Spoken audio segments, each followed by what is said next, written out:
Family, this is incredible. I just got woken up by the guardian tree frog and saw Grandpa tinkering with a venomous leopard who wanted to use its meat but was refused. He also used me as a shield to trick Grandma into going to Fiji. As soon as we arrived, we encountered a fire crab that shot flames from its rear. This time travel life is so exciting. Let me tell you, I was completely stunned. I watched as that fire crab lifted its rear and wow, a pillar of fire shot right at my face. Family, who understands this? This thing actually breathes fire from its backside. But this all needs to be explained from the beginning. That morning, I, David Scamander, found myself sealed under my blanket, unable to move. Just when I was questioning life, I felt something tickling my face. A little green twig was bouncing around like crazy. Picket, can you let me sleep for 5 more minutes? I struggled to pull my hand out from under the covers and grabbed the clingy guardian tree frog. And guess what? This little thing stared at me with its 2 brown eyes, punched my finger, and pointed outside the window, meaning, if you don't get up, I'm going to bite you. All right, I surrender. I pulled myself out of the blanket and immediately shivered from the cold, quickly grabbing my coat to wrap up. I really appreciated it's 2025, and my room has no heating. Magic at Aloe. My dear Grandpa, holding Picket, I stumbled downstairs like a sleepwalker. Let me tell you, this time travel thing is a huge pitfall. In my past life, I was just a diligent high school student, studying hard and doing well. My parents rewarded me with tickets to see Fantastic Beasts 2.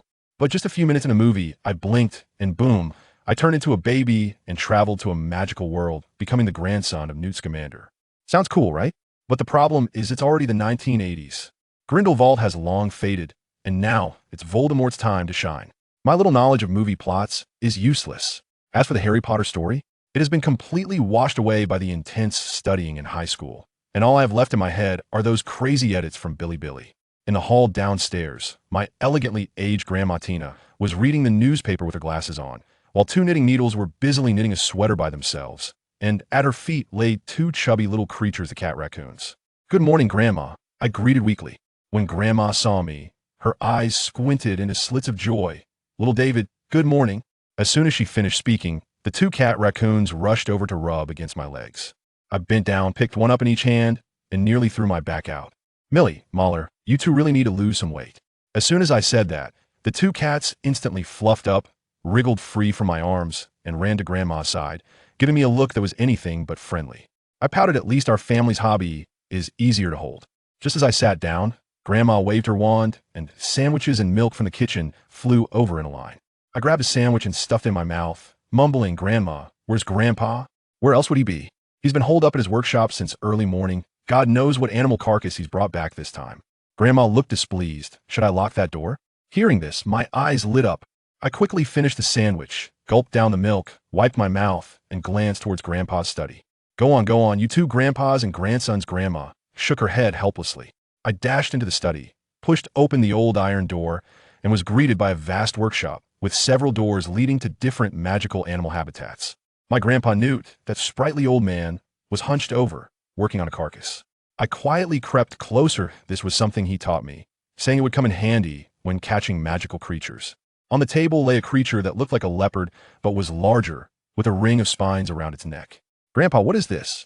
My voice nearly startled Grandpa. He jerked, nearly cutting himself with the scalpel. You little rascal. He glared at me. Why are you up so early today? I pulled Picket out of my pocket and waved it in front of him. As soon as Grandpa saw Picket, his serious expression transformed into one of fondness, and he took it to feed it some bugs. TCH, double standards.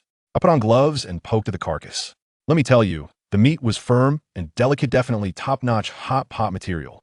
I looked up with longing in my eyes at Grandpa. Seeing my expression, Newt immediately panicked. No, you can't eat this. This is a venomous leopard. It's poisonous, and eating it will cause a fever. He pointed at the spines to educate me. See, it has a venom sac underneath. When threatened, it sprays venom. I pursed my lips. Learning?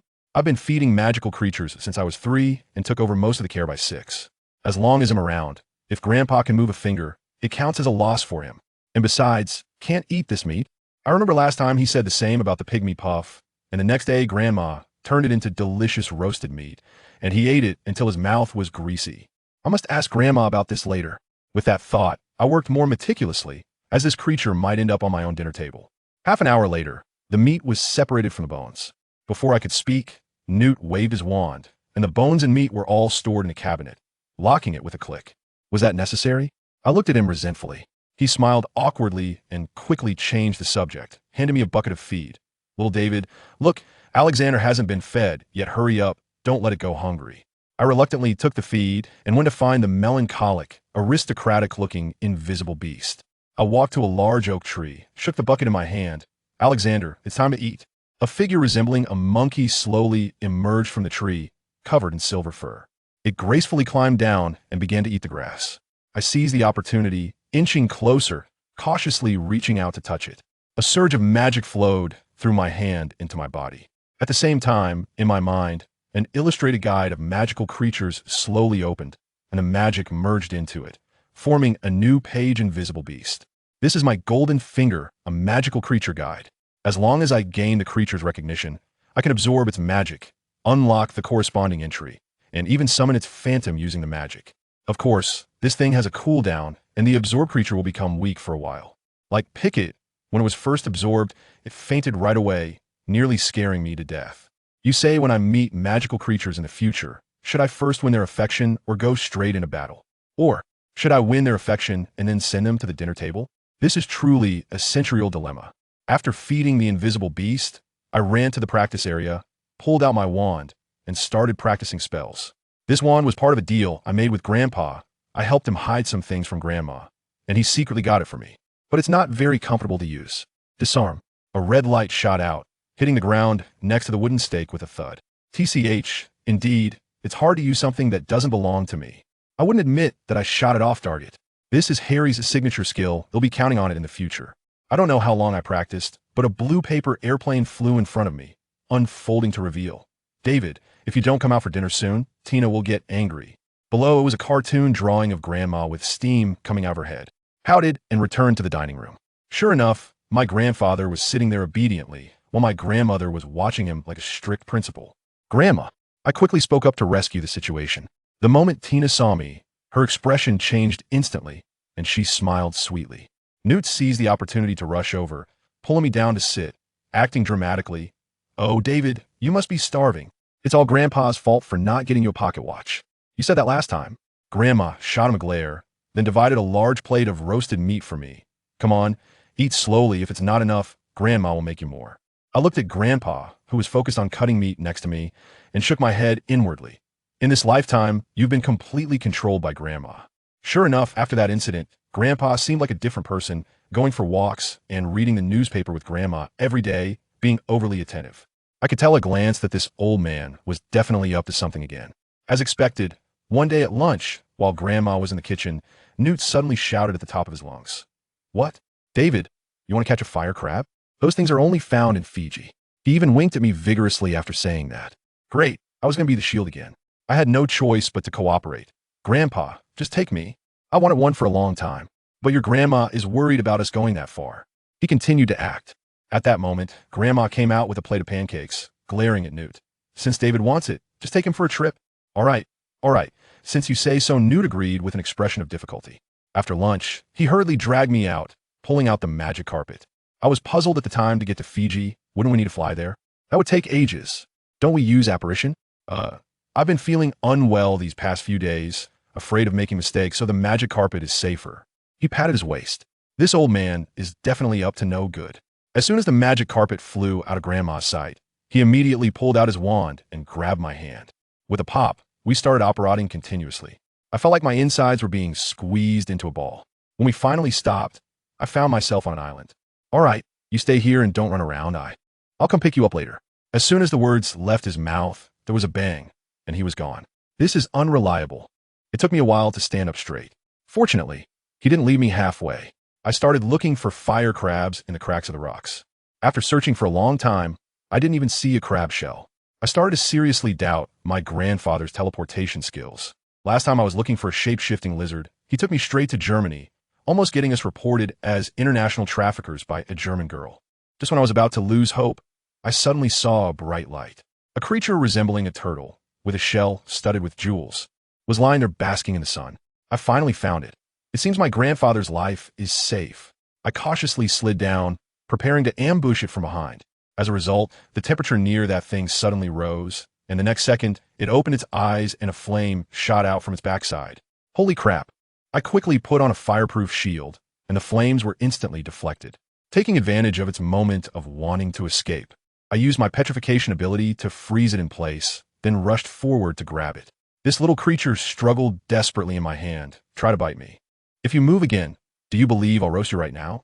I said fiercely as I pulled out a grill and some seasoning from my bag. To my surprise, it lost a few gems from its shell out of fright and instantly calmed down, even rubbing against my hand. Immediately afterward, a surge of magic flowed into my Pokédex. This works. Guys, I get it. It turns out my golden finger's correct way to operate is physical persuasion. If I had known this earlier, I wouldn't have had to sing nursery rhymes to that invisible beast. A good beating would have sufficed. I looked at the fire crab in my hand with satisfaction, a friendly smile on my face. But suddenly, I remembered something, and the smile on my face instantly froze. Just now, the fire came out from its butt. If I were to use its ability in the future, a scene flashed in my mind. In the duel arena, I smoothly dodged a deadly curse, then gracefully turned around, back to the enemy, and the image was too beautiful for me to dare to imagine. If this got out, I would face social death, instantly ascending from this world. No, this crab must be grilled. Just as I was mourning my soon-to-be-lost social death skill against the sunset, Newt returned. He was all tattered, but he couldn't hide the smile on his face.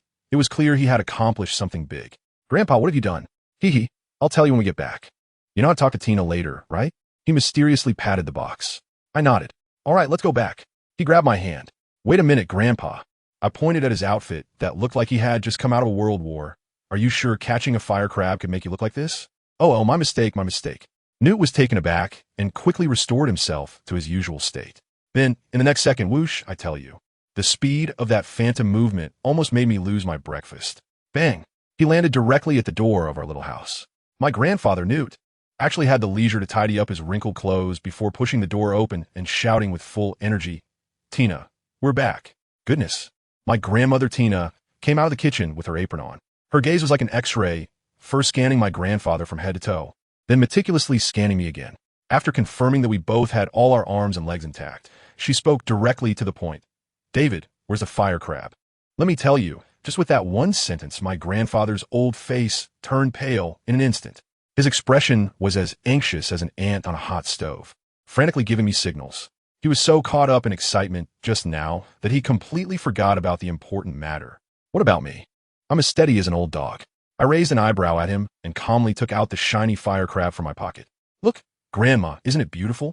As soon as my grandmother saw the crab adorned with jewels, her face lit up with joy, and she kept saying how beautiful it was. I quickly leaned in and said, "Grandma, this is for you. You've worked hard." Oh, that really pleased her. She couldn't stop smiling and said I was such a good boy, but her eyes shot a fierce glare at my grandfather.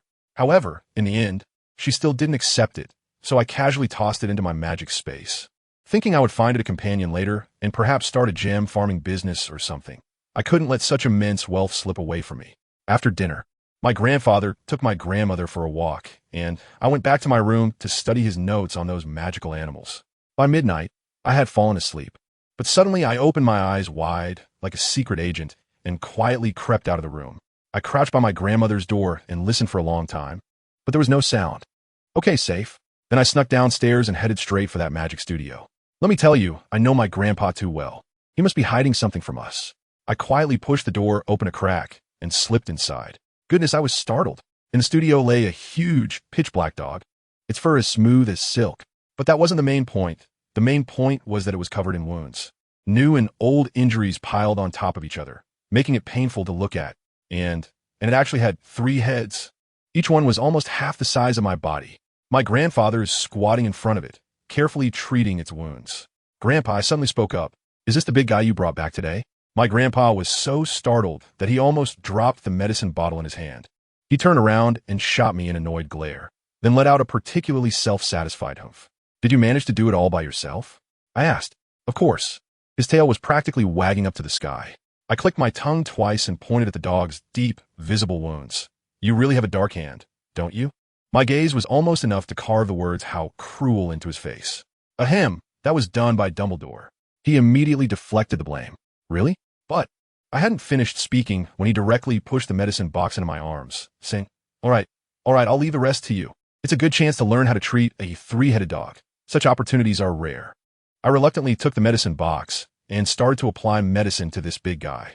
Grandpa, why did Professor Dumbledore catch it? I didn't have the chance to ask. My grandfather's voice suddenly lowered. I was speechless at that moment. Who understands family? So you want to risk your life just following others without knowing anything? Don't you have enough warrants out for you abroad? Aren't you afraid that Dumbledore would sell you out and still have you count the money? You were tricked into fighting Grindelwald when you were young, and now you're fooled into catching a three-headed dog in your old age, with no progress at all. I sighed and silently vowed to myself that I wouldn't believe a single punctuation mark of what that old fox Dumbledore said in the future. Wait, three-headed dog? Hogwarts? Protecting something? Hiss. I'm familiar with this script. The Philosopher's Stone? Damn, it really could be. I heard there's also a troll in that school. Thankfully, I don't have to go to school there. It's too intense, my heart can't take it. Soon, all the external injuries were treated, and I just had a few potions to administer. I looked at that dog head bigger than my own, and that mouth big enough to swallow 3 of me in one bite. And I thought this job really needed a professional. No worries, my grandpa noticed my hesitation and pulled out 2 giant syringes from behind, while saying and sucking up 2 tubes of blood. I gave a sedative, it won't wake up.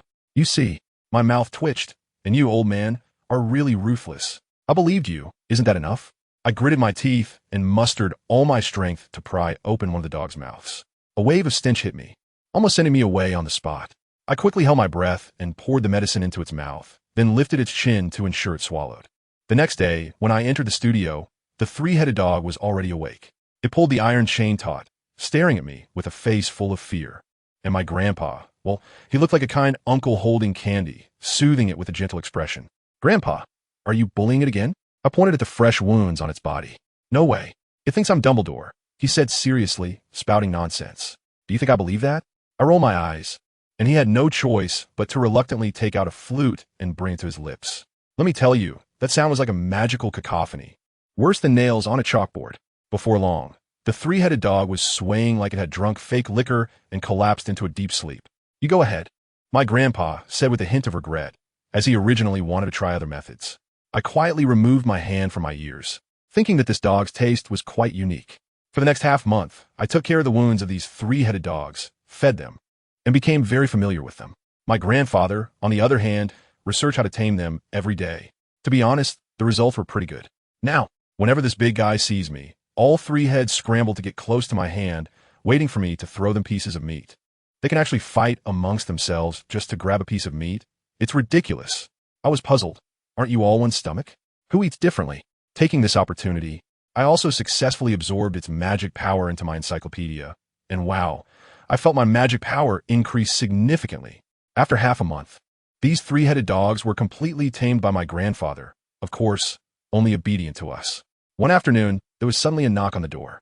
My grandmother's face instantly darkened, and before my grandfather could get up, she went over to open the door herself. Standing outside the door was indeed Dumbledore, in his flashy purple robe with crescent-shaped glasses, smiling like an old fox. Tina, my grandmother's face was as dark as the bottom of a pot. Before he could finish speaking, she slammed the door shut with a bang. Every time this old man came, it was never for anything good. My grandfather had been carried back several times before. She stood there like a guardian spirit, not letting anyone through. Tina, don't worry. He's here to take something. I don't need to go out, my grandfather quickly explained. Only then did my grandmother's expression soften a bit, allowing my grandfather to let him in. Just as Dumbledore was about to speak again, my grandmother coldly said, "Take your things and leave quickly, but don't even think about taking Newt." With that, she turned her back on him and sat down on the sofa. Dumbledore exchanged a helpless glance with my grandfather, put down the gift he brought, and followed my grandfather into the magical room. At that time, I was in the studio feeding the dogs. I was holding a large piece of meat up in the air. The 3-headed dog had all 3 heads squished together, tongues hanging out long. Each one wanted to be the first to eat it, but none could reach it. Silly dog, it never remembers. Suddenly, all 3 noses sniffed at the same time, and the action of grabbing the meat halted abruptly as they turned and ran back, forgetting about the chain around their necks. With a clang, they were yanked back, hitting the ground. They got up, eyes wide with fear, staring at the entrance, frantically digging at the ground with their 4 paws, just trying to get as far away as possible. I wondered what was going on. Did the big boss in the depths of the box come out again to scare the 3-headed dog like this? Didn't my grandpa say they were all released? I quickly pulled out my wand and saw my grandfather's figure coming down the steps. No, the 3-headed dog wasn't afraid of him. Right after that, An old man with a white beard that reached his waist appeared behind my grandfather. Well, the case is solved. Looking at the increasingly agitated, three-headed dog, I twitched the corner of my mouth and raised my hand to greet him. Professor Dumbledore, long time no see. David, long time no see. He walked over with a smile. Have you gained the recognition of the three-headed dog? I nodded. I'd already told my grandfather about this. As for how Dumbledore knew, did my grandfather have any secrets in front of him? As a result, the old man stared at the three-headed dog and began to space out, his eyes glazing over. It scared the dog, which thought it was about to get hit again. The chain was pulled by it, making a clanging sound, and it was almost digging up a two-bedroom apartment on the ground. Professor, what are you thinking? I really couldn't watch anymore. Oh, it's nothing. He came back to his senses. I was just thinking about a little amusement for the elderly. You know, will they come out with new flavors of cockroach piles?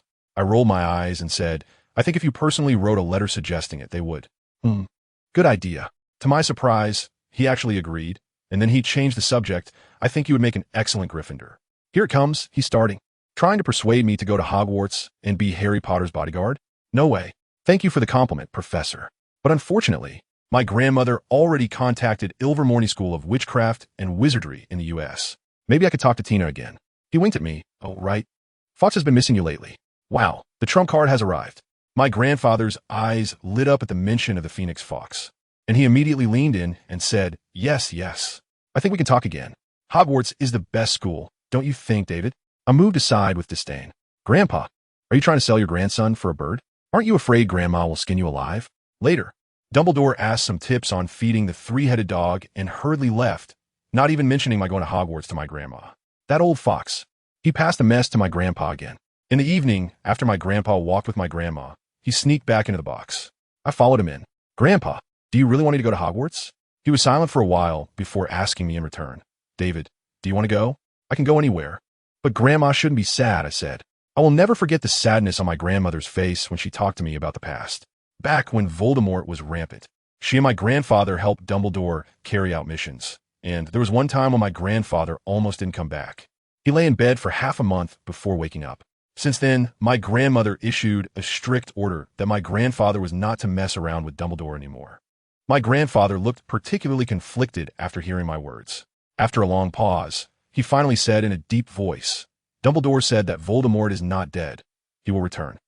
We are all getting old. The child in the prophecy needs help. Seeing his troubled expression made me feel uneasy as well. I smiled and broke the silence. Grandpa, you should go tell Grandma. I want to go to Hogwarts. Ilvermorny doesn't have a phoenix. He lifted his head, looked at me deeply, said nothing, just patted my head, and then sighed heavily. After this was settled, my grandfather began to put me through rigorous training, which continued until a few days before Christmas. That morning, Grandma was particularly happy, humming a song while making breakfast. After eating, she urged Grandpa to change clothes because they were going to the wizarding market for a big shopping trip. David, do you want to go with us? I curled up on the sofa in front of the fireplace, shaking my head like a rattle. Just kidding, it's freezing outside like an ice cellar. So I'm not going out. I listed a bunch of snacks for them to bring back. As soon as they left, I was engrossed in my grandpa's notes when suddenly, with a loud bang, the door was slammed open. I turned around and saw my cat Hobie. It was covered in wounds, darting in and out, looking for someone. When it couldn't find anyone, it bit down hard on my pant leg and tried to drag me out. My heart skipped a beat, and I quickly put on my coat and ran after it. The cold wind outside cut into my face like a knife. I followed Hobie's footprints in the snow and plunged into the nearby forest. Suddenly, I heard Hobie's intense cries ahead. I rushed over and saw it arching its back and fluffing its feathers, guarding a tree hole. Opposite it, several small dark green birds that looked like miniature bald vultures were circling, making particularly mournful calls, as if they were calling out for something. I leaned in closer and saw several fairies curled up in the tree hollow, about 10 centimeters tall, with human bodies and beautiful wings, trembling as they looked at the birds above. Wow, Hobie really has a wide social circle. Are these his friends needing my help? But the problem is, this is a natural predator-prey situation, and my grandpa said we shouldn't intervene. If I save the fairies, those birds might starve. I was in a dilemma when suddenly an idea struck me, and I shouted at Hobie, "Hang in there a little longer." After saying that, I turned and ran home. Tripping several times in the snow, burst into the studio, packed a large bag of insects that the snakes usually eat, and ran back as fast as I could. I scattered the bugs on the ground, imitating the calls of the birds a few times, and pointed at the food on the ground. After hesitating for a moment, The few birds finally flew down one by one to eat. After they were full and satisfied, they called out to me a few times, as if to say thank you, and then flew away.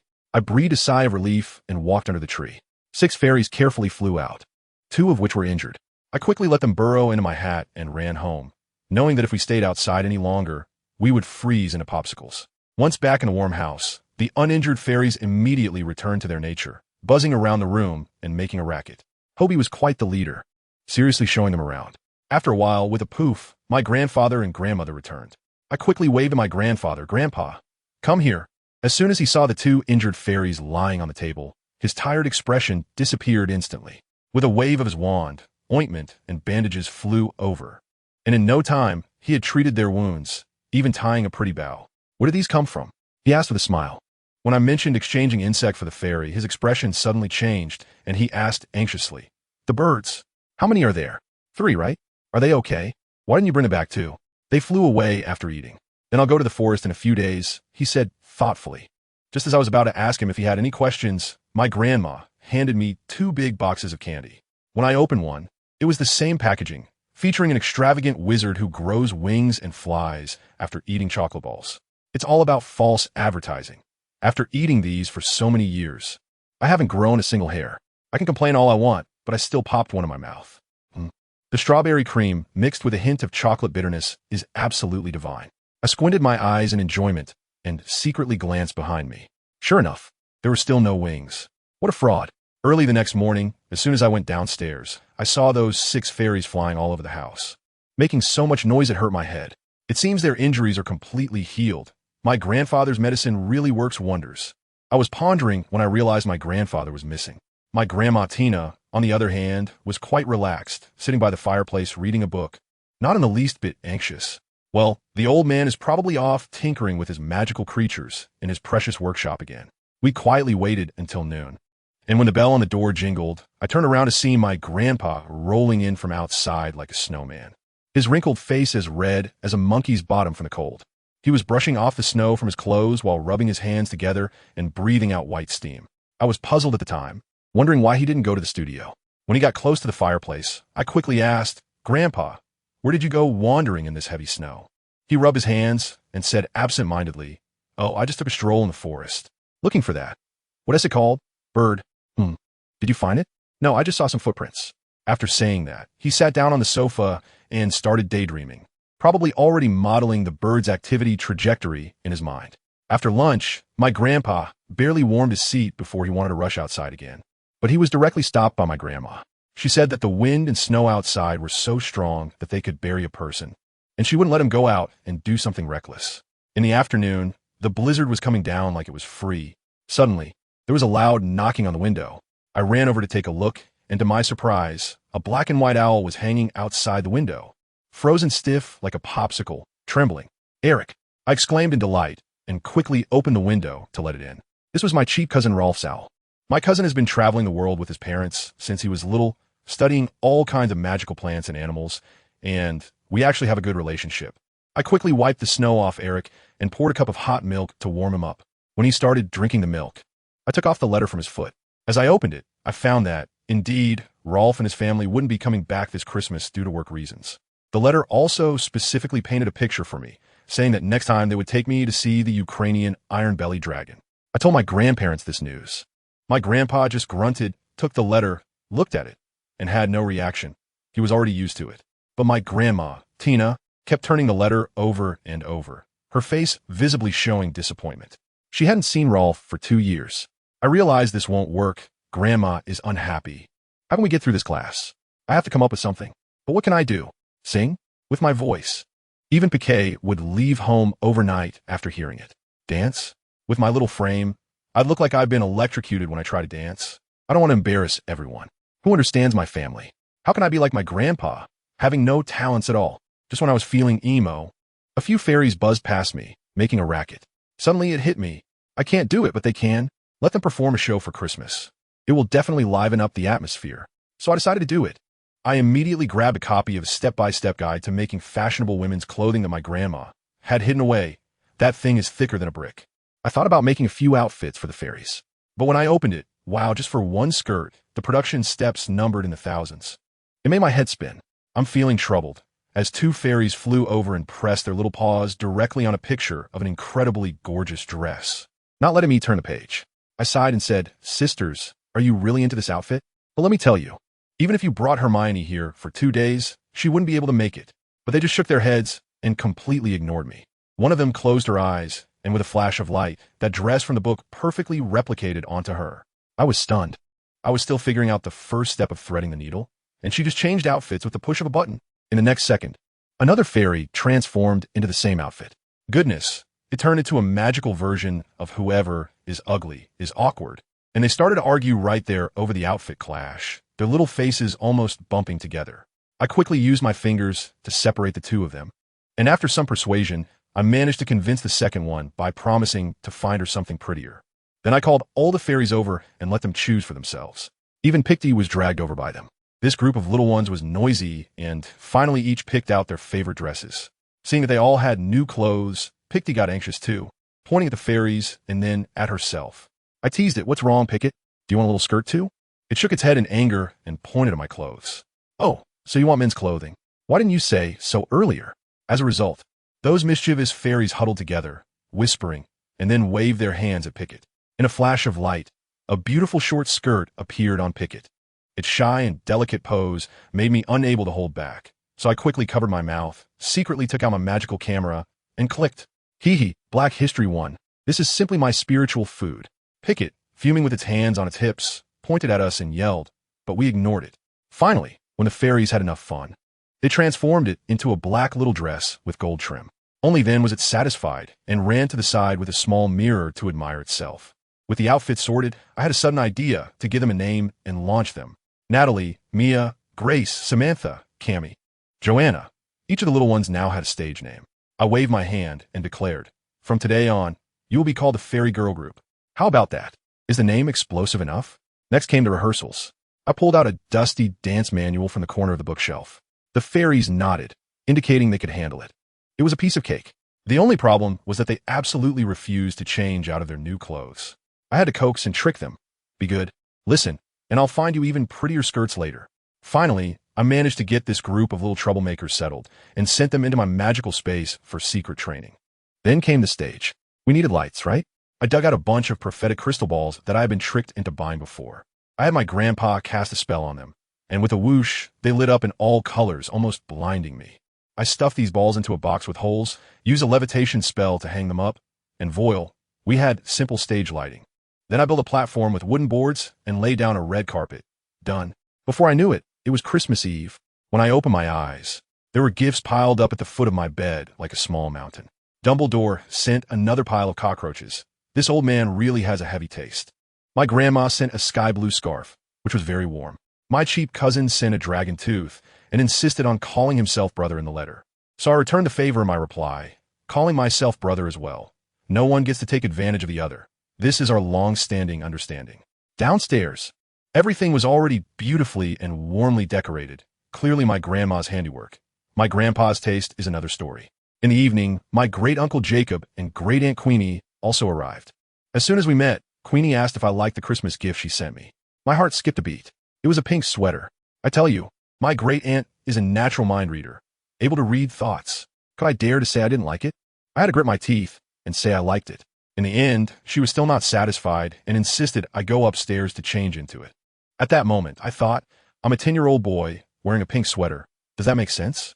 As I went upstairs, I secretly cursed her outfit for being so ugly. But she didn't react.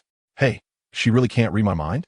I felt pretty good inside. When I finally came downstairs in that pink sweater, the scene was unbelievable. Everyone praised me for being cute, saying that the pink sweater suited me perfectly. Even my grandfather showed a satisfied smile. I sat there feeling like a clown, seriously doubting if these adults were all conspiring to make a fool out of me.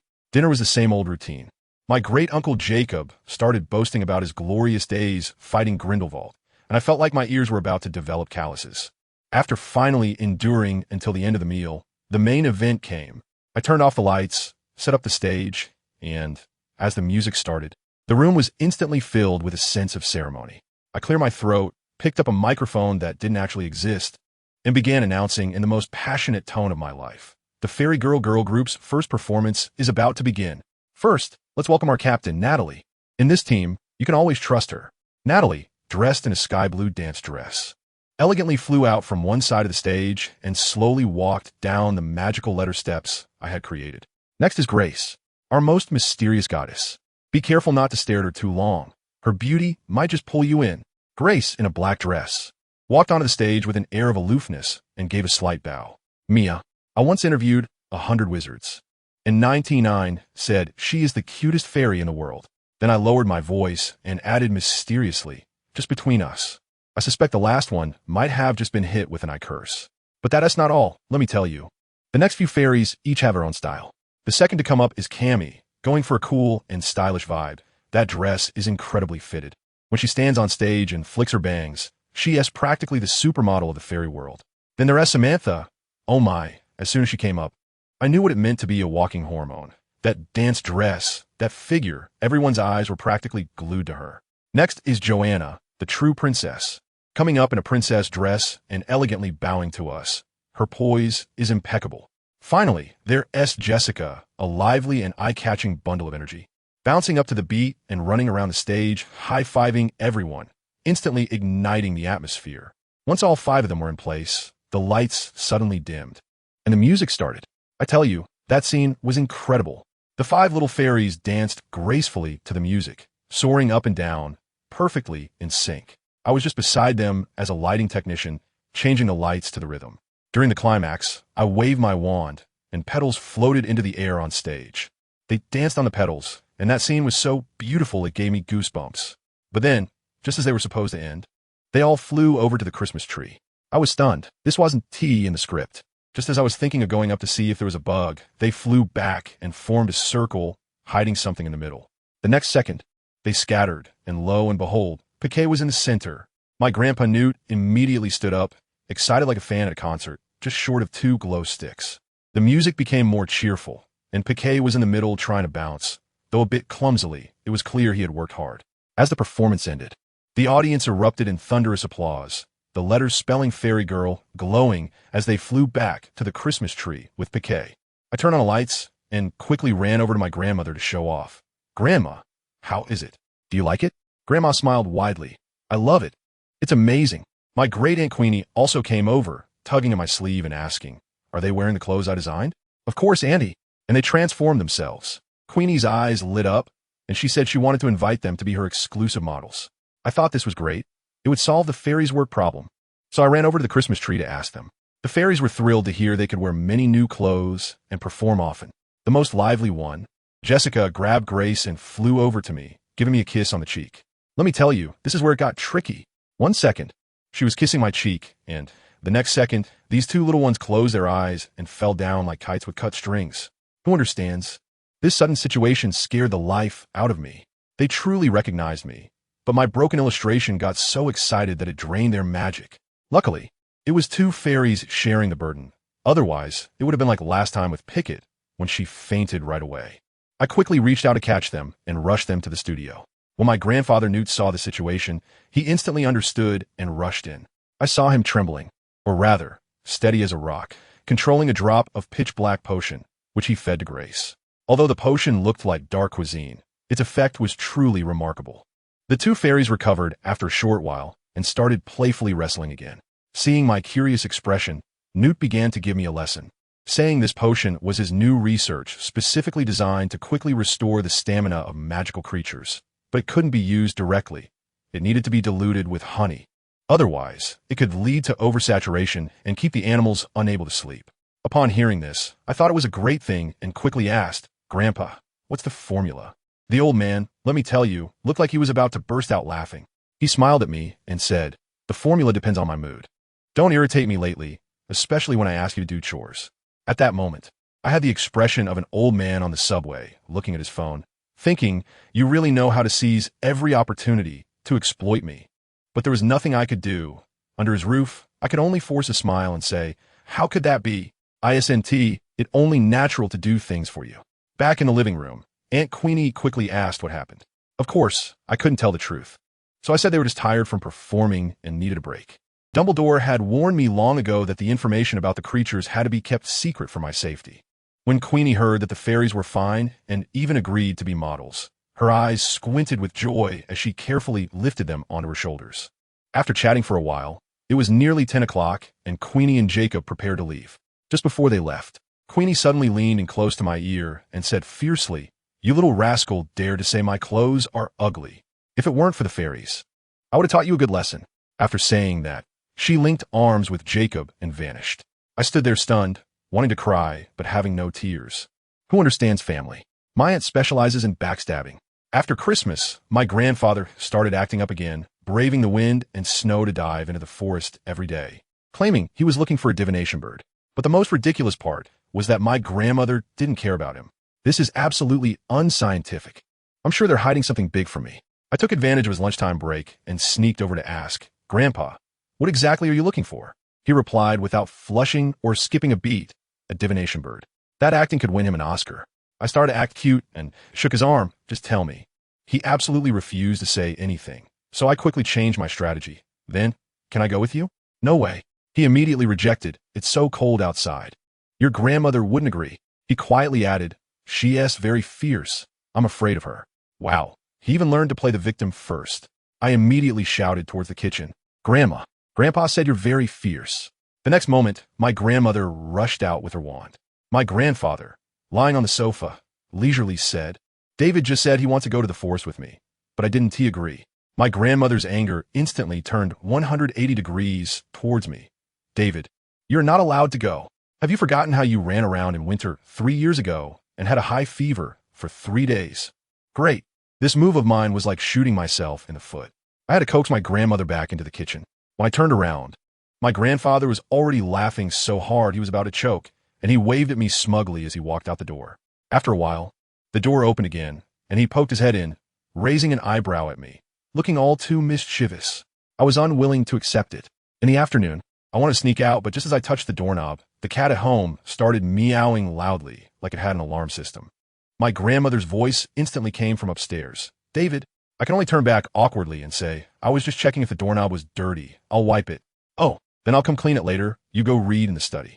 Her tone was as cold as a Siberian cold wave. I was escorted to the study, cursing those 2 traitor cats in my heart 100 times. Nearly 2 months passed like this, and by mid-February, the snow had mostly melted. I couldn't hold it in anymore and quietly asked my grandfather during dinner, "Grandpa, can I go out with you now?" He was about to refuse, but my grandmother spoke up. "Take him out. He's been cooped up at home for several months. Besides, you've been looking for so long and haven't found it. They probably left a long time ago." Yay! The decree arrived. Only then did my grandfather relent. "Okay, but as usual, you have to listen to me on the way." I nodded like a chick pecking at grains, joking that not listening to him could cost me my life.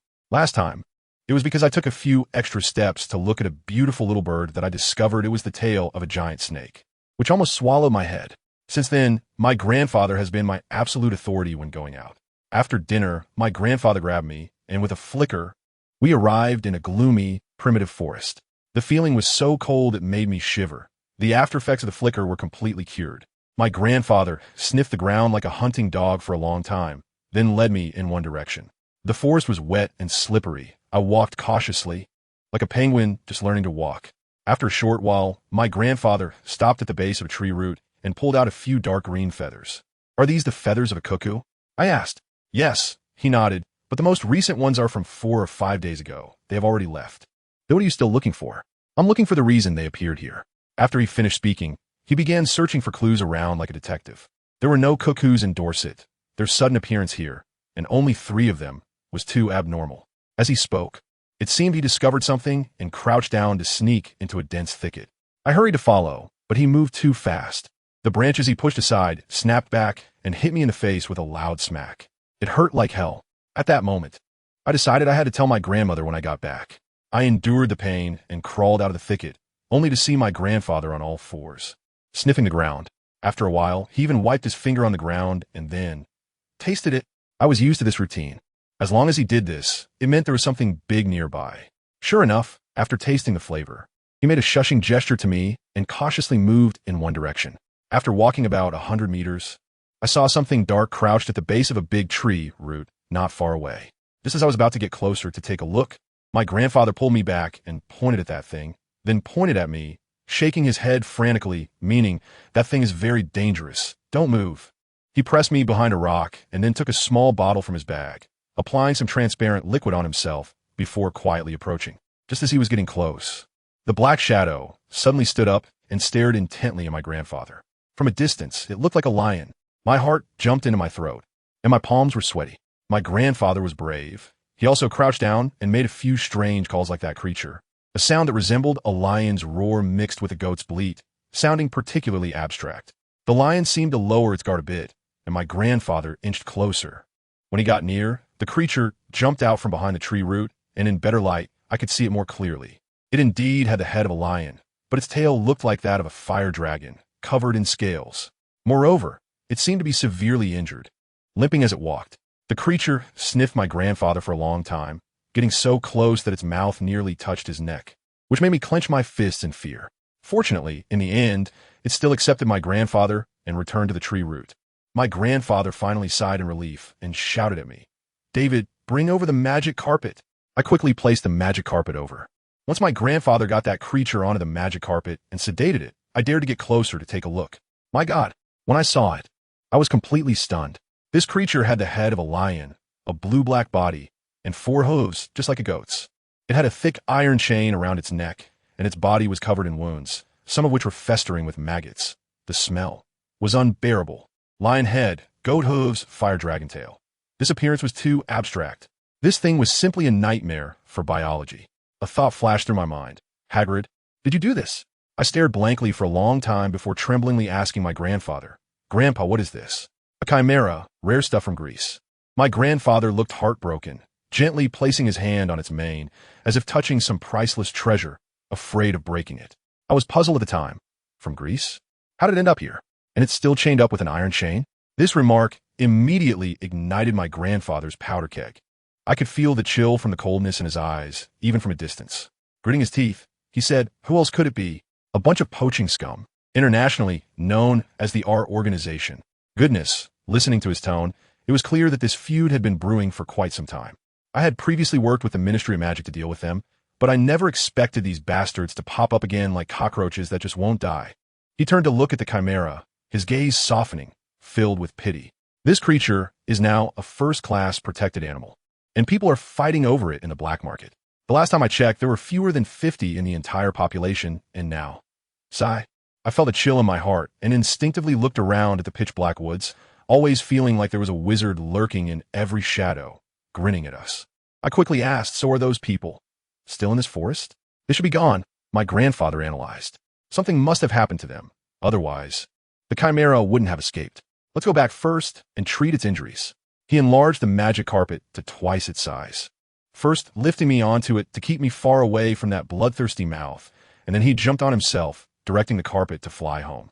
In the air, I still felt uneasy, huddling behind the chimaera's rear end, and quietly asked, "Grandpa, are there many people in our organization?" Although it was asleep, just looking at those big white teeth made me feel uneasy.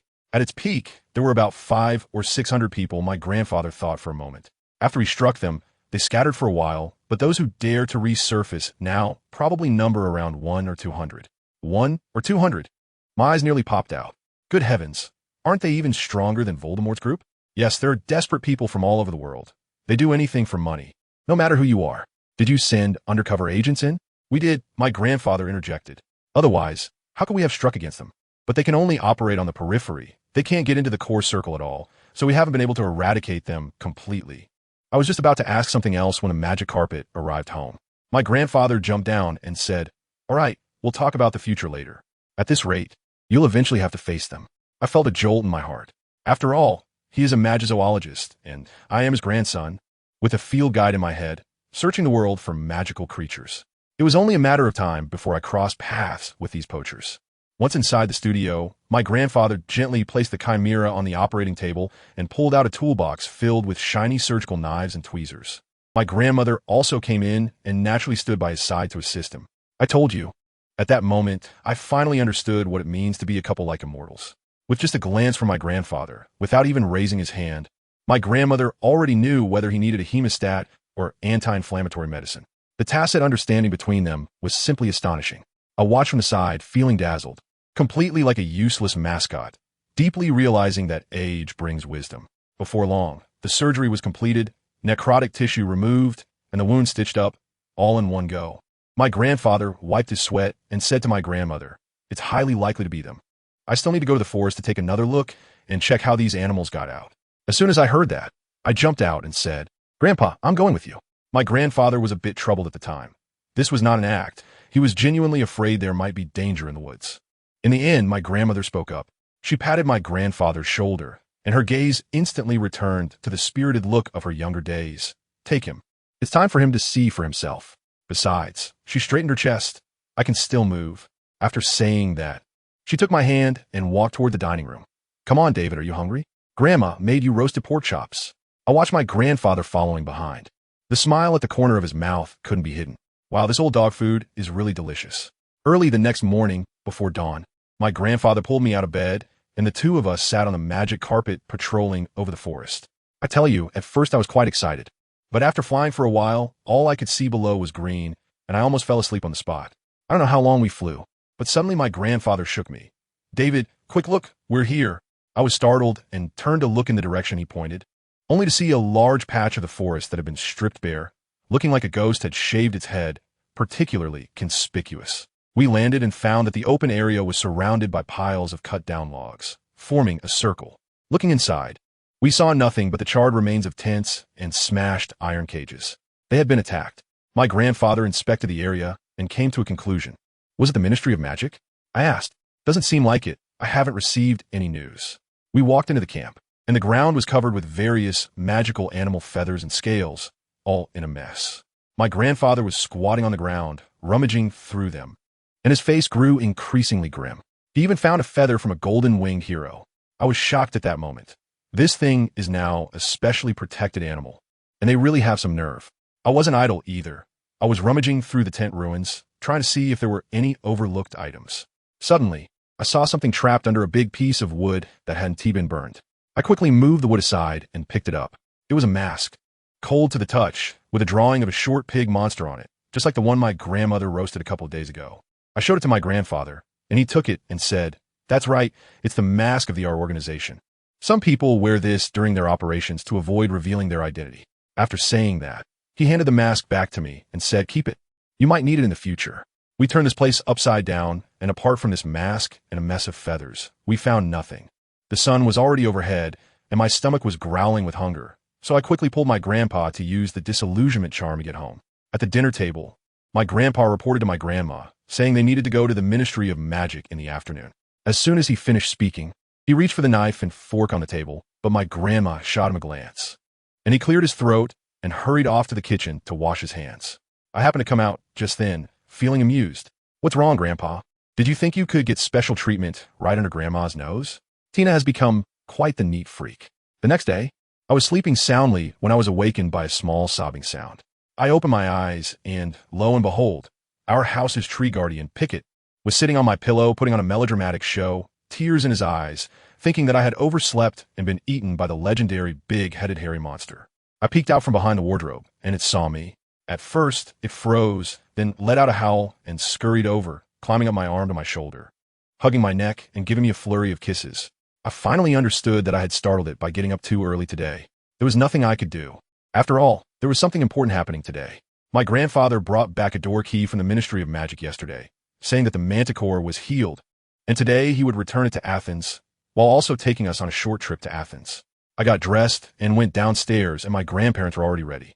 My grandpa took the door key out of his bag, and I eagerly leaned in. Then I felt like I was falling apart. I thought the key would at least be a shiny golden one, right? But what was it? It was a shoe that was so worn out it couldn't be any more broken. It was even covered in cobwebs. No one in my family understands at that moment. My fantasy of the magical world shattered into pieces. I closed my eyes and, with a sense of facing death bravely, extended a finger to touch it. The next second, I felt a sharp tug in my belly button, and in an instant I was launched into the air, the wind howling in my ears, my face being distorted by the force. When my feet finally touched solid ground again, I vowed never to complain about the discomfort of shifting illusions again. I took a moment to catch my breath, slowly opened my eyes, and found that we had arrived at a dead end. Before I could fully see the surroundings, I noticed 3 fully armed wizards standing directly in front of us, the one in the middle holding a huge shield, all of them nervously pointing their wands at us. I was stunned at that moment, with only one thought in my mind. It's over, my dear grandfather. Just arrived in Athens, and now we're going to enjoy a tour behind iron bars. I immediately stepped back, quietly, creating some distance between me and my grandfather, trying to maintain a thin veneer of calm, as if I didn't know him.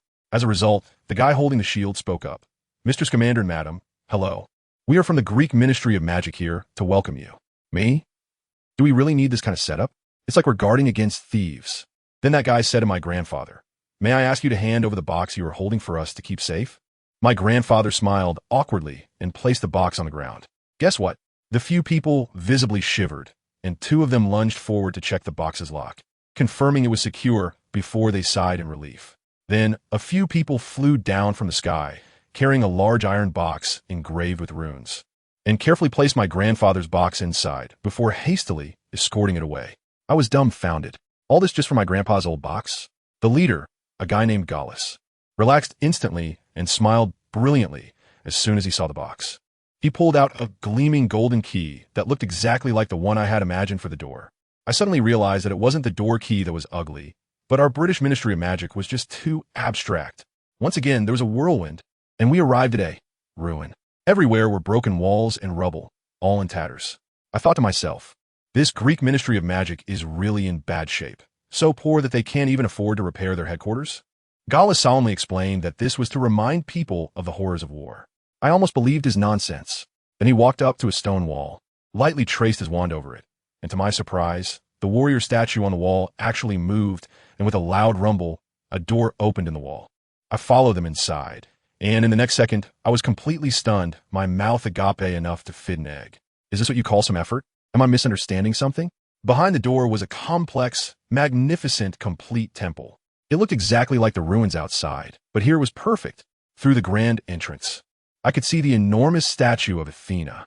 Gallus smiled gently at my naive expression and said, before those thieves came, we moved the entire Acropolis up here to this mountain. What you see outside are replicas. I almost couldn't catch my breath. Goodness, you guys at the Greek Ministry of Magic really know how to have fun. After that, we went through immigration registration at a small temple, where a beautiful witch sister helped us with the paperwork, checked our wands, and filled out a form. The process was quite simple. I thought that was it. But the next moment, let me tell you, that witch sister turned pale. She suddenly jumped up from her chair, staring at the registration form, her voice cracking as she shouted, Newt Scamander. Wow, the noise was so loud that I thought our organization had come for us. She was desperately tiptoeing and stretching her neck, trying to see if my grandfather was still holding on to his precious case. The official next to her, named Gallus, quickly stepped in to smooth things over, smiling as he said, don't worry, we've already taken good care of the case for you. Only then did the witch sister let out a sigh of relief, as if she had just finished an 800-meter race, plopping back down into her chair. Looking at us, her gaze was 3 parts polite and 7 parts terrified, saying, dear guests, I hope you enjoy your time here, but I beg you, please, absolutely, must comply with our country's laws. I was puzzled at the time, turned my head to look at my grandfather and thought, Grandpa, what on earth did you do with this box in Greece? Why does it seem like you're on a wanted list? After leaving the temple, Gallus led us into a courtyard filled with cages containing various exotic animals. He explained that these were all intercepted from smugglers and hadn't been sent away yet. As soon as my grandfather saw these little cuties, his eyes lit up, and he quickly dashed to the cages to check their health one by one. He even enthusiastically asked, do you want me to help you send them back? Guess what? When Gallus heard this, his expression turned sourer than eating a lemon, and he waved his hands repeatedly, saying, no, no, no, we wouldn't want to trouble you. Our people will be here soon to handle it. Saying this, he physically pulled my grandfather away from the cages, fearing he would take another look. We were brought into a room filled with various specimens and magical items. A few wizards were gathered around a large black iron box, which contained my grandfather's box. They were planning to have my grandfather go in, bring out that kimawatt sit called Beast, and then take over. My grandfather was quite familiar with the situation. He took a couple of steps forward and jumped into the box. And then he was gone. As soon as he entered, I tell you, the atmosphere in the whole room instantly dropped to freezing point. Those Greek wizards all pulled out their wands in unison, each looking as if they were facing a formidable enemy. The setup was like preparing for an apocalyptic battle. I was really curious, so I approached Gallus and asked, hey man, do you guys have some psychological trauma regarding my grandfather's suitcase? Gallus's expression turned awkward. He cleared his throat twice and said, "It's not exactly fear, it's just better safe than sorry." He paused, his gaze drifting, clearly lost in some unpleasant memories, and then started to vent to me. Last time Mr. Scamander came, he told us he was just here for tourism, to study local customs. And what happened? A few days later, a creature with the head of a human, the body of a lion, and the tail of a scorpion came out of his suitcase and wreaked havoc on several blocks in Athens. We struggled for weeks just to clean up the mess for the muggles. The more he talked, the more agitated he became. The time before that was similar. Not as severe, but still quite a hassle. So we unanimously passed a resolution. As long as Newt Scamander sets foot on Greek soil, his suitcase must be forcibly stored by our Ministry of Magic. After listening, my mouth couldn't help but twitch. Family members, who understands? This matter really seems like something my grandfather would do. In his eyes, those magical creatures that can swallow a person whole are all cute little things, and most just a bit mischievous. When I was a child, he would take me to play hide and seek under the massive jaws of various giant beasts every day, and he thought it was great fun. I can only say that the fact that I am alive today is quite a medical miracle. After more than half an hour, my grandfather finally crawled out of the box with a large iron cage floating behind him, containing the chimaera. He enthusiastically asked, "I'm familiar with that place. How about I help you take it there?" His hands were shaking as he closed the iron box, shaking his head like a rattle drum. No, no, no. Really, you don't need to. Just bringing it over is a huge help. I wish you a great time. As we turned to leave, he was still shouting behind us. By the way, please, for the love of all, don't go near any magical creature reserves. Walking on the streets of Athens, I asked my grandfather, "Grandpa, why didn't you just hand the animals over to them before?" My grandfather snorted, his face full of disdain. "Leave it to them? Those bureaucrats. All they do is guard a pile of junk for research. How would they know anything about protecting animals? It's only in the last decade, or so, that they've finally woken up and created some so-called magical animal protection department." He waved his hand, not wanting to discuss it any further. "All right, let's not talk about them. David, where do you want to go for fun?" "It has to be somewhere with lots of good food," I blurted out without thinking. As a result, my grandmother, Tina, rolled her eyes at my grandfather. What does he know? The last few times he came, he was either chasing after animals or being chased by them. He had no time to go shopping. She shot a glare at my grandfather, then grabbed my hand, saying, "Come on, Grandma will take you." My grandfather could only smile awkwardly on the side. In his mind, shopping was nowhere near as fun as magical animals. Next came my favorite part. Under my grandmother's guidance, we wandered through the streets and alleys of Athens, eating and drinking all the way.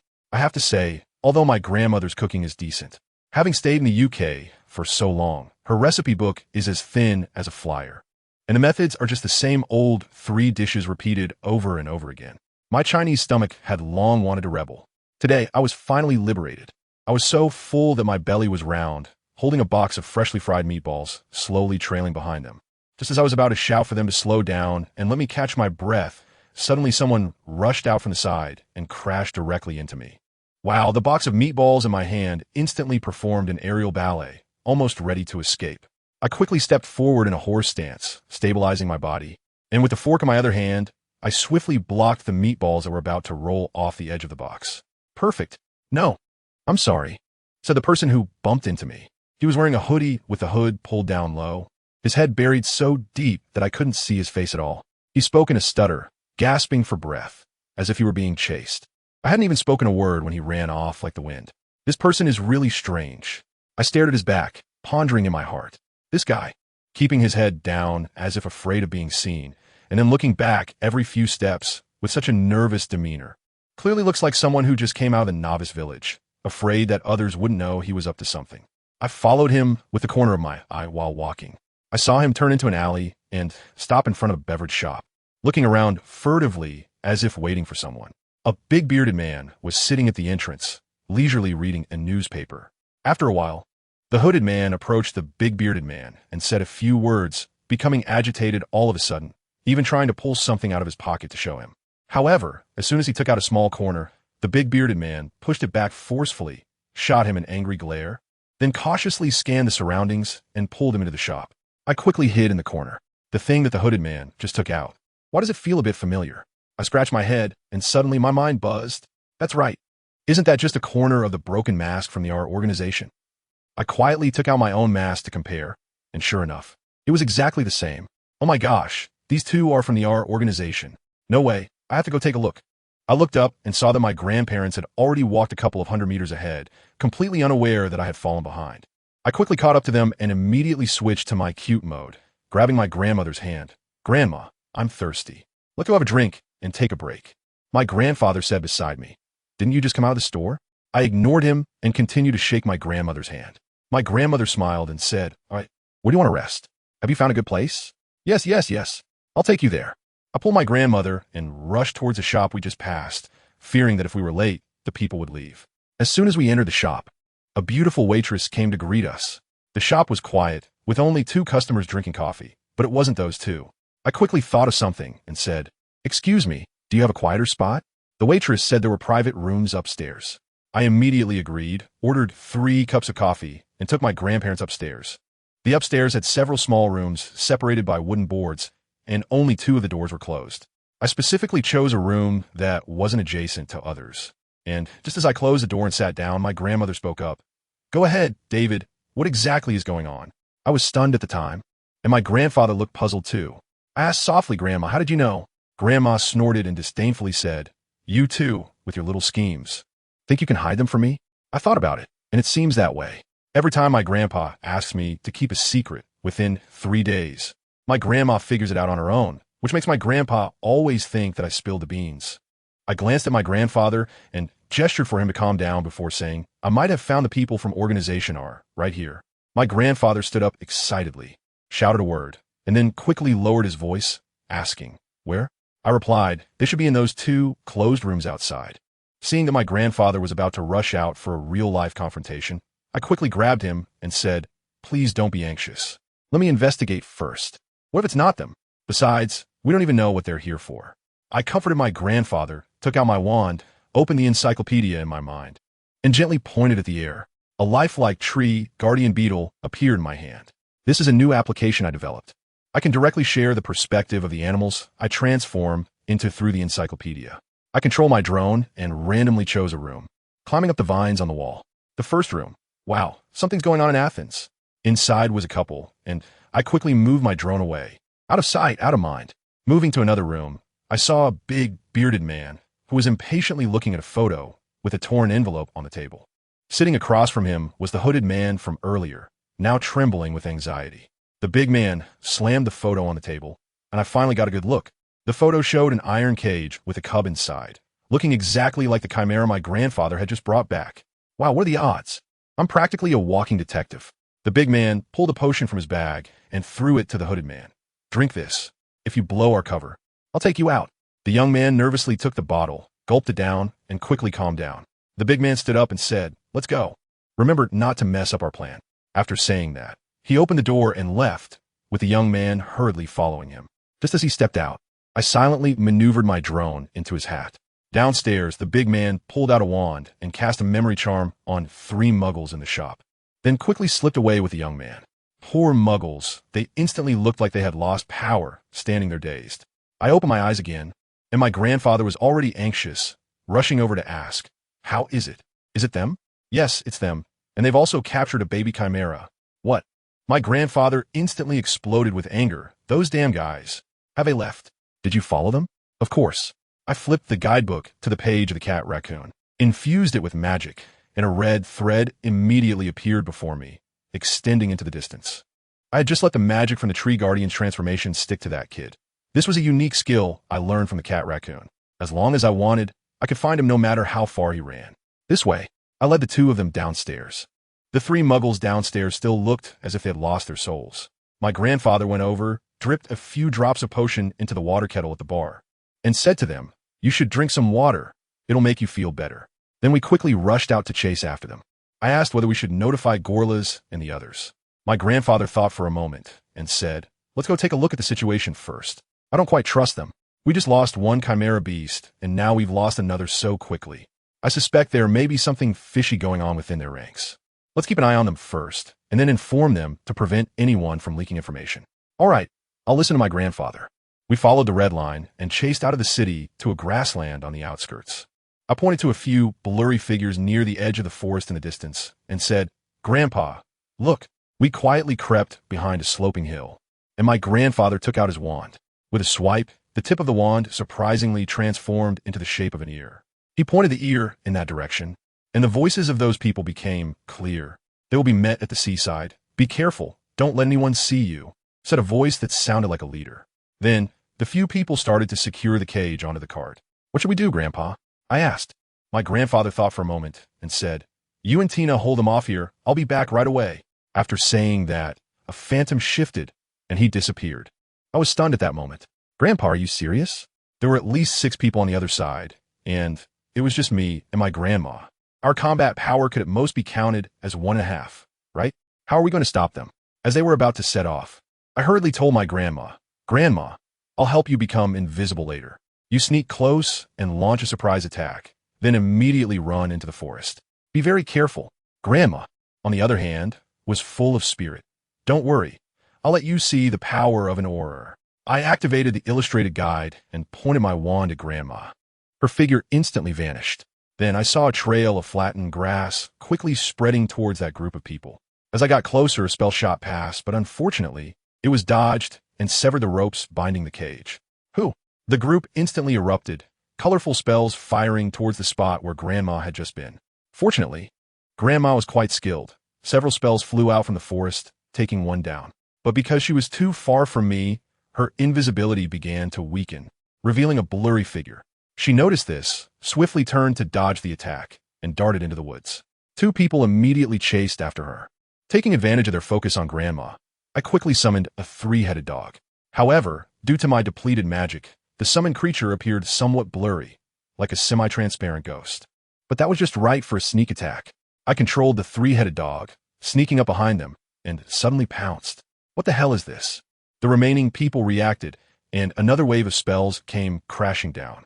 I was still thinking that this summon was quite tough, but the next second, oh my god, excruciating pain. Family, it felt like the spell hit me directly, and it hurt so much that I almost passed out on the spot. This broken encyclopedia doesn't even have a manual. I have to try everything myself. I gritted my teeth, drenched in sweat, desperately trying to control the 3-headed dog while dealing with them. I was too exhausted to fight back and could only hold on. Grandpa, if you don't come soon, your grandson is going to meet his end here.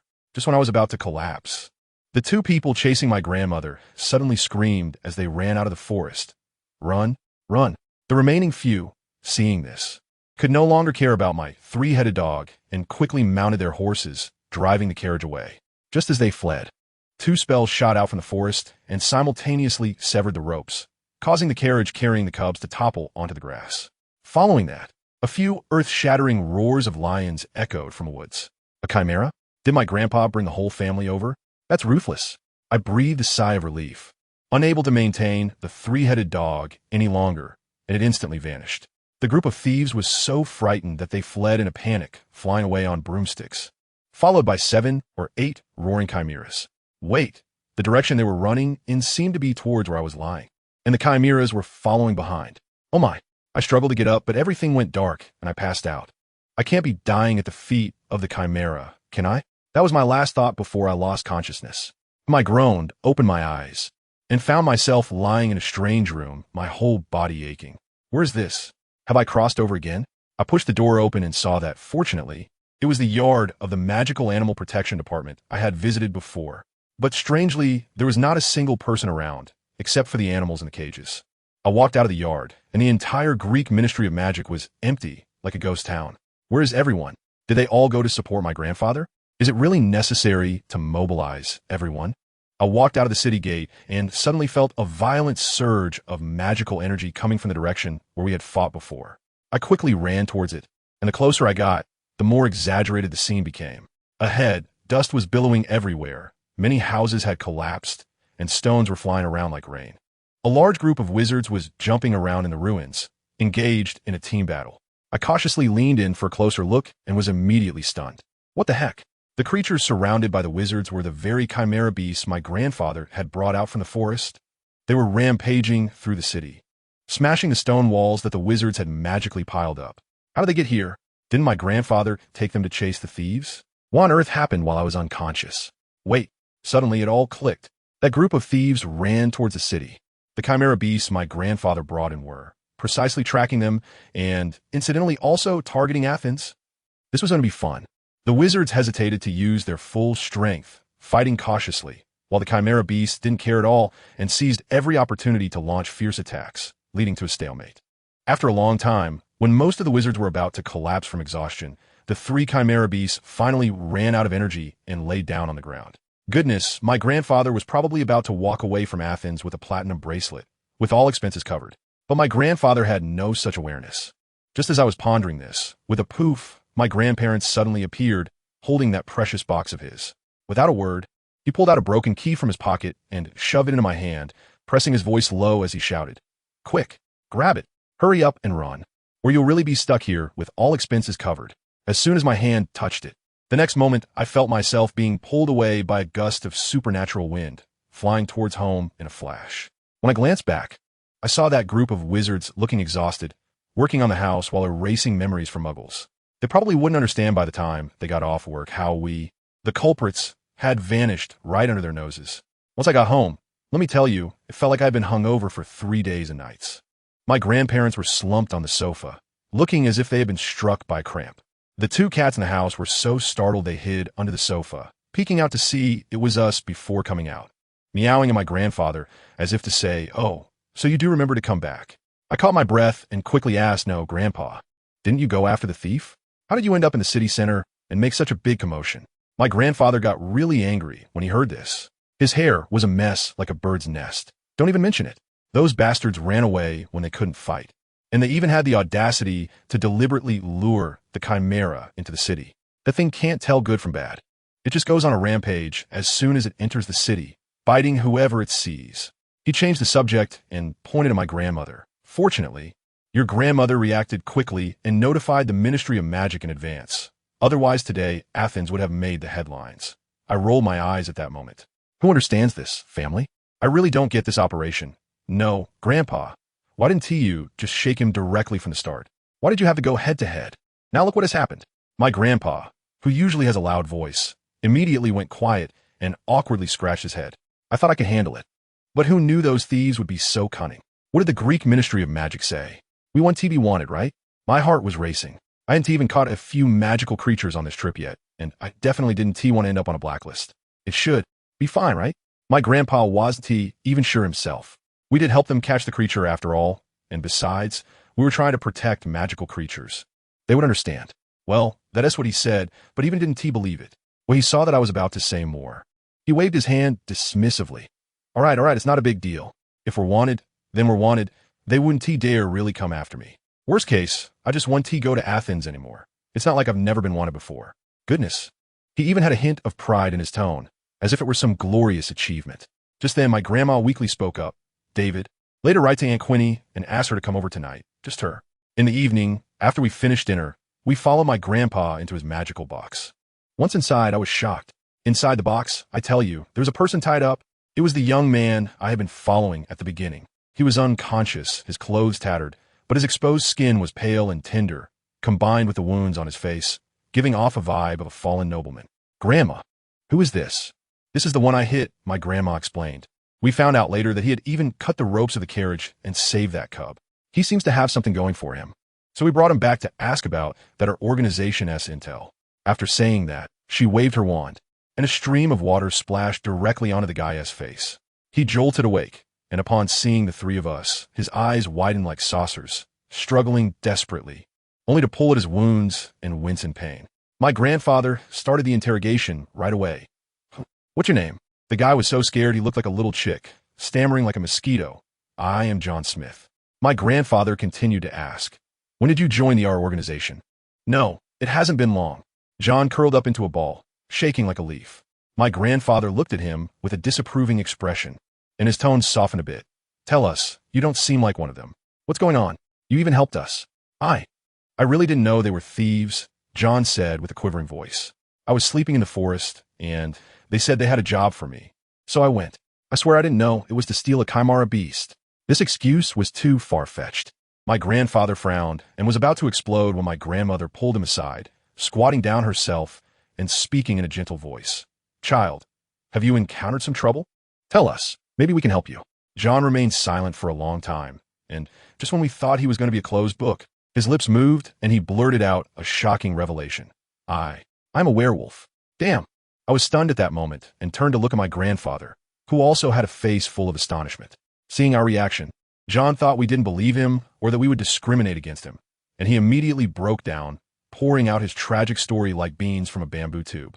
To put it simply, this guy was originally a good student who graduated from a legitimate magic school and worked at a potion shop under a kind old man named Old Luke.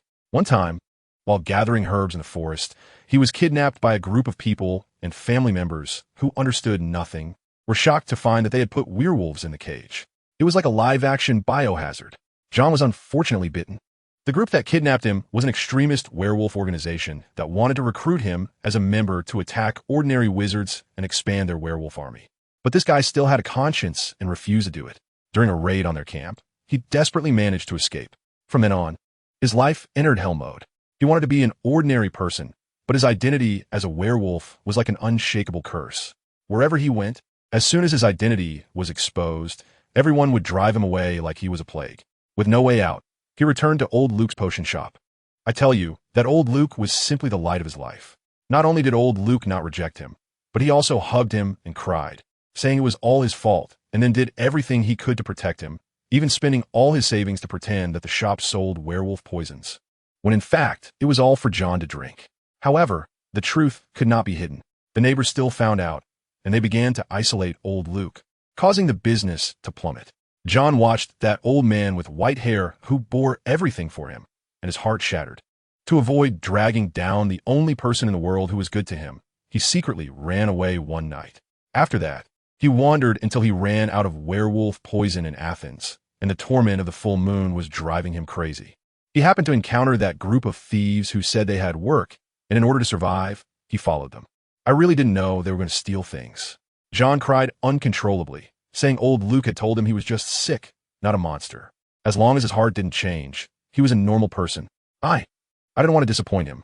After he finished speaking, he sat there dazed, waiting for our judgment. I walked up to my grandfather and was about to ask him something when he led me behind a shelf.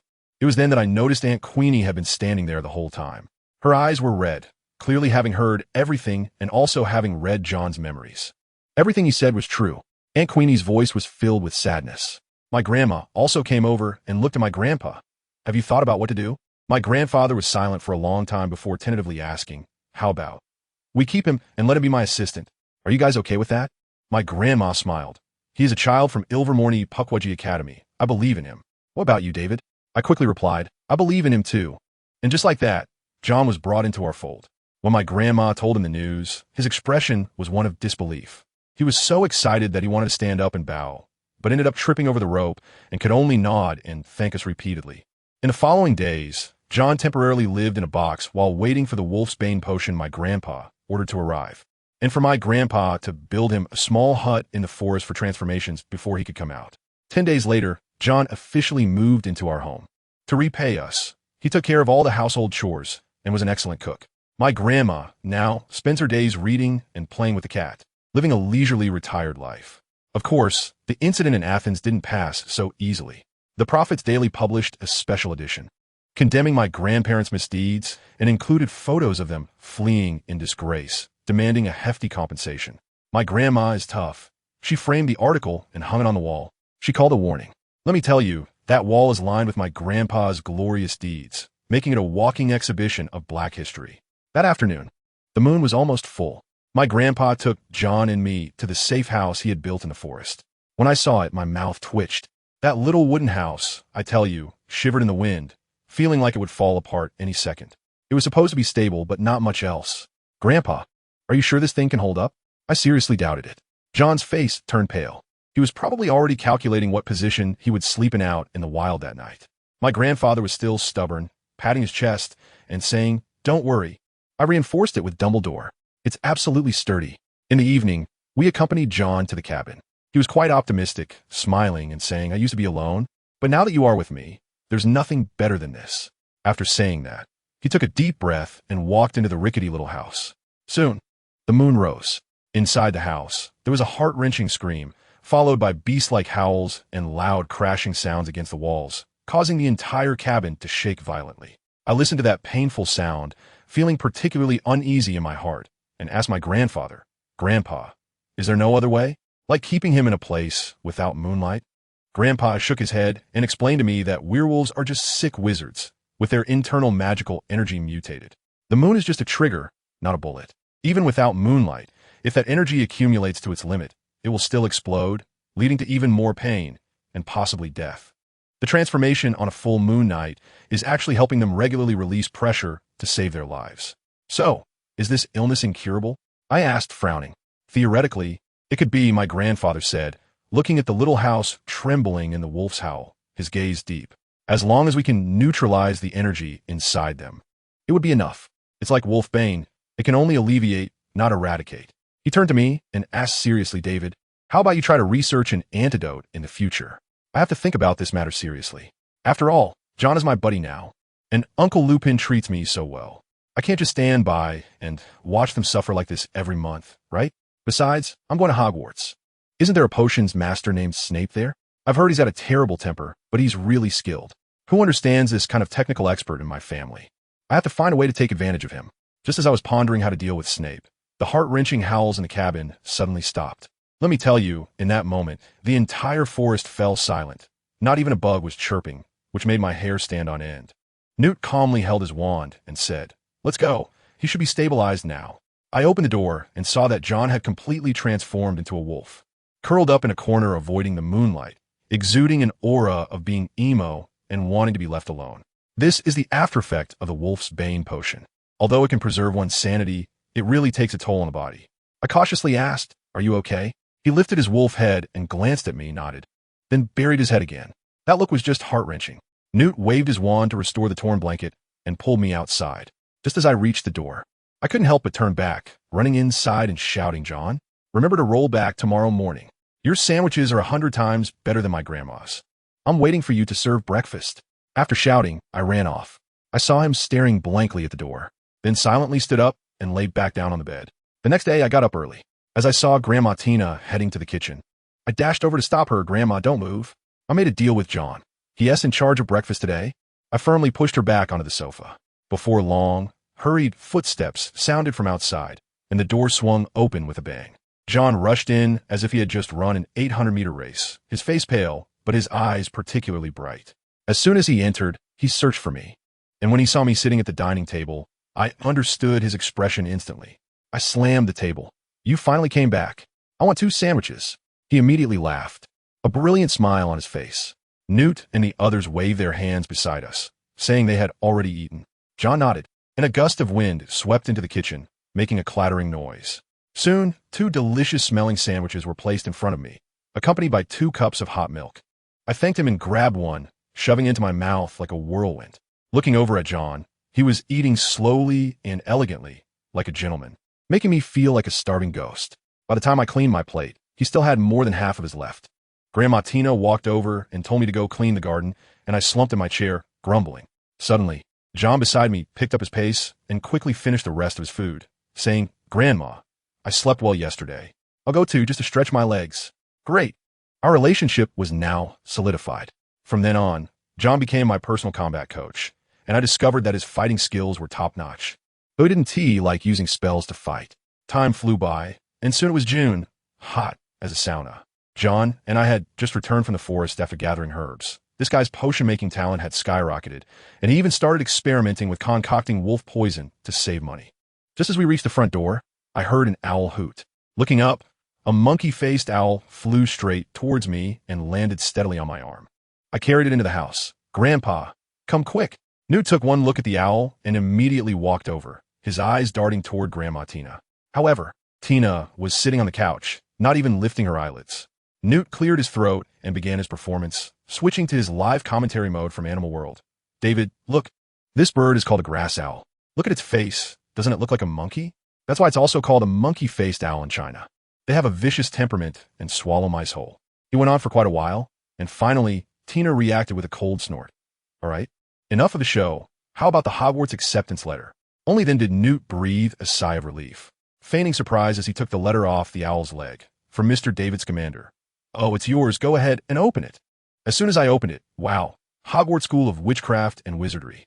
A handwritten signature from Minerva McGonagall. I shook the letter at Grandma Tina. "Grandma, I've been accepted." Tina remained expressionless. Is there a list of things to buy on there? Yes, yes. Do you want me to take you? That tone was as cold as ice shards. Newt quickly interjected. No, no. I'll take him tomorrow. It'll be a good chance to buy him some gifts. Tina huffed again, but didn't oppose further.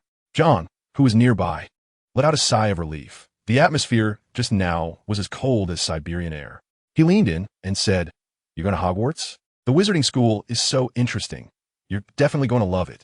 I nodded and curiously asked him, Does Ilvermorny also use owls to send letters? Not really, John shrugged. Our admission letters just appear out of nowhere in the mailbox, mysteriously. What about the sorting ceremony? The sorting is really cool. John got excited. New students enter a circular hall with 4 statues representing the houses in the center. You stand in the middle, and whichever house's statue takes a liking to you will move on its own. The crystal on the horned serpent's forehead will glow, the puka will roar, the thunderbird will flap its wings, and the wampus will raise its bow and arrow. I smack my lips while this sounds so advanced, much fancier than that old hat from Hogwarts that Espen used for over 1,000 years. Suddenly, I thought a question. What if all 4 statues like you? John laughed. Then of course you choose for yourself. But this situation only happens once every 10 years. Our former president of the magical parliament was like that. In the end, she chose the long-horned water serpent. I feel so regretful that I can't go to Ilvermorny. It seems that this once-in-a-decade fortune won't be mine. But isn't it still possible for me at Hogwarts? I can already picture it in my mind. The sorting hat screaming the names of the 4 houses on my head. The whole place petrified, the 4 house heads rushing in to compete for me. Come to our house, we'll give you a headmaster suite, come to us, and you'll get a guaranteed job after graduation. TSK, just thinking about that scene is exhilarating. The next day, Newt was standing in front of the fireplace with a handful of shiny powder. I looked at him in disgust. Do we really have to use the Flynn network? Can't we just use apparition? That won't do, Newt said, grinning like a sly fox. The first time going to Diagon Alley requires this sense of ritual. I can't believe you, but I had no choice, so I grabbed a handful of powder and asked John before I left. Are you coming with me? John shook his head. I have to clean the studio. But could you bring me a few books on potion making? No problem. I threw the powder into the fireplace, and green flames erupted immediately. I stepped in and shouted Diagon Alley. The next second, I felt like I was being spun around in a washing machine, dizzy and disoriented. And then with a bang, I tumbled out of another fireplace, covered in soot and looking like a rat that had just been pulled out of chimney, coughing from the smoke. David, how does it feel? Newt's gleeful voice rang in my ears. As I turned my head, he stood next to me, dressed impeccably, not a speck of dust on him. Clearly a phantom or an illusion. I knew this old man was unreliable and had a twisted sense of humor. While he brushed off my clothes, he argued, I didn't deceive you. This is how the little wizards came over a long time ago. I couldn't be bothered with him and started looking around. This is the Broken Pot Bar. The first time I came here, it was dirty and dark, like a black internet cafe. Later, I gave the owner, Tom, a few small suggestions which directly brought this shabby place back to life. Now it's cozy and bright, with every seat taken. When Tom, behind the bar, saw me, he immediately shouted, David, long time no see. Would you like to try a drink I've been working on? Sure, I replied. The idea of developing new drinks was also mine otherwise. The bar would have nothing but alcohol, and how can we make money off the kids? Tom handed me a cup of sky blue drink with shiny little stars inside. I took a sip. It was blueberry flavored, and the little stars burst in my mouth with chocolate and strawberry flavors. It was a bit like jelly beans, but all the flavors were delicious. Tom, you're amazing. I shook the cup. We said goodbye to Tom and went to a wall in the backyard of the bar. Newt tapped the brick wall with his wand a few times, and the wall began to move, revealing an archway leading to a bustling street. As soon as I entered Diagon Alley, I saw a familiar figure and quickly tugged at Newt's sleeve. Grandpa, look, it's Professor McGonagall. Professor McGonagall was standing in front of a shop, her brow furrowed, pacing anxiously. I ran over and gently hugged her. Professor McGonagall. Oh, David, long time no see. When she saw me, her expression softened a lot. Have you bought everything? Not yet, my grandfather and I just arrived. Are you going to Diagon Alley now? She really seemed to be in a hurry. Can you do me a favor? There's a little witch starting school this year. I was supposed to take her, but something came up and I have to step away for a bit. No problem, leave it to us. I agreed immediately. Following her, I saw a pair of formally dressed, somewhat awkward-looking parents, along with a little girl in front of them. The girl had a head of fluffy brown hair, slightly large front teeth, and was curiously observing everything around her with bright, wide eyes. I stepped forward. Hello, my name is David Scamander. The couple hadn't reacted yet when a little girl confidently extended her hand. Hello, My name is Hermione Granger. They're my parents. We didn't know there was magic in the world before. This is so amazing. Goodness, this little one talks like a machine gun. Her speed's so fast that I almost thought she was on double speed. I shook hands with her and then introduced Newt. When Hermione heard the name Newt Scamander, she paused for a moment and then suddenly excitedly pulled out her acceptance letter from her bag, pointing to the book list on it and reading aloud. Fantastic Beasts and Where to Find Them by Newt Scamander. Are you the author? Wow, the top student radar has been activated, right? Newt raised an eyebrow at me with a smug smile and said, yes, it's a great honor. Oh, that's awesome. Can you give me your autograph? Hermione looked excited, but then she quickly realized she hadn't bought the book yet, and her face turned red. Newt smiled and said, no problem. At that moment, Professor McGonagall thanked us and disappeared into the crowd like a gust of wind. We led the Granger family towards Diagon Alley. Hermione was next to me, asking questions one after another. Is the monster scary? Is your whole family wizards? Did you learn magic since you were little? I can sense that she is a bit nervous, afraid of losing at the starting line. I told her, children from wizarding families don't really learn magic before school. So if you put in a little effort at school, you can surpass them by a large margin. The little girl immediately relaxed, clenched her small fist to encourage herself. I will. As we were talking, we arrived at Gringotts. It was a huge white building, with a goblin in uniform standing at the entrance. Newt quietly explained to Mr. and Mrs. Granger that goblins are excellent craftsmen and manage the bank of the magical world. The goblin at the door saw Newt and immediately greeted him respectfully, recommending new services and asking how he was, but he didn't even bother to glance at Mr. and Mrs. Granger, a typical case of judging people by their appearances. Newt reassured them not to mind, then pointed to a counter for them to exchange money, and smilingly asked Hermione if she wanted to go into the vault to take a look. Hermione's eyes lit up, and, after getting her parents' approval, she immediately cheered and followed us. We followed another fairy called Ganyabai and got into a small cart that was running on a steep track. Are we really going to ride this? Hermione poked me. I shrugged helplessly and said, yes, and you'd better close your eyes in a moment. It turned out my reminder was useless. That little broken car sped along the tracks recklessly, with Hermione screaming next to me, her voice so loud that I suspected my eardrums had run away from home. As we passed a large canyon, the car slowed down, and Hermione suddenly pointed down and shouted, is that a dragon? Newt glanced over and replied with a hint of reproach, that's a Hungarian horntail. It shouldn't be down here in this dark underground. The guiding fairy, Newbie, slickly said, sir, it belongs to the Ministry of Magic. But if you want to buy it, it would just take twice the amount in your vault. I saw Newt stroking his chin, seemingly deep in thought about the proposal. Meanwhile, I was thinking about how to take it away with a zero-cost purchase. Soon, the cart stopped in front of a vault. When the door opened, it was filled with piles of galleons like little mountains, along with various magical materials. Hermione's eyes lit up. Newt grabbed a handful of galleons and stuffed them into his pockets, and we took the cart back to the hall. After meeting up with the Granger family at the entrance, Newt suggested we go buy school uniforms first. We arrived at Madame Malkin's robes for all occasions, and the proprietress greeted me warmly as soon as she saw me. David, it's been so long since you last came. Are you going to Hogwarts? She immediately noticed the new clothes designed by Aunt Queenie that I was wearing and praised them enthusiastically, even asking if I could let Queenie's clothes be sold in her shop. I winked at her, which meant don't worry, I've got this covered. Oh, that's awesome. Mrs. Mokian squinted her eyes into a narrow slit, saying that she would give us both the school uniforms for free and even add the self-ironing and self-repairing spells. Anyway, Queenie's clothes sell anywhere, and we could get a whole set of high-end custom outfits for free. This is a total win. Mrs. Mokian cheerfully waved her wand, and a ruler quickly recorded our data, telling us to come back in 2 hours to pick them up.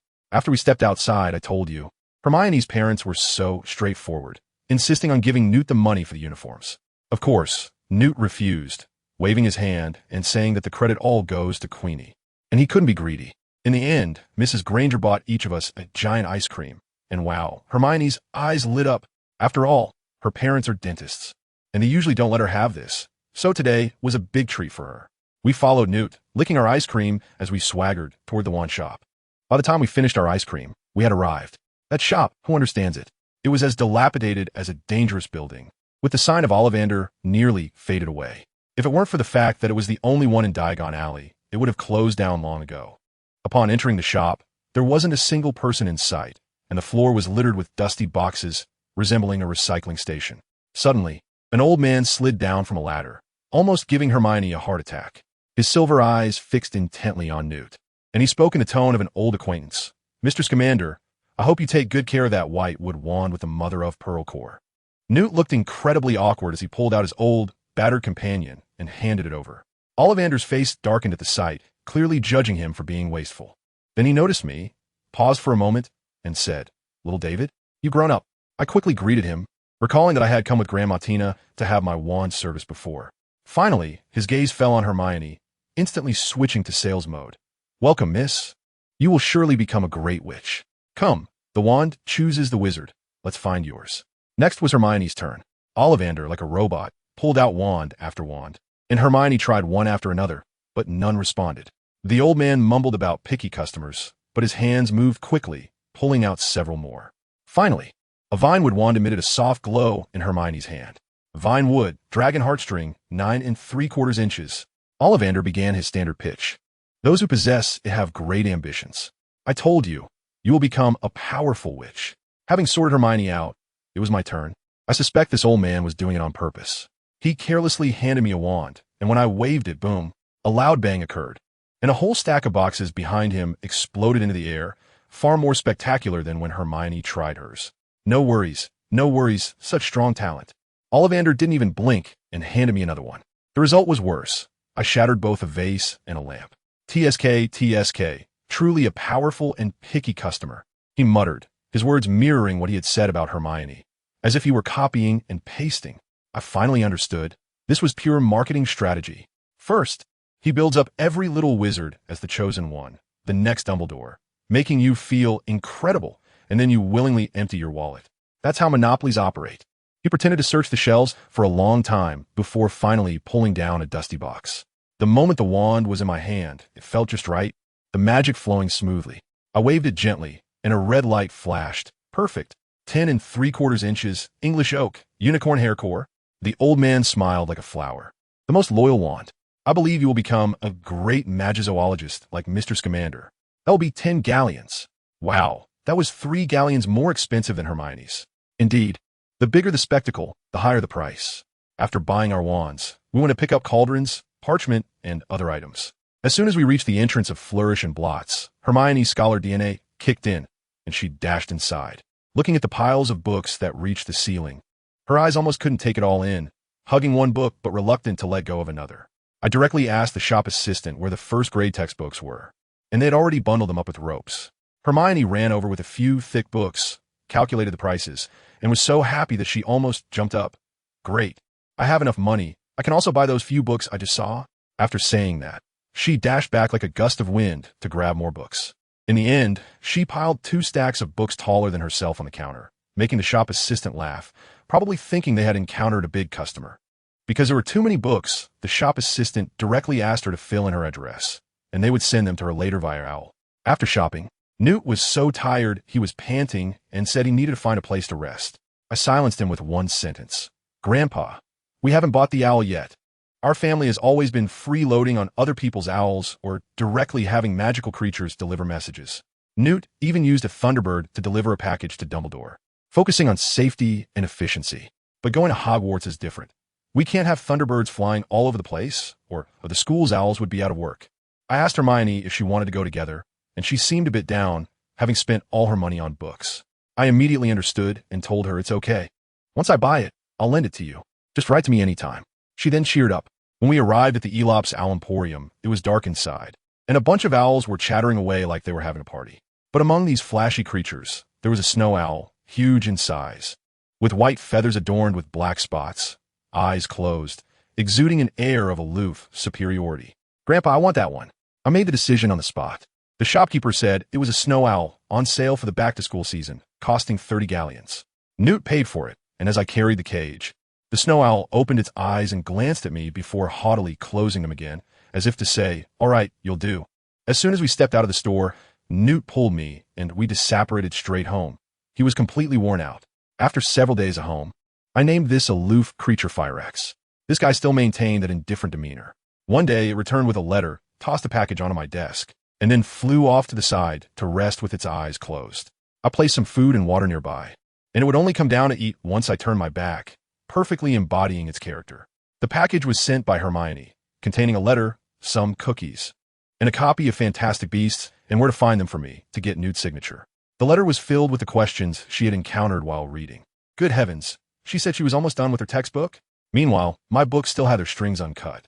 I went downstairs with the book to find Newt. Grandma Tina said he was in a magical space with John, and it seemed like the Kelpie was throwing a tantrum. As soon as I heard that, I got excited, put down the book, and rushed in.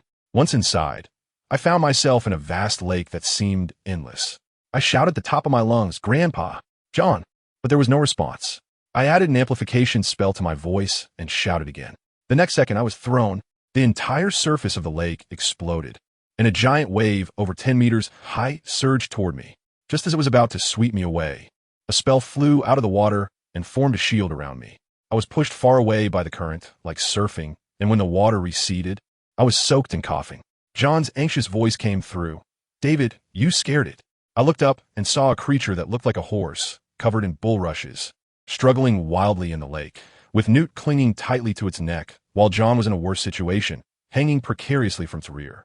This was the Kelpie, usually so docile, but today it was acting like it had eaten explosives. After struggling for a while, they still couldn't manage it. Newt shouted to me, "David, go to the studio and get a halter. Once we subdue it, you can use the binding spell to put it on." I hurried back to grab the halter, nervously holding my wand. After they finally managed to control the Kelpie, Newt shouted, "Quick!" I instantly raised my wand, and then my movements froze. Who understands this? My family? I choked at a critical moment. I sulked and shouted, "Grandpa, I don't know the binding spell." There was silence on the other side. Even the Kelpie's movements slowed down a beat. Then came Newt's furious roar. "I told you to study well. You just want to play all day. Don't scold me yet. Just tell me how to pronounce the spell." I quickly changed the subject.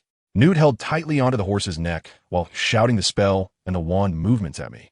I picked up a stone and practiced twice, and I succeeded. "Grandpa, I got it." "Good. Follow my command. Focus. Don't let it get me." Now, at Newt's command, I waved my wand and shouted, "Quickly bind." The halter landed perfectly on the Kelpie's head, and my heart was racing. When Newt pulled it back to the shore, I leaned over to ask what was going on. Newt sighed, "It's sick." He asked me to lift the Kelpie's rush-like mane, and when I gently lifted it, it immediately vomited.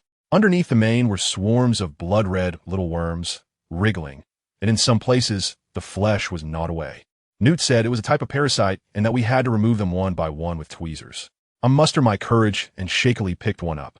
The worms struggled wildly on my tweezers. "Grandpa, can't we soak it in potion?" I asked.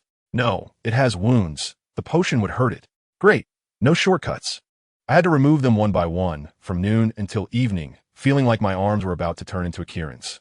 The bowl was filled with layers of worm corpses. When Newt finally said it was done and there were no more, I collapsed directly onto the Kelpie.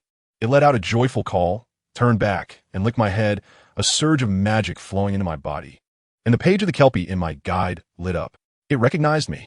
I hadn't even had the chance to be happy when Newt slapped me on the head. "How can you absorb its magic at a time like this?" He was heartbroken. Just after he hit me, the tail of the water creature swatted Newt, avenging me. Newt huffed off to prepare some supplements for it, and I lay on top of it, feeling immensely relieved. Avada, it was worth the pain. After this incident, Newt went a bit crazy, falling into deep self-reproach. To prevent other animals from having issues, he dragged me and John into a month-long comprehensive health check for magical creatures. Let me tell you, that month was pure hell mode.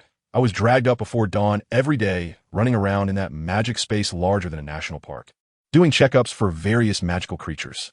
The smells were overwhelming. I didn't even have time to scroll through my phone. One day, we finally reached the last area, home to a shy little group of creatures called moonstruck beasts. Newt was in charge of driving them away, while I was responsible for blocking them. After a lot of effort, we managed to gather them together and check them with magical instruments. "How is it, Grandpa?" I asked loudly. The moonstruck beasts huddled together in fear. Newt slapped me on the back of the head again. "Lower your voice. Look how scared you made them." I felt aggrieved. I was exhausted and still getting hit every day. After the checkup, Newt said they were very healthy, and we could finally go back. After eating and taking a shower, I collapsed into bed and slept soundly. The next day, I woke up naturally, feeling something was off. Why didn't Grandpa come to wake me up today? I sat up yawning and immediately spotted the huge brown suitcase beside my bed. I was startled and suddenly took out my pocket watch to check the time. It was 10:30. Oh no, today is September 1st, school starts. I almost got held back before even starting. I dragged my suitcase down the stairs with a clatter. Grandma Tina saw me and exclaimed, "David, why haven't you gone to catch the train yet?" "I'm so dumb. I was too tired yesterday and overslept." "That Newt, Grandma Tina, is really mad. He said he would take you to the station today. He must have run off to see those animals again." I sighed helplessly, realizing that in my grandfather's heart, I was indeed not as important as those magical creatures. "Have you packed everything?" "Yes, it's all packed in the suitcase." "Good, let's hurry. I'll take you there. Don't miss the train." Grandma Tina pulled me outside, saying we would tidy it up when I got back. Let me tell you, Grandma Tina's energy is just unbelievable. No sooner had she spoken than I was yanked out the door by her. With a wave of her wand, BM, in the blink of an eye, we landed on the platform at King's Cross Station like paratroopers. Wow, that was quite a commotion. A security guard nearby looked like his eyes were about to pop out, probably wondering if this was some new form of performance art. Just as he was about to shout, a uniformed wizard suddenly appeared behind him with a whoosh. With a stylish wave of his wand, the security guard became dazed, rebooted right there, and then casually wandered off to patrol elsewhere. Family, who understands? The Ministry of Magic really has excellent after-sales service. Right there, between platforms 9 and 10, Grandma Tina pointed at a wall and said we could just go straight through. I nodded, dragged my heavy suitcase, took a deep breath, and charged at a brick wall like a fool. Honestly, this experience was so inhumane.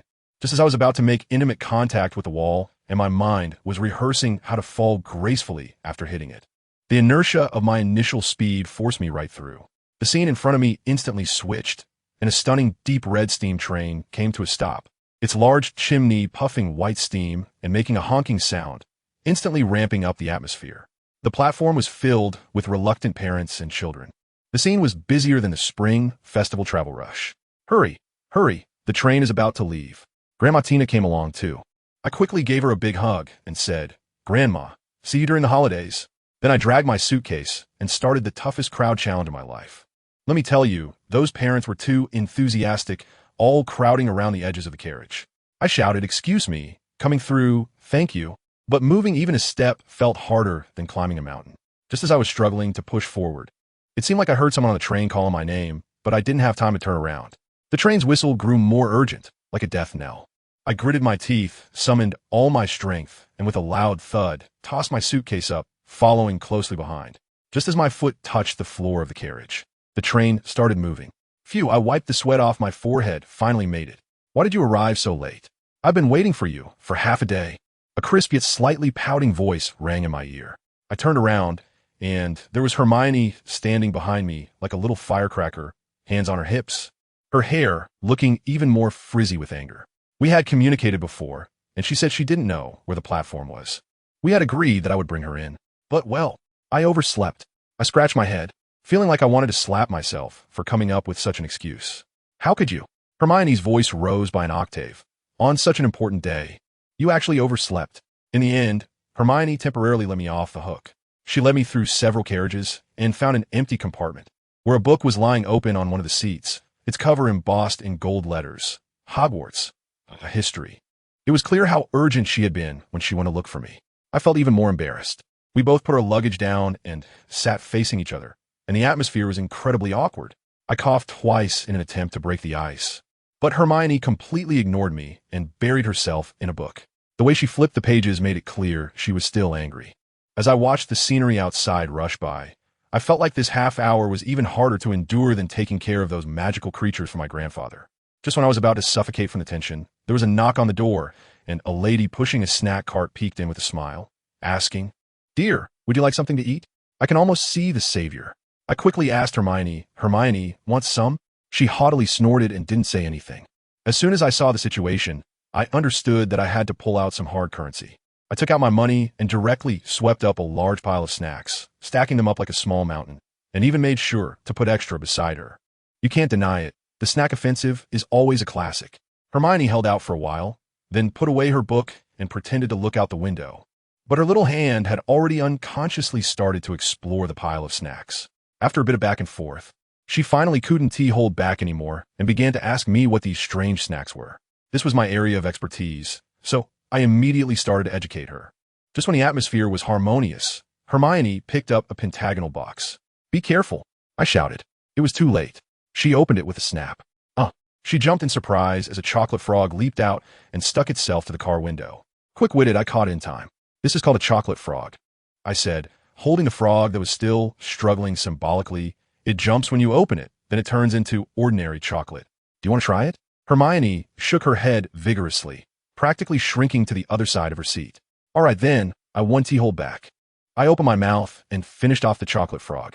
Hey, there's a picture of your grandfather on this. Hermione exclaimed as she pulled out a card from the box.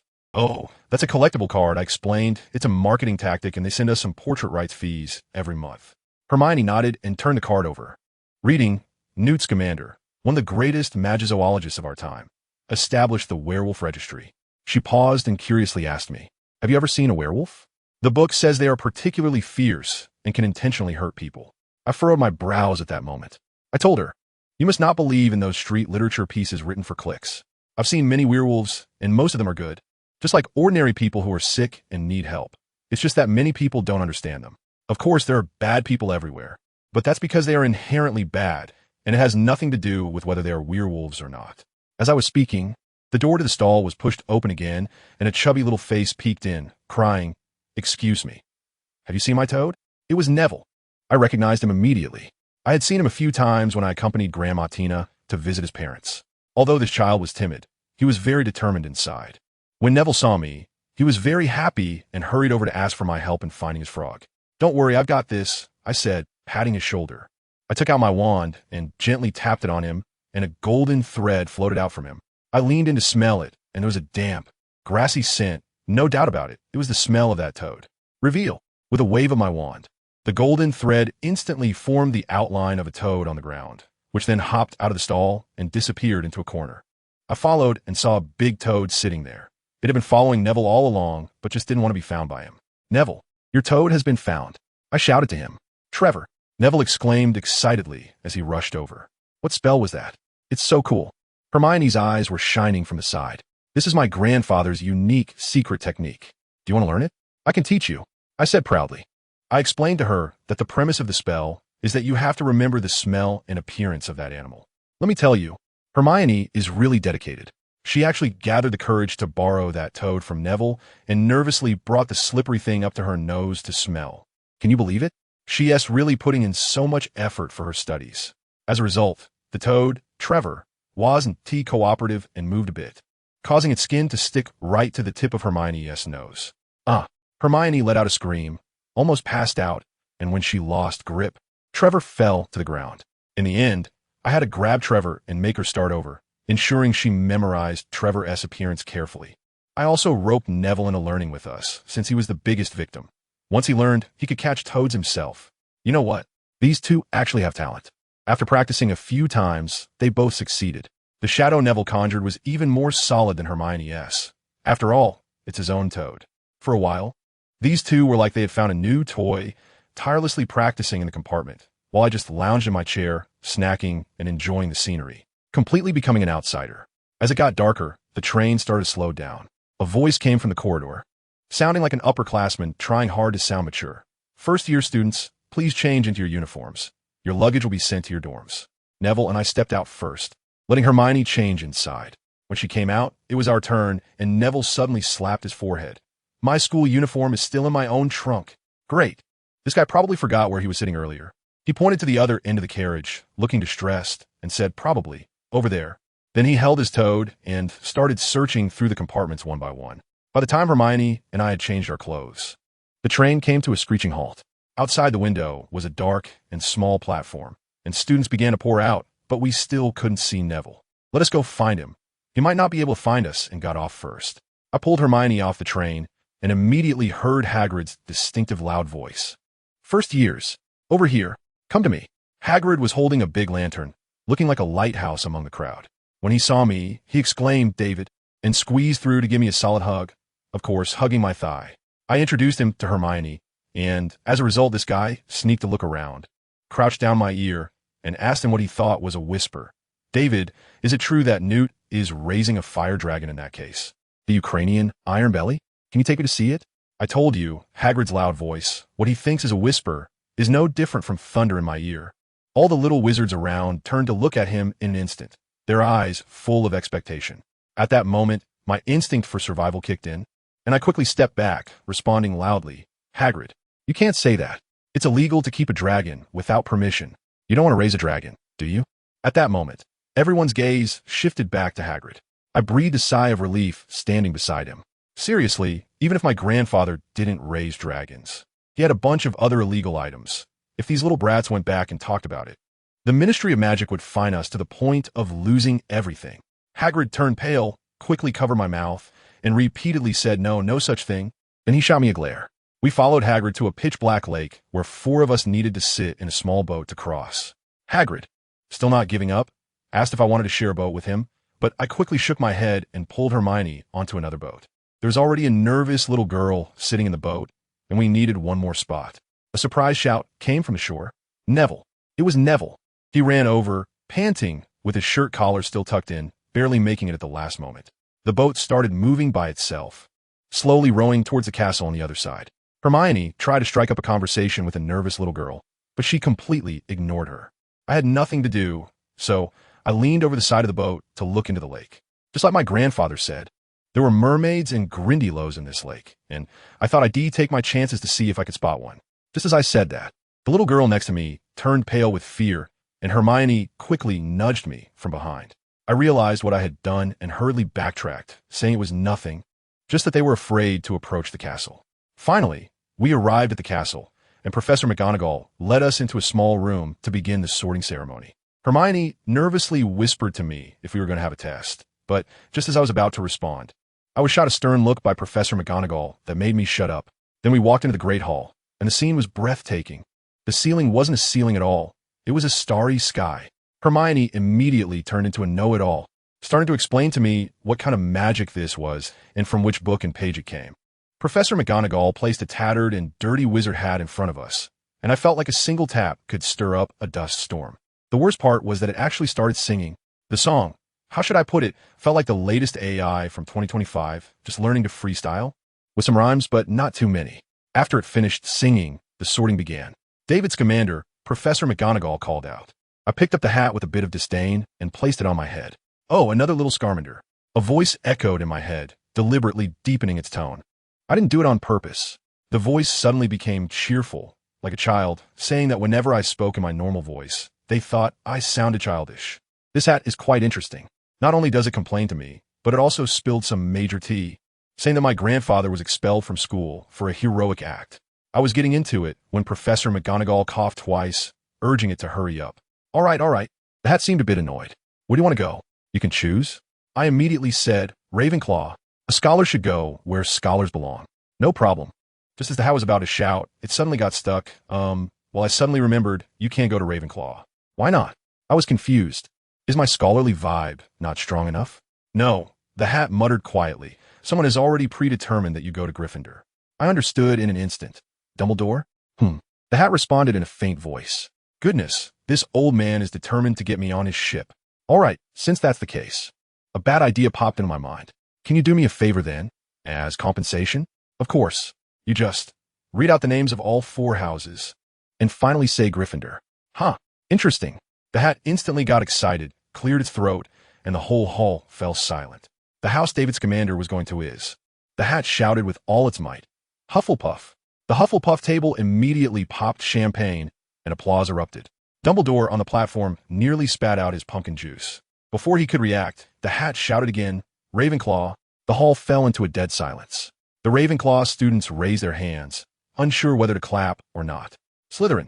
Now everyone in the auditorium was dumbfounded, all wondering if the hat was malfunctioning. None of the above houses. The hat announced with a voice that echoed throughout the hall that the house he should be in is Gryffindor. You're amazing. I silently gave it a thumbs up. No problem. Remember to come to the headmaster's office to chat with me later. I took off my hat, and the entire auditorium was so quiet that you could hear a pin drop. I bowed to everyone, and as I passed the high platform, I playfully winked at Dumbledore. The old man had already reacted, smiling and raising his cup to me. When I sat down at the Gryffindor long table, there was an explosive cheer from that side, almost lifting the roof off. 2 red-haired twin upperclassmen were especially excited, shouting that they wanted to go up and be sorted again. Next, the sorting hat was completely into the game, playing a trick on each student, until Professor McGonagall called out, Harry Potter. The entire hall fell silent again. The hat was silent on Harry's head for a long time, then suddenly shouted, Slytherin. Harry visibly flinched. The Slytherin side wanted to applaud, but didn't dare. Their expressions were quite conflicted. But the hat didn't let them be conflicted for long, quickly sorting Harry into Gryffindor. Almost all the Gryffindor students stood up to cheer, and the two red-haired upperclassmen, the Weasley twins, George and Fred, welcomed Harry down like a hero. Hermione was also sorted into Gryffindor, and she sat next to me. I had read his story in several books, and Hermione began to explain to me, saying he defeated Voldemort and saved the wizarding world. Is that true? I thought for a moment and said, that is not wrong. Anyway, that person died while trying to kill him. Hermione was still chasing after me, asking, so how did he defeat that person? He was just a baby at the time. I tell you, I was really troubled at that moment. What can I say? Should I tell her not to ask, because asking is just the love's magic going in circles? I couldn't just spoil the plot and say that it was her mother who used love to give her a supreme anti-armor, right? That would directly expose my identity as a time traveler. I could only shrug and say that the version I heard was pretty much the same as what was written in the book. That was how I managed to brush it off. As soon as the sorting ceremony ended, Dumbledore stood up and exclaimed, "Fool, crybaby, scum, twist, goodness." I was completely stunned at that moment. What kind of new slang or secret code was that? Just as he finished speaking, the table was instantly filled with all sorts of delicious food. I was already so hungry that I felt like my stomach was touching my back. So I grabbed a pie and stuffed it into my mouth.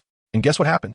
Hermione was standing next to me, completely frozen like a bug caught in a trap, muttering those few words, insisting on figuring out the zodiac signs. Then she suddenly poked me. Let me tell you, it was right on my ticklish spot, and I almost choked, as if I was about to be sent off early to join the luxurious package of Hogwarts ghosts. Halfway through the meal, Dumbledore started speaking again, saying that freshmen were not allowed in the Forbidden Forest. I swear, his gaze was like he had an 8-fold scope, staring straight at me. Hermione's little radar went off, and she immediately came over, saying she would keep an eye on me and not let me go. I was acting all obedient, saying, "Don't worry, I definitely want to go," but inside I was thinking, little one, unless you also break the school rules and sneak out with me at night. How would you know? After the feast, we had to sing that creepy school song. Does anyone understand? That scene was like a massive car crash.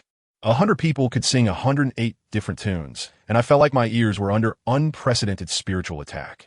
After the song, I quickly made my escape to find Professor McGonagall. My grandmother had a letter for me to deliver personally. Luckily, I ran into a senior named Katie Bell on the way, who was beautiful and kind-hearted, and she offered to show me the way. Otherwise, with Hogwarts stairs, which seemed to have a life of their own, I would have been completely dizzy and lost until next year. When I arrived at the office, I handed the letter to Professor McGonagall. She opened it, and her expression instantly turned into a strange smile. She slowly looked up at me and said, "Your grandmother mentioned in the letter that you would certainly find a way to sneak into the Forbidden Forest, right, David?" At that moment, I felt a jolt, and cold sweat broke out on my back. My dear Grandma, this is not just writing a letter. It's practically sending someone's head 1,000 miles away, completely selling me out. I shook my head like a rattle drum, swearing and vowing that I am definitely a law-abiding good student. What's the Forbidden Forest? I don't know. After finally escaping from Professor McGonagall, I returned to the dorm. Harry was still awake, sitting by the window at a 45-degree angle, staring at the sky, exuding an aura of melancholy. He said it all felt like a dream, suddenly becoming a celebrity, and he was having a hard time adjusting. I went over, patted him on the shoulder, and said, "Bro, you'll get used to it. You're now the top star in the wizarding world. You have to embrace the enthusiasm of the fans." The next morning, as soon as I stepped out of the dorm, I was caught by Hermione, who insisted on dragging me to the library to prepare. I was really at my wit's end. It was only the first day of school, and she was all about this companion-style pressure, right? As we were halfway there, we ran into Filch's cat, Mrs. Norris, who was as thin as a piece of paper and looked pitiful. My heart softened, and I wanted to take out my special dried fish to feed her a bit. Who knew Filch would come charging like a cannonball, pointing at my nose and spraying me with accusations, saying I was trying to poison his dear pet. I was really speechless, completely at a loss for words. My kindness was taken for a fool's errand. Hurrying to the Transfiguration classroom, I immediately spotted a tabby cat on the podium. That gaze, that posture, that aura, I knew what was up. I went up and gave a deep 90-degree bow. "Good day, Professor." Hermione next to me was left dumbfounded. Sure enough, the class bell rang, and Harry and Ron rushed in just in time, panting and relieved. Good thing Professor McGonagall hasn't arrived yet. The next second, that cat suddenly transformed mid-air into Professor McGonagall, and the air in the classroom froze. The expressions on those two faces were more dramatic than encountering a ghost. In class, we had to turn matches into needles, and let me tell you, this was a piece of cake for me. With a wave of my wand, I succeeded on the first try. Hermione was amazed and asked if I'd secretly taken extra classes. Later, in Charms class, Professor Flitwick, that particularly tiny old man who could even fall off a pile of books when excited, said something that instantly enlightened me. He said that the earliest spells actually originated from magical creatures. My mind just exploded. I said, why is the transformation spell so easy for me? That feeling is just like using the ability of the Kelpie from the Magical Creatures Guide, isn't it? Wow. It turns out I've already engraved the muscle memory of this skill into my DNA. This guide is not just a Pokémon collector. It's also a top-notch learning aid. But the most ridiculous part has to be the defense against the Dark Arts class. That Professor Quirrell, let me tell you, he is basically a walking biochemical weapon. The whole classroom was filled with such a strong garlic smell that it was suffocating. He stuttered while talking, trembling all over. When we asked him about his experience fighting zombies, he just stared blankly and started talking about the weather. Then, for the entire class, he clutched the textbook and read it from beginning to end at a speed that was like double time, giving us absolutely no chance to ask questions or interrupt him. Hermione next to me was so furious that her cheeks puffed up, constantly poking me and whispering angrily, "David, how can he teach like this? What else can I do?" I can only shrug and say to her, "Don't rush, don't rush." I'm thinking, maybe he's going to finish reading the textbook first and then teach us some practical stuff. And guess what happened? Goodness, he finished reading it once and then started again from the beginning for a second time. Hermione's little face turned as puffy as a pufferfish. The moment the class bell rang, she quickly stuffed her book into her bag and rushed out of the classroom like a gust of wind, nearly knocking Professor Quirrell over at the door. He was so startled he jumped back 2 steps like a frightened rabbit, clutching his big scarf. But you know how women's hearts are as deep as the ocean, folks. In the afternoon, during herbology and history of magic, Hermione was back to her usual self, fully energized, eagerly raising her hand to answer questions. After class, she asked me if I was going to the library, and I let out a strategic yawn saying, "Dude, I can't take it anymore. After 3 classes, I'm nearly dead. I need to go back and catch some sleep." She didn't say much and whisked off to the library like a whirlwind. I didn't lie to her. I was really tired. I collapsed into bed as soon as I got back to the dorm. But sleep was impossible. Harry and the others were like they had been injected with adrenaline, holding a late-night discussion until the middle of the night. Ron's snoring and Neville's sleep-talking created a 3D surround sound experience, perfect for a comforting sleep. Just when they finally quieted down, the real show began.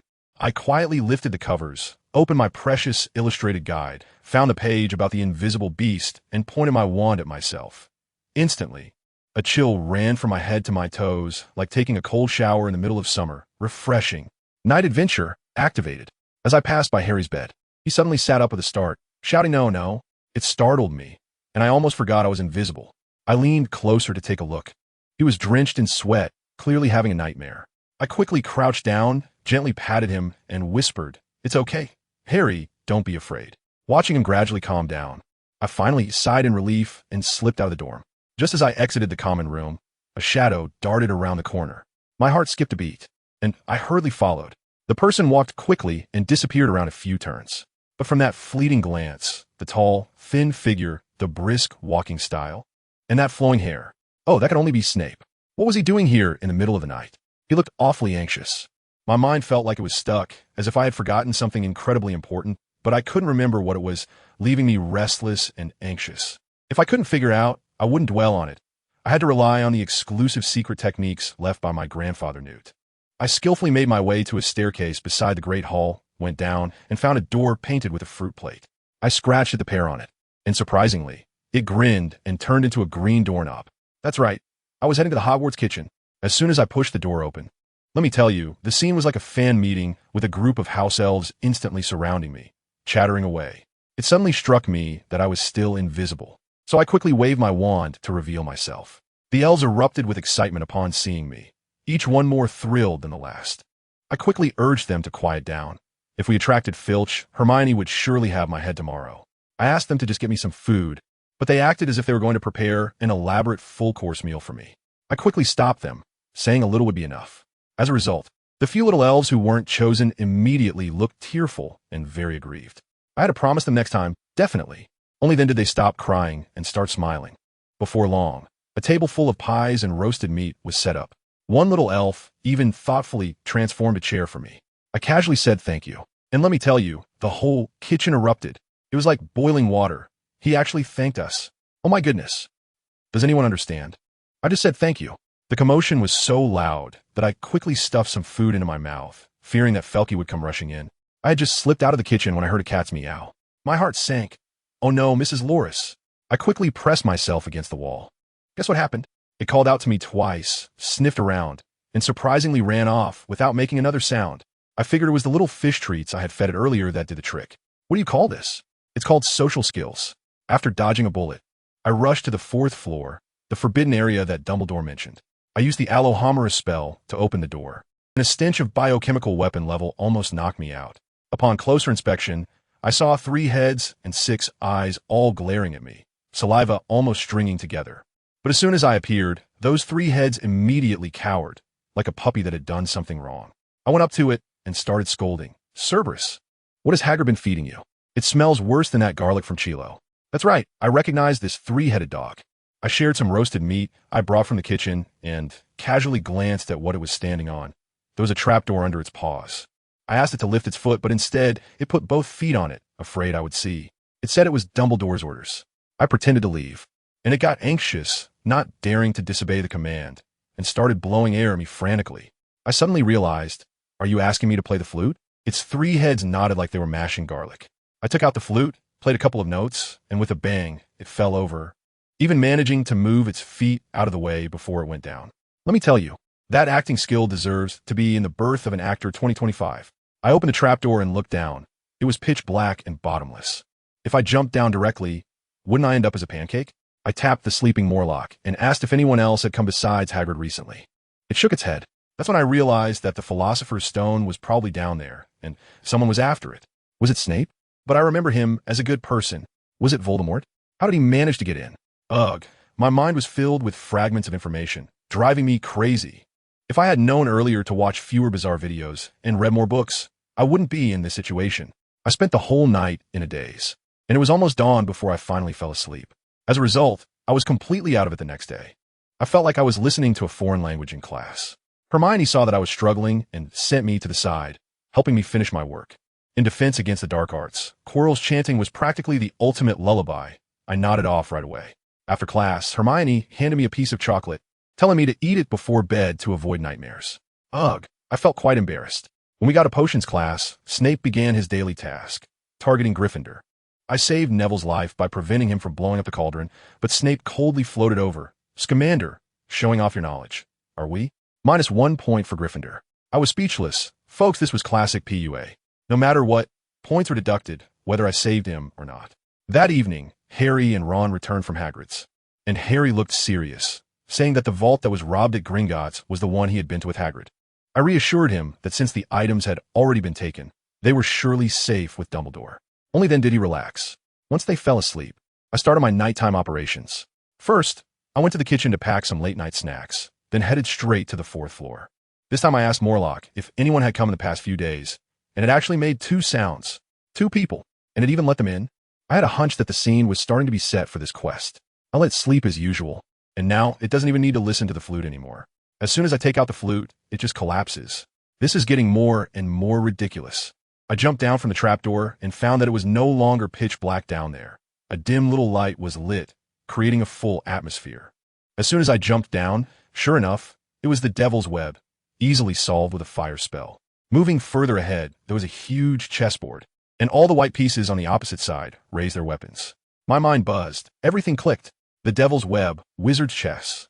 Isn't this just a beginner's village tutorial level? That old man Dumbledore is just playing a nurturing game here, using Voldemort as a sparring partner for Harry.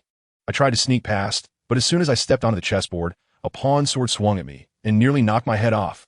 It seems I can only play chess honestly or confront it head-on. Forget it. I need to get some lessons from Ron, that chess master. I'll stop here for today. When I woke up again, it was already noon, and the dormitory was empty. I guess Harry and Ron were off having fun again. I groggily got up, ready to head to the Great Hall to find something to eat and fill my stomach. Just as I reached the entrance of the hall, wow, it was packed with people like a big market. I was just stretching my neck to look for a seat when I heard Hermione calling me from over there.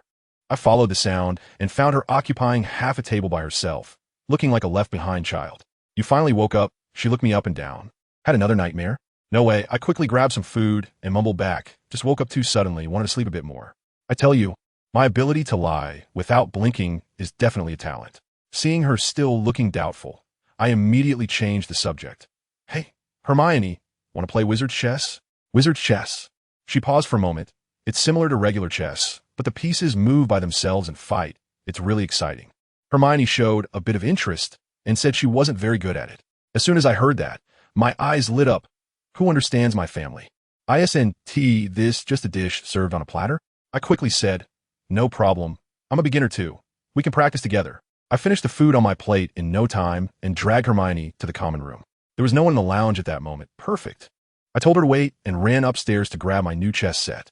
Ron's old set had pieces that always went against me. It was unbearable. Once the board was set up, my black pieces suddenly brandished their weapons in unison, looking like they were about to head into battle. Hermione was still a bit confused, pointing to a pawn and saying, "You move forward 2 squares." The pawn zoomed out immediately. Hermione's eyes lit up, feeling like she had discovered a new world. The little fish is hooked. A few minutes later. Hermione, you lost. I waved my hand proudly, my knight attack. My black knight kicked the opposing white king right off the board. Again, Hermione's little face puffed up with anger. After a few more minutes. Oh no, lost again. I crossed my legs. Bishop, go, give him a grand exit. The white king was once again knocked down, still cursing at Hermione from the edge of the board. Probably complaining about her abstract chess skills. No more. Hermione finally exploded, sweeping all the pieces into the box in one swift motion, closing the lid smoothly. Let's go to the library. She grabbed my wrist and dragged me out. After just a couple of steps, she realized what she was doing. Suddenly let go like she had been electrocuted, her face flushed. I couldn't help but laugh at her. It's okay from now on. I'll take you. I promise to teach you. She turned back and shot me a fierce glare, huffed, and stormed off ahead. That night, I sneaked out again. But this time, I wasn't going to provoke those 3 big dogs. I had basically figured out the tricks of that place. No need to clock in every day. I moved like a secret agent, first avoiding Filch Patrol, then sneaking behind a statue. Mrs. Norris, Filch's cat, passed by me, meowed, and then smartly ran off in the opposite direction. I, on the other hand, skillfully placed a few fish treats at the foot of the statue. What do you call this? This is called social finesse. I had long established a secret strategic partnership with that cat. After wrapping everything up, I slipped out of the castle and headed straight for the Forbidden Forest. Hagrid's hut still had lights on. Who knows what that guy was tinkering with at midnight? Probably researching some earth-shattering dark cuisine again. I didn't pay much attention, took out my wand, crouched down, and plunged into the dark forest. Not far in, I sensed something was off. There was a freshly dug hole in the ground, with tufts of gray and white for nearby. I crouched down, picked up a few hairs, and sniffed them.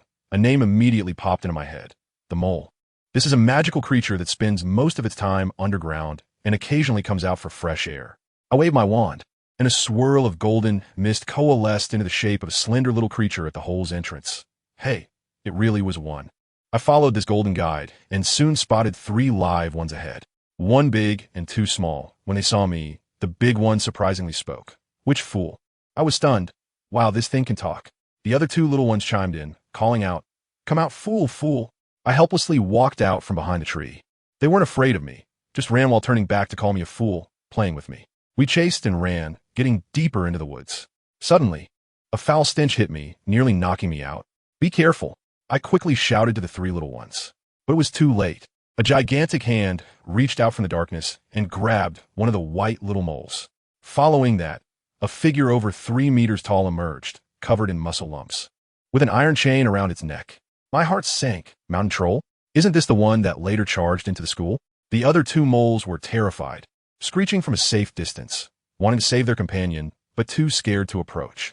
Just as the giant was about to shove the little guy into its mouth, I pointed my wand. Release. The giant's hand loosened, and the little mole rolled out, landing just outside the reach of the chain. I breathed a sigh of relief. But suddenly, the ground began to shake again, and the sound of heavy footsteps echoed from a distance. Another, even bigger giant walked out of the forest. At that moment, I thought, who understands this? How can there be another one?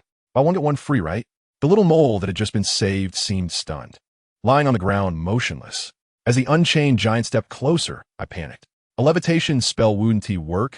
It's for living things, and it would fall apart halfway. It seemed I had to confront it head on. I quickly took off my bothersome school robe, took a deep breath, and at the moment the giant lifted its foot, I pointed my wand forward. A tall steed appeared out of thin air, then grew in size, instantly transforming into a giant troll. My summoned giant roared and charged, landing a punch right on the wild giant's face, making it take a step back.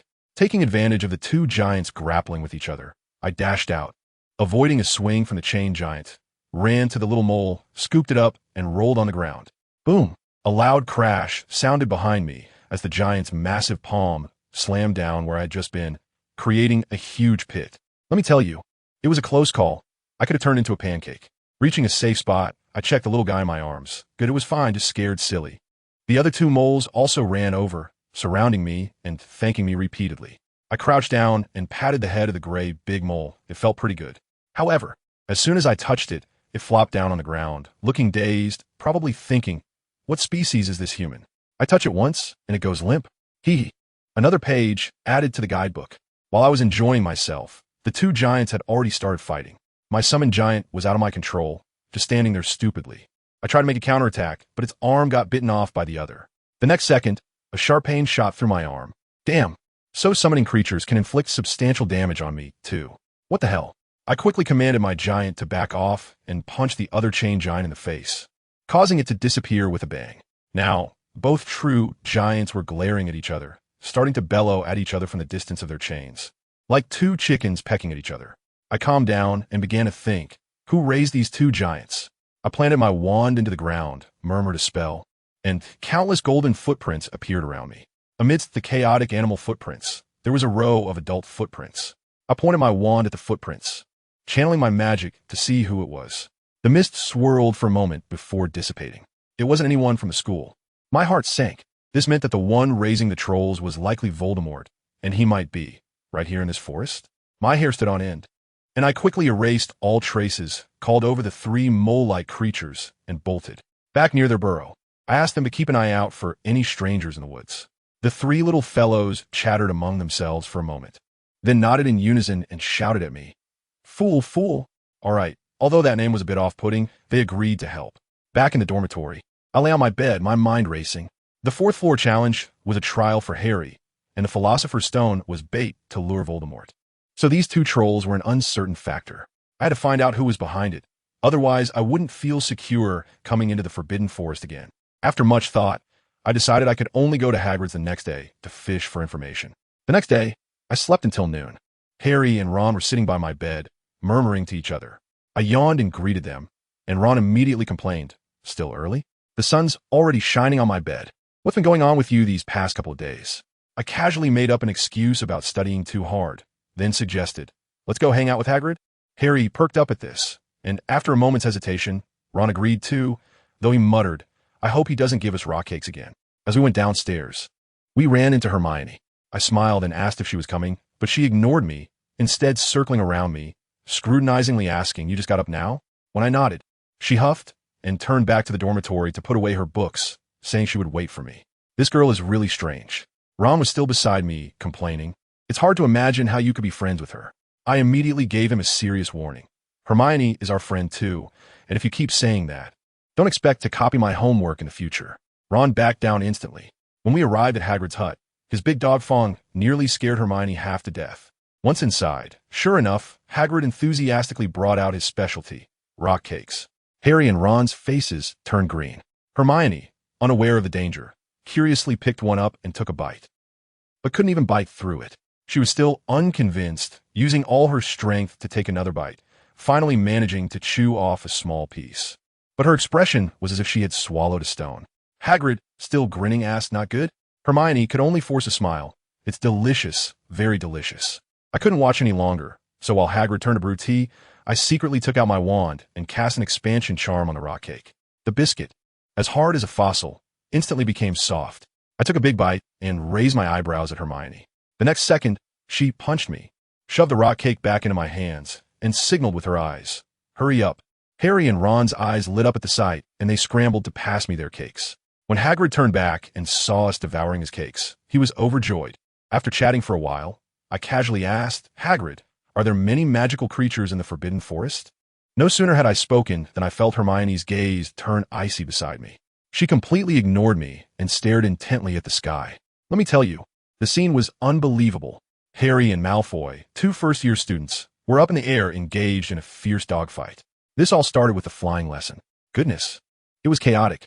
That chubby kid Neville, before the teacher even blew the whistle, shot up in the sky like a firecracker, completely out of control.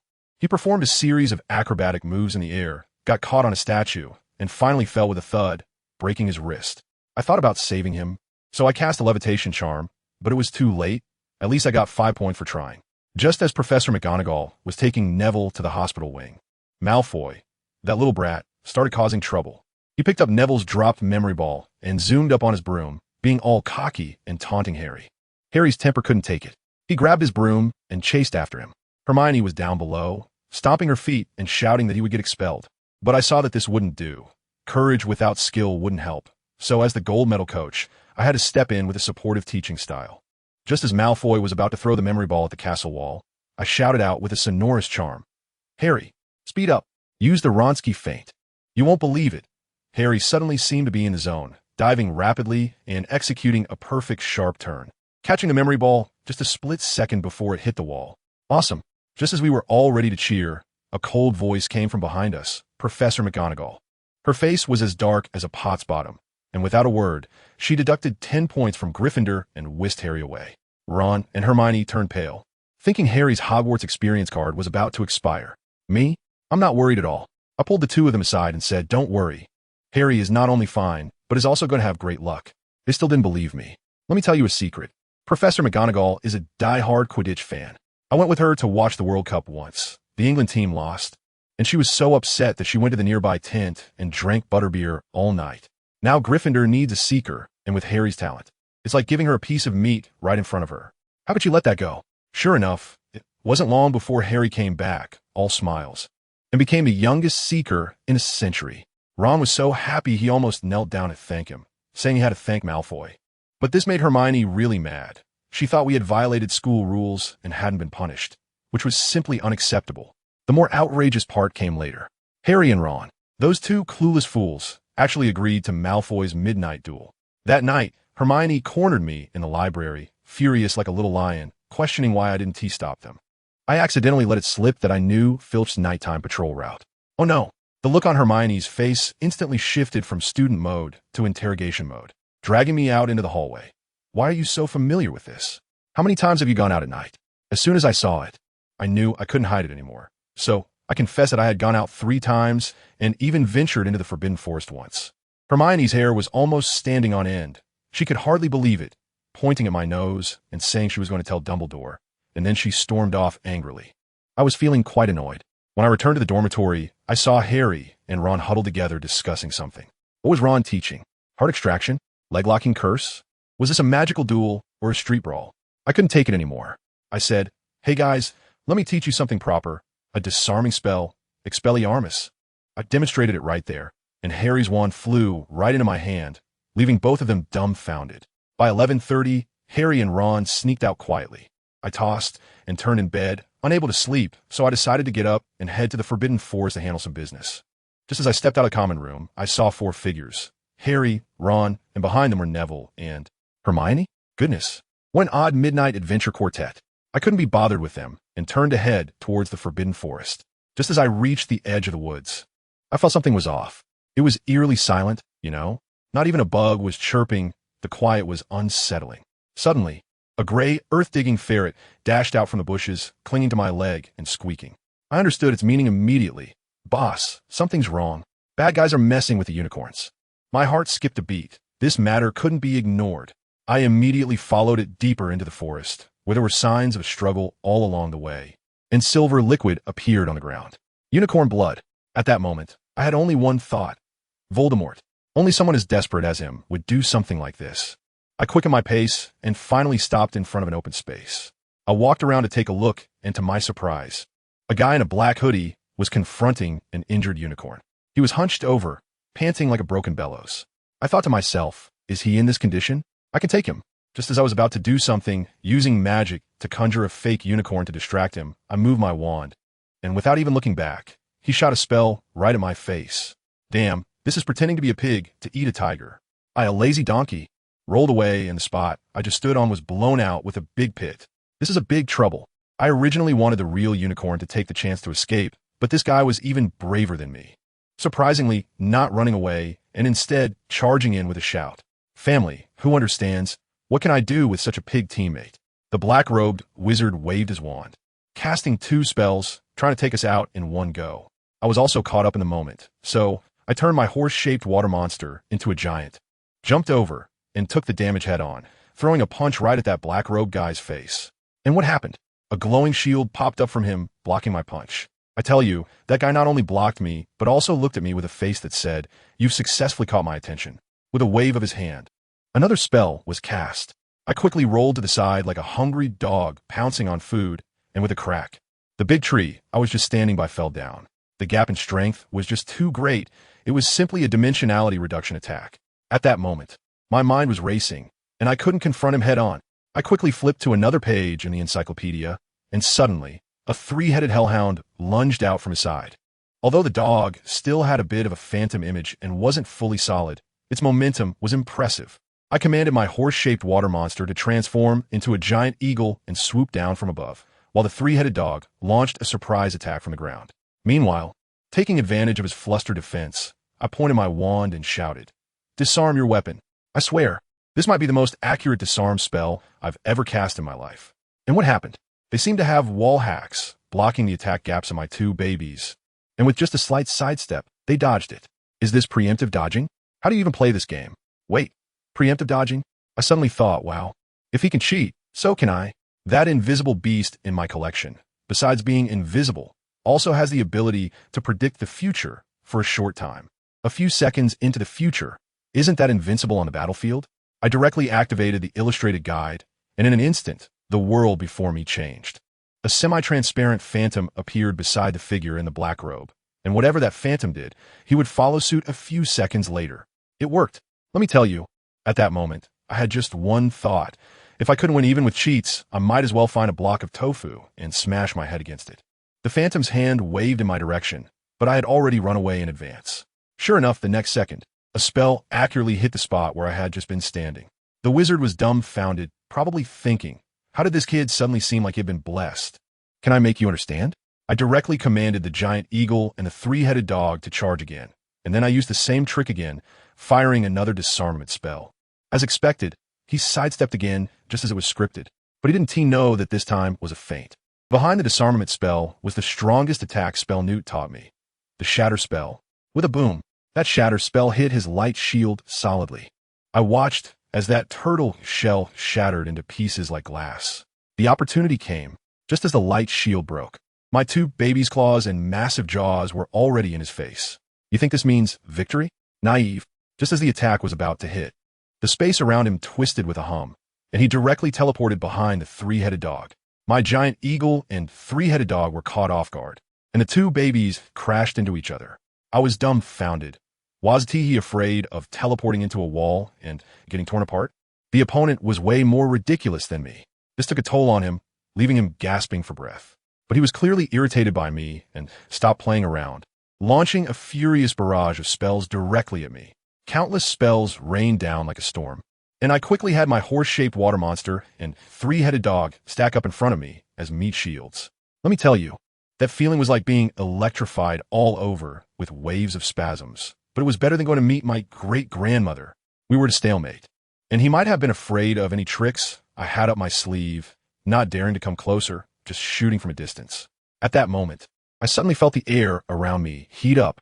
I turned my head to take a look, and to my surprise, a blue wall of fire, taller than a person, was circling around me. The flames were terrifying. When a towering tree touched it, it turned to ash instantly without even burning, and when the wind blew, the ashes were scattered everywhere. At that moment, I felt a chill in my heart. Professor, if you don't come soon, I'll have to dance on my grave next Qingming festival. I tried to throw a few spells at the firewall, but to no avail. The spells disappeared the moment they touched the flames. It was a hopeless situation, just when I was about to write a farewell letter to my grandmother in despair. A flash of inspiration struck me. That's right, the broom. Neville's broom that flew away. I hope it's still nearby. I quickly focused my mind, summoned my last ounce of strength, and waved my wand. Broom, come. A few seconds later, just as the firewall was about to close in and roast me like Peking duck, A loud bang suddenly echoed from the sky. A flying broom swooped down like a fighter jet from above the firewall. I leaped up and grabbed it, instantly soaring into the air. In the next second, as I flew up, the blue flames below suddenly closed in, burning a huge black circle on the ground. I lay on the broom, gasping for breath. Really, I had no strength left at all, and I could barely maintain the forms of the two babies below. At that moment, the black-robed wizard spoke for the first time. His voice is hoarse as a chainsaw cutting through wood. I haven't seen such an outstanding little wizard in many years. I was feeling weak at the time, but I couldn't lose face, so I put on a thin veneer of aggression. Can you shut up? Your voice is more unpleasant than my 3 dogs snoring. He let out a cold snort and shot a few more spells my way. I didn't even have the strength to use predictive hacks. I could only rely on instinct to dodge wildly. I managed to avoid the first few spells, but the last one was already right in front of me. It was over. I was really done for this time. My heart sank and I shut my eyes. After waiting for what felt like an eternity, nothing happened. I opened my eyes to find myself covered in something like armor. It was a protective shield. Looking around, I saw that the black-robed wizard was nowhere to be found. I weakly called out, "Professor, is that you?" The next moment, Dumbledore strolled out from behind a big tree as casually as if he were walking in his own backyard. "David, I didn't expect you to do so well." I almost fell off the broom at that moment, controlling the broom to land on the ground. I asked him, "Have you been here for a while?" Guess what he said? He said, "Of course, I arrived as soon as you signaled. I wanted to see how long you could hold your ground with him. So I didn't intervene. Who understands? Family?" I was almost done for, and he was just watching the scene unfold. He even winked and said, "Your flying curse is pretty good, very imaginative." I was about to lose my cool and intervene. I just rolled my eyes at him, too lazy to deal with him. I rushed to treat the wounds of that unicorn, which were so deep that I could see the bone. I applied anesthesia, stitched it up, and bandaged it, working hard for quite a while. After finishing all of this, I walked over to Dumbledore and silently looked at him. I needed an explanation. Then, he took me back to the headmaster's office, gave me a cup of hot chocolate, and started bombarding me with information. He told me that Voldemort hadn't truly died. He had merely transformed into a state of soul, and the evidence was that the dark mark on Snape's arm hadn't disappeared. As for Harry, he was chosen as the ultimate weapon against Voldemort because of a prophecy. I had just one expression, "Subway, old man," looking at his phone. I asked him, "Are those levels on the 4th floor also prepared for Harry?" He nodded and said that those simple levels were just meant to test Harry and his friends, and Voldemort was only invited to be Harry's teacher. The Philosopher's Stone was just a bait. I can hardly believe my ears. I asked him, what if Harry fails? What if he doesn't want to? Dumbledore was silent for a moment and asked me if I was willing. I said I had no choice. Even if I didn't participate, my grandfather would. Then he started to give me a pep talk, saying that love is the greatest magic in the world, and Harry would find the person he wants to protect. At this point, a thought crossed my mind, and I suddenly realized the person in the forest is Professor Quirrell. Dumbledore looked at me in surprise and said, "Oh, you just figured it out? What nonsense. Who would have thought that? You, a respected leader of white wizards, would bring Voldemort himself into the school as the defense against the dark arts teacher? This move is as absurd as sending an undercover agent into a gang, only to find out your boss is the gang leader." In the end, I asked him what role I played in his grand plan. He actually told me that originally I had nothing to do with it, but seeing my exceptional talent, he decided to add me to the plan at the last minute. I really appreciate it. He also told me not to reveal the truth to others, especially Harry, and specifically warned me not to tell Harry that the 3-headed dog falls asleep when it hears music, saying that Hagrid might accidentally spill the beans. Goodness, everyone is just a tool, huh? The next day, in potions class, Hermione was still mad at me and wouldn't sit with me. Neville, however, managed to sit next to me and, under my guidance, finally had a pleasant potions class without blowing up any cauldrons. After class, Harry and Ron dragged me back to the dormitory, looking terrified, and asked if I knew about the 3-headed dog. Apparently, they had been tricked by Malfoy last night and accidentally stumbled into the forbidden area on the 4th floor. What can I say? I can only play dumb and shrug. Saying, "A 3-headed dog? I've never seen such a rare creature, let alone know its weaknesses." After sending them away, I went to the library to look for some information to find a better potion for the unicorn. As a result, Hermione saw me, huffed, and walked away. Sigh. A woman's heart is as deep as the ocean. In the afternoon, I mustered my courage and knocked on Snape's office door with my own summarized formula in hand. I tell you, that office was as eerie as a horror movie set, with jars filled with unidentified organs everywhere. Snape glanced at me coldly. scanned the potion recipe I had written, and surprisingly didn't mock me much. He just had me do it myself while he guided me. The next 2 or 3 hours were a nightmare of my life. I felt more exhausted than fighting Voldemort. Snape stood beside me like a ghost, and if I made even the slightest misstep, I would get a barrage of furious shouts. The mental pressure was unbelievable. Finally, I managed to brew a bottle of dark red potion, and when I left his office, I felt like I was about to collapse. I leaned against the wall for a while before dragging my feet to find Hagrid. As soon as Hagrid saw me, he complained that he had been waiting for me all day and had gone to change the unicorn's bandages himself, but the unicorn wouldn't let him get close. We didn't say much. He slung his crossbow over his back, and I led Yaya as we walked into the Forbidden Forest. I took out the unicorn's hair and used a spell to make a compass to guide us. As we walked, my 3 dirt-digging ferrets suddenly appeared from some corner and ran over to join me. Hagrid immediately took a liking to them and started playing a giant stepping game with them, having a great time. Just as Hagrid's hearty laughter echoed, the guiding hare came to a stop not far ahead. I tugged at Hagrid's sleeve. "Hagrid, it's time." Only then did Hagrid stop the game and walk forward with me. As we got closer to the unicorns, Hagrid stopped in his tracks because he knew that if he got any closer, the unicorns would run away again. I'm telling you, I'm just one step away from scaring these little cuties away. As for me, I just keep moving forward. Yesterday, next to the white unicorn I saved, there was a little silver one standing there, with a bald head and no horn yet. When this little guy saw me coming, wow, it was quite feisty, making a fuss at me and scratching the ground with its little hooves, meaning, "Don't come over." But I didn't stop, and then its mom, the white one, yelled at it. The little guy was taken aback right away, stomped its feet in anger, turned around, and ran to the side, presenting its backside to us and lying down. Who understands, family? That sulking little look was just too much. In the past, I first removed the bandages from that adult unicorn.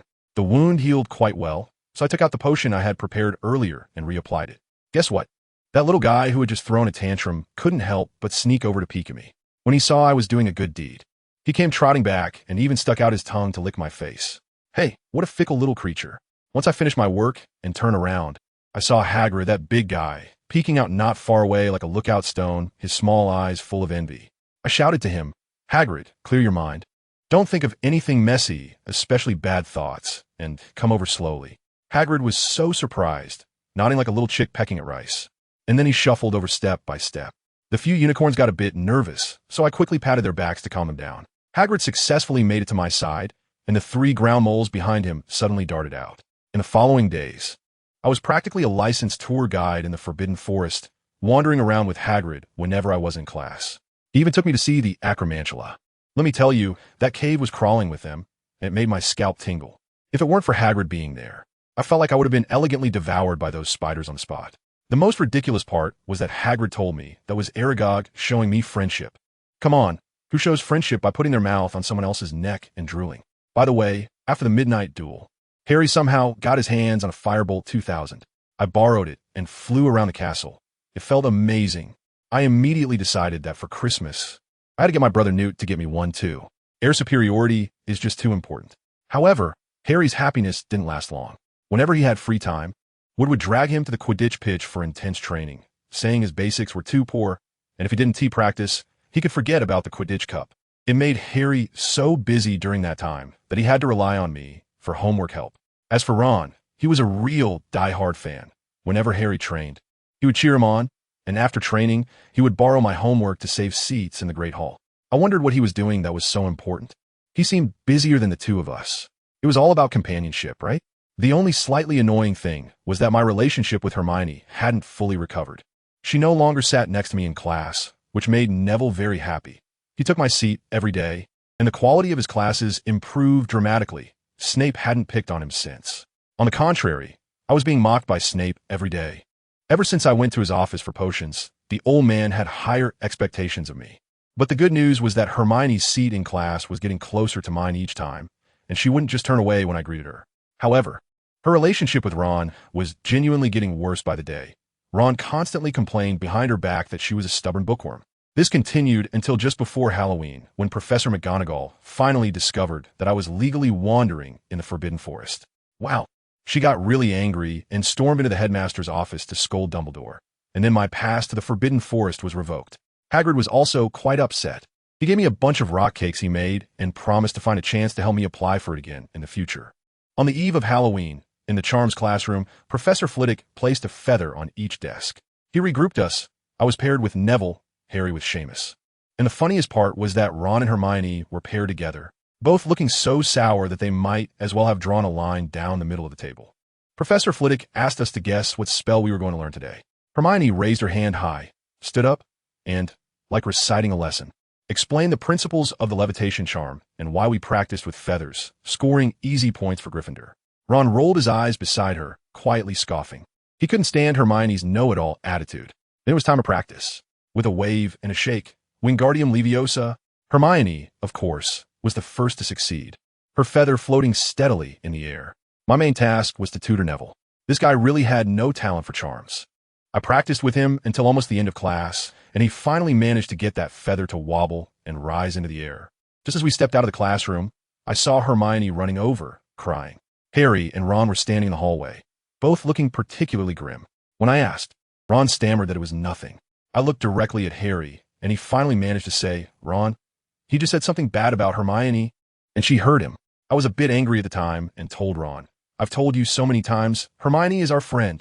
The next class was flying, and sure enough, Hermione didn't come. When I saw the guilty looks on Harry and Ron's faces, I knew what was going on.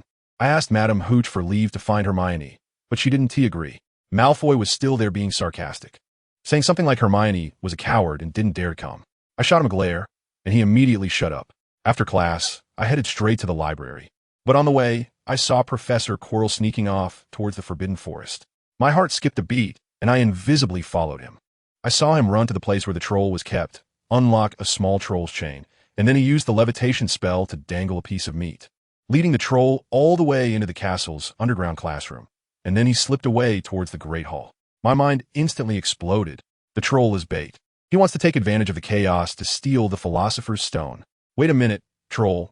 Underground classroom. Hermione. She wouldn't be hiding in the girls' bathroom crying, would she? I didn't care about the Philosopher's Stone at that moment and turned back to Ron.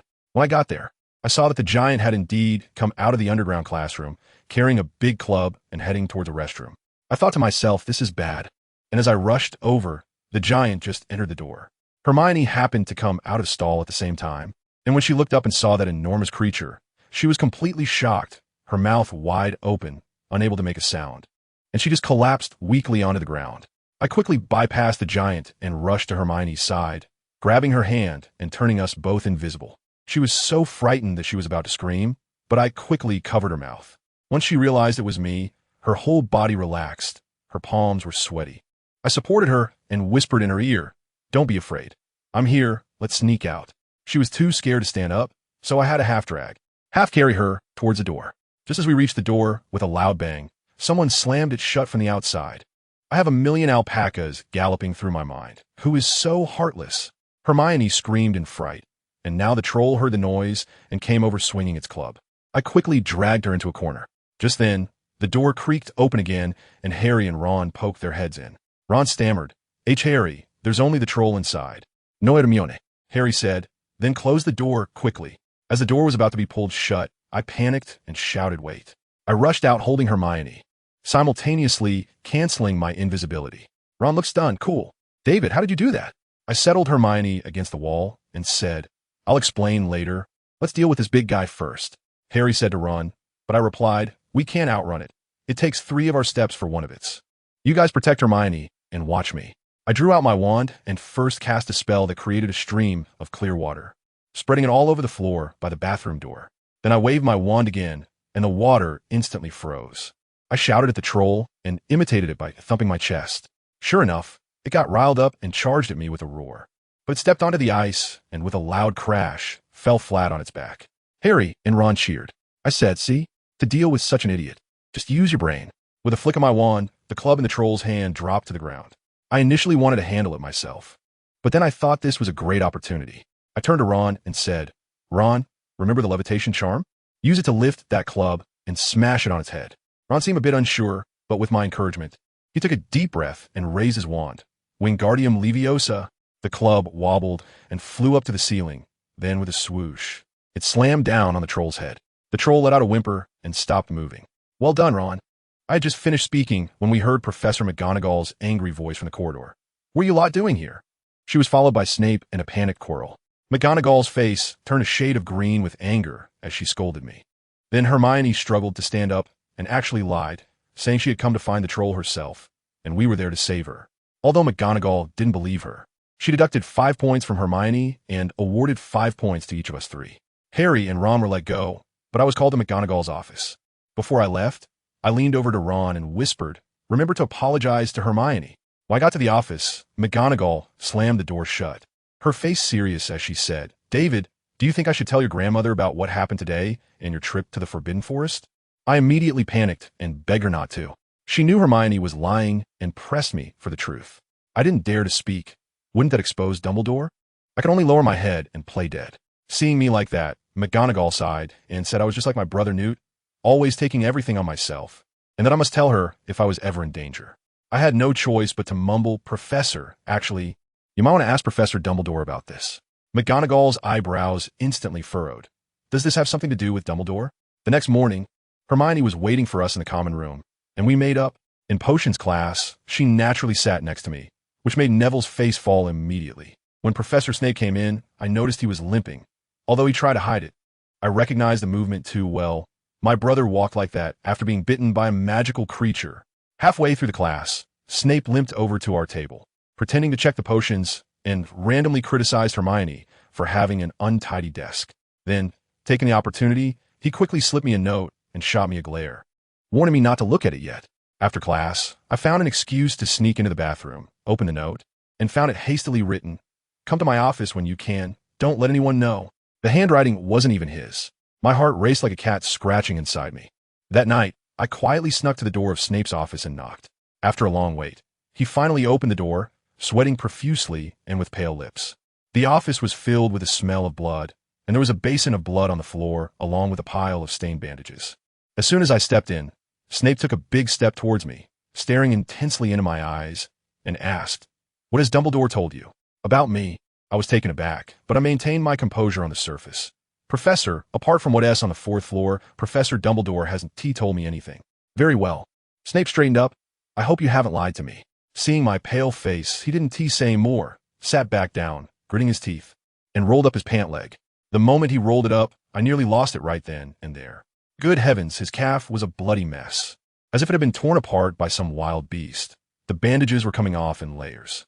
Snape's face turned pale, his temples were throbbing, but he remained silent. My eyebrows are twisted so much that I could crush a fly with them. I asked him what was wrong. He was in such pain that his whole body was twitching, and his voice was like ice, saying, "Dumbledore said you could help me." I thought to myself, what can I help you with? I'm not a nurse. So I said, "Professor, you have to tell me what bit this, right? We need to treat the problem accordingly. Otherwise, what can I do?" He stared at me with his dark, hollow eyes for a long time, and finally squeezed out a few words from between his teeth. "Cerberus." As soon as I heard it, my mind buzzed. A 3-headed dog? Isn't that just from yesterday? I blurted out. "Has someone gone to steal the Philosopher's Stone?" He nodded expressionlessly. "Who? Have they caught him?" My gossiping soul was burning fiercely. He glanced at me. "Quirrell. Dumbledore has had me keep an eye on him for a while." Oh wow. I was secretly thrilled, but I had to pretend. So I continued to ask, "Do you know his true identity?" At this, Snape's eternally icy expression finally cracked, revealing a hint of "What are you talking about?" I couldn't help but want to laugh. "Goodness, old Dumbledore is giving you homework. Huh? Being a double agent like this, your KPI is a bit precarious, Professor. If Voldemort found out, wouldn't he give you a hard time?" But I dare not say that, so I quickly laughed it off. "Oh, it's nothing. I was just guessing." Seeing he wanted to press further, I quickly found an excuse. Professor, I've written down the potion recipe. I need to go back to the dormitory to get it." "Go ahead," he said in a deep voice. "Don't let anyone know." I nodded vigorously and quickly ran back to the dormitory. Luckily, no one was around. I randomly grabbed a notebook from the cupboard and rushed back. As soon as I entered, Snape asked like he was meeting with an underground contact, "Did anyone see you?" "Don't worry, my movements are all about being elusive." I opened the notebook and handed it to him. He glanced at it, gritted his teeth, and was about to stand up to prepare the potion. I quickly stopped him. "Professor, you should rest. I'll handle the medicine. My skills are decent. I can manage." He paused for a moment, probably because his leg was really hurting, and finally sat back down, saying, "I'll correct you if you're doing something wrong." All right then. I immediately got to work, rummaging through his cabinet of medicinal herbs that was piled up like a small mountain. Let me tell you, this was not just making medicine. It was like a live teaching session in Snape's potion class. He was right there the whole time supervising, and his mouth didn't stop. You can't cut the herbs like that. Switch to a smaller knife and cut them into shreds. Otherwise, the medicinal effect won't come out. I immediately changed the knife. After a while, I come back. This grinded into powder. I was puzzled. Professor, doesn't the book say that chopping into pieces is enough? He sneered dismissively. Do it my way. Oh, what could I say? I obediently ground the chopped pieces into powder. As a result, he seemed quite pleased and added, the textbooks you're reading are outdated. Grinding it into powder enhances its efficacy. And that's what I discovered. Fine, fine. You're the expert, you call the shots. After finally boiling that dark, murky medicinal paste, I used gauze to wrap it around his leg. As I got closer, he tensed up like a steel plate, making me nervous as well. Once I finished wrapping it, he quickly pulled down his robe, covering it tightly. I breathed a sigh of relief and said, so Professor, I'm leaving now. Do I still need to change the dressing? No need, he replied coldly. Remember, keep your mouth shut. I nodded, walked to the door, and just as my hand touched the doorknob, a voice suddenly floated in from behind. In the future, if you have time, you can come to me to learn about potions. I turned around immediately, bowed at a 90-degree angle, and blurted out, Thank you, Professor. I was overjoyed inside. What a great deal. After coming out of the basement, I headed straight to the library, and after searching for a while, I found Hermione behind a pile of books. I quietly sat down next to her.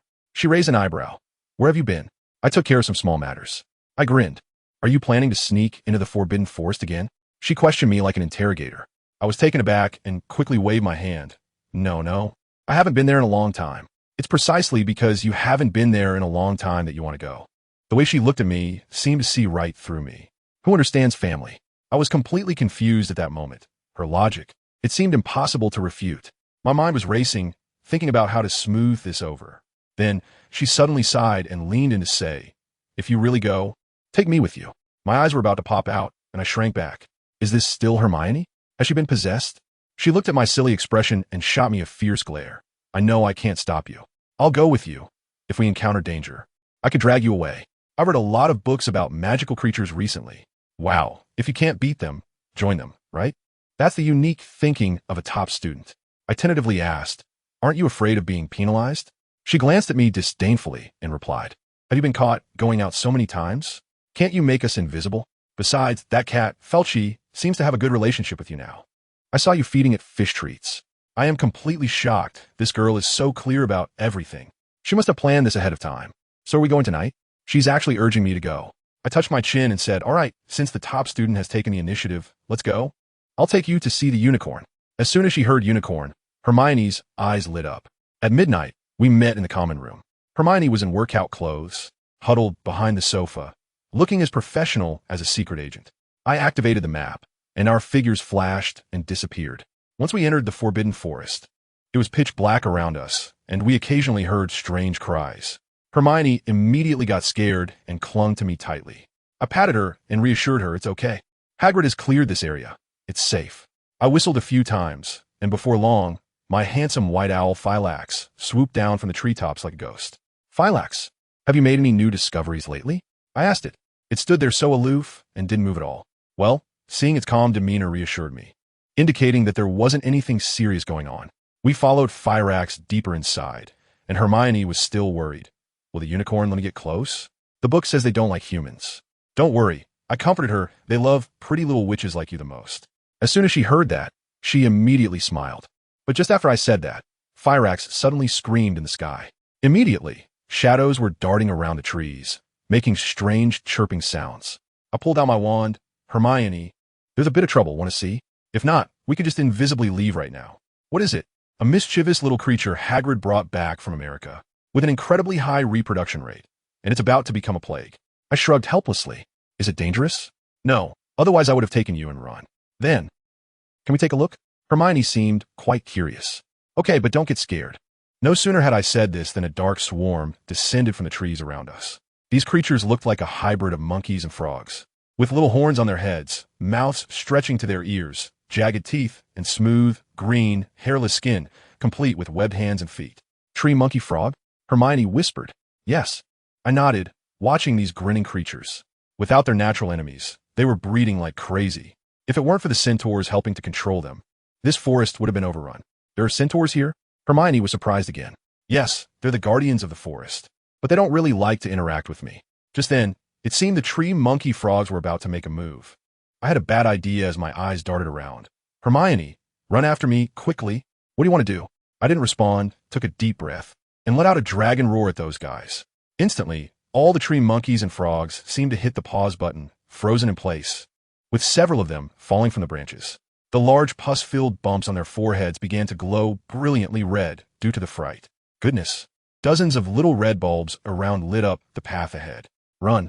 I grabbed Hermione and charged forward after Phylax.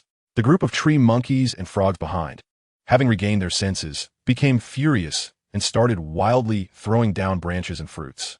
We ran behind a big tree and suddenly heard the calls of "Fool, fool." Two small white ferrets darted out from behind the tree, sniffing around Hermione's feet. Hermione was instantly smitten and crouched down to pet them. The two little creatures were also affectionate, rubbing against her palms, making Hermione giggle uncontrollably. I walked up to a proud gray mole standing on a tree root and patted its head. "What are you doing here?" It rubbed against my hand and said, bad guy, protect." I understood at once. You were protecting unicorns? That's really strange. The little ferret is so timid, yet it actively protects other animals. After playing for a while, the two little white ferrets got tired of Hermione and ran back to circle around me. Hermione was envious. Why do they like you so much? Maybe it's natural. I made up. Perhaps I have some kind of magical animal affinity aura. Hermione actually believed me after hearing that, thoughtfully nodding her head, saying she would read all the books on magical creatures when she got back. The world of a top student is truly simple and unadorned. We bypassed the big tree and arrived at a small hill. Under the moonlight, a silver figure was frolicking on top. It was the little unicorn. So beautiful. Hermione was mesmerized, unable to resist the urge to move forward. The little unicorn immediately became alert, pawing the ground and calling out to her. Then, from a huge tree hollow at the top of the hill, a tall white unicorn burst out. When it saw me, it relaxed, nodded at me, and then shifted its gaze to Hermione. I quickly taught Hermione on the spot. Relax. Don't think about hurting them. Just treat them like your pet kittens. Hermione took a deep breath and closed her eyes. But her mind was filled with everything she had read in books about the uses of a unicorn's horn, fur, and blood, and these thoughts just wouldn't stop. The unicorns on the hill began to pace nervously in circles. I had no choice but to say, Hermione, don't think of them as unicorns. Just think of them as cats. Cats. She opened her eyes again, and her expression was indeed much calmer. We slowly walked over. The little unicorn was still a bit disgruntled, but it wasn't as wary anymore. It suddenly darted over to Hermione, sniffed around her, then turned back and called out to its mother a couple of times. After getting permission, it happily bounced up and down in place. Just as Hermione and I let out a sigh of relief, thinking we had succeeded, the next second, the little creature suddenly lowered its head, pushed off with its hind legs, and like a cannonball, crashed right into my backside. I let out a loud shout, and the impact knocked me to the ground, making me wince in pain. That little rascal. Are you okay? Hermione exclaimed as she rushed to help me. But the little unicorn immediately stood between her and me, gently biting her sleeve and pulling her towards the tree hollow. Hermione, not as strong as it, could only be dragged along. The white unicorn couldn't stand by and watch. It stomped its foot in anger, jumped down, and headbutted the little unicorn hard. The little one whimpered in grievance and rubbed against Hermione. The white unicorn approached me, closed its eyes, and its horn slowly emitted a layer of milky light. It gently touched me with its horn, and in an instant, a warm flow spread throughout my body, and the pain from the impact was gone. I'm amazed. Unicorns have this healing ability. It's simply a mobile spring. No wonder they're so popular in the forest. I got up and followed them into the tree hole. Inside, there were glowing plants that illuminated the space with a green sheen. The little unicorn protected Hermione at the back, not letting me get close. Wow, this little thing is really claiming Hermione for itself, treating me as a rival, isn't it? I had no choice but to lie down at the entrance of the cave. While Hermione was inside petting the unicorn, having a great time, I looked at the glow and starlight on the cave ceiling, listened to the chirping of insects, and surprisingly, I slowly fell asleep. In a daze, I seemed to hear someone calling me, "David, wake up." I scratched my face and mumbled, "Grandma, let me sleep a little longer." As soon as I finished speaking, I suddenly realized something was wrong and instantly woke up. As I opened my eyes, I saw Hermione's face, which had a very complex expression, 3 parts shock, 3 parts confusion, and 4 parts wanting to laugh but not daring to. At that moment, I wished I could find a crack in the ground to hide in. I quickly coughed twice to explain, "Ahem, I just had a dream. Hermione stared at me in a daze, nodding. You'll forget what just happened, right? You won't tell anyone, will you? I looked at her with eager eyes. Finally, she couldn't help but burst into laughter, covering her mouth and nodding repeatedly. Don't worry, this is our secret. I looked at her eyes, squinted into a slit from laughing, and felt that this matter wasn't that simple. She patted my shoulder and said, let's go, it's almost dawn. I glanced outside, and the sky was already lightening. It was indeed time to slip away. I quickly grabbed Hermione's hand, cast a disillusionment charm, and we disappeared right there, mastering the art of cyber invisibility. The unicorn at the door was still lying there, and we quietly crossed past it. On the way back, I couldn't help but ask her, hey, will we come back again? No way, she replied instantly, decisively. But as soon as the words left her mouth, her little face fell, probably thinking of those fluffy little cuties. She immediately changed her tune, her voice sounding like a mosquito buzzing. Well, if it's once a week, it wouldn't be impossible. As soon as I heard it, I burst out laughing. Of course, who could resist the temptation of magical creatures? But the best part was yet to come. When we reached the entrance of the dormitory, the portrait of the fat lady was guarding it. I quietly said the password, Dragon Dung. The next second, the fat lady's scream nearly shattered the frame. Who? Who's there? Goodness, she couldn't see anyone. Just heard the voice and was completely startled. Hermione pinched me on the waist and whispered, you scared her? As a result, her voice wasn't too loud or too soft, but made the fat lady even more agitated. Another one. Who is it? Is it you, George? Fred, it must be you. I'm going to tell Dumbledore. She went on and on, rambling incoherently, but the frame had already recognized the password and creaked open by itself. I pulled Hermione in quickly. As soon as I released the invisibility cloak, I complained to her, look, you scared her too, and you conveniently passed the blame to the Weasley twins. Hermione made a face and said, see you this afternoon. Then she dashed away, probably too exhausted to continue. I thought about it and felt a bit guilty, so I pushed the door open and said to the fat lady, Madam, I'm sorry, it was me just now. And guess what? The fat lady had a look on her face that said she had seen through everything. Child, don't cover for them. I realized that the one who had lowered his voice just now was Fred. Those two sneak out every night, and now they dare to play tricks on me. Me, no, really. All right, kid, go back. She opened the door again directly, not giving me a chance to explain it all. I feel so helpless. Just when I turned around, I heard the angry roar of the fat lady outside. You two come back. Then came two exhausted voices. Fat lady, open the door. Dragon trash. We're about to suffocate. I turned around, and to my surprise, there they were, just as if I had summoned them. George and Fred, both sporting identical red hair, walked in yawning. I greeted them and recounted what had just happened. To my surprise, instead of getting angry, their eyes lit up. Fred threw his arm around my shoulder and said, so you're saying you tricked Fat Lady and made her think it was us? George joined in from the other side. Bro, how did you do it? Teach us. These two were like a comedy duo, seamlessly playing off each other, and I couldn't even get a word in. Eventually, I was so cornered by them that I had no choice but to promise to teach them in the future. They immediately declared that I was their long-lost brother, and said that from now on, I could walk around the castle freely, and just mention their names if I needed anything. After that, they dashed upstairs like the wind to catch up on sleep. I took a deep breath, slipped back to the dormitory, and collapsed onto my bed, falling asleep in seconds. The days went by like this. I went to the Forbidden Forest with Hermione again. Her relationship with the little unicorn was getting better, but that little creature still looked at me as if I were neither nose nor eyes. I also went to see Snape a few times to ask about potion problems. Let me tell you, Snape is purely tsundere. Every time he belittled me, saying my questions were so simple even a pig could figure them out. But in the end, he would explain every detail clearly. Sharp tongue, soft heart, a classic. Before I knew it, Friday arrived, and the Quidditch season was about to start. The entire common room was boiling with excitement. I was playing wizard chess with Hermione. My skills were terrible, but Hermione had improved from playing with me, and she could beat me now. Just then, Harry and Ron rushed in, looking frantic. Ron immediately spotted our chessboard and started directing me. David, move your bishop 2 steps, then your knight over, and you'll win. My eyes lit up, and as I walked away, hey, we really won. Hermione glared at Ron in anger. Stop playing chess. Harry was almost jumping up in anxiety. Someone is trying to steal something from the 4th floor. He lowered his voice as if sharing intelligence. Who? Snape, Harry said with certainty. We passed by his office. The door was open, and we saw a huge wound on his leg. It must have happened on Halloween when he tried to sneak in and steal something guarded by the 3-headed dog. And he got bitten. Hermione immediately countered, impossible. He's a professor. My heart skipped a beat. Wow, the potion Grandpa gave me is so ineffective? It's been so long, and I'm still not better? Or could it be that Snape has messed things up again? I can only help Hermione smooth things over. Harry, there's no evidence for this. And Dumbledore is watching, so it can't go wrong.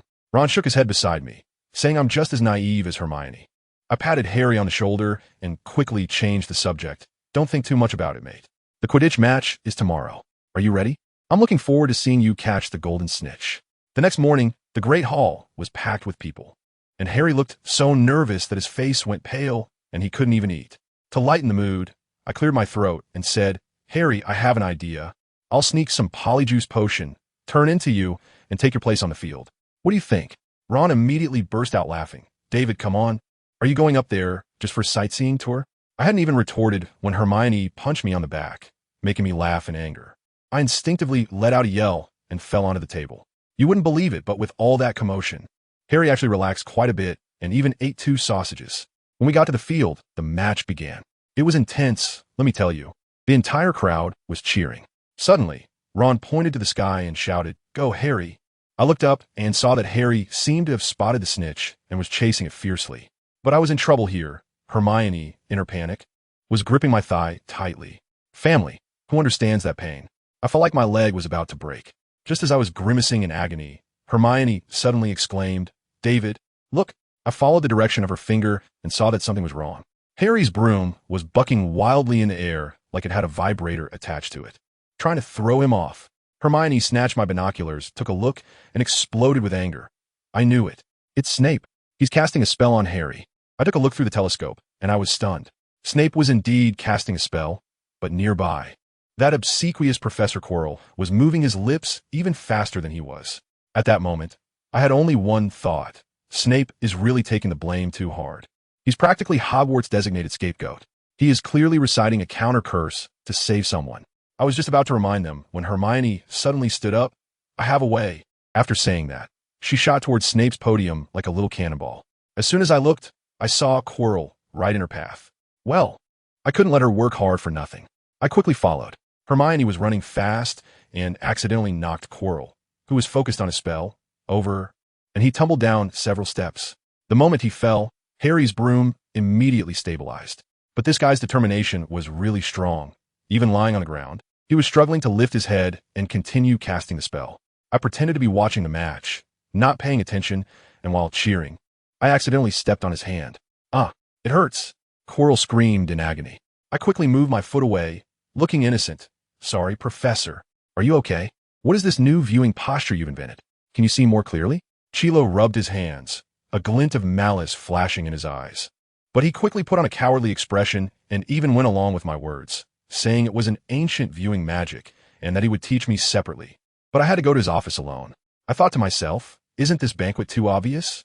I smiled and replied, Sure, Professor. I'll definitely come by another day, and then quickly slipped away.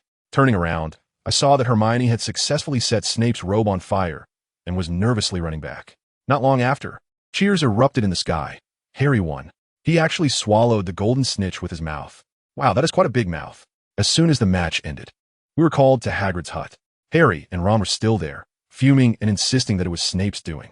I weakly mentioned, I think I saw Professor Quirrell casting a spell. But Ron immediately shot back, impossible. Professor Quirrell is a good guy. He must have been casting a protection spell. Well, I decided to keep quiet. Under Harry's relentless questioning, Hagrid, the big mouth, accidentally let slip the name Nick Malfoy and mentioned that the 3-headed dog was borrowed by Dumbledore to guard something. I couldn't help but click my tongue. That old man Dumbledore is truly a mastermind. He said we didn't need to tell Harry that Hagrid would take care of it. And it really happened just as he said. On the way back, Hermione asked me if I knew who Nick Malley was. I could only play dumb and said, Never heard of him. He shouldn't be a modern wizard, right? I thought my hint was obvious enough. I couldn't just say that he's on the chocolate frog card, could I? That would be cheating. As a result, the 3 of them didn't catch my hint and insisted on going to the library to look up a compendium of modern wizards. I could only play along with them, and while I was in the bathroom, I secretly folded a paper airplane and sent it flying out. At 10 o'clock in the evening, Hermione finally let us return to the dormitory. As soon as I entered the room, I saw a paper airplane on the bed. When I opened it, there was a line of text. I've already prepared hot chocolate for you. I sighed. Well, no sleep for me tonight. By midnight, I figured they were all sound asleep. So I cast an invisibility spell and slipped out, heading straight for the headmaster's office. When I reached the ugly stone beast, I suddenly remembered that Dumbledore hadn't told me the password. I was pondering whether to fly in when I suddenly recalled that paper airplane. I took it out and tentatively said, "Hot chocolate?" To my surprise, the stone beast actually clicked and jumped aside, revealing a spiral staircase behind it. When I went up, Dumbledore was standing at the top of the stairs wearing a purple pajamas adorned with stars and moons. I flopped onto the soft chair and got straight to the point. "Professor," Hagrid told them about Nick Malley. It was about the time I expected. Dumbledore wasn't surprised at all. He even conjured up a dark, syrupy cake for me to try. I took a bite and almost choked on it, quickly pushing it aside. "I'll get straight to the point. What do you want me to do? Just follow Harry and pretend I know nothing? I can't keep this up for much longer." Dumbledore didn't answer directly. Instead, he asked me, "What do you think of Harry? He's okay, a bit impulsive, but he's a good person." I paused. "But if you want him to be the savior, that's a long way off. How do you compare to him?" He looked at me with a smile. I was alarmed. This old man wouldn't want to change people, would he? I quickly said, "But Harry is so much better than me." "Oh." Dumbledore pretended to be angry. Deceiving an old man is not a good habit. He paused, and his tone became very serious. "To be honest, David, you are much better than Harry. Whether it's magical talent, knowledge, courage, or sense of responsibility, you excel over him." As soon as I heard this, my heart sank. "With that tone of yours, are you really going to make me face a tough challenge? The Voldemort in the future won't be the same as the one currently possessing Quirrell. I tell you, old Dumbledore is quite the rascal." He winked at me and said sometimes he wonders if he should switch my position with Harry's. Goodness. I immediately leaned back in shock and waved my hands, saying, No, Professor, please don't. Harry is doing just fine. Besides, ISNT, there's still a prophecy out there." Dumbledore's deep-set eyes were fixed on me, making me feel uneasy, and after a while, he softly repeated, "Yes, there's still a prophecy." I sensed something was off. The prophecy we were talking about couldn't possibly be the same version, right? I quickly asked, "Professor, you're not thinking of giving up on Harry, are you?" He immediately laughed and said, "Of course not," and threw in some Muggle sports term, calling a strikeout, saying Harry's performance wasn't that bad. "Fine, whatever you say, as long as I don't have to bear the brunt of it."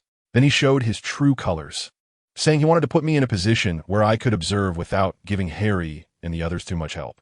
In other words, I was to act, pretending to be a rookie in a bronze league while not carrying my teammates, letting them develop on their own. What could I do? I could only frown and agree, thinking this would really test my acting skills. He sincerely thanked me, and I said it was no problem. As long as he didn't go bothering my grandpa for no reason and disrupt his retirement life, I would be grateful. But then the old man started joking, saying he was older than my grandpa and that I should take care of him more. I immediately climbed on board with his joke. "How about you retire too? I think Professor McGonagall could take over, and I could even help you build a little wooden house next to mine." Guess what? He actually smiled and said that was a good idea, and he would be honored to be my neighbor in the future. I was really impressed. Talking to this old fox required a lot of wit. The next morning, while I was dreaming about dueling Voldemort, Neville rushed back like his pants were on fire, shaking me awake and saying Hermione was waiting for us downstairs, and she was as mad as a dragon about to breathe fire. I jolted up, and with a loud thud, I bumped heads with Neville. Goodness, we both ended up with big bumps on our heads, and Neville wobbled back to sleep. I was worried he would forget everything. The following days were chaotic. As soon as class ended, Hermione dragged the three of us to the library, insisting on finding out who Nicholas Flamel was. But the problem was the direction was wrong from the start. They searched through the great wizards of the 20th century, which was unlikely to have any relevant information. Harry and Ron had long lost their patience. If it weren't for Hermione keeping them in check, they would have probably run away. As for me, I was just there for company, knowing the answer and watching the show. Time flew by, and December arrived. It was Christmas break, and Hermione and I boarded the train home. Families wouldn't understand. This girl didn't even take a break on the train, pulling out a book thicker than a brick to start reading. I couldn't bear to watch, sighed, and simply closed my eyes to sleep. In a daze, I felt someone shaking me. When I opened my eyes, I found I had fallen asleep on Hermione's shoulder, and she had purposely sat next to me to prevent me from falling. Goodness, her face was flushed, and I felt quite embarrassed, quickly sitting up straight. When the train arrived, I immediately spotted my grandpa, Newt Scamander, in the crowd. The Granger couple was standing next to him. I helped Hermione carry her trunk and squeeze through. She dove straight into her mother's arms. I greeted Mr. and Mrs. Granger and turned to my grandpa. Although he had a smile on his face, The weariness was unmistakable. I hugged him and asked if something had happened. He said we would talk about it later. Then, with a flicker of apparition, I was stunned. Where was my big house? All that was left was a patch of forest. I pointed at the tree I had climbed since childhood, looking at my grandpa with a confused expression. He chuckled and explained that he had hidden the house. I pressed for why, and he evasively said it was because Grandma was afraid Dumbledore would bother him again. I frowned. That reason was too flimsy. Then he pulled out a note with our home address written on it. After I read it, the note spontaneously ignited, and that familiar little house reappeared before my eyes. A Fidelius charm? Goodness, it takes this level of magic to protect against Dumbledore? This was definitely not simple. I stared at my grandpa, who was feeling uneasy under my gaze, and he hurriedly pushed me into the house. Once inside, John and Grandma Tina were there. After a warm round of hugs and greetings, just as we were about to eat, a gust of wind suddenly blew through the center of the room, and a figure appeared out of thin air, wearing a tin bucket on his head, nearly making me laugh to death. It was my brother, Rolf.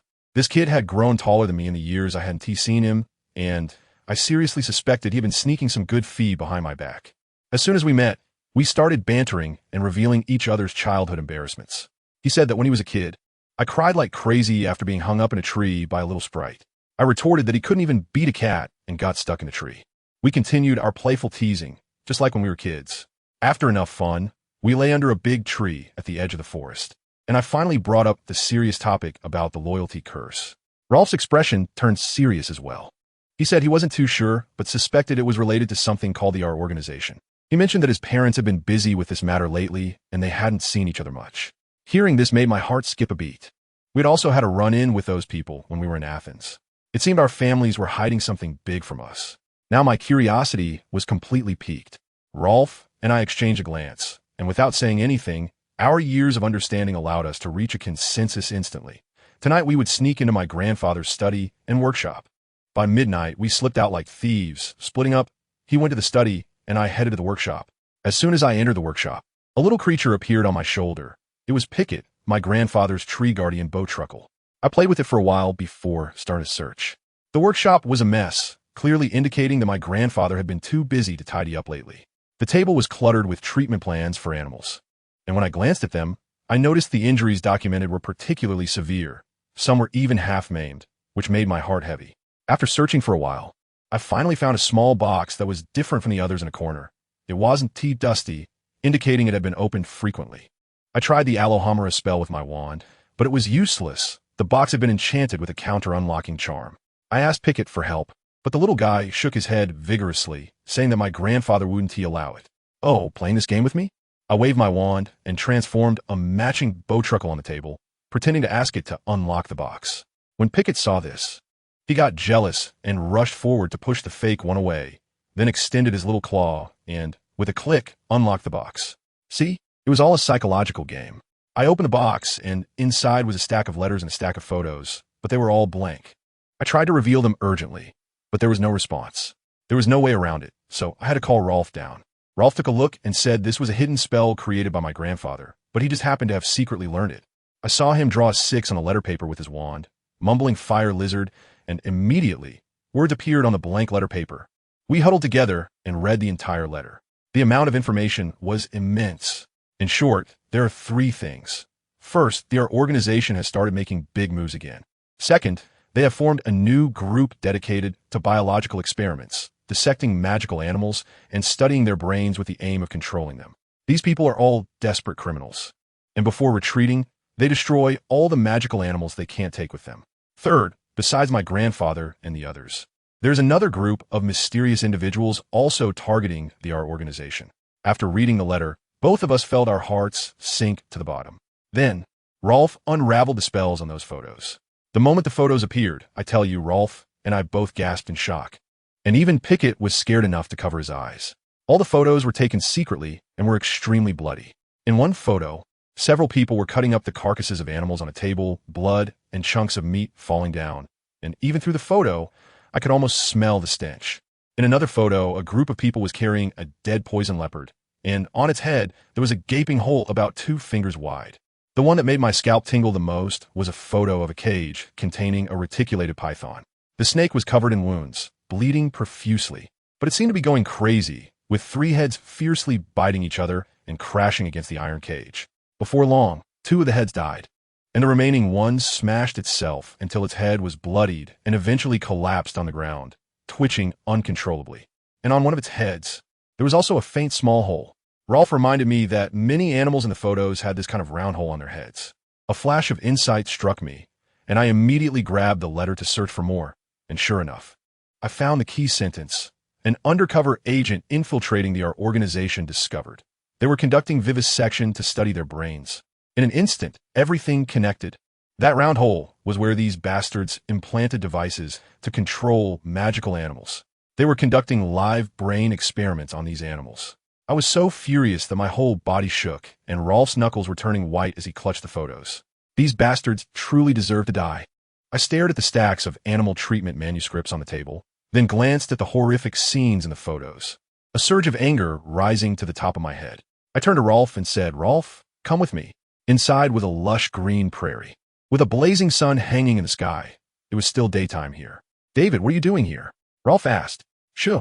David told him to be quiet, and then he sniffed the air, catching a whiff of fresh grass mixed with a strange scent. "It should still be here." "Moo." David pointed his wand at his chin and used an amplification spell, emitting a cow-like moo that formed rippling sound waves, sweeping across the grass and traveling far away. After a while, the sound of thundering footsteps came from the distance. "David, you've got your grandfather's style." Rolf clapped David on the shoulder happily. "Of course," David replied, raising an eyebrow proudly. After the thundering sound faded, a large cow, 2 to 3 meters tall, appeared before them, with a pair of long, black horns adorned with spiral patterns, and its golden fur shone brightly under the sunlight. "This is a reem cow." When the reem cow saw David and Rolf calling it, it stopped in confusion, pacing in place, lightly scratching the grass with one hoof, its nose twitching towards David. "Did your grandfather teach you that move?" Rolf asked. "Let me think," David said, tapping his head with his wand as he slowly recalled what Newt had taught him. Then he tucked his wand back into his robe, braced himself with both hands, and lay down on the ground. David lifted one foot and kicked the ground twice, raised his right hand to pat the ground, wiggled his backside, then lowered his head and nudged the reem cow, mooing twice.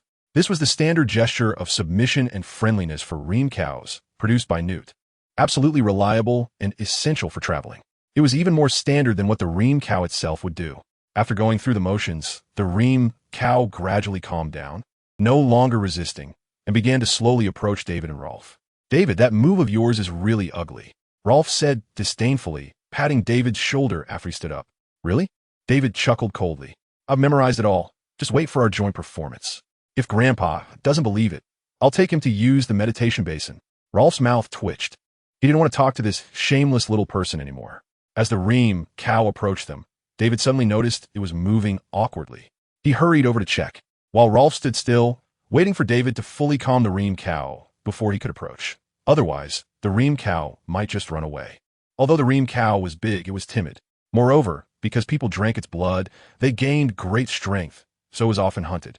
As a result, reem cows were very cautious around strangers, fearing for their lives. When David reached the reem cow's side, he discovered that one of its legs had been cut off halfway. Now, there was a prosthetic leg made from alchemical craftsmanship attached, also golden like its fur, with some magical patterns engraved on it, making it hard to notice from a distance. Although the prosthetic leg allowed the reem cow to walk steadily, it was not agile enough, causing it to move awkwardly. David gently touched the connection point between the reem cow's body and the prosthetic leg, feeling a surge of compassion, wondering how much suffering it had endured. Then he gently stroked the reem cow's golden belly for a while. Its fur was prickly, making David's hand hurt. Once it settled down, David waved at Rolf. Rolf stared ahead and walked steadily to David's side. The reem cow did not react much, only stamping its feet anxiously. David patted its belly, and it quieted down again. "Any discoveries?" Rolf asked softly. David, looking grim, pointed to the reem cow's prosthetic leg. Rolf frowned and observed it for a moment, then said, "From the marks at the joint of its leg, it must have happened a week or 2 ago." David nodded. Rolf was an expert in this area, having honed his skills in the wild. By examining the healing of the wound, he could roughly estimate when the animal was injured. "Have you looked at its head? Any round holes?" Rolf pointed to the reem cow's head. "Not yet," David replied, immediately walking towards the cow's head, carefully parting the long golden fur to inspect any remaining traces. After checking the lower half of the reem cow's head, David found no wounds. However, when he looked up, He saw that although the ream cow was trying its best to lower its head, he still couldn't reach. Of course, it wasn't that David was too short. It was just that the ream cow was too tall, being a massive 2 to 3 meters high. Could you lie down? David patted the ream cow's large head. Lie down. Seeing that it didn't quite understand, David made a motion to lie down. The ream cow shook its head, exhaling a puff of white mist, then twisted its body, bending its right front leg to kneel on the ground, followed by the other front leg kneeling down in the same manner. Then it lay its entire body down with a thud, its missing leg making its movements appear clumsy. David gently touched its large horns to comfort it, then stood on his tiptoes to look at the top of the ream cow's head. "Rolf, come look." David spotted a small, recently healed scar between the two large horns and touched it with his hand, feeling a slight protrusion of bone beneath the skin, clearly a result of a previous repair. "Does it have one too?" Rolf came over to look in the direction David was pointing. David nodded. "It's already been artificially repaired. This ream cow survived after its skull was opened, which means..." Rolf glanced at David and continued, "Their organization may have already mastered this technique." David frowned. "But how do they intend to control it? It can't just be through a round hole, right?" Rolf pondered for a moment, coming up empty, then said, "Have you seen anything related to this in Grandpa's notes?" David shot him a look, as if to say, "Are you stupid?" and replied, "Do you think Grandpa would conduct such cruel experiments?" Although Newt did perform dissections, he only worked on animals that had already died or been killed. They were no longer moving and wouldn't be subjected to experiments like these people did on living beings. Rolf was taken aback, chuckling awkwardly. He had forgotten this point while thinking about the purpose of the round hole. "How about tomorrow we ask Grandpa indirectly and see if he knows anything?" David inquired. "Sure." Rolf nodded slightly. "Let's head back quickly. Otherwise, it won't be good if Grandpa and Grandma wake up." "Wait a moment," David said, patting the ream cow on the head to signal it to stand up. As it struggled to kneel on its front legs, preparing to stand up with effort, David waved his wand, Wingardium Leviosa. Half of the ream cow's body, still lying on the ground, slowly floated up, allowing it to easily stand on all fours on the grass with the help of its front legs. "I'm leaving." David patted the ream cow under its chin, and it stretched its head forward, rubbing against David to express its gratitude. David and Rolf chatted as they walked out through the arch-shaped door when suddenly, David seemed to be hit by a petrifying curse, turning into a statue, frozen in place. Rolf, unable to stop in time, crashed into David. "David, what's wrong?" Rolf's voice was filled with confusion, but David did not answer him, still staring blankly ahead. "Are you stunned?" Rolf walked around David's body, glanced at his face, then looked in the direction David was staring at, and then he also turned into a stone person. In front of them, sitting on a stool in the studio, was a woman, not Medusa, but Tina. However, for David and Rolf, her magical power was no less than Medusa's. "Are you trying to play dumb to get by?" Tina's cold voice echoed against the surrounding walls, bouncing back several times before hitting both David and Rolf. The two suddenly jolted awake, and David hurriedly said, "Grandma, what are you doing here instead of sleeping?" "Then what are you doing here?" Tina asked expressionlessly. "We haven't been back for too long, and we missed the animals in the magical space." Rolf stepped forward and said, "Right, David?" David nodded rapidly, and at this rate, if Tina didn't believe him, he could shake his head off. "Then these things weren't brought out by you?" Tina tapped the letter in her hand against her other hand. "Oh no, how did I forget to put them back?" David's eyes darted around, and before he could think of an explanation, Rolf said, "Grandma, what are you holding? Can we take a look?" Tina snorted coldly. "If it wasn't you, did these things run out by themselves?" "That is possible too," David murmured quietly. "What?" Tina raised her eyebrows, exuding a sense of authority without anger. "It's nothing, nothing." David waved his hand, tentatively saying, "Grandma, could it be that Grandpa took them out and forgot to put them back? Is that so?" Tina squinted her eyes, emanating a dangerous aura. "Go wake your Grandpa." Rolf and David exchanged glances, and both breathed a sigh of relief. "It's your turn, Grandpa." David and Rolf hurriedly ran upstairs and burst into Newt's bedroom. Newt was lying on a soft bed, sleeping soundly, occasionally letting out a snore. "Grandpa, Grandpa!" David and Rolf leaned close to Newt and gently called out. "What is it?" Newt opened his eyes half awake, glanced outside, where it was still pitch dark, with not a glimmer of light. "Why are you two not sleeping at this hour?" "Grandpa, don't you feel like something is missing from the room?" Rolf said, looking down. "What?" Newt propped himself up and looked around. "Nothing is missing." "What is wrong with you two?" Newt frowned. "Cough, cough. Grandpa, didn't you notice Grandma is in the room?" David took a step outside, turning to whisper towards the window. "What?" Newt's voice suddenly rose in pitch. Although he used the same two words, the emotion behind them was completely different. What did you two do? Newt quickly got up and threw on the clothes beside him with practiced ease. We didn't do much. Rolf said. We just went to the studio. David added. Then we found a small box. Rolf said. I accidentally opened it. David said. I accidentally undid the hidden spell on top. Rolf continued. We forgot to put the things back in the box. David said. And then Grandma found out. Rolf concluded. And then you blamed it all on me, saying I didn't put it back right? Newt said loudly. David shyly squirmed and nodded, knowing that Grandpa understood them. You two little rascals. Newt puffed up his cheeks and glared. I hid it so well, added a locking charm, and put hidden spells on the photos and letters. Yet none of that stopped you. You just come back after 2 or 3 days and cause trouble for me. Grandpa, please don't be angry. David patted Newt's back to comfort him. Grandma is still waiting downstairs. Newt's angry expression faltered. His mouth opened and sighed. Have you two finished looking at the things upstairs?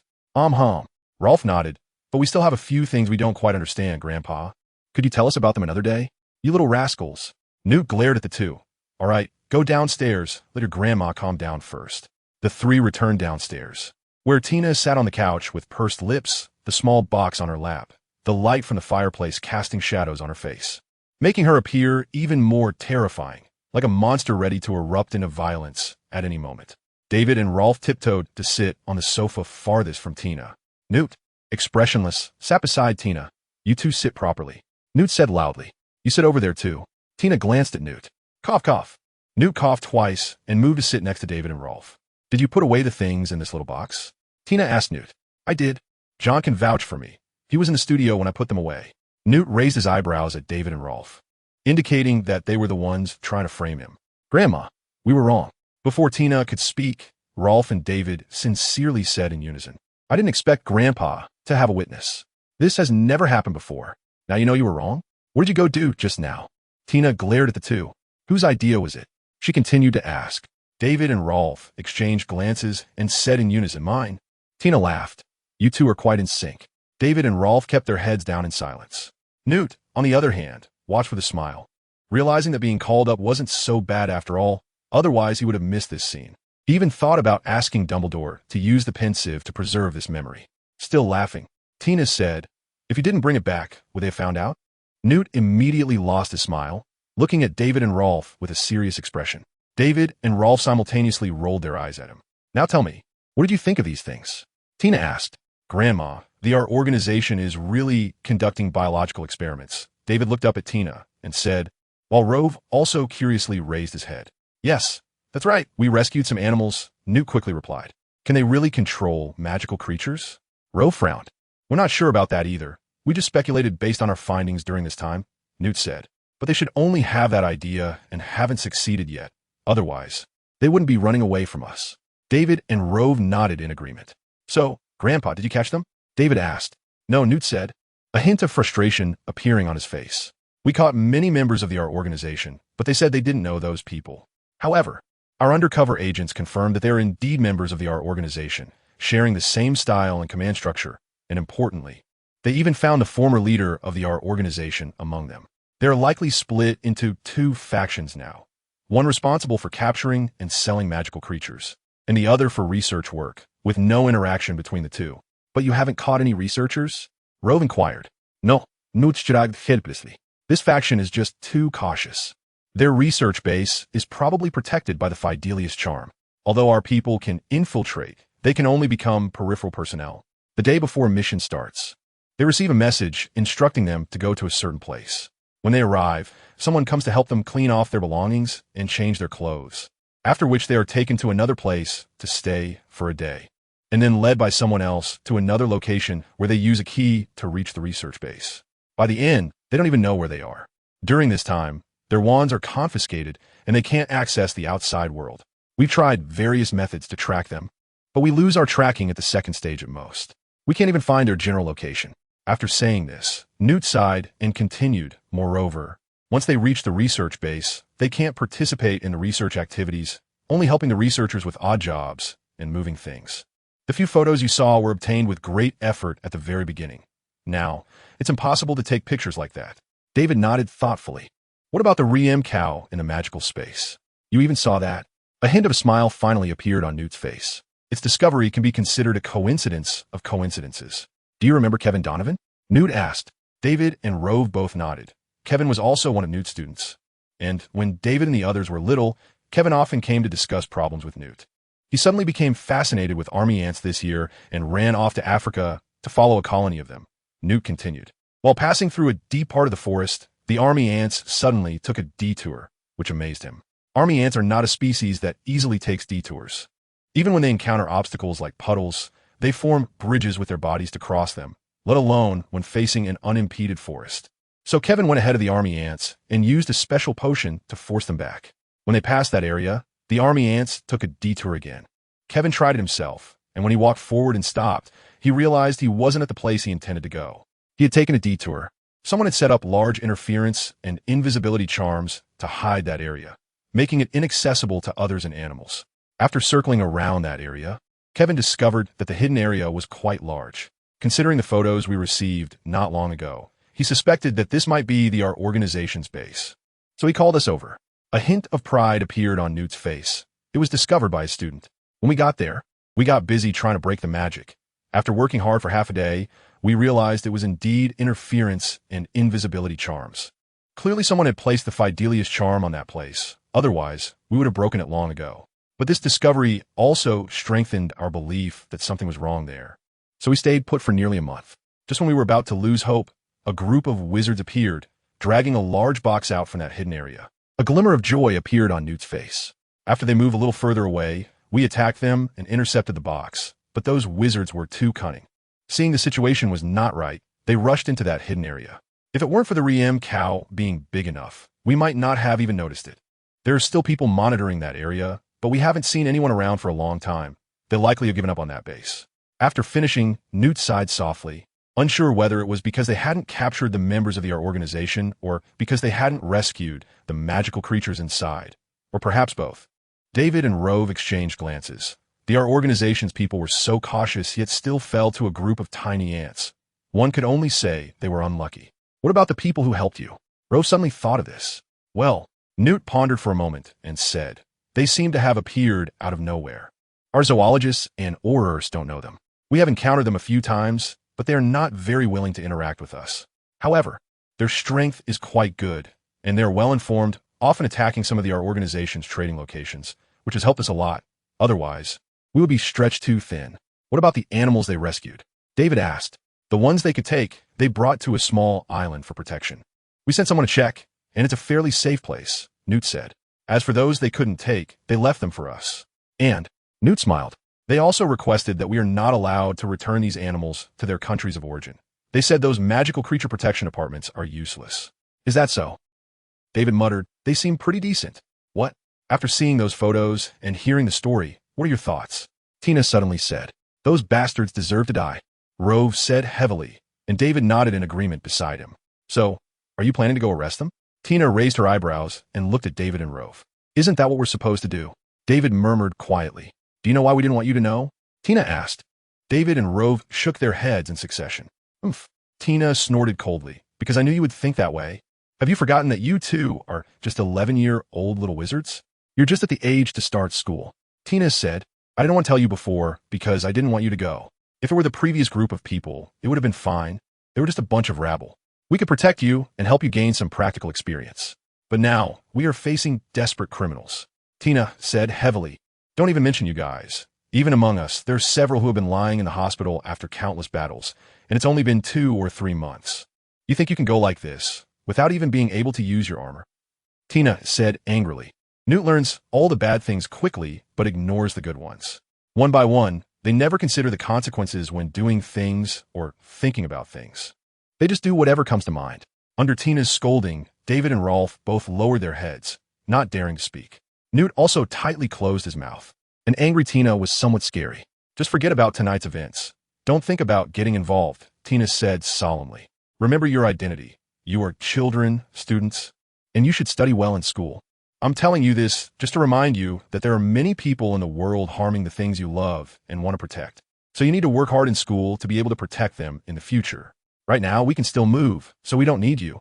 But there will come a day when we can't move. At that time, we will have to rely on you. If you don't know anything by then, do you understand? Seeing the two with their heads down and no response, Tina asked. Understood. David and Rolf's voices were barely louder than a mosquito. Tina sighed heavily, walked over to David and Rolf, and patted their heads. Although you two understand more than other children your age, you're still too young compared to those cunning adults. Rest assured, as long as your grandparents can still move, they won't easily think about harming those magical creatures. All right, now go rest. Tomorrow, oh no, today is Christmas. Tina gently kissed both David and Rolf on the forehead. I was angry with you today, and I was wrong. Now I apologize to you. I'm sorry. Rolf and David hugged Tina and walked towards their bedroom with their heads down. When they reached the stairway, Rolf suddenly turned around and said to Tina and Newt, Grandpa, Grandma, can we go together if we learn to use the armor? David also looked back at Tina with anticipation. A wry smile appeared on Tina's face. After all that talking, this is what you remembered? Fine. As long as you can learn to use the armor, I will allow you to participate in some not-so-dangerous activities. Tina sighed and said helplessly. David and Rolf cheered, high-fived, and happily ran back upstairs. John, who had been standing in the shadows of the corridor, returned to his bedroom, patting his wand on his chest. I'm not weak all the time. I used to be the fighting champion at Ilvermorny School of Witchcraft and Wizardry. The next morning, everyone pretended to forget what happened the night before, and the house was harmonious. Of course, David and Rolf could not forget that as long as they learned to use the armor, they could participate in the magical creature protection activities. David dug out a long package from the pile of gifts by his bed, and after unwrapping it, he found it was the Firebolt 2000 that he had asked Newt to purchase. He used to think these gifts were nothing special, but now that both Newt and Tina remembered his needs amidst their busy schedules, David suddenly felt this broom was incredibly precious. At noon, Tina and John prepared a big table of food for everyone. It was similar to previous years, with the same 4 people sitting around the dining table. The difference was that Jacob and Queenie were replaced by John and Rolf. Queenie was still busy with capturing our organizations and couldn't get away. If it weren't for David and Rolf coming back, Tina and John would definitely be with her. As for Jacob, he went to France to help Queenie promote her newly made beautiful dresses, and he brought the fairies along. Otherwise, with his physique and looks, wearing the most beautiful clothes would be useless. The day before school started, Newt took David to Platform 9. They encountered Hermione at the platform, who looked somewhat tired, clearly having had a not-so-easy holiday. Unfortunately, Hermione still hadn't found out who Nicholas Flamel was. After hugging Newt to say goodbye, David and Hermione took the steam train back to Hogwarts. As soon as they entered the dormitory, David felt something was off. There was no festive atmosphere at all. Ron was sprawled out on a chair next to the dormitory, holding a bag of candy and continuously tossing them into his mouth. Why didn't you go out to play? David asked in confusion. Ron didn't reply, just pointed with his chin towards Harry's bed and continued to lie on the chair eating candy. Harry? David turned to look at Harry's bed. Harry was lying there, looking weak, staring blankly at the spiderwebs on the ceiling, watching the little spiders crawl around. They didn't dare to tell Ron about the spiders in the dormitory. Otherwise, he might not stay in the dormitory. What's wrong with him? David asked Ron. Did you bully him? Of course, bullying here meant literally. How could I? Ron said, carefree with candy in hand. He saw his parents, and then he became like this. Saw his parents? David said in surprise. Yes, Ron nodded. A few nights ago, when he went out, he came across a mirror, and he said he saw his parents in it. After hearing Ron's words, David looked at Harry, understanding. After all, he had never seen them. Now that he finally saw them, it was good enough that he didn't dive into the mirror. What's that mirror called? David asked curiously. Can it see our deceased relatives? I don't know if it can help me see my relatives, David thought to himself. It can't. What I saw in the mirror was me becoming the student council president. Ron recalled the scene in the mirror and chuckled. I wish it could foresee my future. As for what the mirror was called, Ron scratched his head and looked at Harry. Harry, what was it called again? The Mirror of Ariste, Harry said weakly. The professor said that what we see through it is just our deepest desires. If we keep using that mirror, it will make us addicted to that illusion and waste our time. Is that so? David thought for a moment. Where's that mirror? Do you remember? David suddenly wanted to see what his deepest desire was. You want to see it too? Harry perked up. You can go to the restricted section first. Then go up the stairs next to it to the 5th floor. You'll see a tall suit of armor, and there's a room next to it. But Dumbledore said he would move it. I don't know if it's true. I haven't gone back to check. Harry sighed and flopped back onto the bed. David nodded. Regardless of whether he was there or not, he would know as soon as he went tonight. If you really want to go, Harry pointed to a box beside him. I have an invisibility cloak there. You can take it to avoid being discovered. Invisibility cloak? David walked over to the box Harry pointed at, opened it, and found a shimmering silver object at the bottom. Is this the legendary invisibility cloak? David shook it and found that it was a complete alchemical product, rather than made from the hair of an invisibility beast. Invisibility cloaks, made from that kind of hair, will gradually lose their effectiveness over time. But Harry's cloak won't. It is a cloak that can make a person completely invisible, permanently effective, continuously invisible, and cannot be undone by spells. Where did you get this, Harry? David asked. A person gave it to me as a Christmas gift, saying it was left to me by my father, but he didn't sign it, Harry said. Professor Dumbledore? David thought for a moment and felt it should be him. There are very few people who would take such a valuable thing and return it to Harry. Snape couldn't have gotten it. Sirius is still in prison. And as for Hagrid, he would be lucky to keep his own cloak. Can't tell. Harry's ancestors are quite wealthy. David sighed and put the invisibility cloak back at the bottom of the box. What's wrong? Aren't you going? Harry asked curiously. I'm going, David said, but I don't need the cloak. I have other ways. Don't worry, I won't be caught by Filch. Harry's cloak, although more reliable than his invisibility magic, requires you to hold it all the time, which is inconvenient. And if you put it on the ground the wrong way, then you should prepare for a carpet search. So David decided not to use it after all. Harry nodded and didn't say anything more. Harry, do you want to come with me? David asked. A glimmer of eagerness flashed in Harry's eyes, but quickly disappeared. Professor Dumbledore said, I shouldn't go. Well, you listened pretty well. There's a reason you were chosen by Dumbledore. Ron, what about you? David turned to Ron. I'm not going either. Ron still slumped in his chair, immobile. David, want to play a game of wizard chess later? No one has played with me these days. Sure, David said, but I have to go check the place Harry mentioned first. Okay, then come back quickly. After leaving the dormitory, walking to the corridor outside the restricted section, and climbing the stairs to the 5th floor, David searched for a long time before he saw the suit of armor Harry mentioned and that wooden door. However, he had no chance to go in and take a look as Filch had been lurking nearby, and after seeing him, Filch followed closely behind. Filch was waiting for David to do something bad, then catch him red-handed. Helpless, David could only prepare to return to the dormitory the same way. David, what are you doing here? Hermione walked over from one side of the corridor, holding a large stack of books, and judging by her posture, she was preparing to go study in the library. I'm just wandering around, David said. Is that so? Hermione squinted her eyes. You're looking for that mirror Harry mentioned, right? You know about it too? David was slightly surprised. How come news travels so fast? Has Hogwarts gotten the internet? Of course. Hermione raised an eyebrow. I just ran into Harry and Ron, and they both told me. So, do you want to go? David leaned closer to her and whispered, Will we get caught? Of course not. Then, I'll go. Outside, it became pitch black, with only the sound of owls echoing in the sky. David lifted the blanket and changed into his clothes. Are you really not going to use the invisibility cloak? Harry said quietly, sitting up in bed, unable to sleep after learning David wanted to see that mirror. No need, David smiled. You really aren't going? Harry shook his head rapidly and then shrank back, covering himself with the blanket, fearing David would tempt him again. All right, David shrugged, left the dormitory, and arrived at the common room. In the dim corner from last time, David saw Hermione again, carefully curled up there like last time. Hermione. David quietly walked up to her. Hermione jumped, startled, and turned around to hit David hard. What are you doing? I'm just trying to be careful, afraid others would find out. David pretended to be wronged. Hermione glared at David and pulled his hand. Hurry up and be invisible. Okay. As soon as they left the common room, David heard a voice ahead. Keep your voice down. Filch might be nearby. Don't worry. It's fine. He doesn't know about this secret passage. It was Fred and George. Aren't they afraid of getting caught? Hermione looked at the two brothers who were openly searching around the statue in the distance. Who knows about them? David said helplessly. They seem to have never been afraid of anything. Avoiding Fred and George, David and Hermione saw the patrolling fat lady, who was clearly much fatter now and was heading towards Fred. David hurriedly stood in the middle of the corridor, and the fat lady suddenly stopped, sniffed forward, and immediately ran back to where she came from. Dear, what's wrong? Why did you come back? A puzzled voice from Filch came from the end of the corridor. Now you have such a good relationship with her? Hermione whispered with a smile. Of course, this is the friendship of little fish jerky, very solid, David said proudly. After staying in place for a while, seeing that the fat lady would not return, the two quickly walked to the 5th floor corridor. The tall armor. David muttered softly. We're here, Hermione. Look. David pointed to the door in front of them. Hermione cautiously looked around and found no sign of Filch. Let's go in quickly, Hermione said. David nodded, pulled her, and pushed open the door.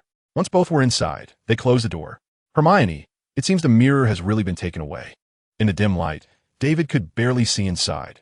Aside from a pile of discarded junk, there was no sign of the mirror, and he looked somewhat disappointed. "Oh, is anyone still interested in that mirror?" A gentle voice came from behind them. Hermione's body instantly tensed up, still trembling slightly, and her palms began to sweat. She recognized that the voice was exactly like Dumbledore's. "Would you like to come out and meet me? You're all invisible. I can't see you." Dumbledore walked up to David's side and said, "I don't believe you." David removed his invisibility. "David, long time no see. Do you like my Christmas gift? I really like the socks you gave me. They're very comfortable to wear." Dumbledore lifted his robe to show David the red socks he was wearing. "Miss Granger, I apologize, but I will definitely give you a gift you like next Christmas," Dumbledore said with a smile at Hermione. Hermione nodded pale-faced. She didn't know how Dumbledore would deal with them. Perhaps he would deduct 100 points. In the morning, everyone would see that the Gryffindor hourglass was missing a large chunk.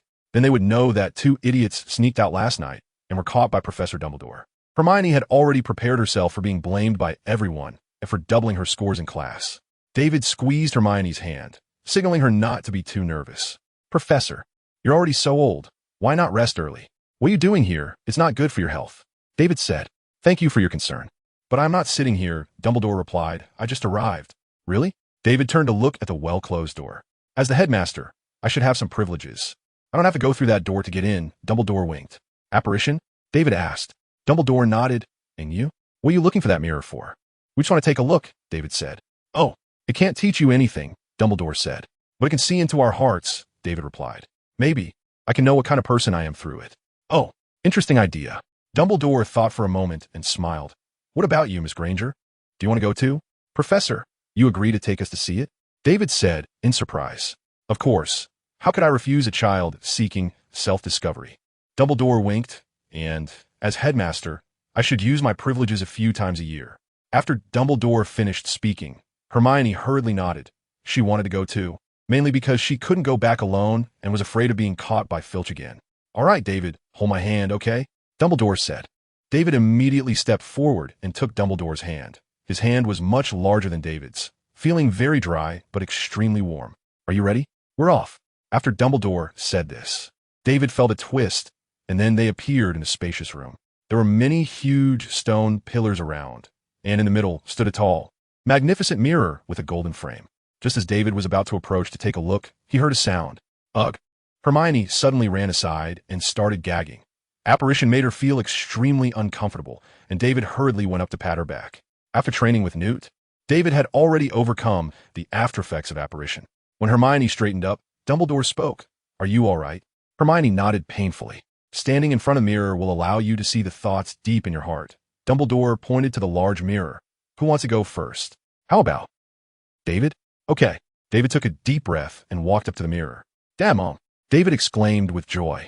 In the mirror appeared a pair of Chinese parents with black hair.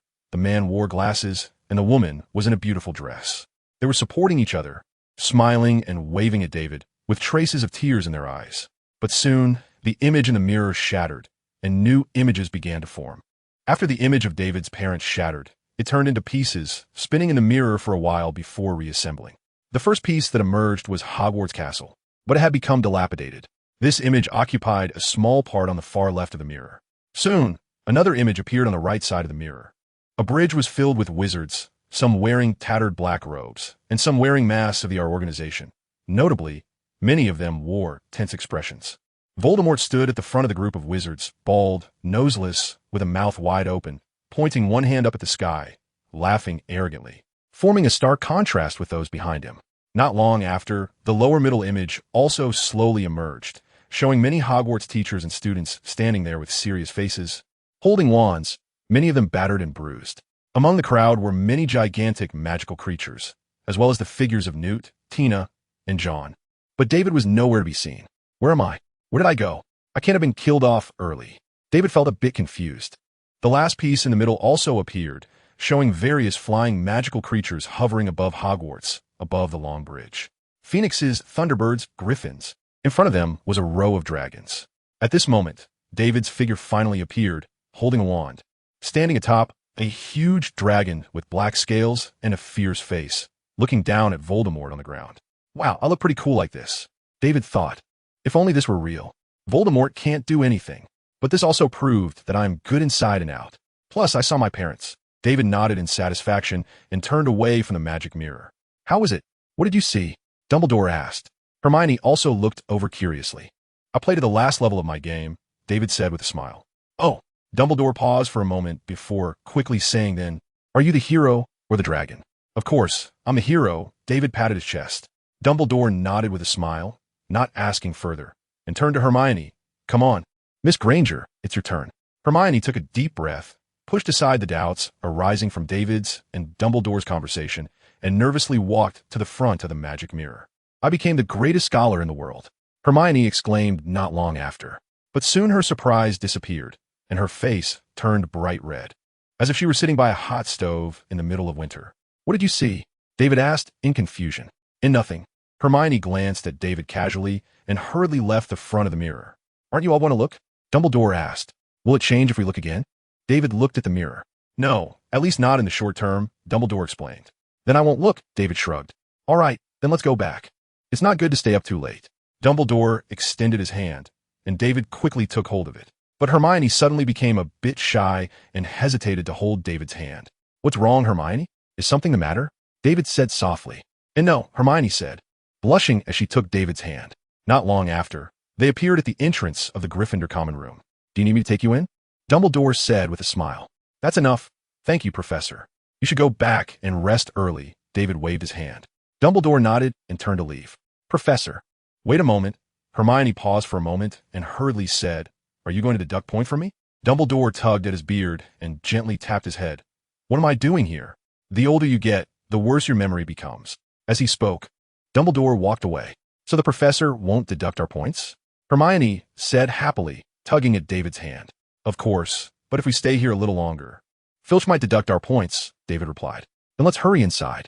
Hermione quickly recited the password, and as the door opened, she pulled David in quickly. See you tomorrow. Hermione let go of David's hand and said with a smile, then quickly ran into the girls' dormitory. The following time, life became calm again, and Hermione and David resumed their routine of going between the dormitory, classroom, library, and auditorium. Harry and Ron, on the other hand, wandered around the Quidditch training ground every day. Wood became frantic again as the match approached. David could hear Wood's loud shouts from a distance whenever he went to find Harry and Ron. During this time, two notable events occurred. One good and one bad for Harry and the others, but both were good for David. One was that Harry finally found out who Nicholas Flamel was, and he discovered it on a chocolate frog card, a victory for foodies. They also successfully learned that the three-headed dog was guarding the Philosopher's Stone. David couldn't help but shed tears of joy inside. He finally didn't have to pretend to read anymore, or else he felt he could apply for an Oscar and take Professor Bin's position next year. The other event was that Professor Snape had taken charge of the Quidditch match. It seemed that he was scared by the last time Harry was attacked. He was worried and prepared to protect Harry closely. But Harry couldn't accept this. Snape had always been seen as a werewolf in his mind, and now that he was so close, he was afraid he might stab him directly. Apart from David, Ron and Hermione were also filled with worry, all suggesting that Harry break a leg to avoid Snape's persecution. This was similar to how the American police would shoot a citizen to prevent suicide. Fortunately, Harry wasn't ruthless enough. After trying a few times, he couldn't bring himself to do it. On the day of the Quidditch match, Dumbledore's appearance relieved Harry, easing his tense emotions. He performed extraordinarily and quickly caught the golden snitch, breaking Hogwarts' Quidditch record. This made Wood extremely happy. He seemed to already see the Quidditch trophy waving at him. Thus, at their secretly held celebration party, Wood was especially excited. If David hadn't stopped him, he might have stolen Harry's first kiss.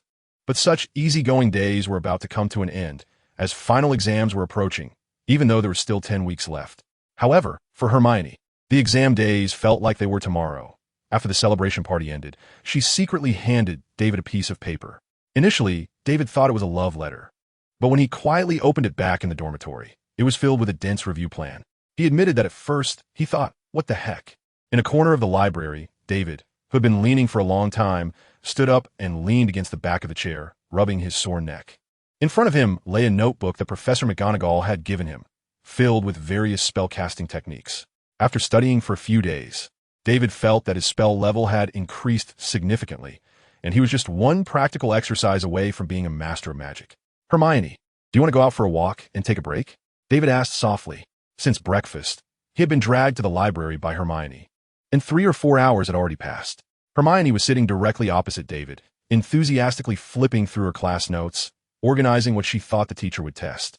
But David glanced at her notes. She had nearly marked the entire notebook in red, looking like she was preparing to memorize everything. And he couldn't understand what she was organizing. As for Harry and Ron, a few days ago, Harry suddenly ran back and said he had found evidence of Professor Snape trying to steal the Philosopher's Stone. So he had been wandering the halls these days, trying to stop Snape's actions. As Harry's good friend, Ron was definitely sticking with Harry. However, David thought their primary goal of protecting the Philosopher's Stone was secondary. Their real purpose was to avoid Hermione's devilish review plan. The items on that list made even David's head hurt. How about we wait a little longer? It's still early. Hermione looked at the bright sunshine outside and replied, "All right." David lay back on the table, looking at the notes in front of him, continuing to study the techniques on them repeatedly.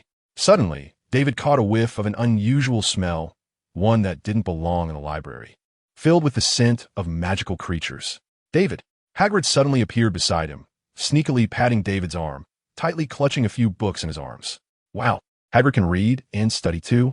Is it the end of the world? David thought in amazement. Hagrid, what are you holding? David pointed to the books in Hagrid's arms. Hagrid was hiding them too well. He couldn't see the covers. Shoo! Hagrid hurriedly stuffed the books back into his clothes, looked around, and finding no one watching them, quickly leaned in close to David and whispered, "Can you come to my hut this afternoon? I have something I need your help with." "Did you bring back some magical creature again that you can't handle?" David said with a look of Sherlock Holmes. Hagrid was taken aback and mumbled, "You'll know when you come this afternoon. Remember, you have to come." After saying this, Hagrid hurriedly walked away with small steps. "What's wrong with Hagrid?" Hermione looked in the direction Hagrid had left, gently furrowing her brow. "It should be about magical creatures," David shrugged. "I just don't know what he brought this time." "Will it be cute?" Hermione's face was full of anticipation.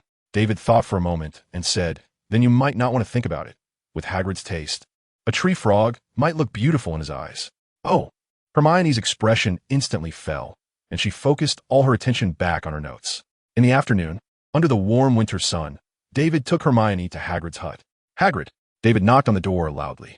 After a while, the door opened a crack, and Hagrid's bearded face peeked out from inside. "Oh, Hermione's here too?" Hagrid's expression seemed a bit hesitant. "What's wrong? Can't Hermione know?" David frowned. "Hagrid, what exactly did you bring? This guy wouldn't have brought back some class in non-trade items, would he? That could land him in Azkaban." David's heart sank. "It's nothing. Hagrid scratched his messy hair, seemingly having made up his mind. "All right, Hermione, after you see it, you can't tell anyone else, okay? Not even Harry and Ron?" Hermione asked. "Those two are exceptions," Hagrid quickly replied. "All right then." Hermione nodded. Hagrid cautiously looked around, widened the crack of the door a bit, let David and the others in, and then slammed the door shut. As soon as they entered, David felt a wave of heat hit him, as if he had stepped not into Hagrid's hut, but into the steam room of the Hogwarts kitchen. Moreover, Hagrid had tightly closed all the windows and hung thick curtains, making it look terrifying on such a sunny day. "Hagrid, it's not that cold yet, is it?" David looked at the glowing red fireplace, wiping the sweat from his forehead. Hagrid chuckled and walked over to the fireplace, waving them over. "Come look, I finally got this." David and Hermione moved closer to the fireplace despite the heat, where a large iron cauldron hung, containing a dark, large egg. "Hagrid, you really went all out." David glanced around. "Where are the knives and forks, Hagrid?" "Knives and forks?" Hagrid paused. "What do you need those for? Aren't you inviting us to eat a roasted egg?" David pointed at the thing in the fireplace. "What nonsense are you talking about?" Hagrid huffed, blowing on his beard. "This is a dragon egg." Hagrid picked up a thick book from the table, flipped to a page, and pointed to a spot. "See here?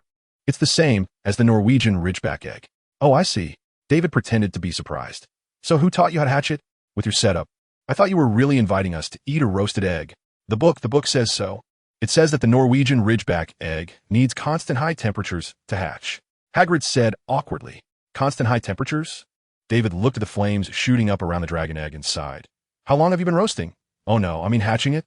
I just started last night." Hagrid said quickly. "Is there a problem?" "Good thing it's not too late." David sighed in relief, using his wand to move some of the firewood from the fireplace, extinguishing it with water that flowed from the tip of his wand, immediately reducing the flames in the fireplace. "High temperature, not just constantly high temperature," David said. "Haven't you read the book properly? There must be more than just that sentence." Hagrid quietly squatted down beside him, not responding. David shot him a glare, From now on, keep it at this temperature, and when the egg starts to gently shake, then switch back to the big fire you had before, otherwise, you'll only get a roasted egg. Hagrid quickly nodded, gazing tenderly at the dragon egg in front of him. Also, are you really planning to raise it? David said slowly.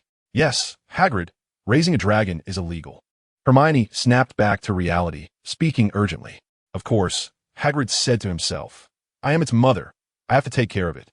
A newborn can't be without its mother. In the end, Hagrid was persuaded by David. David told him that if people found out he was illegally raising a dragon at Hogwarts, he would end up in Azkaban. Moreover, Dumbledore, as the headmaster of the school, would also accompany him for a while. Hearing this, Hagrid immediately became timid. He was afraid of implicating Professor Dumbledore. So he repeatedly stated that he agreed to send the dragon away, but he needed to raise it for a while. After discussing for a while, David and Hermione agreed to Hagrid's idea, mainly because if he got caught illegally raising a dragon, it wouldn't be that serious as long as no one got hurt. He would just have to pay a fine. But if someone got hurt, well then it would be off to Azkaban, joining the Dementors for fun. Just telling Hagrid this, he would surely say, it's fine, I'll keep my little darling in check. It definitely won't hurt anyone. But this is a fire dragon. In a few weeks, it could demolish Hagrid's house, and even Hagrid couldn't stop it if two more came. As for feeding it in the Forbidden Forest, the centaurs inside would probably revolt the next day. A grown fire dragon has an enormous appetite, so David had to make things sound a bit more serious to dissuade Hagrid from the idea of raising the dragon. A few days after Harry and Ron visited the dragon egg, Harry's owl suddenly delivered a note. It read, "The dragon egg is about to hatch." Seeing these words, Harry and Ron immediately shouted, clamoring to go to Hagrid's hut. However, Hermione disagreed, as they still had a herbology class. An impatient Ron couldn't help but argue with Hermione, stating that the value of the dragon egg hatching was more precious than herbology class. In the end, David made the final decision that they would go to Hagrid's hut after herbology class, as the dragon egg should be hatching by then. During this time, they were not allowed to discuss the dragon egg any further. Otherwise, they might not even get there, and the Ministry of Magic would arrive at Hagrid's hut first. After enduring the herbology class, which felt like an eternity to them, Harry and Ron immediately dashed toward Hagrid's hut, with David and Hermione jogging behind them. Coming quickly, Hagrid said softly as he opened the door, "You're just in time. It's about to hatch." Walking over to the fireplace, David saw that the dragon egg in the cauldron had started to shake violently. In a moment, a crisp sound echoed in the silent room, and a crack appeared on the dragon egg. It's breaking," Ron exclaimed, while the others held their breath, their eyes fixed on the dragon egg. As the cracking sounds continued, the top of the egg shattered into pieces, falling into the cauldron. A black, wrinkled head poked out, blinking its protruding orange eyes curiously at its surroundings. "Is this a dragon? It's so ugly," Ron muttered in disappointment. The little dragon was indeed too ugly, shattering Ron's beautiful imagination and extinguishing his dreams of being a dragon rider. Riding this dragon would be so embarrassing. David nodded in agreement from his side. Indeed, this dragon was quite unsightly, especially with the awkward spikes protruding from its back. It looked odd from every angle. Maybe it will look better when it grows up. David silently reassured himself. "It's so beautiful, right?" Hagrid suddenly said tenderly. "It's such a good baby." His sense of aesthetics was indeed different from others. Hagrid gently reached out his hand to stroke the little dragon's head. But the little dragon showed no gratitude. It let out a hiss from its nose, sparking a few embers, and opened its big mouth to bite at Hagrid's hand. Just as it got close to Hagrid's hand, David suddenly punched it on the head. The little dragon opened its mouth wide, suddenly having its mouth closed by David's punch, its head resting on the edge of the cauldron. The little dragon had just been born, and its scales had not yet fully developed. Otherwise, David's punch would have been akin to just giving a scratch. "What are you doing?" Hagrid said angrily, and he stretched out his large hand to block David, preventing him from hurting the little dragon again. Hagrid, the Norwegian Ridgeback, is one of the fiercest and most aggressive dragon breeds. If you don't teach it a lesson while you can still hit it without much trouble, it might tear down your house in less than a week, David said helplessly. The Norwegian Ridgeback is a bit like a flat-headed dog. It's either fighting or on its way to fight. Is that right?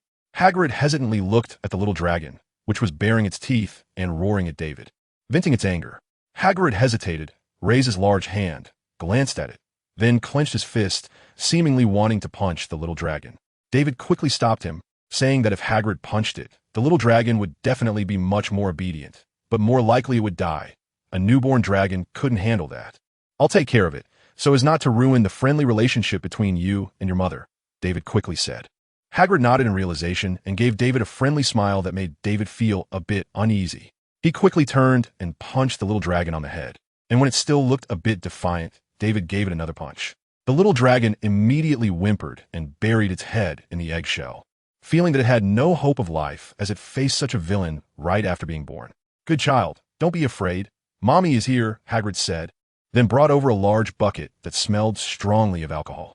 Inside was a mixture of brandy and chicken blood, which the Norwegian Ridgeback could eat when it was young.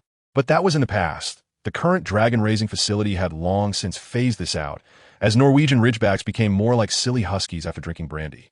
And few could handle it. David shook his head and took out a packet of powder from his shape-shifting lizard skin bag, which Newt had sent him earlier. Newt also mentioned in the letter that he had arranged for the little dragon to be sent to a dragon-raising facility in Romania, where Ron's brother Charlie also worked. "Hagrid, mix this with milk for it to drink. Use that bowl to measure one level bowl, then mix it with a bucket of milk," David said. "What is this?" Hagrid put down the brandy he was holding, took the item from David, and looked it over. "It's the latest nutritional powder from the dragon-raising facility," David said. "Really?" Hagrid said in surprise, flipping the item over in his hands, then looking up at David. "You're really too good, David." After saying that, Hagrid happily ran off to prepare the nutritional milk for the little dragon. "David, when will they come to pick it up from the dragon-raising facility?" Hermione asked, looking at the little fire dragon that was thrashing around in the bucket. A dragon grows at an astonishing rate. In just a day, it can change significantly, and it won't be long before they can't hide it anymore. About a week or so, I think, and it seems that Ron's brother is coming to pick it up. David thought for a moment. "My brother?" Ron said in surprise. David nodded. "Ron, your brother works at the dragon-raising facility?" Harry asked curiously. Of course, Ron said proudly. Raising his head, he graduated from Hogwarts too, and he was a chaser like you when he was in school. He even led Gryffindor to win the Quidditch Cup. "Have you been to where he works?" Harry said after silently admiring Charlie's experience for a moment. "I've been there, what's it to you?" Ron asked in confusion. "So?" Harry looked at the fire dragon in the bucket and quietly asked, "Are the dragons at his dragon-raising facility also this ugly?" David's mouth twitched. It's a good thing the fire dragon couldn't understand what they were saying. Otherwise, it would have surely crashed its head against something. Getting beaten right after being born was one thing. It also had to endure attacks on its appearance. "Go, Norbert!" In the depths of the Forbidden Forest, David held a large piece of roasted meat in his hand, swung his arm, and threw it far away. Norbert was the name Hagrid had given to his fire dragon. Hearing David's call, Norbert roared and, pushing off the ground with its legs, flapped its black wings and darted towards where the meat had been thrown, biting into it. Just 3 days had passed, and Norbert was already covered in shiny black scales and had grown 2 sizes. David could no longer tire it out, but before this, he had successfully established an imposing image in Norbert's mind by hitting it with a stick and giving it special massages. It now listened to David very well. Seeing Norbert's excellent performance, Hagrid laughed heartily. It's my turn. Harry and Ron rushed forward, no longer disliking Norbert's looks, because now that Norbert had grown scales, if you look closely, it had a bit of an ugly cute charm. David made room for them, and Harry and Ron took a large piece of roasted meat from the bucket. "I'll go first?" Harry asked. "Sure." Harry took a deep breath and threw it out. "Norbert, go." The meat traced a beautiful arc in the air and landed with a thud on the ground. Norbert sat beside it, disdainfully snorting. "What's going on, David?" Harry asked dejectedly. "Did you really think it was a little dog? It's a dragon with ambition." David rolled his eyes and said, "It's probably not too familiar with you guys, or maybe it's already full." "Is that so?" Harry said helplessly. "How about you, Ron? You could try." "All right," Ron confidently said, feeling an inexplicable confidence that he could definitely do it. But before he could throw it, Norbert angrily roared and flew towards the direction of the roasted meat that Harry had thrown. "What's wrong?" David quickly shifted his gaze. A few small acromantulas had emerged at the spot where the meat was secretly gnawing on the piece of meat. This infuriated Norbert. Even though it didn't want to eat the meat anymore, it still belonged to it. And how could these ugly creatures come and eat it? Norbert roared again and shot a jet of dragonfire at them. "Oh no!" David's heart sank as he quickly shouted to Hagrid. "Hagrid, get Hermione and the others out of here." "What happened?" Hagrid was still a bit confused, not understanding why David suddenly became so agitated. "Norbert just killed an acromantula." David said. "What?" Hagrid panicked. "Aragog? How could they be here?" Hagrid had initially designated a territory for the acromantulas, but they had long since disregarded that. Not it. It's offspring, David said anxiously. Hurry up. I'll come back later. Suddenly, a series of crackling sounds filled the surroundings. Acromantulas were a united group, and if you killed one, be prepared to face a swarm. I can talk to them. They will listen to me, Hagrid said hurriedly. Aragog isn't here. Do you think its offspring will still listen to you? David shouted. Quick, get Hermione and the others out, or it won't be easy to leave later. The last time David and Hagrid went to see Aragog, the giant spider was already very old. Now, it usually just lay in its cave sleeping, trying not to move if it didn't have to. Hagrid's mouth moved, and he walked over to Harry and the others, picking them up one by one and running outside. David, what about you? Hermione shouted loudly from Hagrid's embrace. Don't worry, I'll be there soon, David said, taking out his wand, taking a deep breath, and looking towards Norbert. At that moment, the cracking sounds around them were getting closer, and the eight-eyed giant spider was approaching. Norbert let out a loud roar and spewed dragon fire forward, charging ahead with its whole body. This was why David hadn't left with Hagrid and the others. This fool is such a troublemaker, David cursed under his breath, summoning a three-headed dog and a horse-shaped water monster to guard around him, ready to fend off any sneak attacks from the eight-eyed giant spider. David hurried towards Norbert. Norbert was fighting valiantly among a group of eight-eyed giant spiders. As soon as one of them got close, it would either be hit with a claw or a tail, sent flying far away, its body crushed. Roar! After seeing that the surrounding eight-eyed giant spiders seemed a bit hesitant to approach, Norbert let out a proud roar. However, a large eight-eyed giant spider had somehow climbed up a tree and leaped toward Norbert with a few legs. But Norbert was still preening itself, boasting about its strength. What an idiot! David immediately waved his wand. With stick go. A huge piece of wood flew through the air and collided with the eight-eyed giant spider. And soon it disappeared from David's sight. Norbert realized what happened and called out in gratitude to David. Human, do you really want to fight us? An even larger spider than the one beside it emerged, waving its massive black stinger. I don't want to, but can you spare it? David pointed his wand at Norbert. No way.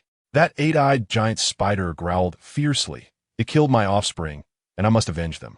Then there's nothing to discuss. David tightened his grip on his wand. Oh really? The eight-eyed giant spider cackled a few times. We haven't eaten humans for a long time. Aragog is really something, always listening to Hagrid and not letting us go out to hunt. Since you come to us, my offspring won't let you go. As soon as it finished speaking, the surrounding eight-eyed giant spiders lunged at David, waving their huge stingers. Norbert was feeling a bit regretful now. It wanted to fly up and take David away. But it was too late. The eight-eyed giant spiders had climbed the trees, and even the air was filled with them. Norbert desperately spewed dragon fire all around, swinging its claws and tail towards David. You don't need to come over.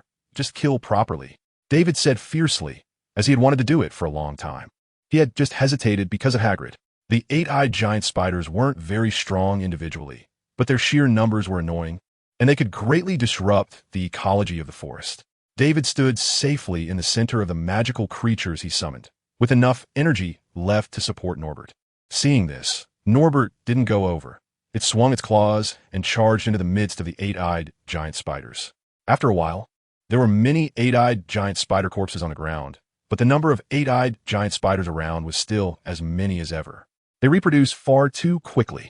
David took a deep breath. He was ready to retreat, or he would be exhausted to death here. Just then, a swishing sound came from the sky, and arrows shot in from a distance, each one pinning an eight-eyed giant spider to the ground.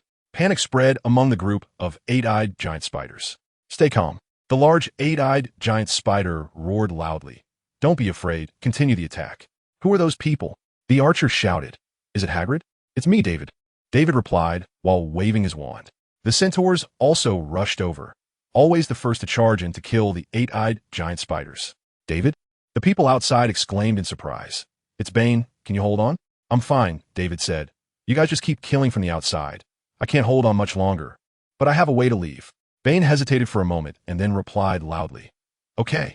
The centaur's attacks immediately became wild, frantically hunting down the nearby eight-eyed giant spiders. When they were providing range support just now, they were a bit hesitant for fear of hurting the people inside. Damn it! The largest eight-eyed giant spider roared, whispering to a nearby spider, which then turned and left. It seemed they really had to leave. Seeing this, David frowned. But the eight-eyed giant spiders in the distance seemed to guess his thoughts and roared. Charge. Kill them. Leave none alive. One by one, the spiders came closer, their stingers clicking as they approached David in small, quick steps. David directed the three-headed dog to swipe and bite, while the horse-shaped water monster transformed into a giant to assist from the side. The eight-eyed giant spiders that rushed to his side were either turned into mush or kicked apart by the giant. The eight-eyed giant spiders didn't even have the chance to get close. However, their reckless charges were not without effect. David's wand movements began to slow down. Freeze the ground. David waved his wand, freezing one eight-eyed giant spider that was preparing to sneak attack from behind Norbert. Norbert turned around and slapped it down to the ground.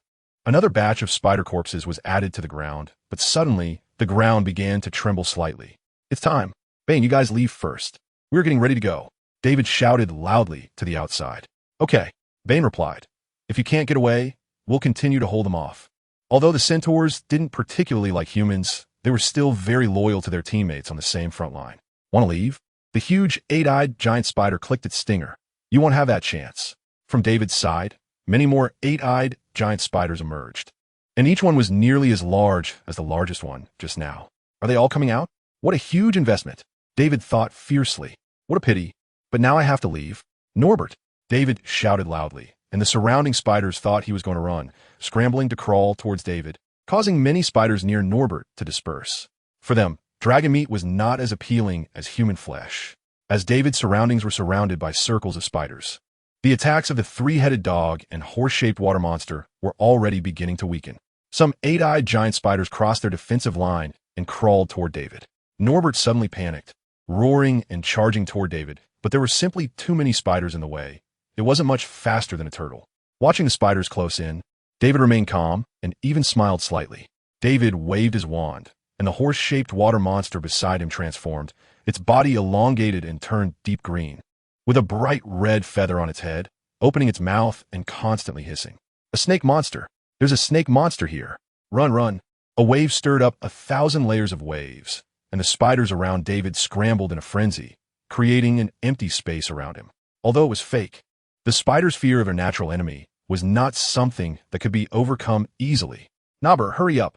David sighed with relief, then took out his Light Cycle 2000, mounted it, and flew into the air. Nobber, who was rushing halfway, was startled, let out an excited roar, swept the surrounding spiders away with his tail, pushed off with his legs, and shot into the air, flying out to the treetops with David. The eight-eyed giant spider couldn't do anything about them. It's fake, that's fake. The spiders below shouted noisily. Chase, catch up. Damn humans. Cunning humans, I will make you pay. They waved their large stingers and desperately chased after David and the others. After speeding through the air for a while, David suddenly caught sight of a figure between the trees. Hagrid was rushing towards the spot where David had just been, holding a huge stone bough. It seemed that Hermione and the others were safe. David felt relieved and shouted to Hagrid, Hagrid, turn around and run. Hagrid stumbled, hurriedly stopped, looked up into the air, and saw David waving at him. David, are you hurt? Hagrid shouted anxiously. I'm fine, David replied. You need to run. The eight-eyed giant spider has gone crazy. All right. Hagrid responded and began to run around in a huff. Just a short distance from the edge of the forest, a figure suddenly appeared on the ground, dressed in a white robe. Dumbledore, Hagrid exclaimed happily. You really know how to get me into trouble. Dumbledore smiled helplessly. Then Dumbledore passed Hagrid and stopped in front of him. Before long, the group of spiders arrived, fiercely waving their large stingers, threatening Dumbledore, but none dared to approach. Is it okay to go back? Dumbledore said. If you go any further, you will cross the line. They killed our descendants. We must kill them to avenge our descendants. A huge eight-eyed spider stepped forward and said loudly. Oh, really? Dumbledore muttered, flicking his wand gently without uttering a spell, and the gathered spiders suddenly created an empty space. The eight-eyed giant spider immediately panicked and retreated away from Dumbledore. Is it okay to leave? Dumbledore said. Damn it. The leading eight-eyed giant spider said harshly. Let's go. Soon the surrounding spiders scattered cleanly. Don't let the others find out, okay? Dumbledore looked up at David and said. David knew he was referring to Nobber, so he quickly nodded. And stay away from the Forbidden Forest for a while. Otherwise, I won't be able to save you next time. After saying that, Dumbledore vanished from a spot. David pressed down on his broom, flying to Hagrid's side, with Nobber following closely behind. You're not hurt, are you? As soon as David landed, Hagrid hurried over to him, looking him over. I'm fine, David said. It's just that Nobber might need a couple of days to recover.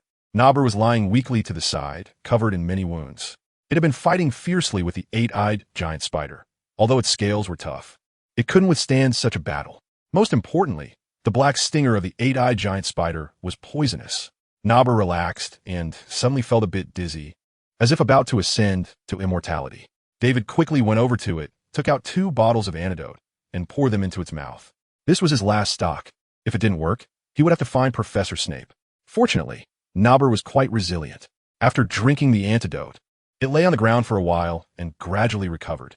Hagrid took it to a wooden shed and locked its feet with a chain tied to a nearby tree. Nobber, stay here for a while. I'll bring you some meat later. May by me, Hagrid said gently. Nobber's eyes widened in terror. I'm really stupid. I really am. Nobber lifted its dull eyes and continued. I only knew that Hagrid's nutritious meals were hard to eat, but I didn't know that the meat he roasted was even worse.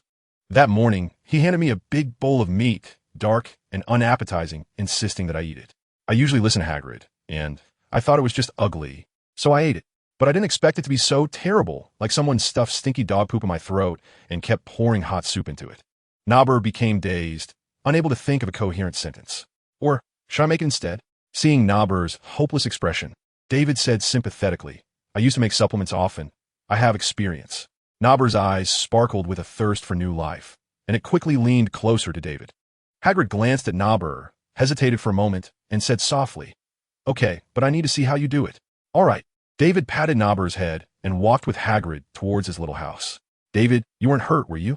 As David's shadow appeared at the edge of the little house, Hermione rushed to his side, carefully checking him over. I'm fine. David turned around in place. See, not a single scratch? After looking for a while, Hermione gently nodded, then quickly hugged David. Before Harry and the others noticed, she let go. David was taken aback for a moment, just about to say something, but seeing Hermione's flushed face, looking down, and Harry and the others running up, he held back his words. After Harry and Ron ran up, they repeated Hermione's earlier question, but without the hug. David patiently answered their questions, and then the group returned to Hagrid's little house. As soon as they entered, Hagrid silently took a large chunk of meat from a big barrel by the side, placed it on the chopping board, and began chopping it with a knife, the sound echoing loudly. Hagrid, you shouldn't feed such dangerous animals in the forest, Hermione said angrily, sitting next to David. Hagrid paused with his knife, which hung in the air for a moment before chopping down, and he said quietly, Aragog is usually very well behaved. If I tell it not to hurt anyone, it wouldn't dare to hurt anyone. But you can't control its children, like today. Ron said, they almost killed David. As soon as Ron said this, David knew it was bad, and he quickly said, It's fine, Hagrid, I'm all right. Hagrid's knife got stuck in the meat, unmoving, and he said nothing. Ron scratched his head. Hagrid, I'm not blaming you, it's just. Before he could finish, Hagrid's shoulders shook a few times, and a soft sobbing sound could be heard. Hagrid is fine. David stood up and patted his back. David, I'm sorry. Hagrid turned to look at David, his eyes slightly red. It's all my fault. I kept the spiders there and almost got you hurt. Compared to the casualties of the acromantula, we just put in a bit of effort and got a little scared, David said with a relaxed smile. And it's also Nobert's fault. If it hadn't been protecting its food and killed those acromantula, none of this would have happened. Hagrid's expression eased slightly. But you also need to restrain them. After all, they have already endangered the living space of other animals, David reminded. Hagrid nodded heavily. I understand. If they step out of the area I've designated for them again, I will team up with the centaurs to teach them a lesson. That's good. David sat back down in his chair. He needed to rest for a while. After the noise in the room subsided, Hagrid slowly walked to David's side and said softly, David, I have prepared the meat. David opened his eyes, shook his head to get back to his senses, and said, Okay, I'll start roasting it right away. I'll help you, Hermione quickly said from the side. Oh, can you? David smiled at Hermione. Hermione was slightly taken aback and quickly responded, I can learn. Well, okay, David nodded. Seeing this, Harry and Ron hurriedly stood up. David immediately waved his hand and laughed. Harry, Ron, you don't need to, otherwise there won't be enough space in front of Hagrid's grill. Of course, if you want to help, could you two take the meat to Nobert later? David continued. Of course. Harry and Ron replied happily. Walking to the grill, David brushed a layer of oil on it and picked up a piece of meat. Be careful, Hermione. After saying that, David placed the meat on the grill, and immediately a sizzling sound erupted as water hit the hot oil, causing droplets to splatter everywhere. After covering the surrounding area with meat, David said, Could you help me flip it occasionally? Otherwise, it'll get burnt. Hermione quickly nodded and picked up some tongs, constantly flipping the meat on the grill. Not so fast. David corrected. You can flip it occasionally. Otherwise, you'll tire yourself out. It seemed Hermione really had never been in the kitchen. After a moment of thought, David started to get busy again. He took out a pair of spices from his pouch and mixed them in a bowl. When he saw the meat on the grill was about the right color, David dipped his brush into the seasoning and brushed it on. This is my special blend, David said proudly. You can't buy it anywhere else. Soon, the room was filled with a fragrant aroma. Harry and Ron couldn't help but swallow. You can't eat this, though, David said, looking at them. I added something to help magical creatures recover. It might have some side effects on humans. But next time you can come to my house, and I'll make you a proper meal. Seeing the disappointed expressions on Harry and the others' faces, David continued. Really? That's great. Harry and Ron cheered. Once everything was done, Harry and Ron excitedly picked up a large iron bucket and hurried towards where Nobert was. David had originally planned to use the levitation spell, but seeing their enthusiasm, he quietly put his wand away. Before they got close, Nobert caught a whiff of the aroma and let out a joyful roar. After Harry and Ron poured the meat into its bowl, Nobert immediately started gobbling it down. Hagrid stood beside them, along with Ron, wearing a gentle smile. After Nobert finished eating, the sun had already slid behind the mountains, and it was getting dark. The four of them walked towards the castle, feeling extremely hungry, especially after watching Nobert's eating show. As they walked up the small slope leading to the castle, Hermione slowed down a bit, and David followed suit, waiting for her. Harry and Ron, meanwhile, took large strides ahead, eager to grab seats in the Great Hall. Can you teach me spells? Hermione said, looking straight ahead. What? David was a bit surprised. Teach me spells. Hermione turned to look into David's eyes and said earnestly, that way, if I encounter such situations in the future, I can help you. In the following days, Nobert was recuperating in the hut, and for convenience, David directly brought Hagrid's grill to the hut. Roasting the meat for Nobert on site made Nobert rely even more on David. Happy times always pass quickly, and soon it was Saturday night. The time agreed with Charlie. You all wait for me in the Gryffindor common room. I'll call you when I get there, David instructed. Hermione and the others nodded. All right, I'm heading out now, David said, hiding his figure, picked up a nearby invisibility cloak, and quickly walked out the door. Outside, it was quiet, and the dim lights hanging on the wall flickered occasionally. To be honest, Hogwarts Castle at night is quite suitable for filming horror movies, especially with the ghost around. Perhaps I could try it sometime.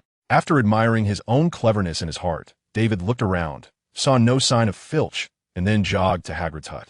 Although the windows of the hut were covered, sometimes the curtains would inexplicably flutter, revealing the bright light inside. There were also sounds of banging and crashing. Hagrid, open the door. David gently knocked on the door. Soon, the wooden door opened just enough for one person to pass through, and David squeezed inside. Inside the hut, Nobert was showcasing its talents as a mischievous husky, destroying the house. Hagrid's table, cabinets, and bed were all in pieces, and some had even turned to charcoal. Restoring it to its original state would be useless. Clearly, Nobert had given Hagrid a demonstration of its fireball technique. After noticing David's entrance, Nobert paused. The blanket it was gnawing on fell to the ground, and it stopped wagging its tail against the curtains. I wanted him to play outside a bit longer, Hagrid said, choking up, his eyes red and remnants of tears at the corners. It's okay. You can still visit him in the future. He's in Romania. Just find Charlie. David patted Hagrid's sturdy back and comforted him. Hagrid tilted his head, wiped away his tears, and gently nodded. Should I let him into the cage? Charlie will be here soon, and they can't stay here too long, David said. Where's the stuff I asked you to prepare? Hagrid pointed to a nearby intact table, where a plate with a piece of meat was placed, the one David had roasted earlier. However, it was no longer just a piece of meat. David had instructed Hagrid to add a large amount of sedative to it. David nodded in satisfaction, walked over to pick up the piece of meat, and turned to throw it into a large iron cage in the corner of the room. Go ahead, Nobert. As soon as David's words fell, Nobert rushed in, and with a loud bang, the cage was knocked back quite a bit. As soon as it went in, David casually pulled the door of the iron cage shut and locked it with a click.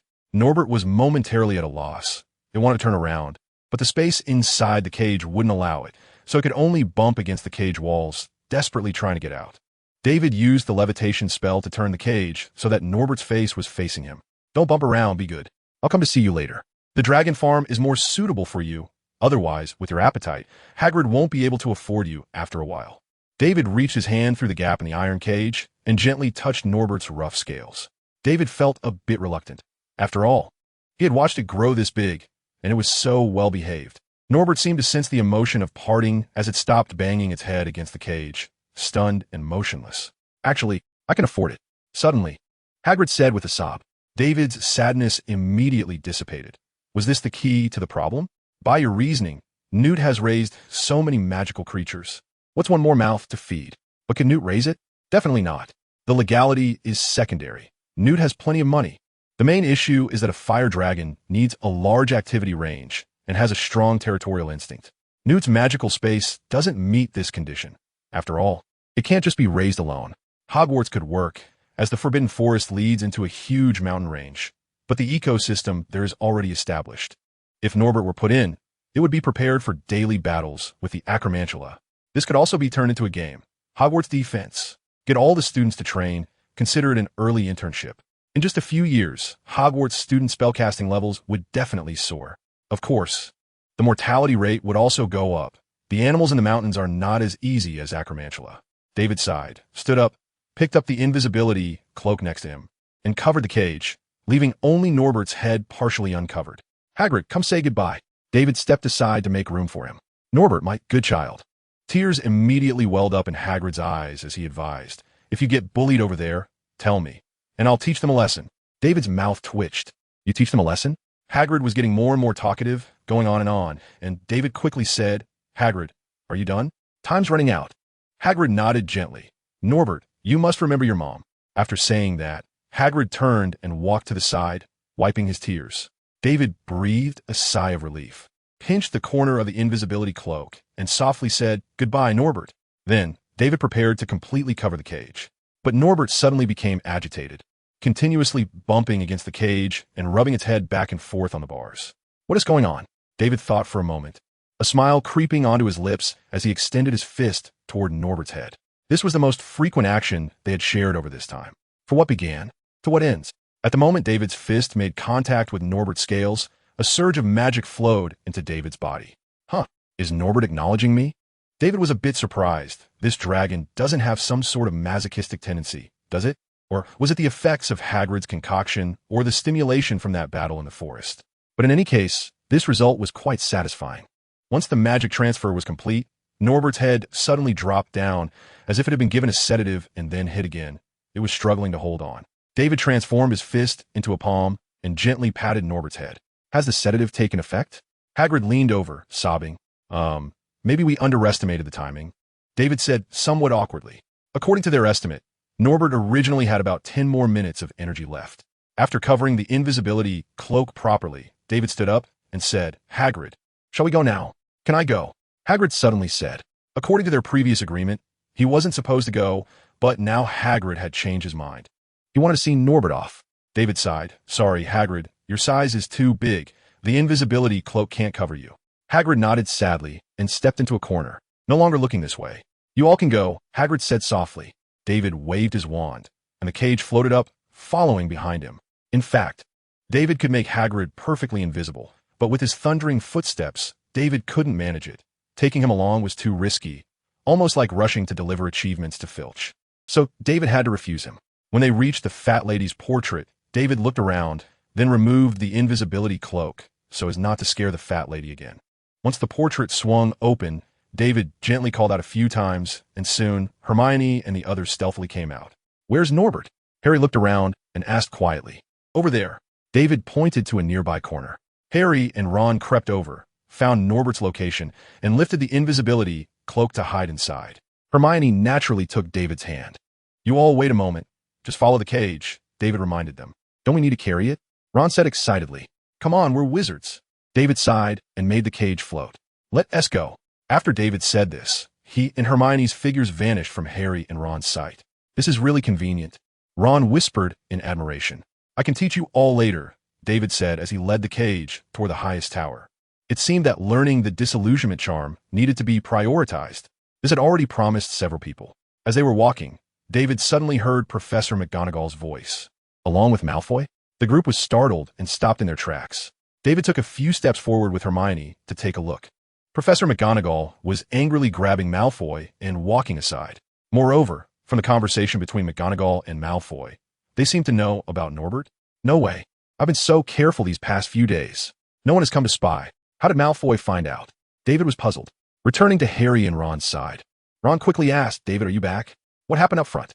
It seems Malfoy knows we sent Norbert away, and he even brought Professor McGonagall, but we were invisible, so they didn't see us, David said, confused. But how'd he find out? Harry and Ron were silent for a moment, and Harry awkwardly said, maybe it's us. What? David exclaimed. We were in the Great Hall yesterday afternoon, Harry said quietly when we were talking to Neville. It seemed like Malfoy heard. Good grief, the traitor was right beside me. They are all in the same dormitory. Can you just go back to the dormitory and talk? Why does it have to be in the auditorium? In front of so many people, to say I'm going to violate school rules? David sighed to himself, knowing that Neville was aware of the dragon situation. And David had even taken him to see it, but he was too scared to come and send Norbert off. But that's okay. Hermione happily said, Professor McGonagall, didn't he discover us, did she? Plus, Malfoy got caught, and he will be punished, taking the blame for us. Hermione smiled broadly and praised. This means Harry and Ron did a good deed, she said, and Harry and Ron realized this too, and the atmosphere instantly became lively. On their way up the tower, they kept discussing what punishment Malfoy would face. According to Ron, they probably wouldn't see Malfoy tomorrow. After waiting a while at the top of the tower, Charlie arrived on his broomstick to take Norbert away. Once Norbert left, Harry and the others felt a huge sense of relief, and with Malfoy's situation, they became immensely cheerful, their steps becoming lighter. In this atmosphere, David couldn't help but relax as well. After descending a few floors, David suddenly realized something and hurriedly said, Harry, where's your invisibility cloak? Harry's eyes widened. I left it upstairs. Harry quickly turned around, ready to go upstairs to find his cloak. But it was already too late. Hurried footsteps suddenly echoed around the corner of the corridor. Just when it rains, it pours. David sighed, pulling Harry's hand, quickly grab Ron. The next moment, Filch's face appeared around the corner, and at the same time, Harry and the others' figures vanished. They pressed tightly against the wall, holding their breath, afraid to make a sound. I clearly heard a noise just now, Filch said suspiciously, looking down at Mrs. Norris. Dear, do you smell anyone else? Mrs. Norris meowed and glanced casually toward David's direction before quickly running away. Not here. Dear, wait for me. Filch hurried after her. Soon, they could no longer hear Filch's footsteps. Mrs. Norris, didn't he notice us? Harry said in surprise. Last time he wore the invisibility cloak, but Mrs. Norris chased him all the way. Could it be that the invisibility cloak isn't working well? Of course, she noticed. Hermione's voice dispelled his doubts. So, Mrs. Norris just left like that? Harry looked a bit confused. Mrs. Norris is good friends with David, Hermione said proudly. Of course, she wouldn't catch David. Good friends? Ron's mouth dropped open. How did you manage that? I just fed her some fish treats. David shrugged. Fish treats? Do you have any left? Harry asked. Of course. But the fish treats that smell like you guys she might not eat. Cats are very cautious, Hermione failed before. David said. Is that so? Harry and Ron appeared somewhat disappointed. If Mrs. Norris were as friendly with them as she was with David, then Hogwarts Castle would be theirs for the night. Of course. You could try it out, David said. But right now, the most important thing is to go back to the top of the tower to get the cloak. Harry nodded. Do you need me to go with you? David asked. No need. Harry smiled. I can find my way around here. All right, then see you in the common room. You two be careful. After saying that, David took Hermione's hand and they vanished, heading toward Gryffindor's common room. Once in the common room, aboard David and Hermione started a game of wizard chess. Now Hermione's chess skills were almost on par with his. Am I really not suited for chess? Watching his pieces decrease one by one on the board, David silently thought. After 2 games, they heard a noise at the entrance, and Harry and Ron ran back. Panting heavily, before they could speak, the fat lady's portrait swung open. Neville walked in with his head down and red eyes. You're back? Neville looked at the few people in front of him, saying in surprise. Of course, where have you been, Neville? Did someone bully you? David asked, puzzled. Neville shook his head, sniffling, and murmured softly.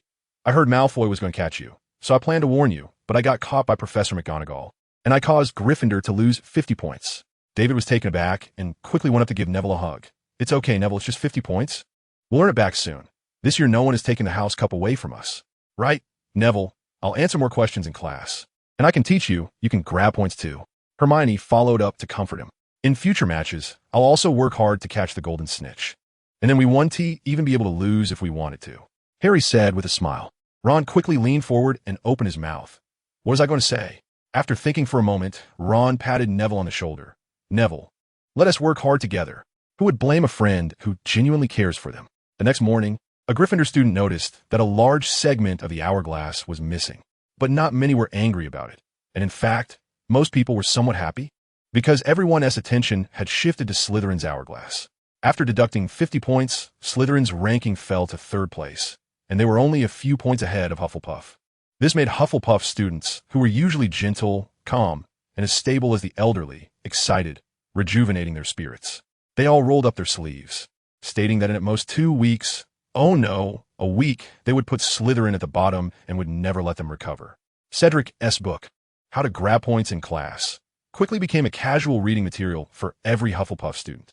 To avoid being surpassed, Slytherin quickly went to the library to print hundreds of copies of hidden tips I won't tell ordinary people. How to get points deducted from other houses by the headmaster, distributing them among their house. Although Gryffindor was also deducted points due to David and Hermione's excellent performance in class. They were only a few points behind the 1st place. They believed that in just a few classes, Gryffindor would return to 1st place. But the Ravenclaw students were also not convinced. Why should this 1st place come so easily to you? Although Ravenclaw students were generally laid back, they still had aspirations. So a small group, led by Penelope, also began to take action, quickly producing a book titled How to Gain Extra Points from Professors in Class, which became a popular reading material in Ravenclaw's dormitory. They even heard that they were planning to start a crash course, inviting various top students from Ravenclaw to teach classes, sharing their exclusive point-earning skills. Upon learning this news, George and Fred racked their brains to figure out how to sneak into this class. As a result, they thought for half a day and came up with a method: seduction. To this, David could only say, "Are you guys thinking with your butt?" Of course, if they succeeded, David wouldn't mind them bringing him along. Nowadays at Hogwarts, students don't ask each other if they've eaten, but rather if they've read today, or how many points they've added in class. If Voldemort lived in today's world, he might not even have time to study Horcruxes. After all, fighting for points in class is the big deal in life. Maybe Professor McGonagall didn't expect that the 100 points she deducted in her anger would actually promote a reform in the academic atmosphere of Hogwarts, sparking a wave of enthusiasm for learning. If she knew this, would she have volunteered to take over Filch Night Patrol duties? David thought it was quite possible. However, the masterminds behind all this were hiding away. Hermione and David were in an abandoned classroom on the 5th floor, the same place where the Mirror of Ariste was stored last time. David, is it like this? Hermione's breathless voice echoed in the classroom. No, you need to exert a bit more effort, and your body movements are a bit off, David replied. How about this? Hermione continued. Not bad. Perfect, David said happily. Come on, give it a try. The classroom was quiet for a moment when suddenly a voice rang out. Disarm. Very good, Hermione, you did it. David's wand fell to the ground beside him. Hermione wiped the sweat off her forehead and proudly raised an eyebrow at David. They had come here early in the morning to practice this spell, and after several failures, along with David's patient explanations, Hermione had finally successfully cast the spell, and the effect was quite good. Want to take a break? Or continue practicing other spells? David said with a smile as he picked up his wand. Of course. Let's continue practicing. Hermione said enthusiastically. Her recent success had added quite a bit of fuel to her motivation. Hermione felt full of energy now. Let me think. What spell should I teach you next? David tapped his head with his wand. How about the Severing Charm? David thought for a moment and said, once you master the Severing Charm, you can continue to learn the Shattering Charm. Okay. Hermione nodded obediently. The Severing Charm is a very dangerous spell, so be careful while learning it. You mustn't hurt yourself, David explained. Once you're proficient, you can even control its power. Like this. David looked at a piece of paper on the desk. 4 points, 5 fractures. The paper instantly shattered into several pieces. This is when the power is low, David said. If you control it well, you can even use it to cut clothes. Of course, if the power is high. David looked around and pointed his wand at a nearby wooden board. 4 points, 5 fractures. With a bang, the board shattered into pieces, much smaller than the paper fragments. Just like this, David shrugged. If you cast it on a person and there's no St. Mungo's hospital nearby, they could just wait to meet Merlin and discuss ancient magical texts. Hermione's expression suddenly became serious. But there's no need to be that tense, David said. With your current magical power, even if it hit someone, it would only cause superficial wounds. It won't take their life. Hermione's expression softened a bit, but she still shot David a glare. Aren't you looking down on me? Did you see my movements just now? David asked. Hermione thought for a moment. I should have seen it. Then wave your wand. Let me see. Don't say the spell yet, David said. Hermione nodded, using her wrist to move the wand, trying her best to imitate David's earlier movements. Your wrist is too stiff. Don't be nervous. Relax, David corrected. And the range of your wand movement is still a bit too small. David stepped forward and held Hermione's hand to demonstrate. Got it? Hermione's face flushed slightly. After David leaned over, her body was almost pressed against him. Hermione? David called out. Uh-huh. Hermione came back to her senses and hurriedly said, Got it, I remember. Then you try? David positioned himself behind Hermione to avoid her accidentally hurting herself. Earlier, he said that Hermione's spell would only cause superficial wounds to others. Anyone who believed that was a fool. 4 points, 5 fractures. Hermione waved her wand. Instantly, a table to the right of where her wand was pointing cracked in half. Impressive. David praised. Didn't you say my spell would only cause superficial wounds to others? Hermione squinted her eyes, a hint of danger in her gaze. Isn't that just because your talent is too strong? David said with a smile. Oomph. Hermione huffed, a smile creeping onto her lips. Let's continue. I didn't control it well just now. I missed. The next evening, in the Gryffindor common room, Neville sat on the sofa with a piece of paper in his hand, tears welling in his eyes. It's okay, Neville. Hagrid will take good care of you, David said gently, patting his shoulder. Yeah, that's right. And there's nothing in the Forbidden Forest. Didn't we go see Norbert together before? Hermione said. But that was during the day. Neville's voice was barely above a whisper. There's no difference between day and night, I know. Hermione immediately replied. How do you know? Ron looked at Hermione in confusion. Hermione froze, glaring at Ron. Was that the key question? I deduced it. Hermione said, Trust me, Neville, you'll be fine. Neville nodded, lifting his head to glance at the clock hanging on the wall. The hour hand was almost pointing to 11. I have to go. Neville's voice was filled with immense fear, as if he felt he might not return. Go on, Neville. We'll be here waiting for you to come back. Harry said as he stood up. Neville didn't respond. He kept his head down and walked out of the door, dejected. Shortly after Neville left, David suddenly felt a pang in his heart. His heart started racing uncontrollably. What's wrong with me? Am I cursed? David frowned, feeling confused. It was the first time he had experienced such a situation. David, want to play a game of wizard chess? Ron called from the sofa beside him, waving his hand. Sure, I'll go upstairs to get the pieces, David replied. Thanks a lot, Ron said. Making his way through the spiral staircase, David reached the dormitory. And a series of loud, jarring noises assaulted his ears. David quickly turned to see Fawkes frantically banging against the tower's glass. There were some bright red bloodstains on its wings, which looked particularly glaring against its white feathers. Fawkes, what's wrong? David instinctively asked. But as soon as he finished speaking, he felt a chill run down his spine and cold sweat started to bead on his forehead. The unicorn. Voldemort was harming the unicorn again.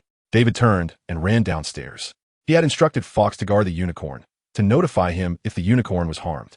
Coupled with that sudden sense of unease, David confirmed his thoughts. Something had happened to the unicorn. This was the first time David felt the dormitory stairs were so long. He flew down, running for quite a while. David, what's wrong? What happened? Hermione quickly got up and asked as she saw David rushing down. Go find Professor Dumbledore, hurry. David shouted as he dashed out as fast as he could. Hermione and the others followed him for a short distance. But as soon as David exited the corridor, he grabbed his broom and sped off towards the Forbidden Forest. They couldn't keep up, although they didn't know what had happened. Harry and the others hurried to Dumbledore's office. After flying for a while, Fawkes flapped his wings and flew beside David, leading the way. However, there was a scar on Fawkes' right wing, greatly slowing its flying speed. Fawkes, get on the broom and use your head to guide me. The sound of the wind made David's voice a bit muffled, but Fawkes heard him, flapping his wings vigorously, speeding up slightly and landing on the tip of the broom. Following Fawkes' direction, David gripped the broom tightly and flew along the treetops. Suddenly, Fawkes called out and nodded his head down. Is it here? David took a deep breath, pressed the broom down, and maneuvered around the thick branches, flying towards the ground. Just as he could see the ground, David spotted a wizard in a black cloak kneeling down, hunched over. Beneath the cloaked figure lay a white unicorn, its limbs twitching slightly. Hearing the noise, the cloaked figure looked up in David's direction.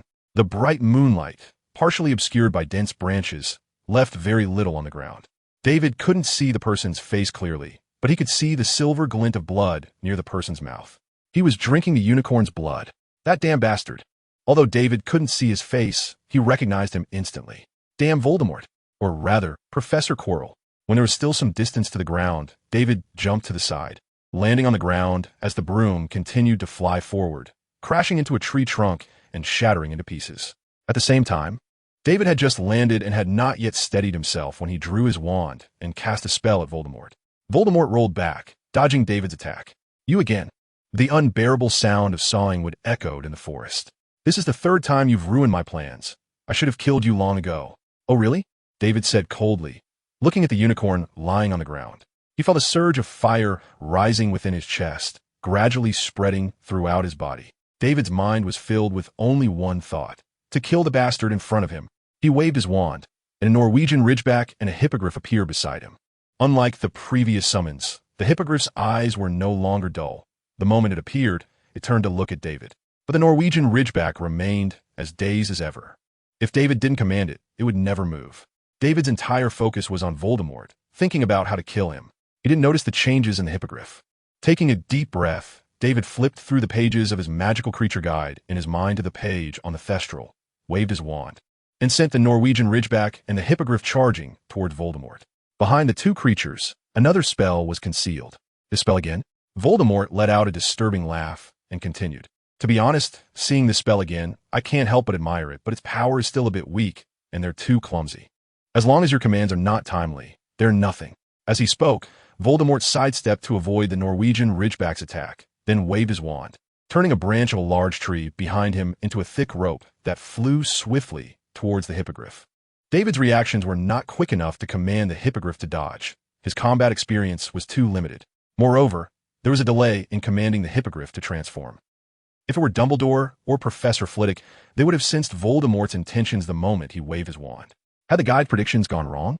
As David saw the hippogriff about to be ensnared, the spell he cast behind it was also about to miss. David's heart sank, an ominous feeling washing over him. The rope twisted around the hippogriff, rapidly tightening. David could make the hippogriff disappear, but that would take time. It couldn't vanish instantly. And he couldn't recall summoned creatures during battle. This damn setting. David cursed silently and tried to summon a three-headed dog, although his magical power was insufficient to fully materialize it at that moment. But it was better than having a dazed Norwegian ridgeback fighting in front. Just as David was about to wave his wand, a sudden change occurred. The hippogriff's form suddenly elongated in midair, transforming into a feathered serpent. The speed at which the rope was tightening hadn't had time to change. The moment the hippogriff completed its transformation, it darted through the gap in the rope. Voldemort hurriedly waved his wand, and the rope turned midair, attacking the hippogriff again. Huh? Has the hippogriff evolved? Is it now the intelligent version? David was taken aback and quickly tightened his grip on his wand, waiting for Voldemort to expose a flaw. Taking advantage of the gap, as the rope attacked it, the hippogriff transformed into a giant creature. It clasped its hands together in midair, forming a hammer, and struck down heavily towards Voldemort. Voldemort became flustered. Everything had exceeded his expectations. He hurriedly stepped aside to avoid the hippogriff's attack.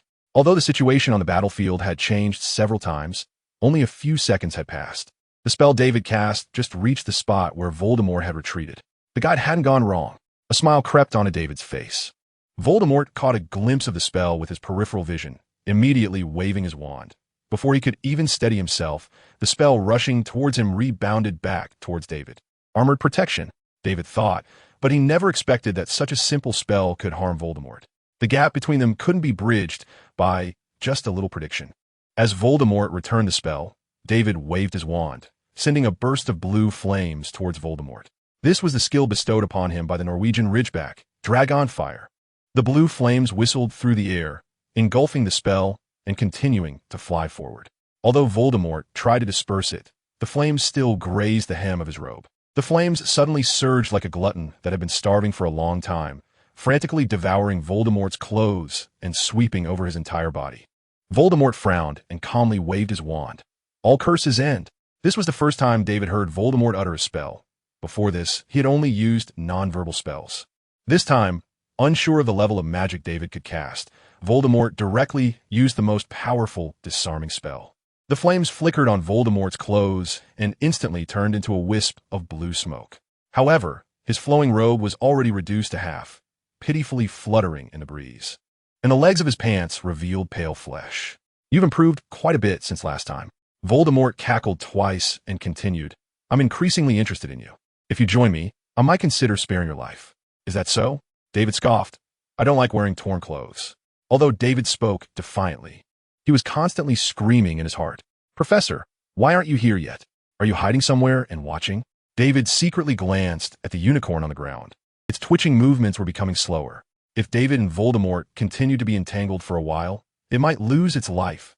It seemed that a swift resolution was necessary. But I can't defeat him. This was the first time David hated his own weakness so intensely. He hadn't felt this way during his previous battle with Voldemort. Taking a deep breath, David was just about to confront Voldemort when he heard a voice ahead. Avada Kedavra! David leaped aside with the fastest speed of his life to dodge. A green light struck the ground behind him, creating a large pit. Clearly, Voldemort was angry and immediately cast a killing curse. David quickly got up, shook off the dirt from his clothes, and said, "What's wrong? Are you getting anxious?" Voldemort was taken aback, snorted coldly, and didn't want to talk to David anymore. He raised his hand and cast another Avada Kedavra. The green light surged from Voldemort's wand, drawing a beautiful arc in the air. But David had no time to appreciate it. He forced himself to calm down, judged the direction of the green light, and commanded the Norwegian Ridgeback to shield him. "Is it the only spell you know? Do you want me to teach you another one, like the color-changing spell?" David gritted his teeth and taunted. Sweat was pouring from his forehead, and his legs couldn't help but tremble. Voldemort's previous killing curse had packed a punch. "Although you blocked my spell," Voldemort said, looking with interest at the black dragon in front of David, "but judging by your appearance, you're running out of steam, right? I can still give you another chance to join me. Actually, I thought about it, and your proposal is not bad." After a moment, David smiled and said, "But what benefit is there for me to join you? You can't just say it and expect me to join you." "Oh," Voldemort laughed heartily. "What benefits do you want? Just give me some time, and the whole of Britain will be my territory. What more do you want? Really? I feel like you're just making empty promises." While talking to Voldemort, David's hand, that was propped on his knee, was trembling slightly. "Empty promises? Do you know who I am? Or have I been gone too long that even a child like you dares to question me?" Voldemort's tone was filled with a chilling threat. "Who? Are you still Voldemort? And do you know?" David slowly straightened up, a smirk forming on his lips as he mocked. "What you just said sounds really foolish." Voldemort's remaining half-robe suddenly billowed. Before he could react, a whoosh sounded in the air, and an arrow shot towards him. The arrow quivered in the air and quickly reached Voldemort. He hurriedly stepped aside. "Damn it, which Voldemort is this? Ruining things at a critical moment." David angrily looked towards the direction from which the arrow had come. At the moment, Voldemort retreated. A hidden beast abruptly appeared where he had just been, clawing towards his throat. However, Voldemort stepped back due to the arrow caused the attack to miss, hitting only air. David had summoned the invisible beast while starting to talk to Voldemort. He had been pretending to surrender to attract Voldemort's attention, making him let his guard down. And Voldemort had fallen for it. David was certain that if it weren't for that arrow, the invisible beast would have left Voldemort with an unforgettable memory. But now all of that was gone. "Is this your plan?" Voldemort looked at the little beast before him, mockingly saying, "What a pity. Luck isn't on your side." Leaning against a tree, David panted heavily. He had just poured all his magic into that invisible beast, ensuring it would succeed in one strike. Now, he could barely move a step. The three animals in the area began to slowly vanish as they lost David's magical support. "But you also failed, didn't you?" David said weakly. "A grown man has been fighting me for so long." "Tiske, you can't really be Voldemort, can you? The one killed by Harry?" Logic told David that he should yield and admit defeat to Voldemort. But he didn't want to do that, and he was also taking a gamble. "You will die." Voldemort was instantly consumed by rage, raising his wand high with no defenses. "Now's the time, Professor. This is the best opportunity." David thought in his heart. "You can't still not be here, right?" Voldemort's hand suddenly fell. Avada Kedavra! A beam of green light gradually enlarged in David's pupils. "Damn it, this is..." David gritted his teeth, pushing against the tree trunk with both hands, turning to escape. But having leaned too close, his legs suddenly felt unresponsive, causing him to be unable to leave immediately. Seeing the green light approaching, a strong figure suddenly sprang out beside David and yanked him away. The large tree he had just leaned against was shattered by the killing curse. David's earlier provocation wasn't completely useless. While Voldemort was focused entirely on attacking David, an arrow shot out from shadowy corner and struck Voldemort's arm. Voldemort angrily glanced around, then shot a spell in all directions before quickly fleeing. "Are you okay, David?" A rough voice reached his ears. David looked up. The dark-haired, pitch-black figure with 4 hooves was Bane, the one who had fought the acromantula with him last time. "I'm fine. Can you help me to the unicorn?" David said weakly. "Sure." Bane nodded, using his strong arms to support David at his waist. If it were Firenze, he might have let David ride on his back.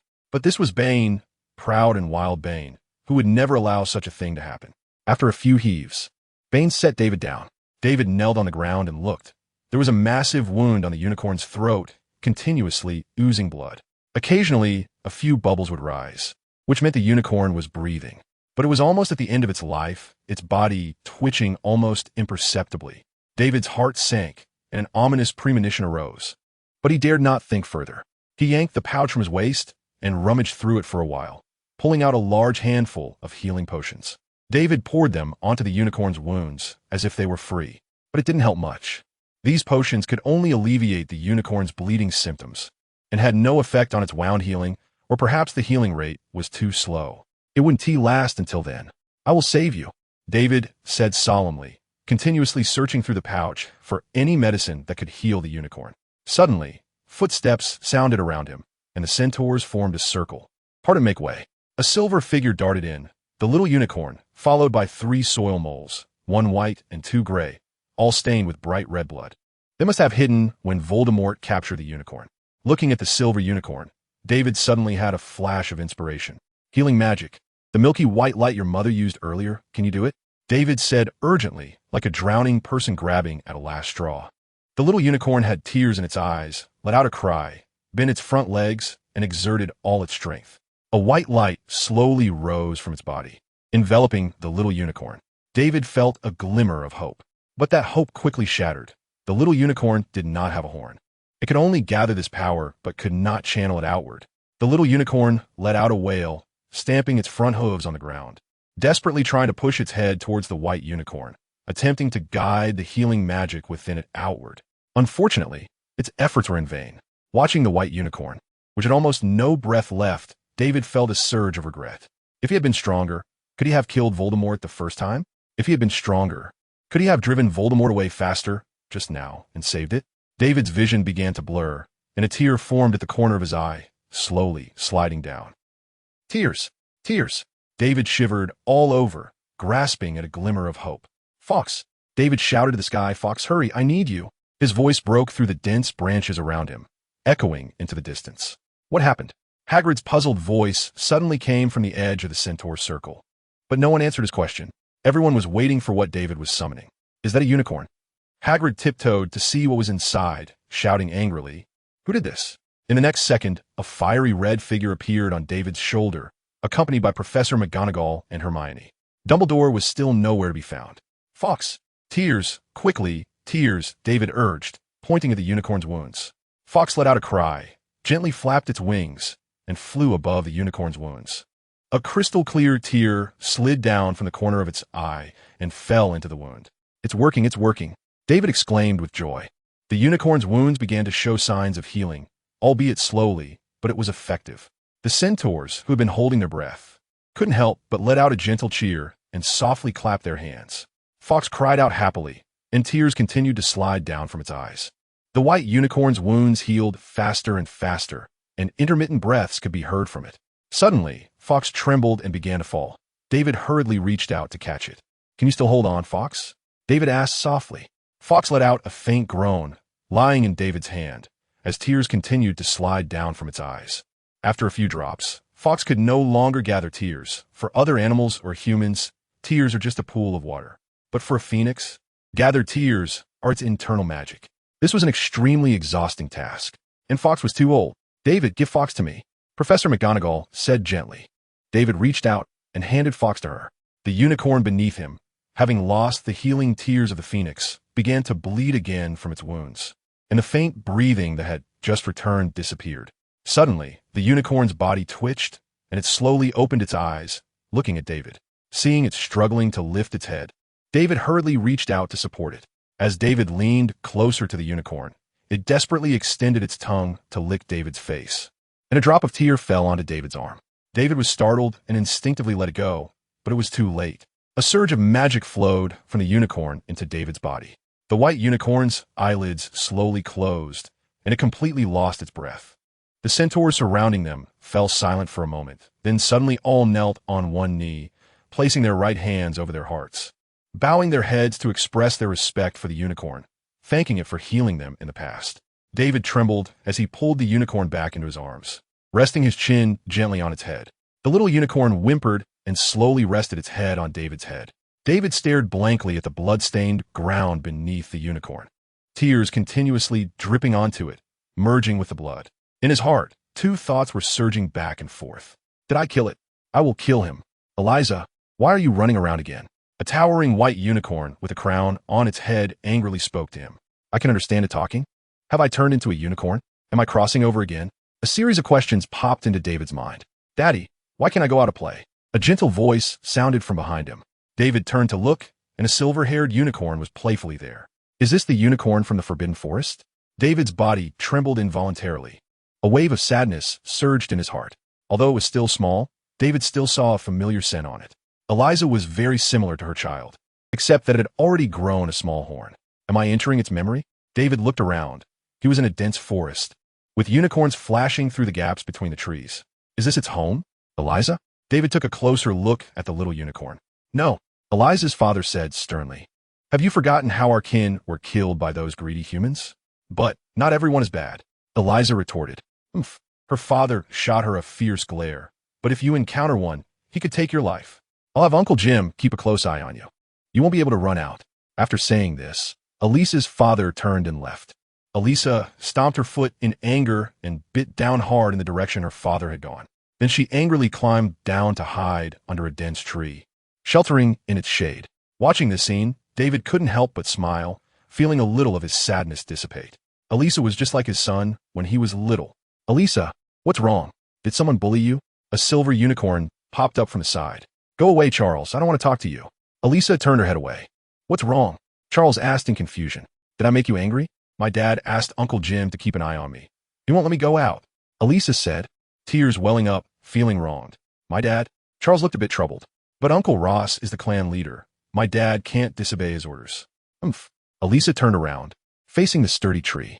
Charles spun in place a few times, hesitating for a long time, seemingly finally making up his mind.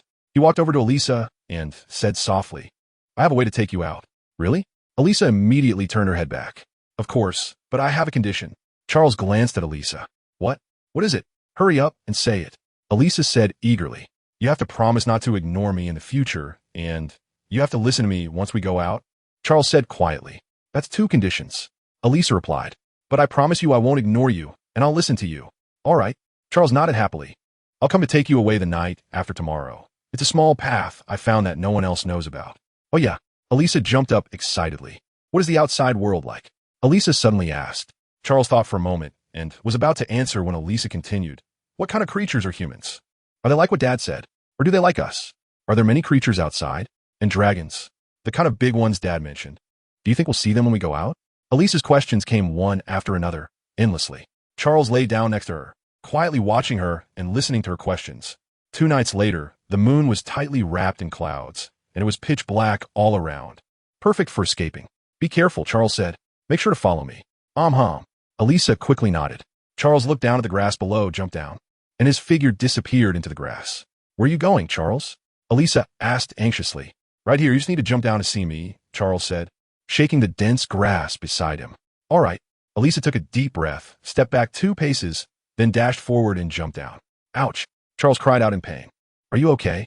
Elisa hurriedly slid down from Charles. I made space for you, but I didn't expect you to land on me, Charles said helplessly. I'm sorry. Elisa stuck out her tongue and said, lowering her head, Are you hurt? Do you want me to help you?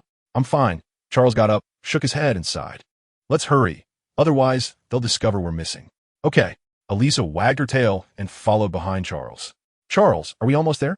Elisa asked in the dense grass. Almost there, and this is the 20th time you've asked, Charles replied. I'm just worried you'll take the wrong path, Elisa muttered softly. I won't. I'm not like you. A directionless person, Charles said with a laugh. You're talking nonsense. I'm not directionless.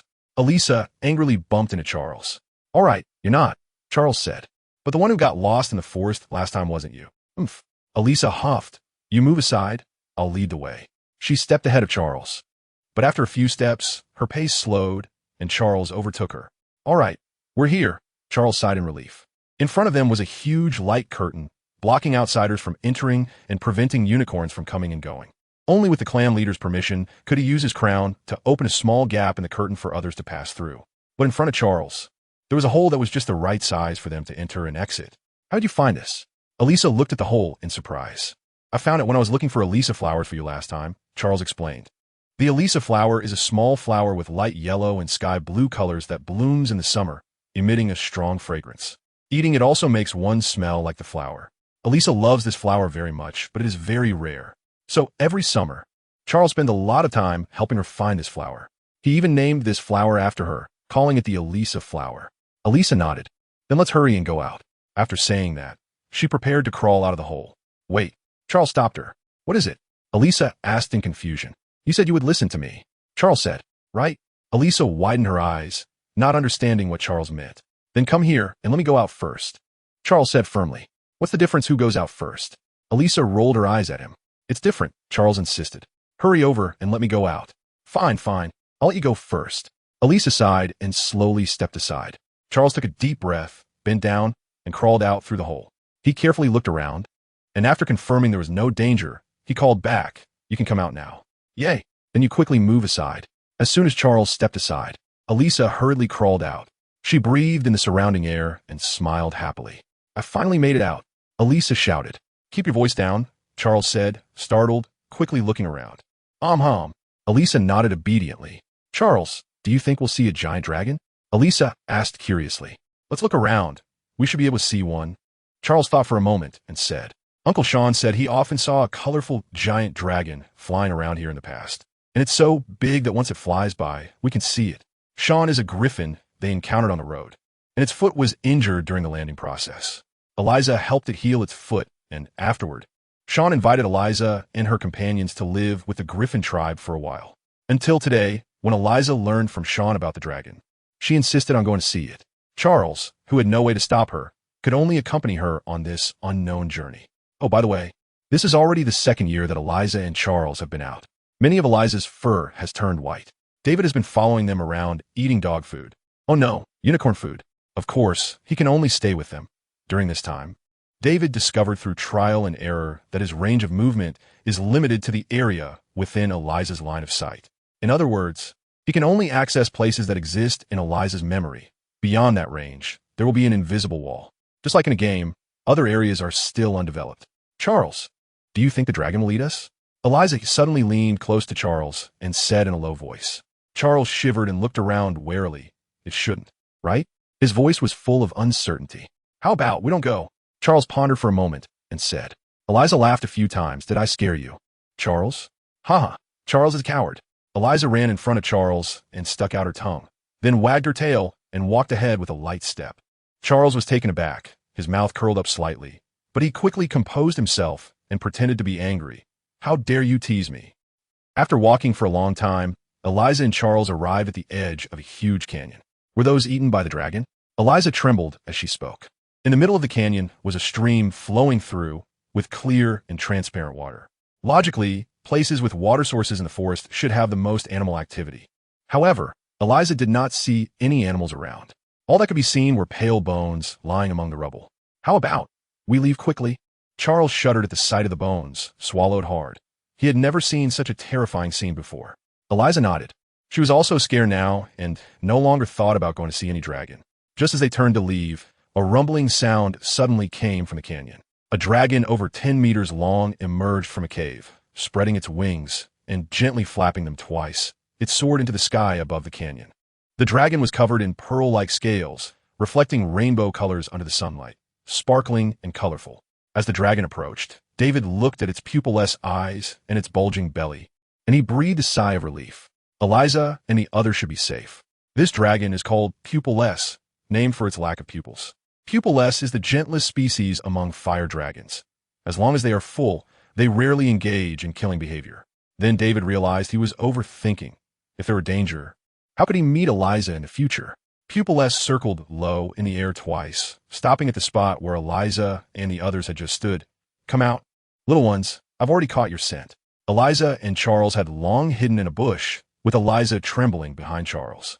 Pupilless waited for a while, seeing no movement. It raised its head high and scanned the area, then extended its neck towards the direction where Eliza and the others were hiding. In the terrified eyes of the two, Pupilless's nose blew out a gust of air, and the bushes in front of them were pushed aside. What? Still not coming out? Or I'll breathe fire. Pupilless lifted its head again, a wave of heat coming from its mouth. You won't eat us, will you? Charles asked cautiously. Pupilless sneered and glanced at them disdainfully. Do I look like someone who lacks food? You two wouldn't even be enough to fill my teeth. Then we'll leave? Charles quickly turned around, preparing to take Eliza away. They didn't sense any malice from Pupilless, but they were still scared. Wait, Pupilless said. However, Charles and Eliza completely ignored it and kept running forward. Pupilless glanced at them, flapped its wings to fly up, gauged the distance, and unleashed a bright and searing red dragon flame. Eliza and Charles immediately stopped in their tracks. In front of them, several tall trees were instantly reduced to ashes. Still running? Pupilless asked. Do you have something else to say? Charles asked awkwardly with a smile. Help me with something, and I want to eat you. I'll let you go. Pupilless said. What? Charles hurriedly replied. Help me get a thorn out of my mouth. Pupilless flew in front of Charles, opened its mouth, and a foul smell hit them. Charles swallowed hard and incredulously asked, Help you get a thorn out of your mouth? Hurry up, or I'll eat you right away. Pupilless's mouth impatiently opened and closed. You won't bite off my head while I'm pulling the thorn, will you? Charles looked into Pupilless's big mouth, and indeed, as it said, a bone was stuck in its gums. But looking at the teeth that were a bit smaller than his own, Charles didn't dare to stick his head in. Do I look like an idiot? Pupilless rolled its eyes and said, If you don't help me get it out, I'll eat her. Pupilless glanced at Eliza. No, I'll do it right away. Charles took a deep breath and cautiously poked his head into Pupilless's mouth. The unbearable smell made his eyes hurt. Charles quickly observed and found the position of the bone, then bit down on it. He used all his strength, his forehooves pushing hard against the ground. The bone loosened a bit. It had grown into Pupilless's flesh. Pupilless's nose exhaled a gust of hot air. It was in pain. After a while, Charles pulled his head back, panting. I need a moment to rest, he said. Okay. Pupilless's teeth were stained with blood, and it slowly nodded. How about I give it a try? Eliza quietly stepped out from the side. No, Charles immediately replied. Pupilless shot a glance at Charles and said, Fine, you can do it. It was eager to get rid of the bone in its mouth. Stepping into the principal's office, David looked around and did not see that tall figure. Scamander's kid. The Sorting Hat called out loudly from the shelf. Where's Professor Dumbledore? David walked over to the Sorting Hat and dusted it off. The Sorting Hat comfortably wriggled a bit to make the dust spread evenly. He has gone. After enjoying the Sorting Hat, it slowly said, Is that so? David thought for a moment and turned to leave. You're leaving just like that? The Sorting Hat shouted angrily. David turned back, looking at it in confusion. You said you would chat with me when school started. The Sorting Hat questioned. David suddenly realized, scratched his head, and felt a bit embarrassed. I just got too busy and forgot, David said tentatively. How about I keep you company for a chat today? The Sorting Hat snorted coldly. That's more like it. So what shall we talk about? Can you tell me stories about my grandfather? David asked. No problem. The Sorting Hat shook on its shelf. Newt was crouched on a small platform by the window, with 3 or 4 transparent jars beside him, inside which various aquatic magical creatures floated around. Opposite where he was sitting was a small shelf, displaying all kinds of potion bottles and manuscripts. This was Newt's secret base at Hogwarts, known only to him. Or perhaps one other person. Newt. A worried female voice echoed from the staircase. What's wrong, Lita? Newt carefully placed the magical creature, hatchling, he was holding into a box lined with a long vine to make a nest. I've gotten into trouble. Lita ran up the stairs, knelt on the ground, and tugged at Newt's robe, crying. Newt was taken aback. Wasn't it normal for the two of them to get into trouble? If Slytherin or Hufflepuff had deducted points because of her or him that day, it would have been announced as news by their respective heads of houses at dinner. I might be leaving this school soon. Lita sniffled and then continued. Leaving school? Why? Newt's calm expression vanished, and he stared at Lita in disbelief. Lita bit her lip. I stole your ferret to teach a lesson to someone I hate, but I couldn't control it, and that person got bitten badly. Newt's heart sank. He knew it was irreversible. Illegal possession of a magical creature that could endanger lives, combined with the creature injuring someone. Lita would definitely be expelled from Hogwarts. Although that ferret was his. Wait, that ferret was his? Newt's eyes lit up, but soon dimmed again.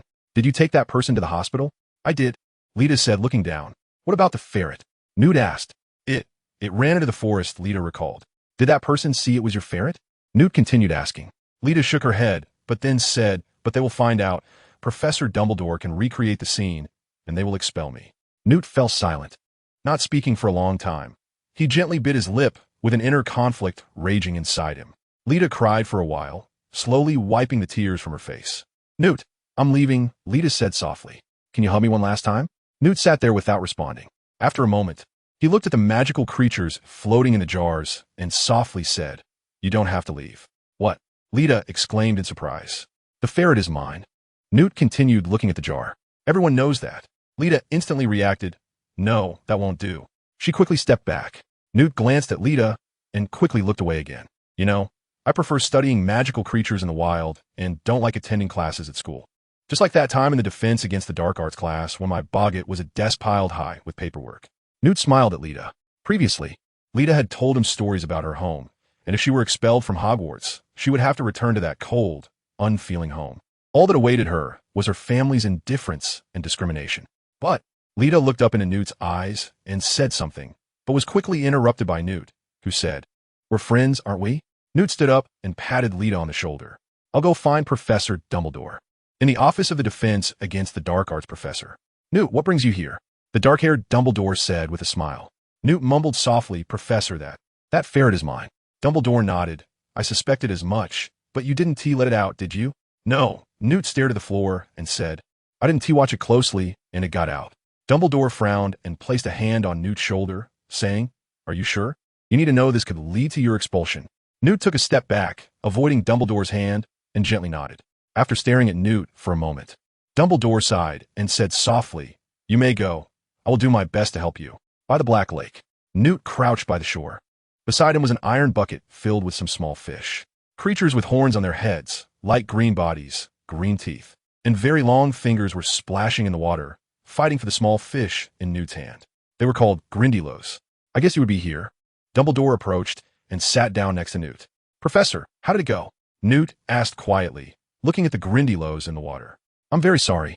I couldn't convince them, Dumbledore sighed, pulling out a piece of paper from his bag, which contained the decision regarding Newt. Expelled from Hogwarts School of Witchcraft and Wizardry for violating the Animal Welfare Act 101-304. Newt took a look, folded it, and placed it in his bag. It's all right, Professor. It's all my fault. Do you want to leave here? Dumbledore asked, gazing at the surface of the lake. Newt turned around, surprised to look at Dumbledore. Dumbledore stood up and patted Newt on the shoulder. As my favorite student, I think you shouldn't leave school so early. You still have a lot of room to grow. Newt stayed silent, crouched on the ground. Let us leave it at that. Stay in school. Even though you've been expelled, it doesn't prevent you from continuing to attend classes, Dumbledore said with a smile. I have a bit of authority to allow that. And I will clear your name at the appropriate time. Oh, by the way, take a look at this note. Dumbledore took a couple of steps, then returned and handed Newt a piece of paper. Newt opened it and saw it read. La la la.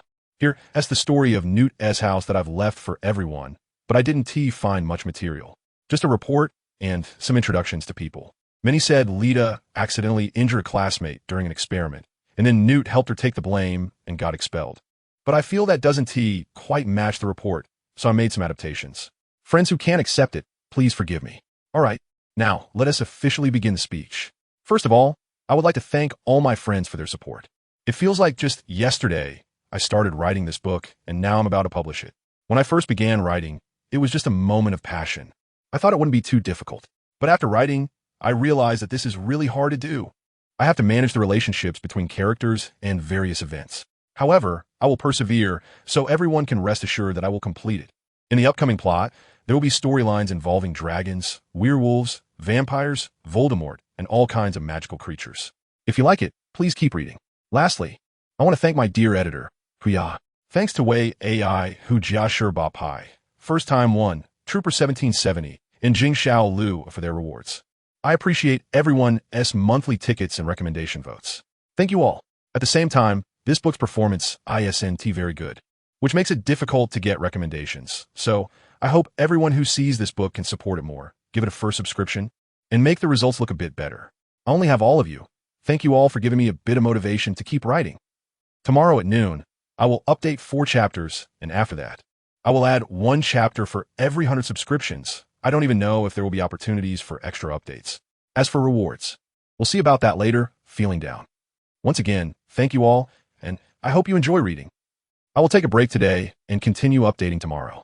I have set up 2 main storylines in this book, one being a modified Voldemort line, and the other being the Our Organization line. First, let me introduce the Our Organization line. In my setting, The R organization is a group that sells magical creatures, established initially for the purpose of wealth, and has been in conflict with Newt and others for many years, becoming quite powerful. However, after a combined effort from Newt, Dumbledore, and the Ministry of Magic, their strength was greatly weakened, and they barely survived for a while. Nevertheless, even a starved camel is bigger than a horse. The organization still has many powerful wizards, with the strongest being Grandma Liza, who follows Pavel Charles. She can barely contend with Dumbledore, but due to her old age and poor health, she cannot fight for long periods.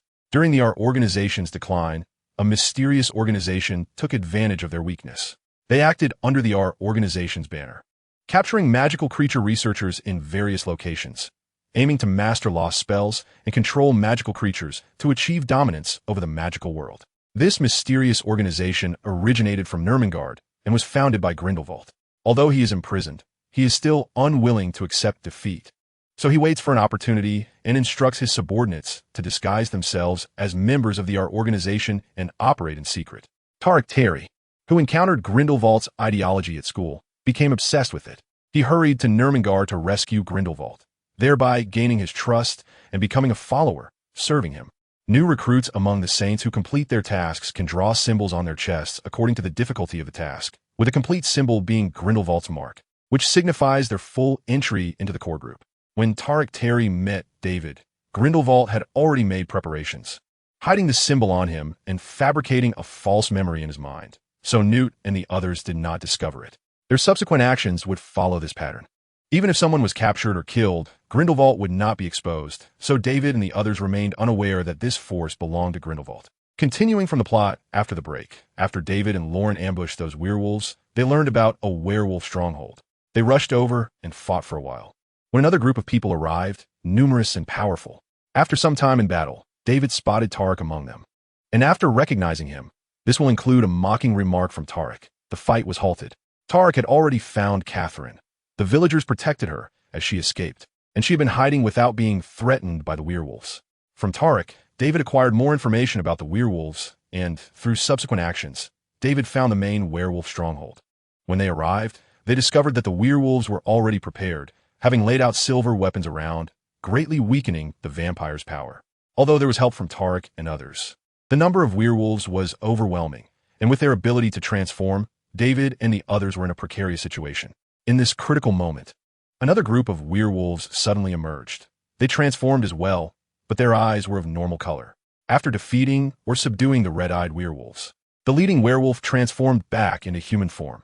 It was John, whom they hadn't seen in a long time. After following Newt for a while, he took advantage of his werewolf identity to infiltrate the werewolf organization. He also analyzed the potion that allowed werewolves to transform and improved it so that werewolves could transform freely without losing their sanity, giving them a greater chance to integrate into society. Thus, he secretly recruited a large number of werewolves using this potion while searching for Newt's whereabouts. It was only after David arrived that he revealed his identity and saved David in a critical moment. After sorting through the stronghold's belongings, David found 2 maps which, when combined with 2 others that John had obtained, pointed to a specific location. However, the fragments had multiple combinations, and David and the others could not determine the exact place. Fortunately, among the rescued wizards, there was a little girl who said she could help them. Her name was Gabrielle Delacour, and through her connections, David and the others found Madame Maxim. With the help of the professors from Beauxbatons Academy of Magic, they confirmed that the maps pointed to a location, Mont Saint-Michel, which would be surrounded by seawater at high tide, forming an island. After entering Mont Saint-Michel and acting for a while, David and the others found no one inside, but there was a lot of rubble left for battles. Most critically, they lost their sense of direction, going around in circles. John, who had been with potions for years, found a special plant in some hidden corners. It could confuse the senses of living beings, causing them to get lost. However, John did not have any potions to negate this negative effect, leaving everyone at a loss. Suddenly, David remembered the transfiguration toy that Nico had given him. Although the plant's scent could confuse living beings, it had no effect on alchemical items. Following the toy's guidance, David and the others successfully found Newt, who was being besieged by many enemies and was close to exhaustion. David and the others helped them break free while learning everything that had happened. The disturbances in the Hogwarts creatures were caused by the Saints, who wanted to keep Dumbledore at the school and take this opportunity to silently eliminate Newt and others. Because as long as Newt was still focused on them, it meant that part of Dumbledore's attention would also be on them. Therefore, to facilitate future actions, they needed to eliminate him quickly. Unexpectedly, Dumbledore abandoned the school and rushed to rescue Newt and the others. But due to the peculiar plant, they still couldn't find their way out and were entangled with enemies in Mont Saint-Michel. The reunited group defeated the Saints and destroyed their stronghold in Mont Saint-Michel. Learning about the progress of their current research from the remnants they left behind, the Saints could already control some weaker magical creatures, which meant it was even more urgent to find them. The werewolf and vampire storylines are about this, with some remaining daily descriptions, such as going to the vampire castle with Lauren. In the third year, Sirius successfully escaped from prison. When he arrived at school, David contacted him and clarified the situation with Wormtail. However, when David returned to capture Wormtail, he found that he had already fled. Dumbledore appeared in time to take everyone to the office, where Wormtail was trembling in the corner. Harry suggested handing Wormtail over to clear Sirius's name, but Dumbledore refused. As everyone was leaving, Dumbledore kept David behind to discuss a plan, hoping that Rolf would impersonate David to attend school, while David would act as Wormtail to get close to Voldemort, helping him resurrect using Harry's blood while secretly diminishing his power. After some hesitation, David was eventually persuaded by Dumbledore, who then helped him view Wormtail's memories to familiarize himself with his behavior for better imitation. The following plot would recount the story of Sirius's generation through Wormtail's memories, intertwined with the events between David and Harry, showcasing the collision of two generations. After the semester ended, David found Voldemort, gained his trust, and helped execute tasks while secretly dealing with those following Voldemort. Snape initially helped David, but soon he inexplicably distanced himself from him. Until the final task of the Triwizard Tournament, Harry and Cedric were transported to the cemetery. David, under duress, saved Cedric, but during the potion-making process, he was excluded by Voldemort. Actually, Voldemort had long been suspicious. In order to safely resurrect himself without any accidents, he had been playing along with David, tolerating his small actions, while constantly trying to win him over, but unfortunately, he failed. Voldemort planned to use the killing curse to eliminate David and a few others, but just as he raised his wand, the goblet of fire, which had been quietly lying in the distance, suddenly burst into light and leaped in front of David, blocking the killing curse. Dumbledore had anticipated this. He had inscribed a moving charm inside the goblet of fire, using the incantation for the killing curse as a guiding spell. At that moment, David had enough time to react, and with the goblet of fire close at hand, he summoned magical creatures to push everyone away and successfully returned to the school. Later, Dumbledore explained everything to David. When Newt picked him up, Queenie had already seen the memories in his mind, but it was too incredible. So she first told Dumbledore about the few people who were most important in David's mind. After learning all this, Dumbledore reluctantly believed some of it because those events were too similar to his own behavior. To prevent others, especially Voldemort's people, from obtaining this information, Dumbledore found a way to seal David's memories, but he couldn't let them completely disappear, as that would harm David's mind. That's why David only remembered some of the most impressive things. In Dumbledore's previous plans, David was not included, but when the three-headed dog encountered David again, the magic power within him grew significantly, which made Dumbledore reconsider whether it would be better to include David in the plan. The original plan had Harry as the key. The locations of the other Horcruxes were easy to resolve, so it was necessary to give Harry the courage to face Voldemort directly, allowing him to perish together with Voldemort at the critical moment. However, including David, who was stronger than Harry, would provide a safeguard, but would it make Harry dependent? Would he ultimately lack the courage to face Voldemort? Dumbledore pondered deeply, but ultimately decided to invite David to the school, as David's strength was tangible, and the memories stored in his mind still needed verification. As the semester began, events in the school unfolded as demonstrated in David's mind, with the only variable being David. This proved that David's memories were correct, and Dumbledore became hesitant, questioning whether inviting David to the school was the right decision. Would it lead to too much deviation from the intended trajectory, ultimately resulting in the failure of the plan? Dumbledore felt confused, like someone holding the correct answer, yet being made to solve the problem in a more difficult way. He felt lost. That's why Dumbledore told David not to give too much help to Harry and the others, to observe their every move as a bystander. At the critical moment, he also had Professor Flitwick take David away under the pretext of training, allowing Harry and the others to face the challenges alone in order to temper them. However, as a safeguard and to compensate for the earlier unicorn incident, Dumbledore had Professor Flitwick call David to the underground classroom where the Philosopher's Stone was hidden at the very end. Dumbledore's hesitation continued until he spoke with David. After David demonstrated his strength and determination, Dumbledore began to entertain the idea of cultivating David to be the next leader. But there was still one urgent issue to solve: David's true thoughts and abilities. Later, Dumbledore sent David to Voldemort's side as a final test, knowing that Voldemort would recognize David's identity. But he gambled that Voldemort would not kill him in advance. Dumbledore wanted to see if David could maintain his original intention and not be deceived by Voldemort, while also finding a way to turn the situation around in an unfavorable circumstance. After all, unlike Harry, who was truly a child, David had matured from a young age under Dumbledore's education and ideological influence. In Harry's heart, Dumbledore was the greatest person, someone he could never betray, for whom he would lay down his life. But David was different. He had already matured internally, developed his own sense of right and wrong. And Dumbledore could not grasp him, especially as his power grew stronger. It was proven that David held firm to his original intentions, completed the task, and even saved Cedric, which relieved Dumbledore and confirmed his thoughts of making David the leader. The subsequent plot involved a direct confrontation. Voldemort reassembled the Death Eaters, but due to David's previous interference, his strength was significantly weakened. On the other hand, David's strength increased greatly. In addition to the original members of the Order of the Phoenix, there were also Aurors, who would later take over the Ministry of Magic, vampires, werewolves led by John, who were lurking beside Voldemort, members of the our organization, and Newt's group. However, Voldemort was not the key. The Saints became fully active, pretending to side with Voldemort while plundering all over the world, leading to many magical creature protection bases being compromised and a large number of magical creatures being captured. The previously advantageous situation quickly deteriorated. But David and his group still couldn't find a mastermind behind the Saints. They were like drifting weeds without roots, freely wandering the world. Finally, Dumbledore proposed a plan. He prepared to fake his own death to flush out the mastermind. To prevent leaks, only David and Galaris from the Greek Ministry of Magic knew about this. During a confrontation with Voldemort, Dumbledore pretended to fumble, allowing Voldemort's killing curse to hit him. But Dumbledore wore a piece of alchemical armor restored by the Greek Ministry of Magic underneath his robes, which was destroyed, but he remained unharmed.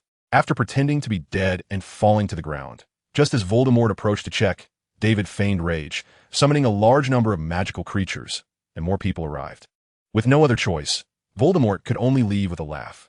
Shortly after the funeral for Dumbledore was held at Hogwarts, Voldemort launched an attack. Similar to what David had seen in the mirror during his first year, with Saints mingling among them wearing masks of the our organization, while the real members of the our organization had already removed their masks and stood in David's ranks. After Voldemort laughed maniacally and delivered his speech, he was about to command an attack when Grindelwald finally appeared, followed by a large number of Saints and controlled magical creatures. The Saints following Voldemort returned to Grindelwald's side, while the werewolf faction approached David, and the uncertain Death Eaters quickly fled, leaving Voldemort with only a few followers, making him the weakest side on the field. After teaming up with Grindelwald to deal with Voldemort, Grindelwald discussed his philosophy, trying to persuade David and the others to give up resistance. But no one backed down. Grindelwald sighed, waved his hand to prepare for an attack, and Dumbledore suddenly appeared in the center of the field, conversing with Grindelwald before moving elsewhere. Meanwhile, David and the remaining Saints were engaged in battle, with magical creatures posing a significant threat to them. Fighting while retreating after David fought to kill a few, he realized that the Saints were bound to the magical creatures. As long as the controllers were killed, he could restore them to normal based on the illustrations in his mind. Realizing this, David and the others had a target for their attack. Even though those people hid behind the magical creatures, making it difficult to strike, there was still an opportunity. Moreover, the house elves in the castle, without being commanded, urgently appeared to provide assistance. Unfortunately, while they were powerful, they were poorly trained and struggled to hit their targets, only providing some supportive functions. The battle continued until sunset, and David's side finally achieved victory. With the help of the unicorn and David's healing, although many were seriously injured, fortunately, there were no casualties. In the ruins of Hogwarts, the house elves returned to their familiar territory and prepared a lavish dinner, and Dumbledore finally returned, walking in the last rays of sunlight. The rest is daily life descriptions, including Hermione's honeymoon travels around the world, her significant political endeavors, and most importantly, Ron's daily complaints. That should be the general plot. Thank you all again. and I hope we have the chance to meet again. Elisa slowly stretched her head into the mouth of the dragon, but quickly pulled back. Your mouth stinks. Elisa frowned and said. The dragon remained silent, but David sensed a hint of embarrassment in its eyes. Who would have thought this dragon had a bit of pride? David thought to himself. After Elisa realized her mistake, she quickly said, I'm sorry, I didn't mean it. It's okay. If you take the bone out, I'll forgive you, the dragon said seriously. Elisa nodded and hurriedly stretched her head in, this time mustering the courage to pull out the loosened bone. Woo!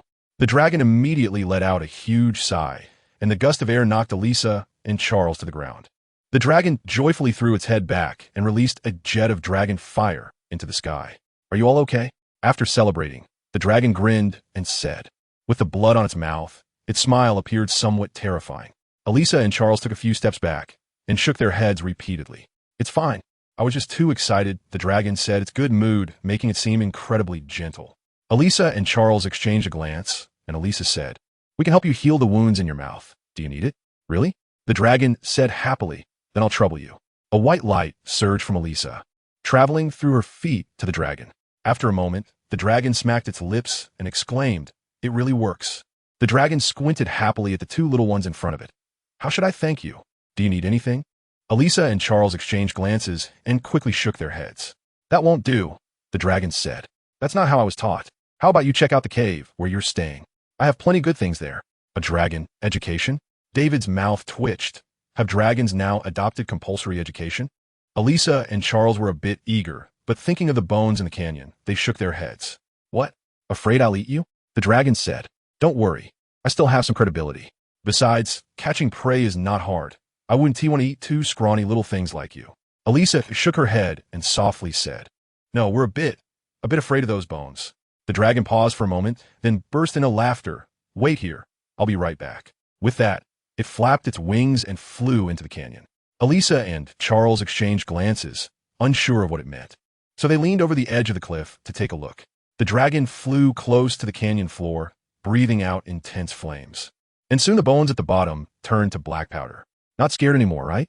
The dragon returned and said. Elisa nodded gently. Then come up, get on my head, and I'll take you to my cave. The dragon hovered at the edge of the cliff, its head level with the cliff. Elisa and Charles carefully jumped onto its head. Be careful. I haven't carried anything for a long time. The dragon's tone revealed a hint of happiness. You've carried other creatures? Elisa asked curiously. Of course, the dragon replied. I once carried a human. A human? Elisa exclaimed. David was also taken aback. Yes, a human, the dragon recalled. I was raised by a human when I was young. According to them, he should be considered an old man. He taught me to be an honest dragon. The dragon's tone suddenly turned a bit lonely.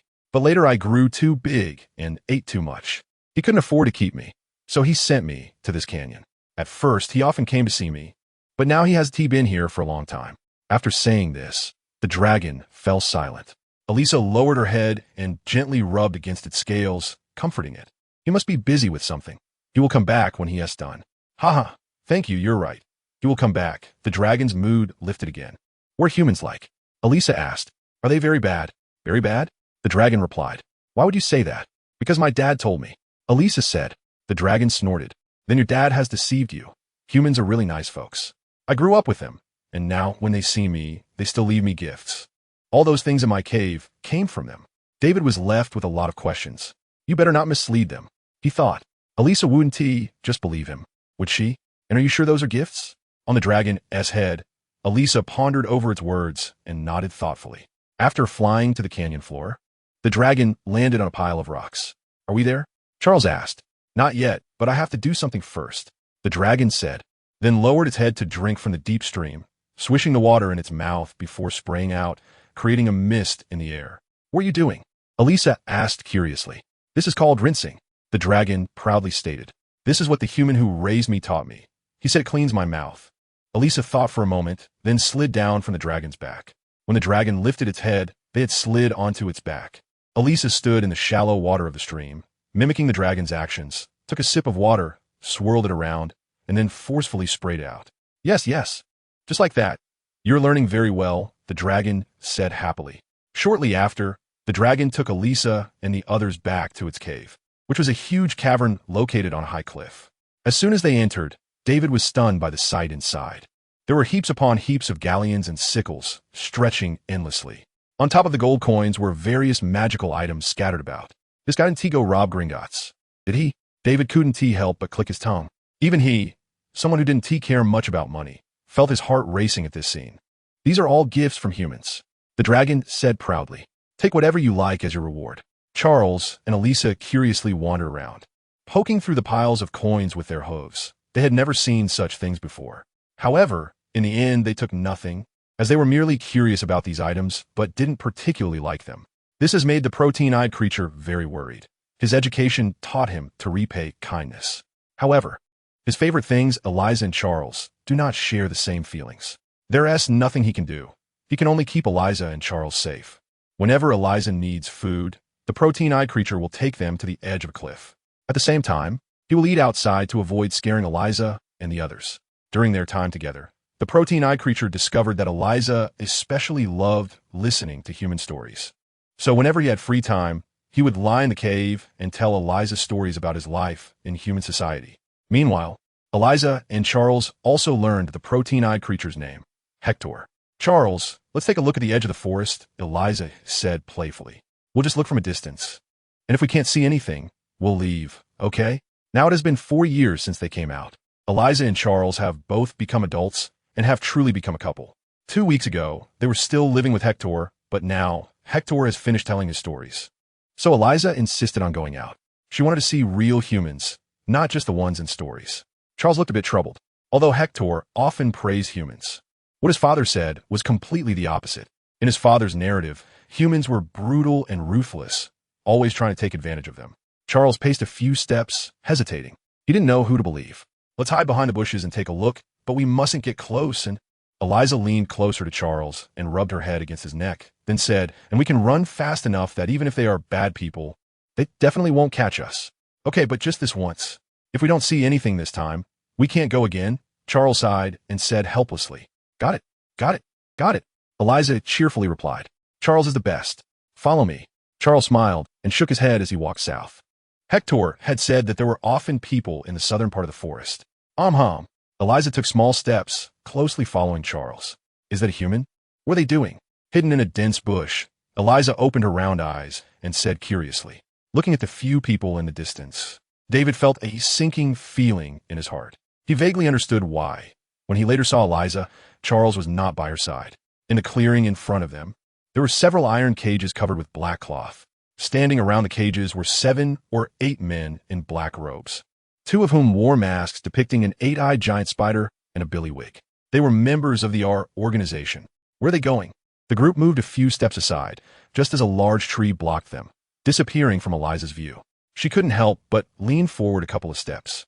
Dick, I wasn't wrong, was I? There's movement here. A golden-haired man twirled a wand, leaning against a large tree, casually saying. The boss said not to call each other's names. A burly man with short black hair said in a deep voice, with a scar on his face that added a fierce aura. There's no one else around. The golden-haired man replied. Dick squinted his eyes and turned to glance at him. My bad, my bad. The golden-haired man quickly raised his hands and said, Oh, our lovely little ones are trying to run away. The golden-haired man glanced at Eliza and the others. The moment the two appeared, Eliza and Charles felt the malice coming from them and bolted deeper into the forest. The reason they weren't noticed before was that the distance between them was too great for Eliza and the others to sense. Otherwise, Voldemort would never have caught Eliza. Lock them, the golden-haired man called out. The positions of the other wizards erupted with loud sounds as they disappeared from their spots and appeared in front of Eliza and Charles as they ran. Eliza and Charles were surrounded. What's going on? A short figure suddenly appeared in the center of the clearing, looking around before quickly walking over to Dick and saying. David saw that the mask he wore depicted a Hungarian horntail, one of the most ferocious dragon breeds in the world. Dick respectfully said, Boss, where's your mask? The short figure looked up at Dick and coldly said. Dick immediately shuddered and hurriedly pulled out a mask depicting a goblin from his pocket and put it on his face. The others, including the golden-haired man, quietly put on their masks upon seeing this scene. If others remember your face and notice something's off, then use you as a lead to find us. You know the consequences, the short figure said quietly, ensuring only Dick could hear him. Boss, I want to do it next time. Dick shivered and quickly said, Hope so. After the short figure finished speaking, he looked at the scene. At this point, Charles finally persuaded Eliza that he would create an opening for her to escape to Hector's territory for help. Of course, those humans would not understand their conversation. "Are you ready?" Charles whispered. Eliza nodded, tears streaming from the corners of her eyes.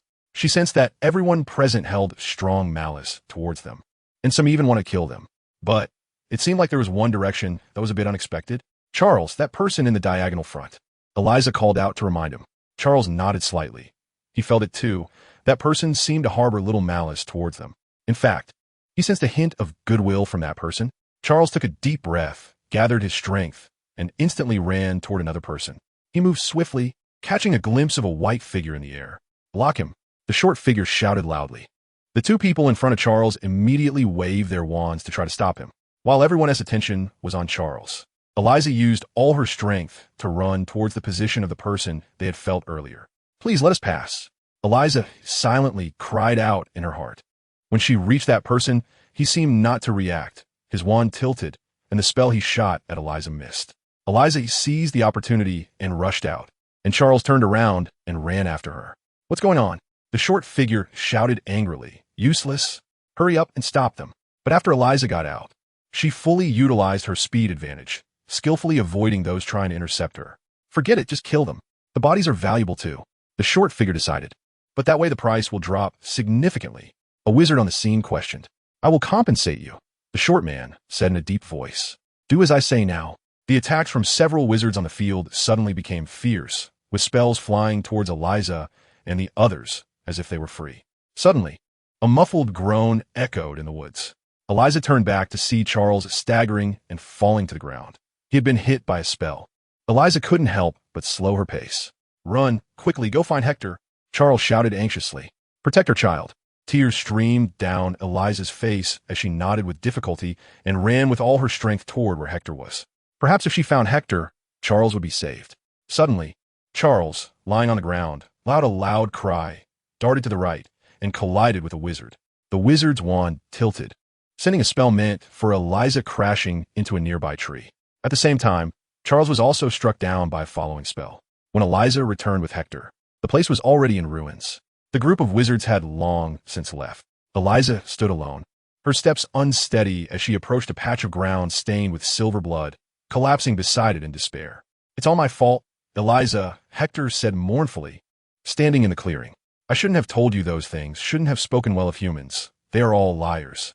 Eliza lay on the ground without replying, her body trembling slightly. After a moment of silence, Hector looked in Eliza's direction, slammed his hand on the ground, leaving a deep pit. Then he let out a roar toward the sky, and with a powerful push of his legs, he flew into the air. Hector wanted to see if he could catch up with those people and avenge Charles. After a long time, exhausted, Hector flew back with his head down. "Eliza, I'm sorry. I couldn't find them," Hector said sadly. "Can you forgive me?" After a moment, Eliza got up, using her hose to scrape the surrounding soil to cover Charles's blood. Then she gently kissed the ground. "This is none of your business, Hector." Eliza forced a smile and quickly added, "This is all my fault." Hector was momentarily at a loss. He would feel better if Eliza scolded him. "Please take me away," Eliza said softly. "To my home?" Hector immediately asked. "No, not there," Eliza replied. "I want to go to a place without humans." "Do you remember where your home is?" Hector asked. "When we left." Charles said he would remember the way back. Eliza looked back, her eyes moistening again. Hector was silent for a moment before saying, "Then get on. I think you'll like it there. They don't like humans either." After Hector spoke, he lowered his wings to make it easier for Eliza to climb on. "Where are you taking me?" Eliza asked softly as she stood on Hector's back. "To the Centaur tribe. They will protect you," Hector answered. Eliza gave birth to the little unicorn shortly after arriving at the Centaur tribe. Later, when she went out to play with the little unicorn, she discovered that there was a school in the distance with many little wizards. During this time, she also met Hagrid, the first human who meant her no harm. Although her wariness of humans made her keep her distance from Hagrid, she often wandered out with the little unicorn, silently observing Hagrid's every move. Then, as David knew, she encountered Voldemort and ultimately died at his hands. Seeing that scene again, David's heart ached, especially recalling the argument between Eliza and her father. Being too kind and naive is not a good thing. But it's not your fault. I will definitely avenge you. David suppressed the swirling sorrow in his heart and silently vowed. After the memory ended, David felt his consciousness slowly return to his body. He He slowly opened his eyes to find a pure white ceiling above him. It was already bright outside. David wiped the tears from his eyes and looked around. Hermione was sleeping soundly beside his bed. Standing next to Hermione was a tall old man, none other than Dumbledore. Next to Dumbledore stood Newt, who looked anxious as he watched David. "This is the hospital wing," Dumbledore said softly, obviously relieved to see David awake. David calmly glanced at Dumbledore and turned to Newt, saying, "Grandpa, why are you here?" "I came as soon as I got the news." "Are you feeling unwell anywhere?" Newt asked eagerly. "Nothing particularly painful. Just a hollow feeling inside," David said, gently frowning. "That's a side effect of having all your magical power drained. You'll feel better soon." Dumbledore sighed and pulled a vial of potion from his robe. "This is a potion brewed by Professor Snape. He said it can restore your magical power." David did not reach out for it, but softly asked, "Do you know what happened last night?" "David, I can vouch for him. We've been together the whole time." Newt interjected, but Dumbledore waved his hand to stop Newt from continuing, saying, "David, you should trust me. Every life is incredibly precious to me, and I would never stand by and watch a vibrant life fade away before my eyes. I made that mistake once before. I won't make it again." A hint of melancholy flashed across Dumbledore's face. David raised his head to gaze at Dumbledore's lined face and slowly said, "Since my grandfather has said so, I will trust you one more time."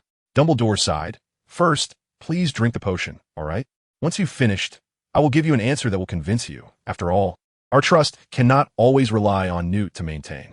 David nodded, took the potion, and drank it in one gulp. "Next, let's get Miss Granger to bed to rest." "Shall we? She hasn't slept for a day and a night. She just fell asleep this morning," Dumbledore said, looking at Hermione. "A day and a night?" David said in confusion. Dumbledore nodded. "That's right, a day and a night. You've been unconscious for a day and night. She has stayed here with you for so long. Madame Pomfrey and I advised her several times, but she refused to leave. Madame Pomfrey even scolded me several times." A hint of a smile appeared on Dumbledore's face. David frowned, gently lifted the blanket, and walked over to Hermione, slowly picking her up and placing her on the bed he had just slept in. After adjusting the blanket for Hermione, David stood up and said, "How do you plan to explain this to me? Shall we go to my office?" "There is something there that can prove everything I said," Dumbledore replied.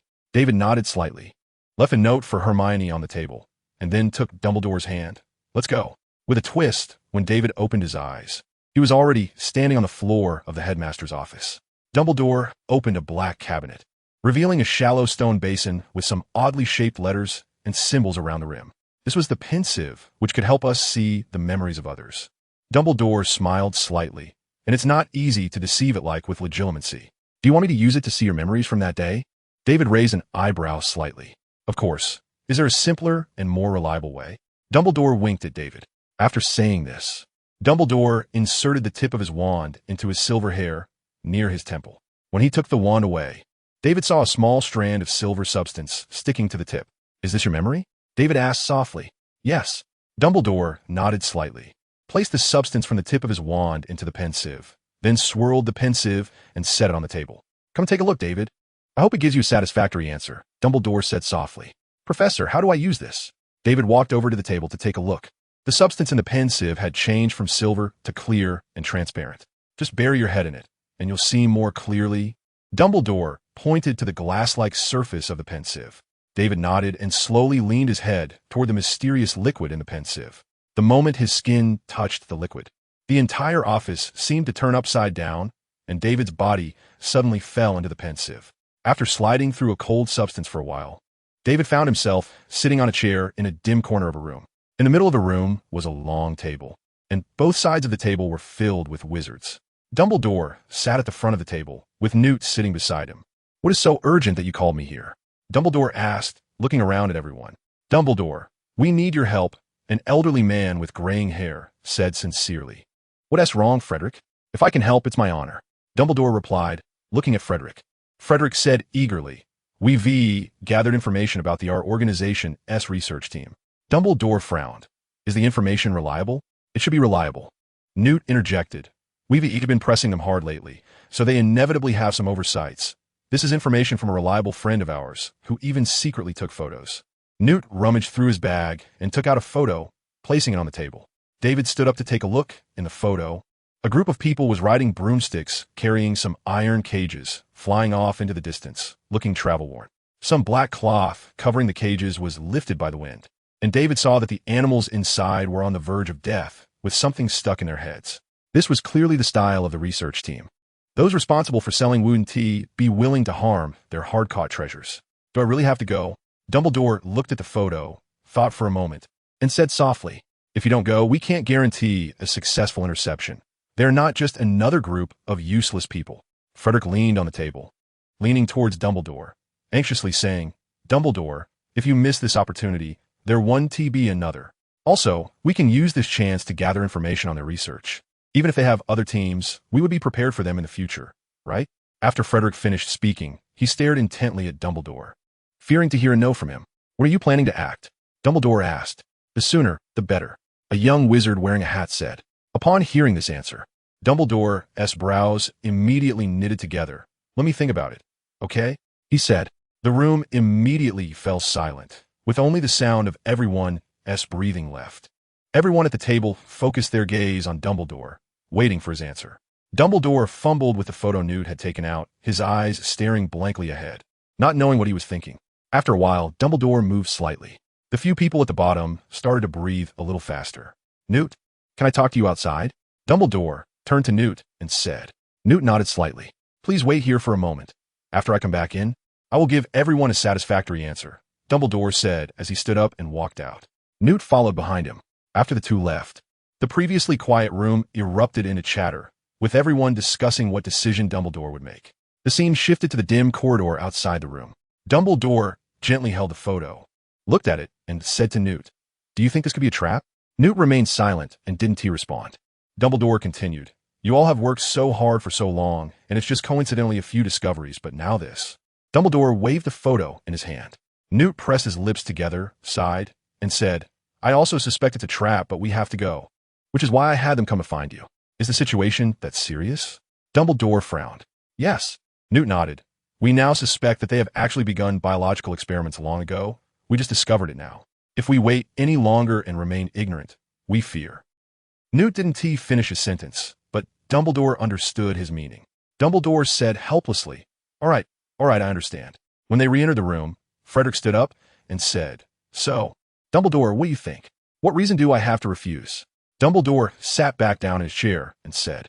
The remaining people all showed expressions of joy. Thank you, Dumbledore, Frederick said sincerely.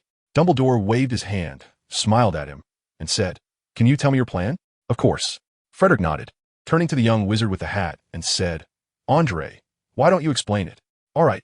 Andre lifted his hat, opened the notebook in front of him, and began to introduce their plan to Dumbledore. Dumbledore sat at the table, occasionally nodding, frowning, or shaking his head.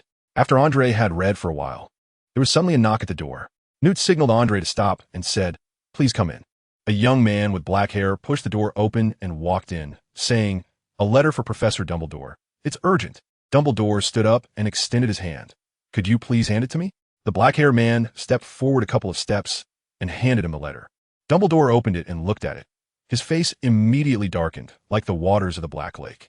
Everyone, it seems our meeting will have to be postponed until next time, Dumbledore said as he handed the letter to Newt.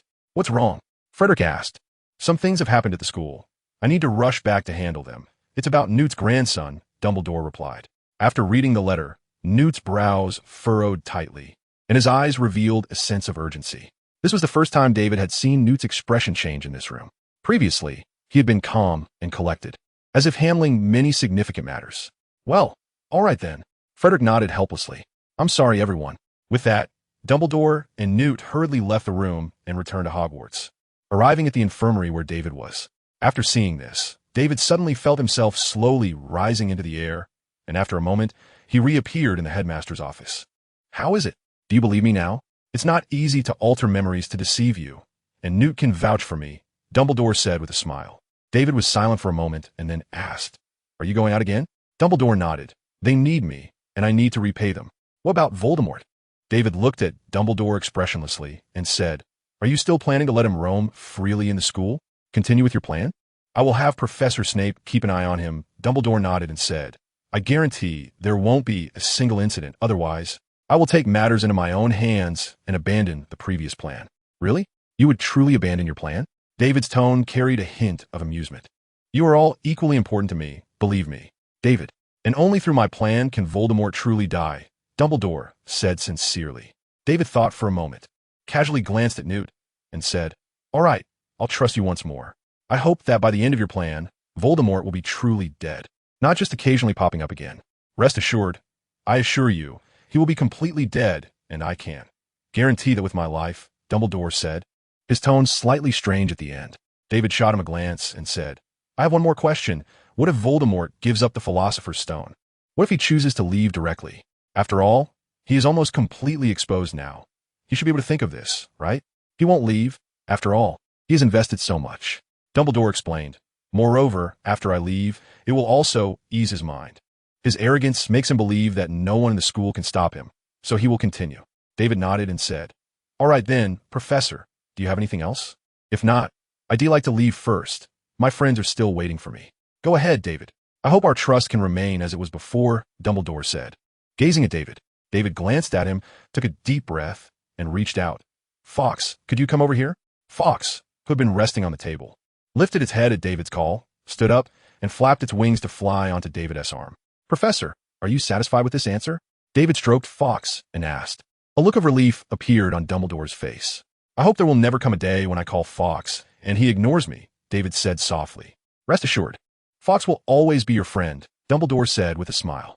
David nodded, stepped forward to hug Newt. "Grandpa, please send my regards to Grandma. Tell her I miss her very much. And could you bring that little unicorn back to the magical space?"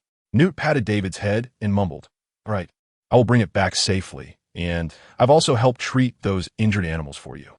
Just as David reached the door, he suddenly turned back and said, "Professor, I would like to ask Professor Flitwick to teach me dueling skills."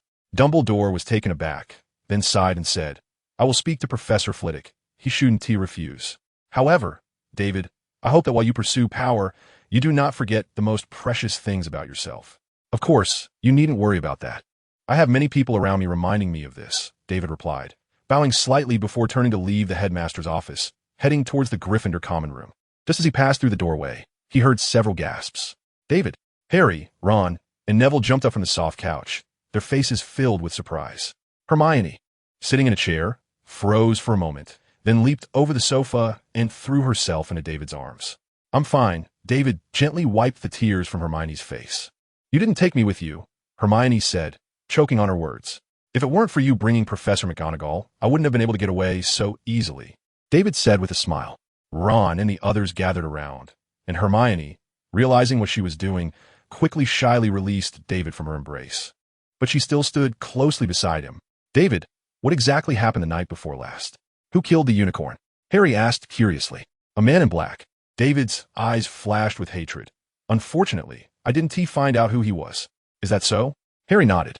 "Then we need to be more careful when going out at night," Ron said from the side. "Going out at night?" Neville widened his eyes and said, "You guys still want to go out at night? Don't you know that would deduct points? Plus there's that man in black." Neville's 50 points had not been made up yet, making him particularly sensitive to rule violations, just like Hermione at the beginning. Ron sighed, glanced at Hermione, then looked at Neville, and helplessly said, "No, I promise we won't go out. From today on, I'll keep the school rules on my bedside table to remind myself every day not to let Gryffindor lose points."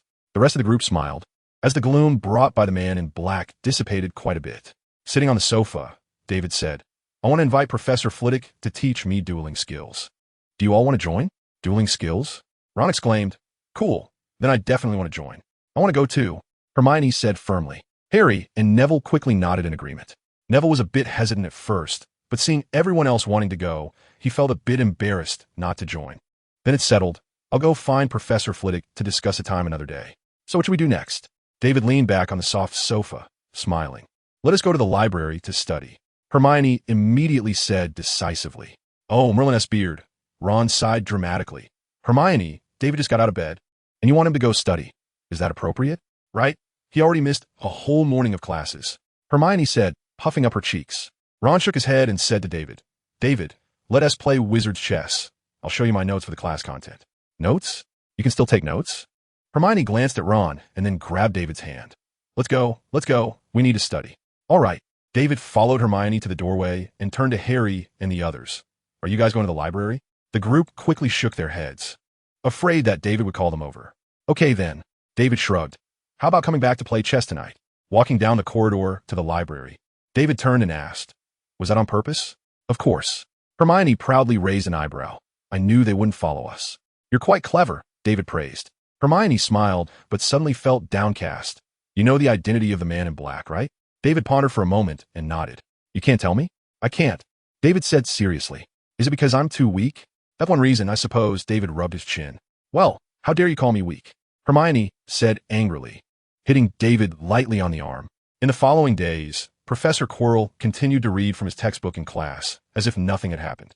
Even when he bumped into David in the corridor, he would greet him nervously.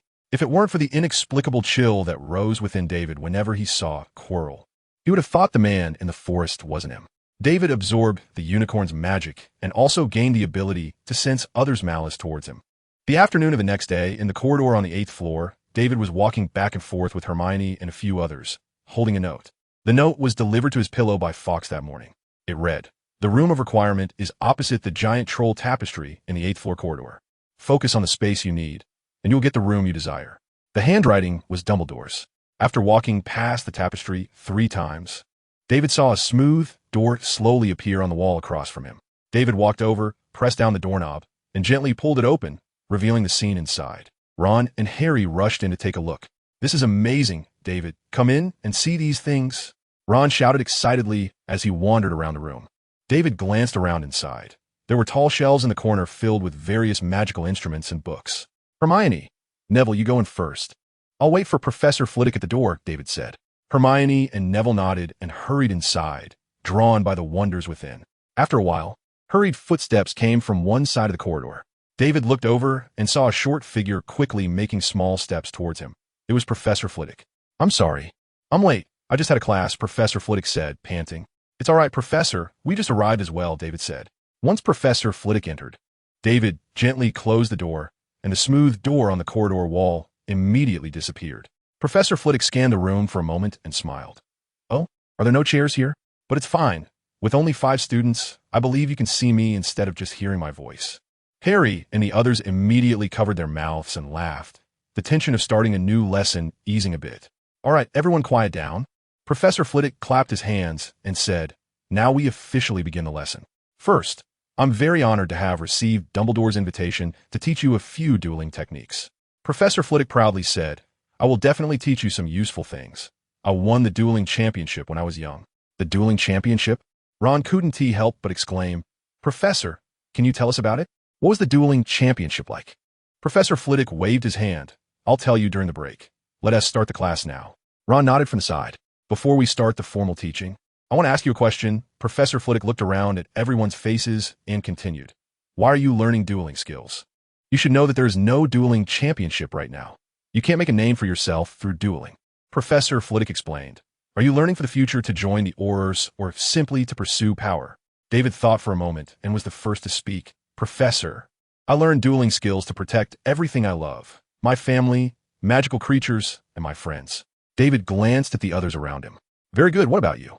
Professor Flitwick looked at the others. "Me too, Professor. I want to protect my friends," Hermione said firmly. Harry and Ron gave the same answer. "And you, Mr. Longbottom?" Professor Flitwick asked. Neville's lips moved, hesitantly saying, I do too, Professor." After a moment, Neville quietly added, "I also want to become an Auror in the future." "What? Mr. Longbottom, could you speak a bit louder?" Professor Flitwick encouraged. Neville took a deep breath, mustered his strength, and raised his voice. "I want to become an Auror like my parents." "Very good, Mr. Longbottom. I believe you can do it," Professor Flitwick said. Then he stepped back a little to ease his neck. "I hope you can remember what you said today during the learning process." As learning dueling techniques can be quite a tedious and tiring process, Professor Flitwick said, remembering your goals can help you persist through this. David and the others nodded eagerly. "So what is the purpose of dueling?" Seeing that everyone noted what he said, Professor Flitwick said seriously, "It is to defeat the opponent or even to kill them." When Hermione and Harry heard the last few words from Professor Flitwick, a hint of fear appeared on their faces. When you hold your wand and stand face to face with someone, you must have this awareness. Professor Flitwick looked at Hermione and the others. "So how can you defeat the opponent?" Professor Flitwick gestured for them to answer. "Professor, mastering more spells than the opponent." Hermione raised her hand tentatively. "Very good, Miss Granger." Professor Flitwick applauded. "But unfortunately, we are not in class right now, so I can't give you any points. Hermione smiled shyly. Then mastering more powerful spells than the opponent? Harry was inspired by Hermione, and spells with a wider range. Ron added, "Of course, what you all said is correct." Professor Flitwick then asked, "But what if we are on the same level? What if we both know the same spells? Then how do we defeat the opponent?" Professor Flitwick looked at everyone. David recalled the scene of fighting Voldemort and said, "We need to guess each other's intentions." "Yes, exactly," Professor Flitwick said happily. "We need to guess each other's intentions, predict the direction of their attacks, and even deduce the spell they are about to use from the moment they make a move. In a duel where the disparity in strength is not too great, it becomes a psychological game." Professor Flitwick continued, "As long as you can guess their next move, you can react accordingly and defeat them. It's not impossible to win against a stronger opponent." At that time, he said, "You might not understand this very well. So can I have someone come up to demonstrate?" Professor Flitwick immediately glanced at Harry, but Harry quickly took 2 steps back and hid behind David. "Mr. Scamander, can you?" Professor Flitwick asked, somewhat disappointed. "Of course, no problem, Professor." David took a deep breath, pulled out his wand, and stood directly in front of Professor Flitwick. "Are you ready?" Professor Flitwick asked. David nodded and focused intently on Professor Flitwick. "All right, you go first," Professor Flitwick gestured. David bowed slightly, observed carefully, and pretended to prepare for an attack. At the moment Professor Flitwick's foot moved, David changed the direction of his attack. A trip jinx shot toward the direction Professor Flitwick was moving. But Professor Flitwick deftly turned his body slightly, and David's spell hit the carpet, leaving a hole. "Disarm." Professor Flitwick waved his wand. David was caught off guard, and his wand fell into Professor Flitwick's hand. "Very good," Professor Flitwick explained. "Mr. Scamander, your performance just now was quite good. You tried to deceive me with a feint, but it was too obvious. Your eyes and body language told me that your initial move was fake, so I played along, and clearly you fell for it." David nodded obediently. The champion of the dueling competition was indeed deserving of the title. "This is what I will teach you next, to guess the opponent's intentions and how to conceal your own," Professor Flitwick said with a smile. "Professor, what if both duelists are skilled?" Neville asked. "A very good question," Professor Flitwick praised. "If both are masters of dueling, how can one win?" "First, you need to quickly familiarize yourself with the opponent's attack patterns and routes during the battle. No matter how well they hide it, some habitual movements are hard to change. Once you gather this information, you can lure them into making the attack you want them to make, thus defeating them. This behavior is somewhat like dancing on the edge of a knife, and only those with great talent can master it perfectly," Professor Flitwick said with a smile. "Otherwise, there would be champions of dueling everywhere." "Professor, what if someone lacks talent?" Harry asked. "Lacks talent, huh?" Professor Flitwick waved his wand. "Then master spells that are more powerful than your opponent's. Absolute power can suppress all techniques." Harry nodded thoughtfully. David paused for a moment. Professor Flitwick's guidance might turn Harry into a master of dark magic, right? David glanced at Harry inadvertently and found him still in deep thought. But becoming a master of dark magic isn't necessarily a bad thing. Just look at Dumbledore. He knows more about dark magic than anyone else. Yet no one calls him a dark wizard. As long as he stays true to himself, dark magic is just a powerful force that can be used. Besides, even if Harry can't hold on, Dumbledore will pull him back, although it might be in a physical way. With this thought, David looked back at Professor Flitwick. "Now, can everyone pair up?" Professor Flitwick looked around. "Oh, there are 5 of you. Who wants to pair with me?" As soon as Professor Flitwick finished speaking, Hermione rushed to David's side. "Professor, I'll pair with David." "I'll pair with Harry." Harry and Ron quickly ran together. Neville was about to walk toward David, but Hermione got there first. Then he tried to move toward Harry, but Ron got there first again. Neville turned around a few times, ending up with nothing. "Mr. Longbottom, it seems you have to pair with me," Professor Flitwick decided cheerfully. But this was not a pleasant outcome for Neville. He lowered his head and mumbled, "Professor, can I be in a group by myself?" "That won't do." Professor Flitwick shattered his little scheme. "You can't complete the training task alone." Neville's face instantly filled with frustration, mixed with a hint of fear. "All right, now everyone practice with each other.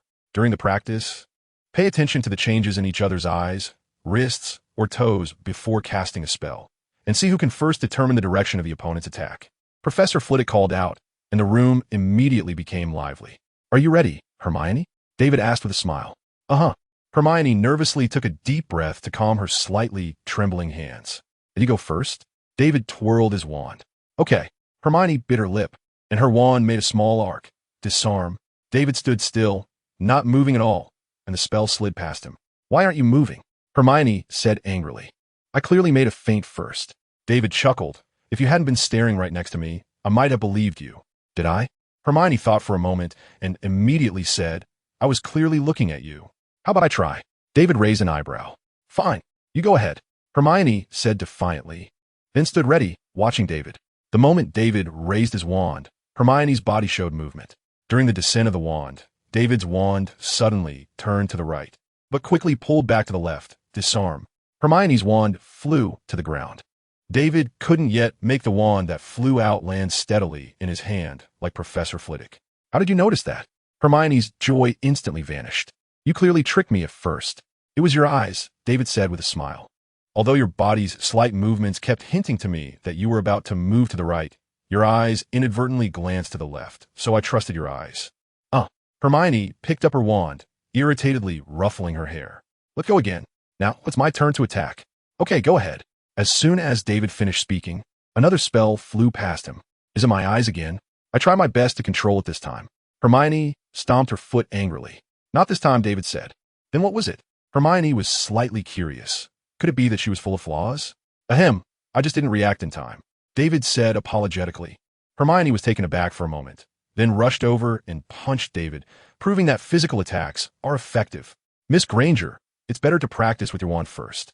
Hand-to-hand combat will be part of our teaching later, Professor Flitwick reminded during a break between Neville and him sparring. Got it, Professor. Hermione replied, glaring at David, and encouraged herself. Let's go again.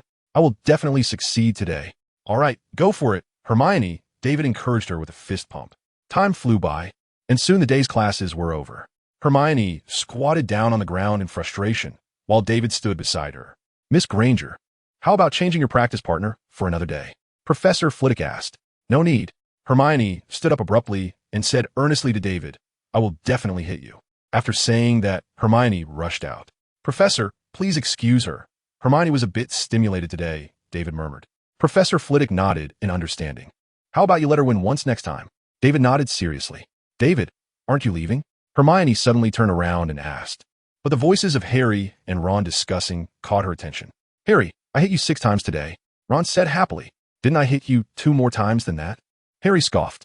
Hermione was taken aback, stomped her foot, and turned to leave again, with David hurriedly following her. The lives of David and the others became busy in an instant.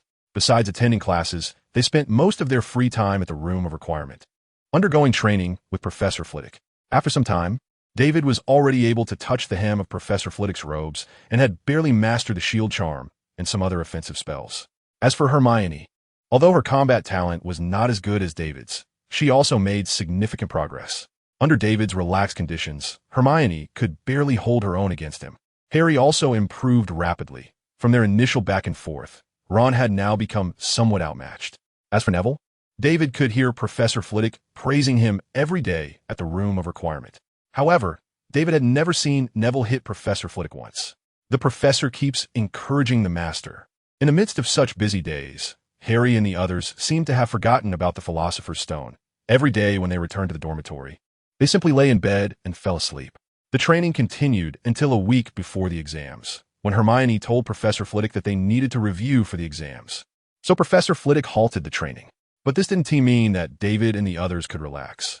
After Professor Flitwick left, Hermione seamlessly took over. She dragged everyone to the library and assigned them review tasks. Back in the library, Hermione radiated the brilliance of a top student, appearing incredibly confident. After finishing the last lesson on history of magic, writing down who invented the self-stirring cauldron, David instantly sighed in relief. This busy time had finally come to an end. Walking out of the exam room, he found Harry and the others, and together they walked to the large open space in front of the castle. Hermione had a radiant smile on her face as she sat on the grass, constantly sharing the answers to the history of magic exam with David. Ron's face gradually darkened as Hermione recounted each answer, knowing that with every answer she got right, he would get one more wrong, occasionally encountering a correct answer. His joy would instantly be crushed by the next wrong one. Ron sighed dramatically. Hermione, the exam is over. Can't you relax a bit and take your mind off studying? Hermione shot him a glance and replied, all right. She then asked David about his plans for the holiday. After chatting a bit with Hermione, David suddenly noticed that Harry looked somewhat unwell and he was holding his forehead. Are you not feeling well, Harry? David asked. The scar on my forehead has been hurting. It started during the exam, and I don't even know if I wrote the right answers on the paper," Harry said angrily. "Why not go see Madame Pomfrey?" Hermione suggested. "That's not." Harry didn't finish his sentence when Professor Flitwick's voice came from behind them. "Mr. Scamander, could you come here for a moment?" "Sure, Professor." David stood up and walked to Professor Flitwick's side. "What can I do for you?"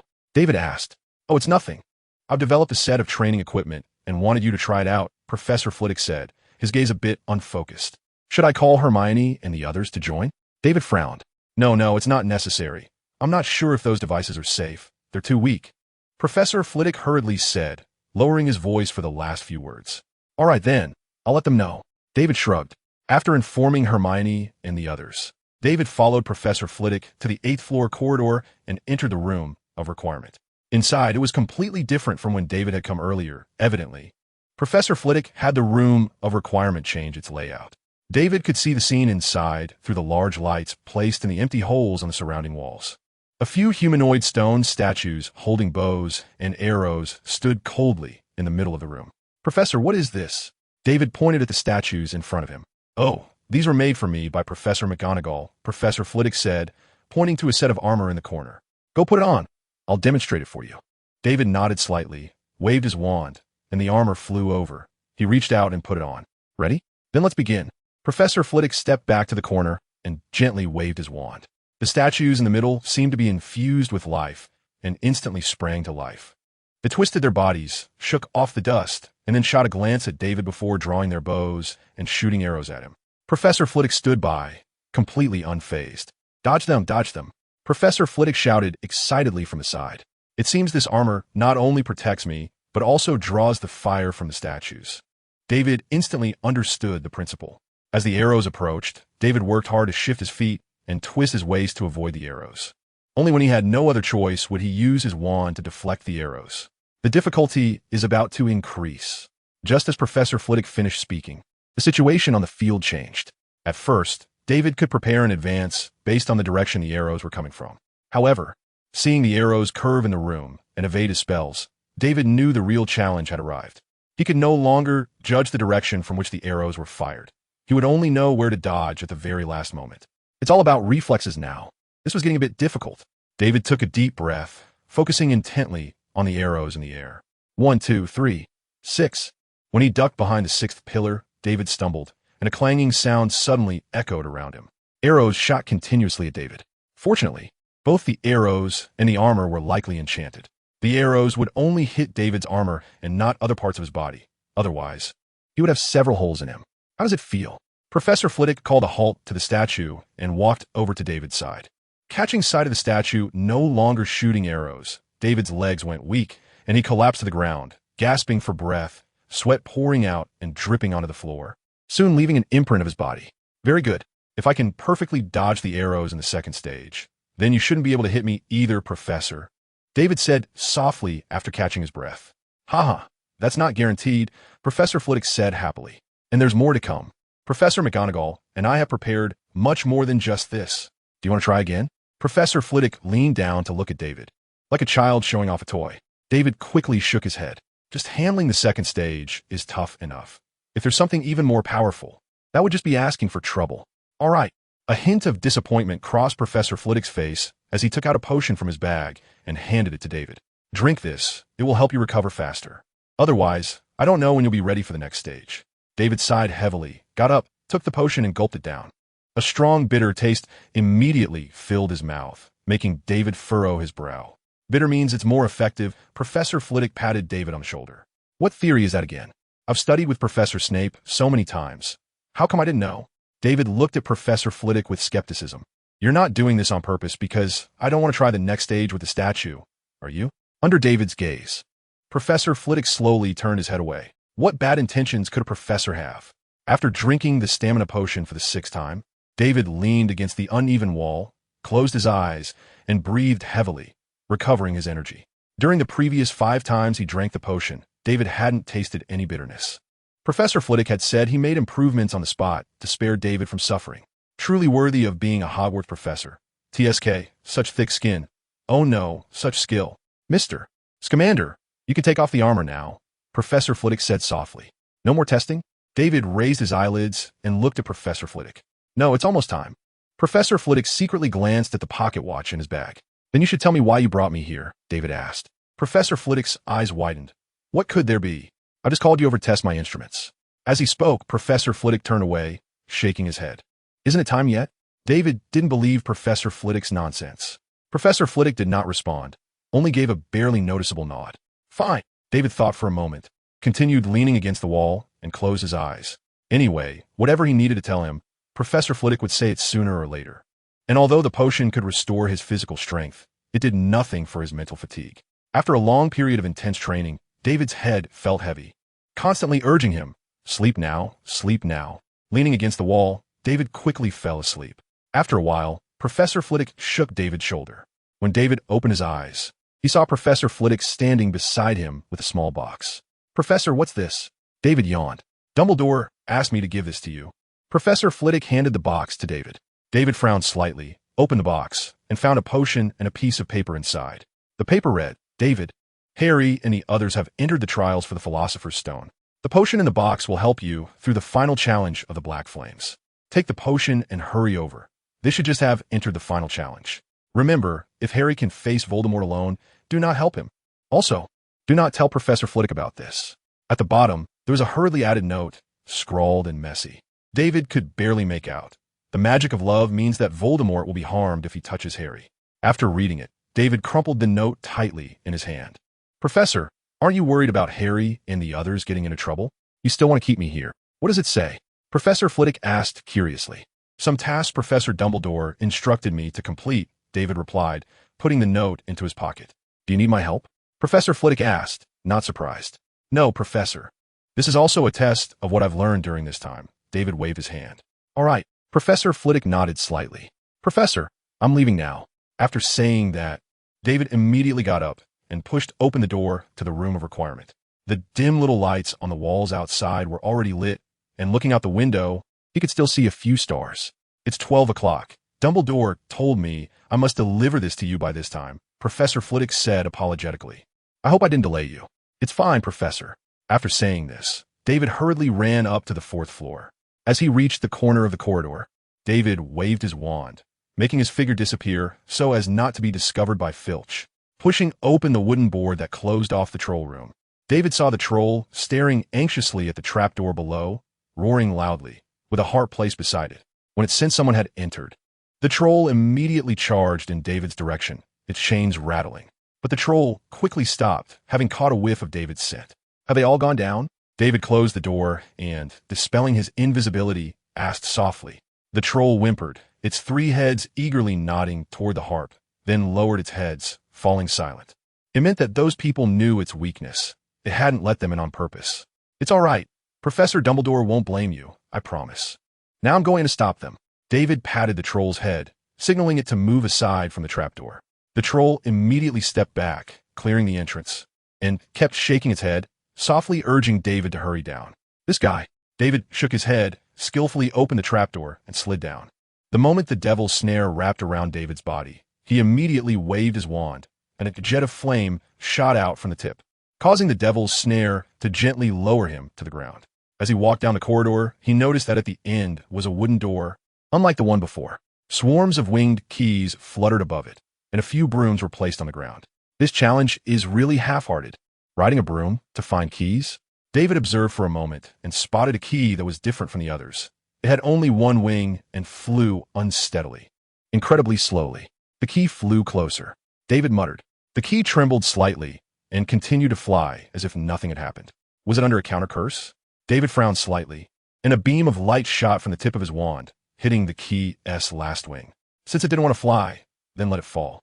As soon as the key dropped, David jumped up and caught it, running over to open the large door. When he reached the chessboard, there were only a couple of scattered pieces left. The rest had been smashed and moved to a side.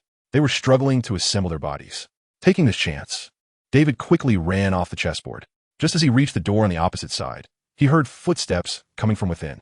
Moments later, Hermione appeared before him. David. Hermione's eyes widened in surprise as she rushed into his arms. Where are Ron and Harry? David asked, relieved to see she wasn't hurt. Harry. Ron. Hermione pointed anxiously to both sides, seemingly unsure where to start. Take your time, David gently patted her back. Hermione swallowed, took a deep breath, and spoke rapidly. Harry went into a door with black flames to stop Snape. Ron got knocked out by a chess piece. And Harry told me to take him to Professor Dumbledore. Snape? It should be Professor Quirrell, right? What a scapegoat the professor is. David sighed inwardly and quickly asked, "Where's Ron?" "There." Hermione pointed toward a pile of broken chess pieces. David squinted and barely saw a human shape. He hurried over, pointed his wand, and a soft glow flowed from the tip into Ron's body. This was a unicorn's ability. Soon, Ron started to show signs of movement. But David didn't have time to wait for him to wake up. He turned to Hermione and said, "When Ron wakes up, you two can use the broom to go back. You practice flying skills, right?" Ignoring his teasing, Hermione quickly asked, "What about you?" David turned his head toward the door leading back to the chessboard, a hint of coldness in his gaze. "I'm going to help Harry and settle some scores. But the potion to get through the black flames is gone," Hermione said anxiously, not sure if it was because of the potion or David's intention to go in. "Don't worry, I have a way. You guys go quickly." Seeing that Ron was about to wake up, David finished speaking and quickly ran toward the door.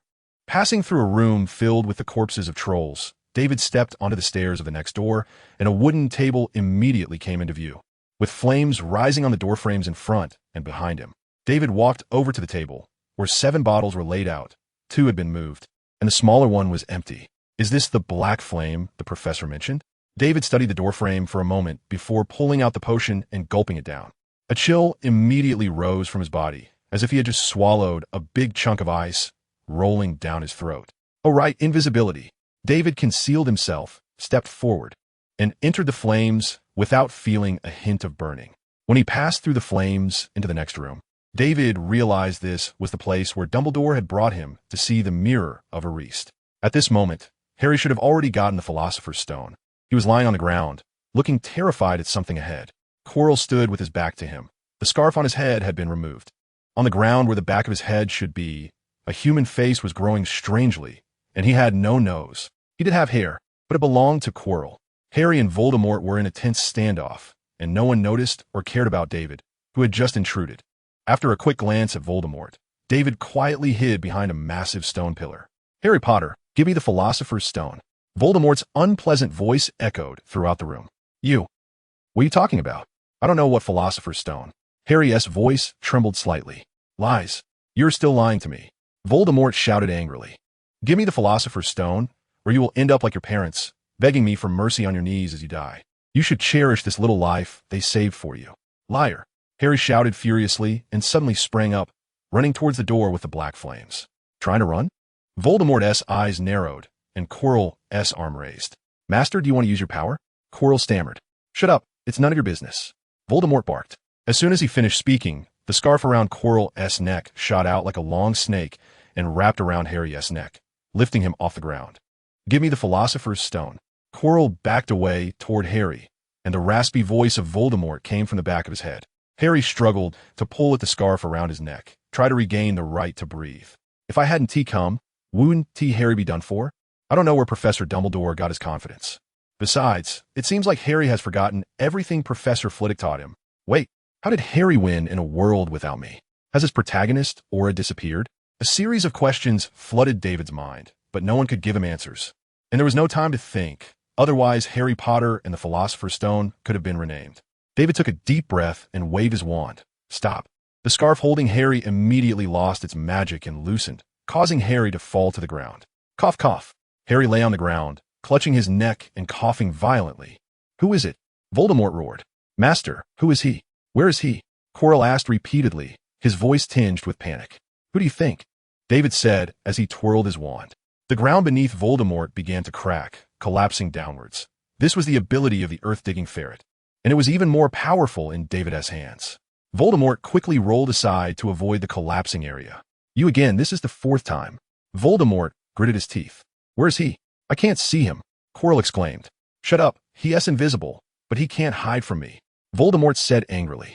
I think the same thing might happen many more times in the future. David calmly dodged the spells Voldemort shot at him and responded. Really? Voldemort raised his wand and waved it, sending one spell toward Harry and another toward David. Seeing Harry still sitting on the ground, David rolled on the ground, casting a protective armor around Harry. Where's your wand? David whispered. Over there. Is that you, David? Harry pointed towards the mirror. His wand lay on the ground, not far from it. It's me. David pointed towards Voldemort, and a ball of dragon fire shot towards him. In a moment, Voldemort dodged. David incanted, "Wand, fly to me." The wand immediately flew into Harry's hand. Remember Professor Flitwick's training. After advising, David moved to the side. If they stayed together, and Voldemort suddenly cast a large area spell, they would both be finished. Seeing Voldemort struggling under the attack of the dragonfire, David immediately taunted Voldemort. "You seem a bit weaker after not seeing you for a few days." Voldemort's voice suddenly rose. "Damn little brat. A simple disillusionment charm gave you the confidence to defeat me? But you seem to have some pride, being so young and already knowing a silent spell. And your disillusionment charm seems a bit peculiar." Previously, they had fought in the forest, which was too noisy, so he didn't know about David casting spells. It was just that David's silent spell was all thanks to the guidebook. But would he tell Voldemort this? "Do you think everyone is like you? So useless?" "Huh," David said. This calmness provoked Voldemort even more, causing his attacks to become more frantic, though slightly less organized. David was fine, but Harry was in trouble, rolling and crawling to avoid those spells. David seized the opportunity and sent another ball of dragon fire flying towards Voldemort. At the same time, David's figure appeared in the arena. This was the flaw of the disillusionment charm. When using the disillusionment charm while casting many spells, it would conflict with the charm's magic, causing invisibility to fail. The disillusionment charm David used from the guidebook couldn't avoid this either. It could only slightly extend time. "Oh, can't hide anymore." A wild smile appeared on Voldemort's face. All spells come to an end. Voldemort's spell collided with David's dragonfire, both exploding in a burst of blinding light, dissipating without a trace. "What other tricks do you have?" At this point, Harry had been ignored by Voldemort. After all, Harry didn't even have time to dodge his spells, let alone counterattack. A green light quickly flew in front of David. It was Voldemort's signature move, the killing curse. But a smile suddenly appeared on David's face. He dodged to the side and teased, "Just like I said earlier, you're really an idiot."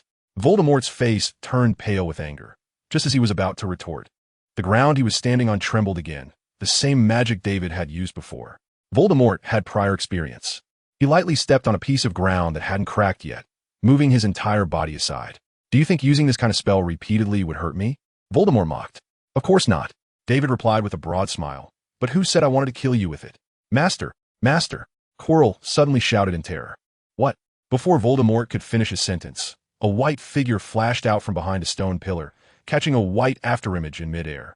In the panic of Quirrell's eyes and Voldemort's confusion, it instantly collided with Professor Quirrell's stomach. "Ah!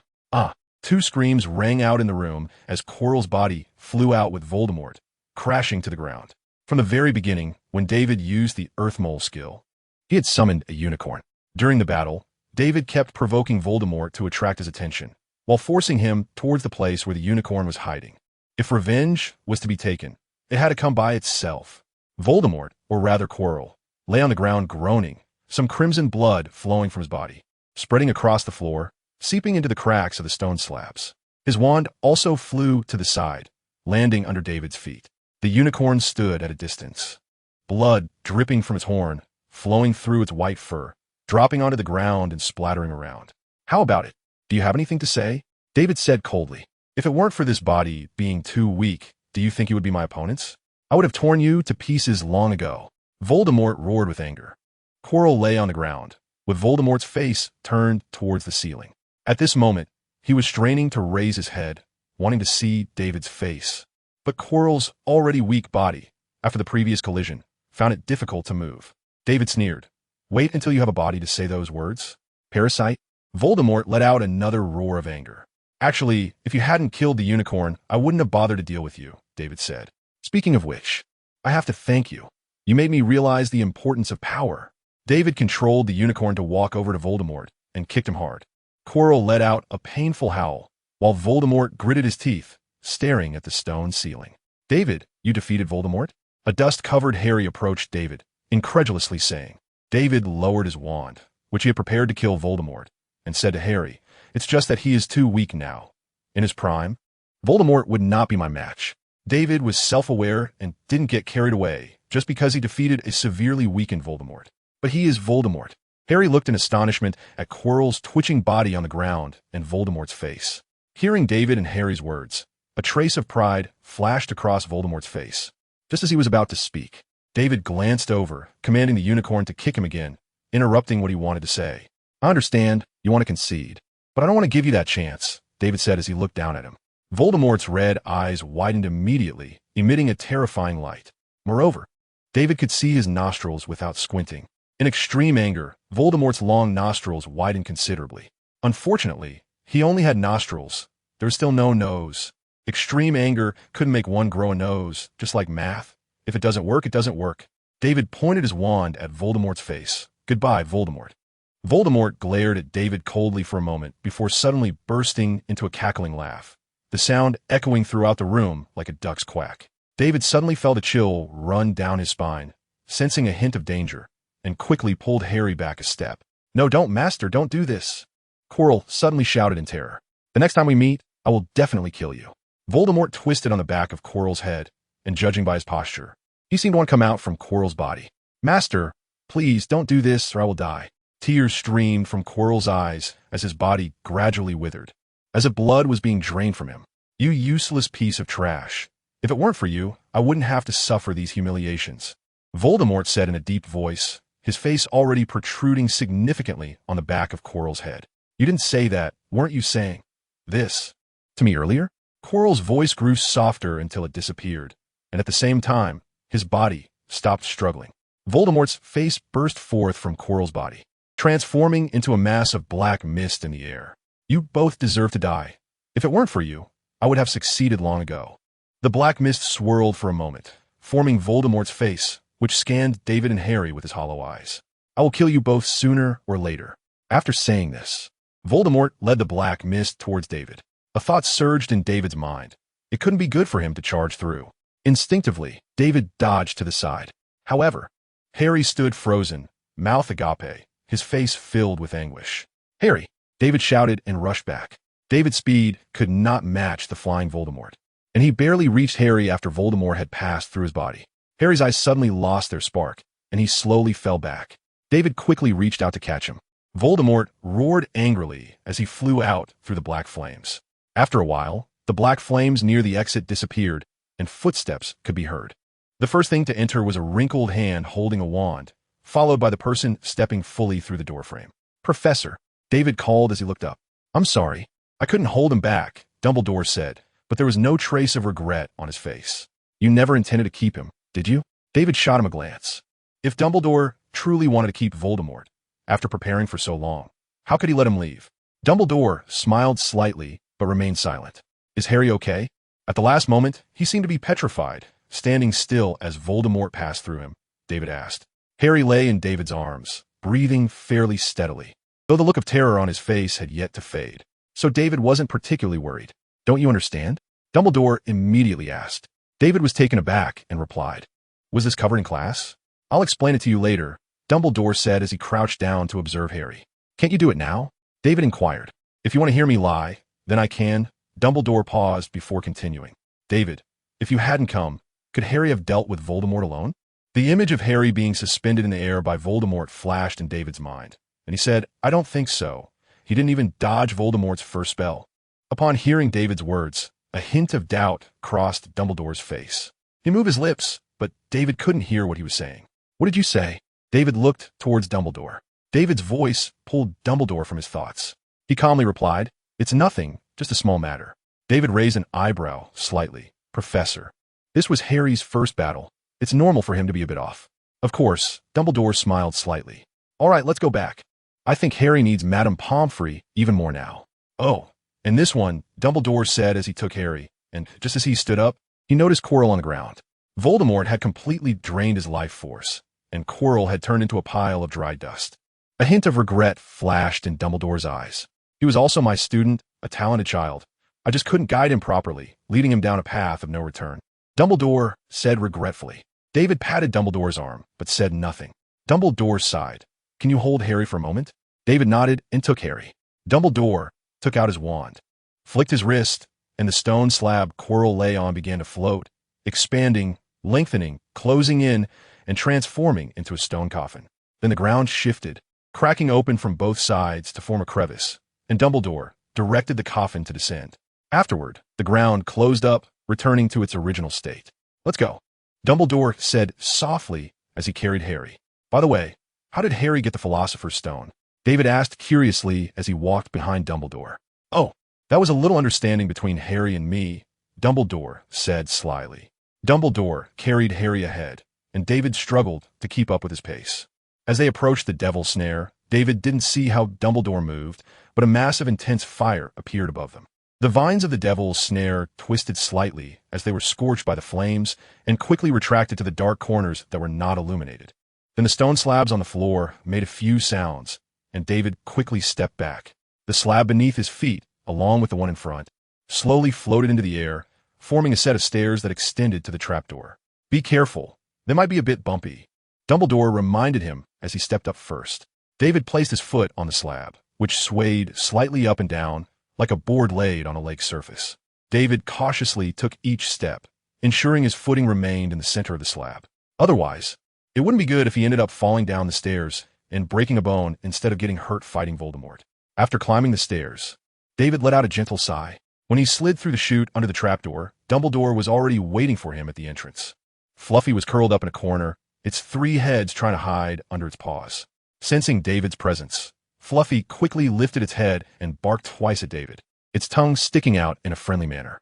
It wanted David to plead for it. This silly dog. David shot a glare and turned to ask Professor, "What about Fluffy? You can keep it in the Forbidden Forest, or you can send it back home. You're its owner, so you decide," Dumbledore said with a smile. David glanced at Fluffy's silly appearance and sighed. Then let's send it back home. He feared that if Fluffy stayed in the Forbidden Forest, it would have already torn the place apart by the time he returned next semester. Compared to Norbert, Fluffy was the real silly dog. Dumbledore nodded, all right. During the holidays, I'll ask Hagrid to take the 3-headed dog to your house. Hagrid? David asked, a bit confused. Isn't my grandpa coming? Newt went to Romania. There was some trouble at the dragon sanctuary there that needed his help, Dumbledore explained. David nodded in understanding. As a magizoologist, Newt was often called upon by breeding facilities around the world to solve problems they couldn't handle. Moreover, it was only at such times that those countries would lift Newt's wanted status. Oh, by the way, Professor, how is your operation against our organization going? David suddenly recalled this point. It's not very good, but there's still something to gain. You can ask Newt when you go back. He knows more details than I do. And now our main issue should be to get Harry to the hospital wing, right? Dumbledore lifted Harry in his arms. David awkwardly smiled, realizing he almost forgot about Harry. He patted the 3 heads of Morlock, indicating it to be calm, and followed Dumbledore out of the room, through the corridor, to the 2nd floor. If you don't mind, can I take Harry to the hospital wing alone? Dumbledore said. It's getting late, and I think you should get some rest. All right then, I'll come back to see Harry tomorrow. David shrugged and walked down the stairs, returning to the fat lady's portrait. Before David could speak, the fat lady stood up excitedly. This was a very rare occurrence. After all, David hadn't seen her leave her chair more than a few times this semester, except when she was visiting. How did your mission go? The fat lady asked hurriedly. What mission? David blinked, feigning innocence. Oh, you still want to fool me. The fat lady had a knowing expression. The Gryffindor common room is buzzing. You went to the 4th floor corridor to stop Snape from getting the Philosopher's Stone. David was taken aback, and before he could respond, the fat lady continued. I can't believe Snape, who usually seems so serious, has such a wicked side and even threatened Professor Quirrell. It's really despicable. David pressed his temple, feeling a bit of a headache. Who spread these rumors? Child, are you feeling unwell? The fat lady asked with concern. It's true. You don't know what methods he used to stop Snape. It must have been tough for you. Go rest, she said, and without David needing to speak the password, she moved the portrait to reveal the door. Madam, actually, it was Quirrell who wanted to steal the Philosopher's Stone, David said helplessly. Before the fat lady could respond, a commotion arose in the common room. Someone's back. Is it Harry and David? Someone exclaimed excitedly. It must be them. It's so late. Who else would be outside? George and Fred, didn't he go out today?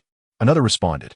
As David walked through the doorway with these voices, he found himself unable to move as he reached the edge of the common room. It was packed with people. Even the edges of the sofas were filled. They were all looking at the doorway, and upon seeing David, they erupted in cheers, their eyes filled with anticipation and a hint of admiration. Feeling their gaze, David felt a bit euphoric, a surge of pride rising within him, making him feel like he could battle Voldemort for 300 rounds. But what was up with the banners on the wall?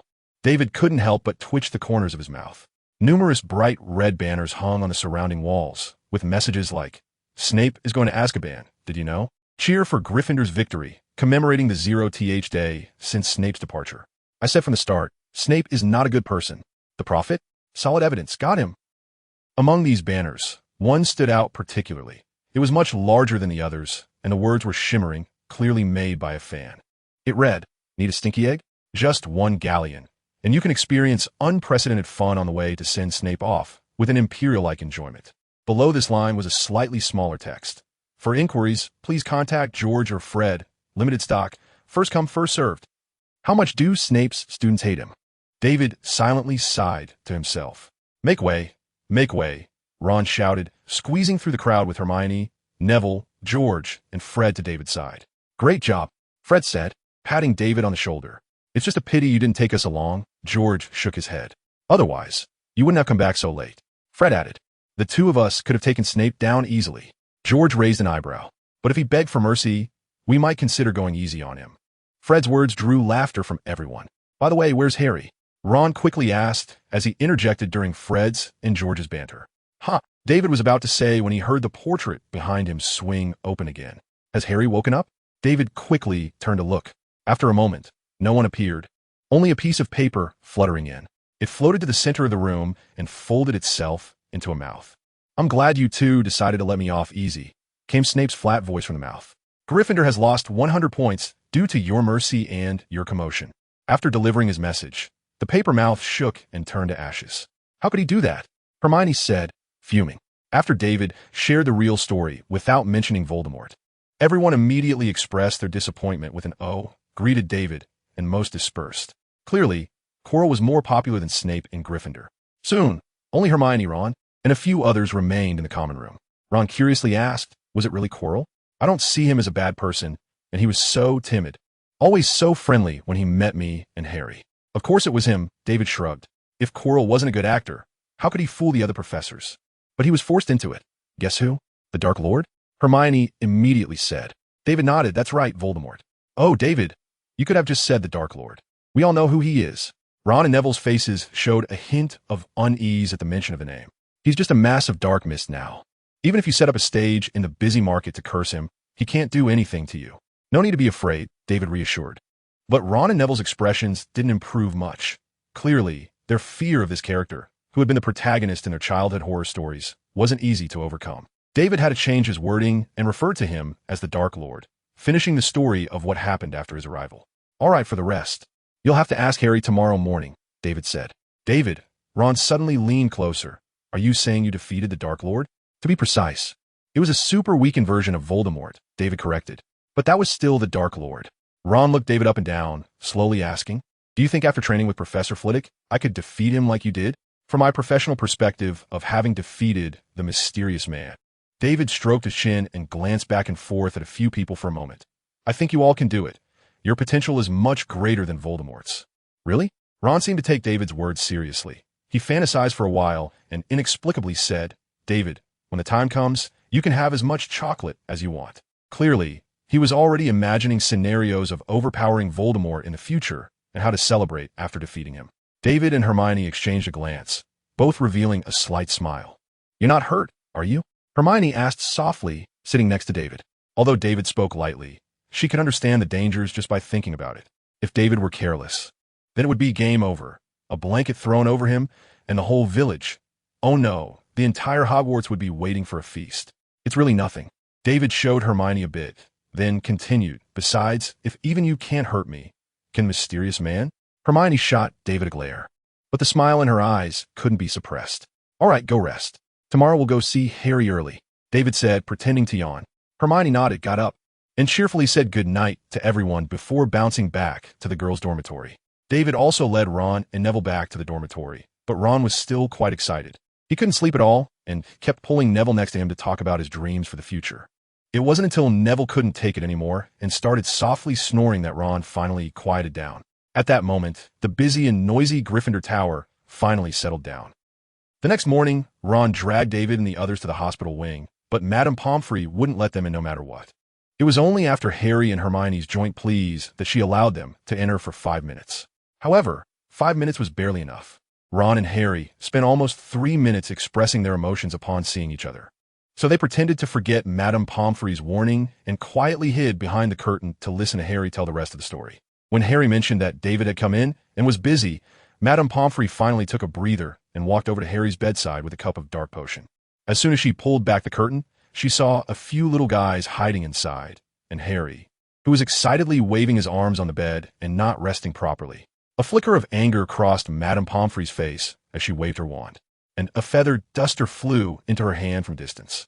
"We're leaving right now," David quickly said. "Too late." Madame Pomfrey raised an eyebrow and gestured angrily at the few of them.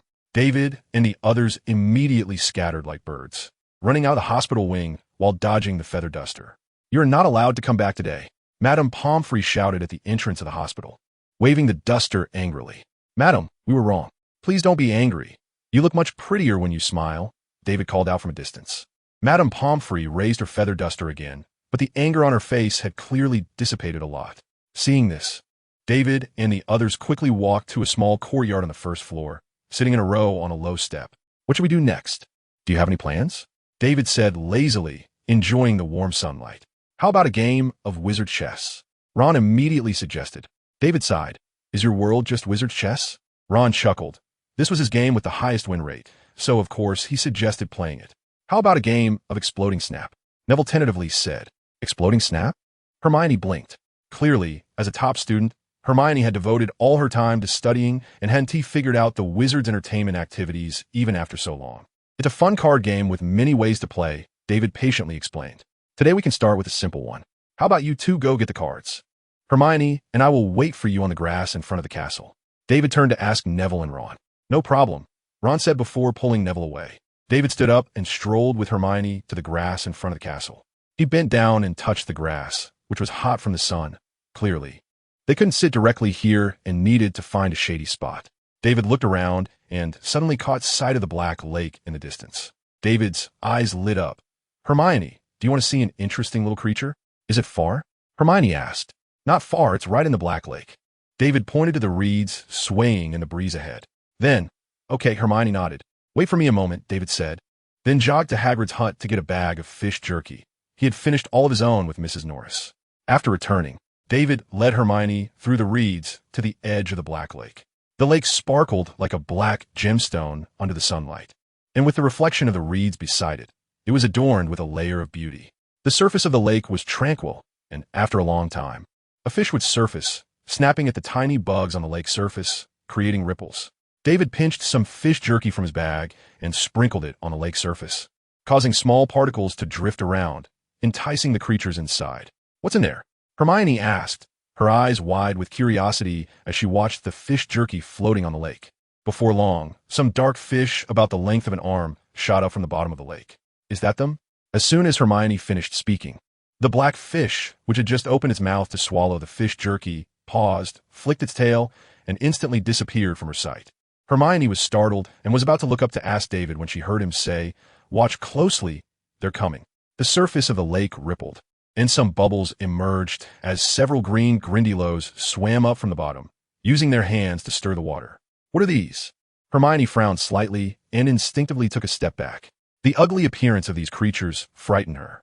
"These are Grindylows, a kind of aquatic magical creature. They generally live in lakes and feed on small fish," David said with a smile, indicating to Hermione not to be so scared. After hearing this, Hermione moved a little closer. But once the Grindylows finished the fish jerky, they leaped out of the water, their long, sharp fingers slicing through the air as if they wanted to snatch the fish jerky from David's hand. Hermione immediately took another step back, shrinking behind David. "Do you want to feed them?" David held out the fish jerky to Hermione. Hermione hurriedly shook her head. "Okay." David tore open the bag and sprinkled the remaining fish jerky onto the lake surface. The Grindylows tumbled in the water, competing for the food on the surface. Moreover, when two Grindylows targeted a piece of fish jerky, they would never give way. If there was a disagreement, they would snap at each other with their mouths wide open. Their fingers were quite fragile. They could grasp a few things, but when it came to fighting, it was guaranteed that before long, all their fingers would be broken. After several rounds of struggle, some green liquids surfaced on the lake, which was Grindelwald's blood, and the fish on the lake surface had been completely devoured by it. Seeing that Hermione was not very interested, David led her back, as Ron and the others should be arriving soon. Shortly after David and Hermione left, Several creatures emerged from the bottom of the lake. They resembled both fish and humans, with two of them having messy black hair entwined with water plants and large mouths filled with some incomplete yellow teeth. Furthermore, they all held a stone spear in their hands. These were the mermaids that had lived in the Black Lake for generations. A few mermaids floated on the surface of the lake, directing Grindelwald to return. The larger mermaid fixed its yellow glowing eyes on the direction David and Hermione had left. Had they not departed quickly, it was believed that the mermaids would have used their stone spears to challenge them, leaving a few holes in their bodies. After all, it was not a friendly thing to tease their pets without the owner's permission. Upon returning to the agreed meeting spot with Ron, David saw Ron and Neville sprawled out under the shade of a large tree. "Where have you been?" Ron asked eagerly as he saw David and Hermione approaching. "We want to see a creature from the Black Lake," David replied as he sat down next to Ron and Neville with Hermione. "What kind of animal? Is it fierce? How does it compare to the three-headed dog?" Ron's eyes widened instantly. "Grindelwald, just a small creature, not much combat power," David shrugged. "Its appearance is quite intimidating, though. Once you see it, you won't want to see it again," Hermione added. "Oh." Ron lost interest upon hearing this, and Neville lowered his head to sort through his cards. For them, as long as it wasn't fierce enough, they wouldn't consider it a magical creature. After Neville sorted the cards, he placed them in the center. Then he handed a white card with the number 0 on it to several people.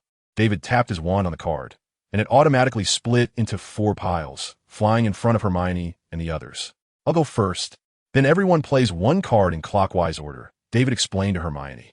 "If the same card appears on the table, you need to quickly say pair, and whoever is first will have their white card marked with a point. If you say it wrong, the card will fly back in front of you and explode, so be careful," David said with a smile. "Got it?" Hermione bit her lip, thought for a moment, and nodded. "All right, let's start." David pointed his wand, and the top card from the pile in front of him slowly flew to the center of the table. After several rounds, the numbers on David and Hermione's white cards became 4 and 5, while Ron had 2, and Neville had a pitiful 0. At this point, the game entered a more challenging phase, and everyone's cards flew rapidly toward the center. David and the others were all focused on the center, afraid of missing any 2 matching cards.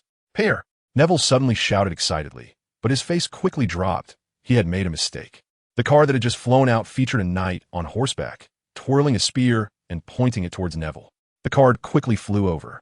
Neville looked sorrowful, closed his eyes, and braced for his punishment. The card flew in front of Neville's face, first emitting a puff of black smoke, then with a bang. It shattered into pieces and floated back into the box to restore its original state. Neville slowly opened his eyes, and David and the others burst into laughter at his expression. A light black film had formed on Neville's face. If you keep making mistakes after several rounds, you might as well go recognize your relatives in Africa. It's worth mentioning that the deeper the black marks on a person's face, the longer they take to dissipate, and no spell can remove it. At least David didn't know of any. If your face turns completely black, congratulations, you'll be stuck with that black face for 10 minutes. Again, Neville took a deep breath, refusing to back down.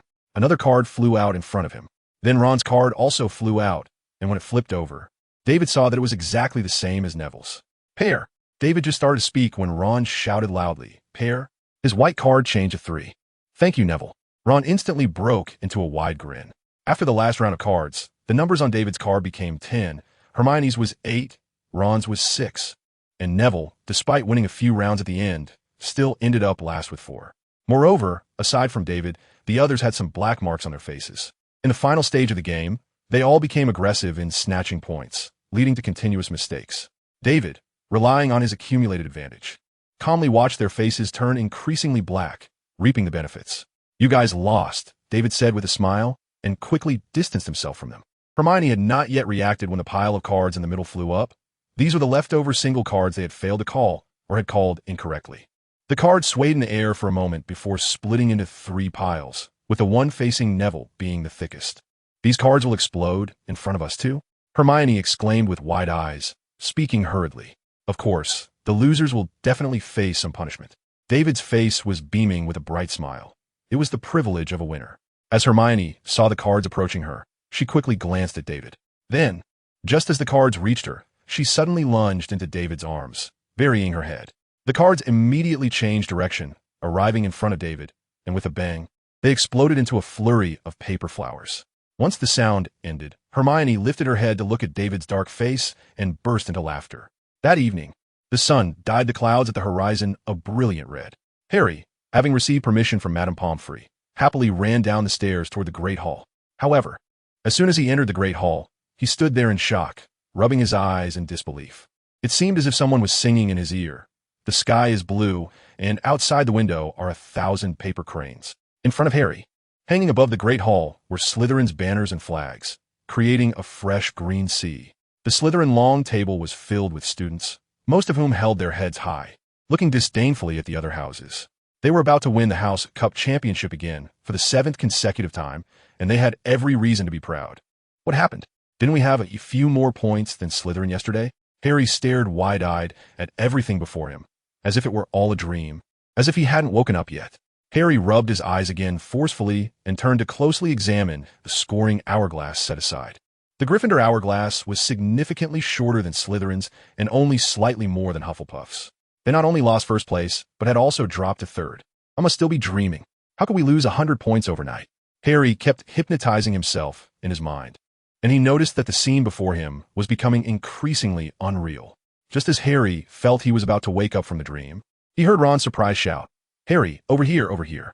This was the first time Harry didn't want to hear Ron's voice. He looked in the direction of the sound and saw Ron and a few others sitting together, waving for him to come over. Maybe I'm colorblind? The decorations hanging up are just red and gold. Harry found another reason, which made him feel a bit better. As he walked over to the Gryffindor table, Ron quickly scooted aside to let Harry sit down. Ron, with his last glimmer of hope, Harry pointed to the flag above, hoping Ron would tell him it was theirs, and that he was just seeing it wrong. "We lost the House Cup," Ron said angrily. Harry's expression fell instantly. Ron's words shattered his last fantasy. "It's all Professor Snape's fault." Hermione added, "He took away 100 points from us last night. He must have seen they were about to lose the House Cup and did it on purpose." Harry glanced at Snape on the podium. He still wore his usual expressionless face, but Harry could swear he saw a strong smile at the corner of Snape's mouth. Snape was constantly surveying the decorations around him, occasionally turning to chat with Professor McGonagall. But from McGonagall's grim expression, Harry felt sure that he hadn't said anything nice. "Why do you take our points?" Harry suddenly grasped the key point. "We celebrated last night in the common room because Professor Snape was going to Azkaban, and he must have heard us," David said helplessly. Ron and Hermione lowered their heads awkwardly since the news about Snape going to Azkaban was spread by them. Harry opened his mouth and muttered a few words. Why wasn't he at him last night? Ron and Hermione instantly lifted their heads, quickly nodding in agreement with Harry. Seeing their expressions, David couldn't help but smile and comforted. "It's okay. We'll have another chance next year. But we need to grab more points so that Professor Snape can take his time deducting them." But evidently, David's words had little effect. The atmosphere around them remained as gloomy as ever, especially listening to the laughter of the Slytherin students. Ron, Hermione, and the others suddenly felt that the lavish dinner to come was no longer appetizing. But Dumbledore seemed to want to vindicate Gryffindor. Or perhaps he thought the Slytherin students had too small an appetite compared to Gryffindor. If the Gryffindor kids stayed this downcast, the food prepared by the house elves would go to waste. So, to avoid upsetting the elves, he held his celebration. After a few polite words, Dumbledore suddenly shifted the topic to what had happened last night. He was ready to award points to those from last night. Disheartened, Hermione immediately became excited, her hands gripping David's arm tightly, staring intently at Dumbledore on the podium. When she heard her name come out of Dumbledore's mouth, tears immediately slipped from her eyes. "Our points are equal to Slytherin's." Hermione looked at David, choking back her words. "That's right. You deserve a lot of credit," David said, wiping her tears away. Hermione always felt she bore a huge responsibility for Gryffindor losing points, but she had buried all of this inside her until now, when everything erupted. Just as Hermione was about to say something else, a cheer suddenly erupted in the hall, and the Gryffindor students cheered desperately, banging on the tables. Fred and George even jumped onto the table and performed a duet tap dance. Neville, under the admiring gazes of everyone, first turned pale, then became a ball of fire. Dumbledore had just awarded him 10 points, and now Gryffindor had overtaken Slytherin. They had won the House Cup. To stand your ground in front of friends takes great courage. "I hope you can maintain it, Mr. Longbottom." Dumbledore smiled at Neville, then surveyed the decorations above the hall. "The decorations here need a little change." Dumbledore clapped his hands, and a breeze swept through, transforming the hall's decorations to match Gryffindor's. David saw Professor McGonagall suddenly break into a radiant smile, and after everyone applauded, she turned to say a few words to Professor Snape. Unfortunately, Professor Snape ignored Professor McGonagall his face dark as he turned his back, staring blankly at the empty wooden table. David felt that if looks could burn, the table in front of Professor Snape would quickly ignite, and it would be a fire that only the power of a phoenix could extinguish. After the hall's decorations changed, everyone's appetite visibly improved. David had just set his sights on a chicken leg when, in the blink of an eye, it was taken away by someone. Fortunately, the house elves were generous, preparing plenty of food. Otherwise, David felt he would not have enough to eat. Of course, this happy crowd did not include the Slytherin students, who ate their tasteless food like it was wax. Human joys and sorrows do not connect. When Dumbledore announced they could leave, David noticed that the Slytherin table still had heaps of food left. Only the food at 2 seats had been eaten, likely those where Goyle and Crabbe were sitting. As long as the world didn't end, it was generally hard to affect their appetites. In the corridor back to the common room, Ron and Harry erupted with a strong desire to act. They kept mimicking Malfoy's shocked and panicked expression when he heard Dumbledore awarding points to Gryffindor. Clearly, their acting was good, as many students in the corridor were laughing heartily at them. A few days later, David and the others' exam results came out, and Hermione undoubtedly secured the top spot in the year. David placed second, losing many points in the history of magic exam. He found it difficult to maintain as much patience as Hermione with the dull words in the history of magic textbook, so he missed a few things. David thus paid the price. After packing their things, they took the train back to Platform 9 along the same route. After exiting the entrance, Ron quickly spotted his family, and Harry was picked up by his uncle. Only David and Hermione stood there dazed. "Do you think they forgot about our holiday?" David glanced around. In the bustling crowd, there was no sign of Newt, nor Tina, and certainly no John. "No, it can't be," Hermione said uncertainly, as she hadn't seen Mr. and Mrs. Granger either. "David, we're over here." Suddenly, a familiar voice came from behind David. He turned around and saw the white-haired Tina, looking at the two of them with a kind expression. And Mr. and Mrs. Granger were standing beside her. When did they get to know each other? A question floated through David's mind. "Damn, Hermione cheered and dashed past David, throwing herself into Mrs. Granger's arms. She had forgotten her bow again. David shook his head and helped her over. "Grandma." David stepped forward and gave Tina a hug. "Has Grandpa not returned yet?" Tina gently shook her head. "No. Things over there seem a bit tricky. Can I go over?" David blinked, looking at Tina with eager eyes. After all, going to Romania meant he could see the cool dragons every day, the ones that were even cooler than Norbert. Tina smiled slightly. "You have to spend some time with Grandma first." "Of course," David hurriedly replied. "David, we're leaving. See you next semester. You must remember to write to me," Hermione said as she left with Mrs. Granger. "Grandma, how do you know them?" David asked curiously. "Mrs. Granger often writes to ask about the wizarding world since her daughter left them for a completely unfamiliar environment. It's normal for her to be worried," Tina said with a smile. "All right, let's go back," Tina said, taking David's hand and operating home. In the small courtyard, most of the flowers were in full bloom, surrounding the little house and competing to display their beautiful forms. Hobby was flitting around the flowers, trying to catch the butterflies jumping between the blossoms with his paws. But unfortunately, he was always a step too slow, and the butterflies always managed to slip away from his claws. Spotting David, Hobby suddenly dropped from the air, and as soon as he touched the ground, he dashed over to David's side. David bent down to pick him up and gave him a gentle pat, sending a cloud of pollen into the air. He sneezed several times and rubbed his nose, saying, "Hobby, long time no see." Hobby barked and licked David's face with his tongue. David immediately felt a tickle on his face and quickly held Hobby a little farther away. Hobby shot David a sideways glance and wriggled out of his grasp. "Looks like your previous action upset Hobby," Tina said with a laugh. David shrugged helplessly. The cats at home were all a bit proud. After entering the house, David looked around but didn't see John. "Grandma, did John go to Romania with Grandpa too?" David called out loudly. Tina went straight into the kitchen to prepare something to eat for David. "Yes, Newt can't do without him right now. John's potion skills have improved quite a bit. He can brew Wolfsbane potion by himself now." Tina's cheerful voice came from the kitchen. "So fast. The Wolfsbane potion is one of the most difficult potions. Now that John can make it, it means he can open his own shop," David thought, feeling a little proud. Last Christmas, after getting Snape's approval, David had copied the potion brewing techniques he taught to John. "What about the activities you did with Dumbledore?" David walked over to the sofa and plopped down, his body bouncing slightly. The sofa at home was much softer than the one at school. "How do you know about that?" Tina came out holding a porcelain bowl. David was taken aback. Hadn't Grandpa told Grandma about the school activities? "Professor Dumbledore mentioned it, but he didn't tell me how it turned out," David said casually, as it was indeed the case. Tina snorted and handed the bowl to David. He took it and looked inside. There were a few meatballs. He used a fork to pick one up and took a bite. The outside of the meatball was a crispy golden crust, and inside it was probably minced beef, incredibly tender. The flavor burst in his mouth. This is something I learned while I was out. Do you like it? Tina asked, looking at David. Grandma, it's really delicious. David gave Tina a thumbs up and continued to eat 2 more, mumbling with his mouth full. You still haven't answered my question. Tina sighed and shot David a glare. You can't even stop talking while eating. David chuckled. We teamed up with Dumbledore to intercept that transport team, and Dumbledore's spell hit their lookout, Tina recalled. So coincidental? David put down the meatball he was holding, surprised. Maybe Lady Luck took pity on us for working so hard, Tina said, pursing her lips. So we found their base through the information we obtained, but unfortunately, they had built a secret passage in the base. Although Dumbledore quickly cast the anti-apparition spell, we only managed to stop a few people. What happened to those people? David asked curiously. They died, Tina said with a sigh. Died? David exclaimed. Yes. After we captured them, just as we were about to interrogate them, they started to struggle violently, and before long, they fell silent.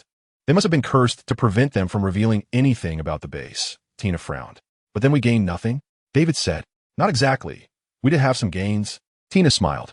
They hadn't managed to destroy some documents, and when we rummaged through them, we didn't find any information about controlling magical creatures, which is good news. What were they researching? David asked. They seemed to be researching some ancient spells. Tina looked at David and continued. They should have taught you about the origins of spells in your charms class, right? David nodded quickly. He remembered that the earliest spells came from magical creatures. As Professor Flitwick had said, back then, spells were all nonverbal, cast faster, and had greater power, but they were unstable, could easily harm the caster, and were hard to teach, so they gradually fell out of use or were modified, Tina explained. They are now studying these spells, hoping to enhance their power through this method, but it seems they haven't made much progress. After hearing Tina's explanation, David's heart suddenly skipped a beat.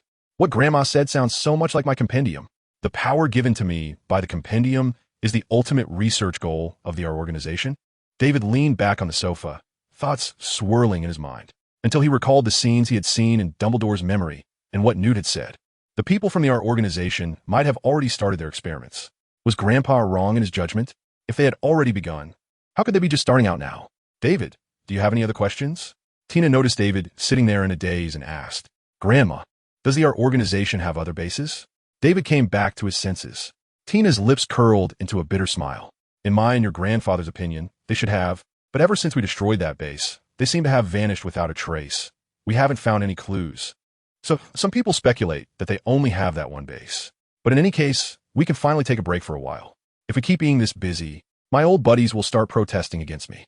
Tina finished speaking and gently patted her waist. Do you think that base was something they intentionally let you discover? She asked. Then they could retreat into the shadows, so you wouldn't be watching them every day, and they could conduct their research more effectively? David said tentatively. After listening to David, Tina fell silent for a moment, her expression slightly heavy. If it's really as you say, that they did it on purpose, then the level of danger they pose in my mind just escalated. An organization that is merely brutal and one that can make its members die for it are completely different concepts. David furrowed his brow as well. Indeed, as Tina said, a brutal organization can be connected solely through interests. However, if they want their members to die for them, mere interests are not enough. They need to provide their members with an ideal and paint a grand vision, just like the dark wizard Grindelwald. Then their goals would not just be as simple as researching ancient magic or controlling magical creatures. All right, let's not worry unnecessarily.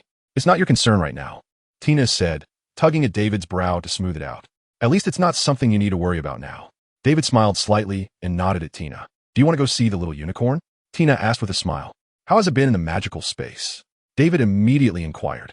The matter of organization was temporarily pushed to the back of David's mind, no matter how much he thought about it. If the people from organization didn't show up, it would all be pointless. It's doing very well, Tina said, her eyes lighting up. It made a friend shortly after coming here and has been wandering around the magical space, causing mischief. Oh, David raised an eyebrow. Can I go see it now? Of course, it's the second door on the right, but you'll need a bit of patience to find it, Tina replied. Following Tina's directions, David entered the magical space, found the door she mentioned, and walked in, revealing a dense forest before his eyes. Where should he look for the little unicorn? David pursed his lips, waved his wand, and a swirl of golden mist spread out around him. After a moment, several small animal figures appeared in the mist, but unfortunately, there was no sign of the little unicorn among them. This proved that it hadn't been around this area for a while. All right, I guess I'll have to use the simplest method, David sighed and stepped into the forest. If he was lucky enough to find a strand of the little unicorn's hair, he might still have a chance to see it today. If not, then he would have to rely on luck and hope for a chance encounter. After wandering in the forest for about 10 minutes, David's gaze scanned the ground and the branches for traces of the little unicorn's hair or footprints. However, he found nothing. As if the little unicorn had never been in this forest at all. Where could that little guy have run off to?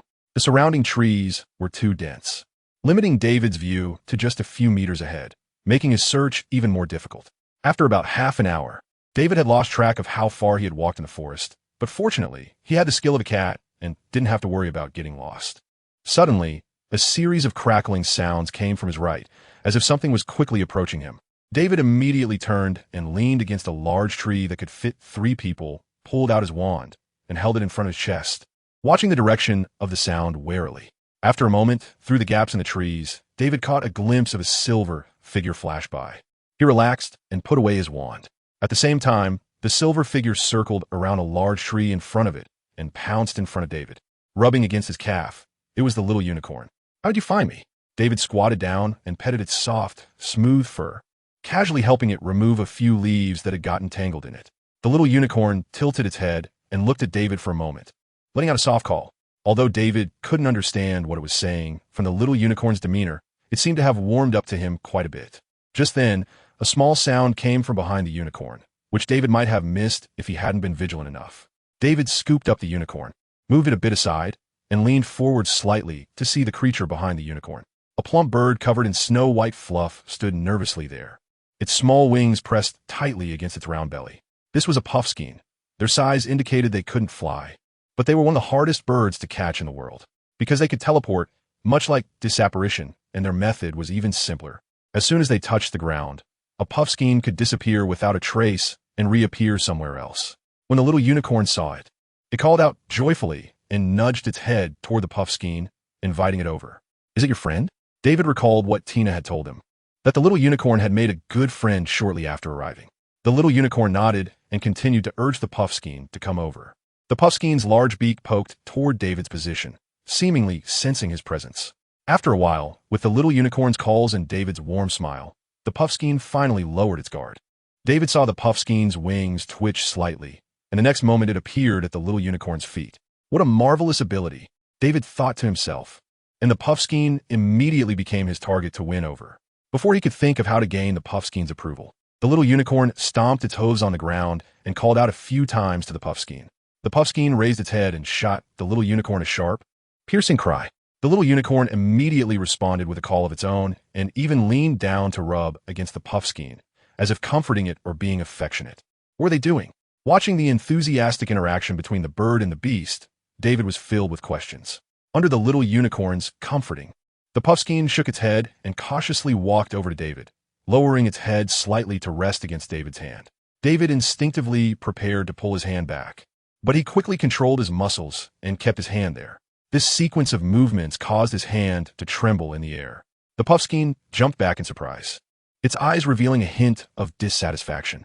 After resting its beak on David's hand for a while, the puffskein seemed to completely let down its guard and slowly lowered its eyelids. Before long, a flow of magic gradually transferred from its body to David. This is possible? David's eyes widened in disbelief as he looked at the puffskein. He had just been thinking about how to earn the puffskein's approval, and it had come right up to him. This was too lacking in participation. "I want to do over." The little unicorn beside him seemed to notice this too. It joyfully bounced around a few times and even licked David's hand a few times. At that moment, the magic transfer from the puffskein was complete, and it stumbled a bit, tilting as if about to fall over.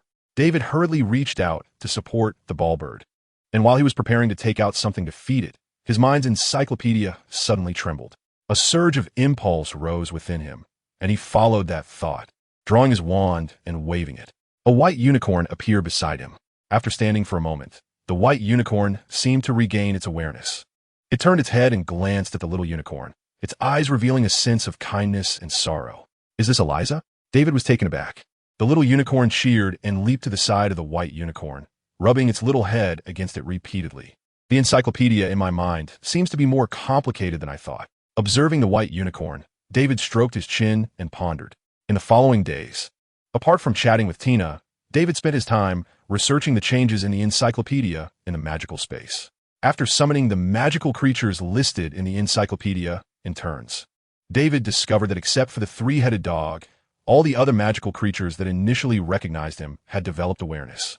Moreover, they felt incredibly real. If he hadn't known in advance, no one would think these creatures were constructed by David's magic. But the good thing was, although they had gained awareness, they still listened to David and had no thoughts of rebellion. David also found that no matter how he hid, any magical creature that had absorbed his magic or was related to him could easily find him. Just like the unicorn that day and the earth mole in the Forbidden Forest. Did the encyclopedia absorb their magic and thus connect me to them? Just like how I deceived Newt and the others? Did we form a contract? So they can find me? But why can't I find them? And what about the awareness they have developed? Is the encyclopedia constructing them based on the original creatures? David felt like he was about to scratch all his hair off. Yet he still had no clue. Days passed, and David gave up on the research. He planned to return to school, try his luck in the restricted section to see if he could discover any clues. If that didn't work, he would prepare to ask Newt or Dumbledore. Most importantly, the time he had promised Tina was approaching, and he was about to set off for Romania. In the morning, David pulled open the curtains in front of the floor-to-ceiling window, and the not-too-blinding sunlight immediately poured in through the window, brightening the room considerably. David walked to the desk and wrote a letter to Hermione, informing her that he was going to Romania and wouldn't be able to write to her for a while. After sending the letter with Fox, David opened the door and slowly walked down the stairs, a tempting aroma immediately wafting from the kitchen into his nose. "Grandma, what delicious food have you made?" David called out. "You'll find out in a moment," Tina replied, continuing to showcase her culinary skills in the kitchen. Almost half an hour later, a white porcelain bowl slowly floated out, and David caught a whiff of the fragrance of broth. When the bowl floated in front of him, he widened his eyes, and his hand holding the bowl trembled slightly. Inside, small dumplings floated on the surface of the clear soup. Their outer skin was white, and the center was darker, filled with meat. This was the dumpling he had eaten in his past life. "Grandma, what is this?" Seeing this incredibly familiar food again, David's voice trembled slightly. "It's called dumpling, a food from China. How about it? Do you like it?" Tina walked out of the kitchen, smiling, and she pronounced the word dumpling in Chinese, though not very accurately. David took a deep breath, used a nearby spoon to scoop one up, and put it in his mouth. The outer skin was tender and smooth, accompanied by a hint of meat flavor. Just like the ones he had eaten before, David calmed himself down a bit and then asked Grandma, "Where did you learn to make this?" "It's made by a Chinese wizard. I tried it once, thought it was good, and asked her to teach me," Tina said. "Are there wizards in China?" David hurriedly asked. This was the first time he had heard news about China. "Of course there are, but it seems they don't call themselves wizards. They refer to themselves as Taoists." Tina thought for a moment. That should be how to say it. Taoists, although her accent was strange. David understood and continued to ask, "Do they also use wands?" "No," Tina shook her head. "Each of them uses different magical tools. And they also have a kind of paper with magical symbols on it, which is quite powerful, but unfortunately, we can't learn it." "Talismans." The term popped into David's mind immediately. "Do they often travel to different countries?" David asked Tina, staring at her. "If so, wouldn't he be able to meet them without going to China?" No. They don't like to step out of their precious land," Tina shrugged. "Unless necessary, they would never go abroad. This time, they only came out because one of their magical beasts went missing." She added that they also didn't like other wizards coming to their country, as they felt it was very unsafe. Tina noticed David looked a bit disappointed. "You seem particularly interested in China?" David was startled and scratched his head, saying, "I read about China in a book. It said it's a very magical country." "That's true," Tina recalled for a moment. "China is indeed a magical country. They have their own wonderful magical tools and techniques. Unfortunately, their magical system is completely different from ours, and we can't use them." "Grandma, have you ever been to China?" David asked curiously. "Yes. Newt and I went to China once to observe their magical creatures, like the Zhou," Tina said with a smile.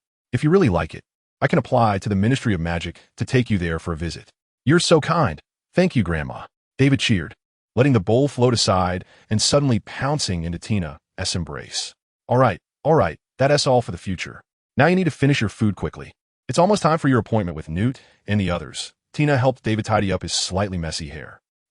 David nodded eagerly. Sitting on the sofa and continuing to savor the long-lost delicacy. Grandma, did the Chinese wizards leave? After eating for a while, David suddenly remembered this question. They left. They searched with us for several months, but found nothing, so they went back, asking us to inform them once we have news. Tina had already settled on the sofa. Oh, David felt a bit regretful. It seemed he wouldn't be able to see the Chinese wizards for a while. He then asked, what were they looking for? Zay, Tina replied. A very powerful magical creature. Zay. David was startled, unsure if it was the same creature he knew. One of the most famous mythical beasts in China. Isn't there a record of this creature in Grandpa's notes? David asked, in confusion. Tina nodded. We were allowed to study the Zouwu as an exception, but for animals like Zay, which they focus on protecting, we have no access at all. Then how could it be stolen? David frowned. Who knows? Tina said, this is the first time something like this has happened. I guess their long period of comfort made them let their guard down. David nodded. But just as he was about to ask more, Tina interrupted him. She glanced at the grandfather clock and asked, has David finished eating? David hurriedly gulped down the remaining soup. Seeing this, Tina picked up a wooden comb from his side. Grandma, no need, I can manage my hair myself, David quickly said. This isn't for your hair, Tina smiled at David. This is the key I applied for from the Ministry of Magic. You'll need it to go to Romania. Oh, a hint of embarrassment flashed across David's face. He held the wooden comb in his hand while Tina stood beside him, softly chanting a spell. David felt the wooden comb shake twice, followed by a whooshing sound of wind, and a pulling force hit him as he vanished from the room. When the wind noise ceased, a fresh scent of grass filled David's nostrils. He opened his eyes and found himself standing on an endless grassland. David spun around twice in place. All he could see was green, not a single person in sight. Did the key misplace the location? David looked at the wooden comb in his hand and then carefully scanned his surroundings. This time, he saw two small black dots moving in his left front. David jumped up and waved his hand in that direction, accidentally letting go of the wooden comb, which fell to the ground and shook twice before disappearing. The two small black dots seemed to have noticed him. In the blink of an eye, they vanished. Then, he heard a soft puff sound beside his ear. We remembered the location wrong. Finding a specific spot in a place that looks the same everywhere is really difficult, a gentle male voice said. David turned to see John, whom he hadn't seen in a long time, looking like he had just finished work. John was wearing a heavy black jumpsuit with dragonhide gloves, fully protecting himself. Standing to John's right was a young man with fiery red hair. His build was sturdier than John's, but he didn't give an oppressive feeling. Instead, his broad face wore a warm smile, giving off a gentle and reliable vibe. This person was Charlie Weasley, Ron's older brother. It's okay. If it were me looking for it, you wouldn't see me today, David said with a smile as he embraced John and Charlie. Charlie chuckled twice and said, Did you bring your broomstick? John said you brought one with you, so I didn't bring you one. David then noticed that both John and Charlie were holding brooms. He nodded and took out a smaller broom from his bag, using a grow spell to restore it to its original size. His bag was getting fuller, so he had to shrink some items for storage. Seeing David ready, Charlie hopped on his broom, saying, I'll fly ahead. Just follow me. It's not far. We'll be there soon. If Mr. Scamander is coming to pick you up, he should be here soon. But unfortunately, we can't take anyone with us through apparition. John said beside David. David mounted his broom. Then I won't get to enjoy the scenery here. After saying that, David pushed with his legs, and the broom swiftly soared into the air, catching up with Charlie, who was hovering above. John followed behind David, protecting him. After flying for a few minutes, David vaguely saw a black circle down below. We've arrived. Charlie's voice was somewhat drowned out by the wind, and David could barely make out what he said. However, he understood Charlie's motion to descend, so David pressed down on his broom and quickly followed. Upon landing, David clearly saw the black circle he had seen from the air. It was a stone circle made of several tall stones, with an opening in the middle about 10 meters wide. This is the entrance to the Dragon Reserve, Charlie said, holding his broom in one hand and pointing ahead. David looked and saw just a few stones standing on the grass, with nothing particularly special about them. If he had to say anything, it was that the grass in the middle of the stones was slightly shorter than the surrounding grass. You can't see it now. Otherwise, anyone could enter the Dragon Reserve. Such a precious place must have strict protections, John said, placing a hand on David's shoulder and giving him a look to indicate he should walk to the center. David walked behind Charlie, crossing the stones to the middle. Watch closely. After Charlie said this, he raised his wand in front of him, moving his mouth for a while, and then the wand emitted a burst of golden light. Charlie pointed the glowing wand down at the grass. David saw magical patterns emerging from the ground where he stepped, emitting various lights that shone through the grass. The ends of the magical patterns gradually extended to the stones, which responded with corresponding lights. Just as David was not paying attention, a round hole suddenly appeared near the top of the stones. The light from above the stones shot through the hole and converged into a point above the center of the stone circle. Charlie took a step forward and placed a round stone he was holding on the light point. Oh, cool, David thought to himself. The light lifted the stone into the air for a moment before spreading outwards, forming a light shield around the stone circle. On the light shield, a large black door appeared to David's right, obscuring whatever was inside. How cool is that? Charlie said, putting away the round stone. David nodded. It was indeed cool, but don't you find it too troublesome to open the door like this every time? David asked, looking around. He felt like he was in a time tunnel heading towards the future. Charlie paused, then laughed heartily. Of course, we don't usually do this. It's just that since it's your first time here, I had to show you something different. If Mr. Scamander were here to pick you up, you wouldn't have seen this scene. Charlie winked at David with a smile. All right, let's go in.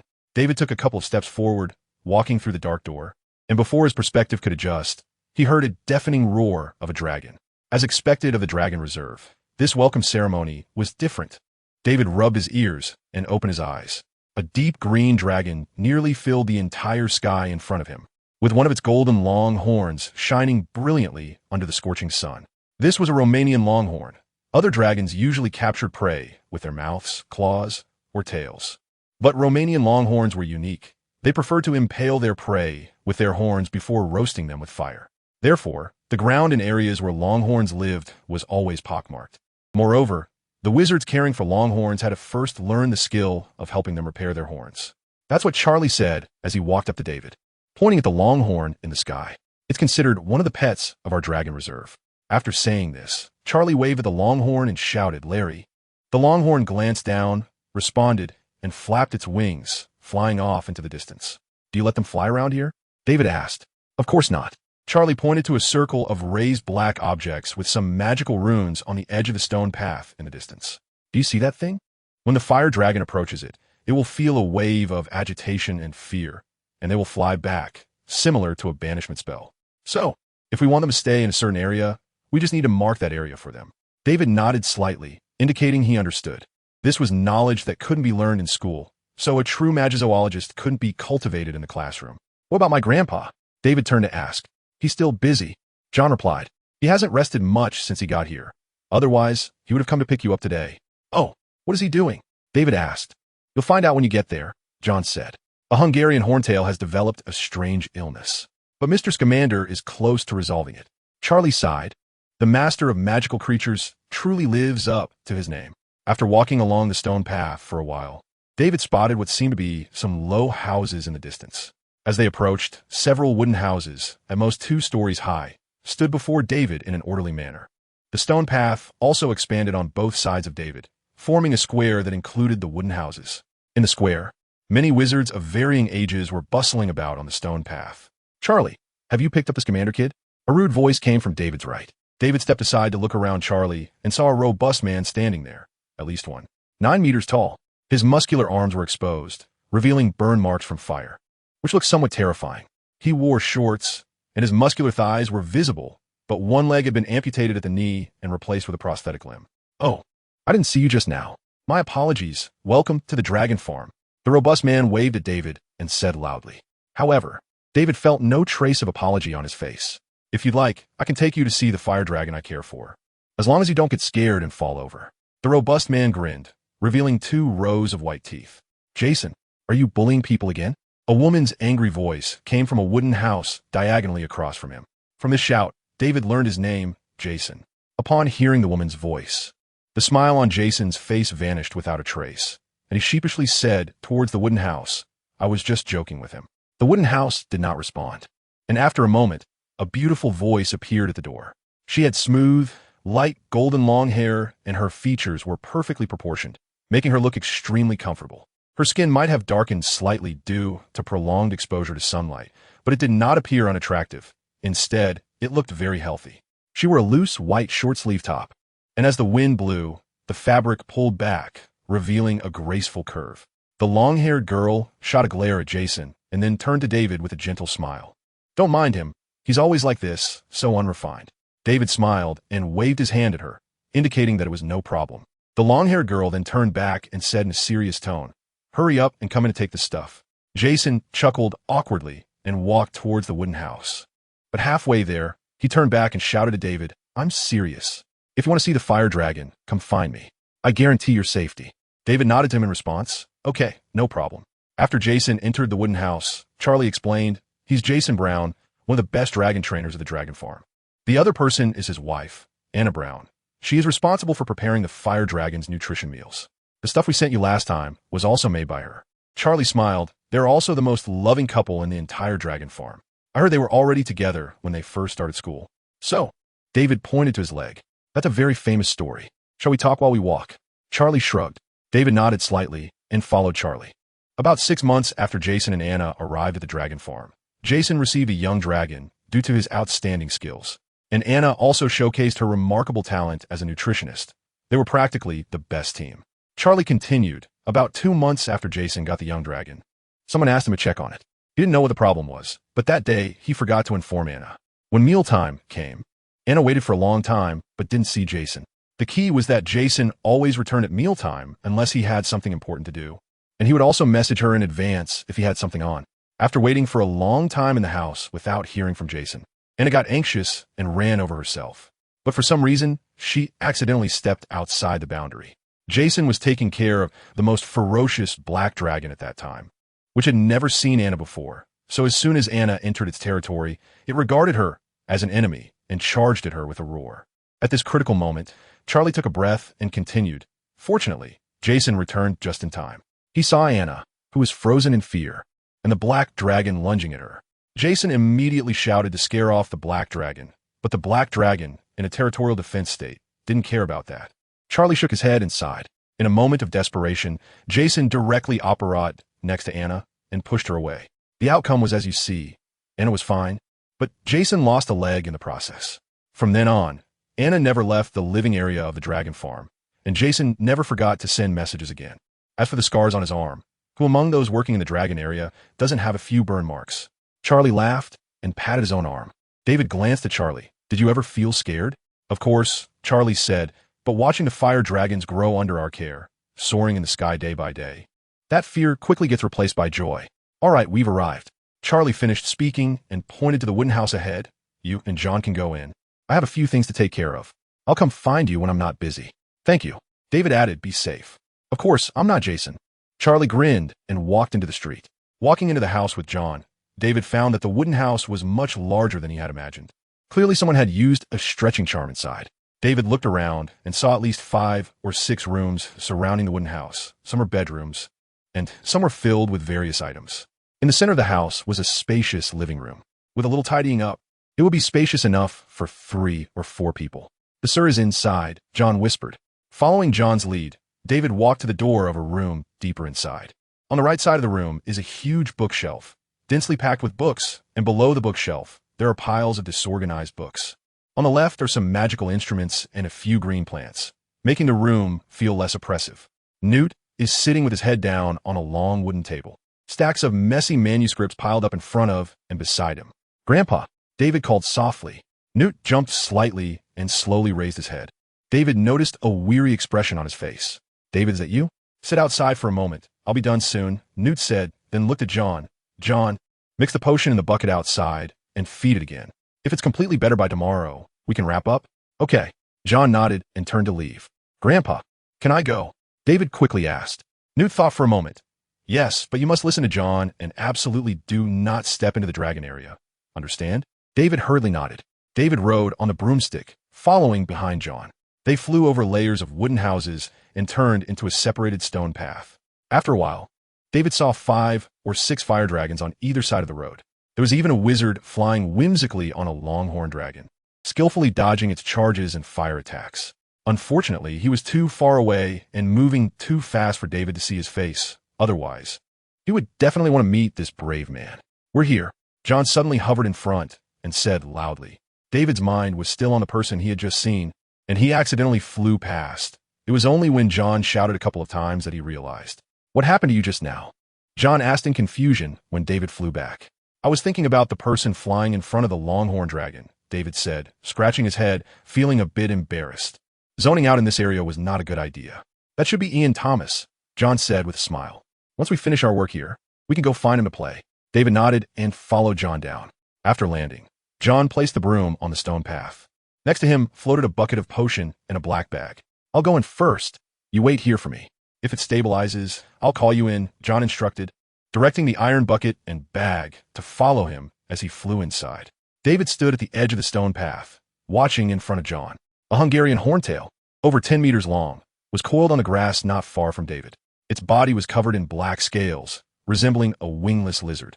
The fire dragon seemed to sense David's gaze, and its head, which was drooping on the ground, suddenly lifted, roaring angrily in David's direction.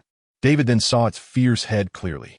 A pair of yellow glowing eyes revealed a dangerous aura, and above its eyes were bronze-colored horns that extended from its head down to its spine. Its tail, also adorned with bronze-colored spikes, lightly thumped the ground, leaving a large hole. This is the Hungarian horntail, considered the most dangerous of all fire dragons, originally from Hungary. They typically prey on goats and sheep, but unlike other fire dragons, they don't mind eating humans to improve their taste whenever possible, whether they are hungry or not. Doesn't he look sick at all? David rubbed his chin, staring for a long time, but couldn't he figure out what was wrong with the Hungarian horntail? Wait. As he looked under the Hungarian horntail, David suddenly saw some shiny objects. Those looked a bit like the dragon's scales. He pointed his wand lightly at his eyes. Focus. Immediately, it felt like a telescope was placed in front of him, and his vision zoomed in. In no time, the dragon's body appeared clearly before him. David scanned around and clearly saw some patches of scales missing from the dragon's abdomen and back, and there were intense blood vessels in its eyes, indicating a hint of madness. Is this its illness? David frowned. He had never seen this phenomenon in books. Fire dragons do shed scales, but it's usually the new scales pushing off the old ones, not like this where the scales simply fall off, exposing the skin underneath. At this moment, John had already walked close to the fire dragon. He stopped, waved his wand, and the black bag opened, pouring out fresh chunks of meat onto the ground.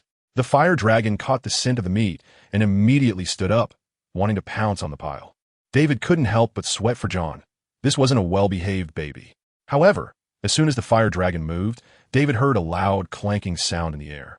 A black chain was wrapped around the dragon's foot, which it had pressed down when it was lying on the ground, so David hadn't seen it. As the fire dragon moved, some blue patterns appeared on the black chain, resembling writing, but David couldn't understand any of it. The dragon was bound with dragon restraints, which are buried in the breeding ground, allowing them to restrain the fire dragon when needed for care. A cheerful voice sounded behind David. He found it somewhat familiar and turned around to see a large black cloth taking up his entire field of vision. The cloth can talk now? David immediately thought. Then he realized he canceled the spell on his eyes. David quickly pointed his wand at his eyes, restoring his vision, and a tall man appeared before him. It was Jason, the one he had met when he first arrived. The fire dragon I'm caring for is right in front of you, Jason said, pointing to one side of the stone path. After I checked on it, I saw you here and came down to say hello. How's it going? Are you almost done? Jason asked. Should be soon, right? David replied uncertainly, watching as John mixed the potion and meat together and fed it to the fire dragon. After taking the potion, the fire dragon seemed to calm down a little, slowly lying back down with its head drooping to the side. Do you want to come in and take a look? John shouted back to David. Before David could respond, Jason put his arm around his shoulder, showing his white teeth. Come on, it's fine. I'll protect you. David was pushed over to John's side. Jason greeted John with a smile. David looked closely at the fire dragon. The blood vessels in its eyes had diminished significantly, and it no longer had that crazy feeling. What happened to it? David asked John. The doctor said there was a conflict in its internal magic, causing it to lose control of its emotions, disrupting its endocrine system, which is why it shed so many scales. John explained. After taking the potion, things have improved a lot, proving that our research direction is correct. A couple more doses should do the trick. Jason watched in amazement and praised. We gathered several teams to study this for a long time, and it was fruitless. The dragon scales were falling off more and more. Mr. Scamander has only been here for less than 2 weeks and has already solved it. That's impressive. After Jason finished speaking, he suddenly realized something and looked down at David. David, you must have learned from Mr. Scamander since you were little, right? David nodded. A hint of joy appeared on Jason's face, but was quickly suppressed. He coughed a couple of times and said seriously, so, do you want to come work here in the future? I have a bit of influence here, and if you come, I can put in a good word for you, so you won't have to take the assessment. Plus, I can assign you a nice nutritionist to work with you.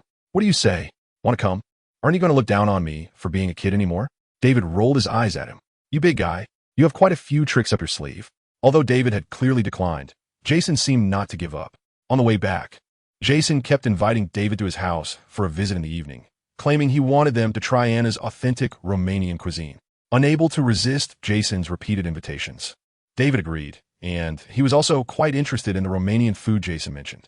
After David agreed, Jason raised an eyebrow at him, reminding him to come over, and then, with a sweep of his broom, he flew off like the wind, leaving David and the others behind. Jason should go tell Anna that someone was coming over, as this was just a spur-of-the-moment decision. After returning to the wooden cabin, David told Newt about this matter. Newt smiled and praised Anna's cooking, saying he was going to work harder to clear his stomach and eat a bit more later. As the sun tilted in the west, David's stomach began to grumble. At noon, Newt tossed David a small cake before going back to work.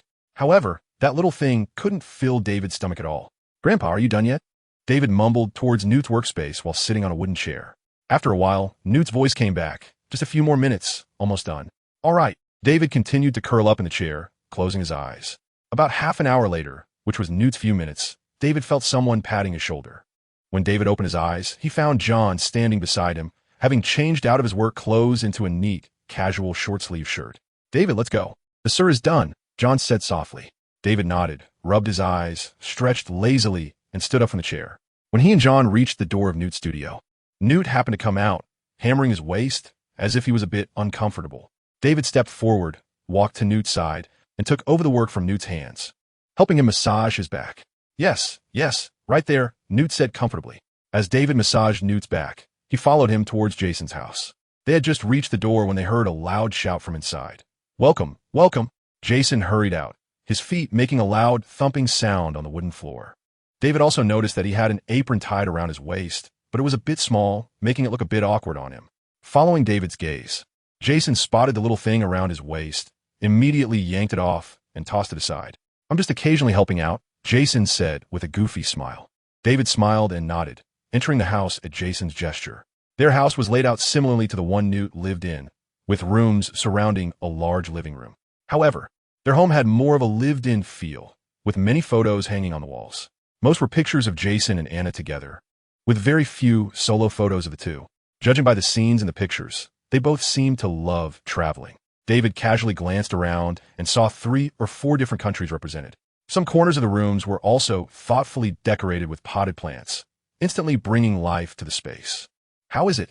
Not bad, right? This is all arranged by Anna, Jason said proudly. It looks very cozy, David complimented. This made Jason smile even brighter. Come on in. Anna's figure emerged from a room further inside, cheerfully saying, her waist also tied with the same kind of apron as Jason's. After David and the others entered the room where Anna was, they found the ceiling adorned with a starry sky like Hogwarts, and combined with the candles and the sunlight streaming in through the windows, it was quite romantic. The table was also laden with exquisite dishes, each beautifully arranged, showcasing various delicacies. In the center was a cabbage roll, likely filled with beef and some vegetable spices. Next to the cabbage roll was a plate of aromatic roasted minced meat rolls, which, as the name suggests, were small. Minced pork and beef were chopped up, mixed with various spices, shaped, and cut into thumb-sized pieces, which could be enjoyed with mustard and bread, offering an exquisite flavor. In addition, there were several other plates of Romanian specialties on the table. The enticing aroma made David involuntarily swallow. After sitting down at the dining table and thanking Anna and Jason, David began to sample the delicious food. Newt and John enjoyed some white wine together, while David only had a glass of juice beside him. After acknowledging them, David focused back on his own stomach, which was the most important. After eating for a while, Newt's cheeks were slightly flushed, and he became more talkative. David felt that if he continued eating, Newt would decide on his post-graduation workplace. Fortunately, Jason didn't seem to handle alcohol very well either, feeling a bit tipsy. So Anna took the wine away to avoid anyone getting drunk and delaying the enjoyment of the food on the table. Although the wine was gone, the enthusiasm that had just ignited was not so easily extinguished. Jason began to recount his and Anna's story. From his words, David learned that they were both French and had been neighbors growing up. They both graduated from Barton School of Magic and were outstanding students at school. Anna was a well-known potion genius during her time at school, while Jason excelled in Quidditch. Under normal circumstances, Anna would have opened a potion shop or joined a potion company, while Jason would have joined a Quidditch team. However, just before graduation, Jason suddenly became fascinated with fire dragons, so he ran to a dragon breeding ground in Romania. Not wanting to part with Jason, Anna gave up her plans and accompanied him here. Over time, Anna gradually found joy in this job and fell in love with it. She also continuously improved the nutrient solution used by the fire dragon from a young age, as well as potions needed for minor ailments. Thanks to her solid foundation in potion knowledge, she has now become one of the indispensable talents at the Romanian dragon breeding ground, even more important than Jason. While Jason was recounting these stories, Anna changed from her previous cheerful demeanor to quietly sitting next to Jason, smiling gently and gazing at him. This impromptu dinner lasted late into the night. When David and the others bid farewell to Jason and Anna and stepped out of the wooden cabin, the sky outside was already dotted with little stars, just like in a restaurant. David also made an agreement with Jason that he would take him to see Norbert the next day. By the way, Jason mentioned that they originally wanted to rename Norbert to Norberta because Norbert is a girl. However, it seemed that Norbert did not like her new name, so they gave up on it. Upon hearing this, David couldn't help but smile slightly. After all, Norbert was the name he had been calling her for so long, and she certainly didn't want anyone to change it. Early the next morning, after David finished a few slices of bread and drank a glass of milk, Jason's voice rang out from outside the cabin. He had come as promised to take David to see Norbert. After following him along the northern stone path for about half an hour, Jason hovered by the roadside. "We're here," Jason said, looking at David seriously. "Are you sure it won't harm you?" The Norwegian Ridgeback is not an easy creature to deal with, and Norbert is one of the fierce ones. David nodded. "Of course, she should remember me. I wouldn't joke with my life." "All right, as long as you're sure." Jason relaxed slightly, but his wand was already positioned for easy access, just in case of any incidents. After sobering up, Jason regretted why he had made such a rash decision yesterday. What if Norbert swallowed David whole later? How would he explain that to Newt? But seeing David's confident demeanor, Jason didn't know what to say. After all, he had promised yesterday, and he couldn't back out now. He could only be more careful later and hope that David was right. Norbert was indeed his friend. Otherwise, they might have to prepare for a joyful escape. "Let's go in." Jason sighed silently and softly said, flying into an area to David's left, moving much slower than on the stone path. "Does Norbert have someone taking care of her?" David asked loudly while observing his surroundings, trying to ensure that Jason could hear him over the wind. "No." Jason shook his head and responded just as loudly. "Norbert is different from other dragons. She wasn't born here. She is unfamiliar with us and doesn't want us to take care of her, plus she is very aggressive towards us. So for this kind of dragon, once we bring her back, we will designate an area for her to grow independently until she needs a mate. Then I will change their location." Jason continued shouting. "Of course, rest assured, the food here is absolutely sufficient." After flying for a while in the designated territory for Norbert at the breeding ground, David suddenly heard splashing sounds ahead, as if something was tumbling in the water like a storm. Jason instantly became tense, looking at David seriously. "Looks like we're in luck. We won't have to search for her anymore. Just to confirm one last time, she really won't harm you, right?" "Don't worry." David gave him a firm look. "We are good friends."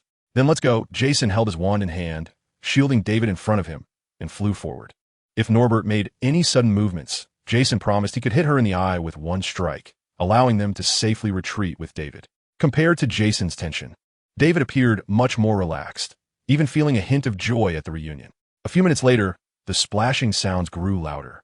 David squinted his eyes and vaguely saw a huge lake below, with a black dot continuously falling from the sky into the lake, creating a booming sound. After flying a bit further, an endless lake, or rather a sea, appeared before David's eyes. The black dot became clearer. It was Norbert, whom he hadn't seen in a long time. Compared to when David last saw her, she had grown several times larger, at least 6 or 7 meters long now. However, she still looked as ugly as ever, with dark scales, a protruding spine, and a fearsome head with sharp teeth. But if Hagrid saw her, he would undoubtedly be thrilled, shouting, "My dear, you look so beautiful." When David flew to the lake's edge, before he could say anything, Norbert, splashing in the water, sensed David's presence. She suddenly pressed her wings against the lake's surface, sending a shower of water everywhere. And with that force, Norbert flew into the air. David noticed several fish, each over 10 centimeters long, wriggling in her open mouth. This was the most unique talent of the Norwegian Ridgeback. Few fire dragons could hunt prey like this in the water. In fact, some fire dragons refuse to go near water their entire lives. Taking advantage of Norbert's moment of inattention, a fish managed to wiggle out between her teeth and escape.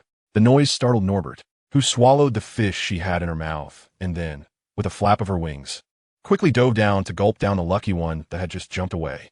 Then, with a push against the water, she leaped back up like a dragonfly, skimming the surface, and flew towards David. Jason's brows furrowed into a shape, and his body became tense. The approaching Norbert did not appear at all like the friendly creature David had described. She opened her massive jaws, revealing sharp teeth, while also letting out a piercing roar.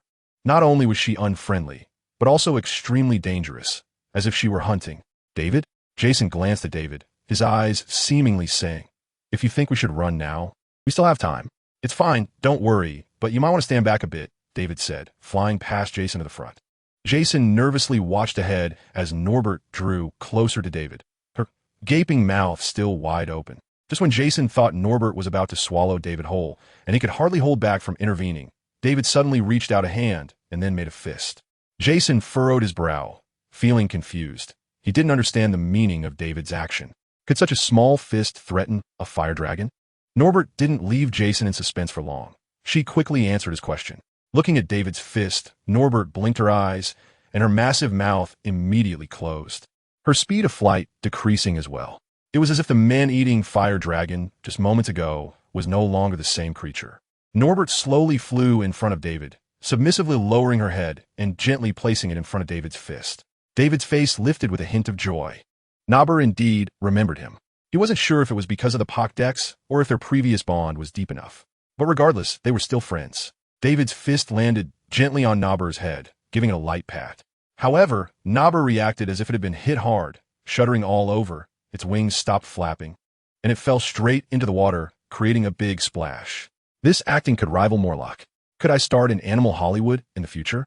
A few thoughts flashed through David's mind as he laughed and shouted down to Nobber, "Nobber, stop acting and come up." Just as his words fell, the water's surface churned, and with a loud splash, Nobber shot up from the water, flying straight up with David landing on its head. Jason looked on in disbelief at everything happening before him. Although he was also an expert in raising dragons, he couldn't do this, make a fire dragon obedient and gentle enough to let him sit on its head. He considered himself one of the best at petting fire dragons in the dragon raising yard, but this was on another level. "Nobber, can that person sit up here too?" David asked, looking down. Nobber snorted disdainfully, glanced at Jason, then shook its back, implying that Jason could only sit on its back. So obedient. David patted its head and shouted to Jason, "Jason, do you want to come up and sit?" "Nobber agrees to let you sit on its back." "Is that true?" Jason asked, gripping his broom tightly, leaning forward with excitement. "Of course. Then I'm coming. I'm coming." Jason quickly flew over to David's side. Seeing Nobber remain still, he cautiously stepped off his broom and settled safely on Nobber's back. A wave of unprecedented satisfaction surged in Jason's heart after taking care of fire dragons for so long. This was his first time being so close to them. Now, he had another reason to keep David around. "David, how did you make Nobber so obedient?" Jason asked curiously. David smiled slightly, recalling the times he used to hit Nobber dozens of times a day. He confidently replied, "As long as you interact with them sincerely, you can do it too." "Really?" Hearing David's words, Jason fell into deep thought, considering where he could improve. Ever since David took Jason for a ride on the fire dragon, Jason couldn't go back. It's easier to go from frugality to luxury than from luxury to frugality. So for the next few days, whenever he had free time, he would look for David to help take care of Nobber. As a result, David fell back into the same lackadaisical life he had when he first got the Pokédex, only this time he was petting a fire dragon instead of a cat. This leisurely life lasted about 5 or 6 days until the sick fire dragon recovered, which meant it was time for David and the others to go home. That afternoon, upon learning the news, David and Jason visited Nobber one last time. After saying goodbye to it, David rode his broom back to the wooden cabin. As soon as he entered, David sensed that something was off inside, as if something had happened, and Charlie, whom he hadn't seen for a few days, was sitting in a chair in the room. Newt was sitting next to him, holding a piece of paper. "What's going on?" David quietly asked John, who was nearby. Just as John's lips moved, Newt said, "David, you may have to go back alone." David blinked at Newt in confusion. "I just received a letter regarding our organization." Newt lifted his head, shaking the letter in his hand. "We need to go check it out." "Is it about the research team?" David asked. "It's still unclear," Newt replied. The person who sent the message just saw our organization members active, so he asked us to go check it out and see if there are any unexpected discoveries. David nodded and asked, "Can I go with you?" "That shouldn't be a problem," Newt shrugged. "Even if I agree, Tina won't agree, and if she doesn't agree, then it's all for nothing." "Oh," David responded disappointedly. "It's okay. I'll write to you about the new discoveries later," John comforted from the side. "Thank you." After David said this, he walked to the side and sat down, feeling dejected. Newt and the others began discussing their action plans. After sitting for a while, David suddenly had a flash of inspiration. He remembered his agreement with Tina. Grandpa! David quickly got up and ran to Newt. "What's wrong?" Newt paused his conversation with Charlie, turning in confusion. David pulled out his wand, concentrating intently, and said, "You shoot a spell at me." Newt frowned, scanning David with suspicion. "You don't want to play tricks, do you? Trying to blackmail me into taking you with me? I'm telling you, that 1T work." David rolled his eyes. "How could that be? Just use the disarming charm. You should be fine with that, right?" Newt thought for a moment, but couldn't figure out David's ulterior motives. So he tentatively took out his wand, carefully controlling the spell's power, and sent a faint red light toward David. As the red light approached David, he softly chanted, "Protego." The red light, upon reaching David's side, instantly bounced back. "You learned the shield charm?" Newt exclaimed in surprise. There were very few kids David's age who could master this charm. "Of course. Didn't you just see? No other spell has this effect." Seeing the astonishment on the faces of those present, David couldn't help but raise his eyebrows proudly. "I didn't expect my grandson to be such a genius," Newt laughed. "Grandpa, that's not the point. You haven't forgotten our agreement, have you?" David quickly said. "What agreement?" Newt immediately looked away, acting as if he had forgotten.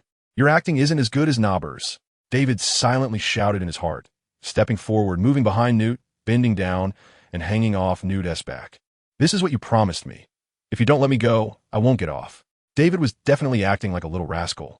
Newt sighed, pondered for a moment, and patted David's hand. "All right, you can come along. After all, it was Tina who promised you, but I'll have my say too." "You're great."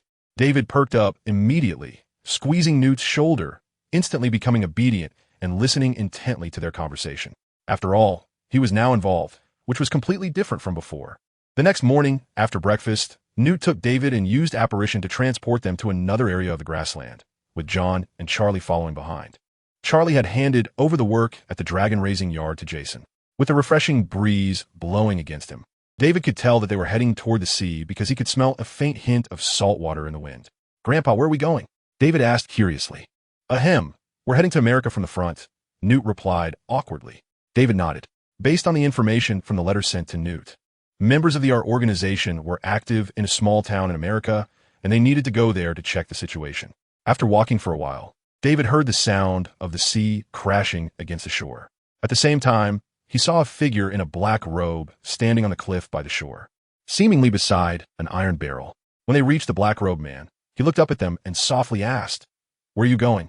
David could now see that he was a middle-aged man with a beard, and his skin was incredibly rough, likely from years of standing by the sea. "Can we reach this place?" Charlie pulled out a note and handed it to the black-robed man.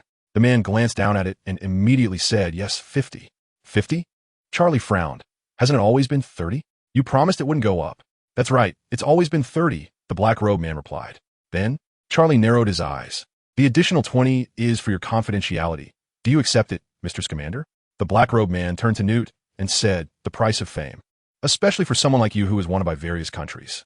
Newt smiled awkwardly and pulled out a gold galleon from his bag, handing it to the black-robed man. Indeed, he had a wanted notice in America. He originally had one in Romania too, but the Dragon Sanctuary needed his help, so the authorities lifted it. Only under such circumstances could he freely enter and exit these countries. But as a celebrity, life was no longer that free. After hearing the black-robed man's words, Charlie reacted and smiled gently at him. After all, they would still need his help in the future. "David, hold my hand," Newt said. David immediately grasped Newt's rough hand, and John and Charlie placed their hands on Newt's shoulders. "Are you ready?" The black-robed man scanned the area and continued, 3, 2, 1. At the count of 1, Newt lifted his foot and stepped into the iron barrel, pulling David down with him, and he felt the pain of using the key once again. After the wind sound disappeared, David steadied himself and opened his eyes to look around. They were on a small hillside, with no signs of human activity around. "Sir, where are we going now?" John asked. Charlie glanced at Newt and continued to observe their surroundings vigilantly. A habit formed from his profession. When they were transporting the fire dragon, just like Aurors, they had to constantly pay attention to their surroundings, and over time, Charlie had developed this habit. Let's go to the site first and see if we can find anything. Then we'll look for Tewell, Newt said as he pulled a compass out of his bag. Tewell's full name was Tewell Jobs, the owner of a tavern. Newt had met him during his travels, and after becoming familiar, he often conveyed information that others had difficulty uncovering, taking advantage of the tavern's mixed clientele. Newt's compass was also sent along with the letter, and unlike other compasses, it pointed to a preset location. Through it, Newt could locate the area where Tewell said the organization was active. David rode his broomstick behind Newt, and after flying for about an hour, they finally reached their destination. If it weren't for the barrier they could create around the broomstick, David felt like his face would be blown off. The area indicated by the compass was deep within a forest. After landing, David and the others looked around. They found some broken branches and a few scales in several corners. It was clear that the group had cleaned up the site, but not very thoroughly. Newt picked up a scale and examined it closely, then said, "This is a scale from a horned water snake. There should be a river nearby. Everyone, search around." After saying this, Newt put the scale away. If the art organization's people hadn't covered up the scent of the horned water snake, he could track them down through the scale. David and the others nodded and began searching in different directions. After walking a distance northward, David caught sight of a rushing stream through the gaps in the trees. "Grandpa, John, Charlie," David shouted and hurried over. A river about 5 or 6 meters wide appeared before him. The banks were overgrown with thick weeds, hiding the edges. Newt came over, examined it for a moment, and said, "Yes, it should be here." He blew on the tip of his wand, and a golden mist surged outward. In the area where the mist passed, a long, thick figure slowly emerged, soon fully materializing. It was a giant python over 2 meters long. David saw a sharp horn on its head, with a gem embedded in its forehead.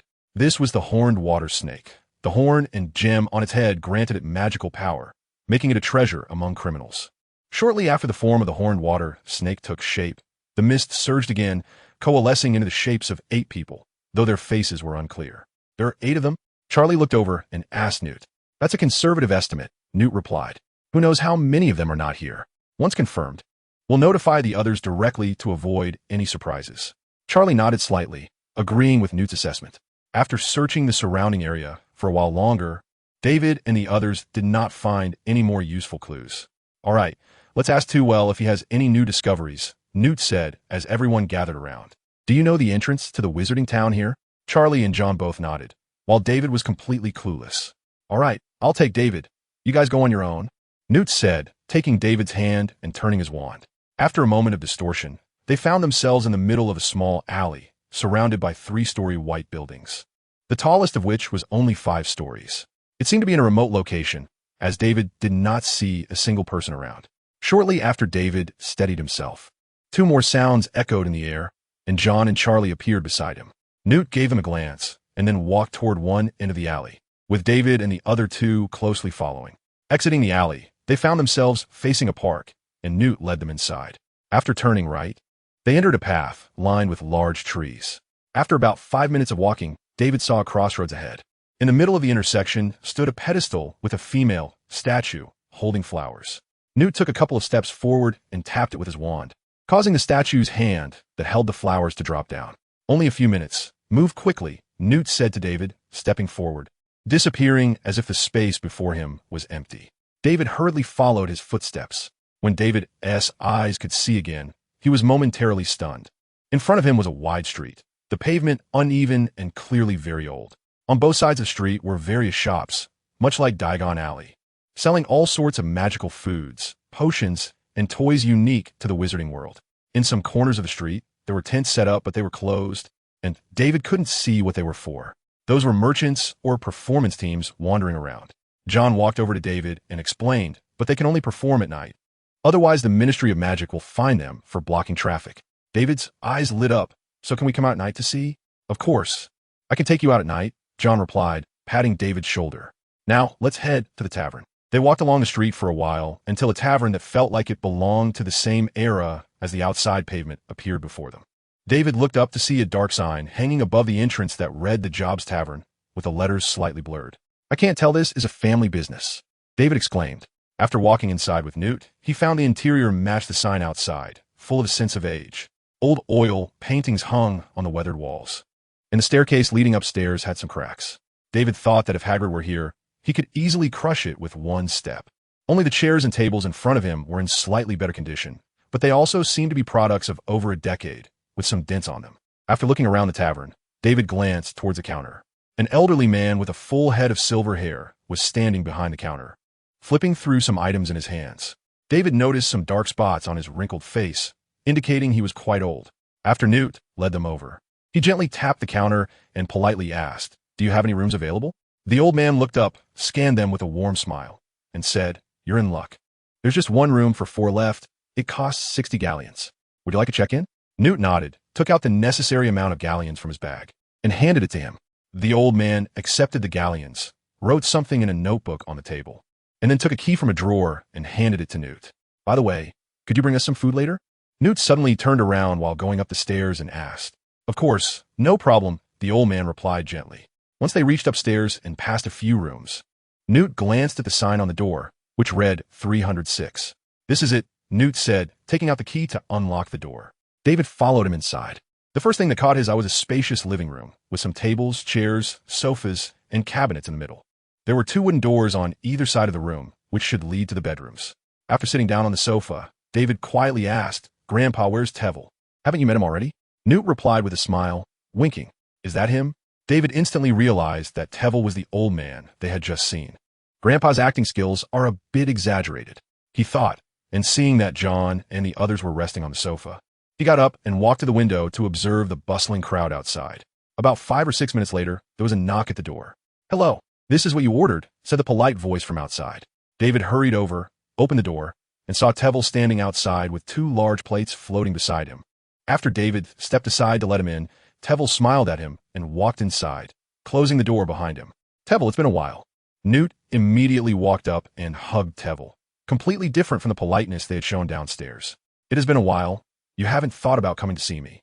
If I hadn't discovered the art organization, I might have to wait until my funeral to see you," Tevil said with a laugh. Newt chuckled a few times, looking at you. It's uncertain who would attend whose funeral. After saying that, Newt gestured towards David and introduced him. "This is my grandson, David. Grandpa Tevil." David immediately said obediently.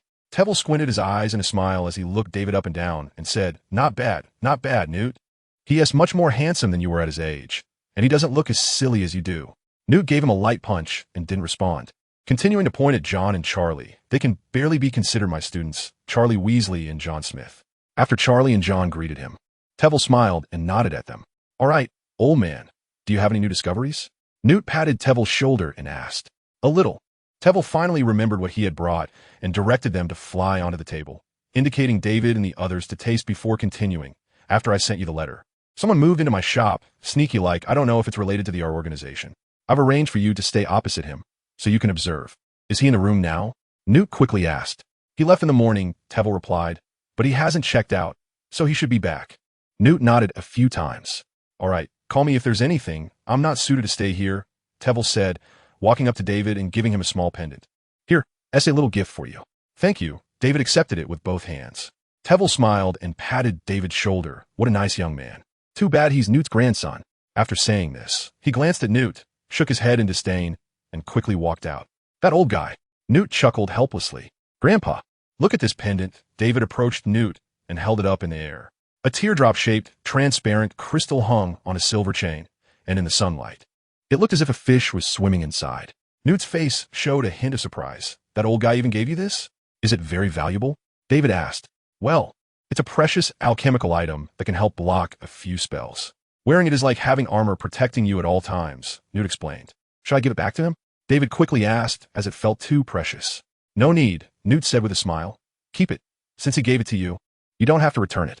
Sometimes it's good to let him spin a little." Although Newt said this, David still looked a bit conflicted. "It's fine. Even though he runs this shabby tavern, he's not poor. He probably has plenty of alchemical items like this one." Newt took the pendant from David and helped him put it on. "And it's safer for you to wear it." David thought he should visit Grandpa Tevil more often. As he looked at the pendant on his chest, he silently thought.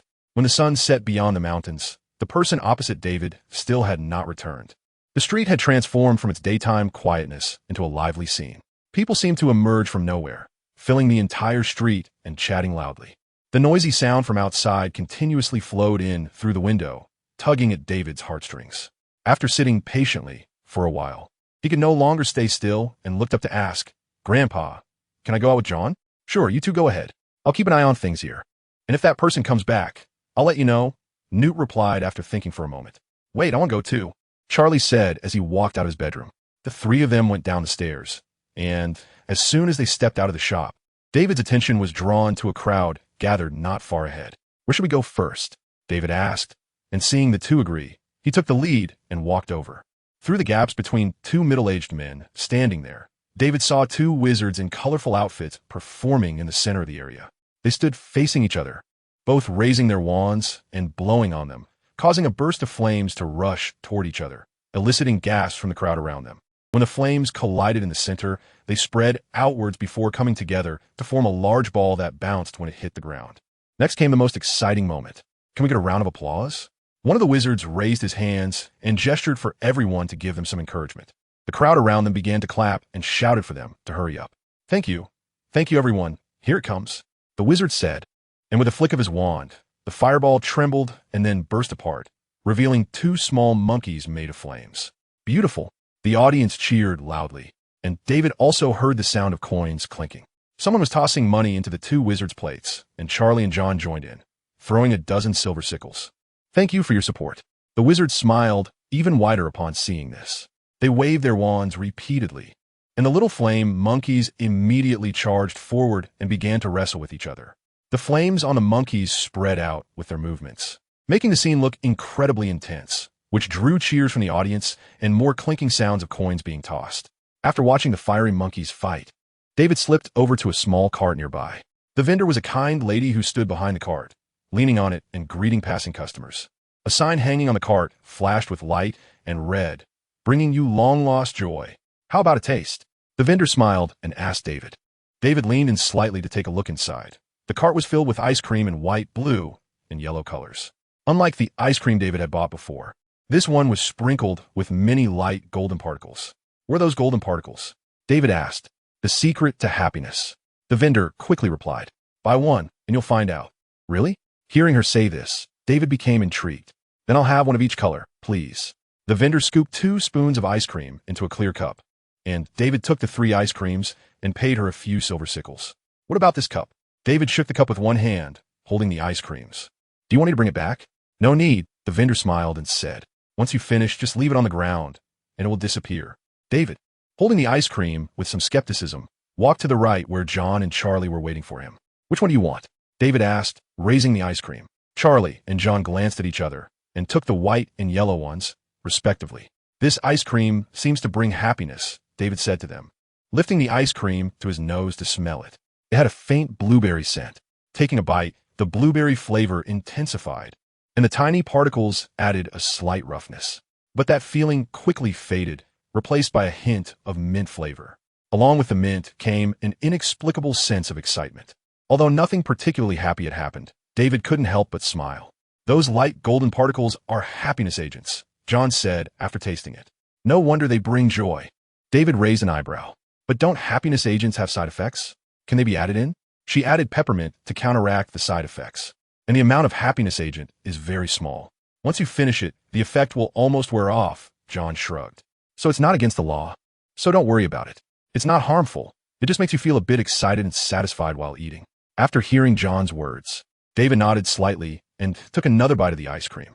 Although the act of adding happiness agents wasn't very good, it still tasted quite nice. "Where should we go next?" David said, mumbling with the ice cream in his mouth. "How about going to see a show?" Charlie suggested. "John and I just saw something over there."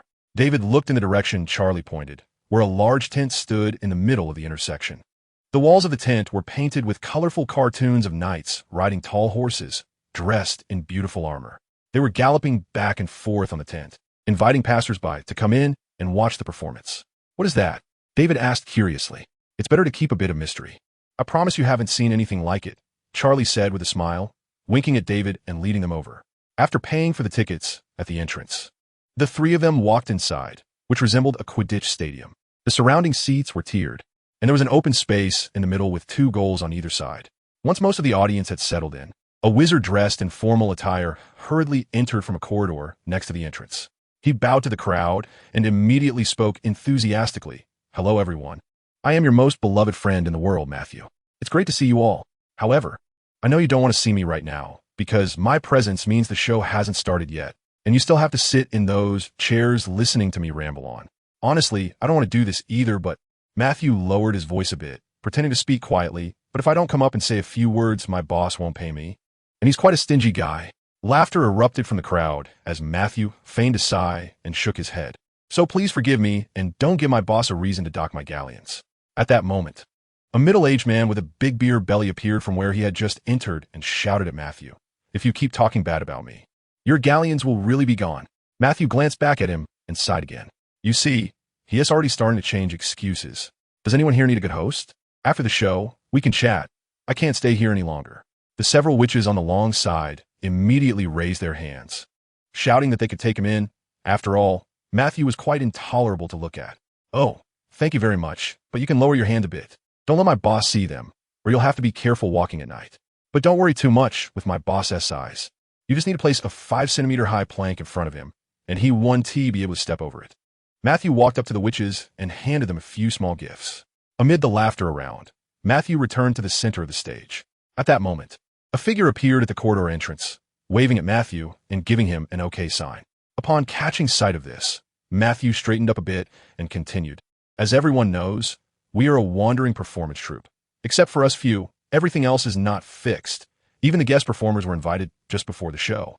But thankfully, through my efforts, I've still brought some unforgettable experiences to everyone, like the last Quirky Sister Band rock concert, where many people were reluctant to leave even after it ended." After finishing, Matthew looked toward the corridor. "So, boss, are you really not considering giving me a raise? If you don't start soon, you might want to consider looking for another job," a middle-aged man with a beer belly said as he threw a round ball at Matthew. "Just as expected, what a stingy guy." Matthew straightened up and waved his wand, stopping the ball beside him. "The performance begins, my dear partners. Next, let us welcome the Headless Hunters." The ball instantly rose to the top of the tent, and after Matthew quickly exited the stage, the surrounding lights dimmed. A gentle white light shot out from the ball, illuminating the end of the corridor, and after a moment, one by one, slightly ethereal heads flew out, spinning as they did. As the heads changed direction, the lights divided into several beams to ensure each head was within the illuminated area. When the heads flew to the center and began to descend, several headless knights, riding ghostly horses, suddenly charged out from the darkness that the lights did not reach. They stopped in the middle of the light, raising their hooves just as the descending heads landed on their necks. Immediately, a thunderous applause and cheers erupted, and the performance of the Headless Hunters began. A large ghost in blue stepped forward, crossing over other ghosts, and at that moment, all the lights in the venue brightened again. The ghost had a scruffy beard and looked a bit rough. His body remained still while his head spun around, allowing him to see the entire audience.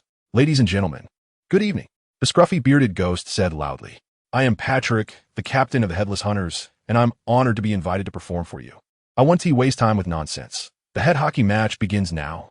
As soon as Patrick finished speaking, the 12 ghostly riders, dressed in white and blue, quickly divided into 2 teams and faced off against each other. The audience gradually quieted down, eagerly watching this event that living people could not see or achieve. Patrick hung the hockey stick around the neck of his horse, then took his head off and held it in one hand, while with the other hand, he pulled a horn from his waist and brought it to his mouth, producing a melodious sound. The sound of the horn echoed throughout the venue as Patrick quickly hung the horn back at his waist and forcefully tossed his head high into the air. The other members of the Headless Hunters tightly gripped their sticks, intently watching the falling head.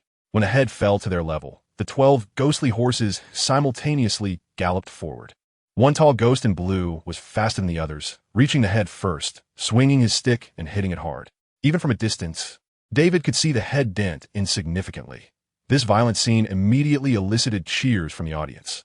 The atmosphere on the stage suddenly intensified, and Patrick's head soared in a high arc, rapidly flying towards the white goal, just as the tall ghost was about to pursue from his side. In a spot he could not see, a stick struck his head at a sneaky angle, sending his head flying to the side. But the one who ambushed him didn't fare much better. His head soon followed a graceful arc through the air, and for a moment, heads were flying across the stage, with the audience's applause growing fervent. After everyone's heads had fallen to the ground, taking advantage of the other ghosts looking for their heads. Patrick's head spun on the ground to determine its position. Then Patrick dodged the attacks of other ghosts and urged his ghostly horse to gallop to where his head was. Leaning slightly, he aimed his stick at his head and swung hard, causing his head to bounce off the ground and charge toward the white goal. A few seconds later, the audience erupted in thunderous applause. Patrick's head struck the net of the white goal, pulling up a high arc. Wow. Is he that ruthless on himself? David couldn't help but click his tongue. After Patrick scored, the others picked up their heads and placed them back on their necks. Once they were assembled, it was someone else's turn to serve, and things became even more intense. Before the tossed head had even landed, the 12 ghosts quickly pounced on each other, aiming their sticks at the opposing heads. After one ghost's head flew out, he quickly went to retrieve it, but was soon knocked down from behind. In such fierce competition, it took a long time for the second head to be scored, this time by a chubby ghost from the white team. The audience gave him even louder applause. After each ghost's head had been tossed up once, the head hockey match came to an end, with Patrick's blue team winning by a stroke of luck with 6 goals. After Matthew said a few words, the headless hunters raised their hooves and left the venue, and the surrounding audience began to leave in succession. "How was it?" Charlie said, patting David's shoulder as they exited the tent. "It was amazing," David replied. "Just a bit too violent." Charlie chuckled a couple of times. "Get used to it in advance. When you start working at the Dragon Hatchery, these are all small scenes." "When did I say I wanted to work at the Dragon Hatchery?" David's eyes widened, instantly catching the main point. Charlie paused, puzzled, and said, "Didn't you tell Jason that you were going to work at the Dragon Hatchery in the future?" "He talked about it for a long time in front of Newt that day." David slapped his forehead. "This guy. He must be hallucinating. Although he kept inviting me. I never agreed," David said helplessly. A slight smile appeared on Charlie's lips. He showed no surprise, as if he had known all along, and said, "This guy's always been like that. I'll go back and teach him a lesson, but actually, you coming to the Dragon Hatchery wouldn't be bad. Let us talk about it later. It's still early," David said helplessly. A large part of their desire for him to go was because of Newt. Because now, if they needed Newt for something, they had to wait for him to have time, and, generally for small problems, Newt wouldn't even bother. But if David worked at the Dragon Hatchery and encountered problems, could Newt stand by and do nothing? Of course not. If he said no on the first day, he would probably be sent over by Tina the next day. So that's why they are so eager to keep David. They laughed as they returned to the tavern, where not many people were left downstairs. Most had already gone to rest. Too-Well was still at the counter, and upon seeing David and the others, he showed a kind smile, pointing upstairs with a gesture. "The person has returned?" Through Too-Well's gesture, David received this information, and the three of them exchanged glances, unconsciously lightening their steps as they went upstairs. After gently calling to open the door, David and the others carefully slipped into the room. "How is it, Grandpa?" David immediately asked. "Shoo." Newt made a gesture for silence, waved his wand, and it felt as if a thin film enveloped the surroundings. Only then did Newt feel at ease to speak. "He just came back. I was just about to send you a message. How do we know if he is one of our organization members?" John said, lightly furrowing his brow. "I have thought of a way." Newt looked at David. "Fortunately, you came along." David immediately understood Newt's meaning, raised an eyebrow at him with pride, pointed his wand, and a small bowtruckle appeared at the door. "How'd you do that?" Charlie watched the little creature with great interest. "It's a secret." After David said this, he directed the bowtruckle to crawl out through the crack in the door and make its way to the opposite door. "Who?" As soon as the bowtruckle crawled in, a thin man sitting in the room immediately turned and spoke towards the door. But David had already hidden the bowtruckle behind a shelf, so he did not see it. When a man turned back, the bowtruckle crawled out towards the ceiling. After a while, as the bowtruckle climbed up the wall, the man suddenly turned around again and shouted. "Who?" David was startled. Had he been discovered? His awareness is quite sharp. Watching the man walk slowly towards the bowtruckle, David was just about to make it disappear when the man walked back. "Goodness, you're bluffing." When the bowtruckle reached the ceiling and hung securely, David looked down through its perspective. After several cautious moves, the man seemed to feel there was no danger. He rummaged through his bag and pulled out an envelope with no writing or markings on it. He examined it carefully, then cautiously tore it open and took out a sheet of white stationery. Through the bowtruckle's small eyes, David barely managed to see the contents of a letter. It was indeed sent to him by the R organization.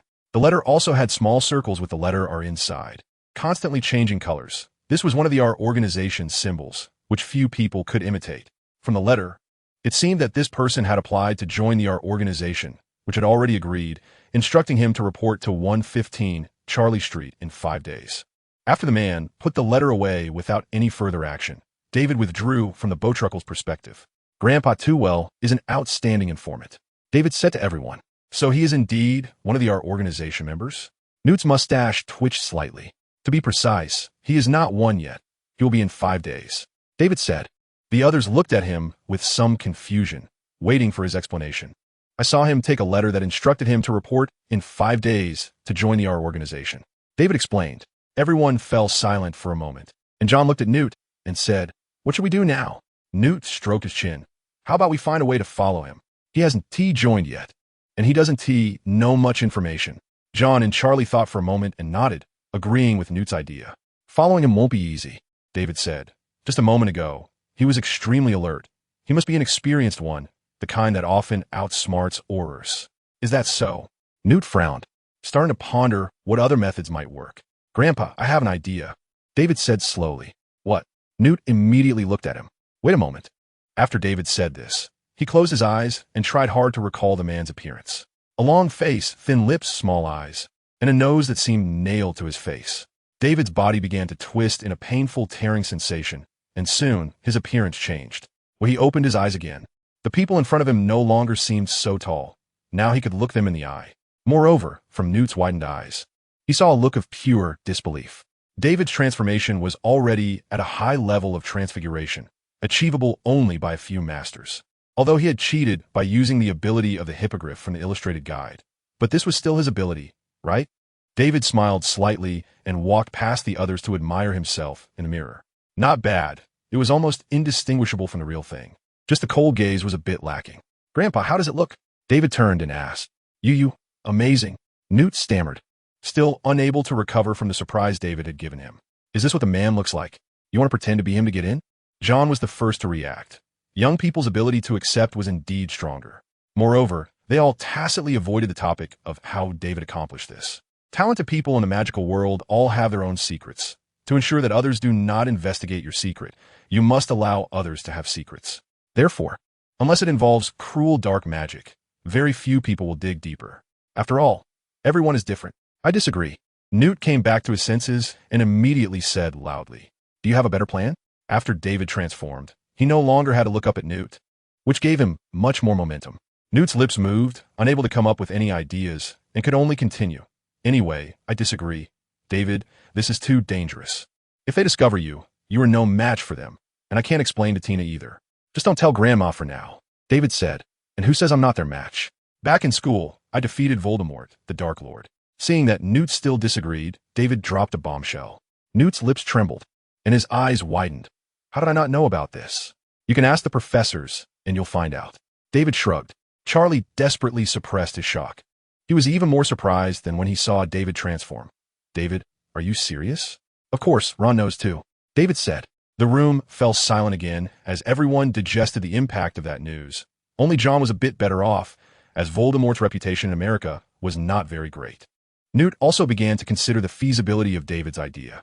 "How long can you maintain it?" Newt asked, lifting his eyelids. "As long as I don't exhaust my magic. I can maintain it for as long as I want."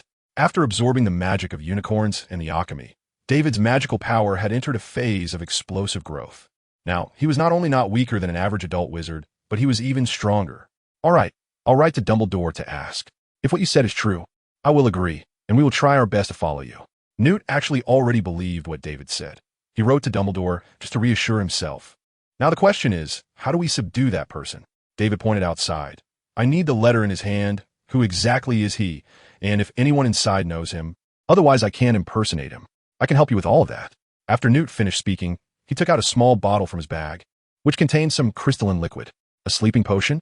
"Grandpa, this is meant for animals. Will he be okay if he drinks it?" David glanced at Newt, hoping he wouldn't accidentally kill him. "It's fine, just 1 drop will do." Newt waved his wand to shrink the bottle and placed it in David's hand. "You let the Bowtruckle drop it into his drinking water." "All right." David took the bottle, made the Bowtruckle in the other room disappear, and summoned a new one to carry the bottle back to the ceiling. After waiting for over an hour, just when David was about to give up, that person finally showed signs of sleep and climbed into bed. David let out a sigh of relief, pinched himself to stay alert, and when that person fell asleep, he instructed the Bowtruckle to drop the potion into the water on the table. just as he was about to control the bowtruckle to leave. David thought for a moment and dropped a drop of the potion into an empty cup as well. After all, the potion would shrink along with the bottle, so that person wouldn't be able to see it if he wanted to. Once the bottle was empty and every drinking container in the person S room had been treated with the potion, David happily controlled the bowtruckle to return to his side. After Newt waved his wand to enlarge the bottle again, he stared at the empty bottle in a daze. Did you use it all? Newt's hand trembled as he picked up the bottle. It wasn't that he was heartbroken over the potion, but using too much could really kill someone. No. David flashed a bright smile. I just took precautions and dropped the potion into all the containers in his room. The next day, when David woke up, the sun was already hanging high in the sky, and the hot sunlight streamed through the window, raising the temperature in the room quite a bit. David sat up in bed, feeling a bit thirsty, and hurried to the table to pour himself a glass of water. As he set down the cup, he caught a glimpse of a few sheets of white paper on the side of the table, filled with dense text. David reached out to pick up the paper and brought it closer to his eyes. After reading it, he couldn't help but frown. The paper detailed the deeds of that person from yesterday. His name was Tucker Trey, an outstanding graduate from Durmstrang. During his time at school, he came into contact with Grindelwald's ideology and was soon regarded by him as a life goal. He even attempted to rescue Grindelwald, but unfortunately failed. Since then, he had been mimicking Grindelwald's behavior, and although he was only in his 20s, the number of wizards and muggles who had died at his hands had already exceeded double digits. This time, he joined the organization for two purposes: to make some extra cash and to make more extra cash. However, in the second plan, if the opportunity arose, he intended to eliminate the others and enjoy the galleons all to himself. This guy is definitely a good seed for Azkaban. David sighed and crumpled the paper as he left the room. Newt, John, and Charlie were all sitting in chairs in the living room.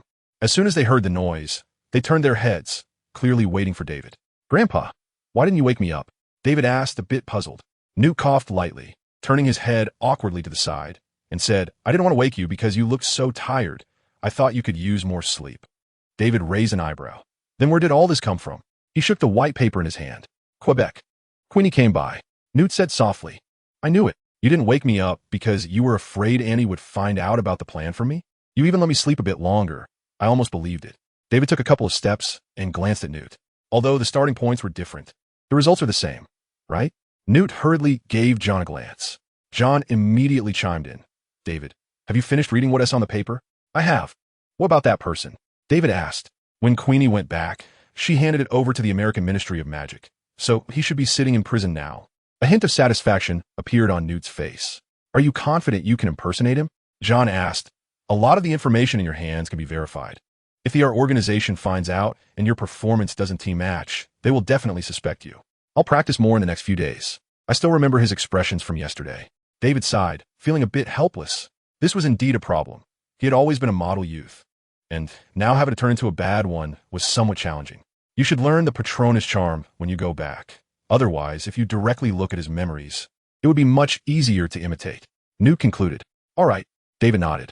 Charlie, hearing this answer, looked up at Newt and David, a thought screaming in his mind. Are the little wizards today this strong? They're learning the Patronus charm in the second year? And it seems so natural. But thinking of David's transfiguration skills, Charlie's complex feelings calmed down again. Of course, David had no idea about the turmoil in Charlie's heart caused by their simple conversation. He continued, "I'll move to the room next door for the next few days, just in case. Wait a minute. There's one more thing I need to tell you. The scales we found that day are no longer useful. They concealed the scent of the longhorn water snake. So if you can't send out a message, it will be very difficult for us to support you." The corners of Newt's mouth drooped. He was clearly not in a good mood. David pursed his lips, pondering for a moment. "Grandpa, did you bring the two-way mirror I gave you last time?" Newt's eyes lit up, and he instantly became excited. "Right?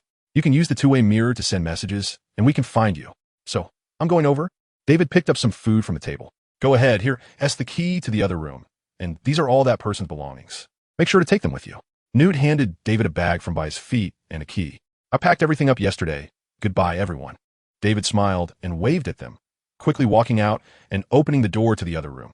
Inside was a single suite, laid out almost the same as the one where David and the others stayed, just a bit smaller. David checked the furniture and decorations, which are almost in their original positions. Moreover, the floor and bed showed no signs of anyone living there. David looked for a long time and didn't find a single hair. This guy is quite cautious. David smacked his lips. The difficulty of imitating this guy had increased a bit, but fortunately, the organization members didn't know him either. For the next few days, David maintained Tucker's appearance in the room, imagining Tucker's usual behavior based on the information recorded on the paper. His gaze could appropriately reveal a hint of ruthlessness without being too awkward. This was mainly thanks to Tucker's face. As long as he slightly squinted his eyes and pursed his lips, a terrifying aura could emanate from him. Sometimes, the saying "the face reflects the heart" holds some truth. On the 5th day, David donned Tucker's clothes, put on a black hat, and lowered it to perfectly cover his face. After leaving the inn, David successfully found Charlie Street by following a railway sign standing by the roadside. He looked at the nameplates in front of or on the houses and found number 115. Standing across the street, David observed that it was a medieval house painted white. Surrounding it was a black, half-meter-high iron fence, separating the inside from the outside world. Inside was a beautifully trimmed garden, with a cobblestone path running through it, exuding a refreshing atmosphere. Outside, however, was a weathered, uneven old street that radiated a sense of history. David took a deep breath and walked slowly across the street toward the house. He noticed that as he passed by, 4 or 5 wizards, conversing or waiting for the bus by the street, turned their attention to him in turn. David silently noted their appearances, pretending not to notice, and stood by the fence, while the frequency of those few turning their heads towards him increased. An elderly woman inside the fence, directing a large pair of scissors to trim a bonsai, noticed David. She looked up, squinting her murky eyes at him, and her slightly peeling lips moved. "Sir, is there something I can help you with?" David naturally pressed down the brim of his hat to obscure his face. "Someone sent me a letter asking me to come here." The elderly woman nodded. "Are you a guest of Mr. Hall's? Please come in. He is in the study on the 2nd floor, the 2nd room after you go upstairs." After she spoke, her wrinkled hand lifted, and the door clicked open. No one needed for magic. This old woman is not simple. David pushed open the iron gate and walked in, feeling a bit more cautious. He crossed the cobblestone path and arrived at the house's entrance. With a scene inside, made him pause for a moment. The small courtyard and the exterior of the house had given a fresh and pleasant vibe. However, the interior decor focused solely on grandeur and luxury. Sculptures that looked like they were moved from a museum and oil paintings that David could hardly understand were appropriately displayed in corners or hung on walls. A set of sofas, as large as small boats, was placed in the room, with a large wooden table carved from tree roots in the center. Even the railing leading upstairs was made of gold, shimmering softly in the sunlight. Everything in the house told him that the owner was very wealthy. David's mouth twitched slightly as he stepped inside, suppressing a small thought of knocking a piece off the railing, and climbed the stairs, knocking on the 2nd door. "Come in." A crisp voice came from inside, sounding like a young male wizard. David pressed down the golden doorknob and pushed the door open. A young wizard with black curly hair, dressed in a proper suit, was leaning back in a soft chair behind a long table, looking at him. After David sat down, the man spoke again. "Hello, I am Pavel Charles. What can I do for you?" David remained silent and took out the letter from his bag, handing it to him. Pavel took it, looked it over for a moment, and a friendly smile appeared on his face. "Welcome, Mr. Terry. Could you please take off your hat? You are absolutely safe here." David hesitated for a moment, then removed his hat and placed it on his lap, giving him a cold glance. Pavel's smile froze momentarily, clearly indicating that David's practice over the past few days had been very effective. Pavel averted his gaze and rummaged through the drawer of the table. Taking out a thick album, he tapped it with his wand, and the album automatically flipped to a certain page. David sneaked a glance, but besides the thick spine, he couldn't see anything. "Mr. Terry, I apologize, but before we begin, do you remember the gesture you made in the photo?" Pavel said with a smile, his wand still in hand. "I have no idea." David's heart sank. This detail wasn't mentioned in the information Queenie provided, but he showed no sign of disturbance on his face. "I need a moment to think. There is quite a lot in my head." David pointed to his head. "Of course, take as long as you need. My job today is to attend to you," Pavel said kindly. However, judging by the way his wand trembled, David felt that if he couldn't come up with something, Pavel would probably cast a deadly curse immediately. David expressionlessly closed his eyes, pretending to be in deep thought. After a few seconds, he suddenly drew his wand and pointed it at Pavel. Pavel tensed, but did not make a move. "Four-way split." David's voice had barely finished when a white sheet of paper in front of Pavel neatly split into 4 halves along the diagonal. "Very good. A clever splitting spell. Precise memory. We like to cooperate with people like you." Pavel praised him while quietly placing his wand aside. He even gestured for David to put down his wand. David quietly sighed in relief and tucked his wand back in his waistband. Before he entered, he had let a niffler sneak in first to scout the surroundings for any dangers. When Pavel asked him to perform the gesture from the photo, the niffler happened to be climbing above Pavel. So, using the time to think, David closed his eyes and saw the content of the photo through the niffler's perspective. To be honest, Tucker was indeed ruthless, leaving behind a precise, splitting spell with extremely accurate cutting angles. If David hadn't practiced with Hermione earlier, he definitely wouldn't have been able to do it. Please forgive us for our methods. Recently, someone disguised as one of our partners using a polyjuice potion infiltrated us, causing us significant losses. Additionally, there are too many secrets among our new members, and we're not allowed to use legitimacy, so we had to resort to this last measure, Pavel said as he pushed away his chair and walked over to a nearby cabinet. Goodness, I'm not the only one doing this. David silently sighed in his heart. Pavel opened a drawer in the cabinet. What magical creature do you like? He turned to David and asked. Anything is fine, David replied casually. Then, Pavel thought for a moment, rummaging through the cabinet, and took out a white mask. How about a Hungarian horntail? Your demeanor is very similar to them. To be honest, the look in your eyes when you removed your hat really startled me. That is fine, David replied tersely. But thankfully, now we are friends, right? Pavel said as he returned with the mask and handed it to David. David took a look at the mask. It was the same as the one he had found before. Don't be so cold. If it's suitable, we'll have plenty of opportunities to meet in the future. Seeing that David didn't respond, Pavel continued. David placed the mask on the table and squinted slightly. Oh, Mr. Terry, please don't look at me with that kind of eyes. Pavel waved his hand. It seems you still have reservations about me, which shouldn't be the case. He sighed and took a new envelope out of the drawer. We should be friends.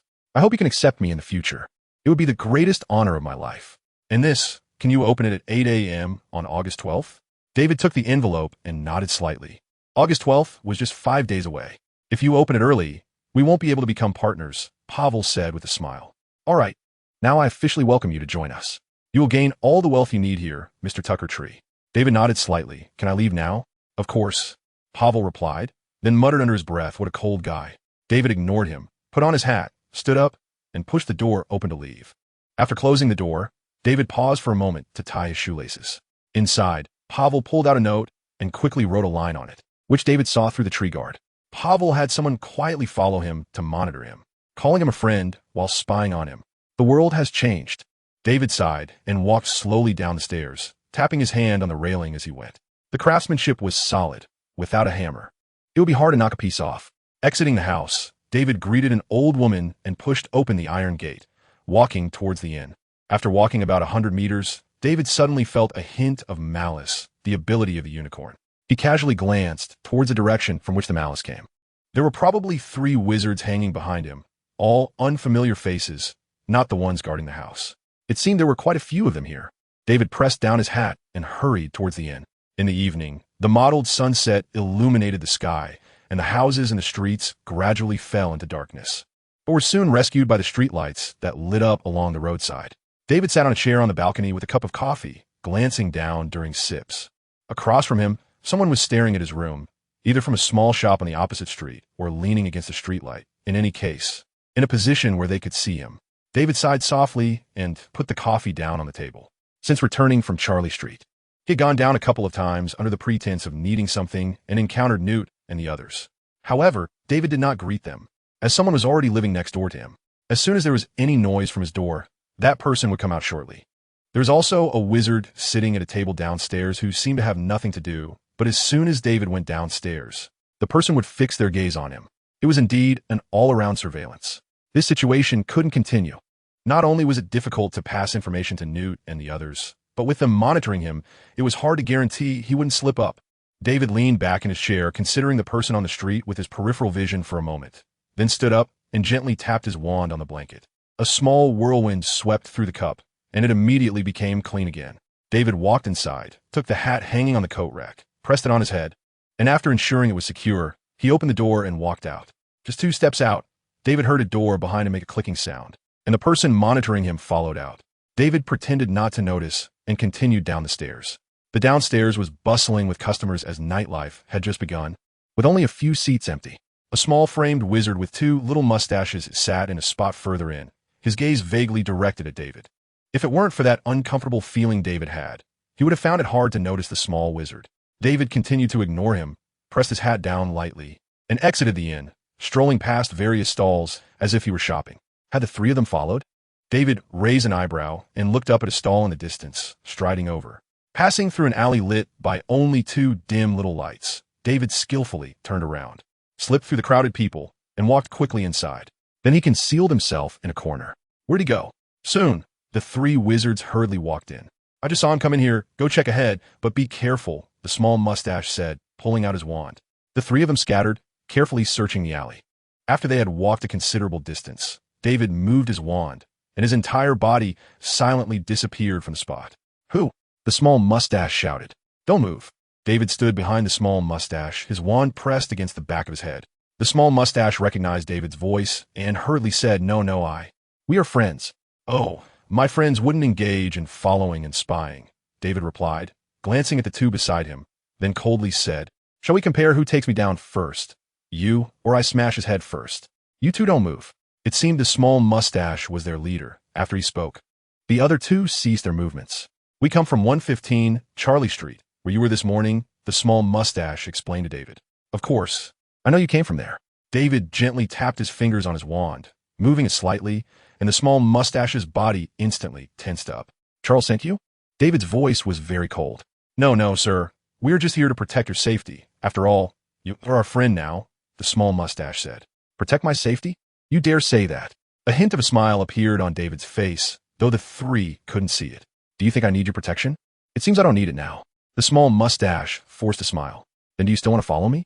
David continued to ask, while slightly moving his wand away to facilitate casting a spell. The small mustache obviously realized this, and quickly said, Sir, we'll go back and inform the boss that you don't need our protection. That's more like it. David took a step back. Good, can you do apparition? Do you need me to teach you?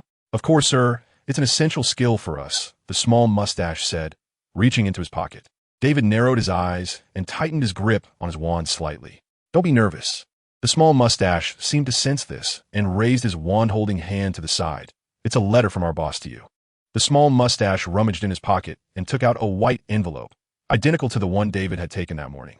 The boss said to let you open it and take a look. The small mustache extended his hand back to pass the letter to David. You throw it in the air. If it doesn't fall to the ground, I'll open it and check. If it falls, then it's not my fault. David said, Okay. After the little mustache finished speaking, he forcefully threw the letter into the air. Following three sounds, the three of them disappeared from the spot. David stared at the floating envelope for a while, feeling no unusual sensation. Only then did he reach out to catch it. After flipping through it in his hand, David found it to be an ordinary envelope, so he put it in his bag and walked towards the inn. Without that annoying feeling on him, it was indeed comfortable. 115 Charlie Street. Pavel changed into a black silk pajama and was teasing the colorful fish in the aquarium in the living room. The old woman David saw during the day was sitting on the sofa next to him, dozing off. At that moment, the little mustache and the others appeared at the door, and upon seeing Pavel, they quickly walked over. Boss, we've been discovered. The little mustache stepped forward and said respectfully, lowering his head, Did you give him the letter? Pavel continued to tease the fish in the aquarium, seemingly having anticipated all of this. We did, the little mustache replied. Then it's fine. Since you've been discovered, you don't need to follow him anymore, Pavel said softly. But the little mustache looked up at Pavel and continued. What if he's someone who sneaked in? Don't worry, this is just the beginning. If he is, he will show flaws, Pavel said, tossing the feed he held in his hand and turning around with a smile. All right, you all go back, tell him to come pick me up in 10 minutes. Okay. Seeing this, the little mustache said no more and turned to leave with the two people behind him. After they left, Pavel walked over to the old woman and gently said, Grandma Liza, it's time for us to go. Liza moved her head a couple of times, slowly opened her eyelids, and looked at Pavel in a daze. Are we leaving again? Yes, Grandma Liza, we will go to the house on Pike Street in 10 minutes, Pavel said softly.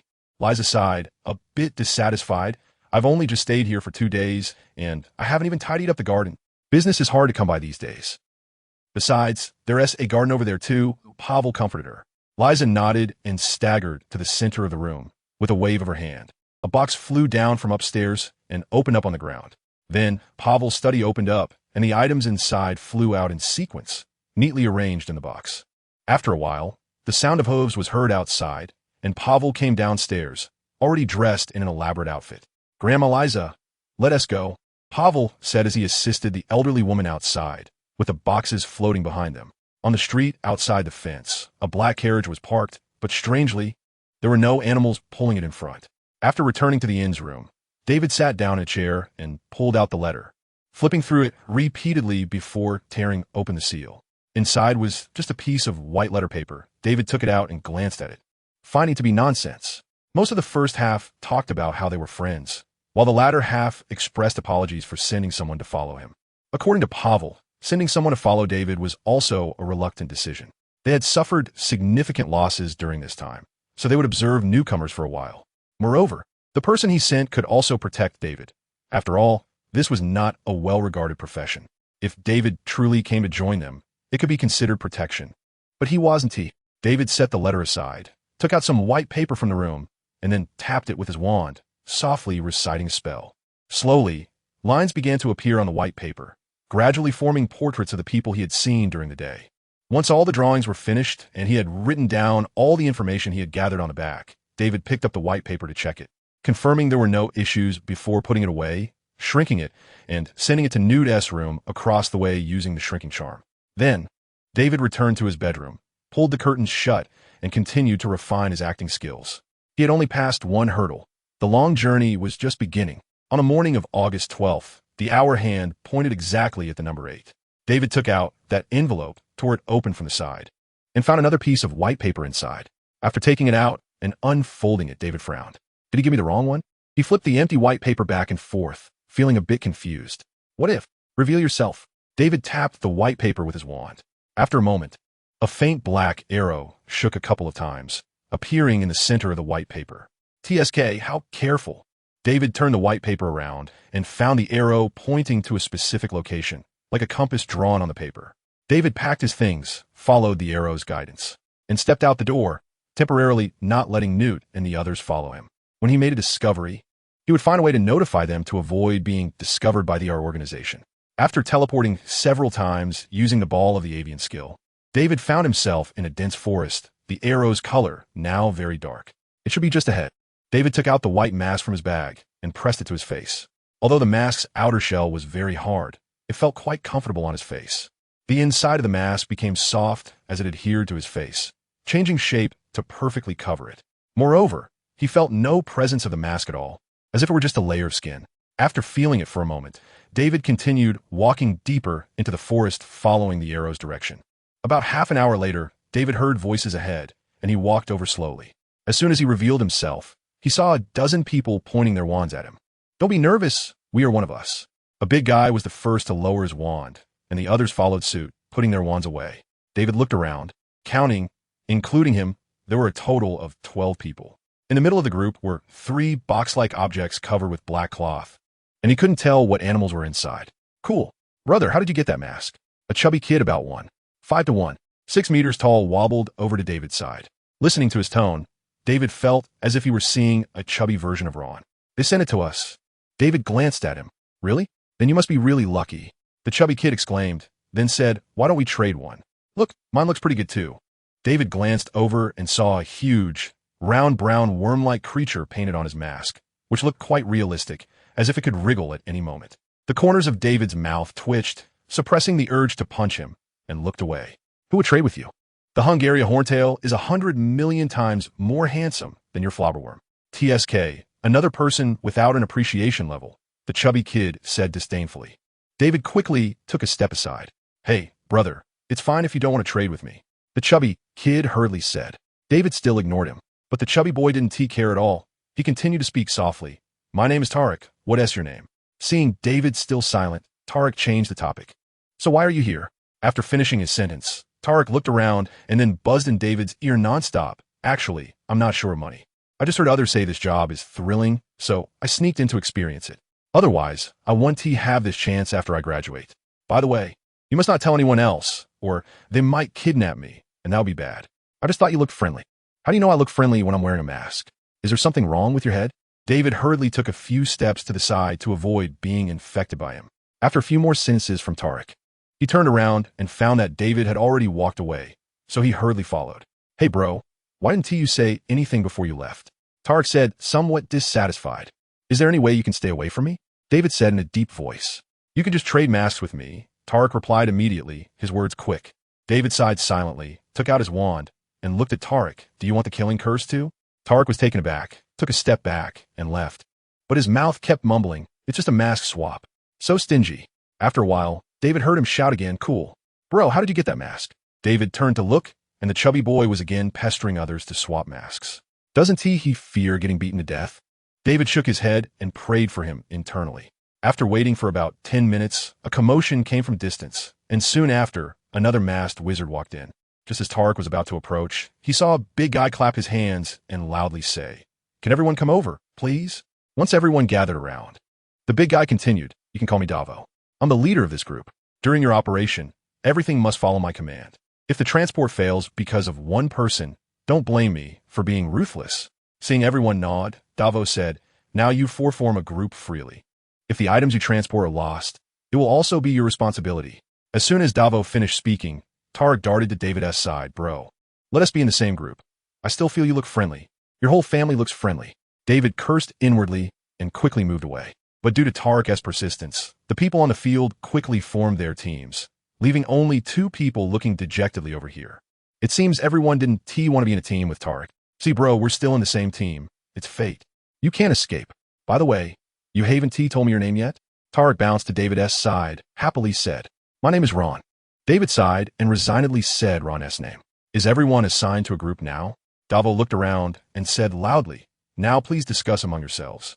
2 will lift the iron cage, 2 will be responsible for warning, and you'll switch every hour. We'll be responsible for warning first." The 2 people opposite David exchanged glances and said first. "Okay." David nodded slightly and walked aside to pick up the broom on the ground. "Ron, how is your flying skill?" Tarek walked to the other side holding a broom and said, "I was the star player of the Quidditch team at school, so don't drag me down." David ignored him and turned to ask Davo, "Where are we flying to later?" "Just follow me later." Davo looked David up and down. "You don't need to think too much about the rest. I'll arrange everything." David nodded and didn't speak further. Didn't he expect them to be quite careful? Tarek said softly, "What do you think is in there?" David glanced at him and shook his head, indicating that he didn't know either. "Then why don't we take a look? What if we deliver it and they cheat us out of our money?" Originally, it was supposed to be something like a sphinx, but when we deliver it, they tell us it's a manticore. Wouldn't we be losing a lot? Tarek looked around with his small eyes, his voice just loud enough for those around to hear. A few people around heard Tarek's bad-mouthing and immediately had ideas, gradually making movements to lift the black cloth. Davo immediately said sternly, "I advise everyone not to do that. Our business has been running for many years, relying on honesty. If you don't trust us, you can leave now." Those who had just moved immediately stopped, and Tarek smiled, "Don't be so angry. We're just being cautious, right? Besides, taking a look doesn't mean we can eat it. If anyone lifts that black cloth, they might follow the scent of these animals to find us, and you won't be able to bear that responsibility." Davo walked to Tarek's side, lowered his head, and looked down at him, speaking in a deep voice. "Also, please keep your mouth shut, or don't blame me for throwing you out." All right. I won't say anything." Tarek quickly waved his hand, and once Davo left, he whispered to David, "What a stingy guy. Can I just take a look without being discovered? Are those Ministry of Magic people that powerful?" David glanced at him and didn't speak. "Ron, you should talk to me, or I'll be here talking to myself and look like a fool." Tarek leaned his head closer to David. David silently pulled out his wand again. Seeing David's action, Tarek quickly pulled his head back, acting as if nothing happened, and turned to the other 2, "By the way, brothers, what are your names? You all know my name, so it's unfair if you don't tell me." The 2 looked at him with disdain, took their brooms, and walked a few steps to the side. "TSK, so stingy." Tarek turned to look at David, but saw that he had pulled out his wand again. Tarek immediately looked serious and faced forward. "Is Davo about to take off?" Davo glanced at him out of the corner of his eye and said helplessly, "Soon." "Good. Then hurry up. Don't delay my lunch. I'm very punctual with my meals." Tarek said, pushing his luck. Davo snorted through his nose, turned his head, and continued handling his matters. Tarek looked around and saw that no one was paying attention to him, so he could only idly tap the big cage beside him. A few minutes later, Davo waved his hand to signal everyone to get ready and first flew off into the distance. David and the others immediately mounted their brooms and followed the large iron cage. After flying for about an hour, Davo had everyone stop in the woods below and let the group switch. Once freed from the constraint of the iron cage, Tarek became active again. He walked to David's side, wanting to pat David's shoulder, but was dodged by David. Tarek naturally retracted his hand, patted his own belly, and cheerfully said, "Don't you think this job is too easy? Just flying with them. If I had known earlier, I would have come sooner. I must have missed out on a lot of money. Why do you keep pestering me?" David sighed and took a few steps to the side. But Tarek was not willing to let David go so easily. He immediately hurried over on his short legs. Fortunately, after a short break, Davo announced that they would set off again, which relieved David a lot. Although Tarek's mouth was still running, the sound of the wind had already drowned out his voice. This was the first time David found the sound of the wind so pleasant. After having lunch, David and the others continued to drag the iron cage in an unknown direction. David noticed that their flight path was quite strange, as they would occasionally have to turn. Even if David was asked to send a message now, he wouldn't know where they had flown to. When everyone was feeling a bit tired, Davo, who was flying ahead, suddenly became alert. He slowed down, drew his wand, and waved to the people behind him. Seeing this, David also gripped his wand. They had just finished their shift, and he was now part of the alert team. "Our luck can't be that bad, can it?" Tarek flew up next to David, his voice a bit unnatural and tinged with fear. "I haven't had any real combat training yet, so you'll have to protect me later." "Who's going to protect you?" David retorted, matching Davo's flying speed while carefully observing their surroundings. The people in front immediately put down their wands, stating that they were from the American Ministry of Magic, assuring that as long as everyone cooperated, they would be fine. Suddenly, 9 wizards holding wands flew out around David and the others. "Nonsense," Davo shouted. "Those on alert, take them down. Don't worry, they don't know who you are. The rest of you, take your things and leave immediately." As soon as Davo finished speaking, a burst of light emerged from his wand, and spells shot towards those claiming to be from the American Ministry of Magic. David frowned, dodging the incoming spells while shooting back with aggressive spells of his own. His undercover career had just begun, and he didn't want it to end so soon without gathering any information. Moreover, David felt something was off during the transport, but he couldn't quite put his finger on it. He swung his broom to dodge a spell and struck a shattering curse at the broom of one of the attackers. The person gasped as they fell, surrounded by debris. A nearby wizard shot a furious glance at David and immediately flew down on his broom to rescue his companion. With 2 less wizards on the opposing side, the balance of the fight shifted in an instant toward David and his group. "Awesome, bro." Tarek cheered for David while vigorously waving his wand, his body jiggling with excitement. At that moment, a spell flew toward Tarek at a clever angle, but he hadn't noticed. Still cheering like a fool, proudly looking down on the opposing wizards.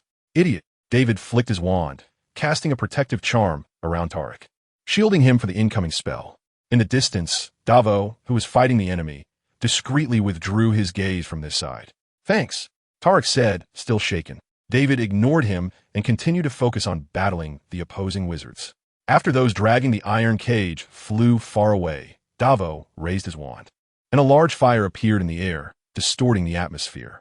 Davo then pressed his wand down, and the flames twisted in the air, turning into firebirds that swooped down toward the opponents. "Go!" After saying this, Davo adjusted his broom and flew in the direction the others had left. David hurried to follow him. Tarek was closely behind David, and his flying speed was even slightly faster than David's, gradually overtaking him. Maybe it was true what he said. He was a Quidditch player at school, but whether he was a star player was uncertain. After shaking off the pursuing wizards, Davo led them into a dense mountain range. Once on the ground, David looked around, spotting those who had flown away with the cages. One of them saw Davo and quickly walked up to report the situation here. He must have led these people here. After observing everyone, David walked over to a large tree in the corner and sat down against it. "Ron, thanked a lot earlier. If it weren't for you, I'd be a meal for the beasts in this mountain," Tarek said, sitting down next to David with a grin. "If you're really thankful, keep your distance from me," David replied in a low voice. "Come on, look, I'm not even paying attention to them. I'm only close to you because you look friendly, and you just saved my life, right?" Tarek said with a hint of pride. David sighed, suddenly regretting saving him. "I hope my guess is wrong. Otherwise, I'll have to capture this guy and torture him when I leave." Listening to Tarek's incessant chatter, David closed his eyes and began to rest. After half an hour, Davo clapped his hands, calling everyone to get up and start moving. Moreover, to avoid the pursuing wizards, they couldn't fly and had to walk, which made many people somewhat dissatisfied. In the end, Davo had to raise the reward to quell most of the complaints. They continued walking until evening, and after finishing their meal in a relatively flat area, the stars began to appear in the sky. David sat at the roots of a large tree at the edge, keeping a distance from the others. The rest of the group, except for 2 or 3 who seemed to know each other sitting together, were spread out quite far apart. "Ron, want some?" Tarek said, sitting beside David, holding a large bag of bread he had snatched while eating. David ignored him, leaning his head against the tree, silently watching the flames flickering and the sparks flying in the center of the clearing. At that moment, he caught a glimpse of Davo's figure appearing in the distance, gradually becoming clearer. Davo must be checking the surroundings and setting up defensive spells.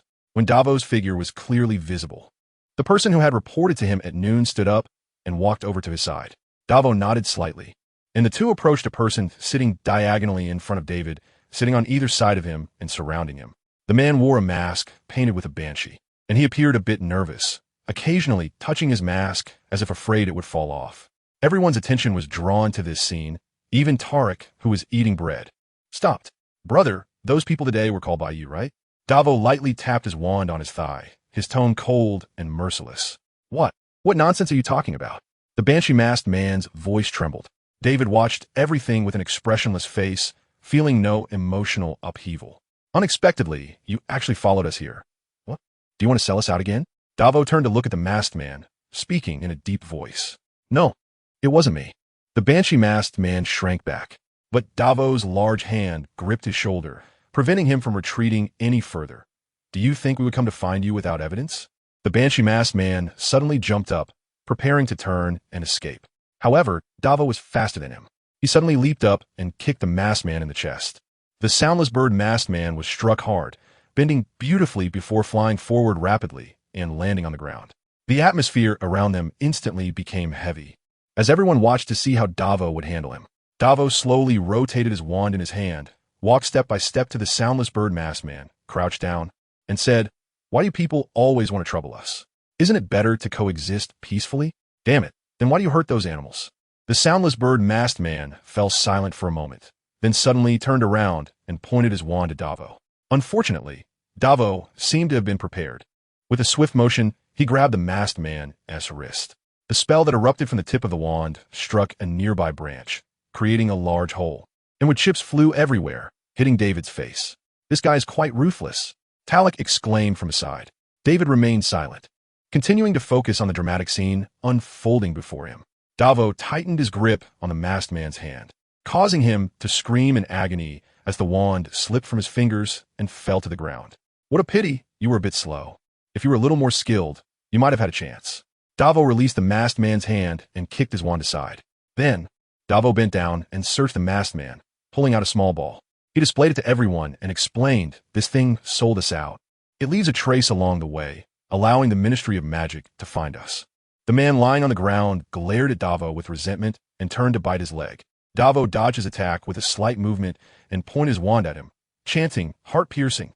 The soundless bird masked man's body immediately twisted in pain, and his wails echoed in the silent valley, startling the surrounding wild birds into flight. I take back what I just said. Talek's Adam's apple moved as he swallowed hard. But everyone need not worry. I disposed of the trace behind me as soon as I discovered it, so they can no longer follow us. Davo's voice carried a hint of amusement. Of course, since this situation has arisen, to be on the safe side and avoid unnecessary losses. May I ask everyone to let us search you? Immediately, several people around made a noisy protest, clearly unwilling to be searched. Rest assured, if we find nothing, we will give everyone a little compensation, and it will definitely satisfy you. After all, we are all businessmen. Harmony brings wealth, and we will not offend anyone. Davo waved his hands around, his voice turning somewhat cold, combined with the pained cries of the man on the ground, creating a formidable deterrent. However, if anyone opposes, we will have to treat you as an undercover agent. With a wave of his hand, 3 more people stood up. The voices of those few immediately fell silent, as they had no idea how many of Davo's people were present. 2 wizards accompanied by 8-eyed giant spiders cautiously looked around, exchanged glances, and quietly took out their wands, preparing to use disapparation to escape. "You really can't keep your cool," Davo sighed, shaking his head coldly, "but I'm afraid I've already set up an anti-disapparation charm around." The 2 immediately turned and ran in different directions. However, one of them had just taken a step when he was struck to the ground by Davo's heart-piercing curse. That person also began to scream in pain, and his cries were even more miserable than the previous ones. "You 2 go teach that guy a lesson. But remember not to kill him. We are businessmen." After Davo finished speaking, the 2 standing wizards immediately chased after him. Once they left, Davo looked around. "What? Is there anyone else? If you counterattack now, you might still have a chance." in a clearing within the dense forest, aside from the rustling of leaves in the wind. Only the sound of wood cracking from a fire remained. Most of the people gathered around the fire sat quietly, focusing their attention on David and Talik. They had passed Davo's inspection and were now leisurely waiting for Davo to inspect David and Talik. Although they were all wearing masks, David could imagine the glee on their faces. Those people were even hoping to find something on David or Talik, so their commissions could be a bit higher. "My friend, may I search you?" Davo walked over to Talik, looking down at him. "Do I even need to be searched?" Talik patted his belly. "Do I look like an undercover agent?" "Not really, but if I don't search, others may not be convinced." Davo's voice was very soft, but his wand danced on Talik's head. All right, there's no way to deal with you." Talik sighed, moved his hands away from his belly, and sprawled out on the ground like a dead man. "Sorry to interrupt." Davo's wand swayed gently, and a gust of wind flowed from its tip, circling around Talik's body twice. "No problem." Davo stood up and addressed the others. "I told you. How could I possibly have a problem?" Talik suddenly came back to life, jumping up and leaning close to Davo, saying, "Hey buddy, can I go to the bathroom?" Davo glanced at him. "Sure, but our people have to go with you." "Ugh, so troublesome. I knew I shouldn't have come." Talik shook his head, disdainfully waving his hand as he walked into the darkness. Behind him, a wizard wearing a tailcoat dog mask followed closely, keeping 2 steps behind. Not long after Talik left, David heard 2 sudden chuckles from the crowd. They were probably mocking Talik for being scared by Davo's search. Taking advantage of the moment when Davo turned towards David, he casually glanced at the 2 who had left. Although his movement was small, it was still noticed by David, who was focused on him. "My friend, it's just you left now. You wouldn't refuse me, would you?" Davo said. "Of course not." David squinted at Davo's masked face, having just heard a hint of politeness in Davo's voice, which was unique in the entire place. "Thank you for your cooperation." Davo slightly nodded, and the same gust of wind brushed over David. "I also need to check the pouch on your waist." Davo pointed to David's waist. "It's just some daily necessities and potions." David frowned slightly. The only problematic item in the pouch was the 2-way mirror. However, it had long been modified by Newt, and unless one was an alchemy master, it would generally appear to be an ordinary mirror. But it couldn't be so simple to let him check, right? "I certainly believe you, but please understand us. It's also an explanation for the others." Davo said gently. "Well, fine." Reluctantly, David took the pouch from his waist and handed it to Davo. Davo did not take it with his hands. Instead, he used the wind generated by his wand to lift the pouch into the air and then let a gust of wind swirl inside it for a few circles, causing the pouch to swell up. "No problem either."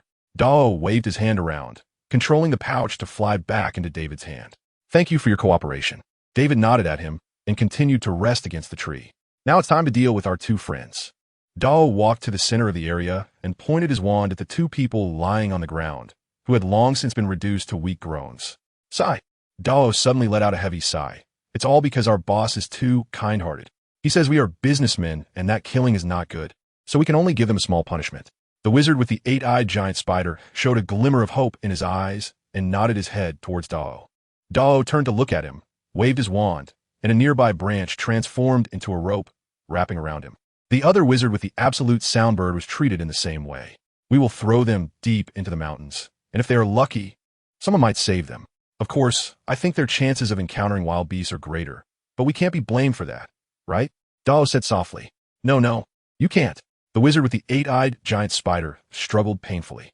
The one with the absolute soundbird, however, seemed to have accepted his fate and lay still on the ground. "Of course we can." Davo sealed the mouth of the wizard so he wouldn't make any more noise. "Next, could everyone please stay here? I'll be back soon." After saying this, Davo glanced around and used his wand to make the 2 of them float and follow him as he walked into the depths of the forest. As soon as their figures disappeared, the area instantly became lively, like a kettle that had just boiled, with people eagerly discussing the fate of the 2. David lifted his eyelids, glanced for a moment, and then uninterestedly leaned against the tree, closing his eyes. In his hand, he held his wand, which was gently trembling.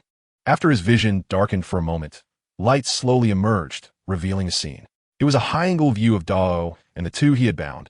Just as they were leaving, before they had departed, David had summoned an invisible beast to hide in a nearby tree. As soon as Dao left, David immediately controlled the invisible beast to follow. Everything that was happening confirmed one of David's thoughts. Dao and the others had been acting all along. Dao turned back to look in the direction of the camp, but saw no one following. He lowered his head and said, "All right, get up." The wizard with the 8-eyed giant spider mask had the ropes automatically fall off him, and he pushed himself off the ground, quickly getting up. He showed no signs of having been tormented by the drilling curse. "Boss, how did I perform just now?" the wizard asked, seeking praise. "Not bad. Much better than I expected." Dao nodded in satisfaction. So, although he didn't finish his sentence, Dao understood. Patting the wizard with the eight-eyed giant spider mask on the shoulder. "Don't worry, someone will take care of you when you get back." Thank you, boss," the wizard said happily, then pointed at the already unconscious wizard on the ground. "What about this guy? Are we really going to throw him into the mountains?" "Sure, just to scare those guys. Bring him back, and after a while, send a message to the Ministry of Magic to see how much they will pay." After saying this, Dao glanced at the wizard beside him. "You'll get 20% of the money." Thanks, boss." All right, you can go now." Dao waved his hand dismissively. "Got it. Boss, see you next time." The wizard led the unconscious wizard deeper into the forest, where apparition couldn't be used yet. After Dao watched him walk away, he looked around and walked in another direction. In this day and age, you can't survive without acting skills. David silently sighed in his heart. A new scene emerged in his vision. A little chubby boy, Tarek, was sitting idly on a large rock, holding a bag of bread and eating it with enjoyment. The wizard who had come out with him had changed his earlier attitude, standing firmly beside Tarek like a loyal bodyguard, observing the surroundings. "Is everything taken care of?" Tarek caught sight of Dao coming over and immediately slid down from the rock. "Yes. Have the observations been completed?" Tarek burped and handed the bread in his hand to Dao. "Yes, the one with the little devil mask is likely the biggest problem among the remaining ones." Dao recalled. "What about Ron?" Tarek asked. "Ron?" Dao chuckled. "Little boss, you've been fooled by him, haven't you? His name is Tuck Tully, and there is nothing in his name that sounds like Ron. That guy, I didn't even deceive him." Tarek swung his fist in the air and glared at Dao. "I told you not to call me little boss. Call me boss." My bad, boss." Dao quickly replied, knowing that Tarek was trying to regain his lost face in this way. Tarek nodded in satisfaction. "What about that damn guy? Is there a problem? Could he be an undercover?" Dao thought for a moment. "Not likely." "Oh no, boss. You've been with him all along. Did you see him drink any polyjuice potion?" Tarek slapped his head. "Shouldn't. No, I never saw him drink anything alone. He ate everything we gave him. Then he should be reliable." Dao nodded. "We haven't received anything from him, and he was quite ruthless when dealing with our guys, showing no concern at all. Also, when we were dealing with Alba and that undercover, he didn't show any emotional fluctuations. So he is either an acting master or not an undercover. And based on his profile, the likelihood of him cooperating with the Ministry of Magic is low. Is that so?" Tarek rubbed his mask. "Could he be from another gang?" Dao remained silent for a long time before slowly speaking. "I'm not very sure, but according to the information we gathered, the likelihood is low. Otherwise, we wouldn't have recruited him in the first place." "That's not bad. Boss, you don't want him to follow you, do you?" Dao glanced at Tarek. "Why? Is it not allowed?" Tarek looked up and met Dao's gaze. "He's not an ordinary person. He is a tough character." Dao said. "What? Haven't you seen the information?" Dao said somewhat helplessly. "Why would I look at that thing? If Pavel hadn't told me to observe him, I wouldn't have bothered." Tarek spoke with a tone suggesting Dao was the one with the problem. Dao sighed. "The information we collected shows that he has killed quite a few people. He is not like those innocent lambs at all." Tarek paused for a moment, shrinking his neck. "Are you saying what he said about casting a killing curse on me is true?" "I think it's possible, boss. You should say less in front of him, just in case." Dao advised. "Say less." Tarek's voice rose an octave. "I'm not afraid of Yen. Why would I be afraid of him?" As soon as Tarek finished speaking, he continued with great interest. "Sorry, who do you think is stronger, him or Yen?" "Actually, Davo's name is Sorry." "And who is this Yen?" David pursed his lips and continued to watch. "It must be Yen," Sorry said without a moment's hesitation, so quickly that it made Tarek's question seem foolish. All right. Although it's still a bit lacking, it's not bad. I'll go build a relationship with him. He saved me earlier." Tarek sighed. "It's getting late. I'll head back first, otherwise those guys will think I'm constipated. Even if he didn't save you, those guys wouldn't dare to harm you. I say saving is saving. I hope this time we can recruit a few loyal guys. If it continues like this, we'll soon have no one left to use. All thanks to those damn guys." Tarek's voice gradually faded away into the forest. Sorry stood still, and only after Tarek walked far away did he head in another direction. David, leaning against a tree, also dispelled the invisible beast, stowed away his wand, and opened his eyes. "Ron, where are Davo and the others?" Tarek pretended to have numb legs, walking unsteadily. His clumsy movements drew laughter from a few people. "What are you laughing at? Never seen someone with numb legs?" Tarek glared at them angrily. which only elicited more laughter. With no other choice, Tarek could only ignore them and slowly walked over to sit beside David. Ron, you still haven't answer my question. David shifted aside. They were taken away by Davo, so they were going to be thrown into the mountains. Then it's game over. This guy is really ruthless. After saying this, Tarek lowered his head and sniffed himself. Ron, don't move. I don't smell. David shot him a disdainful glance, but didn't speak. Hey, that look in your eyes, I really don't smell. Your actions will lead others to misunderstand me. Tarek pretended to inch closer to David to let him smell, but was immediately deterred by the spell in David's hand. Just then, Davo returned after a long absence. Tarek immediately perked up. Hey, Davo, where did you take those two guys? No comment. Sori shot him a glance and said sternly, be a bit nicer. Tarek waved his hand. Do you think they have a chance of surviving? Just then, a few wolf howls echoed from the mountains. The chances seemed very slim. Davo shrugged and sat down beside them. TSK, so pitiful, don't you think, Ron? Tarek said with a tone of pity. David looked at them, acting without expression, remaining silent. At the very beginning, before they set off, David had some doubts, because it seemed like Tarek and Davo were coordinating to leak information to everyone, although the others didn't make use of this. During the battle later, those people, though they looked fierce and aggressive, avoided using their most powerful spells against Tarek. And when a spell that hit Tarek was cast, everyone else conspicuously stopped attacking David, giving him enough reaction time to rescue Tarek. Moreover, Sori would occasionally glance this way. Additionally, when it came to sharing food, Sori pretended not to notice but deliberately placed some items in front of Tarek, allowing him to get the most food. David sighed inwardly. These days, everyone outside is such a talented actor. Stepping out of school feels like walking into Hollywood. School is better. At least everyone is so pure. Just like Malfoy, who doesn't like Ron and Harry, would just love to write those words on his face. No need for guessing. The next morning, as the first light of dawn peeked over the horizon, the hunting owls had just flown back to their nests. Sori's voice echoed over the quiet clearing. Get up, everyone. We need to hurry to our destination. David's eyelids twitched, quickly waking up. He and T slept well all night. Tarek, on the other hand, was sleeping comfortably, snoring loudly. David walked over and kicked him a couple of times. What's wrong? What's wrong? Tarek tightened up, instantly sitting up and looking around in confusion. We're about to set off, David said. Oh, then I'll lie down for a bit more. Tarek leaned back and fell onto the mat again, closing his eyes. Once everyone was ready, Sori glanced at Tarek, waved his wand, and the mat he was lying on stood upright. Tarek also stood up along with the mat. How about it? Are you awake? Sori said coldly. Awake, awake. Tarek waved his hand, yawned, and groggily started to pack away the mat behind him. The other two who were with David didn't dare let Tarek come over to lift the cage, fearing he might drop it in his confusion. These two were also Sori's little brothers who stepped forward earlier, so they didn't dare to nag Tarek too much. It was only after an hour and a half, when those carrying the cage were getting tired and Tarek had regained his energy, that Sori called everyone to rest and changed those carrying the cage. When the sun was at its zenith, David saw a large circle made of tall wooden structures appearing on the distant horizon, divided into two layers, inner and outer. The inner layer was shrouded in mist, and even David squinted hard but couldn't see what was inside. The outer layer was clearer, but it was just ordinary things. The low wooden houses forming a circle and the wizards coming and going made it look a bit like a human settlement in the forest. When they flew to a clearing outside the large circle and stopped, two wizards immediately walked over from the entrance. They first glanced at Tarek, subtly nodded at him, and then walked over to Sori to hug him. So, was there trouble on the way? One of them asked. A bit of trouble. A few Ministry of Magic brats mixed in, but I caught them all, Sori replied. They won't have any problems, right? The two wizards' gazes swept over David and the others. Don't worry, I checked personally. There is definitely no problem. Sori patted the shoulder of the taller of the two.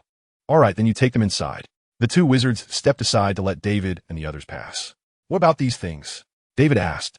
Don't worry, we'll register everything for you, and you won't lose any commission. One of them turned his head and said. David saw that he was wearing a three-headed dog mask. Aren't you supposed to give us our commission once we deliver them? How long do we still have to wait here? A tall wizard accompanying David said unhappily. Of course I can give it to you now, but Sori looked around at everyone and continued. But right now, we can only calculate the payment at the market's lowest price. If you wait until the sale ends, we can calculate the payment based on the sale price, which I believe will be much higher. Of course, this is all up to you to decide.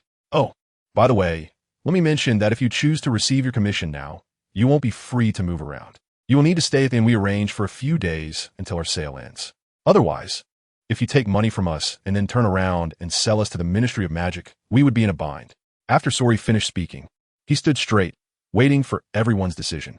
"So, how long do we need to wait?" A wizard with long black and red hair asked. "It will take about 10 days. We still have a few batches of goods that haven't arrived." The wizard wearing a three-headed dog mask explained to everyone. "As soon as the sale ends, we will pay immediately, so please understand us." David exchanged glances with a few others and reluctantly accepted his explanation. For the others, since they couldn't move freely anyway, waiting here for a few days could earn them some extra galleons, so why not? For David, he had come all this way and had not obtained any information. How could he leave? Even if they didn't let him stay, he would find a way to cling on stubbornly. After walking through a large door made of thick wooden planks, David looked around. The ground was packed earth, and he didn't see a single weed. The outer area consisted of small houses made of wooden planks, the paint still shiny, looking very new. They must have just been built. Moreover, most of the houses were already occupied, indicating that the organization's operation was significant and had recruited quite a few people. The inner area was separated by a tall wall made of 3 to 4 meter high wood, with a large iron gate as the entrance. David took a peek inside when the gate opened, but it was still shrouded in fog, making it impossible to see anything clearly. "Ron, what are you still doing here?" Talek nudged David. No, just taking a look," David replied, coming back to his senses. "Do you want to go in and take a look?" Talek leaned closer to David and whispered, sounding a bit like an underground party rendezvous. "I want to go in too, but they seem to be watching closely. It's hard to get in." David glanced at him, a hint of a smile showing on his face behind the mask. "What? Fishing? No, I'm just looking. Not that interested." After saying this, David walked to the right where his assigned house was. Talek stood in place for a moment before hurriedly jogging to catch up. His house was right next to David's. After returning to his house, David closed the door and checked the surroundings. Inside were some simple pieces of furniture, a table, a few chairs, a single bed, and a cabinet. The rest were just small items like cups. "Something feels off here." David leaned back in his chair, his brow gradually furrowing into a frown. The situation he had observed upon entering and what he had checked in the room slowly surfaced in his mind. It seemed there were no anti-surveillance or anti-transmission spells set up here. It was as if they weren't afraid of being discovered at all. Were they too confident or careless? Or, just as David was lost in thought, there was a knock at the door. David's hand moved to the position of his wand. "Who is it?" Hey, Ron, it's me, Talek." Talek's voice came from outside the door. "Do you need something?" "Just a little something. Hurry and open the door for me," Talek said. David tapped his hand on the table, slowly walked over, and opened the door. Talek was holding a basket with some food inside. "I just want to pick it up. You must be hungry too, right?" Talek shook what he was holding. "You came just to bring me food?" "Of course, what else could it be?" "Then give it to me." David reached out his hand. No, I haven't eaten yet. Besides, can you finish all this?" Talek's hefty body pushed past David and rushed in. Talek walked over to the table as if he were at home and casually dropped the basket onto it with a thud. He also took off his mask and placed it on the table. David frowned slightly, closed the door behind him, and returned to his chair by the table. "What is this?" David sat in the chair, staring at Talek. Talek's face was as round as his body, adorned with 2 bean-sized eyes, and above them were 2 thick eyebrows like ink. A large mouth, developed from much practice, was situated below, nearly covering his chin. The whole face looked somewhat comical when combined with the other features, but also gave the impression that this person posed no threat, making you unconsciously trust him. Talek's big mouth broke into a hearty smile. "It's fine. I've checked. There are no surveillance devices in the room, and they wouldn't dare to do anything. So you can take it off too. I still don't know what you look like after all this time." David hesitated for a moment. They didn't need to take off their masks to eat. They just needed to tap the mouth area of the mask with their wands, and it would automatically create an opening for them to eat. But in the end, David still took off the mask. He wanted to see what Talek would do next. Besides, this face wasn't his, and the people from the organization didn't know him, so he didn't need to worry. "Ron, your face is a bit rough. Why don't you put the mask back on?" "It's kind of scary," Talek said, glancing at David and immediately speaking without a care. Hearing this, David couldn't help but squint his eyes. "Don't mind it. I was just kidding. Actually, you look pretty good." Talek shrank back a bit and stuffed a piece of bread into David's hand. After finishing the meal, Talek lingered in David's room to chat for a while. When he left, David put the mask back on and went out to explore the area he could access. The outer area consisted of similar houses, mostly occupied by wizards transporting animals, with only a few guards. They mostly stayed in their own houses, rarely coming out to chat. all afraid that others would discover their true identities. There were a total of 4 large gates leading to the inner area, but they were all closely monitored, leaving no opportunity to enter. After observing the surroundings, David returned to his room. He did not send any messages to Newt and the others. Time passed quickly, and in the blink of an eye, 2 days had gone by. During these 2 days, Talek came to find David for meals every time it was mealtime, and would also come to chat about various random things during his free time. On the 3rd night, David was lying in bed when he suddenly heard a faint sound at the door. He sat up, wand in hand, staring at the door. After a while, a white figure appeared in David's room. It is a small paper airplane, something that wizards often use to send messages. It seems there really isn't any counter-message magic set up here. David looked at it for a while, reached out to take the airplane, and opened it. It said, "Bro, do you want to check out the inner area? I have a way to get in." It felt like something Tarek would write. What does this guy want to do again? David frowned, thought for a moment, got up quietly from the bed, and slipped out of the room. He was ready to see what this guy was up to. Outside, it was eerily quiet, not even the sound of birds. David looked around and saw Tarek waving at him from a dim corner. Next to him stood a wizard. David walked over slowly, glanced at them, and said softly, "What's going on?" Tarek patted David's arm. "This is a buddy I just met. He says he can let us in, but not for too long." The man turned to look at David, and David noticed he was also wearing a tailcoat dog mask, but clearly he wasn't one of the people who came with them. He looked a bit more robust. "Letting you in isn't a big deal. It'll be open in a few days anyway. But remember not to rummage through things inside. If you're discovered, it won't be good, and the money you gave me doesn't cover getting you out." The last sentence was directed at Tarek by the man in the tailcoat dog mask. Got it, you can rest assured." Tarek nodded quickly. "Then let's go." The man in the tailcoat dog mask walked towards the entrance to the inner area first. As they got close, he asked David and Tarek to wait aside for a moment while he walked over alone. David saw him take something from his bag and hand it to the guard. Then after saying a few words, he waved for David and Tarek to come over. "Remember, don't rummage," the masked man reminded. We know. Just open the door quickly," Tarek said repeatedly. The masked man greeted the guard, and the door slowly opened a gap just wide enough for one person to pass through. "Can you make it a bit wider?" Tarek measured the gap and compared it to his large frame. The guard could only helplessly pull it open a little more. Looking at the area shrouded in mist, David took a deep breath and stepped inside. After all, Tarek was in front, so if there was danger, he would face it first. Once inside, the white mist that enveloped the surroundings seemed to disappear, and David regained his vision. Even the moonlight was not blocked. With the soft light from the moon, David could barely see the things in front of him. Before him was a series of planned routes, stretching straight into the distance. Alongside the road were rows of high platforms, each holding large iron cages, which were the magical creatures that David and the others had transported. Moreover, the black cloth covering them had been removed, so David could see a large number of magical creatures curled up inside, sleeping. There were bowtruckles, acromantulas, transfiguration lizards, auguries, and trolls. He even saw a nundu in the middle. The nundu is a large magical creature native to Africa. It has a gray body resembling a rhinoceros, with a long horn on its head, and can weigh over a ton. Its skin is also very thick, capable of withstanding most curses and spells. Under normal circumstances, nundus only attack humans when provoked, making them relatively gentle magical creatures. Additionally, the nundu's horns, tail, and a lethal liquid inside its horns can all be used in potions, which greatly interests wizards. However, because nundus can only give birth to one cub at a time and are very difficult to breed, most countries prohibit private trade. Only official channels are allowed to sell a specific amount each year. This has led to underground trading. This organization is quite capable. They have found so many magical creatures. Tarek, with his belly sticking out, waddled with his short legs, curiously weaving between the cages containing magical creatures. David ignored Tarek and focused on observing the surrounding scene and the magical creatures in the cages, trying to find some flaw. But everything was so real. The magical creatures in the cages were real, not illusions.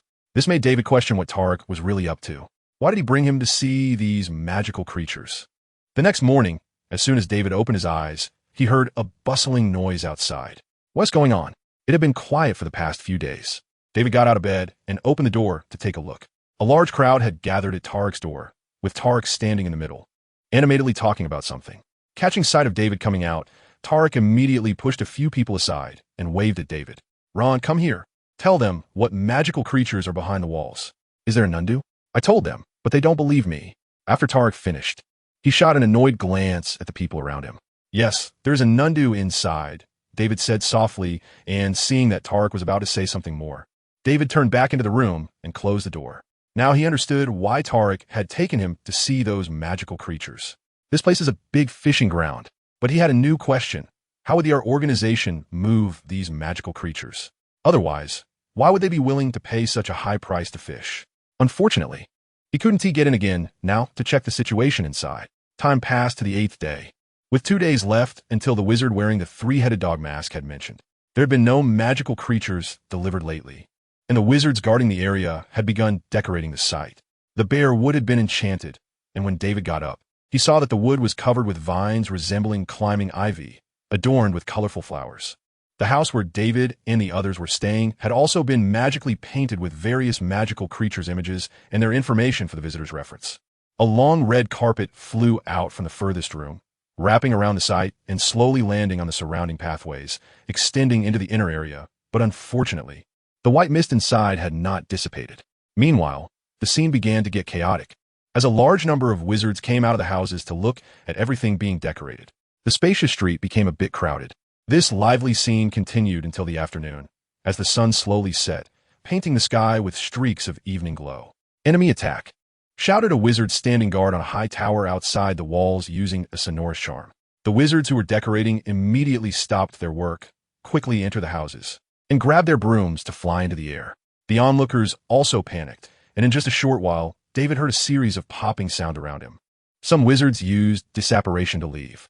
David squinted up at the sky and saw row after row of wizards in uniforms flying on their brooms. This was quite a spectacle. David had just finished his exclamation when brilliant spells shot out from the hands of those wizards. The freshly decorated wooden walls immediately burst open with large holes, with chips flying everywhere, accompanied by the screams of the wizards hit by the spells. Some spells even flew into the inner area, but were obscured by the fog, making it difficult for David to see what was happening inside. "You bunch of tailgaters, you really follow us wherever we go." A loud roar echoed in the air, and David looked up to see Sori riding a broom, leading a group of people to intercept the others. Sori waved his wand, causing some wooden pieces surrounding them to shake, jump into the air, and gradually transform into long spears. "Here, as your welcome gift." Sori forcefully waved his hand forward, and the wood shot towards the wizards in uniforms like missiles. But evidently, his welcome gift lacked weight, and the people on the opposite side didn't appreciate it. Some of the wood exploded into powder after flying for a short while, and a few ignited in flames, turning back and flying away. At this moment, Sori summoned a wall of fire that appeared out of thin air, surrounding them in front. The returning wood was instantly melted into ash upon contact. "Form a formation." As soon as Sori finished speaking, the wizards surrounding him quickly moved to find their teammates and formed a small team of 4. Once the formation was established, the firepower on Sori's side became more concentrated, and they began to target the opposing wizards, gradually gaining an advantage. However, this advantage did not last long, as the formation of the wizards in uniforms also changed, matching Sori's team. The standoff resumed, but the battle intensified, with various spells flying through the air, many of which David couldn't even recognize.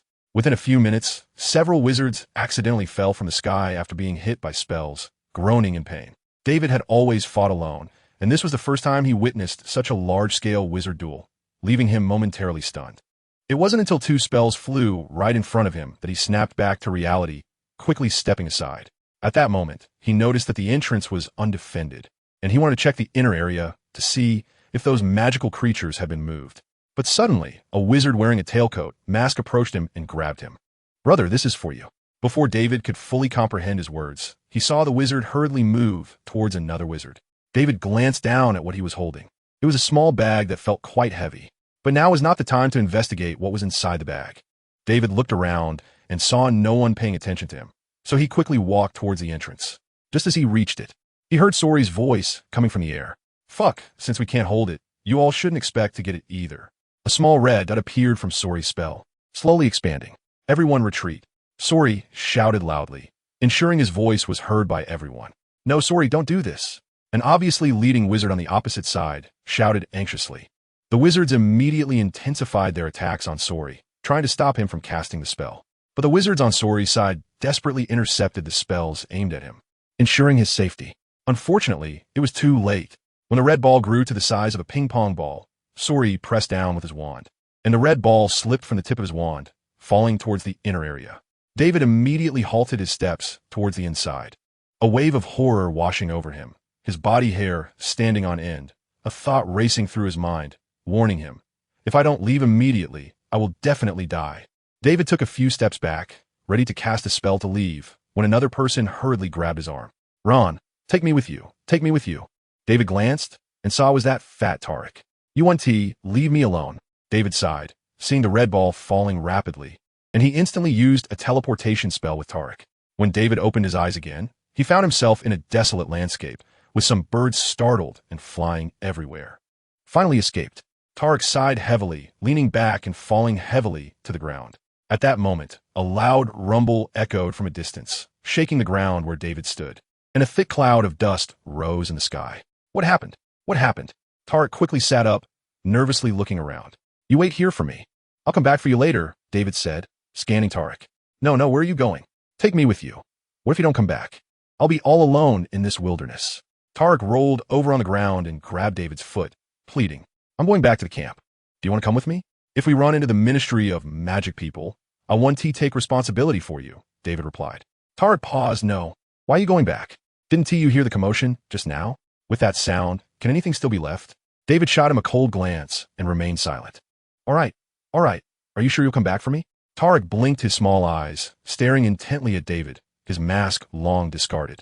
David nodded slightly, disappearing from where he stood, reappearing around the camp where he originally was. He carefully looked around. The flat ground where wooden houses had stood was now a large pit, with blood scattered in small spots on the soft ground, emitting a faint smell of blood. There was no sign of any people nearby.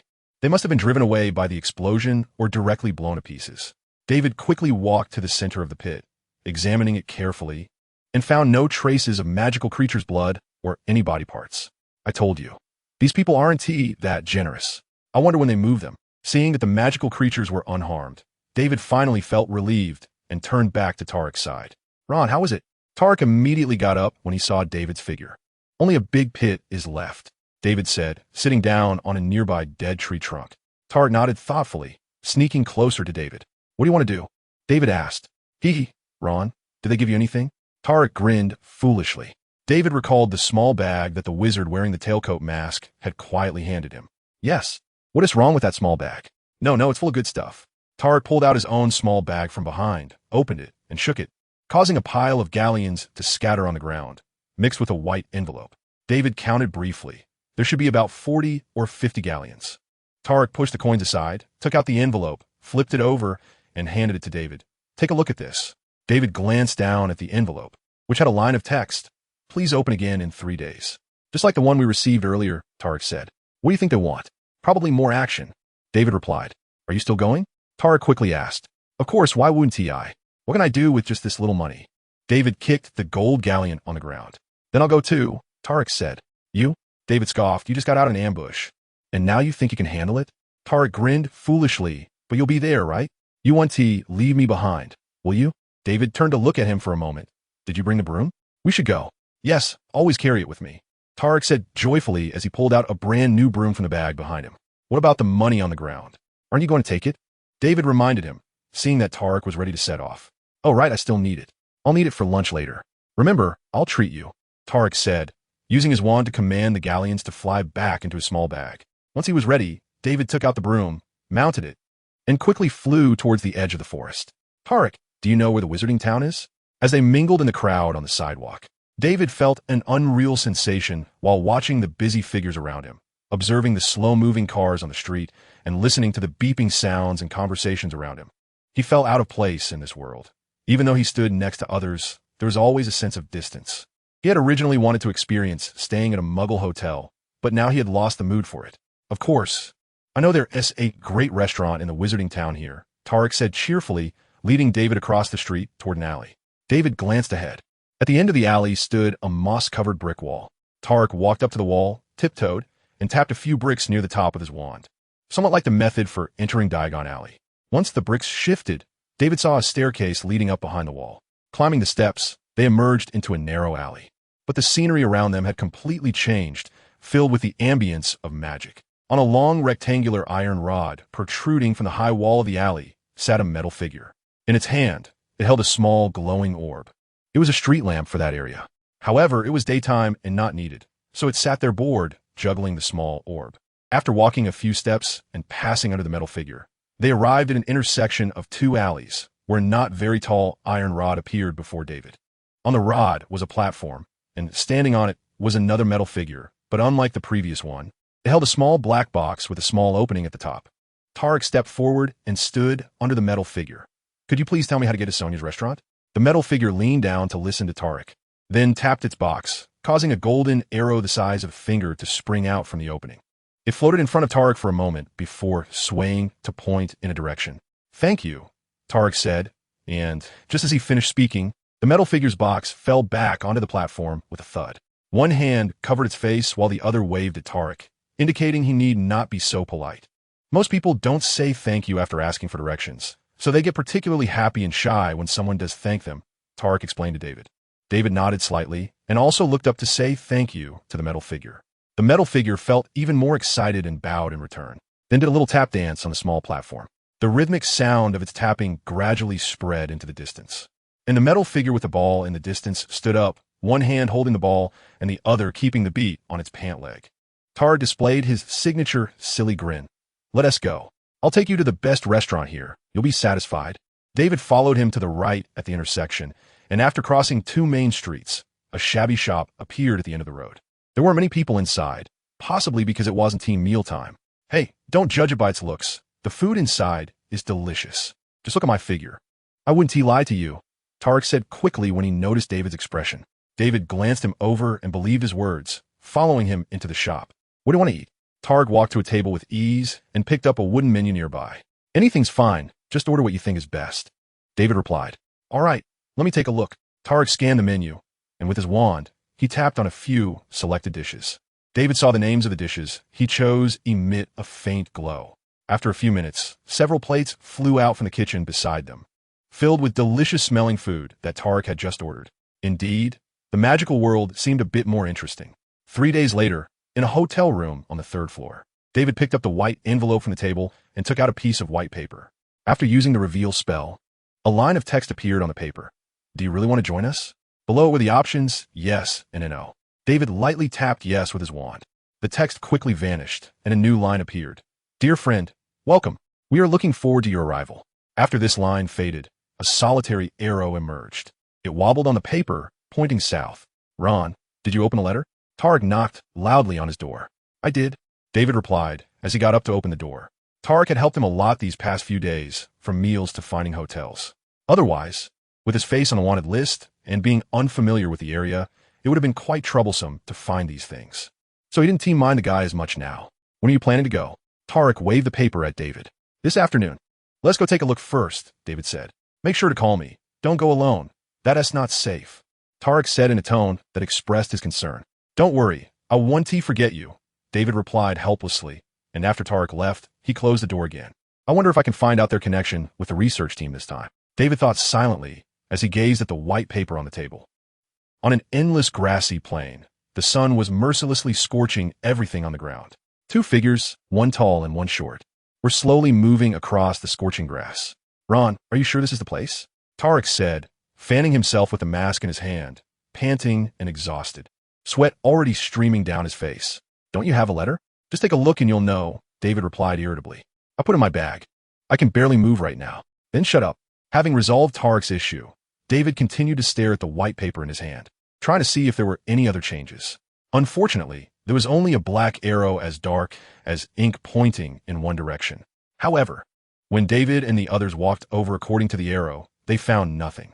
Based on the last experience, when the arrow turned this color, it meant the destination was nearby. David rubbed his chin, feeling a bit puzzled. Tarek, standing beside him, either pretended not to know or genuinely didn't receive this information. He kept following David back and forth, nearly unable to move, and David didn't see any signs from him. David looked up in the direction of the arrow, the rising temperature causing the scene ahead to appear somewhat distorted. But he could still recognize it. Anyone with functioning eyes could see. In front of them was only a patch of grass. There were no signs of buildings or even people. Could be underground? Or right on this patch of grass. That couldn't be possible without people around. David gazed at the arrow on the white paper, lost in thought. Suddenly, he thought a possibility. David crouched down, placed the white paper on the ground, and lightly tapped it with his wand. I wish to join our organization. As soon as he finished speaking, the white paper twisted on the ground, began to fold, and soon transformed into a key. Seeing the key pointing towards where he was crouching, David quickly stepped aside to let it fly past. After flying about 2 or 3 meters, the key hovered in the air, slowly rotating. From its position, the surrounding scene seemed to drop like a curtain that had found its switch. It slowly opened to reveal an ancient and elegant manor. "What's wrong? What do you see?" Tarek asked hurriedly upon seeing David staring blankly ahead. "Only the one who used the key can see it." David pondered for a moment and said, "You do what I just did." After Tarek repeated David's earlier actions, a dazed expression appeared on his face as well. And, judging by his expression, he didn't seem to be faking it. Did this guy really not know? Then the owner was really bad at their job. David silently complained in his heart, called out to Tarek, and took the lead towards the manor. As he stepped through the ancient door of the manor and onto the stone-paved entrance, David heard a faint sound beside him. Turning his head, he saw a small, thin figure standing respectfully to the side.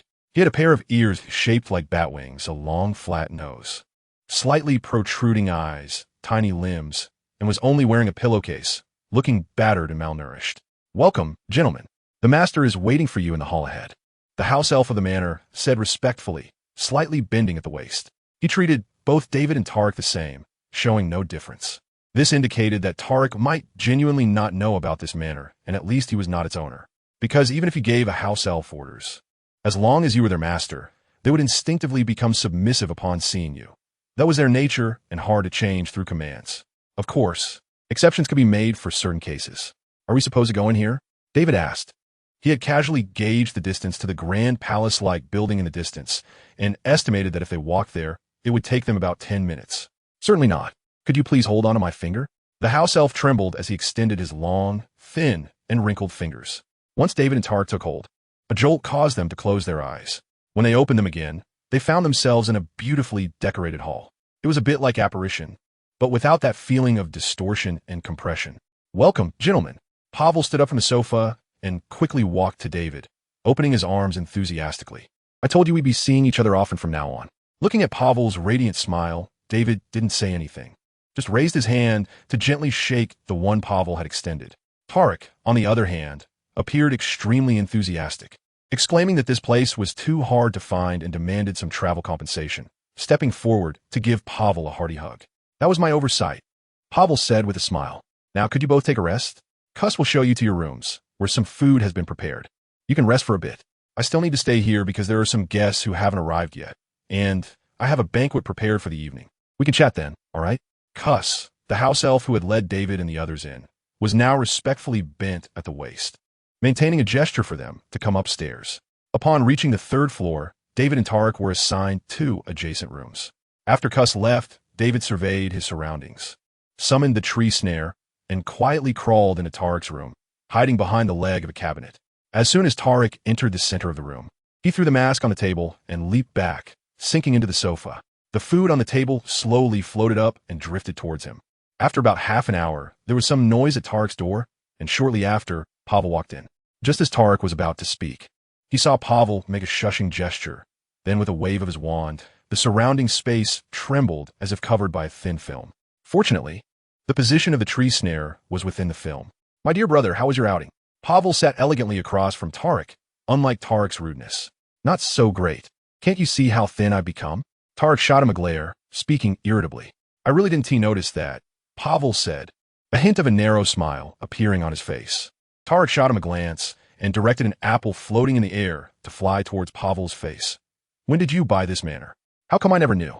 Today really threw me for a loop. Not long ago. The previous gathering places were exposed, and who knows how long this one will last, Pavel replied, letting out a gentle sigh. "How's your cleansing operation going?" Tarek nodded and asked. "Pretty well. Those who are left are basically trustworthy," Pavel said. "The downside is that we are severely shorthanded now." "Well, there's nothing to be done about that, is there?" When Dad was around, things were infiltrated so seriously. "If we don't clean it up, we'll just be working for others." Pavel nodded lightly, agreeing with Tarek's words. "But the good thing is that this batch of newcomers is about to join us. How about I have you follow that person? Can you trust him?" Pavel said to Tarek. "I think it's okay." Tarek rubbed his belly and said, he seems to be quite short on money. Even want to check out places that have been bombed by Soli to see if he can pick up some scraps. Plus, I've been following him for so long and haven't found him in contact with anyone else. Pavel nodded slightly. I've checked his information carefully. He's a good seed, unlikely to cooperate with the Ministry of Magic. Keep observing him, and if he really is reliable, find a way to develop him into your direct subordinate. If his conditions aren't excessive, you can satisfy him a bit. Good. By the way, has he discovered your identity? Pavel asked. He shouldn't have, right? Tarek frowned. I feel like I played my part pretty well, and they cooperated with me quite nicely. Well then, find an opportunity to reveal a bit of your identity to him and see how he reacts. During the mission? Then, what if he really has a problem? I can't outrun him with all this meat. Tarek said softly. Don't worry, I'll have Ein go with you. So you can relax, right? Pavel's tone was a bit like coaxing a child. What about you? There are quite a few people watching you. I still have Grandma Liza. She will protect me well. Pavel said. All right then. Tarek sank back into the sofa. Okay, I have to go now. There is still a lot to do. Unlike you who can relax. Also, eat a little less of this stuff. I prepared plenty of your favorite food for the banquet. Pavel waved his wand and put all the snacks back on the table. These things can only fill a gap at most. Tarek said, waving his hand. You should hurry and leave. I finally have a chance to rest, so don't disturb me here. Pavel shook his head with a smile and walked toward the door. Wait, Pavel, have those bugs sent any news? Just as Pavel was about to open the door, Tarek suddenly sat up, and due to the vigorous movement, the fat on his body shook. No, not a word. They seem to have jumped out of the cracks in the stone, leaving no trace at all. Pavel shrugged. Really useless. All right, you can go. Tarek fell back onto the sofa with a look of disdain. Are they brothers? Are they related? The gap in their images is too big. David thought as he dispelled the protective charm. And what did Tarek mean by that group of bugs? Where did they suddenly appear? This feels a bit like, in the evening, just as David's stomach held a small protest, there was a gentle knock at the door. Sir, the banquet is about to start. Cuss's voice came through the crack of the door. All right, I'll be right there, David said as he picked up the mask on the table and put on his face. As soon as he opened the door, he saw Tarek swaggering out of the next room. Ron, long time no see. I missed you so much, Tarek said with a smile. And the food here is too slow. I'm almost starving to death. It's only been a few hours. What do you mean, long time no see? David ignored him and took a step forward to dodge the slap he was about to give, quickly walking downstairs. Hey, wait for me. Don't walk so fast. I can't keep up. When he arrived at the banquet hall, downstairs, a luxurious chandelier hung from the intricately decorated ceiling, making everything around seem bathed in gentle sunlight. Right under the chandelier was a long table carved with various knightly deeds on the sides, filled with exquisite gold and silver plates and forks. Not many people had come down yet. Only 7 or 8 chairs were occupied at the long table. David glanced around and chose a position in the corner to sit down, and Tarek followed suit, sitting next to him. These people are not competent. They still haven't set things up. Tarek tapped on the empty plate in front of him with a fork, sounding quite dissatisfied. Sir, I'm very sorry. The host said that we must wait for everyone to arrive before serving the food. Otherwise, it will affect the taste over time. Cuss suddenly appeared by Tarek's side, bowing slightly and looking a bit pitiful. Tarek was taken aback. He had only complained out of habit, but he didn't expect Cuss to hear it. He hurriedly waved his hand, saying he understood and that it was not a big deal. Cuss bowed to Tarek again, thanking him for his understanding. What, still talking nonsense? David said. Feche, no. Tarek awkwardly smiled and focused his gaze on the empty plate in front of him. About 10 minutes later, all the chairs in the room were filled, totaling around 20 to 30 people. Pavel stood up from his chair and slightly bowed to everyone, just like a trained noble. It's wonderful that everyone could come here and become our partners. Now, could everyone please take off their masks? Everyone present will be our most trusted partners, and we shouldn't have any barriers, Pavel said with a smile, and he hadn't worn a mask from the beginning. The people present hesitated for a moment and then took off their masks. Thank you all for your cooperation. I know everyone is here because of your trust in us, believing that we can bring you wealth and the future you desire. Please rest assured about this. Everything you need is also our pursuit. We are a platform that serves everyone, and we are in this position thanks to your support, providing a little insignificant help to help you gain the wealth you dream of. Of course, after saying so much, there's one unavoidable and very practical issue, which is the issue of galleons. Pavel said with a smile. I mentioned earlier that we are just a platform serving everyone, so we will provide you with some information about magical creatures and send people to assist you. As long as you put the creatures in cages, we will pay you for it. You don't need to transport them or sell them. We will handle those troublesome tasks. As for how much we will pay you, Pavel looked around at everyone. How about calculating it based on the average selling price from previous records? We will only take a 10% commission for transportation and sales.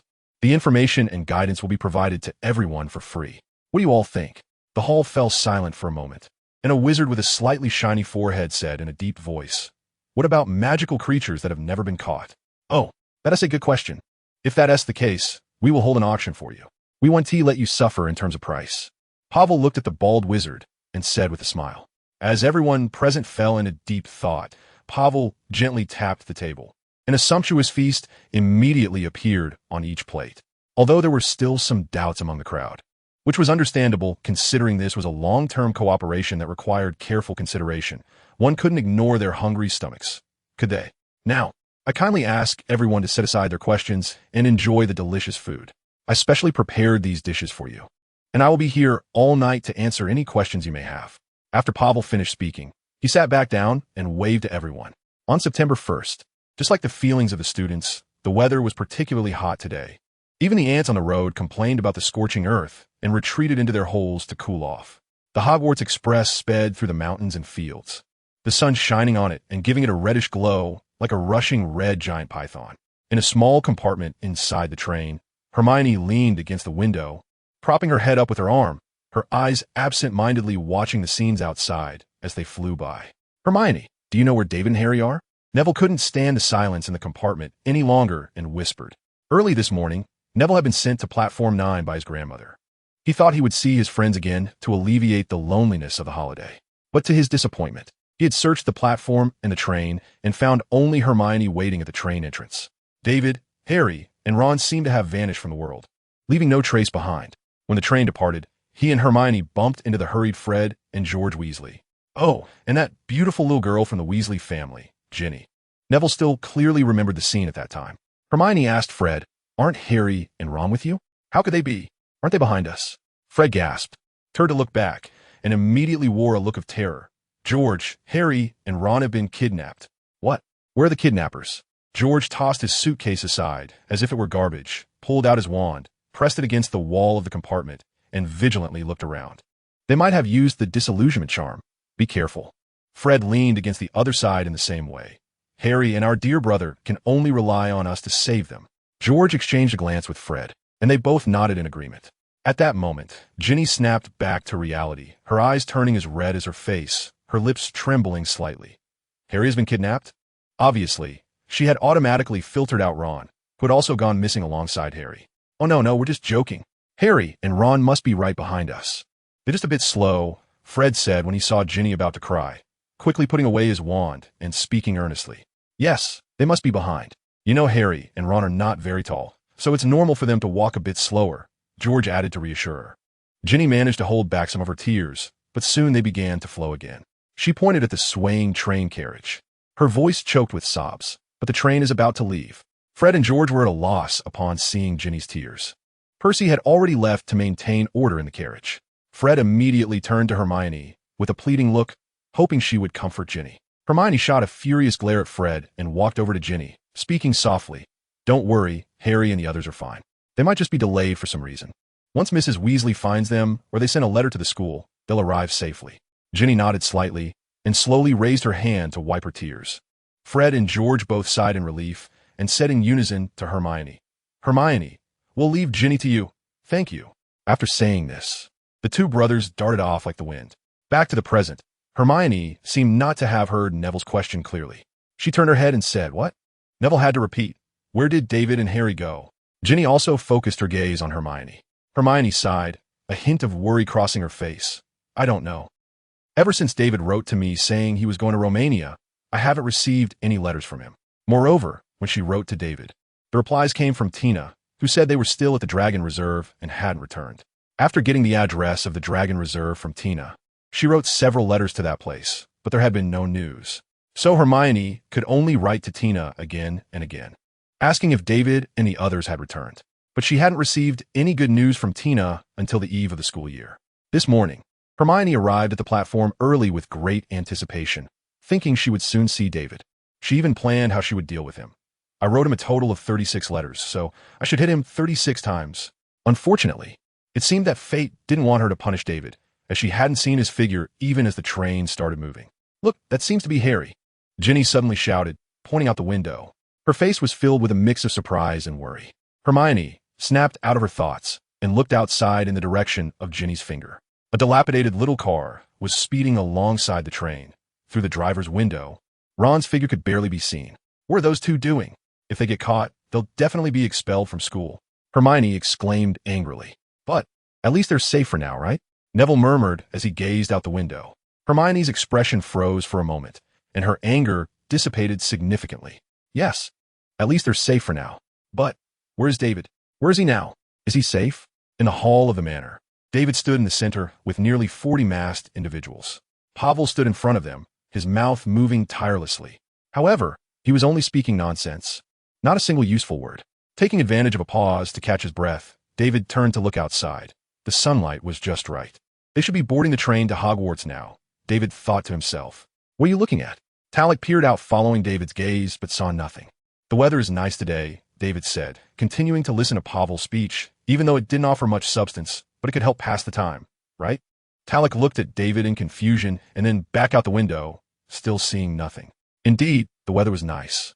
Talek estimated that if he went out to bask in the sun for a while, he'd lose a few pounds. But he didn't want to lose the hard-earned weight so easily. But there was no choice. Talek sighed, staring vacantly ahead. "Everyone, if you're ready, please set off. I wish you a safe journey." Pavel finally finished his speech, and the people present felt a surge of energy, slowly becoming more active. One person near the front stepped forward and picked up a golden circle from the table, which had an R in the center.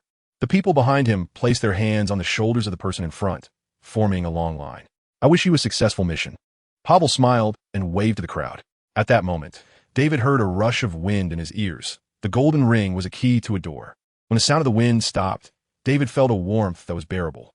He opened his eyes to find himself in a desert where the soil, scorched by the sun, emitted a deep orange hue. Straining to look into the distance, he saw a giant cacti standing in the shadows below a cliff. Aside from that, only a few clusters of weeds added a hint of life to the scene, making it seem less desolate. Looking at the surroundings, David couldn't help but recall a line from a poem etched deep in his DNA.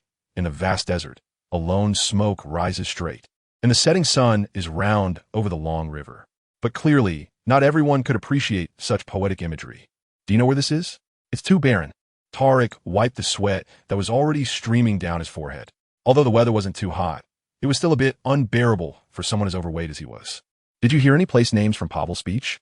David replied. "No, that guy was just talking nonsense the whole time, and he went on for so long. Why doesn't he run for president? Being the boss of a lousy organization is such a waste of talent," Tarek said angrily. "Then it's settled," David said, tilting his head forward a couple of times. "I bet he knows. Why don't you go ask him?" A nearly 2-meter tall giant stood at the front of the line, holding a map in hands bigger than David's face.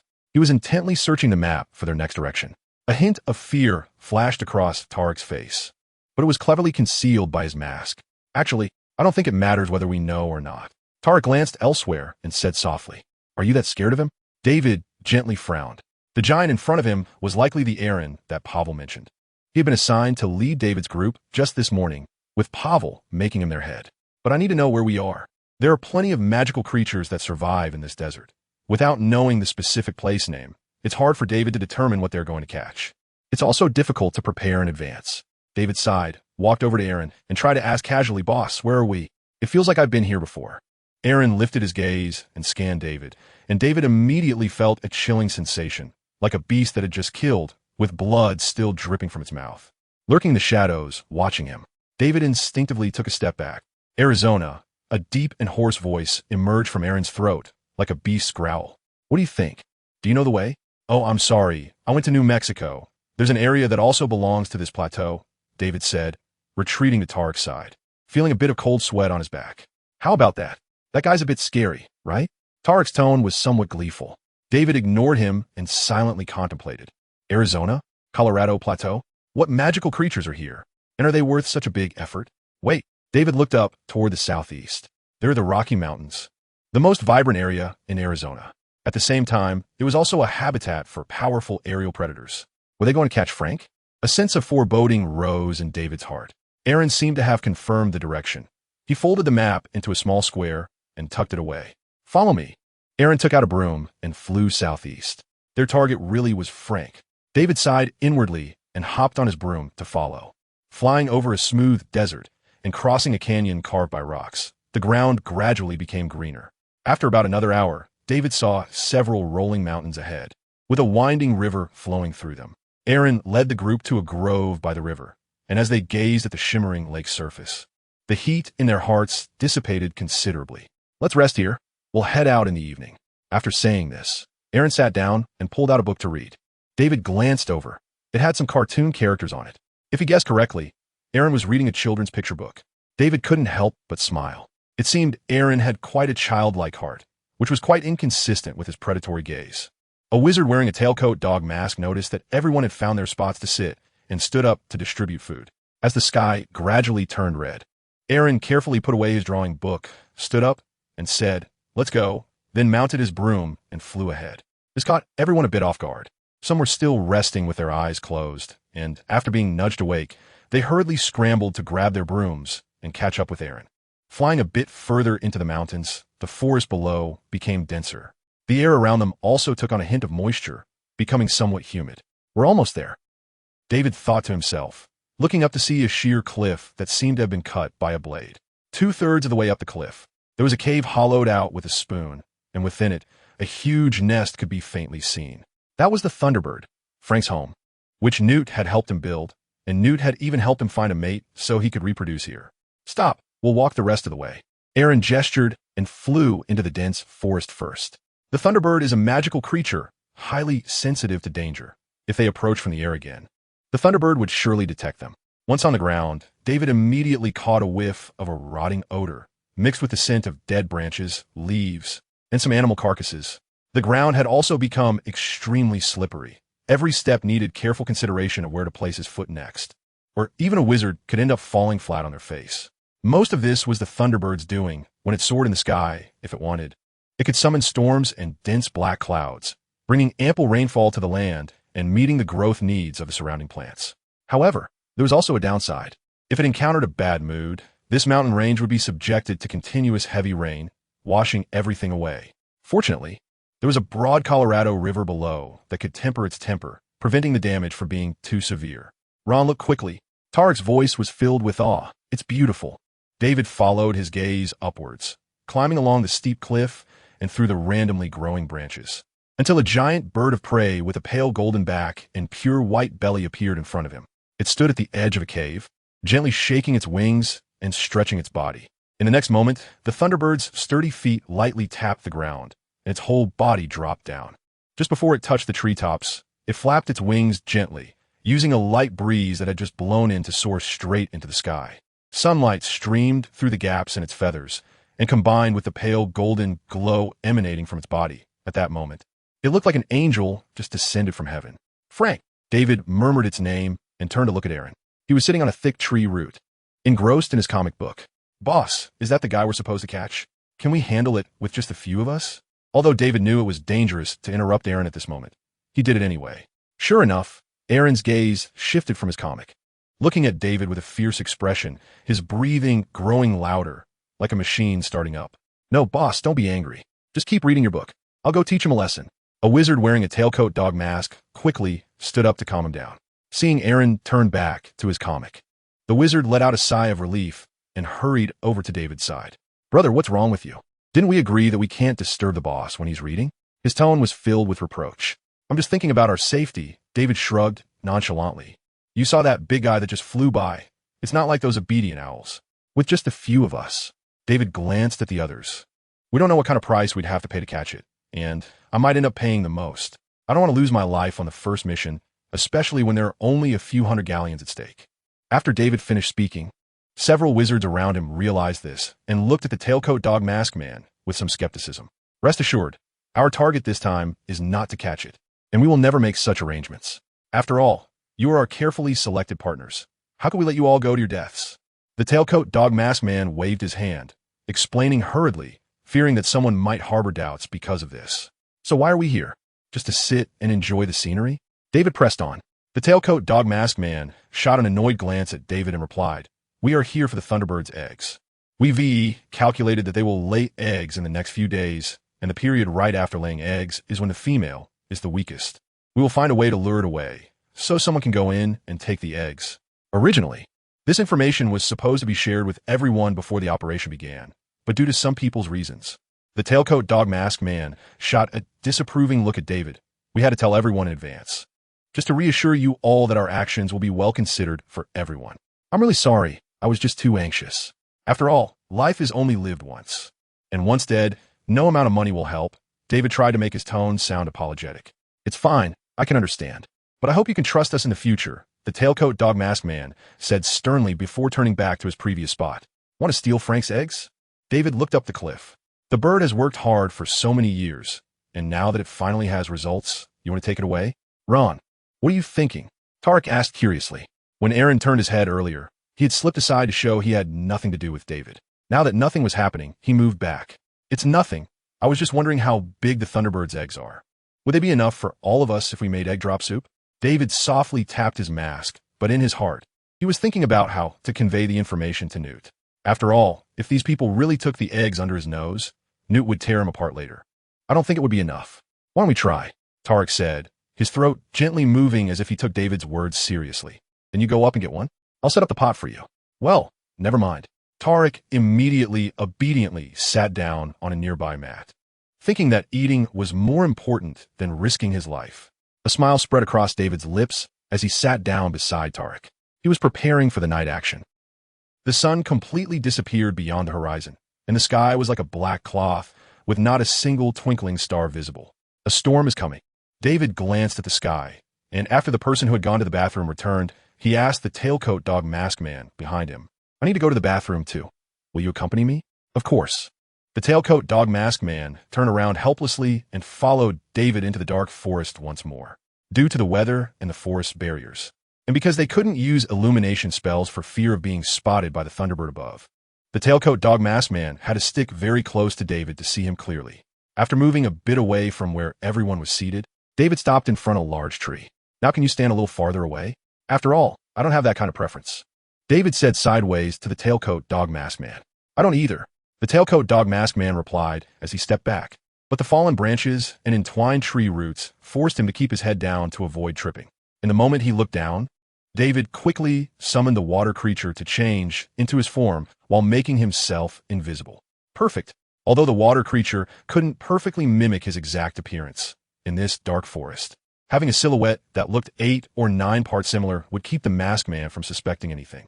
David used the levitating spell on his clothes, dragging himself quickly to a hidden corner, then placed the two-way mirror there and adjusted its position to face the entrance of Frank's cave. Newt's commander. As soon as David finished speaking, the scene on the mirror began to change. Grandpa, you better be reliable at this time. Otherwise, if Frank's egg is really taken away, you can't blame me. After doing all this, David flew back to stand behind the water creature, just as the flowing water was coming to an end. David summoned the invisible beast again, sending it around behind the tailcoat dog masked man to make a little noise. Who? The masked man instantly turned around, his wand pointing at the location of the invisible beast. At the same time, David recalled the 2 magical creatures, revealing himself and walking over to the masked man. Wand at the ready. What's wrong? David asked. It's nothing. It should just be a small animal, said the man in the tailcoat and dog mask, putting down his wand and letting out a sigh of relief. Are you sure? Should we go check it out? If there really is someone and our operation fails, we both have a responsibility, David advised. You're right. The man in the tailcoat thought for a moment, nodded slightly, and walked alongside David towards the direction of the sound. When they arrived, there were no figures in the trees or on the ground. Of course there wouldn't be.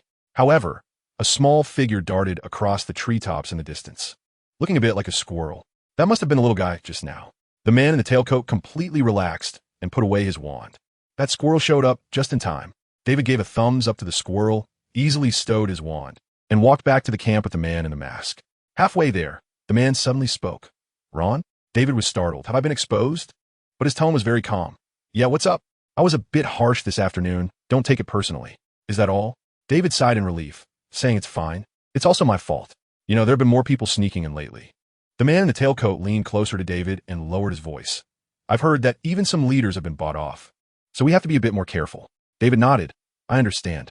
In fact, a cautious person like you is very suitable for survival in our line of work.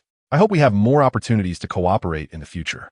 After finishing, the man in the tailcoat extended his hand to David. Of course. David broke into a brilliant smile. In the Shivers Inn, the door swung open with a bang, and Charlie and John hurriedly walked in. Any news? Newt asked eagerly. John and Charlie didn't speak, rushing to the table to gulp down a glass of water. Not a single piece of news, John said. We checked all the places where people might encounter the our organization today, but we didn't find a hair. The our organization's people have already abandoned the places they used to frequent, Charlie continued. That little brat has been gone for so long without a word. When he comes back, I'll definitely give him a good talking to. Though he said this, Newt's face was filled with worry. David won't run into trouble, will he? Charlie didn't want to voice this thought, but based on their findings over this period, it was also a possibility. Absolutely not. That kid is clever. They won't find him, Newt said immediately, but his inner worry deepened with Charlie's words. He even questioned himself why he had let David go in the first place. Just then, there was a knock at the door. Who is it? Newt asked. It's me. John immediately walked over to open the door. Shiver quickly walked into the room, looking nothing like an elderly man. A friend of mine at the ministry just sent me some news, Shiver said in a deep voice. They received a tip from an undercover agent and found an organization selling point not too far from us.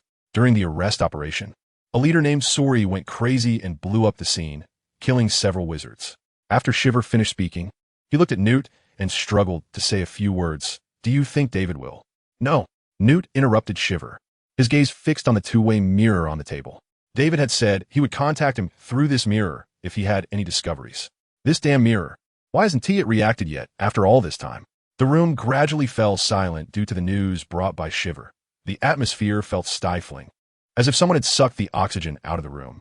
Newt stared at the mirror, slowly losing focus as he began to wonder if something had really happened to David. The mirror is reacting. John's surprised voice suddenly broke the silence in the room. What? Newt jumped up from his chair, grabbed the mirror, and held it up to his face. The previously calm surface of the mirror began to ripple, indicating it had a message to convey, but it needed a spell first. David's commander. Newt's lips moved, uttering a few words. The ripples on the mirror suddenly became intense, and after a while, they dissipated, clearly revealing the scene on the other side. Newt and the others held their breath, cautiously looking across. Since it was a two-way mirror, both sides could see each other. Newt and the others couldn't help but be careful, fearing that a careless move might expose David. After all, they didn't know what situation David was in. Sir, what does this mean? John waved his wand, and a line of words appeared in the air. The mirror was dark, and despite straining his eyes for a long time, John could only make out what seemed to be a cliff ahead. Moreover, after waiting for a long time, the image showed no signs of changing, clearly indicating that the mirror was fixed in one position. Was that cliff the information David was trying to convey? Newt furrowed his brow and didn't reply. He was also a bit puzzled. What did David mean by this? Or did he accidentally drop the mirror? But without saying my name, the mirror would activate. Newt tugged at his rapidly growing beard, thoughts swirling in his mind. John, do you understand? Charlie's words formed another line in front of him. John shook his head gently. What can you tell from just a cliff? There's nothing special about it. I can count several similar places right now. The words in front of Charlie swirled for a moment before forming a new line. If David transmitted this image, there must be a purpose. We just haven't figured it out. The words in front of John also shifted. Right, David wouldn't risk exposure to send an useless image. We just haven't been able to understand. A special point, David is my grandson, and the people here are the ones he knows best. So if he wants to send a message, he would definitely first consider what I could understand. But what does he want to tell me through this cliff? Newt moved the mirror closer, his eyes scanning every spot carefully, trying to find something special. The cliff, wait. Newt suddenly jolted, standing up straight, his scalp tingling. He moved the mirror to the brightest spot and squinted at the upper half of the mirror. It was a concave cave, just like my grandson. I really am his grandfather. A wide smile spread across Newt's face. First, John just began to say a word, then hurriedly stopped, writing a line of words with his wand. Sir, do you know what message David is conveying? Newt nodded and closed the two-way mirror. I know where David is. Frank, long time no see. I didn't expect him to target you. But don't worry, I won't let anything happen to you, just like before. Newt gazed out the window into the distance. It's starting. David looked up at the sky. Dark clouds rolled in one after another, piling up layer upon layer until they soon pressed against the mountain peak. The sunlight was completely snatched away, and the world gradually fell into darkness, blending with the dense surrounding forest, like the moment before zombies surged in a Resident Evil game. It's been 3 days, Why hasn't Grandpa arrived yet? Didn't he receive my message? Or did he not recognize the location? David thought anxiously. Since the afternoon of the second day, after he placed the two-way mirror, the man in the dog mask began to arrange expulsion and defensive spells around. This was to buy time for whoever successfully took the thunderbird egg to escape. So to avoid being detected, David could only take advantage of a gap to retrieve the two-way mirror. I hope they receive my message. Suddenly, a blinding white light streaked across the sky, illuminating every part of the peak, but it lasted only a few seconds before the world returned to darkness. Immediately after, a loud rumble echoed through the heavens and earth, leaving David slightly deafened. Tarek walked a short distance in front of him and said something, but David couldn't hear clearly. All he could hear was a buzzing sound in his ears. "What are you saying?" David shouted loudly. Tarek was taken aback, walked over to David's side, and slightly stood on tiptoe. "Yin is calling us to gather. It seems like we're about to take action." Just as David's hearing returned, Tarek's voice hit his eardrum hard, and he rubbed his ears with a grimace, complaining, "Can't you be a little quieter? Didn't you just say you couldn't hear? You just heard me speaking?" David was somewhat astonished. How could Tarek's ears be so resilient? "I can't hear," Tarek replied nonchalantly. "Then you? Can I just guess? If I couldn't hear you talking, then obviously I didn't hear what I said earlier." Tarek shot David a disdainful glance and turned to walk away quickly. Fine. After David followed Tarek, he found that most people had gathered around Yen. Yen had also put away his comic and was observing the changes in the sky. Another white light streaked across, followed by a thunderclap, causing the clouds to lower a bit more. At the cliff cave, Frank turned his head and called into the nest, his entire body soaring into the sky, marking an eye on the gathering clouds. Now he needed to monitor the surroundings to prevent any creatures from harming his precious wife and unborn child. Shortly after Frank flew into the air, the light in the clouds gradually increased, and soon rain droplets the size of soybeans poured down. The thunderbird was about to give birth, but Newt and the others remained inactive. A thin film automatically rose from David's mask, and the raindrops landing on his face automatically parted to the sides to avoid obstructing his view. 15 people will stop the male bird. Yan's voice was loud, undeterred by the sound of rain. 10 people will lure away the female bird. 2 will go get the egg, and the others will be on guard. After Yan finished speaking, he fell silent, waiting for everyone's decision. "I can go get the egg," David said loudly. I'll go too." Tarek hesitated for a moment, but ultimately made up his mind. "Are you out of your mind? Don't you think being on guard is safer?" David said close to Tarek. "We're friends." Tarek's voice was largely drowned out by the rain, but David still heard him clearly. "This guy has raised the difficulty of my action." David sighed and silently waited for others to make their decisions. After everyone assigned their tasks, the man in the dog mask walked in front of David and Tarek. He looked at Tarek with a somewhat troubled gaze, but when Tarek shot him a glare, he looked away. "Your task is to fly in and get the egg after the others lure the 2 thunderbirds away." The man in the dog mask sighed. "Although it sounds simple, in reality, you are the most dangerous. After all, no one can guarantee whether those people can stop the thunderbirds.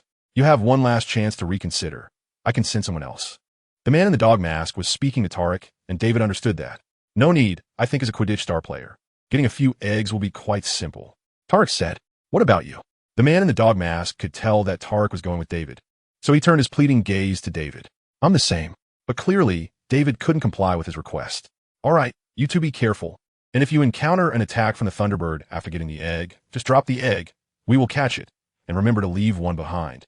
Otherwise, the thunderbird will pursue relentlessly."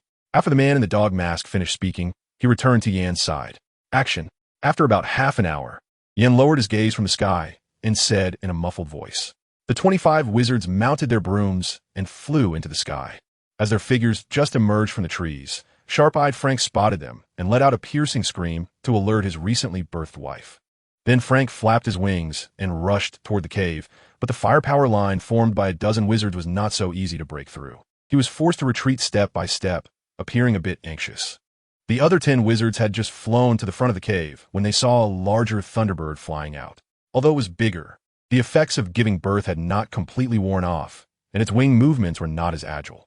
However, the 10 wizards had been conserving their strength for a long time, and spells rained down on the thunderbird as if they were free, with very tricky angles. The thunderbird was soon forced away from the cave and was gradually moving further away. Once they were a distance from the cave, Yan said, "You 2 can set off now." David and Tarek immediately flew toward the empty nest. Frank, who was entangled with 20 wizards, caught sight of this scene and was momentarily stunned, letting out a mournful cry as he risked being hit by spells and started heading toward the cave. But just as he flew more than 10 meters, it was unclear whether it was due to the wizard's strong resistance or Frank's despair leading him to give up. He suddenly turned, charging toward the surrounding wizards like a high-speed train that had lost control. The wizards encircling Frank were taken aback by this sudden change and hurriedly dodged to the side. Yet, 2 wizards were unable to evade in time and were smashed off their brooms by Frank, falling from the sky. As they screamed while nearing the forest, Ian pointed his wand, and the falling 2 were gently lowered to the ground as if being pulled by someone. Only their 2 legs or hands were more or less injured, unable to support them in battle. Frank's pressure eased slightly, but he still had no intention of breaking through the encirclement to rescue his child, focusing solely on attacking the wizards surrounding him with his claws and wings. As Frank's anger deepened, the dark clouds hung lower and the raindrops grew larger. David and Tarek, riding their brooms, felt a bit heavy but still rushed through the gaps between the branches at the fastest speed, landing at the cave's edge. At this moment, those left behind suddenly let out a few panicked shouts, but only a cacophony of sounds came through the rain. From the tone and a few words that could be vaguely heard, it seemed they were calling for a retreat. Tarek looked back in confusion, and then he froze as if petrified. "Tarek!" David shouted loudly, waving his wand, and Tarek was propelled out of the cave, falling downwards. Immediately afterward, David pointed his wand at the ground. "Broom, fly!" The broom took off at an almost invisible speed, flying away from the cave and cleverly stopping just beneath Tarek. Not missing by a hair, but Tarek was still falling.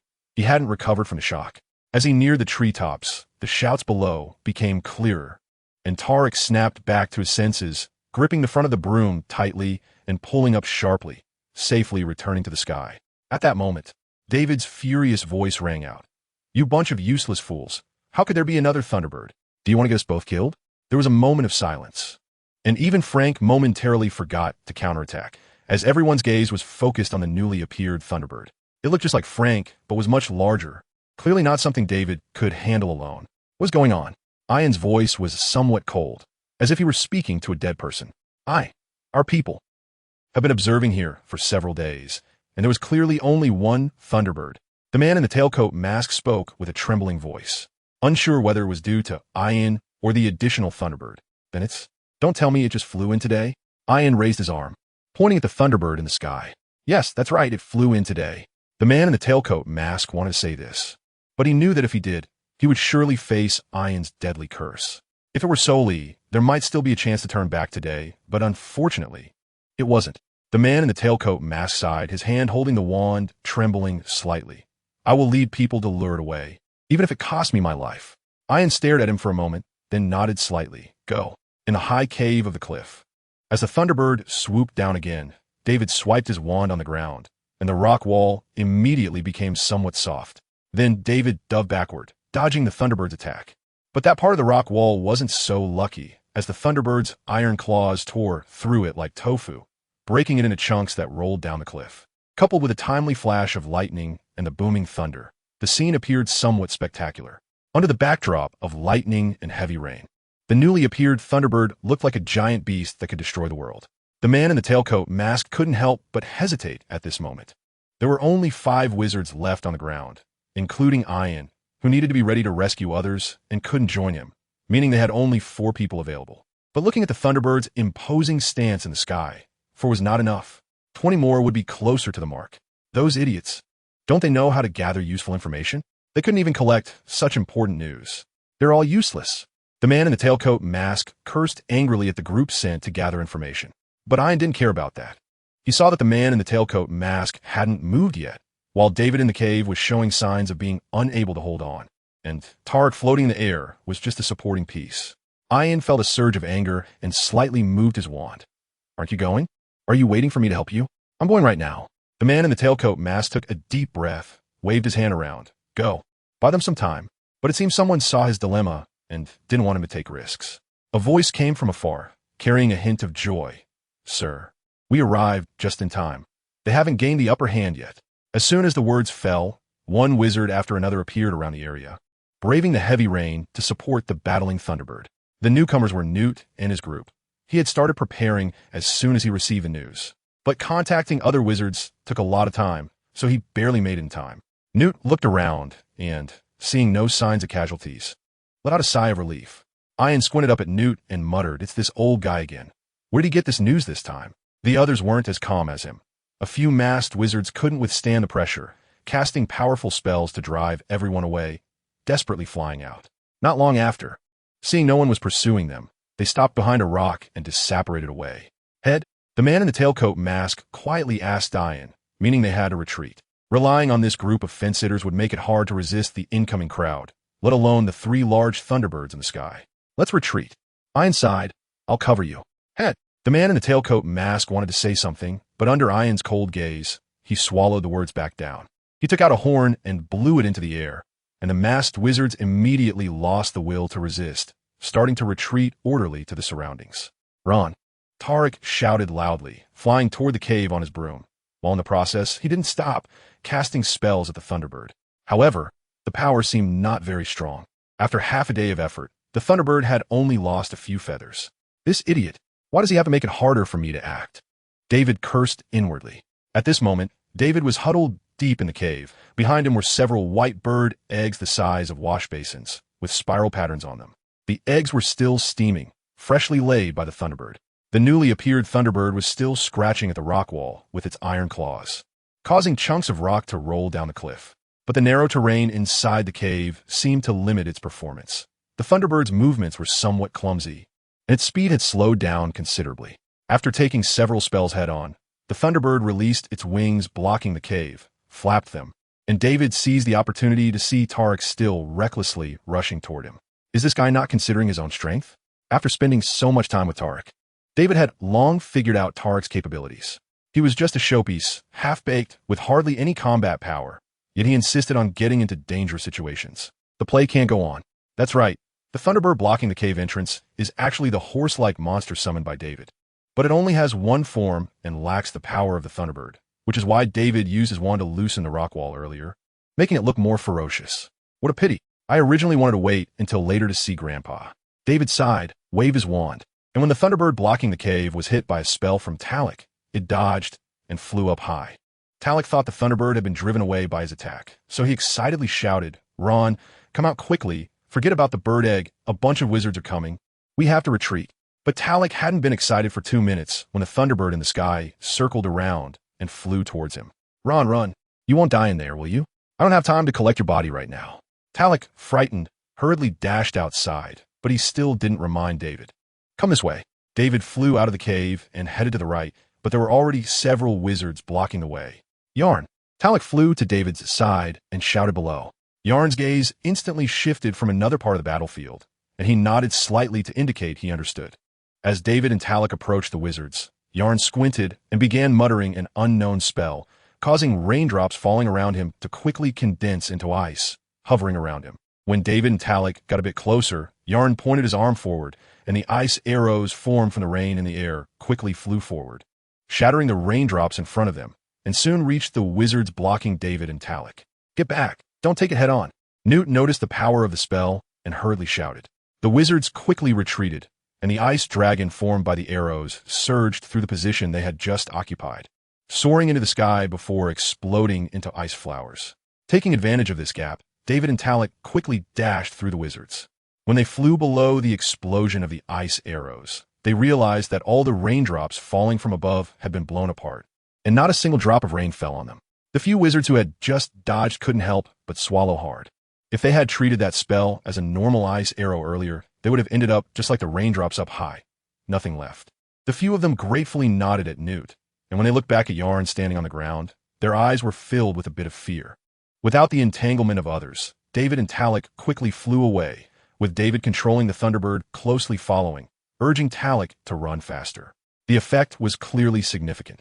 Talek's breathing sounded like a high-speed engine, but he showed no signs of wanting to rest. After flying out of the Rocky Mountains, David then controlled the thunderbird to pretend to fly back before dissipating its form in an empty spot. "Let's take a break." Seeing that the thunderbird was no longer pursuing them, Talek immediately relaxed, slumped on his broom, and his chest heaved violently. He was already feeling out of breath.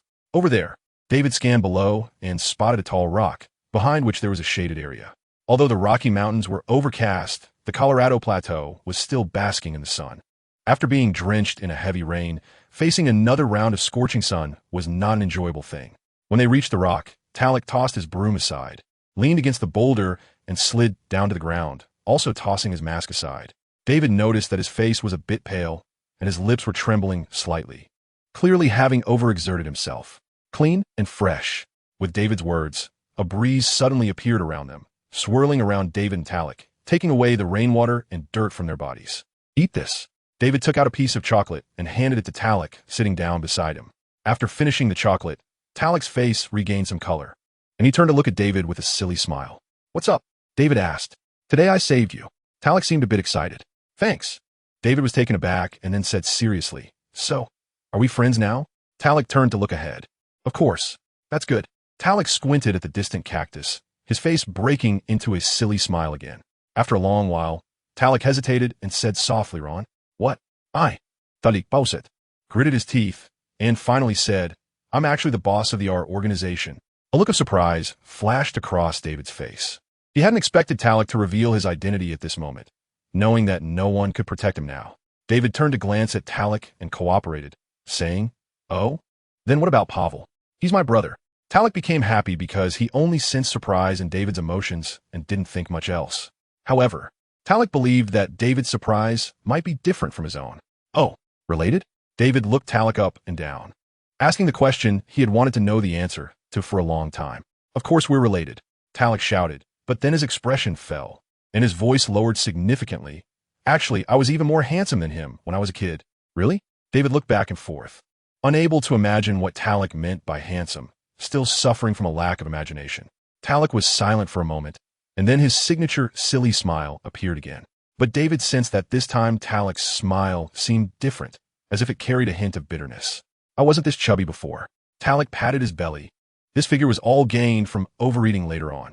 Talek's eyelids drooped a bit, showing some sadness. "At first, I couldn't cast any spells, and they all thought I was a squib. You know the status of a squib in a wizarding family, right?" Talek tried to force a smile to appear happy, but the sadness in his eyes had already betrayed him. David nodded, remaining silent and continuing to listen to Talek's words. "Especially in a family like ours. A person who can't cast spells is considered a waste, so that old man, the one I call Grandpa, kept me locked up at home, not allowing me to meet outsiders because I damaged his dignity and would make others laugh at them. When someone came to my house, I would be locked in my room and not allowed to come out." Talek leaned against the rock, a mocking smile on his face. "I was like a clown at home. From the moment he found out I might be a squib, he would endlessly insult me whenever he saw me, as if my birth was a mistake. But was that something I could choose? But fortunately, I still have my father, brother, and sister. They accompanied me through that difficult time and fed me until I got so fat." A genuine smile finally appeared on Tarek's face, and I eventually figured things out and was finally able to cast spells. "Did you ever think about leaving that house?" David asked softly. "Of course I thought about it. I think about it every day, but that old man wouldn't allow it." Tarek slammed his fist on the ground, saying that if he went out, he would definitely leak the news that he was a squib, letting others know, and even if he threw away Charles' surname, it wouldn't work. "But once I can cast spells, I can go out," Tarek said. "That was the happiest time for me. I could go out freely without worrying about an old man waiting at my door, cursing me. But it seemed that heaven thought my punishment wasn't enough. After I started school, I faced a new problem. Although I was a year older than them, my talent was much lower. Many spells taught by the professors I couldn't learn no matter how many times they were taught. So those students said I had a problem with my brain and didn't want to be friends with me. The professors didn't like me much either." Tarek pressed his lips together. "Later I found out that as long as I agreed with them, acted a bit silly, and let them have a laugh, they were willing to be my friends, so I kept trying in that direction. Unfortunately, it was all my one-sided wish." Tarek paused and continued. "They just saw me as a clown to highlight themselves. I later discovered that I had a decent talent in Quidditch, stronger than many others. So I went to find my so-called best friend, who was the Seeker. I wanted him to see if I had the ability to join the team, and if possible, to help me talk to the professors. As a result, after he heard what I said, he laughed as if he had heard the biggest joke in the world, called over everyone around, and exaggeratedly repeated what I had just said, making everyone laugh at me, saying I was daydreaming. Of course, I didn't let him off easily. I directly threw my broom at his face and then kicked him." Tarek's lips curled up slightly. The price for that was that I was collectively attacked by them and then labeled as the troublemaker by the professors. forced to clean the corridors for a week without being allowed to use magic. From that moment on, I understood that they had never regarded me as a friend, and they had never looked up to me. But after that, I also realized that pretending to be silly seemed to have become my habit, and I unconsciously showed that annoying look. Tarek exhaled, quietly looking into the distance. The shadow of the cactus seemed to stretch a little longer, but it was also lonely. "Now, I am your friend," David said softly. Tarek was silent for a long time, then revealed a brilliant smile and slowly said, "Thank you." David sat with Tarek for a while and then said, "Have you ever thought about changing industries? I mean, don't you think it's too dangerous for you to be in the R organization?" David's words had their own selfishness because if Tarek remained in the R organization, it would be difficult for the two of them to become true friends. "Of course I have thought about it. I have long wanted to quit this. I also quite like those magical creatures because they have no prejudice against me," Tarek said. "But Pavel is stubborn, so I have to stick with him. Otherwise, he would be alone." "He's stubborn?" David questioned. "Yes, he suffered a serious blow when that old man was in charge of the organization." "Newt Scamander. That's the old man we met today, and Albus Dumbledore. Do you know him?" Tarek glanced at David. "It doesn't matter if you don't know. He's the principal of a famous wizarding school in England, quite well known, and a pretty formidable old man." They gathered a large group of people plus support from various magical ministries, almost wiping us out, but fortunately, my father and the others were clever enough to escape with a small part. Later, when Voldemort appeared in England, he caused quite a stir, drawing Dumbledore's attention away, and we were able to start developing again. But after some time, we found out that a group of people had been impersonating us. Tarek said angrily, and some of our leaders also joined them. They're like a bunch of cockroaches. Wherever we go, they follow. "Someone is impersonating you?" David couldn't help but raise his voice. "Yes, but we haven't found their exact whereabouts yet. We only know that from time to time there are reports of our people active in some places, but we have never sent anyone there. In the years since Pavel took over, he has directly conducted a major purge of the organization, so we don't have many people we can use now." Tarek sighed. "Originally, I advised Pavel not to do this, but he wouldn't listen. He has to root those guys out, and he's also unwilling to just give up our market. He wants to take down those traitors." "So there are actually two groups of our organization members active now?" David asked. "Yes, many of those cockroaches are defectors from us, and they know many of our secrets, so to outsiders, we look like one organization, but that's not the case," Tarek replied. After hearing this, David gently frowned. It was uncertain whether what Tarek said was true, but if it was, it would be very interesting. Combined with the information Newt mentioned earlier about them capturing some of our organization members, but they all said they didn't know about the research team. It was very likely that they were separate. The research team could very well have been the people from our organization hiding and impersonating them during that time, merely using our organization's loud reputation to cover their tracks. Then, the research base that Grandpa and the others destroyed earlier should also be fake, right? These people are quite something. I should go back and ask Grandpa for his opinion. David clicked his tongue and then asked, "Are your core members so unreliable that they go with others at a mere temptation?" "Of course not," Tarek immediately said. "Most people are still reliable, but there are always some who have other ideas." "For money?" David suggested. Tarek shook his head. "It shouldn't be. Things like galleons as long as they want. We can give them more. We have accumulated wealth over so many generations, enough to support them." "Then for power?" David suddenly remembered what Newt said earlier about those people conducting experiments. Although it was very likely a smokescreen, those people had indeed done those things, right? It's possible. But what do they want greater power for? Tarek scratched his belly. He was a bit hungry. Yeah, what do they want greater power for? To acquire more wealth? But Tarek and the others can already provide that for them. They shouldn't be taking on greater risks for that. Could it be that they want to unify the wizarding world? As soon as the thought crossed David's mind, he felt a shiver run down his spine. Those people couldn't really be thinking like that, could they? They studied magical creatures just to control them, using them as vanguards to conquer the Ministry of Magic. David envisioned what would happen if that were true, and if they succeeded, then the magical world would face a disaster. Because magical creatures were not just small cats and dogs. A group of venomous leopards would be enough to give wizards a hard time. Hopefully, I'm just overthinking it. And what Tarek said might not be true. "Ron, what are you thinking?" Tarek asked curiously as he noticed David staring blankly. "Nothing." David gently shook his head. "You said, if you're no longer working for Organization R, what do you want to do?" "I might become a Quidditch player." Excitement flashed across Tarek's face as he patted the broomstick beside him. "It would be great to bring glory to the country on the field. But can we find a place to eat something now?" Tarek blinked his little eyes at David. Chapter 142, The Werewolf in Action. Where does this key lead?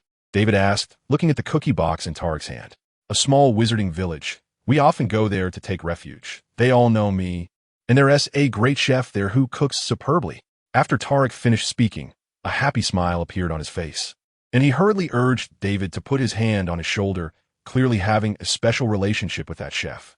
According to Tarek, they would have to wait half a month before going to organization our settlement point, because the sale would not start until a month later.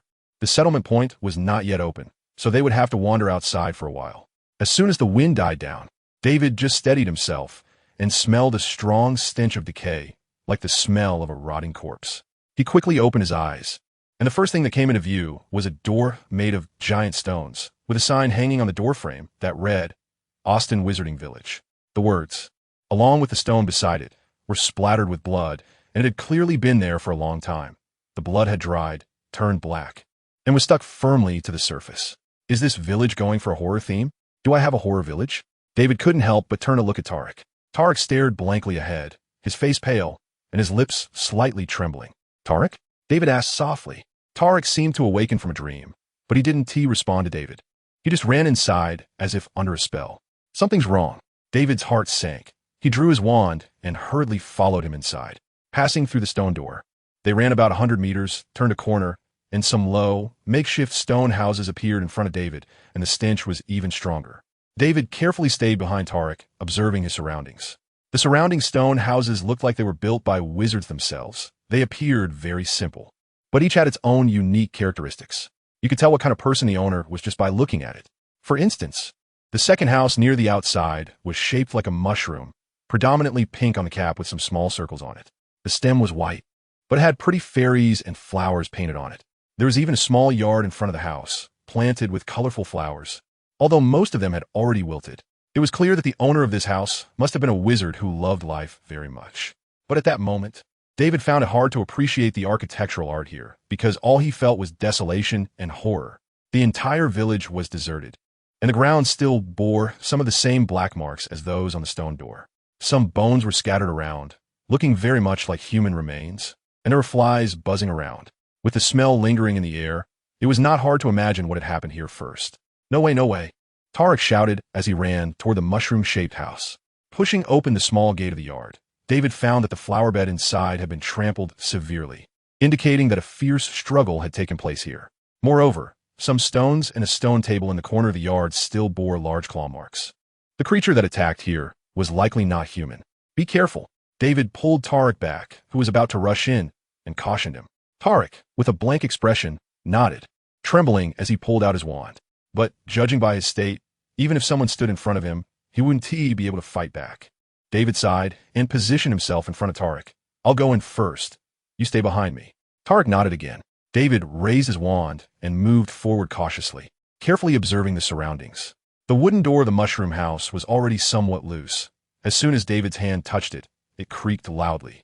David quickly raised his hand to stop Tarek, positioning him behind himself. David leaned against the stone wall by the door, then used his wand to blow a gust of wind to push the wooden door open, and a cloud of dust suddenly burst out, declaring its freedom.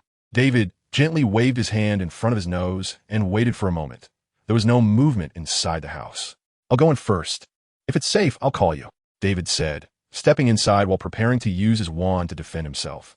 David walked slowly to the center of the room. Looking around, there were no living beings inside, only some broken furniture piled around. It was obvious that no one had been there for a long time. The dust in the room danced freely in the sunlight. Just as David was about to turn around to call Tarek, he found that Tarek had already entered. Tarek stood at the door, staring blankly at everything in front of him. After a while, Tarek came to his senses, his voice hoarse and trembling. Catherine, are you there? The room was silent, and no one responded. No way, no way. Tears streamed down Tarek's plump face as he cried out, running frantically into the inner room. He was still praying. Maybe Catherine was just sleeping inside? She must be okay. But when Tarek pushed open the room door, he immediately fell to his knees. David rushed over to take a look. The room was a mess, with a female corpse lying on the floor, already decayed for a long time. The decaying gases had caused parts of the body to swell, completely distorting its shape. Some parts even had several white maggots wriggling around, having completely devoured the flesh, leaving only bones behind. David glanced at Tarek, seeing that he was on the verge of collapsing. David walked over alone, using the levitation charm to flip the corpse over. Her face had completely deformed, and it was impossible to tell what she originally looked like. But one thing David could tell was that this female corpse was definitely not young. Tarek, do you want to confirm again, in case she is not Catherine? David cautiously suggested. Tarek immediately lifted his head, his eyes widening as he refocused. Right, she definitely isn't Catherine. Tarek pushed himself up with his hands, agilely getting to his feet and running to David's side, eagerly looking down. She is not Catherine. She is not Catherine. Tarek exclaimed in surprise. She is just wearing Catherine's clothes, but she is not Catherine. After saying this, Tarek swayed a bit, nearly falling backward, but David caught him just in time. This year's continuous shocks have been a bit too much for him. David helped Tarek to the living room outside, found a complete chair, cleaned it with his wand, and let him sit down, handing him a piece of chocolate. After Tarek regained some composure, David asked, "Do you recognize that person?" Tarek nodded slowly, his expression very sad. "She lives in the house opposite Catherine's. She is a very kind witch. She often helps Catherine. And I have also received her help when I came here before." David silently mourned for her in his heart and said softly, "It is very likely that Catherine is fine. This witch came to inform Catherine to escape, but she didn't manage to escape the poison's grip." "You are right," Tarek said with hope. "Should we go check other houses? Maybe there are other clues." David asked. "Okay." Tarek stood up, holding onto the armrest of the chair, and followed David towards the other houses. Half an hour later, David patted the dust off himself and slowly walked out of the house opposite the mushroom house, which was the home of the dead woman. They had searched inside thoroughly, but there wasn't even a claw mark, obviously indicating that the animal had not entered. "Tarek, let's go check that house." David pointed to a taller building ahead and walked ahead. When they reached the yard outside that house, David looked around. The yard's wall had been smashed in several places, debris was scattered everywhere, and there were bloodstains and claw marks all around. The door to the house was tall and sturdy, but had been broken into several pieces, lying on the ground. Looking inside, the floor was cluttered with fragments of furniture, and there was hardly a complete item left inside. This was enough to prove the ferocity of the battle that had taken place. David, holding his wand, continuously picked up and turned over things on ground, searching for any useful clues. While examining a piece of rubble, he suddenly noticed that several black hairs were stuck to a dark blood clot. David picked up one hair to examine it. The hair was several times thicker than human hair, but much stiffer like pine needles. David had seen this type of hair before, during John's transformation. Werewolves. David's heart sank, and a name floated into his mind. Did all of this happen because of werewolves? David stood up and looked around, frowning. Could it be that the werewolves who captured John were involved too? Have they become this audacious? They even dare to attack wizard villages. "Did you find anything?" Tarek called out from inside the house, noticing David's bad expression. "I know what kind of beast attacked here, although I know they're werewolves." David still referred to them as beasts because their actions did not deserve the title of human. "What is it?" Tarek eagerly came out. "Werewolves. Werewolves." Tarek's eyes widened in disbelief. "Look at this." David handed the hair in his hand to Tarek. "This is werewolf hair. I've seen it before." Tarek stared blankly, taking the hair to examine it closely, unsure if he could understand. While Tarek was studying, David bent down and took another hair from a stone, placing it flat in the center of his palm. "Hair compass." After finishing the spell, the hair shook and floated into the air, but soon it wobbled twice in the air and fell to the ground. "It's been too long. The scent has dispersed." David sighed and turned to look at Tarek, whose eyes were still on the hair. "What's wrong? Is there a problem?" David asked. "It's my fault they are dead," Tarek said in such a low voice that David could barely hear him. "What? It's my fault they are dead." Tarek suddenly looked up at David, tears streaming down his face. "It's my fault they are dead. Calm down, this isn't your fault." Tarek shook his head, looking down at the hair in his hand with resentment, then continued.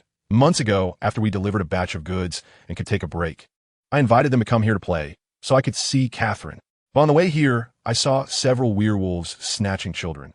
Once they captured those kids, they would turn them into werewolves and then instill some antisocial ideas in them, making them harm others.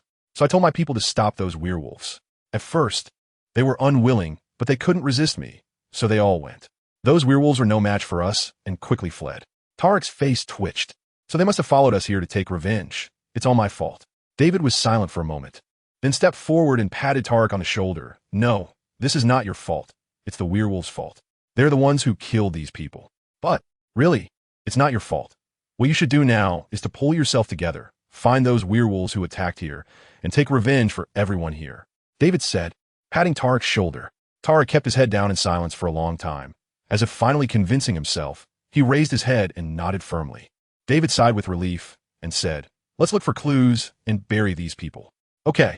Tarek clenched his wand and walked toward the nearby house. After David and Tarek had searched through the wizard village, David found some more hair, but they were useless for tracking the werewolf's location. Moreover, according to what Tarek said, there were a total of 35 people in this wizard village, but they had only found 18 bodies so far. Even counting the scattered parts, there were at most 20. At least 15 people were unaccounted for. It was unclear whether they had escaped or been captured. Hopefully, it was the former. Where to next? After burying the last body, David looked at Tarek, who still seemed to be in poor spirits, somehow forcing himself to hold it together. "We're going to a wizard market. Catherine's sister has a shop there. I will ask her if she has any news about Catherine," Tarek said slowly. "Do you want to take a break?" "No need." Tarek stubbornly shook his head. "Let's go." Tarek took out his broom and flew north. David sighed and silently followed behind him. By the time they arrived at the market, the sun had already slipped to the west, and most of the stalls in the market had been packed up, with many of the small shops along the road closed. Tarek landed on the ground and quickly walked to the front of a small shop, knocking on the door. David looked through the shop window and saw a variety of magical trinkets for sale, such as moving posters and bands arguing on music boxes. "Who is it? Can't you see we're closed?" A voice filled with anger came from inside, clearly not in a good mood. "It's me, Tarek," he replied glumly. "Tarek." The voice inside immediately rose an octave, and soon the shop door opened to reveal a witch with bright red hair, reminiscent of the Weasley brothers, standing at the entrance. Her figure was as fiery as her personality. "What are you doing here?" The witch scrutinized Tarek from head to toe, pursing her red lips. "What else with that dead look on your face?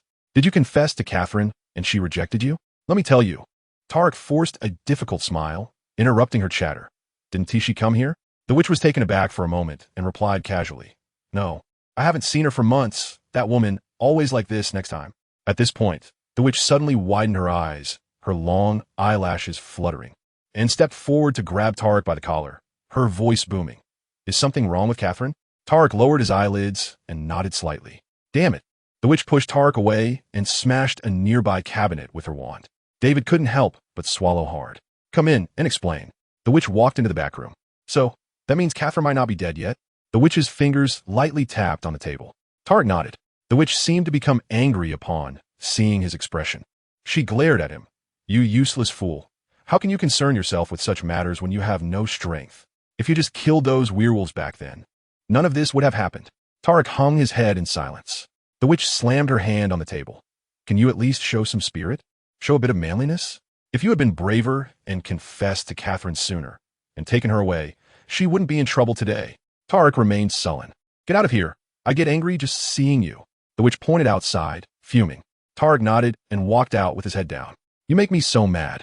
The witch slammed her hand on the table again, breathing heavily, her chest rising and falling violently like the sea before a storm. David quietly sipped his tea, keeping his eyes on his cup. "Who are you?" After a while, the witch's breathing calmed a bit, and she asked David. "Tarek's friend. You can call me Ron." David replied. "I didn't expect you would have friends." The witch assessed David and continued. "My name is Karina. I'm Catherine's sister, though not by blood. I'm adopted by their family." Karina sighed. "Catherine has always been a gentle girl.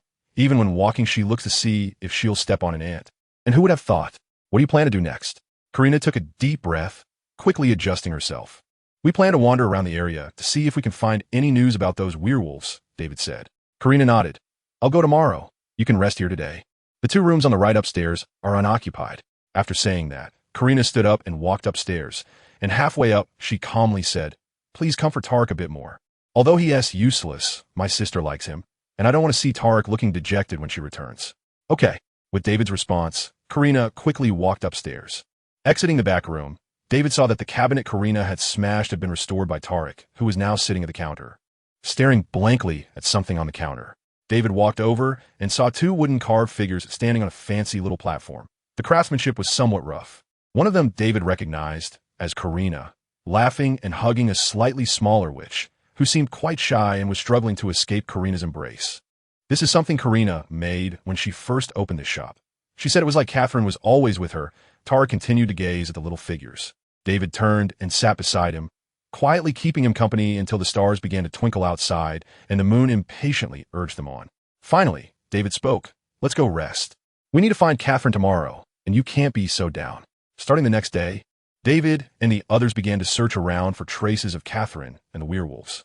During this process, they found a village that had been attacked by werewolves and even cornered a few werewolves in a forest. They were excitedly talking about their achievements from the last full moon night. However, their strength before transforming into werewolves didn't seem impressive, and David and the others easily subdued them. Have you seen this person? Karina held up a photo in one hand and pointed her wand at the head of a skinny wizard with short hair who was tied up with a thick rope, and his wand was broken and tossed aside. No. The skinny wizard was about to shake his head, but considering the wand on his head, he forcibly stopped. What about you guys? The other 3 wizards quickly shook their heads. Then do you know if there are other werewolves nearby? Karina asked coldly. I don't know. We usually act in groups, and we can't practice unless summoned by the leader, the skinny wizard said. How does your leader summon you? Can you contact him? No. When the leader wants to summon us, someone will send us a message. We usually don't know where the leader is. The skinny man shrank back, feeling the grip on the wand tighten a bit. Oh, you're not lying to me, are you? How do those messengers find you? No. We have a mark on our arms. They can find us through the mark, the skinny wizard quickly replied. Karina stood slightly up, waved her wand, and one of the skinny wizard's sleeves exploded. The other hand. Seeing Karina's expression change, the skinny wizard quickly shouted. After the other sleeve exploded, David saw a skull mark on his arm. Karina nodded slightly. Can't you sense the location of others with this? No. The skinny man shook his head. All right then. Karina straightened up and sighed. What does your leader usually tell you to do? The skinny wizard's mouth moved, but he didn't speak. The others did the same. Karina raised an eyebrow. Why aren't you talking? The leader usually tells us to capture more babies or infect other adult witches. The skinny wizard said slowly. And then? I don't know anymore. The skinny wizard lowered his head. Karina hissed and asked David and the others. Do you have any other questions? How many children have you captured? And how many people have been infected? David asked. Just a few. Specifically how many? David raised his voice a little. 5 infants. We haven't infected any adult wizards yet, the skinny wizard said softly. Damn it. Just seeing you makes me sick. Karina said fiercely. I was wrong. If I don't do this, they will kill me. I was infected by them too. I don't want to die. Please spare me. I will be a good person from now on. I will find a place to hide. I will never harm anyone again. Tears slid down the skinny wizard's face. He looked as if he wished to repent immediately. The others also began to plead loudly. Karina watched them quietly for a moment. Then she waved her wand, and the ropes fell from the others. Thank you, they said, quickly preparing to turn and leave. David was about to stop them when he saw Karina lift her wand again, and the ropes on the ground instantly sprang up like snakes, wrapping around the necks of several people, with the other ends tied to a thick branch. You. The skinny wizard pointed angrily at Karina, but the pressure on his neck soon rendered him speechless. A bunch of scum still dare to beg for mercy from me. Karina sneered at the few people until they stopped struggling. Then she signaled David and the others to leave. After about 9 or 10 days, they still hadn't found Catherine's whereabouts, but it was almost time for David and the others to return to the settlement.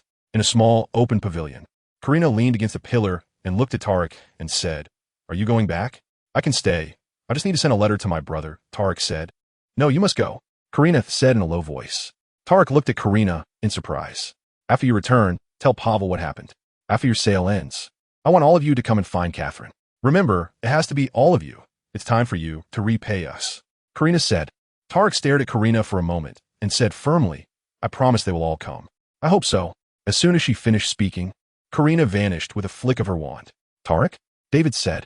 Tarek grinned. She's right. With just a few of us, it's not enough. We'll go back and find Catherine after the sale ends. I will definitely find her. You decide. David patted him on the shoulder. Let us go. I'll take you to the sale point. It's quite a distance, and it's a bit late now. The key to the door at the entrance won't work anymore. We'll have to go to another place and hurry over. After finishing, Tarek took out a cake box. Why is your key always a food box? David said with a slight smirk, resting his hand on Tarek's shoulder. After the wind stopped, they appeared in a dense mountain range. This way. Tarek flew up on his broom to look around and pointed east. David followed him until the sun set behind the mountains, and Tarek stopped. We're here, Tarek said. David bent down to look. Below were only giant trees, and there was nothing unusual around. Not down there ahead. David looked up. In front was a tall peak and a steep rock wall, with no apparent differences. A very useful illusion, Tarek said with a smile, and began to chant a spell.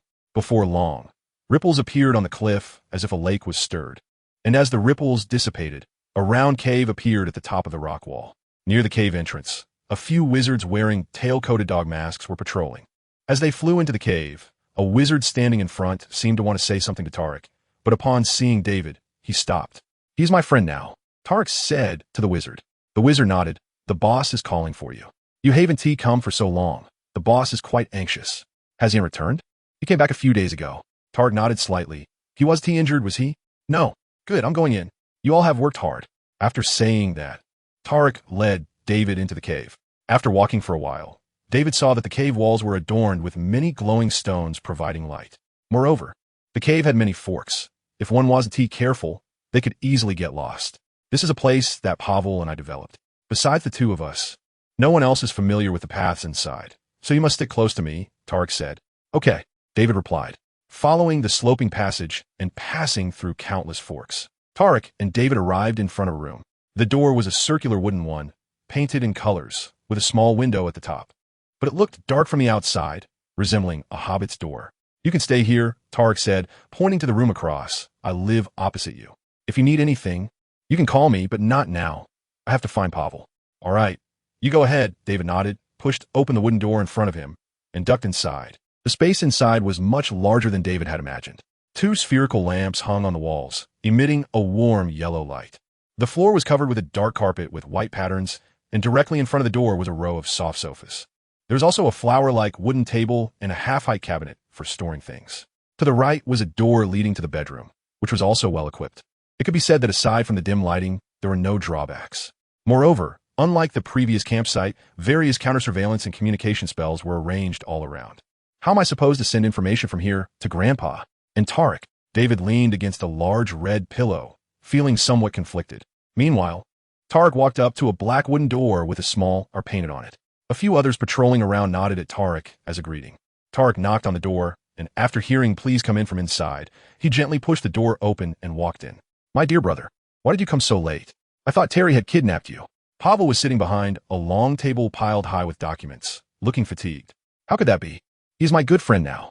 Tarek smiled and sat down in a chair at the table. "What happened?" Pavel frowned, scrutinizing Tarek. Tarek remained silent. "All right, just speak up. You've always looked like this when something happened since you were little," Pavel said. "After the sale ended, I needed some manpower. Would that affect your plans?" Tarek said softly, looking at a list full of names on the table. Pavel's brow furrowed deeper. "What? Catherine is missing," Tarek said. "Because of us?" Pavel's expression darkened instantly. "No, it's because of me." Tarek repeated the situation to Pavel again. Pavel sat quietly, his quill tapping on the white paper, spreading a large ink blot.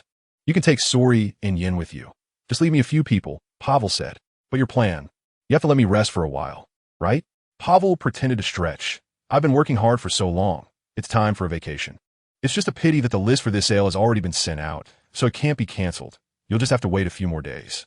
Early the next morning, David had just finished the breakfast that was delivered when there was a knock at the door. "How about it? Want to go for a stroll?"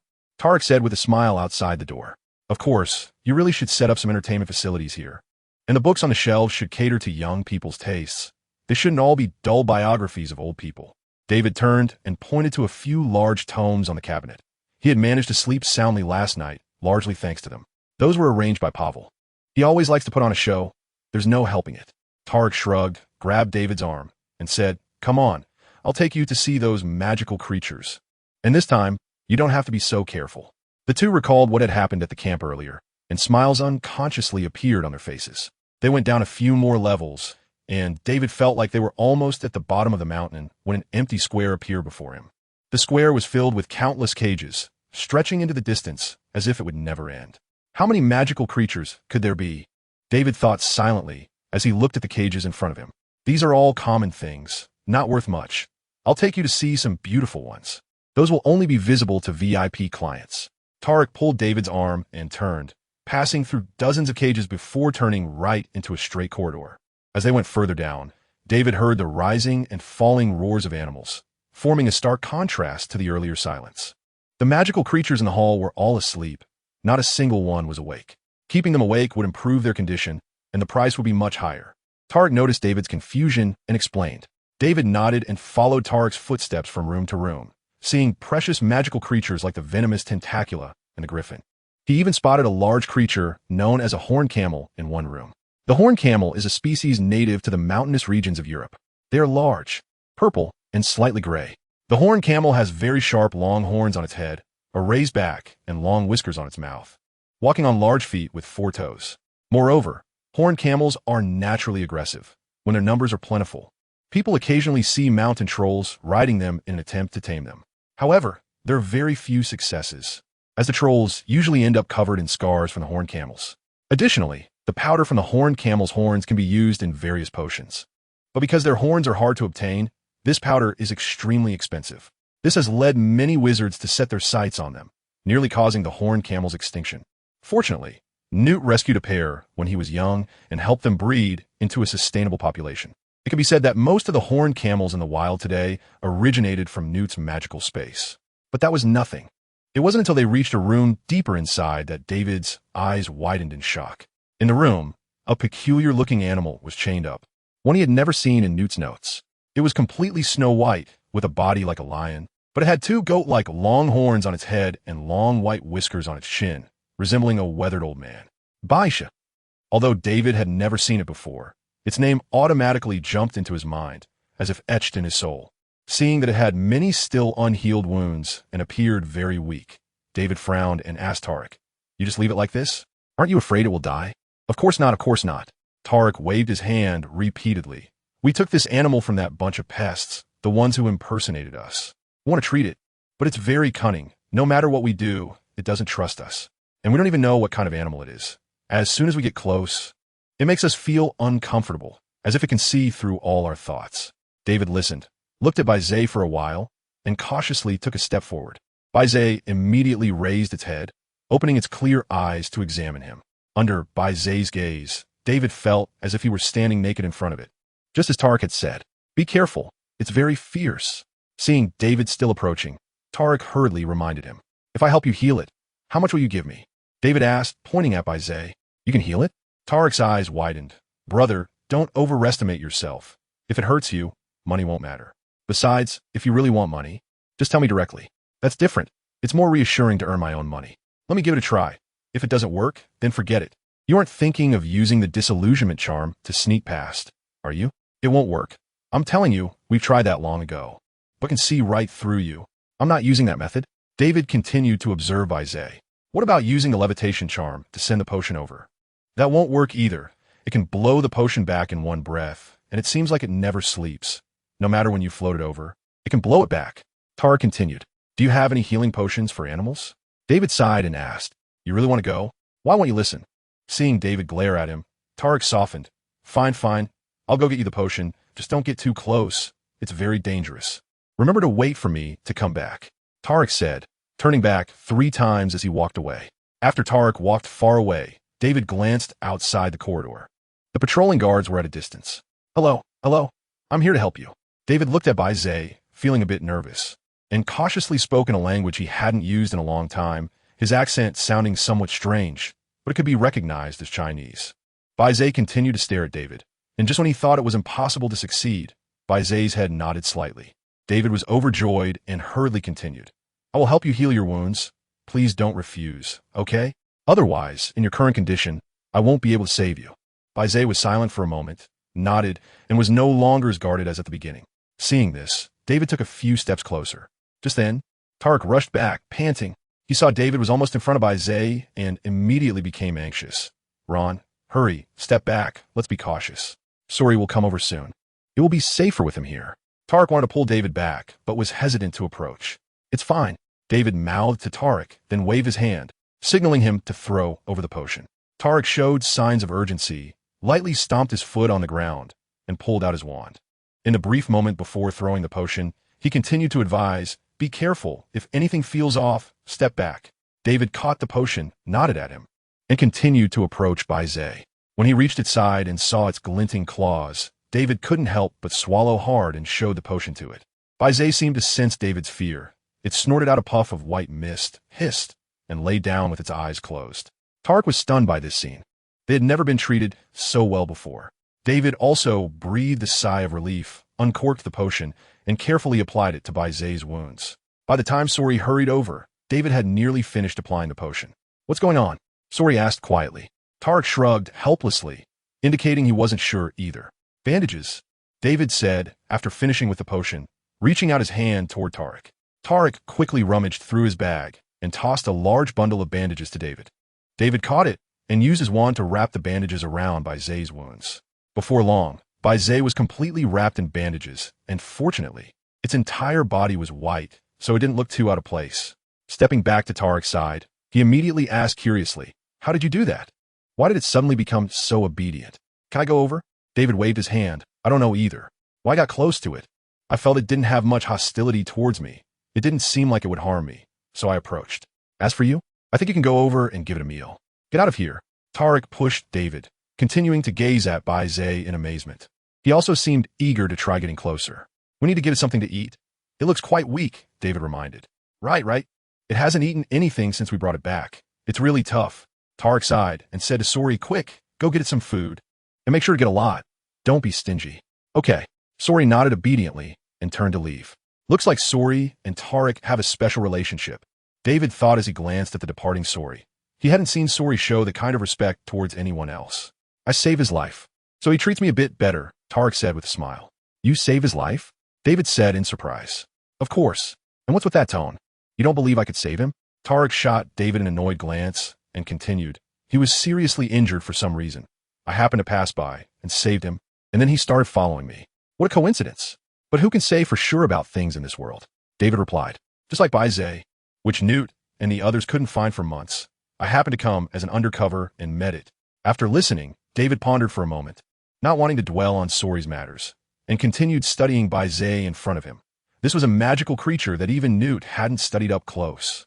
By the time Sori returned and finished feeding Zay, it was almost lunchtime. David and Tarek slowly walked back, while Sori went off to attend to his own tasks. "By the way, what about my reward?" David said with a smile on the way back. "Don't worry, you won't miss out," Tarek said disdainfully, glancing at David. "You'd risk your life for money. It's a shame you didn't come to this line of work sooner. You rich kids don't understand the struggles of us lower-class people. Even go to a bar for a butterbeer, I have to think about it for a long time to avoid not having a meal later," David scoffed at Tarek. "You just keep bragging. Your cup is probably bigger than this mountain, right?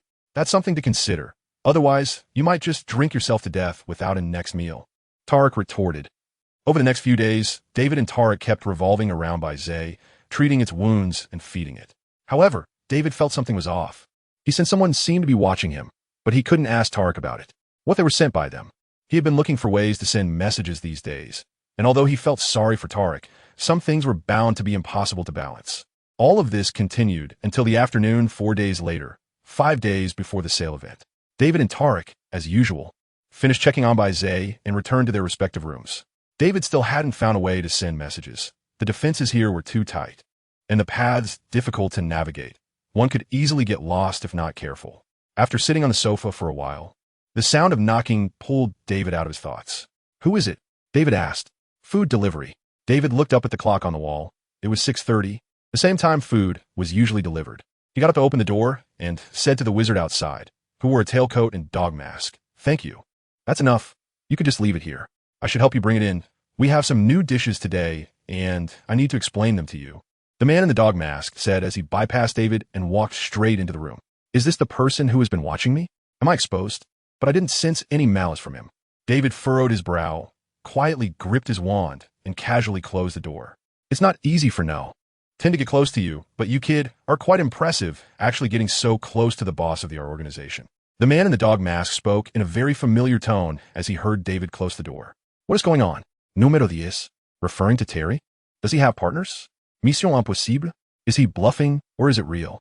This was in the information my aunt gave me. How can the director suddenly add a scene?" David was filled with questions, a series of inquiries flooding his mind, feeling a bit overwhelmed. It was like the first day of a new semester. After playing at home for a holiday, you were finally determined to study hard. But then the teacher suddenly brought in a set of exam papers and said it was time for the final exams. At that moment, David felt just like that. "Why are you holding your wand?" Before David could speak, the man in the dog mask noticed the spell in David's hand and said, puzzled, "All right, I drank the polyjuice potion. After all, I'm not like you. There are people here who know me." The man in the dog mask shrugged helplessly, then pulled open his shirt to reveal his heart area, where there was a slanted black line. "How about it? Do you believe it now? The man in the tailcoat dog mask said, once this mission is over, I'm sure I can add another line to my record. You finish your sketch, right? Sketch? What sketch? I don't even know what that is. They weren't careful enough back then and forgot to search Terry. But David pretended to nod, acting as if he was relieved. That's great. I wonder when I can catch up to you. The man in the tailcoat dog mask said enviously as he picked up a small cake from the plate and tossed it into his mouth. What do you want from me now? This increases my risk of exposure. David ignored the envy in his words and calmly probed, his tone very assertive. What do you mean, what do I want from you? The man in the tailcoat dog mask scoffed. Has your news spread? The sale is about to start, and you Haven T made a move yet. If it were someone else, I would suspect they betrayed us. They're keeping close watch on me. And I Haven T found a chance. You know the boss of organization has been with me all along, David calmly replied, recalling a message from Queenie. Terry planned to double-cross them. Is this his partner? It seems there are downsides to being too close to them. The man in the tailcoat dog mask sighed and continued. Give me the little bird. I can go near the border while patrolling, and I'll find a way to pass it on. Little bird? What is that? David casually glanced at his lower body. Seeing David's prolonged silence, the man in the tailcoat dog mask grew anxious. You didn't lose it, did you? If so, we're done for. But you're not the careless type. The man in the tailcoat dog mask frowned after saying this. I Haven T lost it. I hid it in my bedroom. I'll go get it for you, David said. All right, go ahead. I'll eat something. Don't worry. I'll save you some. The man in the tailcoat dog mask said without suspicion, waving his hand and continuing to eat what was on the table. Entering the bedroom, David didn't dare close the door, fearing it would raise suspicion. Damn, what exactly is the little bird? Why didn't Auntie give me this crucial information? David leaned against the wall in the bedroom, took out the leather pouch containing all of Terry's items. This isn't it. This shouldn't be it. Which one is the little bird? After rummaging through the contents, David still couldn't identify the little bird. Should I just take out that guy outside? Say he has an undercover here to gather information? But how do I explain how I knew? Did he come into my room to blow his cover? Even a 3-year-old wouldn't believe that. David sighed, continuing to search through the leather pouch when suddenly he saw a small golden ball, somewhat resembling the golden snitch from Quidditch. Could this be it? Number 10. Have you found it? The man outside seemed to be growing impatient. I found it. David held the small golden ball as he walked out. If that guy said it wasn't David planned to deal with him directly. You're really slow. The man in the tailcoat dog mask complained, naturally taking the small ball from David's hand. All right, I should go now. If I stay too long, the LL gets suspicious. So be careful here. Although you're quite strong, there are several monsters around. The man in the tailcoat dog mask remarked, glancing around before quickly leaving. Who on earth is this guy? David locked the door tightly, letting out a sigh, feeling as though he had just been pulled out of water, drenched in sweat. Just then, there was another knock at the door. What the hell? David looked up at the ceiling, sighed, and helplessly said, Who is it? It's me, Tarek. What are you doing in there? You look tired after just a short time. Nothing much. I was just looking at some books on a cabinet, David replied, using a cleaning spell to wash off the sweat, and got up to open the door. Tarek stepped in, looked David up and down, and slowly said, Are you all right? David shook his head as he lay back on the sofa. Tarek smacked his lips and muttered quietly, Young people need to exercise moderation. David immediately sat up, his eyes gleaming dangerously. What nonsense are you talking about? No, put away that look. It's creepy. Tarek waved his hands repeatedly, placing the basket he brought onto the table. Look, this is the cake I specially brought for you, freshly baked. Tarek's gaze lowered, noticing the scattered cakes on the table, identical to the ones he had brought. Damn it, who brought these? Didn't I say that I would deliver everything here? Tarek said angrily. Maybe he came out too early and didn't here, David said, picking up one of the cakes Tarek brought and tasting it. Not bad. 3 days later, with 2 days until the sale begins, David had just awakened from a dream, still a bit dazed. Suddenly, a loud rumble echoed through the walls into his ears. What happened? Did the magical creatures escape down below? Or? David instantly sobered up, grabbing his wand from the bedside and waving it, causing the clothes nearby to automatically drape over him. At that moment, a louder rumble sounded, as if the mountain was shaking. Fortunately, the walls of the room had been reinforced with spells, making them quite sturdy, and no debris fell. However, the items placed around didn't have such luck. Some glass items fell to the ground, creating a symphony of clinking sounds. Once the shaking stopped, David donned his mask and cautiously opened the bedroom door. Outside, wizards were hurrying toward the cave entrance. What's going on, brothers? David casually grabbed a passing wizard and asked. Since David had been working with Tarek during this time, and had even healed by Zay, He was somewhat a well-known figure in this cave, so the man recognized David and was angry about him stopping his actions. We've been betrayed. The man gasped. Be careful. The boss and the little boss are in the office. You can go find them. David nodded, letting go of the man as clothing and allowing him to leave. Have those people started moving? Then it's time for me to start. David adjusted his mask, closed the door, and blended into the group of wizards heading toward the cave entrance. He needed to send a message to Newt at the entrance. Then would be time to test his strength. He prepared to return to the place where Bizet was held, release him, and stir up the waters thoroughly, delaying the movement of the two factions until Newt and the others could arrive. Otherwise, it would be a huge loss no matter who ended up with the magical creatures in the cave. When David and the group of wizards arrived near the cave entrance, chaos had already erupted outside. The cliff, originally shrouded by a concealment charm, had already been thinned by a tenth, clearly revealing the cave's position. Outside, dozens of wizards divided into two factions were engaged in a fierce battle in the air, with spells flying everywhere. Fortunately, there were no casualties, but the surrounding forest suffered greatly. Spells that the wizards dodged fell onto the peaks, creating large craters below, with dust billowing and no trees spared. After a few minutes, David was counterattacking the wizards outside while moving to a dark corner that few noticed. Just as he was about to send a message, he heard a loud roar at the cave entrance. It was Sori's voice. Quick, retreat inside, they're bringing more people. As soon as he finished speaking, the wizards from our organization began to retreat in an orderly manner.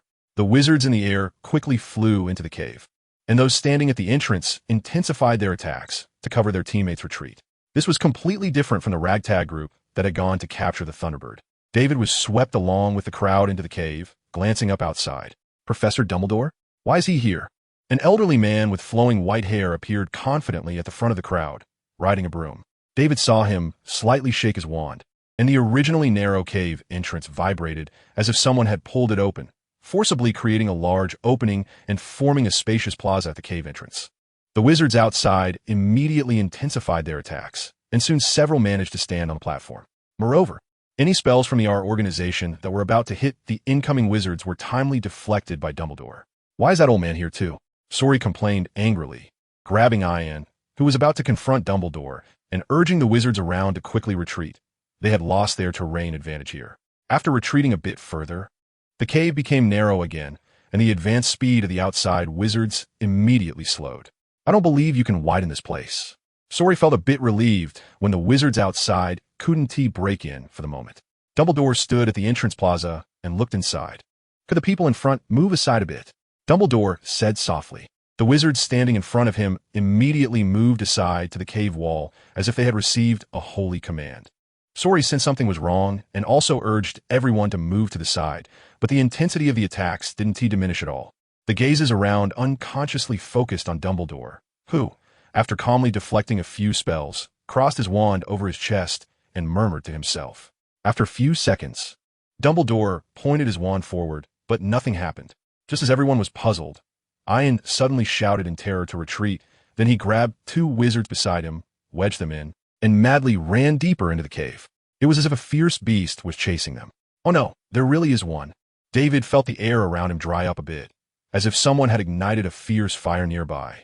And then he saw a sky-blue living lion suddenly appear in front of him, running joyfully toward them. Professor, does this lion recognize people? David noticed that the ground where the lion passed had turned black from being scorched and was cracking, beginning to crumble. David immediately exerted all his strength to keep up with Ian. After passing several forks in the path, there were not many wizards left behind David. Many had already rushed to their respective positions as per the established plan, but that fiery lion was still behind them. It was a leopard. They had no cough syrup, and they didn't understand why it had to follow them. Cough, cough, this little thing can't handle it.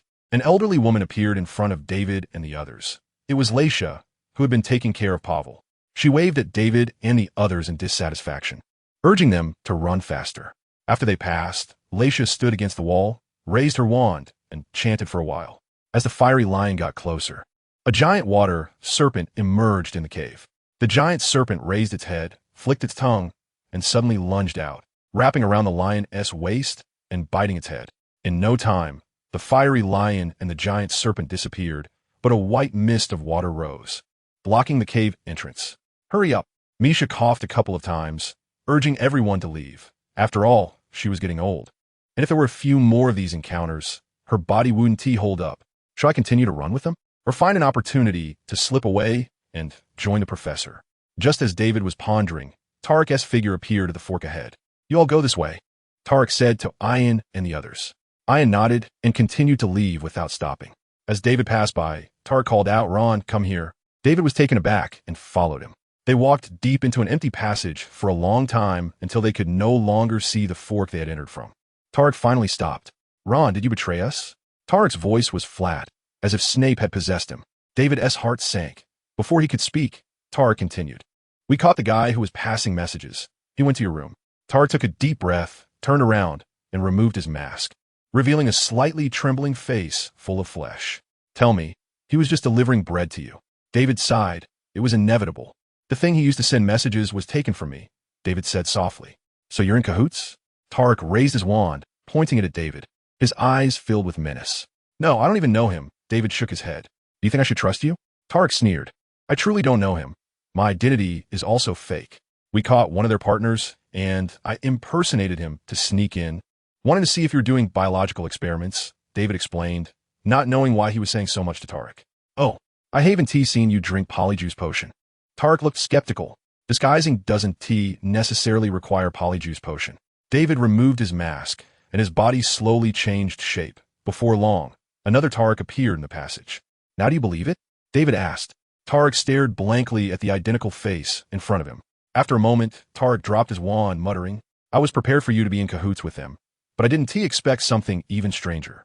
After saying that, Tarek raised his head and scrutinized David's face for a while, appearing somewhat pleased. Can you show me your true appearance? Tarek asked, his tone losing its previous aggressiveness. Not here, David immediately rejected, not out of fear of Tarek discovering his true identity, but because, if Tarek found out he was just a teenager, David had already imagined the scene of Tarek rolling on the ground laughing. All right. Tarek shook his head in disappointment, and then said, what about the name? That should be enough, right? David nodded slightly. David Scamander. Newt Scamander? Tarek's eyes widened immediately. That's my grandfather. And the Thunderbird? That was me selling you out. David sighed, preparing for Tarek's wrath. But to his surprise, Tarek just laughed and stepped forward to punch David playfully. You rascal, your acting is pretty good. I was so worried back then. David grinned. That smile of yours looks much more pleasant than the previous grimace. But you can't go out there doing bad things with my face. After saying that, Tarek stepped forward to give David a hug. All right, we should say goodbye, Tarek said, handing a compass to David. You follow it from here. Those precious magical creatures, including the Baizé, are hidden there. We can't take them with us. But since you're a Scamander, I believe you'll take good care of it. Although that old man always causes us trouble, he undeniably loves magical creatures sincerely. What is this? David asked, holding the compass, confused. This is Pavel's arrangement. Tarek shrugged. He told you not to give those magical creatures to the other group that came with you. The companions of the messenger. Why? He didn't say, and I didn't ask. Tarek turned and walked a few steps, tapping his wand on the cave wall, revealing a new passage. What if I'm in cahoots with those people? David asked. Then I'll have to rely on our friendship to change your mind, Tarek said, revealing a goofy smile. David was slightly stunned, a similar smile appearing on his face. So I look this handsome when I smile? Tarek exclaimed, turning to leave. Goodbye, Ron. Oh no, David. I hope the next time we meet, we're still friends. Definitely, David replied, then remembered something and called out to Tarek. Tarek. What? Tarek turned back, puzzled. If I find news about Catherine, how should I notify you? David asked. Tarek was silent for a moment, then revealed a cheerful smile. How about a two-way mirror? After saying this, Tarek rummaged through his bag for a while and tossed a mirror to David. This time I'm really leaving, otherwise, I won't catch up with Pavel and the others. Stay safe, David. David nodded, watching Tarek leave. He knew the passage would disappear, so he composed himself and headed in the direction indicated by the compass. After transforming back into Terry, David followed the direction indicated by the compass deeper into the cave. After several turns, he stopped at a fork in the path. David looked for a while in the direction of the pointer, then shook the compass. The direction indicated by the pointer showed no change.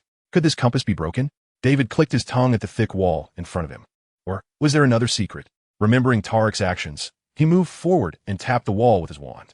Unfortunately, after waiting for a long time, the wall remained unchanged, showing no signs of movement. Open sesame? David pointed his wand at the wall and recited a spell. Dust fell from the top of the wall in response, landing on David's head as if mocking his naivety. Could it really be broken? Tarek wouldn't be so unreliable, would he? After all, he's not Newt's commander. David raised the compass to see if it had any other clever secrets. Along the way, the compass got closer to the wall. Suddenly, David felt a small point of light shimmering in front of him. He looked up and saw a smooth wall with a soft white light pit appearing, just the right size for the compass. Should I place it in there? David glanced at the compass and gently clicked it into the pit. The wall trembled slightly, revealing a few gaps that combined to form a door. David placed his hand on it and pushed hard. The earthen door slid open easily. "You're a bit slow." As David stepped inside, an old, mocking voice came from within, and it spoke perfect Mandarin with an ancient tone. "Who?" David instantly raised his hand, pointing his wand forward. "Do you think besides me, anyone else here can speak?" The voice rang out again, still carrying a tone of mockery. David looked in the direction of the sound and saw Bai Zay lying in a corner, far from the other magical creatures, with drooping eyelids and an expression of great dissatisfaction. Moreover, it was the only one not in a cage and was not chained. "Are you speaking to me?" Looking at Bai Zay's flowing white beard, David couldn't help but use a respectful tone. "Isn't that obvious? Look around the room. Besides you and me, is there anyone else awake?" Bai Zay's corner of the mouth twitched in annoyance at David's stupid question. "That's true." David scratched his head, "Then you?" Before he could finish, Bai Zay disdainfully snorted, blowing out a small bubble that contained some food. "My strength has already recovered. Getting out of the cage is not a big deal." Bai Zay said lightly, "These idiots nearby have been knocked out by the medicine in the food." Bai Zay glanced at the other magical creatures around and continued, "As for me, I can see through their thoughts at a glance. But since I didn't see any malice in the little fat one's heart, I pretended to sleep for a while. But I didn't expect they would lock me in with this group of filthy creatures, and now you just come." Bai Zay glanced disdainfully at the other magical creatures and quickly moved aside, as if afraid of dirtying itself. "You." David's thoughts just began when Bai Zay continued. "That's right, I can hear your thoughts, and I can read memories too, but I usually don't do it because the old master doesn't allow it. He says that would make me an enemy of the world, but who cares? If it weren't for the fact that I wasn't paying attention while eating, do you think those people could catch me?" Bai Zay yawned lazily after finishing. "The old master is like that. The Ministry of Magic? That's what they say, right? I've only heard the master mention it a few times, not very clear."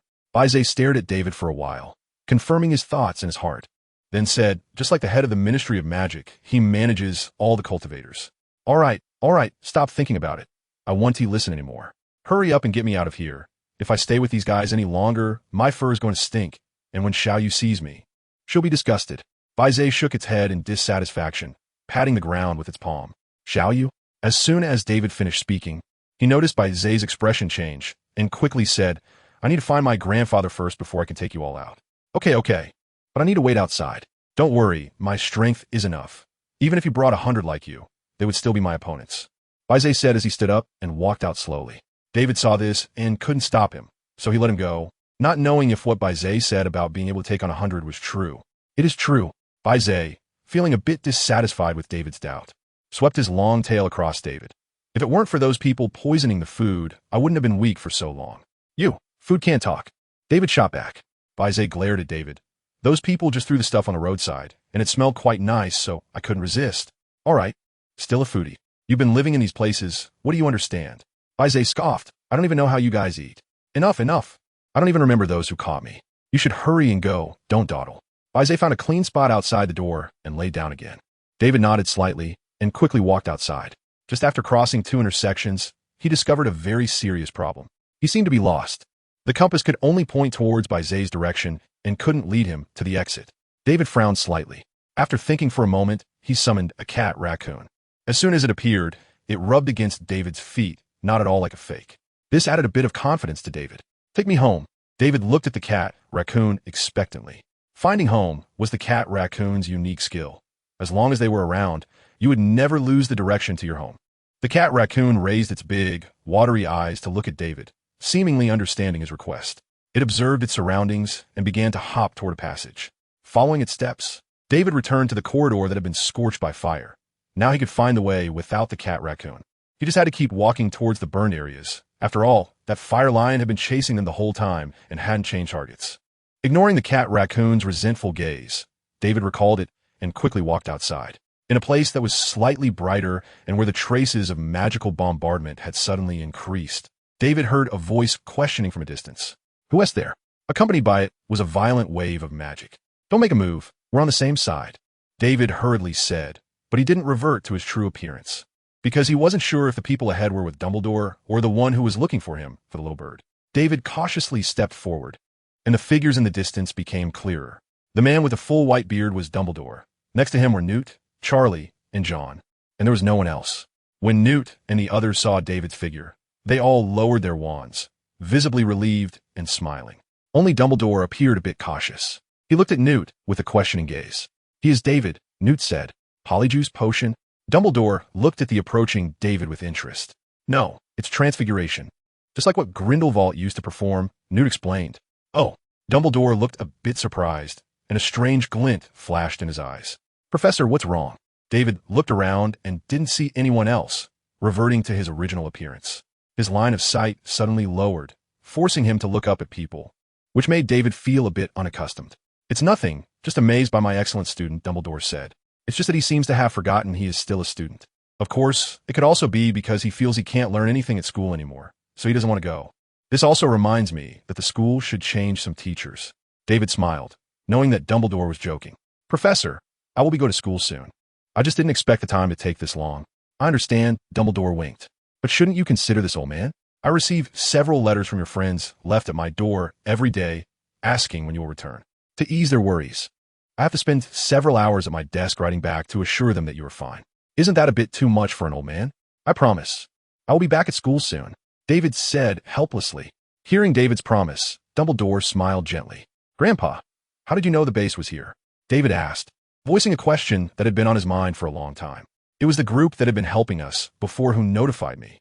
They said that an informant learned that there was an organization base here, so we rushed over, not expecting it to be the one you were at," Newt said with a smile. "So they took all those magical creatures away?" David asked next. "They took some, and the rest were taken by our people. But they were all common species. Not a single precious one was left. Given the scale here, it doesn't seem possible." Newt raised an eyebrow, looking at David. "So, did you find anything here?" "They left all those magical creatures to me," David replied without a hint of boasting. "What?" Newt and Charlie's eyes widened in surprise. "How did that happen?" "I became friends with the boss of our organization." David recalled Tarek and felt a bit down, but quickly adjusted. "They didn't want to hand those magical creatures over to the group that notified you, so they hid them and gave them to me." "They didn't want to hand them over to them?" David nodded, not continuing that topic, but instead mentioning what Tarek had said earlier and explaining the person who was looking for him for the little bird. "You mean the research team we've been searching for isn't actually from our organization? Are they imposters? Could that person named Tarek be lying to you?" Newt and Dumbledore exchanged glances. "I believe him," David said firmly. Newt's expression was uncertain as he said, "Then this matter becomes interesting. If it's true, the efforts we've made before are likely all part of their plan." David organized his thoughts and continued, "And I have another idea. What do you think about the group that has been helping you?" "Them?" Newt thought for a moment. "A group of people who love magical creatures. I guess they're like-minded friends with us. Do organizations that generally protect magical creatures have marks? Do they still need to complete tasks to outline?" "What do you mean?" Newt seemed to vaguely guess David's idea. "Plus, Pavel specifically left all the magical creatures to me. And even if he was in cahoots with those people, he still wanted Tarek to persuade me not to hand those magical creatures over to that group. If that group had no issues, why would Pavel go to such lengths? And I told Tarek my identity. He didn't show any unusual emotions. To be honest, your conflict with our organization is probably even greater." David lightly tapped his temple. "I felt that if Tarek hadn't lied to me earlier and Pavel had indeed been looking for those people's traces, it was very likely that he had discovered something, but wasn't too sure, which was why he acted that way." David paused for a moment and said in a low voice, "The group of people helping you might be from the research organization, allowing them to obtain magical creatures without being affected and without raising suspicion." Newt's expression darkened. He was silent for a moment before saying, "What you said is also possible. Now we have a way to verify it." David replied, "What method?" Several people's gazes focused on David. "Follow me," David said, leading them back to Bizet. Bizet noticed the increase in the number of people in front of him, raised his eyelids to take a look, and then disinterestedly lowered his head again. "Is this Bizet? How did it end up here?" Newt instantly became excited, hurriedly taking a few steps closer to Bizet, but he didn't dare to get too close, just swaying back and forth beside Bizet, carefully observing the creature in front of him. David ignored Newt and concentrated on silently thinking. "You can check this person's memories and see if the people he came with today are the ones who kidnapped you, right? The old master won't allow me to do that. Fiji suddenly lifted his head and said in a muffled voice, startling Newt beside him. What is it saying? Newt quickly asked. Charlie and John also looked confused. Only Dumbledore seemed to understand a bit. But if you investigate here, the old master won't know. David continued to tempt in his mind, and this isn't just for your convenience for revenge. The old master's methods are not as simple as you think. Fiji snorted and then said, but since you said that, I'll make an exception this time. After all, I have a reason to explain when I go back. Fiji looked at Newt, his pupils slightly dilating. Newt sensed something unusual and hurriedly took a step back, but was pulled back by David. Grandpa, just hold on a bit longer. What trick are you playing again? Newt stopped, saying irritably, knowing that David wouldn't harm him. I recognized a few people. They were the ones who drugged me. After looking at Newt's memories, Fiji's gaze revealed a fierce light. This was the first time it had suffered such a big loss, making it now eat cautiously, not daring to eat anything uncertain. It seems my guess was correct. David looked at Newt. Grandpa, I can now confirm that those people are from the research team. Newt's expression changed. Then he looked puzzled. You understand what it's saying? David had just focused on confirming the research organization's matters, forgetting about this, and was unsure how to respond. Dumbledore suddenly spoke up to help him out. David has been out for so long. Learning a language isn't a difficult thing. That's true. Newt nodded, acknowledging Dumbledore's statement. After all, this person beside him could communicate with both humans and mermaids. On Halloween night, the sky was as dark as ink, and everything around was quiet. The students had gathered in the auditorium, enjoying delicious food and looking forward to the upcoming performances. It was said that Dumbledore had already booked a skeleton dance troupe to entertain everyone and enrich their extracurricular life. But where was Professor Dumbledore? Looking at the empty spot on the high platform in front of the auditorium, many students couldn't help but have questions. Just then, a few sounds suddenly came from the fireplace in the principal's office, and after a moment, a small figure rolled out, followed by a tall, white-haired old man dropping down vertically, bending slightly as he exited the fireplace. Professor, I told you not to come back this way. David coughed as he got up from the ground, covered in soot. He had used the fireplace several times, but still couldn't master an elegant landing. Perhaps it was just his nature, since finding out that those people were likely from the art organization. David had gone with Newt and the others to the small island where those people raised magical creatures. After a round of inspection, they found that there indeed was a problem. The island, which should have been filled with magical creatures, only had a few dusty, small houses left. They then visited several other bases, but similarly found nothing. Notably, they went to check on Frank again, and its eggs were about to hatch. Moreover, Frank seemed to know that David had helped it, and David gained its recognition. When the Chinese Taoist arrived, Newt returned Fiji to them. As they were leaving, Fiji suddenly leaned close to David, actively approaching his palm, offering its power. It also left a message for Dumbledore. Things that have already changed cannot be put back on their original track no matter how hard you try. When David translated this message for Dumbledore, all he received was a long silence from Dumbledore. After that, Tina seized the opportunity to send them a howler, sending David back to school. Otherwise, he would have had to wander outside for some time. Very safe and convenient, isn't it? Dumbledore said with a smile as he used a cleaning spell to blow off the dust from himself and David. Safe? David touched the back of his head, which was vaguely painful. He just bumped into something and didn't know if he was bleeding. That's because you didn't master the technique. Use it a few more times, and you'll be as composed as I am. I'd rather not. I prefer to ride a broom to school than use it again. David waved his hands repeatedly. Then his gaze was drawn to Fox on the table. Fox was standing on a gilded branch behind the door, small in size, and its originally sleek and beautiful feathers had only a few left clinging to its body. Sensing David's gaze, Fox lifted its head and cried out pitifully, then weakly lowered its head again. Is Fox dying? David stepped forward and gently stroked Fox's wrinkled skin, trying to ease its pain. Dumbledore tilted his head, checking the time. It should be soon. Will it call you over when it is reborn? Of course. Just as David was about to discuss Fox's situation with Dumbledore, an old man suddenly rushed out from a portrait hanging on the wall. He spoke rapidly. Dumbledore, your administrator's cat has died. Many people are gathered there. Do you want to go take a look?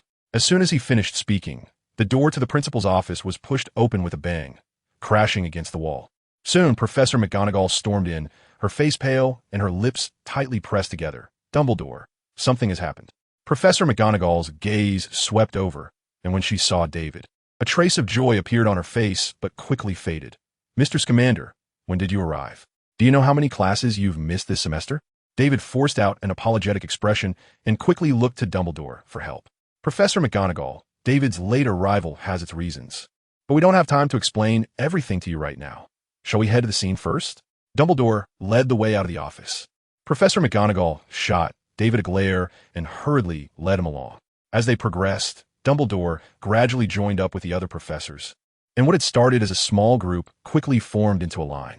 Among them was a well-dressed wizard who, upon squeezing into the line, walked proudly beside Dumbledore as if he were the deputy headmaster of the school. Behind him was Professor Snape, whose eyelids drooped slightly, emanating a cold light. If looks could kill, the man in front would have died countless times already. The stark contrast between the two was striking, one with meticulously combed hair and the other with greasy hair and stains on his clothes. If given a choice, most people would likely think the man in front was the true professor of the school. While David observed him, the wizard also noticed David. He discreetly fell back a step to stand beside David.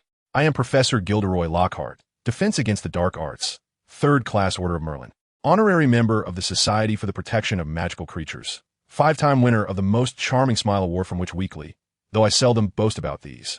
Lockhart naturally draped his hand over David's shoulder. "May I ask your name?" "David Scamander." After Lockhart finished his string of titles, David only remembered that he was the Defense Against the Dark Arts professor. Looking at Lockhart's confident smile, he must be a competent professor, right? Surely he couldn't be worse than Quirrell? That's a good name. How come I haven't seen you in class before? I had some family matters to attend to. I just arrived at school today. Feeling a bit embarrassed for having skipped classes for so long, David replied. "Oh, is that so? Then you've missed out on a lot of my incredibly exciting lessons, but don't worry. I'll make an effort to find time to tutor you." Lockhart patted David's shoulder again, flashing his bright white teeth in an effort to appear approachable. "Thank you, Professor," David said sincerely. "Don't mention it. It's what I, as a professor, should do for my students." At that moment, they arrived at the scene, where a crowd was gathered, chattering noisily. Lockhart immediately released David's shoulder and pushed through the crowd to the front. On the wall ahead, a line of text read, "The Chamber of Secrets has been opened. Enemies of the air, beware." Next to the writing hung a cat, rigid as stone, with a terrified expression. It was Mrs. Norris. Filch stood in the middle, wailing sorrowfully and constantly berating Harry. Harry's anxious gaze swept over the faces in the crowd until he suddenly spotted a familiar figure at the back. His panic was instantly alleviated by joy, and the corners of his mouth involuntarily lifted. "You're still smiling. You killed my cat, and you're still smiling? Are you mocking me?" Filch suddenly went mad, raising his hand and preparing to rush at Harry. "No, I didn't," Harry stammered, waving his hands repeatedly as he took a few steps back. Hermione and Ron, standing beside him, looked at him in disbelief, not understanding why he suddenly started laughing. Although it was quite satisfying that Filch's cat had died, wasn't it a bit inappropriate to laugh? "No, you are. Even if I have to die today, I will leave you here." Filch's voice was like a bucket of fuel poured onto the surrounding flames, making the scene even more chaotic. Filch, Dumbledore, like a well-trained firefighter, swiftly extinguished the raging flames around them. Harry. Filch wanted to say something, but upon seeing Dumbledore wave his hand, he closed his mouth and stood aside with an angry expression. Dumbledore took a moment to assess the situation and lifted Mrs. Norris from the torch stand. "Shall we find a quiet place to handle this matter?" Dumbledore glanced at Filch. Filch quickly nodded. "Very well, please follow me, along with Mr. Potter, Mr. Weasley, and Miss Granger." As soon as Dumbledore turned, Lockhart stepped forward, eager to promote his office. After Dumbledore agreed, Lockhart's proud chest puffed up a little more. "Professor, may I come along?" David pushed through the crowd to the front. At that moment, Hermione finally saw him. She covered her mouth in disbelief, her eyes glistening with tears. The punishment for David had been completely worn away by worry after so many days of waiting. After a moment of surprise, Ron's face broke into a smile. He finally understood why Harry had laughed just now. It was to let him know that he had just seen him, and he too had a laugh. And he would laugh even more heartily than Harry. "You should come along too." Dumbledore nodded and walked toward the side of the corridor, while Lockhart confidently strode past the crowd, closely following Dumbledore. "Where have you been all this time?" Hermione quietly moved to David's side, clutching his sleeve tightly as if afraid he would suddenly disappear again. "I had some matters to attend to that delayed me." "What could be so important that you couldn't even reply to my letters?" Hermione glared at him, her voice raised slightly. "I really couldn't reply. The key issue is that I never received the letters you wrote." David sighed. "I'll explain it to you later. I definitely didn't mean to ignore your letters." Hermione quietly looked at David for a moment, then nodded. Upon reaching Lockhart's office, David was immediately stunned by the numerous photographs adorning the walls. While he couldn't determine Lockhart's teaching ability at this moment, one thing he could confirm was that this teacher was incredibly narcissistic. Dumbledore placed Mrs. Norris on the table and, after a careful observation, concluded Filch's cat is not dead. It has merely been petrified. Lockhart, who had been boasting nearby, abruptly fell silent, as in his stories, Mrs. Norris would have likely already ascended with a glorious light. However, he quickly shifted his approach, claiming he could save Mrs. Norris, and began to describe the spell he would use. Others had no time to pay attention to him. Filch was berating Harry, while Harry was desperately fighting back. Snape stood in a dark corner, a smirk on his face, seemingly lost in thought about something amusing. Once Filch finished venting, Snape moved his mouth, feeling it was his turn. He interrupted the crowd, quickly rendering Harry speechless, and at the end, he even demanded that Harry be disqualified from the Quidditch match for not telling the truth. Harry wanted to retort loudly to Snape, but Snape's aggressive gaze made his mouth feel glued shut. Fortunately, Professor McGonagall firmly rejected Snape, as allowing Harry to leave would be a significant blow to the recently revitalized Gryffindor Quidditch team. This was absolutely unacceptable for a loyal Quidditch fan. After some more arguing, Dumbledore finally concluded the matter leisurely. If we cannot prove Harry's guilt, then he is innocent, and there is no need to leave the Quidditch club. As for Fox's cat, it can be rescued after Mrs. Sprout's mandrakes mature. When leaving Lockhart's office, Dumbledore suddenly called David to wait a moment. David could only stay by Dumbledore's side under Hermione's reluctant gaze. "Professor, do you have something else to discuss?" David asked after walking a short distance down the corridor, where there was no one around. "Nothing much. Just want to test how much you've learned from Newt," Dumbledore replied, leading David back to the words on the wall. At this point, David understood Dumbledore's intention. He searched the floor but found no suspicious signs, as someone had cleaned the place very well. He then used the revealing charm, and the only people that appeared were those who had just been with them, showing no points of suspicion. "Professor, I think this person is very clever," David said. Dumbledore nodded slightly. "Then there's nothing we can do. We can only wait for him to reveal a flaw. What is the Chamber of Secrets? And who is the heir?" David examined the scrawled writing on the wall carefully. He didn't remember much about the plot from that year, only that there seemed to be a big monster in the chamber. It's a small place left by Salazar, but very few people know where it is, and no one knows what is inside. As for the heir, that should refer to his descendants or successors, Dumbledore answered. "You don't know where the chamber is either?" "Of course, we searched for it once before, but found nothing." Dumbledore shook his head regretfully. "You searched before? The chamber was open before?" Dumbledore nodded. "Yes. It was open a long time ago." "Who opened it?" David asked curiously. "I don't know. If we knew who opened it, we would have found the chamber." "All right, let's go back. Your friends are still waiting for you." Dumbledore winked at David and turned to leave. Back in the familiar Gryffindor common room, David saw Hermione and the others sitting by the fireplace, and he quickly walked over. "David, where have you been? We thought you were dead." Ron exclaimed as he sat beside David. "I went traveling in America for a while." "Traveling?" Ron's eyes widened. Then he looked enviously at David. "You went traveling during class time? That must be so nice. How did you convince your family? Tell me, maybe I can convince my mom to let me go too." "You might very well be kicked out of the house the next day for stepping out of your bedroom with your left foot," Hermione said, and then pinched David hard in the side, as she had thought it was something important, only to find out it was just traveling. David silently endured the pain. "That's true." Ron's mood dipped for a moment, but quickly bounced back. "But what if I succeed? That would mean I could skip class for several months." "David, tell me more. I'll go ask Fred and George and see if I can improve on it." Seeing Hermione's fierce gaze, David quickly decided to change the subject. "What about that writing? How did you end up there?" Harry looked around and noticed no one else was nearby, then whispered, "I heard a strange voice saying something about tearing something apart.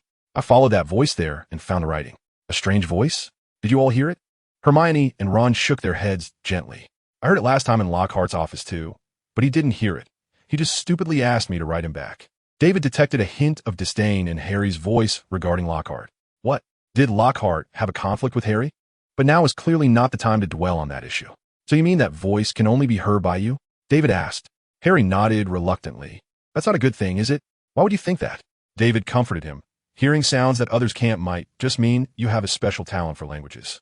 For example, Professor Dumbledore can understand what mermaids and snakes say, or someone could use a spell to make the sound only ring in your ears." "Professor can understand the language of mermaids and snakes?" "Yes, and he learned it all later. Sometimes one has to admit that the gaps between people can be quite large." David shrugged. and then asked a question that had just come to mind. Have you seen any spiders fleeing in groups around the castle recently? Spiders? There are spiders in the castle? Ron quickly looked around, fearing a spider might suddenly crawl beside him. Neville patted Ron's arm, signaling him not to worry. If any spiders came, he would handle them. None? Or have I not noticed? David initially thought it was the basilisk because he had read that Salazar was a parcel mouth, and parcel mouths are one of the few languages that can be inherited. Harry could possibly be a parcel mouth, which is why he could hear the voices that Hermione and the others couldn't. The important thing is that the basilisk also has the ability to petrify living beings. But now it seemed they had not noticed any signs of spiders fleeing. If there really was a basilisk, the spiders wouldn't continue to stay safely in the castle. What's wrong, David? Is there a problem with the spiders? Hermione noticed the deeper meaning of David's question. David nodded. If you see any spiders fleeing in groups, please tell me. It might help confirm one of my guesses. Since that scrawled writing appeared on the wall, Hogwarts was bound to be restless. The topics of conversation among the young wizards shifted from the endlessly tangled questions of who was more powerful, Merlin or Dumbledore, to questions like what the Chamber of Secrets was, who the heir was, and who petrified Moaning Myrtle. In the first few days, Hermione often took David to look for spiders, and after they had searched the entire castle, they found no abnormalities with the spiders around. After that, Hermione began to immerse herself in the library, hoping to find bits of information about the monster in the chamber among the sea of books. In a later History of Magic class, Professor Binns provided everyone with knowledge about the Chamber of Secrets, though he repeatedly emphasized that all of it was false and unfounded. But everyone tacitly omitted the sentences he had left out, and their interest in the chamber was heightened even further. After class, David yawned, slowly following a few people while carrying Hermione's bag. He still hadn't gotten used to the school life. David, hurry up, or we'll have to sit apart soon. Ron shouted loudly from the crowd. Okay. David nodded and tried to speed up, but the crowded flow of people had trapped him, and Harry had been pushed out of the line, standing dazedly against the wall of the corridor. Seeing this, David squeezed through the few people in front of him to create a path for Hermione, and the two of them walked over to Harry's side. What's wrong, Harry? David noticed that Harry's expression was a bit off. Some people said, I'm the heir of Slytherin. They think I opened the chamber. Harry's small voice was mixed in with the noise of the crowd, and David strained to hear him clearly. Is it you? Of course not.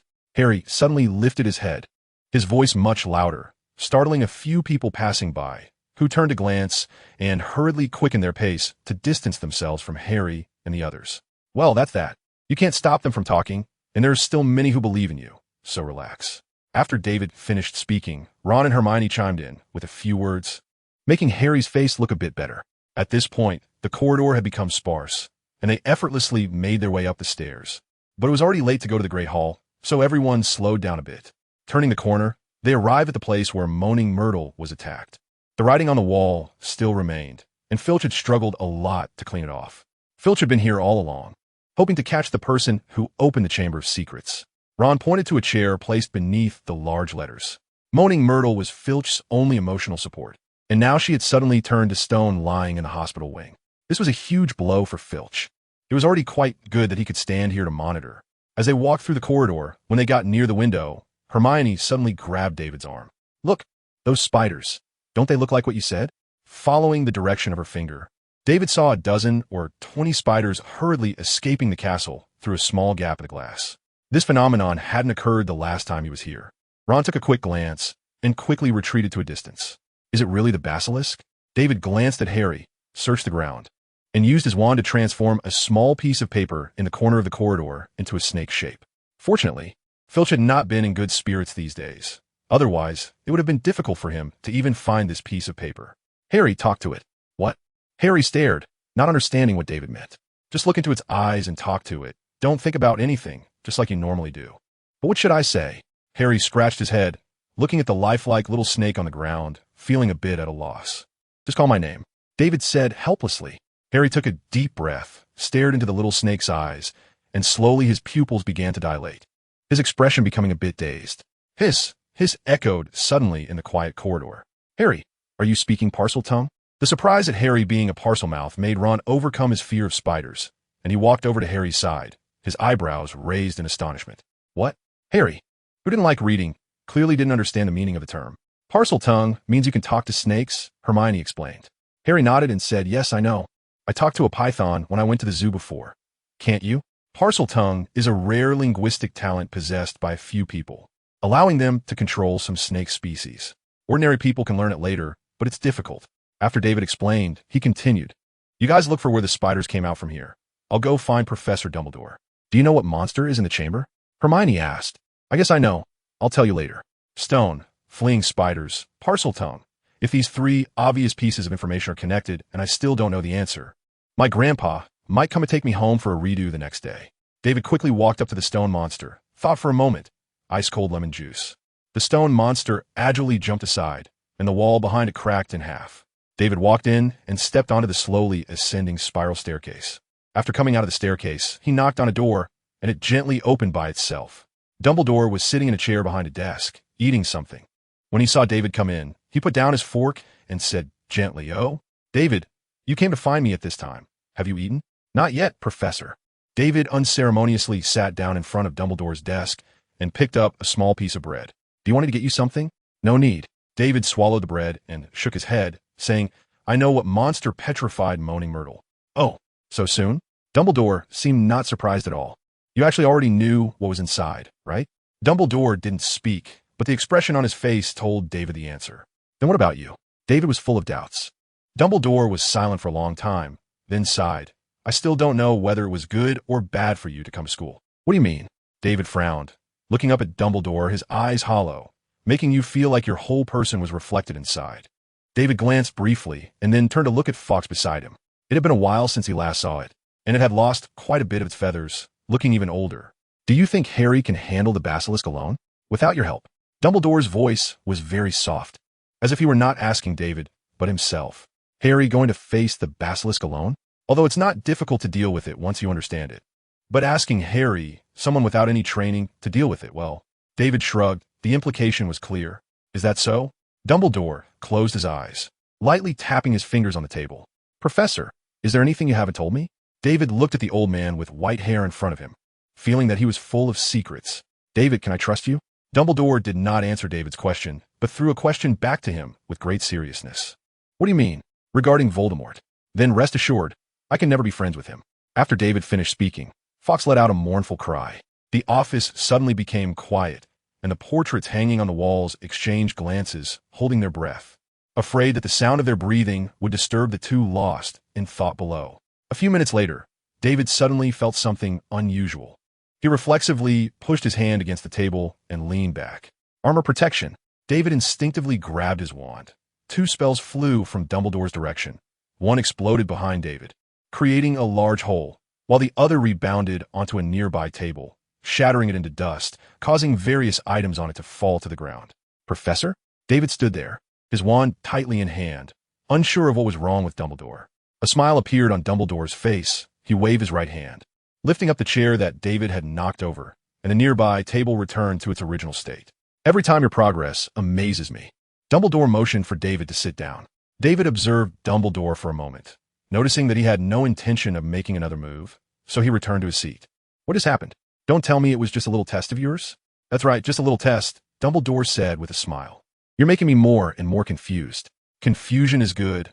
Otherwise, like me, the more you know, the more constrained you become." "Does that mean you won't explain it to me now?" "Now is not the time. Some things, if not told at the right moment, can become a bad thing." David raised an eyebrow. "Is that so? Then is there anything you can tell me now? What do you plan to do about the basilisk?" Dumbledore asked. "I'm planning to find the Chamber of Secrets and then find a way to tame it, to see if we can use it." "Are you confident?" "Not originally. But with Harry's Parseltongue, I have some confidence. Parseltongue is the only way to control the basilisk."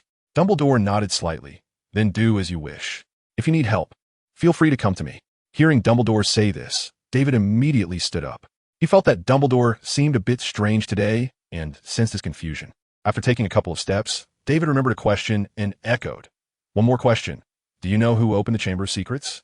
Dumbledore adjusted his slipping glasses, focusing his gaze on Fawkes. "Ginny Weasley has a black notebook. If you have any questions, you can ask it when you think the time is right.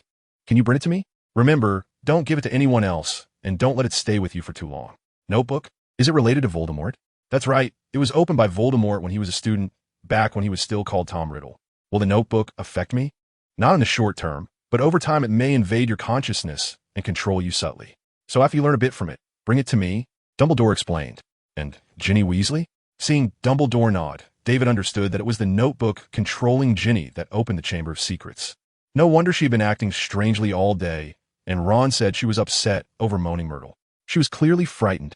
After leaving the headmaster's office, David returned to the corridor with the inscriptions, looking around but not finding Harry and the others. Have they left? David went to the Great Hall and grabbed a quick bite before returning to the common room, where he saw Hermione and the others gathered in front of the fireplace, whispering about something. What are you talking about? David's voice startled them, and they jumped apart as if caught doing something wrong. Only after realizing it was David did they all relax. David, how come you walk so quietly? Hermione huffed, giving David's arm a playful punch. I almost had to shout into a megaphone, but you guys were so focused that no one noticed me. David walked around the sofa and sat in the spot Neville had made for him, right next to Hermione. You still haven't told me what you were discussing. Hermione proudly moved a book onto David's lap. David looked down to see it was Newt's Fantastic Beasts and where to find them. Well-worn and filled with notes in Hermione's handwriting. David carefully read the content, which was about the basilisk. You already knew? David asked Hermione. Of course, once you reminded me. I thought of it. Snake, petrification, spider. The only creature that meets all these conditions is the basilisk, Hermione said triumphantly, patting the book on David's lap. I memorized it all. Oh. David looked at Hermione in surprise, then smiled. If my grandfather knew this news, he would rush to the school to take you as his apprentice. If it weren't for his pressure, I wouldn't have remembered all this. Hermione rolled her eyes, dismissively glancing at David, as if to say, you can't compare to me. David, did you tell Professor Dumbledore about this news? Harry, sitting nearby, noticed the two were taking too long to get to the point and couldn't help but feel a bit anxious. I told him. What did he say? Does he have a way to deal with the basilisk? Harry leaned a bit towards David, eager. If the basilisk was dealt with, wouldn't that clear his suspicions? I have a way to deal with the basilisk, but there's another urgent matter to handle. David turned his gaze to Ron. Do you know where your sister is? Ginny? Ron said with confusion. What do you want with her? She might have been scared by Moaning Myrtle's incident. She hasn't been in good spirits lately and has been staying in the dormitory, except for classes. Hermione, could you go call her out? Seeing the hint of danger in Hermione's eyes, David quickly added, I have something very important to discuss with her. It's serious. Hermione looked into David's eyes and quickly walked toward the girls' dormitory. What do you want with Ginny? Ron asked curiously, considering David hadn't spoken to Ginny at all since coming to the school. You'll find out in a bit. David didn't tell Ron otherwise with his temperament. He would surely raise a ruckus, and soon everyone in Gryffindor would know Ginny opened the Chamber of Secrets. About 10 minutes later, Hermione appeared with a small, which was slightly shorter than her. She had the same red hair as Ron, but was much prettier, though her messy hair, swollen red eyes from crying, and listless expression severely detracted from her appearance. When Ginny came out and saw so many people looking at her, especially Harry, her cheeks flushed, and she hid behind Hermione. David signaled for Harry and the others to stay put while he walked over to a table in the corner, beckoning Hermione to bring Ginny over. Once Ginny and Hermione were settled, David softly said, Hello, I'm David Scamander, Ron's good friend. Ginny kept her head down and didn't respond. Her tense body showed her nervousness. It's okay. You don't need to be too nervous. I just want to have a chat with you, David said gently, his pupils gradually dilating a bit. Ginny still kept her head down, not reacting, and David fell silent. Hermione thought David didn't know how to continue, so she began to quietly comfort Ginny. This helped calm Ginny's emotions, and she slowly raised her head. Hermione gave David a look, encouraging him to continue. David came back to himself, maintaining a warm smile, and continued, All right, it's fine now. You can go back and have a good sleep. Don't worry too much. Those are things you did when you were unconscious. None of it is your fault. And I promise, it won't harm any living being again. Ginny's eyes widened in shock, trembling all over as David's words pierced through her deepest secret. Trust me, I will help you get rid of it, David gently reassured her. Hermione was equally puzzled by what was happening. She noticed that Ginny seemed to break down after David said just one sentence. The world of magic has many dangerous things that cleverly hide around us, try to lure us into making mistakes. It's not just first-year students like you who fall for it. Even many graduates of wizardry are not immune. You can't blame yourself. If they hadn't succeeded, the faces of those graduates would be quite something to behold. David continued, and now that everything is over, what you need to do is learn from the experience. The rest, leave it to me. I promise it won't appear in this school again, and those who were harmed will recover quickly. Ginny stared at David for a moment, tears streaming down her cheeks. Go on, get a good night's sleep. When you wake up, you'll find everything will be back to normal. David waved his wand to create a gentle breeze that wiped away her tears and tidied her messy hair. Ginny sat for a moment longer, nodded, and looked at David with gratitude in her eyes. After Ginny turned and walked a few steps, she suddenly turned back, looking at David with longing. Don't worry. I'll keep your secret. Go back and rest easy. I hope to see your smile tomorrow. Weasleys are the epitome of optimism, David said solemnly. A few more glistening tears rolled down Ginny's flushed cheeks as she turned and ran quickly toward the dormitory. She needed to release her emotions as the pressure had been overwhelming these past few days. What happened to Ginny? Hermione asked curiously after Ginny left. Ron and the others gathered around, having only seen David say a few words to Ginny before she ran off. Did you bully Ginny? Ron had a look that suggested he would rush over to beat David up if he said yes. No, how could I bully her? I just promised Ginny that I wouldn't tell anyone about her situation. Maybe she will tell you guys herself when she thinks it through. David waved his hand and said. Ron and the others exchanged puzzled glances. All right, enough about Ginny. Did you find anything in the corridor? David asked. Hermione shook her head. We found that the spiders all came from the girls' restroom, but after checking for a bit, Percy came and kicked us out. Did you see a black notebook in there? David asked. He had just used by Zay's ability to probe Ginny's recent memories about the notebook. Ginny panicked when she realized David was Newt's grandson, knew a lot about magical creatures, and was looking for the monster from the Chamber of Secrets. She hurriedly tossed the notebook into the girls' restroom next to the corridor with the writing on it. Hermione tilted her head and thought for a moment. No, although we only looked for a short time, we would definitely have seen something as big as a notebook. Nothing? Has it been taken again? A wave of doubt rose in David's mind, but his expression remained unchanged as he said naturally, All right, are you all going to the library now? I'm planning to look up some information about the basilisk. Harry and Ron shook their heads repeatedly, with only Hermione saying she wanted to go with him. After leaving the common room, Hermione leaned close to David and said, Are you going to that girl's restroom? So clever? David replied with a smile. Of course. I've used that excuse first, Hermione said proudly. But you're using it poorly, looking for information on a basilisk? The library has more than what's on your notes. Only Harry and the others would believe that. David chuckled and lightly tapped Hermione's head, leading her toward the girls' restroom. On one side of the corridor, a dilapidated door hung with a word out of order, occasionally shaking and creaking, making it seem like a horror movie scene at night. Be quiet. The weeping Myrtle lives in here, and she cries constantly. If we disturb her, we won't find peace, Hermione said, gripping the brass handle. Once David nodded, she pushed the door open. David peeked inside. It was a restroom that had been abandoned for a long time. As soon as the door opened, a musty, damp smell hit them, and directly in front was a cracked mirror that split the reflections of David and Hermione in half. The floor was covered in stains. The wooden doors of the stalls were peeling, scratched, and loose, shaking back and forth. The eerie atmosphere intensified if a ghost suddenly appeared. You're back? A sudden voice from a small stall startled David. That was Myrtle. Don't make her sad, Hermione whispered, grabbing David's arm. David looked toward the source of the voice, and a transparent figure floated up from the stall. She had long, straight brown hair, thick glasses perched on her nose, and wore an old-school robe, looking sorrowful. Are you here to visit the girls' restroom? Myrtle ignored Hermione next to her, focusing entirely on David. Visit the girls' restroom? David glanced quizzically at Hermione, then remembered her words. Don't make Myrtle angry. No, I came to see you, David said seriously. To see me? Myrtle was astonished and floated to David's side. Is that true? Of course, David said, feeling a bit overwhelmed by Myrtle's gaze but holding his ground. I heard from Hermione that a girl has been crying here, so I wanted to see if you needed my help. I do, of course. Myrtle floated in the air and turned around, stopping close to David. Can you stay and chat with me? Of course, that would be my honor. David's lips twitched because Hermione had quietly pinched him again. He had to admit her technique was getting better. So what should we talk about? Myrtle joyfully floated around the restroom. Why do you stay here all the time? I mean, why doesn't a pretty girl like you go out for a walk? While Myrtle wasn't paying attention, David quietly pulled Hermione's hand down from his waist and pinched her. Are you saying I'm pretty? Myrtle floated in front of David again. A bit shy. You're the first person to say that to me. Clearly, she completely overlooked the other things David had said. Yes, you're beautiful. But why don't you go out like other ghosts? David had no choice but to repeat his earlier question.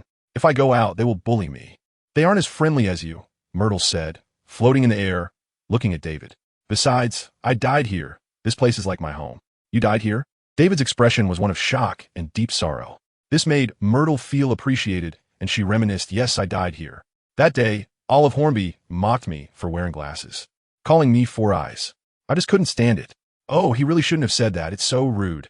David criticized sternly. I think so too. Moaning Myrtle nodded in satisfaction, then continued. So I hid in here, locked the door, and cried alone inside. But then I suddenly heard a boy's voice. This is the girls' bathroom. So I thought about opening the door to scold him to leave, but when I opened it, I saw a pair of big yellow eyes, and then I died. After finishing her story, Myrtle floated in the air, tilting her head with a very confused expression, clearly still unsure of how she had died. Was it when Voldemort first opened the Chamber of Secrets?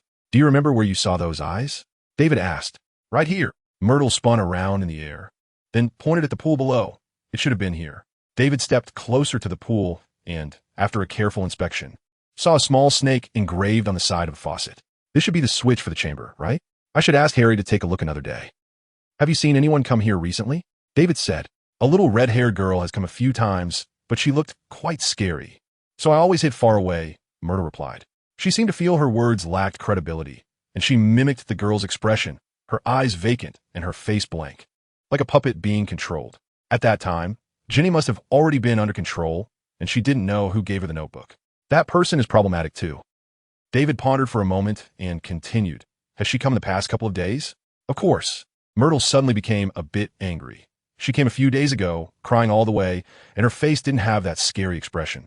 I was in a good mood that day and was about to come out to comfort her, but she actually threw the book she was holding at me, even though, just as Myrtle seemed to lose control and was about to start crying, David quickly said softly, Did it hurt you? Myrtle paused. The tears that had formed at the corners of her eyes blinked away. Not really. It just passed right through me. I couldn't feel it. That's good, David said with relief, pausing for a moment before continuing. Is that notebook still here? I want to take it back and teach that student a lesson. Yes. It's right here, Myrtle happily said, floating down to a stall, but soon flew back with a dejected expression. It's not here anymore. Maybe when I went out. Someone came and took it. I wonder who would come to this abandoned girl's bathroom. Could it be Filch? He saw the door wasn't closed properly. So he came in to check and took the notebook. While David was deep in thought, Myrtle seemed to have discovered something. She flew through the wall and returned shortly after. You should leave. Filch is coming. If he sees you here, he'll punish you. Okay, thank you. If possible, can you help me watch out for any strange people coming here recently? David said. Of course. Myrtle patted her chest, suddenly beaming with a bright smile as she flew in front of David. Does that mean you'll come find me again? Of course, we're friends now. David said very seriously. Friends? You say we're friends? After seeing David nod, Myrtle became even happier. I have a friend now. By the way, you should hurry and leave. Filch is coming. Myrtle urged David to leave. Though she was reluctant, she had to think about her friend and couldn't let him get punished. All right, see you another day. David waved goodbye to Myrtle. See you another day. Myrtle's voice was sweet. After leaving the bathroom, Hermione quietly said, Are you serious? I mean, do you really want to be friends with Moaning Myrtle? Yeah, David nodded as if it were obvious. Actually, she's quite pitiful. She was bullied when she was alive, accidentally killed by the basilisk, and the other ghosts don't like her, so she can only stay here all alone. David also saw the shadow of Tarek in Myrtle, similarly bullied and unappreciated. The only difference was that Tarek was better off in that he wasn't alive and had family in Catherine after leaving school. Hermione was silent for a moment, holding on to David's arm seriously, said, Then I will also try to be friends with her. Is that diary important? Hermione asked curiously in the hallway. David nodded slightly. It's the true culprit behind the opening of the Chamber of Secrets. Hermione had a knowing expression. Then what about Ginny? David didn't respond, just gave her a secretive look. Don't worry, I won't say a word. Just then, footsteps were heard approaching, and Filch appeared at the end of the hallway, his head hanging low, hair messy, and his steps not as nimble as before. As he got closer to David, Filch suddenly looked up and stared at them, his face tired, and his already prominent eyeballs looked like they were about to pop out, filled with bloodshot veins. Seeing his terrifying appearance, Hermione instinctively hid half her body behind David. What are you two doing here? Scamander, Granger, are you up to no good again? Filch stepped forward, speaking harshly. Did you open the chamber? I'm sure it was you too. Are you trying to open the chamber again? I'll catch you. Seeing Filch becoming a bit unhinged, David took a step back to protect Hermione, staring boldly into Filch's eyes. Calm down, Filch. It wasn't us who opened the chamber, and I'm friends with Moaning Myrtle. How could I harm her? Friends? No, she has no friends, except for me. She has no friends at all. She only cares for me. Filch shouted angrily, but he was no longer as frenzied as before. Don't let me catch you. I'll be watching right here. As long as you dare to come back, I will definitely catch you. No one could open the chamber again. Filch murmured as he walked towards the chair he had placed in the hallway, his back looking a bit lonely. David sighed and called out to Filch, "Don't worry. Moaning Myrtle will be fine soon. As long as Professor Sprout's mandrakes mature, she will return to you safe and sound." Filch paused, not responding, and kept walking toward his chair as if sitting there would make everything better. "Let's go." David and Hermione walked together towards the Gryffindor common room. The notebook wasn't taken by Filch, so who could it be? In the following days, David became busy. Besides attending classes and occasionally participating in Professor Flitwick's training, he also had a chat with Moaning Myrtle in the bathroom and trained Harry in Parseltongue, making sure he could speak it fluently until he could do so naturally without focusing on the snakes. This was a crucial part of his plan. If something went wrong, capturing the basilisk would be impossible. He also understood why Harry and the others looked down on Lockhart so much. He was simply a big talker. During class, he began to boast about his past, and, after bragging, he started calling people up to act. Harry, the most famous among the students, became his primary choice. Whenever an actor was needed, Harry would stand on the podium. After a few classes, Harry had played various roles, including a fierce werewolf, a cruel vampire, and a silly yeti. This rapidly improved Harry's acting skills. If one didn't know, this was defense against the dark arts class. They might think it was a Hollywood acting class. Gradually, Lockhart's teaching method aroused discontent among many students, and some small groups had decided to band together to write to Dumbledore, asking Lockhart to tone down his behavior. Learning spells was secondary. Mainly, everyone didn't want to be called up to perform, which could hardly be called acting. It was just embarrassing, as anyone who went up was beaten down by Lockhart, and it was always barehanded. Moreover, if you dared to retaliate, you would find that the hourglass in your house had been significantly shortened the next day. Who could stand that? Time passed day by day, and soon it was November, but David still hadn't found out who had taken the notebook. He asked Dumbledore again, but he was also unclear. Furthermore, Harry's progress in practicing Parseltongue was very slow, as long as he didn't focus on snake-like things. He found it hard to speak Parseltongue. This made David extremely worried, so he specifically asked Dumbledore to write a Parseltongue practice manual for Harry, hoping he could speak Parseltongue fluently soon so he could tame the basilisk earlier. That way, even if the person who took the notebook was bewitched, they wouldn't pose any threat. But Harry was not cooperating. Coming out of the girls' bathroom, David walked alone down the corridor, feeling anxious. Hermione seemed very eager. She wanted to rush to the library to improve her paper, aiming to write it to 5 feet long in very small font. Suddenly, footsteps were heard from one side of the corridor, but unlike usual, these footsteps sounded light and lively. Was Filch back? But the footsteps didn't sound like him. He was not that lively. David stopped and waited for a moment when a little witch bounced around the corner of the corridor. She had a lovely face and long, smooth, golden hair that danced in the air with each jump. However, her outfit seemed a bit odd. She wore a colorful flower crown on her head and a necklace made of wooden bottle stoppers that swung back and forth around her neck. She was Luna Lovegood, a first-year student from Ravenclaw. Hermione whispered, "You have a lot of pesky flies around you." Luna stopped beside David and said dreamily. Although she was facing David, her gaze was unfocused, and David wasn't sure she was actually speaking to him. After David pointed to himself, Luna nodded, and then he curiously asked, "We're pesky flies. They are invisible. They float into your ears and mess with your brain." Luna waved her hand beside David, seemingly trying to shoo away the pesky flies. That's quite a vivid description. Those worries indeed drained his energy like flies. David smiled and said, "But you can't drive away pesky flies this way, right?" Luna tilted her head and thought for a while. "You can't drive them away like this. You just have to wait for them to leave on their own." After saying this, Luna glanced at the bathroom behind David and continued, "Are you looking for something? You found it?" David said excitedly. Luna gently nodded. "Then can you give it to me?" David hurriedly said. Luna tilted her head and thought for a moment, her gaze finally focusing. "I felt an uncomfortable aura from that notebook, so I buried it." "Buried it?" David's mouth twitched. This girl was a bit unique. "Well, I buried it. So come with me. I'll take you to find it." After saying this, Luna bounced off toward the other end of the corridor, seemingly unconcerned whether David and Hermione were following her. David and Hermione exchanged glances and quickly hurried to catch up with Luna. Luna walked skillfully to the edge of the forbidden forest and then stopped. She turned around and found that David and Hermione had followed her. Nodding in satisfaction, "It's just ahead." After walking a few more steps and parting some bushes, David saw some disturbed earth. "Right here." Luna pointed to the ground, and David saw a large pit. "Oh, it seems like someone took it." Luna crouched down to look at the pit and said in a flat tone, "I buried it here last time, pressed it down tightly, but now I don't know where it is." David was taken aback and thanked Luna. "You're welcome." Luna stood up and shook her head. "I hope you find it soon, or the pesky flies will keep following you." After that, Luna left, as if everything that had just happened had left no trace in her mind. David observed around the pit. Apart from the footprints of the three of them, there were no other tracks, as if the notebook had flown out on its own. Reveal. David let Hermione step back a bit and blew out some golden mist. But unfortunately, there were still no useful discoveries. "What should we do?" Hermione asked. "Let's go back." David stood up and brushed off the dust from his hands. "Anyway, we know the location of the entrance to the Chamber of Secrets. Once Harry speaks Parseltongue fluently, we can go in and tame the basilisk." For a while after that, the notebook and the person who took the notebook seemed to have disappeared without a trace. There was no sign of them in the school. The basilisk was also quietly sleeping in the Chamber of Secrets, making no moves. This eased the minds of many students and reduced their interest in the Chamber of Secrets.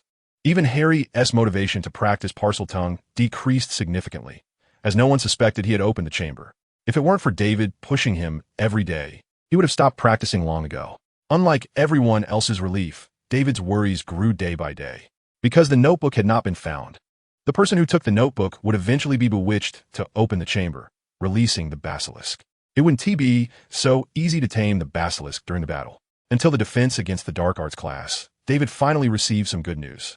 That afternoon, the bell rang, and Lockhart hurriedly walked into the classroom.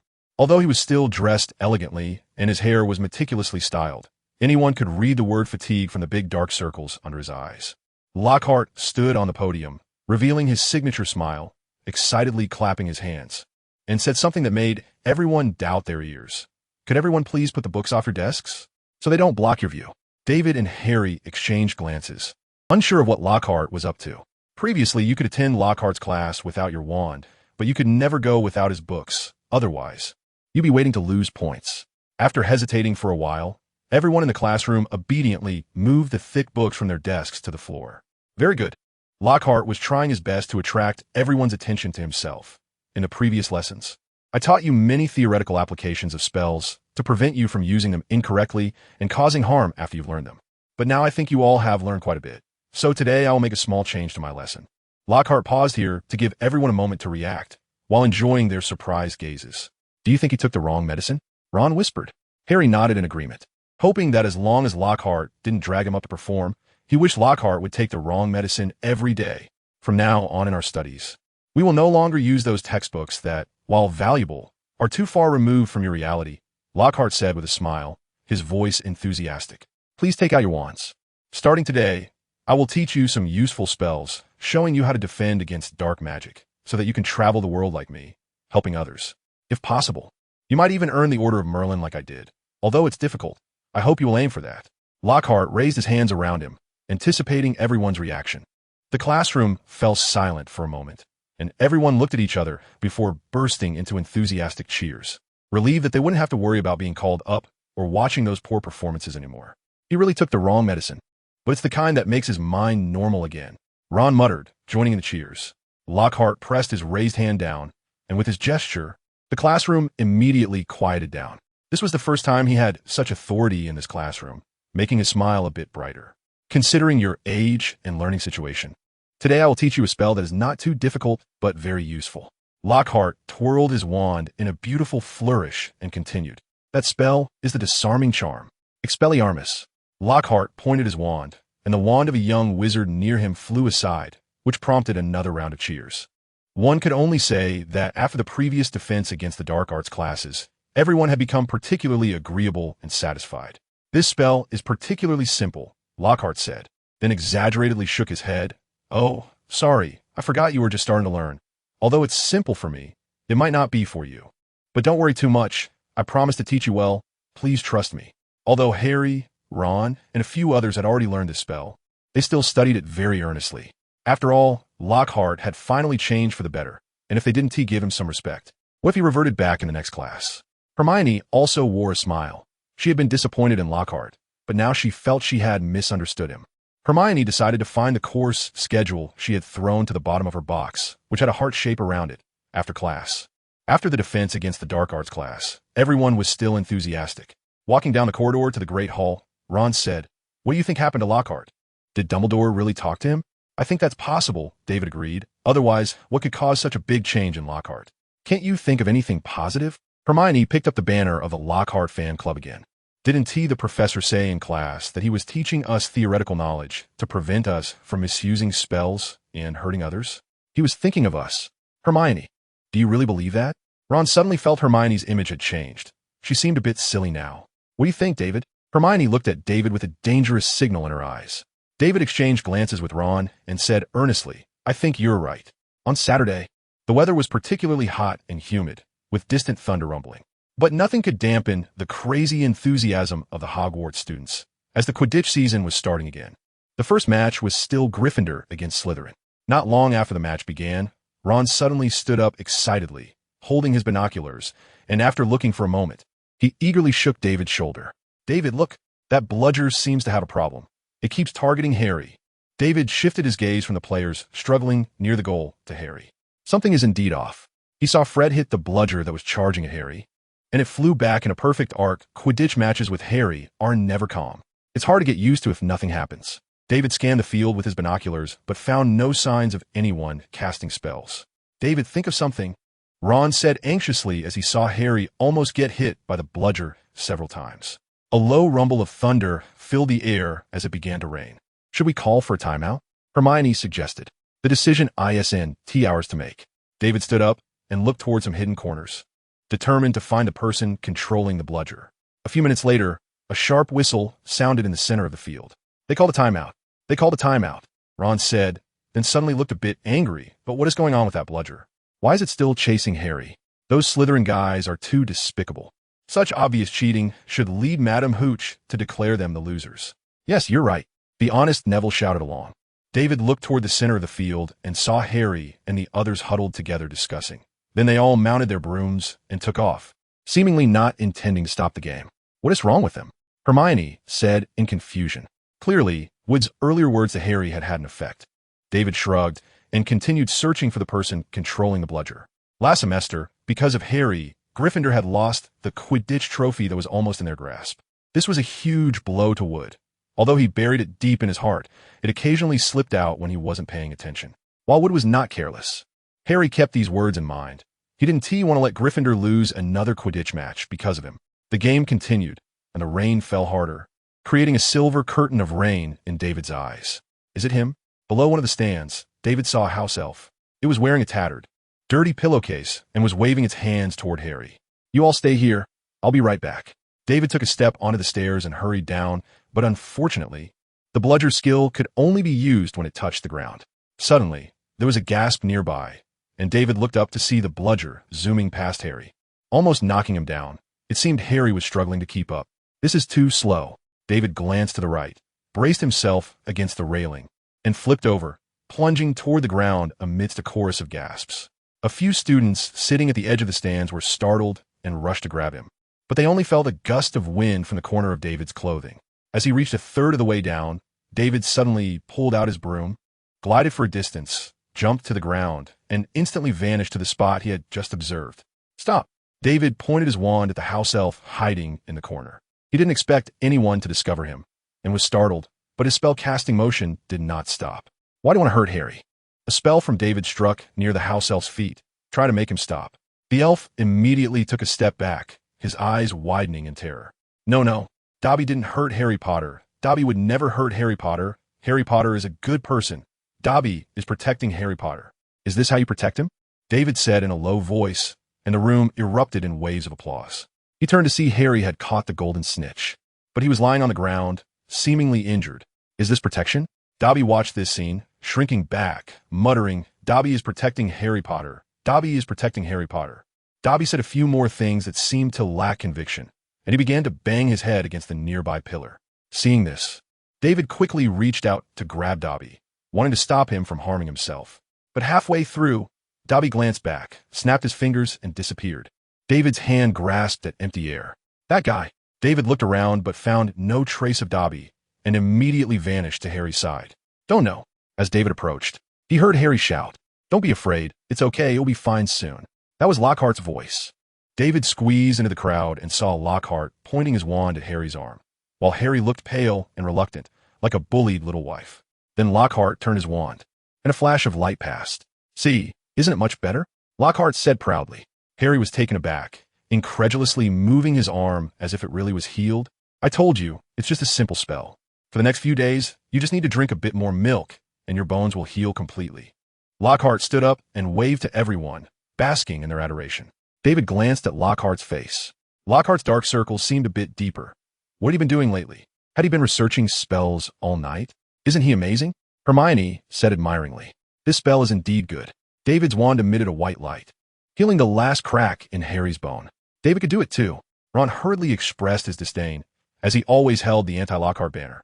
Hermione huffed, but did not voice any opposition. "What were you doing just now?" Ron asked, feeling pretty good after scoring a point against Hermione. "I just saw a house elf casting a spell on Harry," David replied. "A house elf?" Harry exclaimed, his eyes widening in surprise. "Yeah, why? Do you know him?" Harry looked around. Many people were still gathered around Lockhart, asking him to explain the spell from just now. "Let's talk about it later." Harry pushed himself up, shaking his arms, feeling no pain at all. He couldn't believe how dramatically life could change, from a broken bone to being healed. "Hermione, are you coming?" After taking a couple of steps and noticing Hermione hadn't followed, David turned to say. Hermione looked at David, then at Lockhart in the crowd, her face showing a hint of difficulty. But in the end, she gritted her teeth and stomped her foot before walking towards David. Back in the Gryffindor common room, most people had not returned yet, and it felt empty inside. "Tell me, Harry, what's the deal with that house elf? Why did he attack you?" David leaned back on the sofa in front of the fireplace, curiously asking. Harry frowned, trying to explain. "That house elf is named Dobby. He came to warn me at my aunt and uncle's house, telling me not to come to Hogwarts, saying there would be dangerous things happening this year. The Chamber of Secrets, the basilisk. He knows about this?" Hermione immediately said. "If Dobby knew about it in advance, plus he's a house elf." David said, frowning slightly. His master must have a significant connection to the chamber, otherwise he wouldn't know. At this point, Harry and Ron also realized this. "Do you know whose house elf he is?" David asked. "I know." Harry suddenly sat up straight with excitement. "I remember clearly. He is from the Malfoy family." "Did the Malfoys open the chamber?" Ron felt he had uncovered a major mystery. Hermione and David exchanged glances and said, "The chamber was not opened by the Malfoys." "How do you know?" Ron questioned, as in his mind, the Malfoys were already tied to the chamber. Hermione hesitated, unsure how to respond. Should she tell him that it was his sister who opened the chamber? That would betray Ginny. "I investigated Malfoy from the very beginning.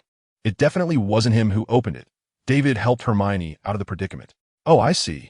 Upon hearing David say this, Ron's expression fell. Clearly, the culprit was not Malfoy, which disappointed him. But his family should still be involved. "I need to meet Dobby." David shifted his gaze to Harry. "But I don't know how to find him." Harry scratched his head in frustration. "We can have Hogwarts house elves send a message, telling Dobby that you want to meet him," David suggested. "But will he come?" Harry seemed uncertain. "We'll find out if we try." At midnight, the stars were diligently keeping watch against the dark backdrop. Harry and David walked toward the Forbidden Forest, where they had arranged to meet Dobby. "Do you think Dobby will come?" Harry gazed ahead into the darkness, seeing nothing clearly. "If all goes well, he should," since he replied. "House elves rarely go back on their word," David said. When they reached the edge of the Forbidden Forest, David looked around but did not see Dobby. "Call for him," David said. Harry nodded and called out softly, "Dobby, are you here?" "I'm here, sir." After a moment, Dobby cautiously peeked out from behind a tree and waved. "Why did you do that today? You almost got me killed." Harry walked over to Dobby, angrily saying, No. Dobby didn't mean to hurt Harry Potter. Dobby was trying to protect you." Dobby shook his head in panic. "But you broke my arm," Harry exclaimed, slapping his arm. Even though it was already healed, Dobby just wanted Harry Potter to get a little hurt, so Harry Potter would be sent home, and you wouldn't lose your life. Seeing that Harry was still very angry, David took over and said, "Why do you have to send Harry home?" Dobby's big eyes glanced at David, twisting the corner of the pillowcase, and slowly said, "Because someone is plotting a big conspiracy at Hogwarts, and he will harm Harry Potter." "Who is plotting this conspiracy?" David asked next. Dobby just opened his mouth and immediately bumped his head against the tree trunk. "Dobby can't say, bad Dobby, bad Dobby." David quickly stretched out his hand to block in front of Dobby's head, feeling a sharp pain from the bump, but he still didn't pull back. "You don't have to say, but can you let me see it?" "Let you see?" Dobby's head was pressed against David's hand, and his big eyes looked at David, blinking in confusion. "Yes, let me see, just don't resist." David's pupils slowly dilated. This was the first time he used the Baize skill on an unexpected creature, and he didn't know if it would work. After a moment, Dobby's memories unfolded like slides in his mind. David carefully looked for a scene with a notebook and clicked on it. Dobby was holding a tray with 2 cups on it. When he approached the door, it opened automatically, and Dobby walked in humbly with his head down. A wizard with light blonde hair was sitting behind a desk, and a witch was leaning beside him. It was indeed Lucius and Narcissa, whom David had seen before when he went to the Ministry of Magic with Newt to pay a fine. They were also there to pay a fine. "Are you really going to do this?" Narcissa said softly, both of them not paying attention to Dobby beside them. "What can I do?"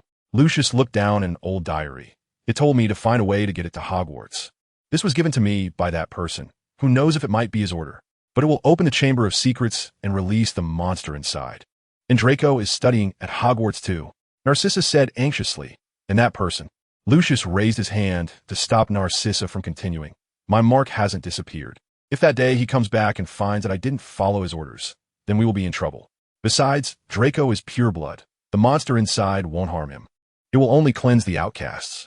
"That person is just trying to cleanse the outcasts in the school?" Narcissa asked in disbelief. "According to what it says, yes. But there must be someone who will become his primary target." Lucius's eyes were fixed on the diary. "Who?" "Harry Potter." Lucius looked up at Narcissa. "Do you think when it knows about Harry Potter, it will try to kill him? By then, when that person comes back, we will have accomplished something big." "Harry Potter? They want to harm Harry Potter?" "No, Harry Potter is a good person. Dobby absolutely cannot allow them to do this." Dobby's eyes widened, trembling as he thought. He couldn't bear to listen any longer. As Dobby turned around in a daze, he accidentally bumped into the table leg, spilling a little drink from the cup on the table. "Dobby, what are you doing?"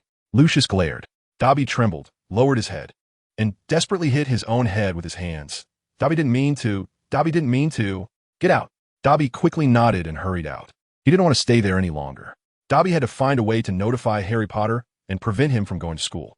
Dobby would not allow anyone to harm Harry Potter. Dobby thought as he walked. After sending Dobby away, David and Harry, under the moonlight, made their way to the common room, stepping carefully.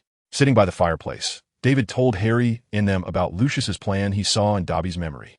Harry and Ron exchanged glances, both finding it hard to believe.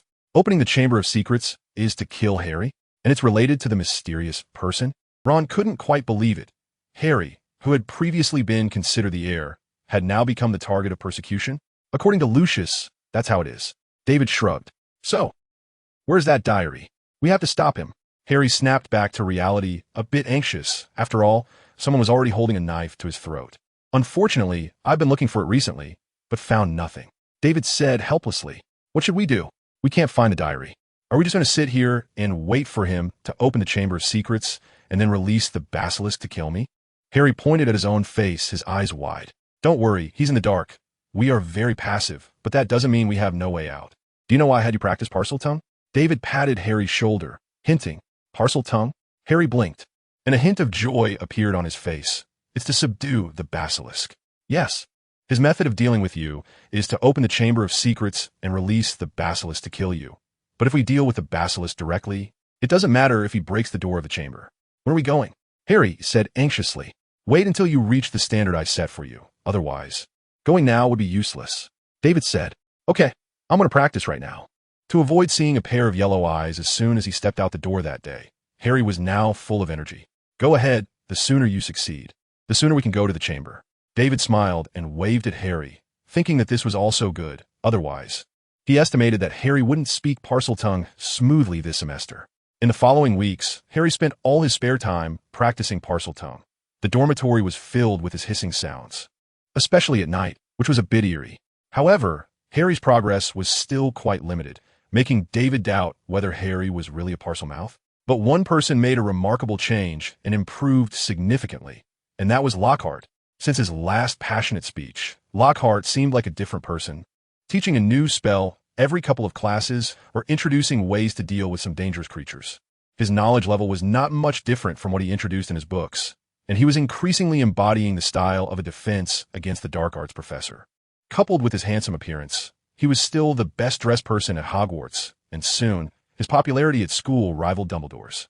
As soon as class was over, many students surrounded him asking for autographs and photos. As December approached, the weather was gloomy and the cold north wind swept across the campus. If David had to choose, he would definitely stay by the warm fireplace. But Lockhart clearly believed that being outdoors was more beneficial for teenagers' growth. "Professor, where are you planning to take us?" Walking on empty grass, a cold wind blew by, and David hurriedly tightened the collar of his robe. "It's almost there. I've prepared for a long time. And if I say it out loud, there will be no surprise." Lockhart winked, revealing his signature smile. "David, what do you think Lockhart is up to this time?" After Lockhart turned around, Ron whispered, "Who knows? He seems to come up with new tricks every class, but at least he's better than Professor Quirrell. At least he teaches us something useful in every class." David shrugged and continued to follow the crowd.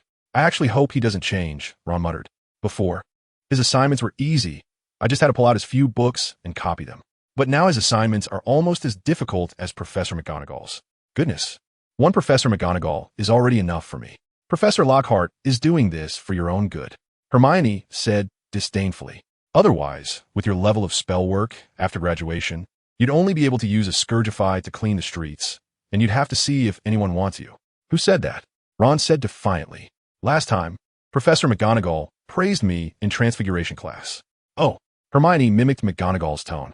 "Mr. Weasley, very good. I finally saw you in the classroom before the bell rang. I guess I have to take back my idea of turning you into a pocket watch. Is that how she praised you? Didn't you hear Professor McGonagall say very good to me? You know she never said that to you." Ron said somewhat shamelessly, raising his head proudly. David smirked and patted Hermione's hand. "Look, Hagrid seems to be over there." Hermione huffed and looked ahead. Hagrid was leaning against a large tree at the edge of the Forbidden Forest, his expression gloomy. This was the first time she had seen Hagrid look like this. He was usually cheerful. What's he doing here? Is he going to join our class? Whenever Harry saw Hagrid, he felt an inexplicable excitement. It's possible, judging by Lockhart's actions, today's lesson should have a lot to do with Hagrid, David said. When Lockhart saw Hagrid, he immediately broke into a brilliant smile. He walked towards Hagrid, seemingly oblivious to Hagrid's expression, preparing to give him a warm hug. But Hagrid stepped aside. Lockhart showed no embarrassment. He naturally changed his steps to stand next to Hagrid, raising his arm to pat Hagrid's shoulder, but seriously overestimating his height. He had to change tactics again and patted Hagrid's broad back instead to show friendliness. Hagrid's expression darkened again, as if he had just eaten a fly. Upon seeing the smile on Harry's face, "Classmates, please look back," Lockhart said, standing next to Hagrid and pointing backward. "There are 10 wooden doors, each over 2 meters wide. These are the little surprises I have prepared for you today." David squinted and looked closely. His gaze disappeared as it went through the wooden doors, and he could only see ripples, indicating that Lockhart had probably set up some clever spells inside. In a moment, everyone will enter the corresponding wooden door in groups of 10 according to the order. Inside, I have prepared some challenges for you, all of which are spells I have taught you before. Consider it a little test to see how well you have learned. In the end, we will score you based on the time you take to complete them. Lockhart smiled, but many present did not find his smile warm because he was going to give them a test. An impromptu one. By the way, please rest assured that the lovely magical creatures inside have been temporarily taken to another location by our dear keeper of the Forbidden Forest, Hagrid. Let's all thank Hagrid. Hagrid tried to raise the corners of his mouth, showing an extremely unflattering smile, clearly unwilling to have those animals taken away. "Now, please get ready. We will start soon," Lockhart said, and then he patted his head. "Oh, I forgot to tell you, this test will count toward your final grade, so please take it seriously." Count toward the final grade? There was a wail from the crowd, and the previously relaxed atmosphere suddenly became tense. Why didn't Professor Lockhart tell us in advance? I wasn't prepared. I've forgotten many of the spells he taught. Hermione gently grabbed David's arm, looking anxious. "Do you remember what spells Professor Lockhart taught?" David was about to answer when he saw Hermione closing her eyes and mumbling to herself, practically reciting all the content from Lockhart's classes. "Don't worry. There is absolutely nothing you want to know." David shook his head helplessly. "But I've really forgotten a lot of things. Like that example Professor Lockhart mentioned last week in the second class, 5 minutes before it ended. I can't remember it too clearly. Who knows if he'll test it? Do you remember? Hurry and tell me. How would I remember something like that? I've forgotten too, but that kind of thing probably won't be tested." "What if it is?" Hermione said, puffing up her cheeks. "It's all your fault. If you hadn't talked to me then, I would have remembered. No, I have to think hard." Hermione pinched David's arm and began to twirl her fluffy hair. "Is everyone ready?" Lockhart waved his hand to the front. "Our little test is about to begin." The scene immediately fell silent. "Everyone, don't be nervous. They are very simple challenges. I've covered them in class." Lockhart tried to ease everyone's tension, but it was clearly ineffective. Okay, once you go in, you'll know. You'll see those challenges and say, huh, this professor emphasized this to me. I remember it very clearly. After Lockhart finished speaking, he lowered his head and began to read the first batch of exam names. And David's name was among them. David, when you come out later, remember to tell us what challenges are inside, so we can prepare. Harry leaned over to David and whispered. Hermione was about to voice her opposition when she heard Lockhart continue. After everyone finishes the exam, to prevent any accidents, please wait in the empty space over there. Afterward, Hagrid and I will come and get you. Unfortunately, it seems he has foreseen this, David said. Don't worry about them. Remember to do your best during the exam. Hermione made a classic, encouraging gesture. Okay, let's see who is faster. David walked toward the second wooden frame on the right. Start. Lockhart commanded, and David stepped into the wooden frame. The scene before him changed, revealing a locked wooden door. A locking spell? David pointed his wand at the lock and said, Alohomora. With a creak, the door slowly opened, and David pushed the door open. In front of him were 7 or 8 little creatures with iron blue skin, about 20 centimeters tall, sitting listlessly on the ground. On the right side of the path, there were cages matching the number of the little creatures. As soon as they heard David's voice, they cheered and flew towards him with outstretched claws. I need to freeze them and put them in cages? There are quite a few of them. Just as David was about to cast the freezing spell, he suddenly remembered that Lockhart hadn't placed any restrictions on the spells used, only saying that the scoring would depend on the time taken. And there didn't seem to be any recording spells in there either. Then it's not my fault. David smiled slightly, waved his wand, and a small Norwegian ridgeback appeared in front of the little creatures. A few little fairies instantly put away their fierce expressions, hugging their heads with their hearts and squatting in the corner. They all went to their cages over there. David climbed onto the back of the Norwegian ridgeback and pointed his wand at the cage nearby. 2 or 3 little fairies opened their mouths defiantly and waved their claws. Huh? Still dare to resist? David slapped the Norwegian ridgeback's head. Spray them. The Norwegian ridgeback snorted, opened its mouth, and a wave of heat burst forth. A fireball flying over and exploding around the little fairies. A few little fairies, who had just been a bit temperamental, immediately panicked and dodged aside, stood up, bowed respectfully to David, and scampered into the cage, even kindly locking it behind them. That's more like it. Let's go. David patted the dragon's head, and the Norwegian ridgeback flapped its wings and quickly flew toward the finish line. The little fairy's next challenge was a small area of swamp created by spells, with a long blanket placed beside it. Of course, you weren't supposed to make it into a flying carpet on the spot and fly over. Instead, you needed to use a hardening spell to turn the blanket into a solid stone slab, laying it across the swamp at both ends and stepping on it to pass through. After the swamp was another door, with scorching flames spreading in the middle, requiring you to use a water fire invulnerability spell to pass through quickly. After that was a stone statue, which mechanically walked back and forth along the sides of the passage. In front of the statue stood a sign. If you touch the statue, 20 points will be deducted from your total score. Of course, if you're as fast as lightning, you can run past it directly, but if you don't have that speed, the best method is still to use the leg-locking spell to directly immobilize the statue's movements. The final challenge involved 2 floating platforms high in the air. You needed to use apparition to move a book from the left platform to the right, and then the door leading to the finish line would open. Of course, none of this was relevant to David. He didn't have to go through it all, because Lockhart seemed to consider that some people might use flying to pass the challenges. He didn't set up any obstacles in the air. David controlled the Norwegian ridgeback to fly to the left platform, picked up the book, and casually tossed it. It landed steadily on the right platform. The door below opened to both sides, and, as David controlled the Norwegian ridgeback to descend and dispersed it, he was just about to walk out. He hesitated. Was it too soon to go out? David thought for a moment, stayed in place for half a day, and only stepped out when he felt a bit bored. The time displayed on the doorframe was 4 minutes and 20 seconds. I wonder how Hermione will feel when she sees his score. She must be very happy. David, how many minutes did you take? Ron was assigned to the second group, and after he finished, he immediately ran over to David, feeling very pleased with himself. Because for 2 of the challenges, he had come up with the solutions almost instantly. David looked up and saw just over 14 minutes. Compared to most others who were in the 17 or 18 minutes range, it was pretty good. Seeing David didn't say anything, Ron continued regretfully. If it weren't for the last challenge with that moving spell I was too familiar with, I dropped it several times. Otherwise, I could have been faster. What is your time? 10 minutes? Ron looked at David, thinking he had guessed pretty well. After all, such a long passage must take a few minutes to run through, not to mention all those obstacles along the way. Your time is about 4 times mine. David looked at Ron's face, ready to welcome his surprise. 4 times? Ron's pupils widened, mouth slightly agape. No way. Let me calculate. 4 times, that is 64 minutes. David must be joking. The test started only a little over an hour ago. David rubbed his forehead. I said your score is 4 times mine. Not mine is 4 times yours. How come your young ears are so sharp? Mine is 4 times yours?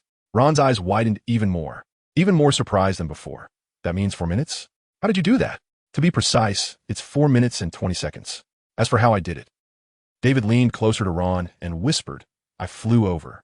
Flew over? Didn't Lockhart tell us to leave everything in the classroom? And he checked. How did you bring your broom over? Ron also lowered his voice cautiously, as if the two were secret agents meeting. It's a secret. You can let your imagination run wild. David gave Ron a mysterious smile. Ron pouted, looking a bit sad, leaning against a big tree, not knowing whether he was pondering how David flew or if he was hurt by David's score. Among the next group of people coming out was Neville, who scored 17 minutes. Professor Flitwick's after-class tutoring had helped him a lot. Neville was very happy to see this score, but when he learned David's score, another thoughtful statue appeared next to the big tree. Hermione and Harry were lined up after Neville, and just as the pointer on the doorframe pointed to 9, Hermione pushed open the door to the final challenge. David, what is your time? Hermione looked up at her score, walked over to David, slightly raised her head, clearly satisfied with her score. Why is everyone asking me this question? I'm afraid I'll discourage you. David sighed and said gently, just a little bit faster than you. A little bit faster? Hermione raised her left eyebrow slightly. 7 minutes. A little bit faster? How much? Hermione looked like she wanted to pinch him. 4 minutes and 20 seconds. How did you do that? I ran all the way here without wasting any time on any challenge, and I used 9 minutes. Hermione's face was full of curiosity and confusion. He flew over. Flew over? Then, those challenges, Professor Lockhart. The professor didn't say we couldn't fly. Hermione's expression froze. Indeed, the professor hadn't prohibited it. She stayed in place for a moment, then tentatively said, how about I go back and ask Professor Lockhart to let me take the test again, and I'll fly over too. But the professor made us leave our brooms in the classroom. David said with a smile. Hermione put her foot down again, pouting and thinking for a while, then pinched David. You didn't teach me the flying spell in advance. Then another person appeared next to the big tree. Seeing Hermione's puffed-up expression, David couldn't help but laugh. After a few more minutes, most of the people in the 10 tunnels had come out, with only one door still closed. Why is Harry taking so long? David frowned slightly, although Harry wasn't very focused in class. He shouldn't be the last in the whole class. Could something have happened? David avoided everyone's gaze, quietly walked to the shadow of a big tree on the left, and used the ballbird skill. Although he was careful enough, he was still discovered by Hermione, who followed him, her little face showing a hint of disappointment. Hermione realized that the gap between her and David was quite significant because the spell he had just used to disappear was something she didn't even recognize. Hermione stood there with her head down for a moment, then lifted her head to encourage herself. She set a small goal for herself, to quickly learn all the spells taught by David when she returned. Of course, David had no way of knowing this.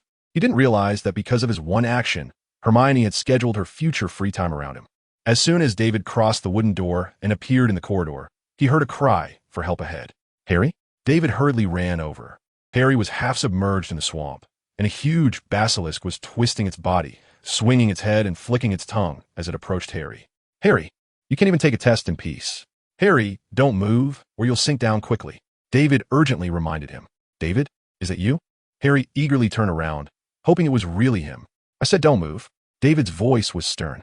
But the snake is about to crawl onto my face. Harry exclaimed, a mix of surprise and fear on his face. Don't worry. You need to speak parcel tongue to the 2 heads on the left. The right head says you're all useless. Huh? Do as I say, hurry. The basilisk was getting closer to the swamp. With no other options, Harry decided to trust David. He took a deep breath, and a hissing sound came from his mouth. Moments later, the right head of the basilisk tried to move forward, but the 2 heads on the left stopped and stared at it. The right head hissed angrily for a moment, seemingly scolding. You 2 idiots, do you actually believe such a simple provocation? The 2 heads on the left narrowed their eyes and suddenly lunged, biting the neck of the left head. The right head fought back immediately. After all, it was the only one with venomous fangs and couldn't just take that insult. Harry stared in bewilderment at the scene before him. He had never imagined that his words could have such power. Dumber than a moke. David scoffed, walking to Harry's side and using a slicing spell to cut a thin strip from Harry's robe floating on the surface, then lengthened it and levitated it into the air. Harry grabbed it. Oh, good. Harry looked away from the fighting basilisk and grabbed the rope, wrapping it around his hand. Loosen your grip. With a flick of his wand, David made the swamp that trapped Harry immediately part, and then he lifted the rope, pulling Harry out. Thank you, Harry said, still shaken. No need. Just get out of here. I just came from that direction. It's safe. As David spoke, he brushed the dirt off Harry. Oh, okay. After Harry finished speaking, he turned back to look at the snake heads still biting each other and thoughtfully said, David, is Parseltongue really that powerful? Can I really confuse such a big snake? Of course not. It's just that the right head often speaks ill of the other two heads, so outsiders can easily provoke them into fighting, David explained. Oh. Harry felt a bit disappointed. All right, you need to get out quickly. You've been in here long enough. Right? I'm still taking the test. Harry suddenly realized the seriousness of the situation and hurried towards the exit, but after running a couple of steps, he stopped again. Aren't you coming with me? I need to find Professor Lockhart and ask him to pause the test, or if another basilisk shows up, who knows if anyone else will be as lucky as you. David pointed in the direction of the basilisk. Then be careful. Harry hurriedly ran towards the exit. How could a basilisk show up here? After Harry left, David suddenly appeared behind the basilisk, which was still busy biting each other. David certainly couldn't let them die like this. He waved his wand, and a hippogriff appeared in the arena, quickly transforming into the shape of a basilisk. After controlling the hippogriff to circle in front of the basilisk, they quickly released their jaws, dissatisfied as they hissed at the hippogriff, ready to attack at any moment. But David wouldn't give them that opportunity. As they opened their mouths, he controlled the rope that had pulled Harry to wrap around the basilisk's head a few times. You stay here and keep watch. After healing the wounds on the basilisk, David patted their immobile heads and set off along the path the basilisk had crawled. He wanted to see where it had come from. Not far from the house elf checkpoint, David discovered a large hole in the ground, the surface soil fresh and showing traces of magic. Someone must have set this up in advance and hidden here, waiting for Harry to show up. After a moment's thought, he disappeared from the spot, following the large hole outside the corridor. Following the trail, he found a large iron cage. From the weeds under the cage, it was clear that it hadn't been placed there for long. Who could it be? David carefully inspected the surroundings, but found no special clues. Everything had been cleaned up very well, just like the place where the basilisk had been lurking. Was it the person who took the diary? Lockhart? This place was set up by Lockhart and Hagrid together. Hagrid wouldn't do it, so Lockhart was the prime suspect. Moving a short distance back to the starting point, David walked towards Lockhart and Hagrid. At this moment, Hagrid was arguing with Lockhart because Harry had been taking the test too long. Hagrid wanted to go in and check, but Lockhart wouldn't allow it, saying he had already inspected the challenges inside, and there would definitely be no danger. David, how did you get here? Hagrid glanced at David and immediately abandoned Lockhart to ask curiously. Mr. Scamander, I told you in advance that after passing through, you should stand still and wait until everyone has passed before I would come and get you. Do you know that your unauthorized actions are very dangerous? Lockhart's expression was unfriendly because David had infringed on his authority. I didn't want to come, but a basilisk appeared in the test corridor with Harry. As David spoke, he carefully observed Lockhart's expression. What? A basilisk? Lockhart's eyes widened in disbelief, as if he had no idea about this at all. Isn't it him? David turned to ask Hagrid if anything suspicious had happened when he asked the creatures in the forest to leave. But Hagrid shouted Harry's name and rushed towards the test corridor. David hurriedly followed, only to see Hagrid charge into the corridor, lift a foot, and the closed wooden door shattered with a bang, wasting no time at all. The house elf that had been locked up because Harry had just passed the test. As soon as the lock on the cage was opened, they flew out proudly. One of them saw Hagrid rush in and immediately flew in front of Hagrid's head, trying to pull his ear. But Hagrid waved his large hand, swatting it away like a mosquito, and the little elf was knocked aside, falling unconscious. The other little creatures saw this scene, shivering all over, hurriedly flew into their cages and locked themselves up, fearing that the fierce person in front of them would cause trouble. Hagrid ran to where the python was, looking at the large snake wrapped in several loops on the ground with some confusion. I did that, David said. But is Harry okay? Hagrid said breathlessly. He's fine. But you ran off before I could finish speaking. I couldn't even catch up. Upon hearing this, Hagrid scratched his tangled hair and revealed a simple smile. But how did it end up here? David glanced at Lockhart, who was following behind. Lockhart seemed to understand what David was implying and quickly pointed the finger at Hagrid. Hagrid, did you say that all the animals around were sent away by you? Hagrid was taken aback and shook his head repeatedly. No, it wasn't me. I checked several times before and didn't see it, and there are no pythons in the forest. Then how did it appear here? Lockhart continued questioning, pointing at the python on the ground. Hagrid moved his mouth, not knowing how to explain himself. What? You should admit it. A mistake at work is nothing. Besides, Harry wasn't hurt. Lockhart said smugly. But I really checked several times. Hagrid said, scratching his hair in distress. It's not Hagrid's fault. I found an iron cage not far from this big hole. Clearly someone wanted to harm Harry, David said. What? Lockhart's proud expression disappeared, replaced by a hint of panic. He then said seriously, how could someone want to harm my student right under my nose? That's unforgivable. After saying this, Lockhart chanted a spell, and a large hole exploded in the wall in front of him. Where's the cage? Lockhart asked. Just ahead. David pointed out the location to Lockhart and followed behind him. Did you take the diary? Lockhart, upon seeing the iron cage on the ground. Lockhart's pupils involuntarily shrank as he recalled something. But soon he concealed all the unusual expressions on his face, and neither David nor Hagrid noticed. It wasn't here when I came a couple of days ago. Hagrid stepped forward to look around and slapped the cage, making a loud sound. Maybe it was brought to school just in the past couple of days. Hagrid, did you see anyone else in the Forbidden Forest? David asked. Anyone else? Hagrid tugged at his beard and thought for a moment. No, it's just me and Lockhart who have been in the Forbidden Forest these past few days. I haven't seen anyone else. David shifted his gaze to Lockhart. Hagrid, you can't say that, Lockhart said, puffing out his chest and raising his voice. What if someone came in the middle of the night? You weren't watching the Forbidden Forest all the time. That's true. If he came while I was sleeping, I wouldn't know, Hagrid nodded. Right? So there must be someone else besides us who came here and left this cage. Lockhart secretly breathed a sigh of relief. Then, Professor, were you at night? David asked. Are you suspecting me? How could I harm my own student? Lockhart argued sternly. Besides, I set up the course here. If I put a snake here, wouldn't I be pushing myself into the fire pit? Well, you have a point. I shouldn't suspect you. The exams will be held another day. I'll report this matter to Professor Dumbledore, and he will investigate it thoroughly. Hagrid, you should take all the students back now. And you, Scamander, it's very dangerous for a student to be running around in the Forbidden Forest. After saying this, Lockhart hurriedly ran toward the edge of the Forbidden Forest, almost tripping over the tree roots on the ground several times, looking quite clumsy. What's wrong with him? Hagrid blinked in confusion. It's probably his first time experiencing such a teaching incident. He's a bit nervous, David said, turning to walk towards where Harry and the others were. Come on, Hagrid, let's take Harry and the others back. Okay.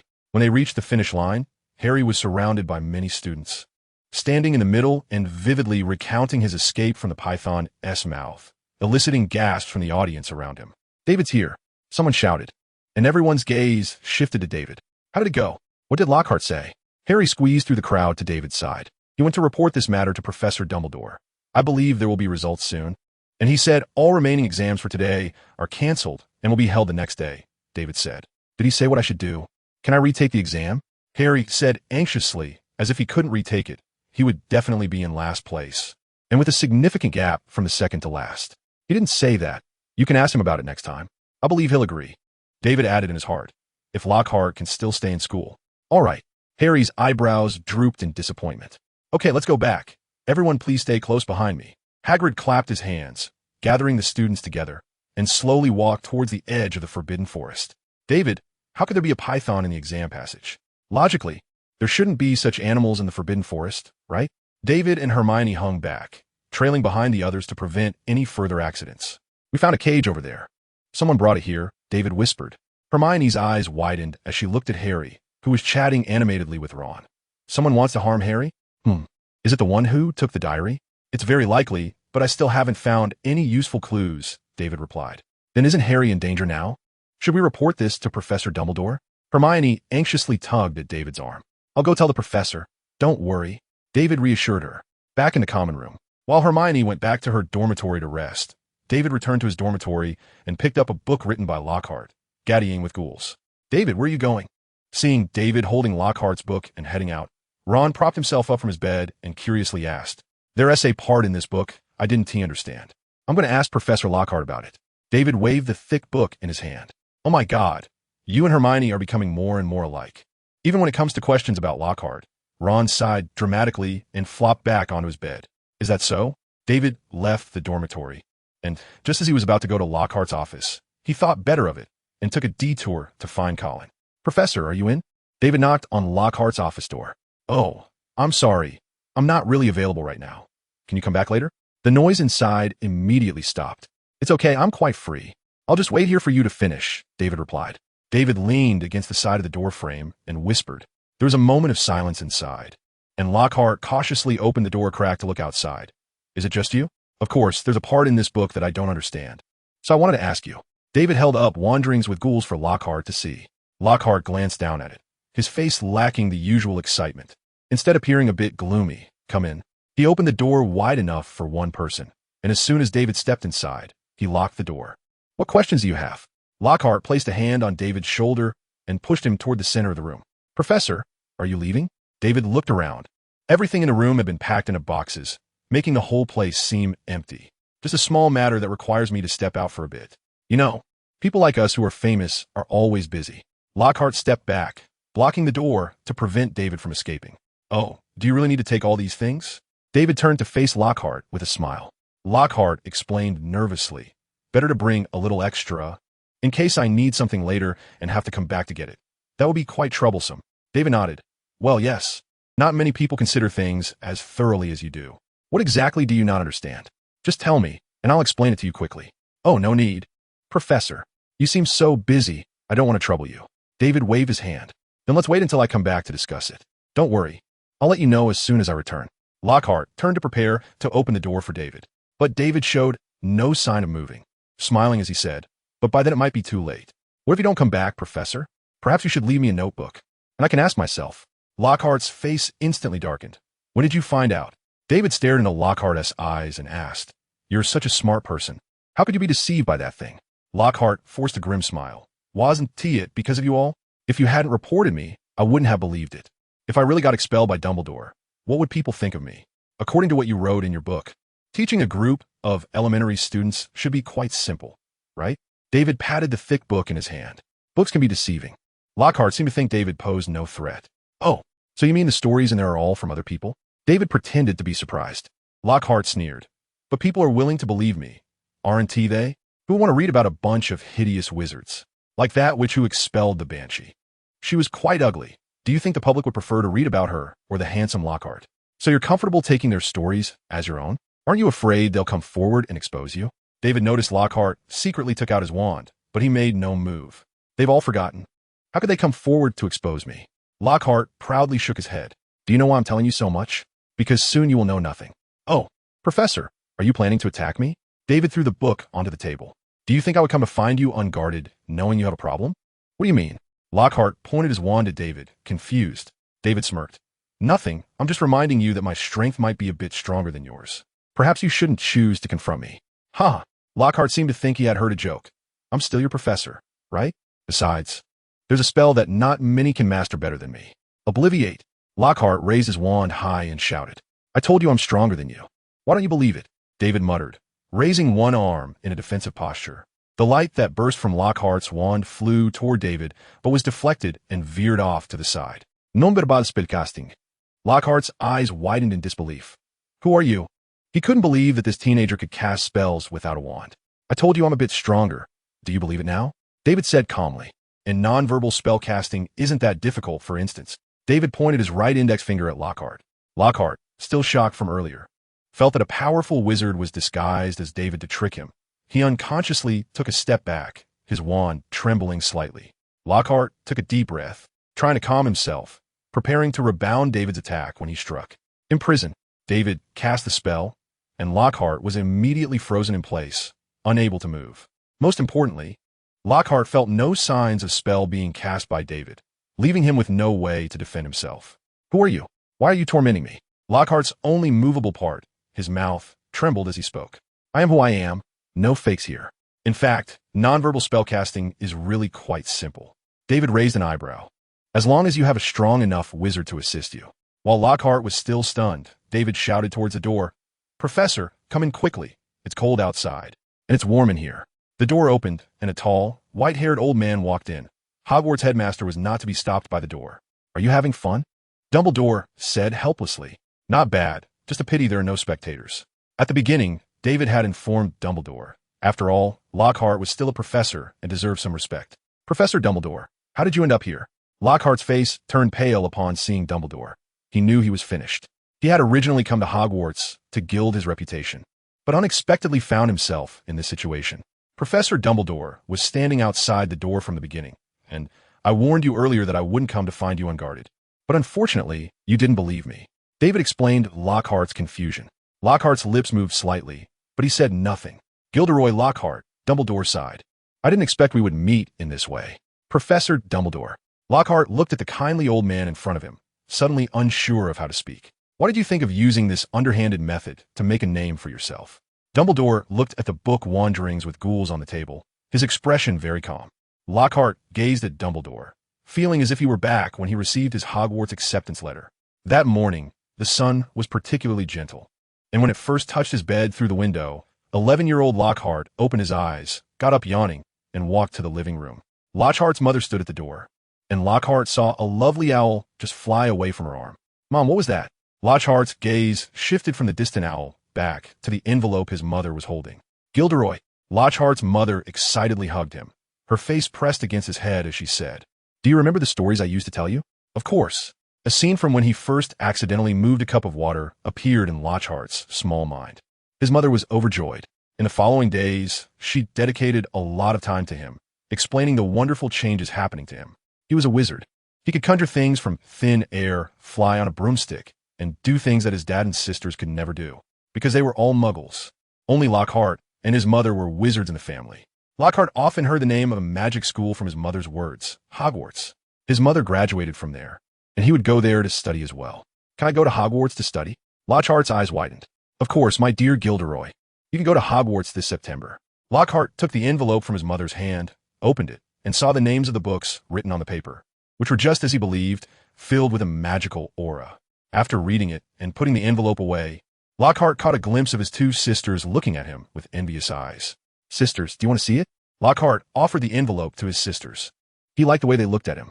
Gilderoy, go on, you will become the best student in the history of Hogwarts. His mother gently kissed him on the head and waved goodbye. Lockhart dragged his suitcase onto the steam-emitting train, found a compartment, put his things down, and sat in a chair. A few minutes later, when the surrounding seats were filled, the train slowly started moving. Are they ready to welcome me? Lockhart leaned against the train window, watching the scenery rush by outside, slowly lowering his eyelids and drifting into sleep. When the train arrived at a magical castle, Lockhart did not see any special welcoming ceremony. Only a wizard introduced him to the next steps, then led them to a hall, where they took turns wearing a tattered sorting hat to determine which house they would be placed in. Gilderoy Lockhart. Lockhart stepped forward, crossing over the crowd, feeling all eyes on him. The corners of Lockhart's mouth lifted. He liked this feeling. Oh, another special child, truly hard to choose, very clever, and has a desire to prove himself. Is it Ravenclaw or Slytherin? After putting on the hat, Lockhart heard a whisper in his ear. This was the first time he heard the word special since arriving at school. Indeed, what Mom said was right. I am different from them. Lockhart thought happily. All right. I've thought it over. You are more suited to. Lockhart heard the hat shout out a name loudly. Ravenclaw.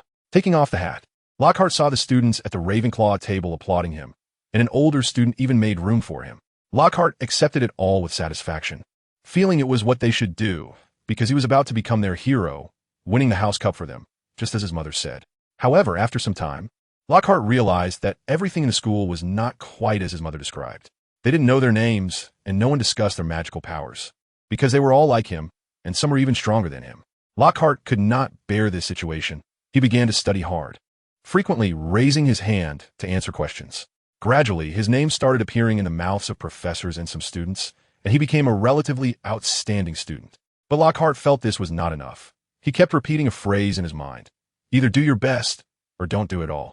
He wanted to see that envy in his sister's eyes among the other students. But how could he achieve it? He was a child from a mixed blood family. He didn't have the knowledge that those who were exposed to magic from a young age had. The awards he could earn, others could earn too. After pondering for a while, Lockhart began to take action. He devised a multi-step plan, the first phase being to make the entire school recognize him. Lockhart went to persuade the headmaster. He wanted to create a school newspaper to introduce the big and small events at Hogwarts. In fact, his main goal was to have his name and photo printed prominently for everyone to see. However, due to the excessive length of the article about himself, very few students were willing to read it. Lockhart's goal of becoming famous did not succeed, but did not discourage him. After all, people at the school had started discussing him. On the eve of the Quidditch season, Lockhart came up with another scheme. He secretly slipped out of the castle and magically carved his signature on the Quidditch pitch, each letter 20 feet tall, ensuring that everyone sitting in the stands could see it. Although afterwards, Lockhart was caught and assigned a week of detention. The cheers from the crowd that day were enough to satisfy him. After tasting success, Lockhart took an extreme approach. He discovered that as long as the scene was big enough, others would find it hard to ignore him. So one afternoon, Lockhart imitated the dark mark in the empty space in front of the castle, projecting an oversized, shiny version of his face into the sky. This caused cheers from the crowd on a dull afternoon, although afterwards Lockhart received another warning. But could this stop him from achieving his small goals? Of course not. Every celebrity's path to fame is hard. I have to do my best, Lockhart silently told himself. He had to persevere. As Valentine's Day approached, Lockhart thought of another little idea to gain attention.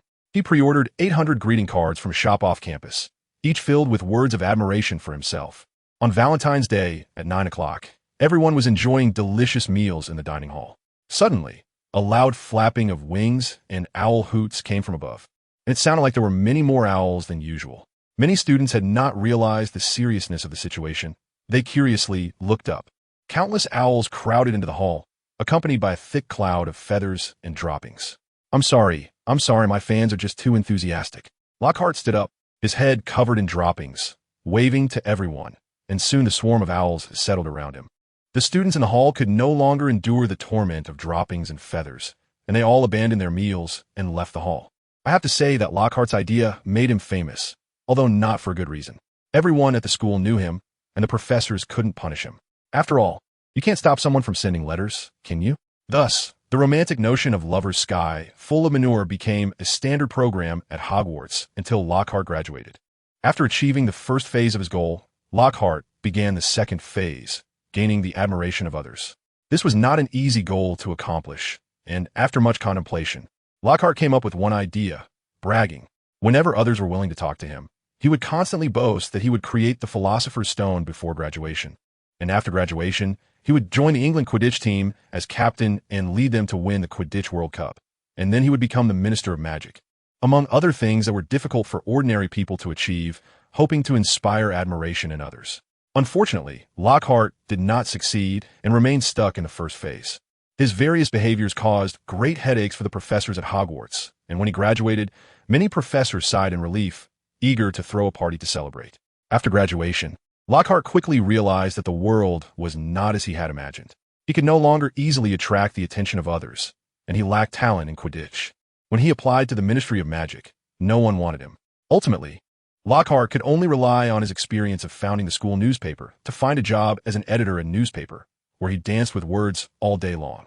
But this kind of life made him very miserable, as people only cared about the words he reported. No one paid attention to the small name of the author, and no one recognized him. Until one day, while interviewing a wizard, the thrilling story shocked Lockhart's soul. Lockhart suddenly thought, what if he replaced the names in the story with his own? People might refocus their attention on him. This malicious thought continuously grew in Lockhart's heart, gradually enveloping his entire soul. He became completely lost in. After Lockhart returned, he resigned from the newspaper, buried the story of that wizard deep in his heart, and devoted himself to studying memory magic at home. Once he perfected the magic, Lockhart returned to that place, found a wizard again, and perfectly erased his memories of the strange experiences in his life. After returning, after a period of effort from Lockhart, Breaking Up with the Female Ghost was published and became widely popular, receiving enthusiastic responses. Lockhart thus became one of the most popular authors, with more and more people beginning to admire and cheer for him. Tasting success, Lockhart began to search for those unknown heroes around the world, seizing their stories for himself.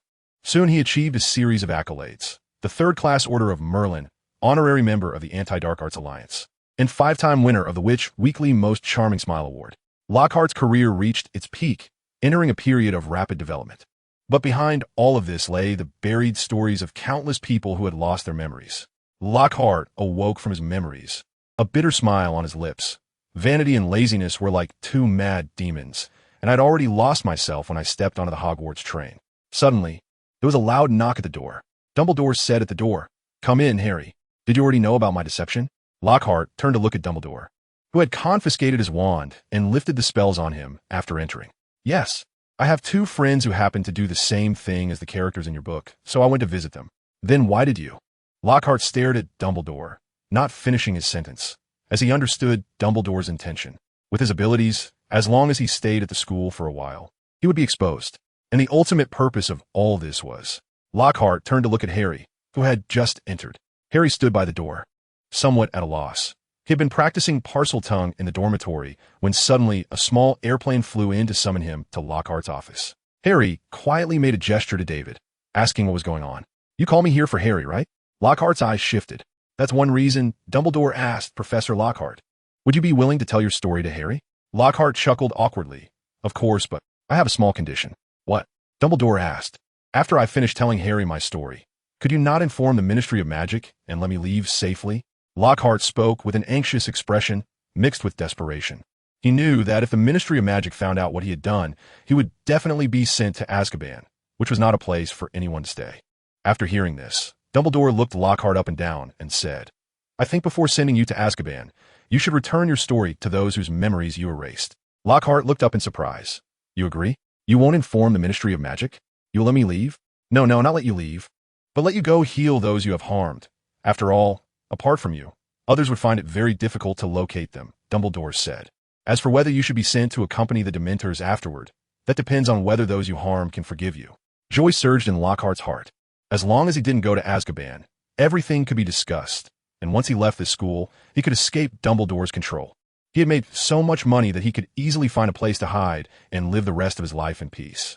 Lockhart bowed to Dumbledore and sincerely said, "Professor, you can rest assured, I will do my utmost to heal them." Dumbledore nodded. "Can you speak now?" Lockhart asked. "Harry, would you like to hear my story?" Harry nodded in confusion. He still didn't understand what was happening. Lockhart showed a hint of embarrassment on his face, as his past was not a commendable hero story. After Lockhart finished speaking, Harry stared wide-eyed at Dumbledore, then glanced at David, overwhelmed by a flood of information. Professor Lockhart is a fraud? A fraud personally recruited by Dumbledore? At the end, Lockhart patted Harry's shoulder and said, "Harry, becoming famous too early is not a good thing. I hope you don't let the flower of vanity spread endlessly in your heart like I did. This is the last thing I teach you as a professor. Do you understand why I had Professor Lockhart tell you this story?" Dumbledore looked at Harry. Harry lowered his head and pondered for a moment, then said, "I think I understand. Is there anything else you need my help with?" Lockhart quickly shifted his gaze to Dumbledore with a flattering tone. Dumbledore said, "Can you hand over that diary to me?"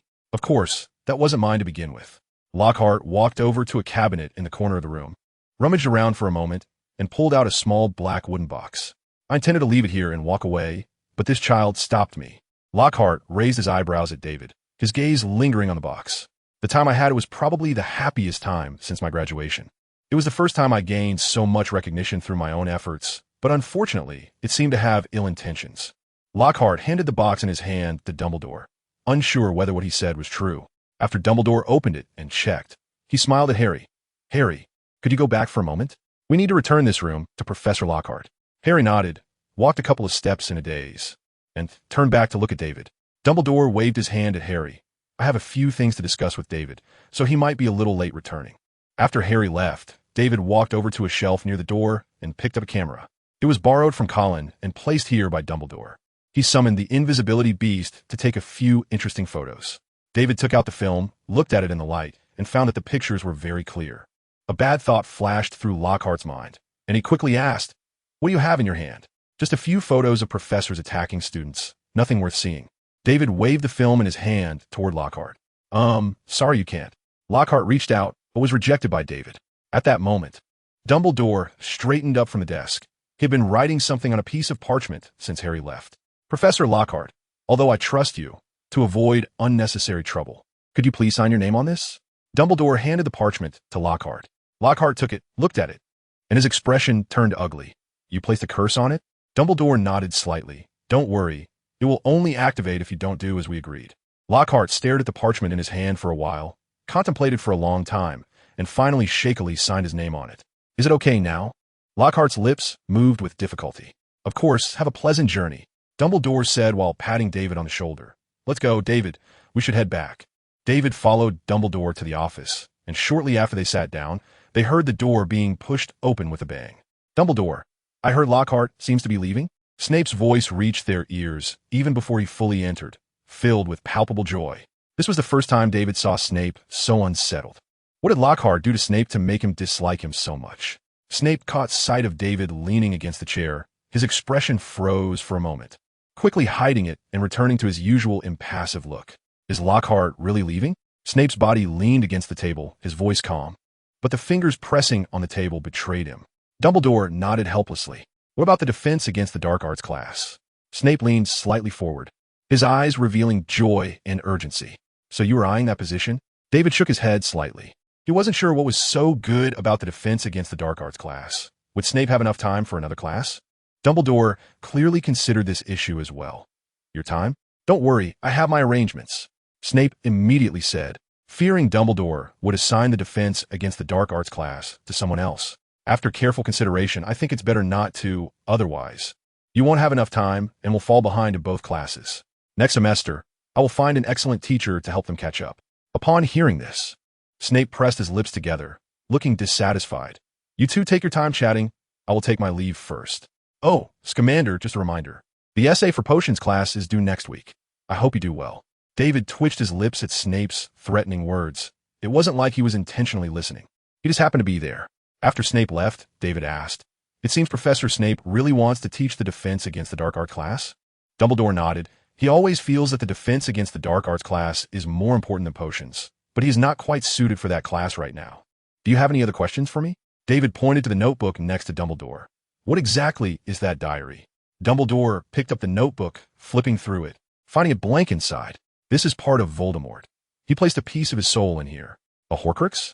As Dumbledore spoke, a term suddenly popped into David's mind. It was as if someone had unlocked a memory that had been locked away, and now the things imprisoned within were rushing out wildly. David gently rubbed his temple, trying to relieve the throbbing pain in his head. What's wrong? Are you not feeling well? Dumbledore asked with concern. It's fine, I just need a moment. The main issue was that the information about Voldemort's Horcruxes that had emerged in David's mind was overwhelming. How would he explain it to Dumbledore if he spoke up? Then you should rest for a while. We have another guest coming soon. Dumbledore did not continue to press for answers. He stood up, picked up the sorting hat from a shelf, rummaged around for a moment, and pulled out a gleaming silver sword, its hilt embedded with a dazzling egg-sized ruby. This is the sword of Gryffindor, Dumbledore said as he held the sword. It can be used to destroy Horcruxes. Are you planning to destroy it now? Of course. Keeping it around is not a good thing. Do you have any questions? Suddenly, David thought of something. Does summoning the basilisk require a specific spell? He scratched his hair. Fortunately, I've already solved that problem for you. Dumbledore smiled and winked, inserting the sword into the center of the diary. Immediately, a piercing scream echoed in the room as some inky black substance surged out of the notebook. But the strange appearance lasted only a moment. The sharp cries soon faded, leaving only some black ink stains. That scream was truly unpleasant. Dumbledore complained disdainfully, waving his hand to make the ink on the table disappear without a trace. It's good to have dealt with it. David shrugged nonchalantly. After chatting with Dumbledore for a while, there was a knock at the door. Come in. As soon as Dumbledore finished speaking, the door was briskly pushed open, and Lucius walked into the room with a gloomy face. Lucius glanced disdainfully at David and, without waiting for Dumbledore to speak, coldly said, What do you want to see me about? Nothing much, Dumbledore said gently. A few board members sent me letters saying that you have been threatening them, trying to get me ousted from Hogwarts. Lucius revealed a mocking smile. I heard there was an attack at the school, although it was just a cat. Who can say that next time it won't be a student? And it's been so long, I haven't heard that you've caught the culprit. For the sake of the students, shouldn't we replace you with a more capable headmaster? Dumbledore smiled and said, Oh, really? You shouldn't just randomly pin the blame on someone. Lucius replied indifferently. Of course not. The culprit is still the same person as last time.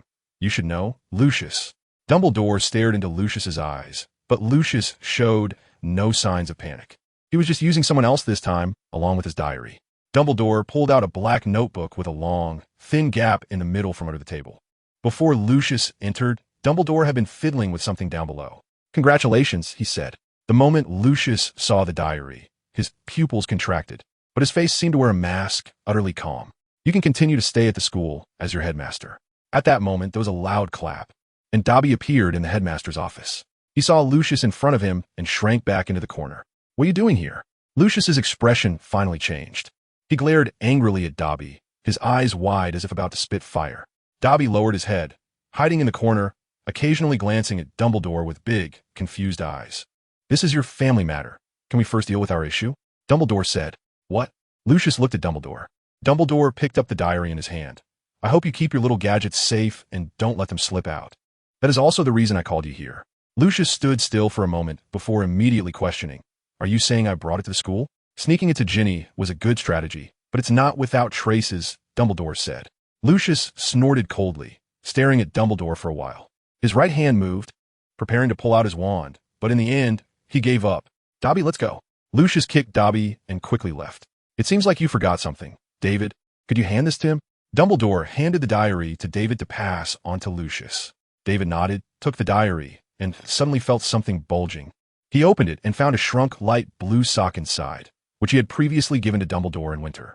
David looked at Dumbledore with confusion. "This is a reward for Dobby," Dumbledore said. "Hurry up, or Lucius will get far away. After you call him, you can go find Harry and the others." David nodded and quickly walked out of the office, just as Lucius reached the halfway point of the corridor. "Mr. Malfoy, could you please wait a moment?" Lucius stopped and looked at David. David ran to Lucius's side and handed the diary in front of him. "You forgot to take your things. Mind your own business." Lucius took the notebook with a sullen expression, shot a glare at David, and casually tossed it to Dobby. "Open it and take a look," David said softly. Dobby blinked in confusion and gently opened the diary. Master gave Dobby a sock. Dobby's eyes widened in disbelief, holding a light blue sock. And he threw the diary on the ground. Master gave the sock to Dobby. "Dobby is free." "What?" Lucius quickly turned around, looking at David with rage. "You little brat caused me to lose my servant." Lucius raised his wand quickly, ready to deal with David. "You gave it to him yourself. You can't blame me for that." David drew out his wand in response, ready to fight back. But he didn't need to act. Dobby saw Lucius pull out his wand, shouted, "You shall not harm Mr. David's commander," and snapped his fingers, sending Lucius flying. "Damn it." Lucius braced himself to get up, still wanting to fight. But seeing Dobby's raised finger, he compromised and could only turn away in anger. "Thank you, Mr. David's commander. You free Dobby. You are as great as Harry Potter." Dobby said, grinning widely. "You know me?" David squatted down curiously and asked. "Of course. Dobby's companions at Hogwarts often talk about you. They say you are a good person, and it turns out they were right. I'm very sorry that Dobby was rude to you when we first met." Dobby's eyes sparkled with tears. "It's okay. I've already forgotten," David said. "Oh, David's commander is so nice," Dobby praised, stepping forward and hesitating. "Can Dobby hug you?" "Of course." After David finished speaking, Dobby gently hugged his leg, and then Dobby shivered all over. David felt a surge of magic flowing into the guidebook in his mind. "Dobby just recognized me?" Looking at Dobby leaning against his leg, David blinked. "Dobby, are you okay?" Dobby stood up, a bit tired, and felt that the person in front of him was even friendlier. "Dobby is fine. Just a bit too excited." "Dobby has to go now. Goodbye, Mr. David's commander." After Dobby finished speaking, David just wanted to stop him, but Dobby moved his finger, and he disappeared, leaving David grasping at empty air. The magic system of house elves is really convenient. David sighed as he stood up and took 2 steps back. He then realized something. He had already gained Dobby's recognition, which meant David flipped to the page on house elves in the guidebook, which granted him 2 abilities, one of which was the unique apparition of house elves. The page trembled slightly, and David's figure instantly appeared at the other end of the corridor. Cool. The ability of the Snidget was to pass through the ground, so could only be used when touching the surface. But house elves' apparition was different. It could be used at will, and wizards' counter-apparition spells had no effect on house elf magic. David felt like a child who had just obtained a new toy. Thinking of Hagrid's hut, with a movement of the page, he seemed to drill into a small hole in space and came out from the other side, instantly arriving next to Hagrid's hut. The sky had shifted from fiery red to pale black, gradually dimming. Hagrid was inside, chopping something with a knife, probably preparing dinner for Fawn. Thinking of this, David's stomach growled. He had completely forgotten about dinner. Looking ahead, he saw no signs of wizards around, so he instantly apparat to the side of the castle entrance and quickly walked toward the Great Hall. Passing by a few people, David looked up. Most of the seats were already taken, leaving only a few scattered spots. "David, we're here." David looked up at the sound and saw Hermione and a few others waving at him from the front of the long table. As he walked over, he heard Ron complaining, "David, why are you so slow? We've been waiting for you in the common room for a long time. Don't mind him." Just as David was about to speak, Hermione tugged at his arm to have him sit down. "Has Professor Lockhart really left?" Hermione asked eagerly while shifting food in front of David. "Yes, Professor Dumbledore sent him to restore the memories of those he harmed." David forked a piece of roast meat and put it in his mouth. It tasted good. The house elves at Hogwarts had improved their cooking skills recently. "What about the defense against the dark arts class?" Hermione shook David's arm, causing a piece of roast meat he had just bitten into to fall onto the table. "Why is no one concerned about Lockhart being fired? Everyone's worried about the defense against the dark arts class. Is it really that beloved?" David forked another piece of roast meat. "Professor Dumbledore has canceled this semester's defense against the dark arts class. He said he would find a better professor to teach us next semester.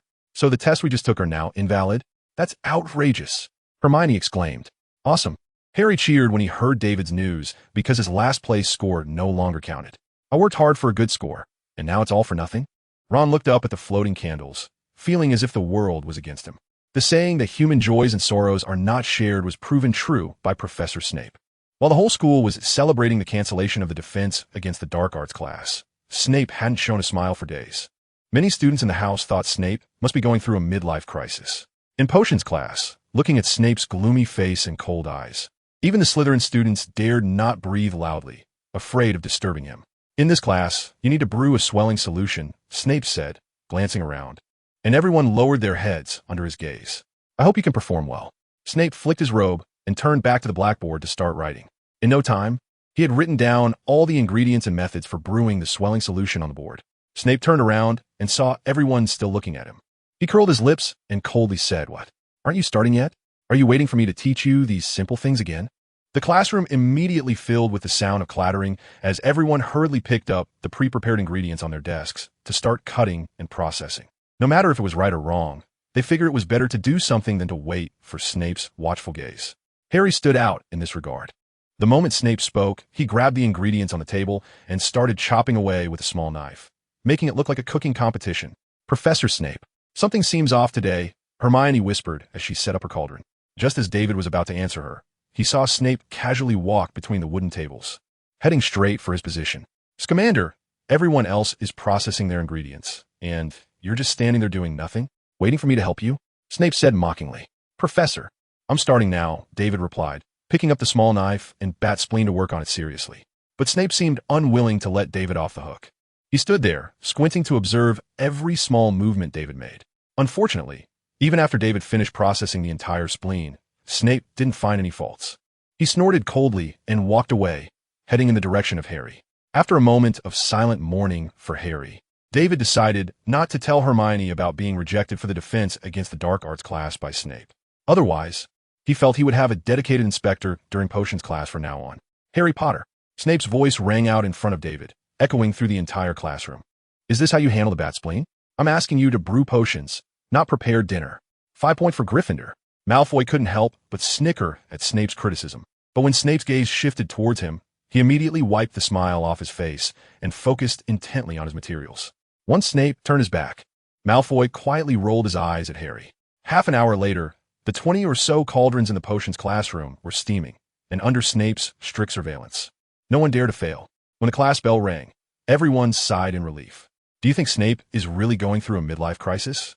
He wasn't this irritable before. If he continues like this, how am I ever going to survive potions class? Ron grumbled as they walked down the corridor to the Great Hall, having been criticized by Snape 5 or 6 times during class. Ron Weasley, slandering a professor behind his back, 10 points from Gryffindor. Snape's cold voice came from behind, and Ron immediately tensed up, feeling that his hopes for potions class were now dashed. Snape quickly passed by the crowd, and David noticed a hint of a smile at the corner of his mouth, clearly pleased about docking so many points from Gryffindor today. Once Snape had walked far enough away, Harry and Ron exchanged glances, their lips moving without uttering a word, afraid Snape would suddenly pop up from somewhere. After surviving potions class, the following classes were quite relaxed, and before they knew it, Friday night had arrived. Harry had finally practiced his Parseltongue enough, and David decided it was time to deal with the basilisk in the Chamber of Secrets. Although no one could summon it to cause trouble anymore, David still wanted to see if he could subdue it with his methods. Mainly, He was envious of the basilisk's ability. Whoever it stared at would die. Sneaking invisibly to Hagrid's hut to retrieve the prepared rooster, David quickly made his way to the girls' bathroom. The chairs in the corridor outside had long been removed by Filch, and Dumbledore must have informed him that the culprit of the Chamber of Secrets had been caught. Pushing open the bathroom door, David saw Harry cautiously hiding behind the stall door, with moaning Myrtle hovering around him, constantly trying to get close to Harry, though it was unclear what the purpose of his hiding was. "David, your friend is quite nice." Myrtle glanced at David before quickly turning back to throw a flirtatious look at Harry, wishing he could come here more often. Myrtle used to do this with David too, but ever since she became friends with Hermione, such actions had disappeared. David wore a mischievous smile and said, "Sure, I'll try to bring him here more often. I think Harry would like that, right?" A hint of panic flashed across Harry's face, and he hurriedly pushed David aside. "We should go subdue the basilisk.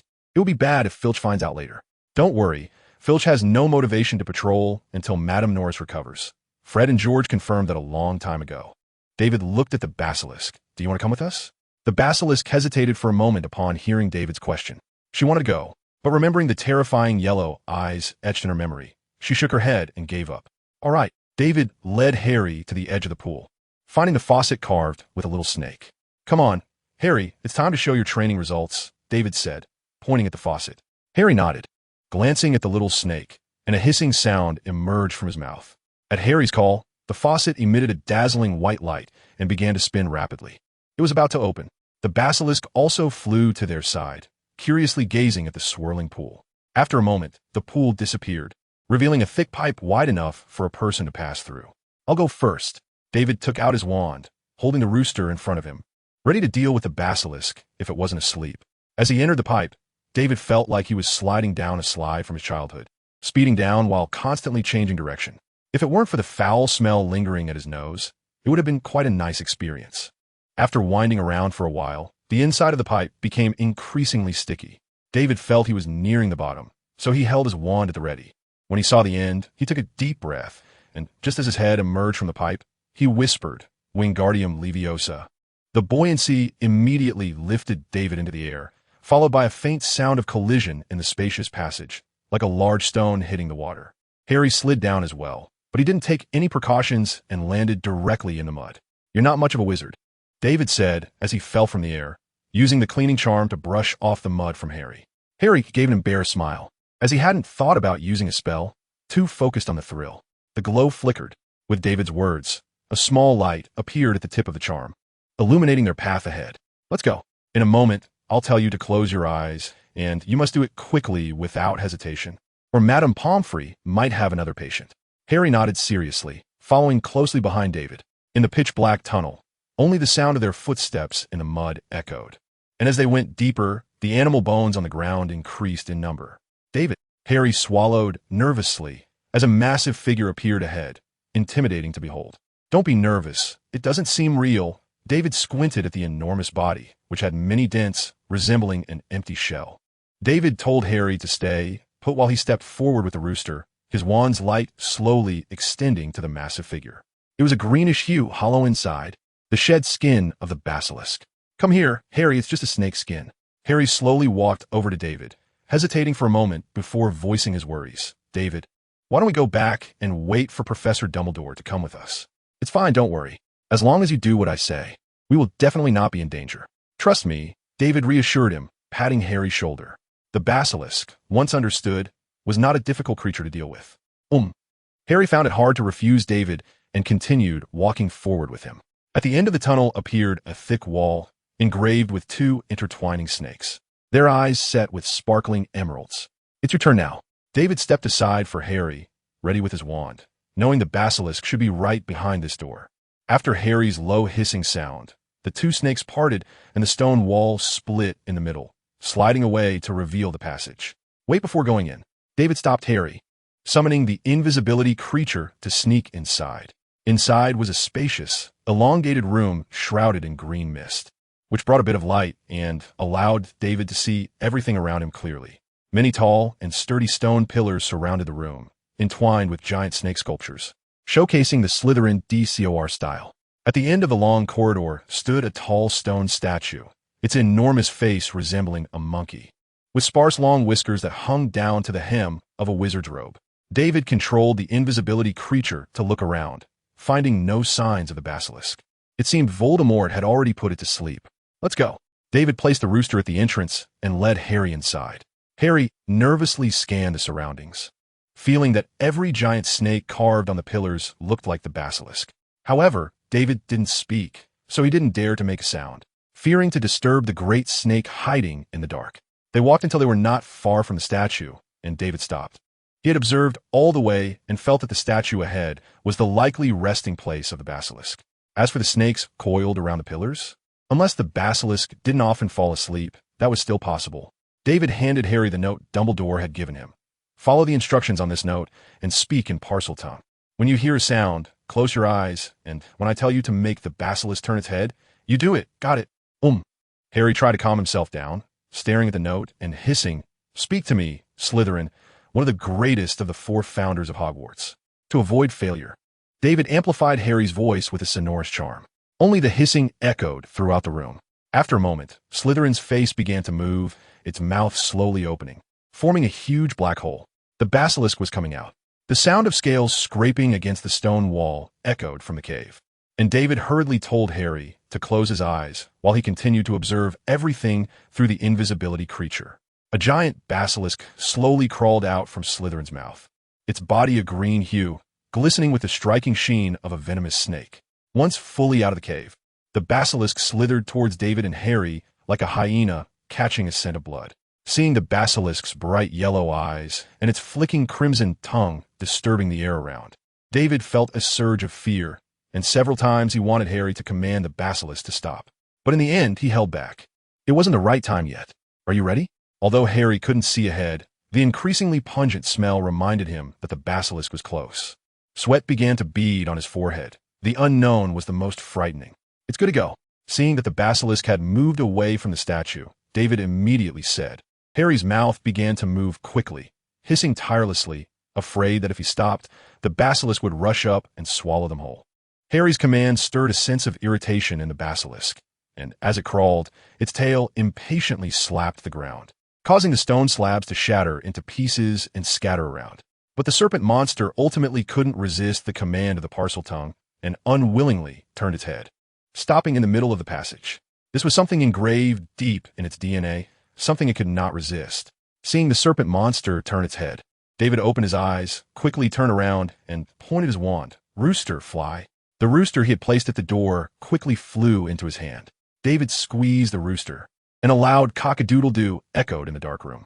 The serpent monster trembled, wanting to crawl back, but the distance was too great, and David made the rooster crow again. The serpent monster seemed to be frozen in place, its massive body still shaking uneasily. David finally breathed a sigh of relief. The serpent monster was no longer a threat. The reason he placed the rooster at the door was to prevent the serpent monster from petrifying at the moment it crawled out. Roosters weren't as smart as humans and didn't know to close their eyes. "Harry, open your eyes. It's safe." Catching sight of the serpent monster, showing signs of movement again, David squeezed the rooster once more, and the serpent monster immediately froze, its body twisting in pain. David cautiously held the rooster close to the serpent monster, and although he wasn't afraid of being petrified, its massive body could crush him into pulp with just one careless move. Getting close to the serpent monster, David placed his hand at its 7-inch mark. "Harry, make the serpent monster recognize me as its master." "Huh?" Harry blinked, seeing that David's expression wasn't fake, and the hissing sound began to emerge from his mouth. The serpent monster, hearing this, angrily swung its tail. This was the most ridiculous command it had heard in many years. Although the other party was a Parseltongue, it couldn't swallow its pride and felt it was too much of an insult to serpents. David quickly followed the serpent monster's movements, moving swiftly to the side, squeezing the rooster again along the way. The serpent monster trembled, its breath weakening significantly. The rooster's crow began to draw upon its magical powers, causing harm to itself. "Harry, keep going." David pressed his hand against the serpent monster again. After countless times, the rooster no longer had the energy to crow. The surface of the serpent monster's scales began to seep faint traces of blood. It had lost the will to resist because if it heard 2 more crows, it would not be able to suppress the magic within it. Before long, another page appeared in David's mind's guide, and under the threat of death, the serpent monster finally acknowledged him. A satisfied smile crept onto David's lips as he placed the rooster on the ground and began to heal the serpent monster. Although he couldn't fully heal it, he could still alleviate its physical pain. "Thank you, Master."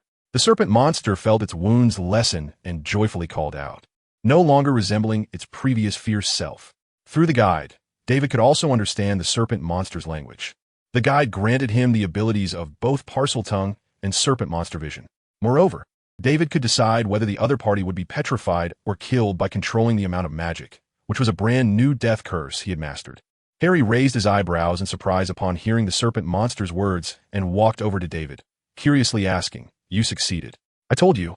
As long as you listen to me, we can't fail," David said with a smug smile, patting the serpent monster's head, which was still a bit weak. "That is still partly my credit." Harry smiled in relief, marveling at the serpent monster beside him, not expecting that the huge creature that had just wanted to eat them was now so docile. "I'll consider you half right." David pretended to be troubled and looked up at the large hole from which the serpent monster had emerged, wondering what lay inside. "Harry, do you want to go in and take a look?" David pointed at the mouth of Slytherin. "Huh, there aren't any other monsters in there, right?" Harry looked at the monkey-like face with some trepidation. "Don't worry, this guy isn't a social animal. If there were other creatures, it would have eaten them all," David said, stroking the serpent monster's scales. Harry thought for a moment while looking at Slytherin's face, but curiosity ultimately won, and he climbed onto the serpent monster's head alongside David. David used a spell to secure both himself and Harry onto the serpent monster, and then had Harry command the serpent monster to return, as David didn't want to reveal that he had also become a Parseltongue just yet. The serpent monster twisted its body and smoothly crawled up Salazar's body, slowly entering his mouth. Once the serpent monster was completely inside, Salazar's large mouth closed, plunging the passage into darkness. Before David could cast a spell, he saw several gems at the top of the passage glow with a soft green light, as if they sensed their arrival. Illuminated by the gems' glow, David looked around. The stone walls were similar in style to the outside, engraved with vivid patterns of giant snakes crawling and entwining. Walking among them felt like entering a cave of 10,000 snakes. Harry couldn't help but hold his breath and cautiously leaned closer to David, saying, "What do you think Salazar would have put in here? Probably his magical notes or something like that." David continued to observe the patterns on the stone walls. Salazar likely lived here, as if it were just for raising the serpent monster. The decor would be overly elaborate. The passage the serpent monster crawled through continued downward, not knowing where it led, but after turning 2 corners, David noticed a fork in the path ahead, where there was vaguely an iron door. "Harry, let's check that out." As the serpent monster slid to the fork, David leaped forward, jumping off the serpent's body, with Harry following closely behind. At the end of the fork, a giant iron snake was winding around the iron door, its head stretching toward the entrance, as if it could pounce at any moment. The lock was 2 small snakes entwined together. The opening mechanism should be the same as the large door before. This time, without David saying anything, Harry took the initiative to step forward and hiss at the small snakes. The small snakes remained motionless, but the giant snake's eyes glowed green, and it twisted its body, producing a clattering sound. When the sound stopped, the giant snake's mouth reached the position of the small snakes, and the entwined little snakes immediately crawled into its mouth. The door opened a small crack, and the giant snake's curved body formed a doorknob. Staring at the solid metal door, David initially thought it would be heavy, but when he grasped the handle and pulled back, he discovered the door was as if it had been equipped with a boosting mechanism. With a little effort, the door fully opened. Stepping through the iron door, David felt as if he had crossed a long stretch of time and space, arriving in the era when Salazar lived. The hall was filled with very ancient decorations, and in the center hung a portrait of Salazar, identical to the statue outside, except he was wearing a luxurious green robe. "David, why isn't that portrait moving?" Harry asked, tapping David's arm and drawing his attention to the portrait. David also felt a bit curious. The more powerful the wizard, the more lifelike their portrait would be, and it wouldn't appear to be ineffective. Moreover, based on the preservation of other items in the room, it seemed that a unique imitation had been set up throughout the entire room, allowing those ordinary items to withstand the erosion of time. David took a few steps forward, preparing to closely observe the portrait. As soon as he got closer, just lifting his hand slightly, he saw Salazar's portrait suddenly open its eyes. "Who are you?" Before David could understand the question, Salazar noticed the emblem on their school uniforms. Although the style of the uniforms had changed over the years, the Gryffindor crest had remained the same. Salazar's gaze was like a surging flame as he shouted, Gryffindor students dare to come into my chamber? David still didn't understand what Salazar was saying. The language he used was quite different from theirs, and they wouldn't learn it until the elective classes started. However, David could read the anger on Salazar's face and sense the unusual movement around them.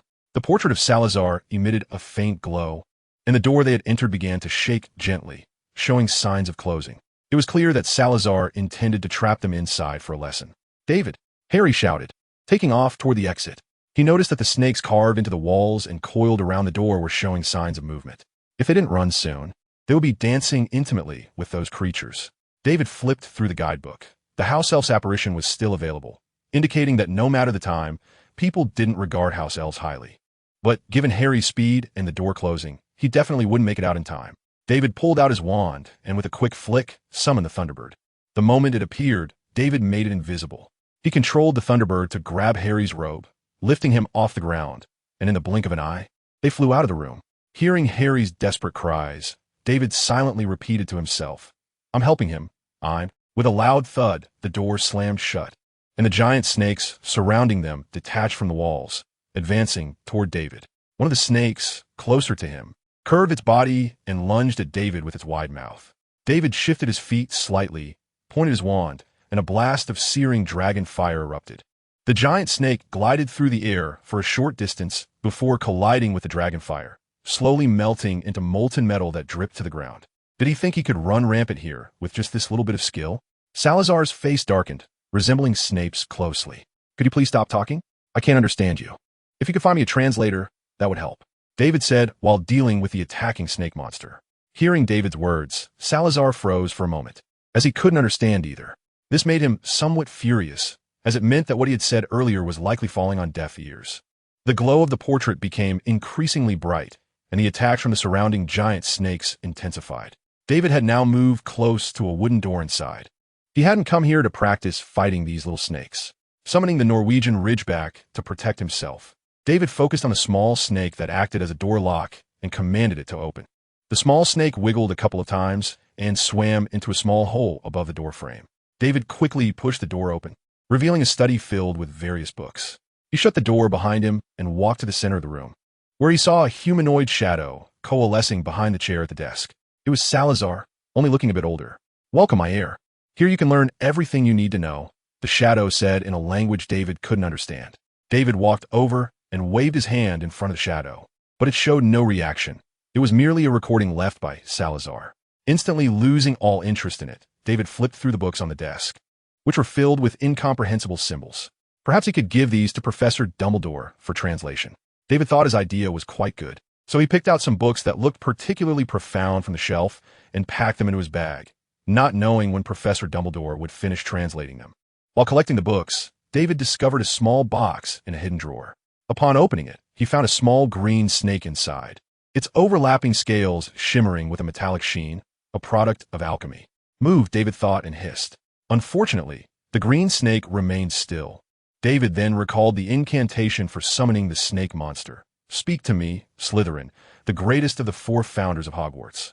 The little snake in the box became lively, straightening up to gaze at David for a moment before slowly crawling up the side of the box. Its tongue flicked against David's finger, then it suddenly bit down hard. "Damn!" David exclaimed, instantly retracting his hand, but the green snake's fangs were already lodged in. He had to shake it off several times before finally throwing the snake to the ground. That was careless. David felt a sinking feeling.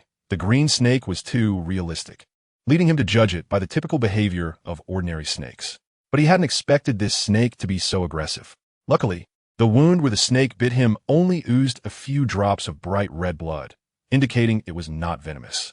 David wiped the blood away and looked down. The green snake was half upright, staring at him, and several red stripes suddenly appeared on its slender head. Most importantly, when David made eye contact with it, he was flooded with an inexplicable sense of grievance, as if the snake was conveying its feelings directly to him. Could it be? David furrowed his brows slightly, crouched down, and tentatively thought, "Come to my hand." The green snake disdainfully shook its head, venting its anger for being thrown to the ground moments ago, and obediently climbed onto David's palm, coiling into a small ball. "Lift your head." David watched the green snake with delight. It brushed its tail lightly against David's hand twice, raised its head, and flicked its tongue, appearing quite impatient. Unexpectedly, it was a little snake that could resonate with him. David marveled as he stroked the green snake's head, then silently thought, "Come on, dance for me." The green snake paused its swaying tail and bit down on David's finger in irritation, but it didn't use its venomous fangs, leaving only a tiny red mark. "How stingy," David pouted, looking around. He had basically rummaged through everything in the room, and anything useful had been packed into his bag. He placed the little snake into the pocket of his school robe and decided to search for Harry, wondering if he was waiting outside. Opening the door, the Norwegian Ridgeback was still faithfully guarding the entrance, occasionally swiping its claws and waving its tail to fend off the giant snakes try to crawl inside. Sensing David's presence, the Norwegian Ridgeback turned around and affectionately nudged David with its head. "What have you been doing in there?" Salazar questioned angrily, catching sight of David's head over the top of the Norwegian Ridgeback. David ignored him.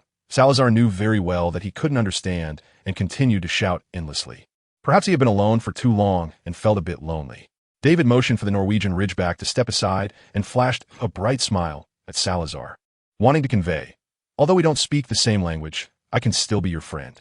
But Salazar seemed to misinterpret David's intentions. His eyebrows shot up, and he pointed his wand at David, the light from the portrait growing even brighter, gradually overshadowing the chandelier hanging in the center of the room. But the giant snakes on the ground stopped moving. After approaching David for 2 steps, they respectfully halted at a distance. "You actually gained its recognition?" Following Salazar's surprised gaze, David saw the green snake, which had somehow crawled onto his shoulder, proudly staring down at the giant snakes. "You can command them?" David's gaze swept back and forth between the green snake and the giant snakes. The green snake nodded gently. "What about me?" The green snake nodded again. "Is this the little snake's role?" David took the green snake off and held it in his hand, surveying the giant snakes ahead, hissing, "Move aside." The giant snakes obediently slithered to the corner. After having a friendly conversation with Salazar, David instructed the giant snakes to return to their original positions, then had the Norwegian Ridgeback carry him toward the cave entrance. As they neared the edge, David had the Norwegian Ridgeback stop, lean forward to take a look, and found no trace of Harry. Has he already left? David controlled the dragon to land on the ground, called it back, and was about to look around when hurried footsteps echoed from the far side of the hall. A tall figure gradually emerged from the green mist, appearing before David. "Professor?" David waved his hand forward. "Professor Dumbledore, what brings you here?" Dumbledore hurriedly walked up to David, slowly exhaling a breath, his beard flying about. "Harry said you were in danger, but seems you are unscathed." "David, are you all right?" Harry shouted loudly while panting, having spotted the two conversing from a distance. "I'm fine." David waved to Harry, but Harry seemed skeptical. He walked up to David, turned around, and after a careful inspection, he finally relaxed and hugged David tightly. I thought you were trapped inside." Harry's voice was slightly choked. David was taken aback and patted Harry's shoulder. "Would you like to tell this old man what happened?" After David and Harry finished their embrace, Dumbledore smiled and said, "We encountered a portrait of Salazar inside. He thought I was a magical genius, so he sent Harry out and kept me behind, and he also gave me quite a few gifts." David said without exaggeration. If Salazar could hear this, he might have jumped out of the painting and given David a curse. Upon hearing David's words, Harry's worried expression instantly vanished without a trace. "So it was because I was bad at magic that I was sent out?" Harry expressed his confusion. Dumbledore conveniently ignored David's self-praise and asked, "What did he give you?" "Some magical books, but I can't understand them, so I'll need your help, Professor." David took out a book from his bag and handed it to Dumbledore. Dumbledore flipped through it and said, "These are some ancient spells. There are also translated versions in the restricted section. You can check them out later." "What about these?" David quickly took out the other books, circling around them. Dumbledore glanced for a moment and only took out 2 or 3 books about it. "The rest are all in the library." A wave of sadness surged in David's heart, but thankfully he had that little green snake to calm him down a bit. After Dumbledore led them out of the secret room, David and Harry returned to the Gryffindor common room together. Hermione and the others had not yet rested. They were quietly curled up on the sofa in front of the fireplace. "How is it? You're not hurt, right?" Hermione hurriedly stood up and whispered upon seeing the two enter through the doorway. Completely unharmed, David breathed onto his hands, sitting down next to Hermione. The weather had already turned a bit cold. "Did you subdue the basilisk? What was it like?" Ron asked curiously. He had originally insisted on going, but David had refused him for fear of accidents. "Of course." David extended his hands in front of the fireplace, trying hard to warm himself up. As for what it looked like, David glanced at the book on Hermione's lap, skillfully flipped to the page about the basilisk, and pointed at the creature in the book while telling Ron, "It's exactly like this, not a bit different." "I know that." Ron closed the book with annoyance. "I mean, what does it feel like to see it up close?" "Quite shocking. It looks even a bit more beautiful than in the book." "I can take you to see it later," David said. "Really?" Ron's face lit up with excitement. But Hermione frowned, gently tugging at David's arm, and whispered, "Is it dangerous?" "I've read in the book that the basilisk's gaze can easily kill a wizard. As long as we don't make eye contact with the basilisk, we'll be fine," David said with a smile. "Besides, we have Harry. Once he commands the basilisk to turn around, we can open our eyes." Upon hearing this, Harry immediately patted his chest, feeling capable again. Ron, seeing this, quickly began excitedly discussing with Harry, their voices inevitably growing louder. David felt the need to interrupt them. "I know the basilisk is a very cool creature, and I understand how you feel, but Percy might not understand. If you keep chatting, he might come down to deduct points from you." Ron and Harry exchanged glances and quickly quieted down. It was almost 3 in the morning, and if Percy heard them, he would rush down quickly and give them a stern lecture, and to assert his authority as a prefect. He would also deduct a few points. Fred and George were well aware of this. David often heard them complain that Percy was almost as bad as Filch. And the scariest part was that after deducting points, Percy would also write a letter to Mrs. Weasley. Fred and George received a letter almost every 3 days. So they were always plotting to prank Percy in retaliation. "Why don't we head back to rest? It wouldn't be good if Percy really caught us for chatting." Hermione didn't want them to lower the Gryffindor hourglass just for some idle conversation. Harry and Ron nodded in agreement. David's body had also warmed up. "All right then." As David's hand slid over his clothes, he cast a spell, and the flames in the fireplace gradually extinguished. The common room became somewhat dim, with only a few old lamps on the walls illuminating the curling black smoke rising from the ashes. Then, good night. Hermione suddenly perked up, wrapped herself in the blanket she had brought down, and turned to head toward the girls' dormitory. "Wait a minute, Hermione," David called out to her. "What?" Hermione turned around and blinked. "I have something for you." David rummaged in his bag and took out the magical books Dumbledore had left for him, containing some commonly used spells, but with many notes and techniques that modern books didn't have, along with Salazar's annotations. Although he couldn't understand them himself, David felt that Hermione would definitely find a way to read and understand them. Hermione's eyes lit up. "Did you get all these from the Chamber of Secrets?" "Well, there were some more, but Dumbledore thought they were too dangerous, so he confiscated them." David shrugged helplessly. "No, this is already enough." Hermione casually picked up a book, flipped through it, and after putting it down, she looked at the book for a moment before blushing and hugging David. After releasing him, Hermione flicked her wand, and the magical books on the sofa obediently rushed towards the dormitory. Luckily, Harry and Ron had already left. Otherwise, their exclamations would surely wake Percy, who was sleeping high up in the tower. David scratched his head and walked up the spiral staircase, still feeling the sensation of Hermione's hair brushing against his chin. Upon entering the dormitory, he found Harry already sprawled on the bed, fast asleep, his clothes tossed haphazardly to the side. The events of the day had clearly taken a toll on him. As for Ron, he was always the type to fall asleep the moment he hit the bed. David walked over to help Harry tidy up his clothes, and as he stood up, he heard a faint call. Following the sound, he saw Neville still awake, hiding under the covers, waiting for David. "You weren't hurt, were you?" Neville poked his head out slightly and asked in a whisper. "Not at all. It can't hurt me." "Go to sleep. It's already late. I'll take you to see the basilisk another day," David replied softly. Neville nodded, pulled himself back under the covers, and closed his eyes peacefully, a smile lingering on his face. Perhaps in his dreams, he was already bravely battling the basilisk. Hogwarts had settled down completely after the basilisk was subdued, especially after Lockhart left. The teaching atmosphere on campus became even more intense. However, the students could never calm down, as Christmas was just around the corner.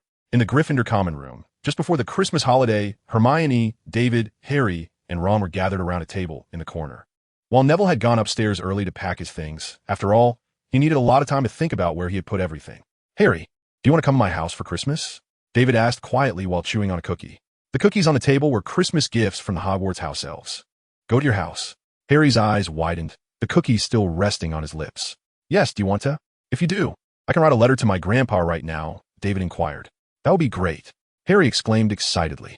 Ron and the others had already decided to go home, which meant that Harry would have to spend Christmas alone in the dormitory. "Okay, I'll write the letter in a bit. I can take you to see some interesting animals," David said. Ron's eyes lit up at the mention of interesting animals, but he had already written to Mrs. Weasley, telling her he would be going home for Christmas. Ron, do you want to come too? Harry looked at Ron hopefully. Ron took a bite of the cookie in his hand, suddenly feeling that the delicious flavor had dulled. Were you asking Ron to go? Fred leaned in from behind Harry, grabbing a piece of cookie and tossing it into his mouth. Is there some interesting plan? George chimed in from the other side, doing the same. Can we come along? Fred and George exchanged glances and said simultaneously, we would definitely be a big help to you. I'm inviting them to my house for Christmas, David said with a smile. Fred and George were always the source of joy at school. To your house? Fred and George exchanged grins. Doesn't that mean we can see a lot of magical creatures? Fred stepped closer to David's chair, leaning against his shoulder, and said, can we go together? George followed up, we can take Ron's place. Yes. He already wrote to his mom, so he won't be going back, Fred added. George, Fred, didn't you both write to Mom too? Ron stood up angrily and shouted. But we're not Mom's good boys. She never thinks of us that way, but, Fred said. And George continued, but Mom thinks you're the good boy, right, Ronnie? You can't keep contradicting Mom. Ron's face instantly turned red. I'm not Mom's good boy. Fred and George exchanged surprised glances. Did you hear that? Ron said he is not Mom's good boy. How much would that hurt Mom's feelings? It's a pity we didn't record it. Otherwise, we could show it to Mom. Do you think Mom would use the Patronus charm? If she could just see it for herself. But then she would find out about the stuff we hide at home. That's true. Fred and George started their banter, while Ron opened his mouth, unable to interject a word. David and the others were laughing heartily nearby. After Fred and George finished, David gave them a satisfactory answer that they could all go to his house for Christmas. Fred and George cheered and quickly ran upstairs to tell Mrs. Weasley. Ron, have you made up your mind? David asked. Ron leaned back in his chair, thought for a moment, and, after a while of hesitation, he finally said, all right, I'll go too. If I tell Mom I'm going to your house, she shouldn't object. Great, David nodded and turned to Hermione. Do you want to come too, Hermione? Hermione tilted her head, thought for a moment, scratched her messy hair, and said, okay, I'll go too. Harry, can I borrow Hedwig? I need to write a letter to my parents. No problem. Harry waved his hand generously. With Harry's consent, Hermione immediately headed to the girls' dormitory. Afterward, David and the others returned to the dormitory, and they asked Neville again, but unfortunately, he said he needed to go back to be with his wife, and he also needed to visit his parents, so he couldn't join David and the others. As the Christmas holiday began, David and the others had already occupied a compartment on the Hogwarts train early. Fred and George had brought many jars, saying they wanted to collect some magical creature droppings for their experimental research. When the train arrived, David leaned out the window and saw Newt and John standing at the edge of the crowd. Grandpa, John. David waved at the two and quickly approached them with Hermione and the others. After introducing Hermione to Newt and John, David asked, Grandpa, how are we getting back? In the past, he had always used apparition with Newt, but today, with so many people, it was clearly not a viable method. Don't worry, I've arranged everything, Newt said cheerfully upon seeing David's friends. Is it a thunderbird? Or are we going to fly back on its back? Fred asked curiously. Newt was taken aback and let out a silent laugh. He had just memorized the two twins because they had approached him respectfully and introduced themselves before David had a chance to. I think we should choose a safer mode of transportation, Newt said with a smile. If we let the Thunderbird take you, it might just swallow you whole before bringing you back. You're right. We need to be careful, Fred nodded seriously. With so many of us, if we break the Thunderbird, that would be a disaster. Newt led everyone out of King's Cross Station and walked to a less crowded roadside. David spotted two old cars parked at the side of the road, their surfaces coated in deep green paint. However, the muggles around seemed oblivious to the vehicles. A few people only turned away from them when they got close. Grandpa? David looked at Newt with a questioning expression. I exchanged some galleons to borrow from the Ministry of Magic. Otherwise, we would have to take the night bus back, which isn't as comfortable as these little cars. Newt muttered, his arm draped over David's shoulder. Cool. Fred and George approached the cars and continued. We used to have one at home, but it fell victim to my brother's unexpected way of going to school. Now, I don't even know where it went. If only we had thought to drive it to school first. Harry and Ron exchanged glances, their mouths curving down slightly. Clearly, driving a car into the Whomping Willow wasn't a good experience. Is this safe? Fred's words reminded Hermione of the scene when Ron and Harry flew to school. That car seemed to be flying precariously. Don't worry, it's very safe. I picked the two safest cars from the Ministry's garage, Newt said with a gentle smile. Hermione was no stranger to him and Tina, having received letters from them countless times over the holiday. Who wants to ride with me? Newt asked as he opened a car door. David was about to sit in the front passenger seat next to Newt when Hermione pulled him to the back seat. Harry, Ron, Fred and George clearly thought it would be more fun to have John drive as the young one, so they all went to John's car. "Buckle up, and we'll be off," Newt said when he saw Harry and the others settled in. He pressed the gas, and the tires screeched as the car shot forward. "Watch out!" David quickly helped Hermione, who had nearly fallen over, and said, "My grandpa has never learned to drive." Hermione's expression changed, and David hurriedly added, "But don't worry. It's a magical vehicle. Nothing will happen no matter how he drives." "Yes, David's right. It's absolutely safe, and I've driven it several times. I'm not a complete novice." Newt pressed the gas again. Hermione let out a gasp, gripping David's arm tightly as they were about to collide with a row of cars ahead. However, the disastrous accident she imagined did not happen. The vehicle they were in suddenly leaped into the air, soaring above the other cars and landing in front of them. "All right, we need to change direction," Newt called out, turning the steering wheel and hitting the brakes, executing a graceful drift onto another road. The only downside of the car was that it had no seat belts. After the previous jump, Hermione wasn't prepared and was thrown leftward, directly landing in David's arms. Hermione thought for a moment and decided to lean against David, feeling that with Newt's crazy driving skills, this was a safer position. As it turned out, Hermione's thinking was correct. Newt's car raced forward, startling wooden cabins and mansions as they passed, making them bounce high before settling back down. Meanwhile, John's vehicle was smoothly cruising behind, clearly driven by someone with a license, an experienced driver. Once they reached their destination, Fred and George wore expressions of regret, feeling they had missed out on the biggest fun of this Christmas. Upon entering the house, and after introductions were made, Tina took out some pastries and invited everyone to sit by the fireplace to rest. As soon as Hermione's bottom touched the sofa, her attention was drawn to two Neasels lying a short distance away on a blanket. "They are Millie, Mole, and there's another one named Hobby, but should be out playing," David introduced.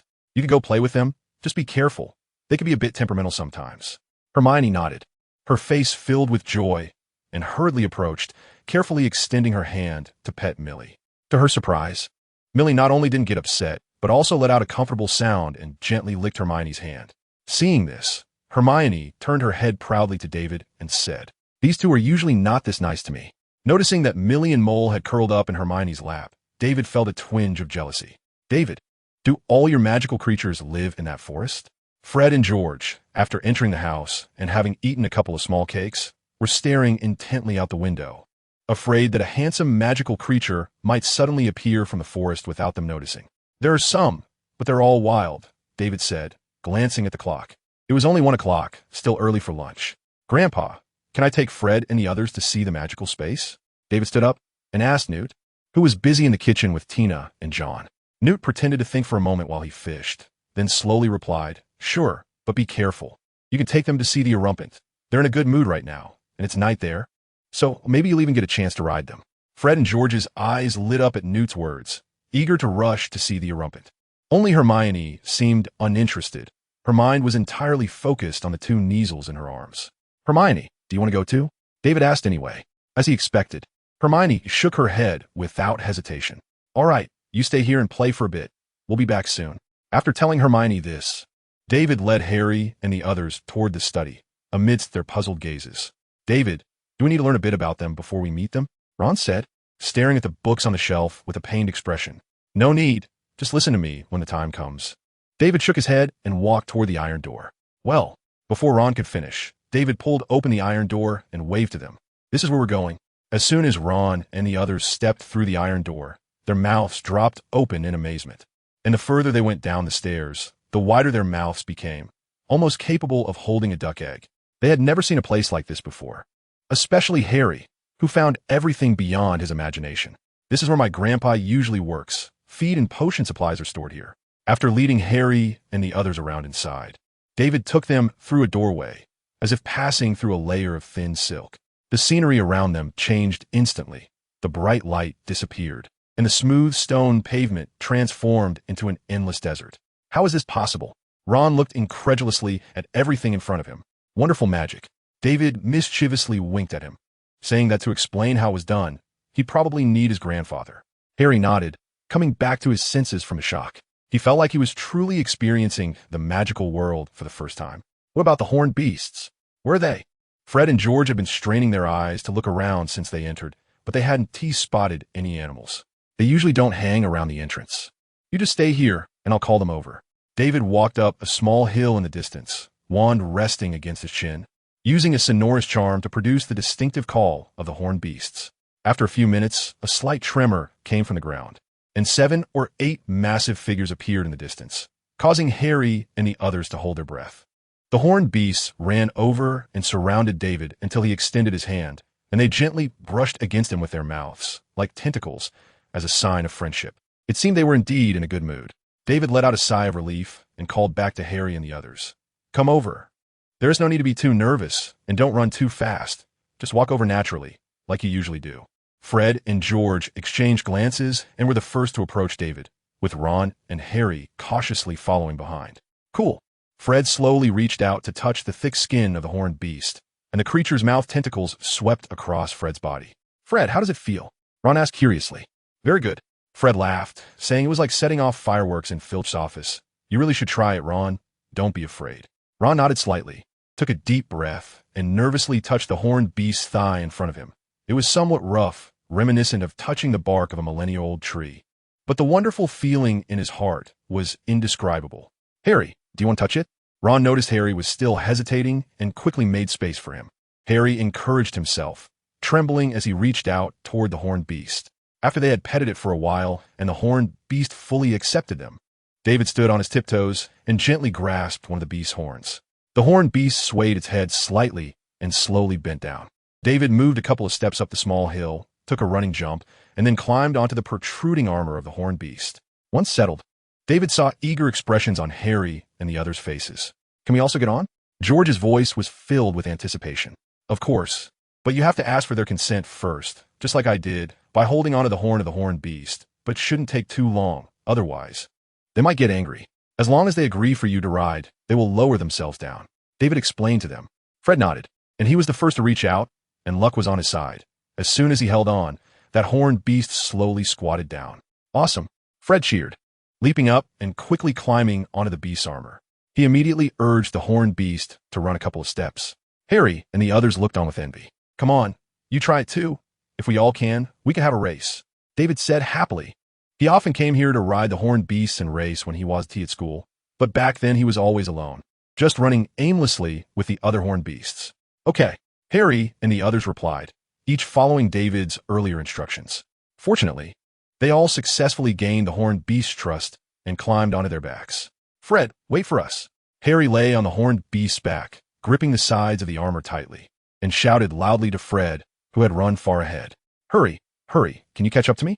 Fred was much more graceful than Harry, securing himself on the horned beast's back with just his feet while waving his arms in the air, and even had time to turn around and wave at Harry. Harry gathered his courage and slowly straightened up as the horned beast beneath him picked up speed.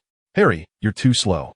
George waved his arms and quickly zipped past Harry's side. Seeing their movements, Harry relaxed a bit, but as soon as he loosened his grip on the armor, his body immediately leaned back. "Harry, you're not doing it right. Do it like this." David guided the horned beast to run alongside Harry and demonstrated the riding position, then encouraged the horned beast to chase after Fred and the others. After running on the ground for a while, both Harry and Ron were a bit out of breath. Although they weren't charging ahead, controlling their bodies to stay on was no easy task. "David, how about we go back and rest for a bit?" Ron gasped, speaking in short bursts. "Ron, can you not handle this? You're just being weak." Fred and George circled the horned beast around Ron. "You're the one who can't handle it," Ron retorted, chasing after Fred again. But after a moment, Ron deflated again, lying on the horned beast, while it seemed the horned beast was still eager, continuing to chase after Fred and George. "How about we head back to rest for a bit?" David shouted to Fred and George, knowing that if they didn't stop soon, Ron and Harry would soon be shaken to pieces. Ron and Harry let out a big sigh of relief upon hearing David's words and quickly urged the horned beast to stop. "All right," Fred and George replied, and ran a little further ahead before turning the horned beast around.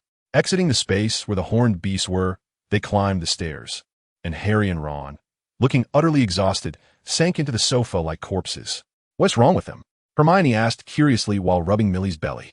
"I took them to ride the horned beast for a bit, but it seems they're not quite used to it." David casually picked up the mole from the sofa and sat beside Hermione. Hermione looked over at Harry's weak appearance and suddenly felt that not going with them was indeed the best decision she had made. Just then, a loud bang echoed in the room, and 2 stylishly dressed figures appeared in front of the Christmas tree. One of the beautiful blonde ladies looked around and spotted David, who had just gotten up from the sofa. Did you miss your great-aunt?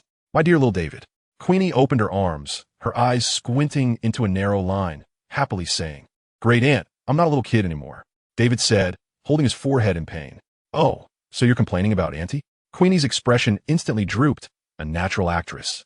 And no, how could that be? David quickly replied. Well, Queenie opened her arms again. David couldn't resist her and could only step forward to gently embrace Queenie. So good. Queenie slightly tidied David's messy hair and then said, And it seems like you've grown taller again. I reckon that soon Annie will have to tiptoe to touch your hair. It's still early. David broke free from Queenie's embrace and greeted Jacob, who was nearby. Merry Christmas, Uncle. Haha, Merry Christmas, David.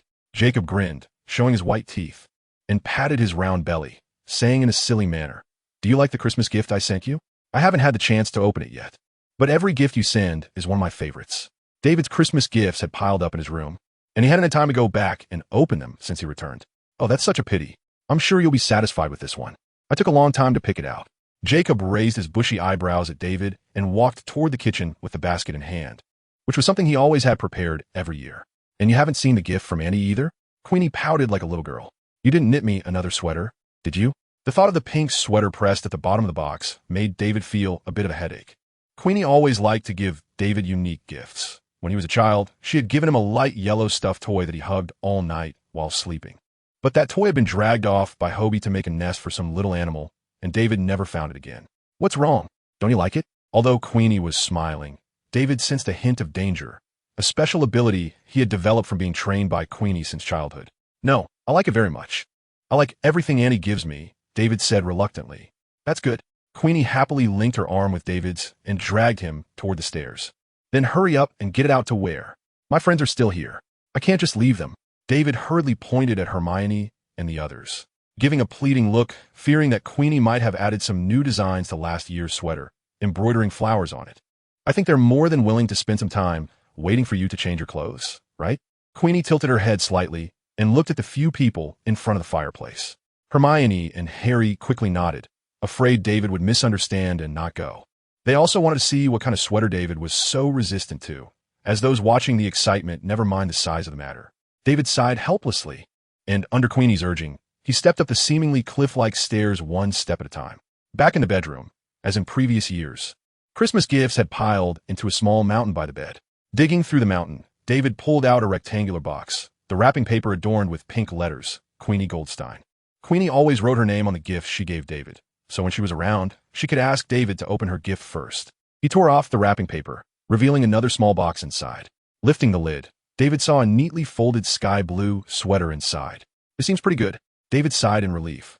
Placing the box on the bed, he pinched the collar of the sweater, gave it a gentle shake, and presented it before his eyes. The back was pure sky blue, but the front displayed a photo of Queenie holding 2- or 3-year-old David, both of them beaming with bright smiles. This photo was taken on his second birthday. Annie's gifts were always unique. David gently brushed his fingers over the smiling faces and effortlessly put it on. Just as he was about to head out, David paused. Thinking for a moment, he bent down and rummaged through the pile of gifts for a while before pulling out a box that resembled the color of a tree trunk. This was from Jacob. He believed this color had a more masculine vibe, so he typically wrapped David's gifts in this color. David tore the wrapping paper apart and saw a delicate wooden box engraved with a pattern of a dragon soaring through the sky. Gently pressing at the lock, the lid slowly opened, revealing a small Chinese fireball dragon nestled with its eyes closed at the bottom of the box. The Chinese fireball is a breed of dragon native to China, known for its stunning appearance. It has a short, upturned nose surrounded by a circle of golden, tassel-like short spines with slightly bulging eyes. Its body is covered in smooth, scarlet scales, weighing around 3 to 4 tons, and female fireballs are generally larger than males. The eggs of the Chinese fireball are a vivid, deep red, adorned with some golden spots. The eggshells are widely used and favored by Chinese wizards. The Chinese fireball is also one of the few dragon breeds that can tolerate their own kind, sometimes even willing to share territory with 1 or 2 other dragons. However, the Chinese fireball has a downside. They enjoy eating humans, which is why wizards often drive them to remote areas or keep them in captivity. Examining the Chinese fireball in the box, a sense of satisfaction surged within David. Auntie's gifts never disappoint. This little gadget is carved from a special type of wood and enchanted. As long as you say the designated spell, it will come to life. It was invented by a toy store in America and has a series that includes all the well-known magical creatures. I swear I will never harm a Chinese fireball. David pointed his wand at the Chinese fireball and recited the golden inscription engraved on the box lid. After removing the wand, the little fireball shook its body, lifted its eyelids a few times, and slowly revealed its beautiful eyes. The little fireball stood up and gently flapped its wings, fluttering to David's wrist, rubbing its head against his skin. As it raised its head, 2 mushroom-shaped fireballs spewed from its mouth, warming David's wrist. The Chinese fireball will spray 2 fireballs from its nostrils when agitated, which is also the origin of its name, to make the Chinese fireball more entertaining. Merchants have turned this behavior into a customary means of pleasing wizards. David reached out a finger to stroke the little fireball's head, and it slightly shook its head in comfort. I should head down now. Although he felt reluctant, there were still people waiting for him downstairs. David could only pick up his wand and glance at the Chinese fireball's head again. The Chinese fireball let out a roar, flapping its wings to fly back to its nest, curling up to restore its original shape. Placing the box on the desk, David suddenly noticed a separate box neatly set aside on top. Is this from Grandma? David picked up the exquisite box on the desk and examined it back and forth. Newt would never prepare such a delicate gift. If David hadn't mentioned it beforehand, he would just give whatever he grabbed. Once, David even received a used quill from him, which led Tina to criticize him for several days. Opening the small box, David took out a silver pendant with a transparent sphere hanging from the bottom. Inside, which was a cute little cat. In addition, there was a letter at the bottom, which David took out and unfolded to read line by line. It explained the purpose of the pendant. It served as a locator. As long as David wore it, Tina would be able to see his location on a special map after casting a spell. Moreover, Tina insisted that he must wear it so that the next time David went missing, she could easily find him.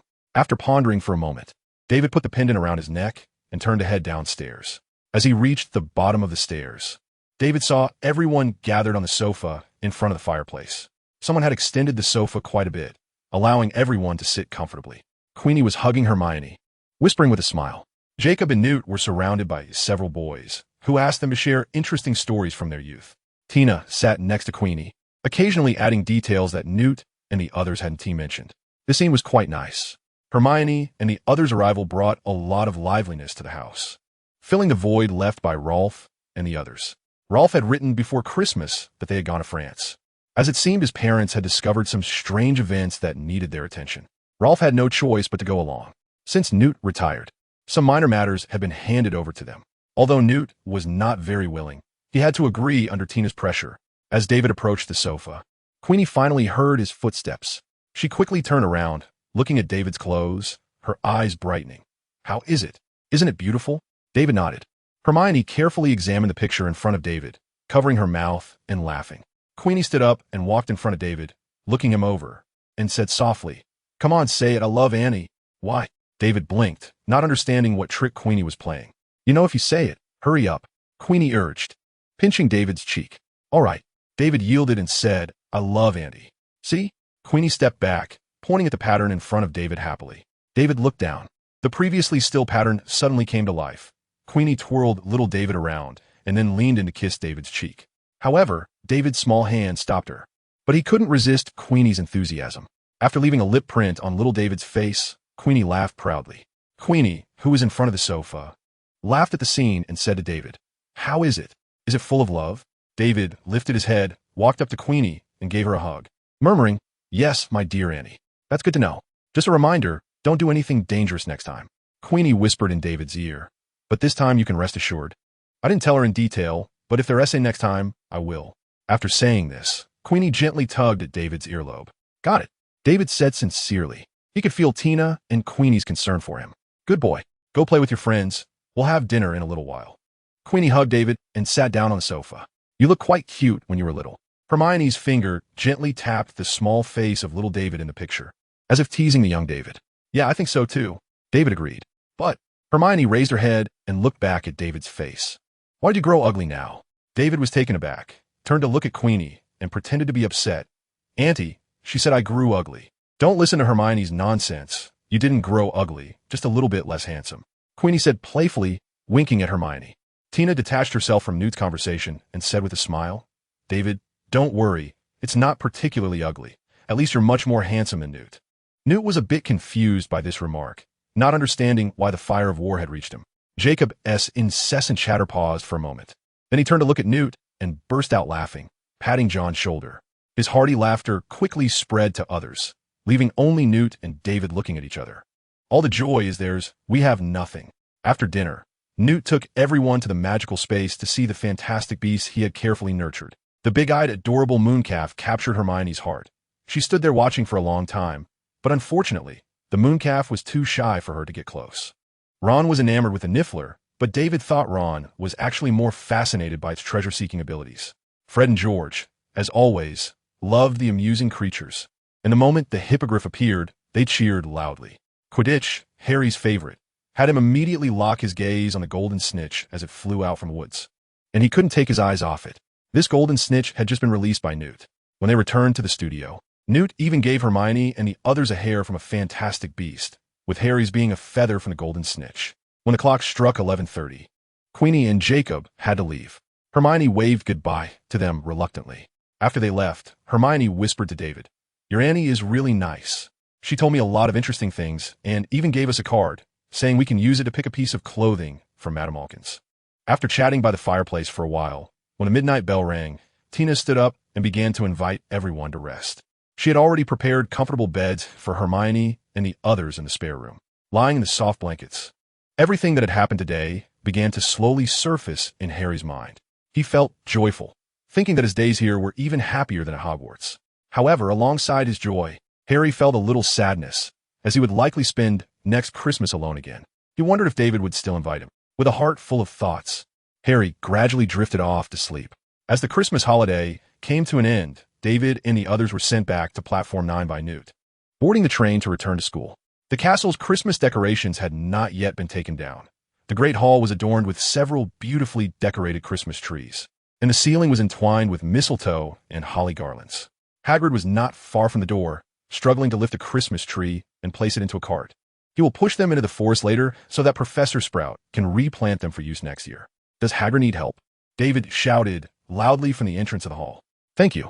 After Hagrid steadied the fir tree in the cart, he wiped the sweat from his forehead and showed a bright smile. How was your Christmas? Very pleasant. It was the happiest Christmas I've ever had. Harry ran to Hagrid and hugged his big belly. David, meanwhile, used the levitation charm to move 2 Christmas trees onto the cart, which immediately groaned under the burden. All right, that's enough. I'll come back later. After sharing his feelings with Harry, Hagrid waved his hands repeatedly to stop David from piling more furs on, or he wouldn't be able to push it. Okay, I'll wait for you here. After David and Harry watched Hagrid leave, they sat down on a nearby bench. Do you think Percy noticed? Ron said with a mischievous smile. He should have noticed. After all, it was too obvious, David thought for a moment and said. Ron was referring to Fred and George's prank. The two of them secretly changed Percy's badge to dunce when they left school. After getting off the train, Fred and George shouted to go find Percy, eager to admire the results of their prank. I don't think he noticed.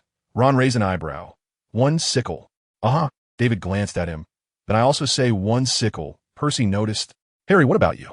Ron asked. Harry looked back and forth between David and Ron and said, I'm with Ron. 1 sickle. Hermione? I agree with David. Percy definitely noticed. Fred and George's methods were too obvious. Others would definitely remind Percy when they saw it, Hermione said. Then it's settled. You two just wait to pay up. Ron slapped his palm on the table loudly, not knowing why he was so confident. After Hagrid returned, David and the others helped him tidy up the decorations in the hall, and the school returned to its usual calm. Moreover, with no more basilisk threat, David finally enjoyed a comfortable school life. Every day, aside from classes, he would go to the library with Hermione to study or teach her some spells. Also, Dumbledore had translated the magical books he had taken from him earlier, which brought a bit of joy to David's life. Unfortunately, Percy really didn't notice that the words on his badge had changed to dunce, and no one told him because there were hardly any students left at school. David and Hermione could only sigh and hand Ron and the others a sickle. But would life remain this peaceful? Of course not. This is Hogwarts. By late March, the sun was already starting to feel warm. David sat at a desk by the library, watching the little birds flying outside, his head gently swaying, and his eyelids were constantly fighting. David, what's wrong? Did you sneak into the Forbidden Forest last night? Hermione said calmly. But David suddenly shivered, instantly waking up, and hurriedly said, Of course not. I was in the dormitory all night. Ron can vouch for me because he dragged me down for half the night to play wizard chess. How could he do that? You should learn to say no, Hermione said angrily. I'll definitely refuse him next time. David yawned again, his head unconsciously drooping. Suddenly, with a puff, Fawkes appeared on David's shoulder. What's wrong, Fawkes? David rubbed his face against Fawkes' head. He had completed his rebirth before Christmas, and although his feathers had grown back, he was still small and a bit cute. Fawkes chirped brightly and scratched David's shoulder with his claws. David looked down and saw that his little claw was holding a piece of irregularly shaped paper, clearly torn off in an urgent situation. After taking the paper off and unfolding it, David saw a line of scrawled handwriting. It was written by Dumbledore. Come to the Forbidden Forest. What's written on it? Hermione leaned her head close to David, her messy hair blocking his view. David couldn't help but rub it, as if a cat had suddenly jumped into his lap. Hermione instantly shrank back, narrowing her eyes. What are you doing? Is this written by Professor Dumbledore? He might need me for something urgent. I have to go immediately. David smiled awkwardly, pushed back his chair, and quickly walked out of the library. After David left, Hermione took a deep breath with a flushed face before chasing after him. By the edge of the Forbidden Forest, Dumbledore stood expressionless, his gaze fixed tightly on the forest. Snape was beside him, wearing a smirk of schadenfreude. Professor Snape, what happened? Why are you so happy? David curiously asked as he approached Snape. Snape's smile instantly vanished. He lowered his head, his lips slightly parted. Did I? Scamander, you might need a potion to cure your eyes. That must be my mistake. Perhaps the camera took the wrong photo. David blinked. You. Snape flicked his robe and walked to the other side, snorting. Professor, did you call me over for something? David raised the corners of his mouth and asked Dumbledore. While having a friendly conversation with Snape, he had already looked around and found nothing unusual. Just as Dumbledore was about to respond, hurried footsteps suddenly came from the distance in the forest. Dumbledore's attention was immediately drawn to it. In the distance, Hagrid was running quickly, holding a huge stone crossbow, stepping around several large trees. He was followed by Professor McGonagall. Both of them shared a commonality. Their expressions were very serious. Did something happen in the Forbidden Forest? Just as David's doubts arose, Professor McGonagall provided him with an answer. Dumbledore, the centaur was right. The acromantulas indeed have a problem. McGonagall arrived and nodded at David, quickly saying, This is all your fault. Snape immediately seized the opportunity to mock. Hagrid, with red eyes and his head down, let out a huge sob. Dumbledore waved his hand, interrupting Snape's next words, and said in a deep voice, Now is not the time to discuss this. Hagrid, why did those acromantulas suddenly go on a rampage? I don't know. They used to be very well-behaved and never disobeyed me, Hagrid said, his voice broken and unclear, as he threw aside the incident where the acromantulas attacked David and the others last time. Professor, what happened? David seized an opportunity to voice his doubts again. The acromantulas went on a rampage? Are they planning to overthrow Hogwarts? Establish a new paradise? Dumbledore explained. It was the centaurs who informed us this morning. They said that the acromantulas in the forest suddenly went mad, attacking all surrounding animals indiscriminately, and their eyes turned a bright red. How could this happen? Although acromantulas are fierce, they are not a bunch of lunatics. David looked at Hagrid. Aragog? Hagrid stared at the ground and said quietly, We didn't see him when we went in. Something must have happened to him. Otherwise, he wouldn't allow his offspring to act this way. Fool! Snape scoffed. I've never seen acromantula eyes turn red. Yes, Dumbledore nodded. That must be the reason the acromantulas have gone mad, and we don't know if it might spread to other animals.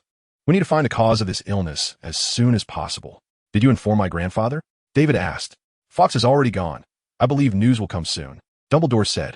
Shortly after Dumbledore spoke, a bird call was heard. Fawkes returned with a note tied to its leg. However, there was no sign of Newt. Although Fawkes was still relatively small, bringing Newt back would not be difficult for it. Dumbledore frowned slightly, took the note from Fawkes, and glanced at it. What does it say? David asked curiously. Newt can't come. Dumbledore handed the note to David and looked towards the forest, the sunlight glimmering on his glasses. Were werewolves in America starting large-scale operations? And it might need Professor Dumbledore's assistance? What a coincidence. David raised an eyebrow, crumpled the note in his hand, and looked at Dumbledore, saying, What do you plan to do? This might require your help, Dumbledore said thoughtfully. Newt's situation isn't good, or he wouldn't have asked me for help. Professor McGonagall immediately said seriously, Don't worry, we will definitely find the cause of the acromantula mutation quickly. We will absolutely not let them endanger the student's safety. I certainly believe in you. Dumbledore looked around at the group, but please be careful.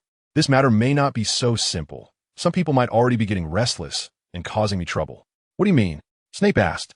The mutation of the acromantulas is likely someone trying to keep me at the school. Dumbledore glanced at the note in David's hand. There would likely be more events to follow, which I can't manage outside the school. If necessary, you can end this term's teaching early and send the students home. Professor McGonagall doubted she heard correctly. Dumbledore, is it that serious? If we do that, it won't be easy to explain to the Board of Governors. I'm just making the worst-case assumption, and these are just my guesses. Just be careful, Dumbledore said with a smile. When you plan to leave? Snape felt that with him around, the situation wouldn't reach that level. Leaving immediately. If I can resolve the issue with Newt quickly, I can return sooner. I hope it won't be too late by then. I appreciate your hard work during this time. After Dumbledore finished speaking, he grasped Foxtalon, and a burst of flames enveloped him, causing Dumbledore to disappear quickly. Professor McGonagall adjusted her glasses, naturally taking the lead. She looked at Hermione and said, Miss Granger, please go inform the professors still in the office and let them warn the students not to go near the Forbidden Forest recently. Then have the professors come here. All right. Hermione nodded, her gaze shifting to David. David has to stay here and help me a bit. You go back first. Upon hearing Professor McGonagall's words, Hermione gave David a look of caution and quickly ran towards the castle. David, let's go in and take a look. Don't worry, Professor Snape and I will protect you. Once Hermione ran up the small slope leading to the castle doors, Professor McGonagall continued. David nodded slightly, following McGonagall's footsteps as they gradually moved deeper into the Forbidden Forest. The further they went in, the clearer the shouts became. It was the centaurs. They were forming a defensive line to prevent the acromantulas from spreading further. Hagrid walked beside David, warily observing their surroundings, his hand gripping a stone that was already slightly damp with sweat. As the shouts grew clearer, the voices of the centaurs reached David's ears. They were all armed with longbows, carrying quivers, continuously drawing and shooting arrows. Hundreds of massive acromantulas, with red eyes, were advancing with their thick, bristly legs, brandishing their large fangs and shouting, Kill them, kill them. It generally took 5 or 6 arrows to kill an acromantula, but fortunately, the centaurs were accurate with their shots. Otherwise, the defensive line would have been breached by the acromantulas long ago. Noticing the movement, the centaurs glanced back cautiously at David and the others. Don't mind them, keep attacking, Bane shouted, waving his strong arms. Snape stood behind the centaurs, peering back and forth, his wand waving, causing acromantulas to fall to the ground obediently, not moving anymore, far more efficiently than the centaurs. Professor, please catch one alive for me, David shouted. Snape scoffed, pointing his wand. The ground in front began to ripple like water.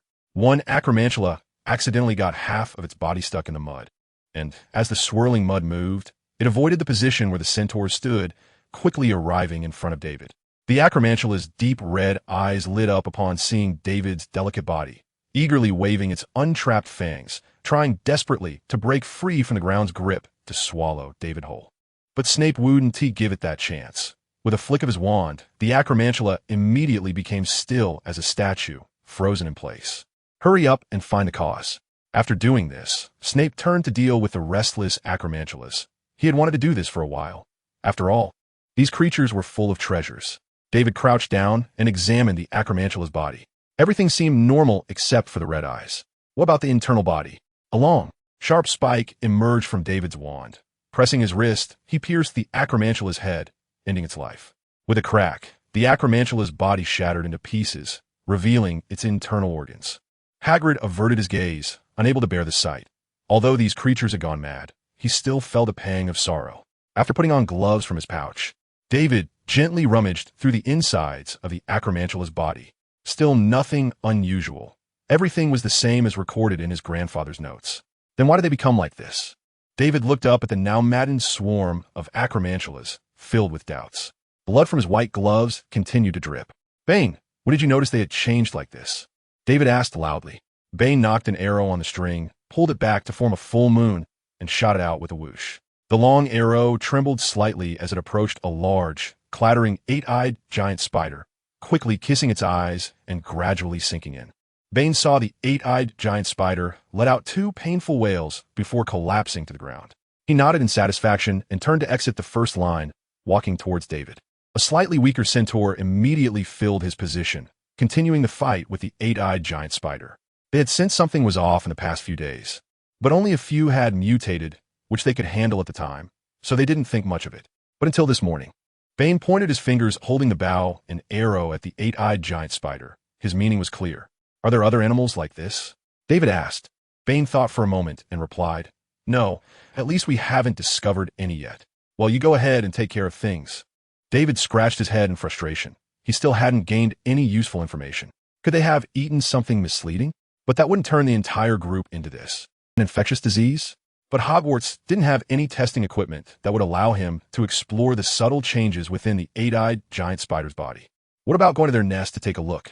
The centaur's actions of drawing their bows had become a bit slower. After all, they had been fighting for several hours continuously. But the group of eight-eyed giant spiders was still vigorous. As soon as the centaurs showed any sign of relaxation, they would launch a frenzied charge. Snape's face was also somewhat grave. The frequent use of his wand had greatly drained his energy. Are you all right?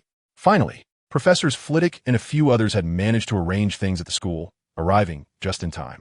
Professor McGonagall let out a slight sigh of relief and said, You arrived just in time.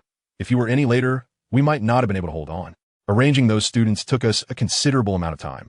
As Professor Flitwick spoke, he waved his wand and joined the battle, greatly relieving everyone's pressure. Professor, I want to go back and look for some information. David said loudly to Professor McGonagall. Do you need me to accompany you back? She asked while her wand moved, causing an eight-eyed giant spider that had just charged past the centaur arrows to explode, scattering chunks of meat everywhere. But this was already considered mild. At the beginning, Snape would choose some spells that caused less damage to preserve materials. However, Snape's behavior seemed to give the spiders the illusion that he was an easy target, and the number of eight-eyed giant spiders charging at him gradually increased. Exhausted, Snape's methods also became brutal, with the spiders that died at his hands basically turning to mush. No, I'll just go back the way we came. It will be fine. David said, All right, be careful, and if anything unusual happens, hurry back. Professor McGonagall thought for a moment and felt there shouldn't be any danger, so she threw herself back into the battle with the eight-eyed giant spiders. David turned and quickly ran towards the castle. However, as he moved away from the position where Professor McGonagall and the others were fighting, he immediately stopped. He looked around and didn't find any creatures that could threaten him. The eight-eyed giant spider's nest. Hagrid took me to see it before. David's mind was like a projector, and the memories stored inside began to surface, quickly pulling him back to the time when Hagrid took him to see Aragog. Found it. David took a deep breath. He was ready to visit the eight-eyed giant spider's nest to see if he could discover the cause of their madness. As for why to hide it from Professor McGonagall and the others, that was, of course, because they would definitely not let him go if they knew, as it was indeed too dangerous. Moreover, it wouldn't be good to have the professors with him. They couldn't use apparition in Hogwarts, and their movements wouldn't be as convenient as his alone. Confirming the location of the eight-eyed giant spider's nest, David's mind flickered, and his entire body felt like it had slipped into a tunnel. When David opened his eyes again, he found himself at the edge of the eight-eyed giant spider's nest. A towering giant tree stood about 10 meters away from him, its roots sprawling everywhere, entangled, and at the base formed a hole big enough for an elephant to enter. The area around the hole was covered with tangled white webs, and just a little further inside was pitch black. Nothing could be seen. What was most surprising was that there seemed to be no spiders inside. It was quiet. Had they all gone out? David directed his wand at a dry branch on the ground, and with a flick of his wrist, the branch obediently smashed into the hole. After a moment, only the dull sound of the collision echoed out. There was no clattering sound of the eight-eyed giant spiders moving. It seemed they really had all gone out. David let out a slight sigh of relief. Getting tangled up with those crazy guys was no fun, much worse than being alone with Snape. Stepping into the cave, David's wand generated a small orb of light, slowly dispelling the surrounding darkness. A terrifying scene gradually unfolded before David's eyes. Inside the cave, most of the white webs had been soaked with the blood of the eight-eyed giant spiders. Countless eight-eyed giant spider corpses were haphazardly stacked on the ground, and most of the spiders had their bellies cut open, but they seemed to have not realized it at the time, still madly charging and fighting, causing their innards to trail all over the place. Were they killing each other? Many of the eight-eyed giant spider stingers were still deeply embedded in the bodies of other eight-eyed giant spiders, making it easy to imagine what had happened here. David covered his nose, slightly blocking the stimulating stench, suppressing the horror in his heart and the sour liquid rising in his throat. This was not something a minor should see, and things were getting weirder. Eight-eyed giant spiders did not have a habit of killing each other. On the contrary, they valued their kin immensely. David used his wand to clear a small path and walked cautiously deeper, observing the surroundings carefully. Once he fully entered the cave, the scene around him became even more horrific. The intricately tangled ground was piled with a large number of eight-eyed giant spider corpses, and very few were intact. Most had been torn to shreds, with limbs mixed with innards scattered everywhere. The stinking blood pooled together in the low areas, forming several small blood puddles. David's heart sank along with this terrifying scene. Skipping over a few small blood puddles and climbing higher, David suddenly heard an extremely faint sound. Are there still living eight-eyed giant spiders here? David instantly became alert, scanning the surroundings with his gaze. When he focused on the bottom right front of the cave, David steadied his gaze.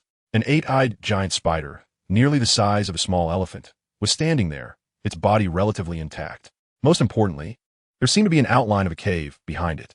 David raised his wand, and all the shattered limbs blocking his way parted to the sides, revealing a clean passage. David stepped on the wet, soft ground, carefully observing his surroundings while trying to maintain his balance to avoid accidentally falling into the sea of blood beside him. When he reached the massive corpse of the eight-eyed giant spider, he used a spell to move it aside, revealing a cave large enough for Hagrid to pass through without bowing his head. Moreover, it was very clean inside, without bloodstains or severed limbs. Even the white spider silk remained unchanged in color, thanks to the presence of the eight-eyed giant spider lying at the entrance. David stepped in slowly, and the faint sounds he had heard ahead became clearer. It sounded a bit like a shovel sliding over the dirt. What was it guarding? David glanced back at the corpse of the eight-eyed giant spider, trying to minimize the noise of his footsteps. After walking for more than 10 meters and turning a corner, David couldn't help but hold his breath.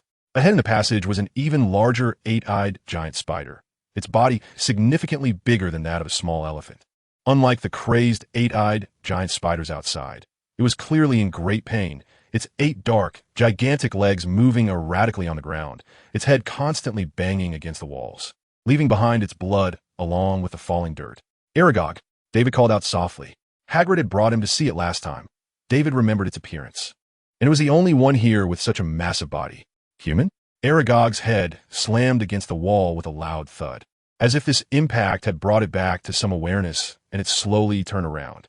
David saw its ugly face adorned with several eyes, each covered by a veil of white, rendering it blind long ago. Human? Aragog's pincers clicked incessantly. I am Hagrid's friend. We met last time, David quickly said. Hagrid? Aragog became a bit more alert, its chaotic movements coming to a halt. What has happened here? David hurriedly asked. What has happened? Aragog clicked in response, as if the last thread of sanity in its mind had snapped, instantly becoming frenzied. Its pincers flailed wildly, and an angry voice echoed through the cave. Humans, humans! It's all your fault. You've turned my offspring into this. You killed Mozag. Calm down, Aragog. I'm here to help you. Just tell me the reason for your transformation, and I will heal you. David gripped his wand tightly, watching Aragog's every move closely. Humans, still thinking of deceiving me. It's all your fault that my offspring suffered, that Mozag died. Aragog roared, its body crashing against the walls, rapidly advancing towards David. My head hurts. David used the spell for the ball of escape, instantly appearing behind Aragog. While the blind Aragog had not yet noticed, it continued to charge forward madly. Should I try using the unicorn skill?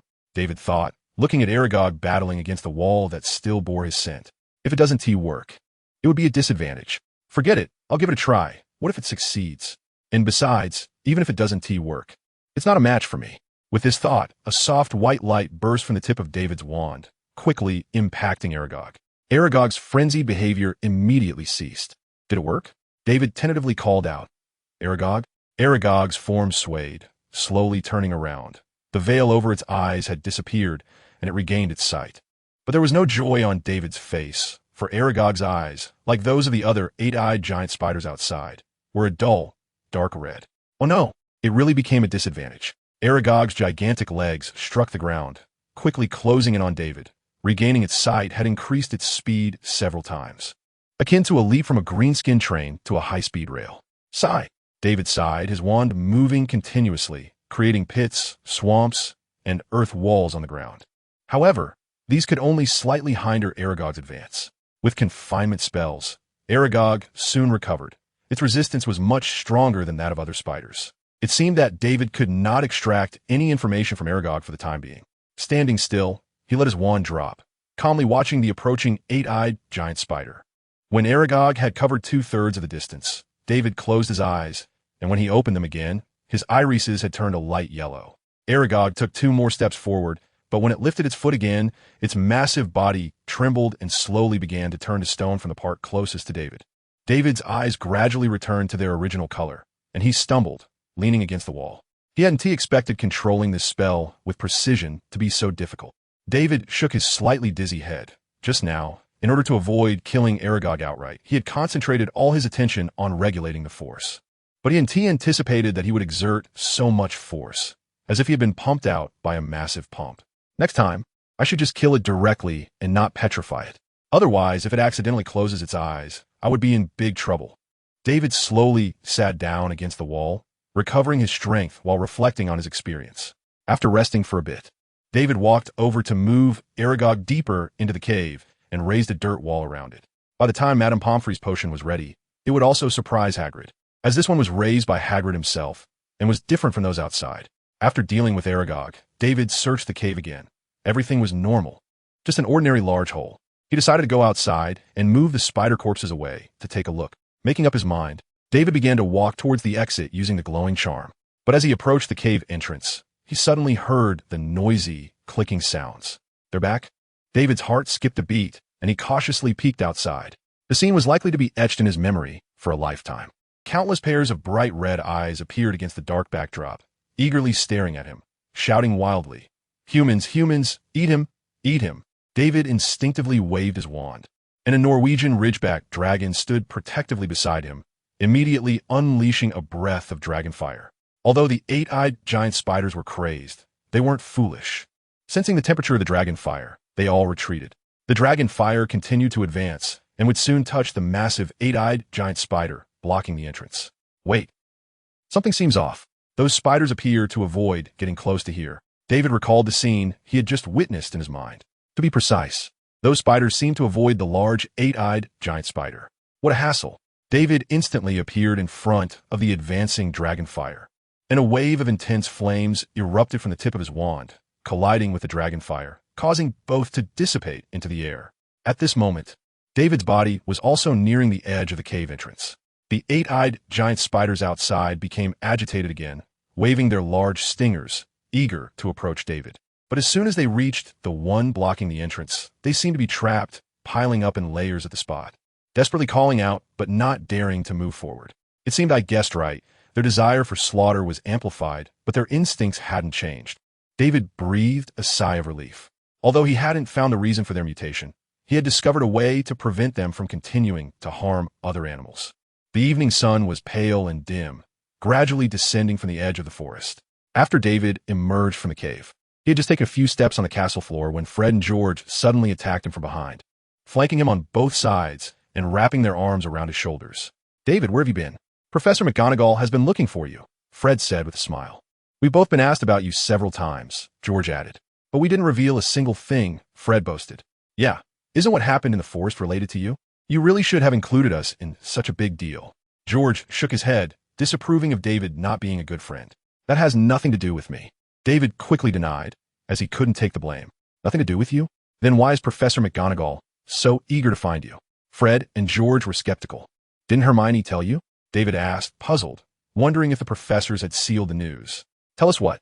"Yeah, David, speaking half-heartedly is the worst behavior in the world," Fred and George said in unison, curiously blinking their identical faces in front of David. "What did the professors tell you?" David asked. "They just told us to stay in the dormitory and not go out. And they asked Percy to keep an eye on us," Fred said. "But Percy can't keep track of us. We just used a little trick and ran out," George said, raising his eyebrows proudly. "Of course. We didn't come out just out of curiosity about what happened. Right? It was not out of curiosity. We just heard Professor McGonagall was looking for you. So we wanted to come out and notify you, so you be prepared in advance." George and Fred simultaneously patted David's shoulder, saying in unison, "See, we're good friends, right? So quickly tell us what happened. How'd you two find me?" David asked curiously, as their previous demeanor didn't seem like a coincidence. "That's not the main point, okay?" Fred muttered, then rummaged in his bag and pulled out a large, old piece of parchment. "We found you using this." David looked down and saw it was blank, just an old piece of parchment. "Of course, you can't see anything like this, but you can't look down on it. This is our treasure, our secret to success," George said. It's because of this that we can navigate this castle like fish in water, avoiding Filch countless times. We call it the Marauder's Map, the ultimate map that ends Filch's night patrols, Fred added. Oh, David's interest was piqued. How does it work? Like this, Fred spread the parchment out in his hands. George immediately tapped it lightly with his wand. I solemnly swear that I am up to no good. As the words dissipated in the corridor, the map changed. Fine lines appeared, intricately intertwined, covering the entire piece of parchment. Then, several rows of curved green letters appeared on the parchment. The magical prankster's auxiliary supplier, Mooney, Wormtail, Padfoot, and Prawns proudly present the Marauder's Map. Below the big letters, lines outlined every detail of Hogwarts Castle and its grounds. And most surprisingly, there was a small ink dot on it, next to which was labeled the name of the person.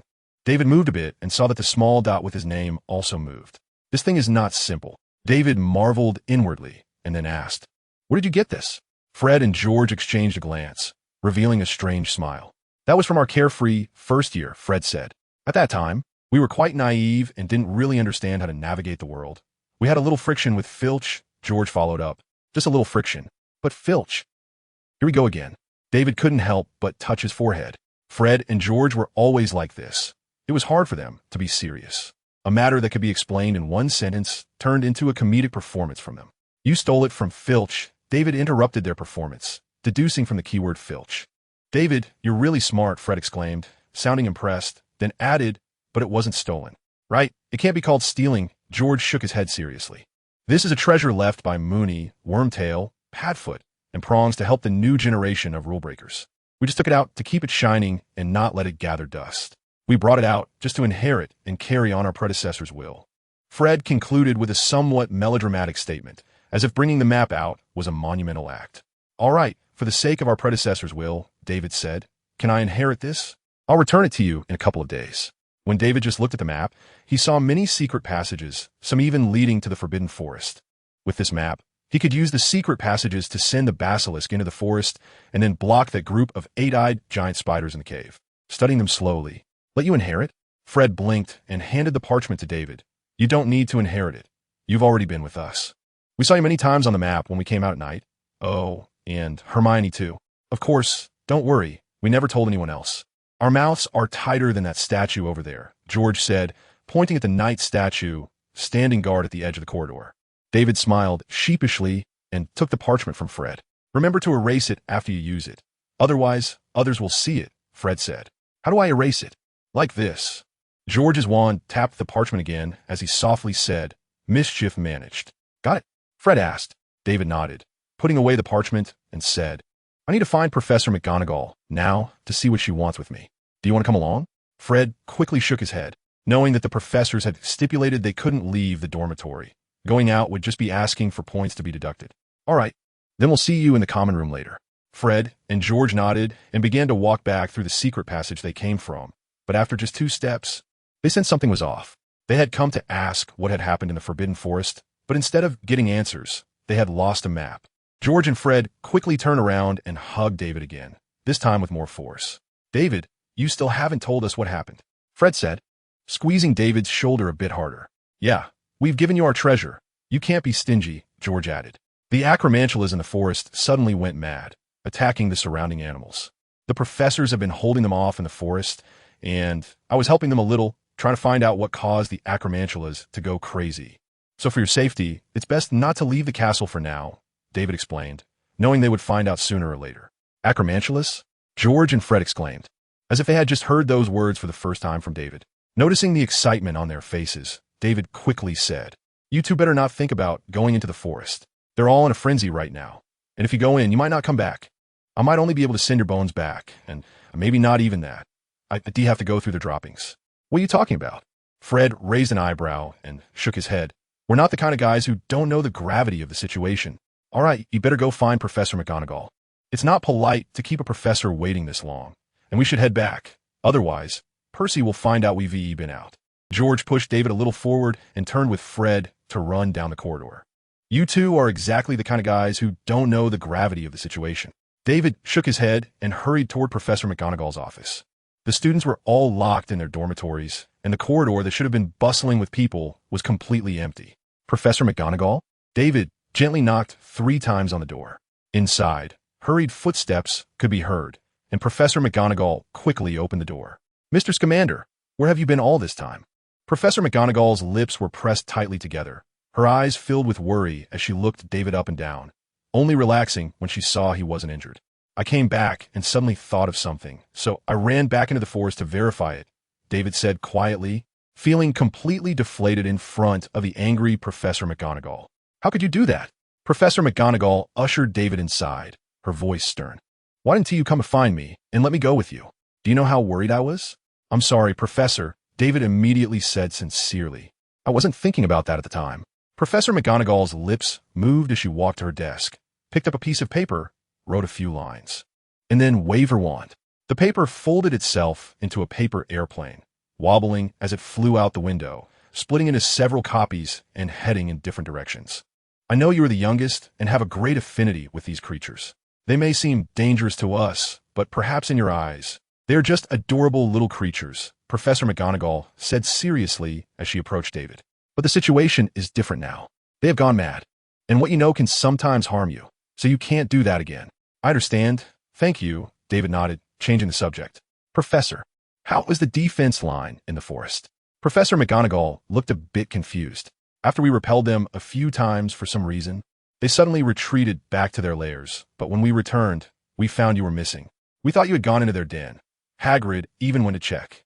"Yes, I did go." David recalled the pairs of eyes in the cave. "Was it because I petrified Aragog?" David pondered to himself. "Did you find anything in the forest?" Professor McGonagall asked. Just as David was about to reply, loud footsteps came from outside the office, unmistakably Hagrid's. No one else had that kind of weight. Then with a bang, the door that Professor McGonagall had just secured was pushed open, the lock shattered. "Is David back?" Hagrid asked, leaning against the door, his voice loud and anxious. Professor McGonagall pointed to David and then looked at the door that Hagrid had smashed, her expression darkening. "Great." Hagrid let out a huge sigh of relief, releasing the door, which immediately creaked painfully. But Hagrid seemed not to hear it as he strode over to David and gave him a tight hug. I thought. Hagrid's voice wavered, unable to finish his thought, but David understood what he meant. Hagrid thought he had been eaten by the Acromantulas. "I'm fine, Hagrid. Everything's all right." David quickly patted Hagrid's arm, knowing he would soon become the first person to die at Hagrid's hands at Hogwarts. Hagrid nodded, releasing David, but not before giving his shoulder a pat that nearly sent him staggering. At that moment, Snape and Professor Flitwick also walked into the room, both panting. Professor McGonagall silently stepped forward to fix the door and shut it. "I hope you can give me a reasonable explanation, Mr. Scamander," Snape said, his eyelids drooping, his voice coated with a layer of frost. "I went into the forest to verify a theory of mine," David said. "What theory?" Snape's eyelids lifted slightly. David recalled Aragog's words and explained, "The Acromantulas have become this way due to artificial reasons. Someone has amplified their bloodlust through some means, but hasn't changed their nature. Didn't Dumbledore say when he left that someone didn't want to leave here? As for their nature not changing, what is your evidence?" Snape sneered. "If you catch two spiders and separate them, if you harm one, the other will definitely stop attacking others to come after you to rescue its companion." David paused, then added, "If you pay attention during battles, you should also notice that some spiders near death will shield their companions from spells or attacks." The professors exchanged glances, recalling in their minds, it did seem to be as David said. "And have you found a way to deal with them?" Snape's expression was not very good, as he realized he hadn't noticed and had to be reminded by this young boy. David nodded. "Yes, the Acromantulas are afraid of basilisks, and it's a fear ingrained in their genes." "Basilisk?" Everyone in the room exclaimed simultaneously, but their meanings were different. It seemed only Professor McGonagall knew there was a basilisk in the Chamber of Secrets. "That's a very good suggestion. How are we going to get a basilisk from there?" Snape said coldly. David shifted his gaze to Professor McGonagall. After a moment of silence, Professor McGonagall replied, "There's a basilisk right here at the school." A flicker of surprise crossed Snape's eyes, but he quickly found the answer in his mind. "Mrs. Norris?" Snape asked. McGonagall nodded slightly. "So our current problem is how to make that big guy listen to us," Snape said, looking at Hagrid. Hagrid waved his hands repeatedly under Snape's gaze, and Snape's mouth curled down in dissatisfaction. "I have a way to control the basilisk," David spoke up. "You?" McGonagall frowned, realizing that Dumbledore hadn't told her everything. "A basilisk is not an ordinary magical creature. Many adult wizards can't handle it. I have some special methods to tame it, which have nothing to do with strength," David explained. Besides, Harry and I have already met it, and Professor Dumbledore knows this. McGonagall's lips tightened as she stared at David for a moment before saying in a low voice, "It seems you have quite a few things you've kept from me." David immediately lowered his head obediently, saying nothing. It was better to say less at this moment. The office fell silent for a moment before McGonagall asked, "How confident are you?" 100%, David replied immediately. "I hope you're stating facts and not being arrogant and ignorant like Harry," Snape said coldly. McGonagall paused at David's answer. "Are you sure? This is not a trivial matter." "Of course, I wouldn't joke about my life," David said. McGonagall pondered for a moment before saying, "All right, when do you plan to go?" "I'll go with you." "Professor, it's better if I go alone. If you go, it might create a sense of crisis for the basilisk, and it may not listen to me." David quickly declined McGonagall's goodwill. "Is that so?" McGonagall murmured softly, pacing back and forth in the office, torn about whether to let David go. "How about," McGonagall suddenly stopped and tentatively suggested, "we work hard together and kill those spiders." Her suggestion made the atmosphere in the room fall silent. A flicker of interest appeared on Snape's face. Although it would be a bit of hassle, he would gain a lot of materials. "Professor, killing them is not a solution to the problem." David wiped his forehead and continued, "According to Professor Dumbledore, the acromantula is likely just the beginning. There may be other creatures mutating later. We should find the cause as soon as possible. Otherwise, we can't just slaughter the Forbidden Forest." Hagrid immediately opened his mouth anxiously. The creatures in the Forbidden Forest were all his treasures, and he couldn't bear to see them killed. McGonagall nodded thoughtfully, agreeing with David's statement. Snape, on the other hand, appeared somewhat disappointed. For him, even if he had to kill his way in and out of the Forbidden Forest, it would be worth it for a lifetime of wealth. "Professor, please agree to my plan. I guarantee nothing will happen to me. There won't be any accidents," David urged. McGonagall still couldn't make a decision. If it were her going, she wouldn't even frown, but now it was her student who was going to take the risk. "Let David go." Professor Flitwick suddenly spoke up. "I have confidence in him, and his current strength is not weak." After long hours of private teaching, Professor Flitwick had a clearer understanding of David's abilities. David was now not weaker than an average adult wizard. McGonagall continued to ponder for half a minute, nodded at Professor Flitwick, and turned to say, "When do you plan to go? Is there anything we can help you with? I need a huge unmask to cover the basilisk's eyes, and as for the timing, the sooner, the better." David thought for a moment and gestured. McGonagall nodded, waved her wand, and a piece of parchment on the desk transformed into a thick eye mask. "Is this okay?" McGonagall asked. David stepped forward to measure it. "It should cover the basilisk's eyes." He nodded at McGonagall. "Do you need anything else?" "Just to be safe. I need you professors to keep the students confined to their dormitories. That's all." David slowly rolled up the eye mask and held it in his hand. "Don't worry. The four of us heads of house will guard the common room and won't let them out," McGonagall said seriously. "If any student dared to cause trouble at this critical moment, she would not be polite. Then I'll be off." David tucked the eye mask away and turned to walk towards the door. "David, be careful," Hagrid said, his eyes reddening. "Don't worry." David patted Hagrid's big belly. As he passed by Snape, he suddenly whispered, "I hope you're not being overconfident. I don't want to have to collect your body in the Chamber of Secrets later." After saying this, Snape shoved a small object into David's hand. David opened it to see a transparent small bottle containing a few drops of liquid that looked like gold. "The Felix Felicis potion. Drink a drop when you go in," Snape said coldly. "Thank you, Professor." David put the bottle into his bag. Snape seemed not to have heard David's words, flicked his robe, and walked out expressionlessly. Professor Snape hasn't changed at all. David shook his head and hurried towards the girls' restroom. As soon as he entered, moaning Myrtle floated overexcitedly. "David, you haven't come to see me in days. What have you been busy with? Where's Hermione?" Myrtle looked back, glancing around. "She didn't come, and I'm not here to chat with you today. I need to go to the Chamber of Secrets," David said as he walked to the sink, easily finding the tap with the serpent-shaped engraving. "Are you going to find that monster again?" Myrtle quickly backed away, distancing herself from David as if the basilisk would emerge at any moment. "Yeah, I'll come and chat with you another day." David focused on the tap, thinking of the word open, which transformed into a hissing sound as it passed through his throat. "Have you learned to say things like Harry?" Myrtle's curiosity overcame her fear, and she floated beside David, blinking her eyes. "Yes." David stepped into the pipe and waved goodbye to Myrtle. "See you." David's body slid down the pipe, and with his experience, he landed on the ground more gracefully this time.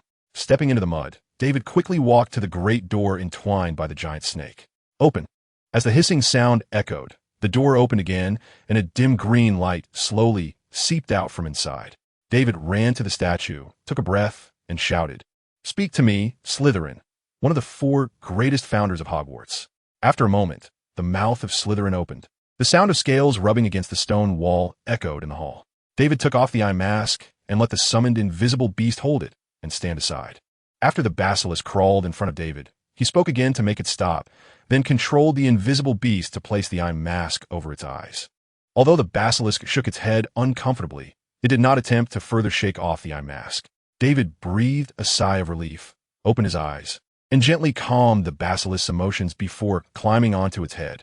"Get us out through the pipes you used before," David said while patting the basilisk scales. The basilisk flicked its crimson tongue, capturing information in the air, and slowly crawled forward. The little green snake that had been in David's bag also climbed onto the basilisk's head, holding its neck upright. After traveling a distance through the corridor outside the door, the basilisk suddenly climbed up a dry pipe. Given the dust and cobwebs, it seemed to have not been used for a long time.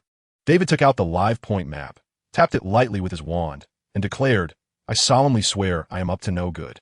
The line spread out, and a complete map quickly appeared. After confirming his location on it, David instructed the basilisk to turn right and crawl into another pipe.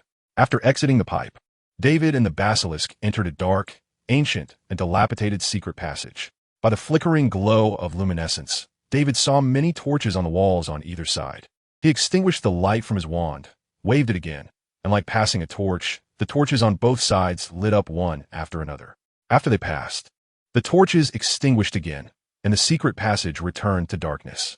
After leaving the secret chamber, David and the basilisk had reached the edge of the forbidden forest. The sun had completely set, and the stars and moon began to take over the entire sky. So far, so good. Now, we just need the basilisk to wander to the lair of the acromantula. David stood up to confirm the direction and called for the basilisk to crawl over. Perhaps it had been too long since it had been out. The basilisk crawled particularly joyfully. After traversing through the forest for a while, 2 indistinct shouts suddenly came from ahead. "Are there still people in the forbidden forest?" David frowned and slowed the basilisk's pace. "George, hurry up, they're almost catching up. I'm on my limit. These guys really are as crazy as David said. These 2 troublesome guys." David's mouth twitched as he hurriedly instructed the basilisk to crawl toward the source of the sound. "Oh my God, they're about to catch up." Fred continued to shout. "I wonder if Mom will come to dig our bones out of the acromantula's dung when she finds out." George added, "David said he would help us out. I just don't know if he can recognize our bones. How about we leave a mark on ourselves?" "Good idea." Fred exclaimed loudly. "I plan to carve Fred Weasley, the prank master of Hogwarts, on my bones when they're about to digest me. So David won't get it wrong. Then you'd better hurry. That has a lot of words to carve." George teased before shouting loudly, "Fred, be careful." His voice was no longer as relaxed as before, filled with panic and urgency, clearly indicating that Fred was in trouble. Soon, David saw a blinding spell light up not far ahead. Battle had broken out, meaning the 2 had been caught up by the acromantula. He quickly urged the basilisk to speed up. After the light faded, Fred excitedly shouted, "Cool. George, your spell is really effective." They all retreated in fear. "Why didn't you use it earlier?" George was somewhat dazed. He hadn't expected the spell he casually cast would have such a powerful effect, but it didn't stop him from taking credit, and he said smugly, "It's just a simple spell. I'll teach you when we get back. Do you have a spell to deal with this big guy in front of us?" Fred ran a few steps, stopped, and pointed tremblingly at the large head with the crimson tongue. "And no." George's voice trembled as he quickly turned around and shouted loudly, "Fred, run this way. What's wrong with us today? When we get back, I have to see Professor Trelawney about my fate. Someone must have tampered with it. You might as well let me flip through the prophecy book for you," George said. "Run faster. This big snake is faster than those spiders." "George, Fred, don't run. It's me." The moment David encountered them, he hurriedly ordered the basilisk to stop and shouted. But these 2 reacted much faster than him, darting away like rabbits. "George, Fred," David continued to shout. "Did I just hear David's voice?" Fred said. "You must be mistaken. I didn't hear anything," George replied. "Maybe I miss him too much. I wonder if this big snake will digest our bones." "Do you think David would dislike Fred Brand Poop?" Fred jumped to dodge a branch lying on the ground and shouted loudly. "I believe he won't. At least he won't dislike George Brand Poop." George led the way ahead. David helplessly slapped his forehead. These 2 guys. David focused on the direction they were running and activated the guide, instantly appearing in front of them. "Another one. The heavens want to destroy me." George was startled and instinctively raised his wand along with Fred. "It's me, David." David hurriedly shouted. "David?" George and Fred kept running. "How did you get here?" David was just about to reply when George and Fred reached his side, each grabbing him and quickly running forward. You really showed up at the wrong time. There's a big snake chasing us, and there's not even anyone left to collect the bodies. Fred shouted in David's ear. David's face darkened as he said, Stop running. The snake is the one I brought. What? Fred and George stopped in their tracks, loosening their grip on David, who nearly stumbled to the ground. Did I hear wrong? Were you calling us? Fred asked. Of course. David glared at them. Didn't you two say you wouldn't come out? Fred's eyes shifted, and he immediately replied. We got lost on the way back to the dormitory and accidentally ended up here. I don't believe you. David sighed and said, All right, come with me. I'll take you back later. What did you bring that big snake for? George panted, keeping pace with David. It's called a basilisk. It's the natural enemy of those giant spiders chasing you.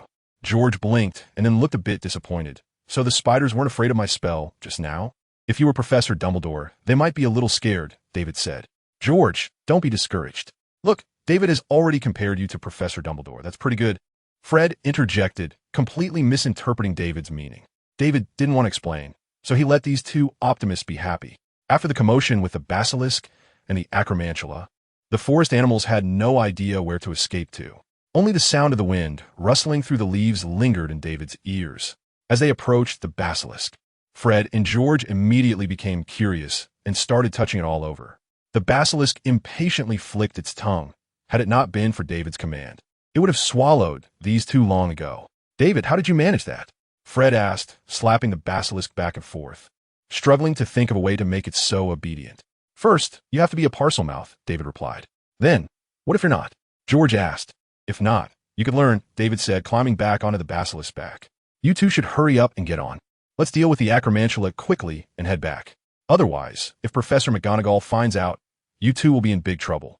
Fred and George's expressions changed, and they hurriedly climbed onto the basilisk's back, putting thoughts of being a Parselmouth out of their minds and urging David to hurry.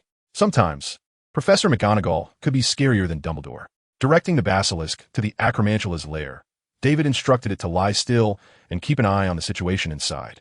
The acromantula inside was instantly terrified. Although its eyes remained red, none dared to come out, all huddled together in the cave. After settling everything, David returned the map to Fred and George and walked alongside them toward the castle.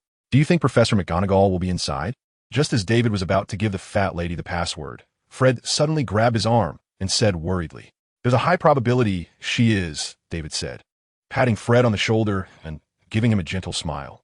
If Professor McGonagall hadn't intended to stay in the common room before, after David emphasized it, she would definitely be guarding here to prevent students from going out. Well then, Fred and George sighed in resignation at the same time. We'll definitely get yelled at by Mum tomorrow. David, I've decided. I'd rather go back and let the acromantula eat me. All right, if you wait any longer. Your crimes might get worse, David said, standing on tiptoe, wrapping an arm around one of them, and after finishing the password, entered the Gryffindor common room under the fat lady's discontented gaze. The fireplace inside emitted a faint glow. Combined with the dim lighting, it felt like a horror movie set. David, you're back? Someone suddenly stood up from the sofa in front of the fireplace, her voice barely above a whisper. Although David couldn't see her face clearly, that tall, slender figure with a small bun on top could only belong to Professor McGonagall. Yes, Professor, David said, walking around a few chairs to the front of the fireplace. Where are they? I've sent them all back to the dormitory to rest. I told them not to come down, Professor McGonagall said. How's the situation in the forest? I've had the basilisk guard there, so there shouldn't be any danger for now. David leaned back comfortably on the sofa. Professor McGonagall nodded. Tomorrow Snape will start examining the acromantula's body parts. I'm sure he'll come to a conclusion soon. That would be best, David replied. Generally, potion masters have their own unique methods for analyzing ingredients. They can detect things that others can't see. Even Newt sometimes seeks help from these people. Where are you two going?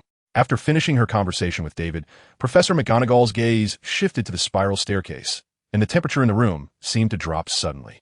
David silently stoked the fireplace a bit more to prevent George and Fred from catching a cold. Oh, Professor, you're here too? What a coincidence. Fred leaned against the wall at the staircase entrance, smiling awkwardly. We heard some noise upstairs, so we came down to check and didn't expect it was David who returned. David, are you all right? George pretended to just have come down from upstairs and hurriedly winked at David.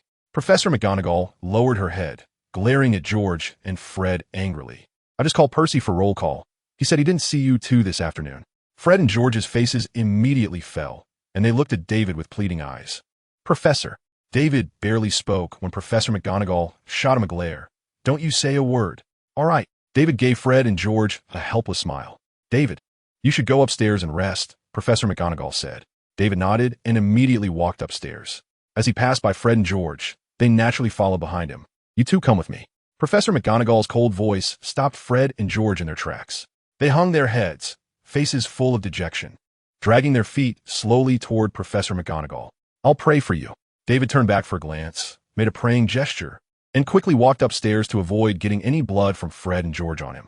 When he reached the door of the dormitory, David hadn't even pushed the door open when he heard the noisy murmurs inside. Harry and the others hadn't gone to sleep yet, excitedly discussing the events in the forest. Do you think those centaurs will be killed? Ron's voice was always the loudest during the night talks. They probably won't. After a moment of silence, Harry slowly replied, a few of them are Hagrid's friends, but they already have rebellious intentions. We should teach them a lesson, or they'll keep doing this. Simon said seriously, as if he were a general commanding thousands of troops. What are these guys talking about? David pushed the door open, and the room instantly fell silent, as if everything he had just heard was an illusion. Harry? David asked softly. Harry jumped, blinking as he pulled the blanket off his head. David, it's you, he exclaimed, wide-eyed in surprise. Who else would it be? David said as he walked back to his bed. Ron peeked out to look at the door, and seeing no one else, he whispered, we thought it was Professor McGonagall. She wanted us to rest and not chat. Don't worry, Professor McGonagall has already gone back, David assured them. Great. The others cheered and immediately perked up, all getting out of bed and gathering around David. How did the professors deal with those centaurs? Ron sat on Harry's bed, leaning forward with curiosity. Centaur? Why deal with them? David blinked in confusion. Harry and Ron exchanged glances, and they pushed Ron forward to speak. Didn't they start a rebellion? I heard they want to overthrow Hogwarts. Ron exaggerated. Where did you get this news? David's confusion only deepened. Hermione said it. Ron replied loudly. Then his voice lowered significantly. We saw you weren't back, so we asked Hermione, but she was all mysterious and said something in a low voice. But I still heard the word centaur and that they have problems. So you're sure the centaurs are rebelling? David sighed helplessly. This is how rumors are made. Isn't that the case? Ron and Harry looked at each other. They had just come up with countermeasures and were preparing to propose them to the professor tomorrow. And now they were being told the centaurs weren't rebelling? Of course not. David organized his thoughts and recounted what had happened in the forest to let them know about its dangers, warning them to stay away while clearing the centaur's name.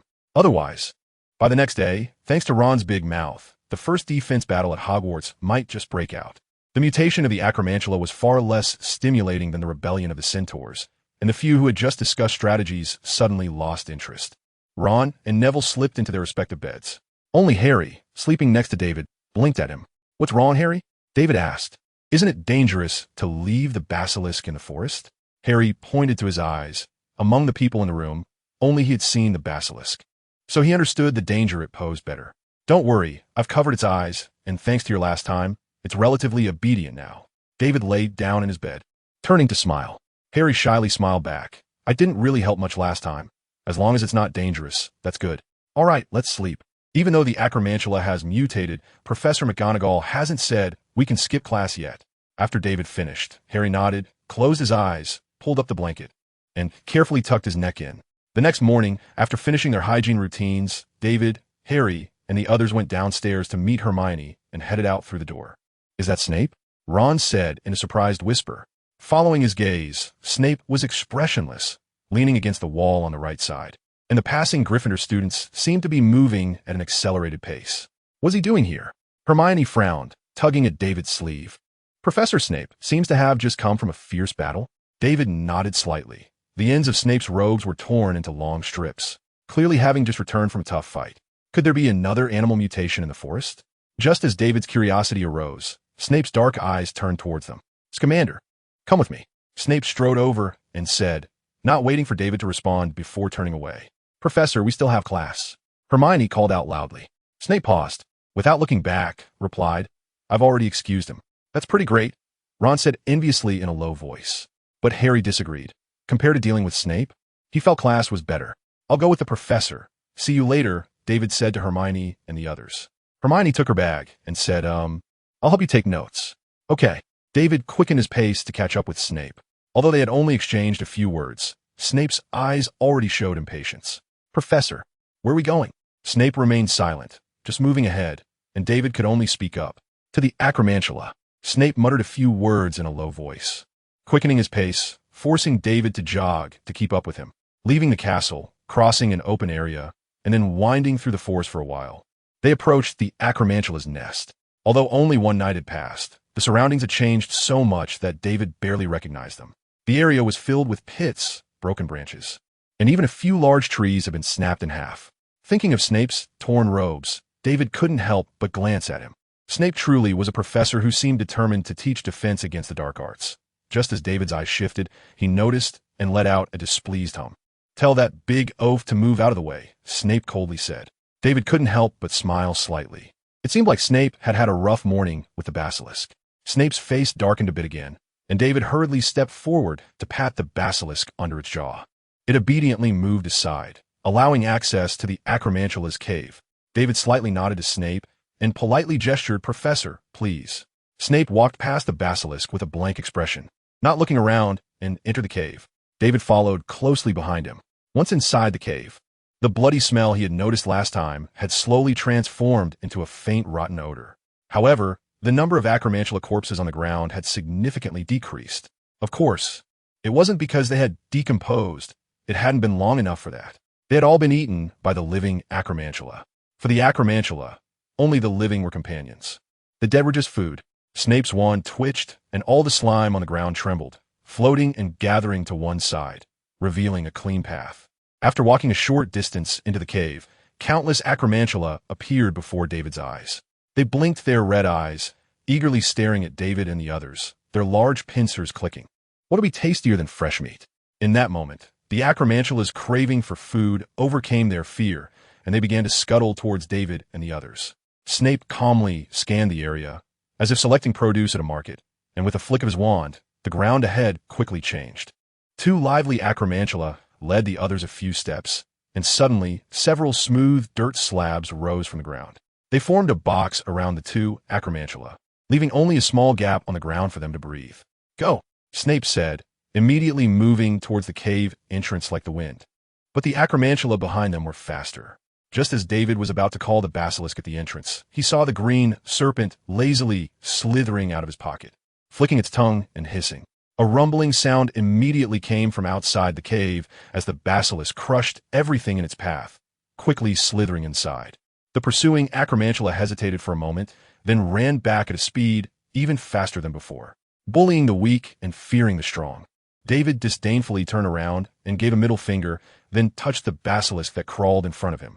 After Snape brought back the two Acromantulas, he had been holed up in his office. Until midnight, the ghosts of Hogwarts often heard the agonizing howls of the Acromantulas. Most importantly, Snape had also canceled his potions class. When Harry, Ron, and Neville heard the news, they stood frozen for a long time before erupting into a cheer that echoed throughout Hogwarts Castle, with the basilisk guarding the cave entrance. Snape put the two Acromantulas back in his office, and Hogwarts returned to its usual tranquility. Besides their routine forest patrols, the professors shifted their focus to teaching the students. Those immersed in the joy of Snape's class cancellation were soon pulled back into the painful sea of assignments. "David, have you finished Professor McGonagall's paper?" At a table in the center of the library, Harry painfully bit the tip of his pen, several thick tomes piled beside him. One of the books lay open in the middle, and Harry copied a few paragraphs from it. Even though he had tried to enlarge his handwriting, he had only managed to write 2 or 3 inches. He knew that Professor McGonagall required at least 8 inches. Harry scratched his head, his watery eyes fixed on David. "Not yet." David lifted his head, shifting his gaze from the book with a smile. "I plan to write it tonight. Cramming is more efficient." "David won't even show you when he's done." Hermione interjected from the side. "You guys should do your own assignments, and the questions assigned by Professor McGonagall aren't difficult. You just need to look through a few more books to summarize the answers yourself." Harry nodded skillfully, since David hadn't done it. Hermione was right no matter what. At that moment, Madame Pants noticed their commotion and immediately waved her feather duster, signaling that if they spoke again, she would throw them out. Hermione hurriedly waved her hand to assure her they wouldn't speak again. The library was once again enveloped in silence, with only the sounds of turning pages and quills gliding over paper. David licked his dry lips and turned the page of the magical book given to him by Dumbledore. Just then, A sharp pain shot through his head as strange images were forcefully inserted into his mind. He seemed to be in a forest, surrounded by chaotic and fierce cries, with occasional sounds of branches snapping. But he couldn't see anything clearly. The images were merely a blur of red, blue, yellow, and green, with red being the most vibrant. Was this some kind of thermal imaging? The intrusive images didn't last long before dissipating completely, but they left a violent emotion in David's heart, as if he wanted to slaughter everything in front of him. What's wrong? Are you not feeling well? Hermione was the first to notice something was off with David's expression and quickly asked. I'm fine, just a bit tired, David replied with a smile, aimlessly flipping through the book. What was that image about? Was it because of this book? David turned the book to the cover. It was titled An Introduction to the Principles of Magic, which Dumbledore had helped him translate. Surely he wouldn't have left any tricks on it? After thinking it over, David dismissed that possibility. Suddenly, the image of holding a unicorn from last semester floated into his mind. The feeling he just experienced was somewhat similar to how he felt when viewing the unicorn's memory. Was it related to the basilisk? The only magical creature connected to David that had this ability was indeed the basilisk. I need to check it out. He touched the green snake in his bag and found it a bit restless. David immediately made up his mind. I'm going to the bathroom, David said calmly, then stood up, gently pushed his chair, and walked a few steps to the washroom. After locking the stall door, David's mind trembled with images, tracing back to the location in his memory. In the blink of an eye, he vanished from his spot. The entrance to the Acromantula's lair was littered with debris. The area, already wrecked by Snape, was even more damaged. Apart from a giant tree above the cave, it was hard to find a single intact tree nearby. The basilisk remained faithfully guarding the entrance of the Acromantula's lair, covered in numerous small wounds, with some scales already peeled off. Blood continuously flowing along the scales and dripping onto the ground. Many tree monkeys and frogs surrounded the basilisk, their eyes as red as the Acromantula's, constantly jumping, grinning, revealing serrated teeth, and making threatening sounds, eagerly desiring to tear a piece of flesh from the basilisk. Due to David's command, the basilisk couldn't leave the vicinity of the cave entrance. It could only turn its head to retaliate when the tree monkeys and frogs approached to attack. However, over time, the tree monkeys and frogs figured out the basilisk's pattern. They split into several groups, and when the basilisk turned to attack, one group would quickly retreat, allowing another group to attack from the opposite direction. Furthermore, since the basilisk's primary attack method was blinded by David, it could only helplessly guard the cave entrance, shaking its head wildly, trying to bite a tree monkey or frog that got too close due to its greed for flesh. Watching everything in front of him, the anger lingering in David's heart suddenly ignited. Come here. A hissing sound escaped David's lips. The basilisk violently shook off a few tree monkeys and frogs clinging to it and broke through their defenses. After crawling in front of David, the basilisk gently nudged its head against David, feeling wronged. David's wand emitted a milky white orb of light, continuously flowing into the basilisk's body. Soon, the wounds from being gnawed on began to heal, and the hard scales started to regrow. The tree monkeys and frogs, with their crimson eyes, watched restlessly for a while. Seemingly sensing no threat from David, they eagerly surrounded him again. David climbed onto the basilisk's mouth, looked around, and a kind smile crept onto his face. You guys are really bullies, he murmured softly, and as he closed his eyes, his wand flicked, and an invisible beast appeared in front of the basilisk. It strained to tiptoe, removing the cover that blocked the basilisk's eyes, and tossed it to David. Kill them. David gently patted the basilisk's scales. The basilisk's mood immediately lifted.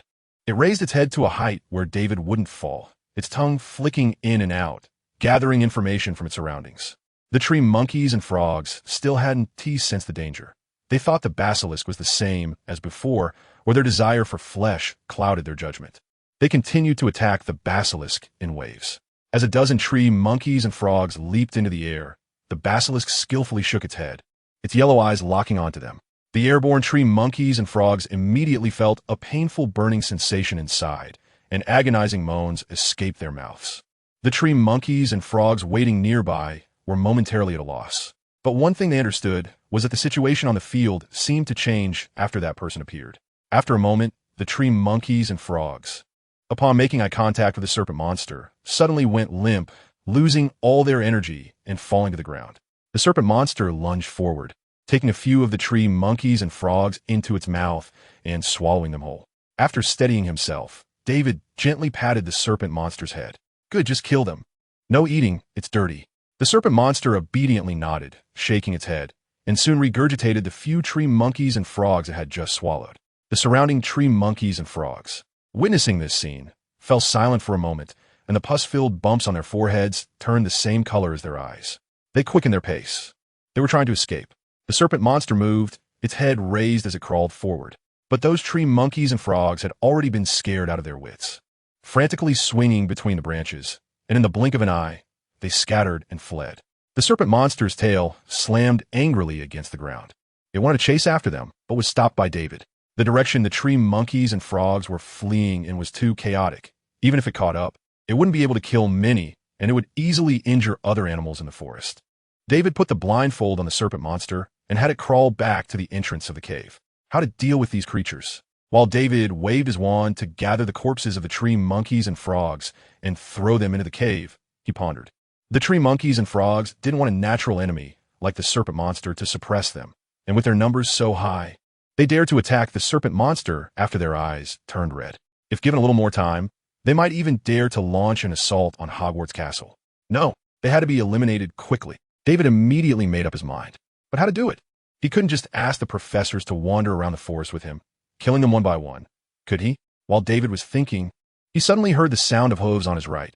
It must be the centaurs coming to check out the commotion. But when they saw the serpent monster, they stopped at a distance.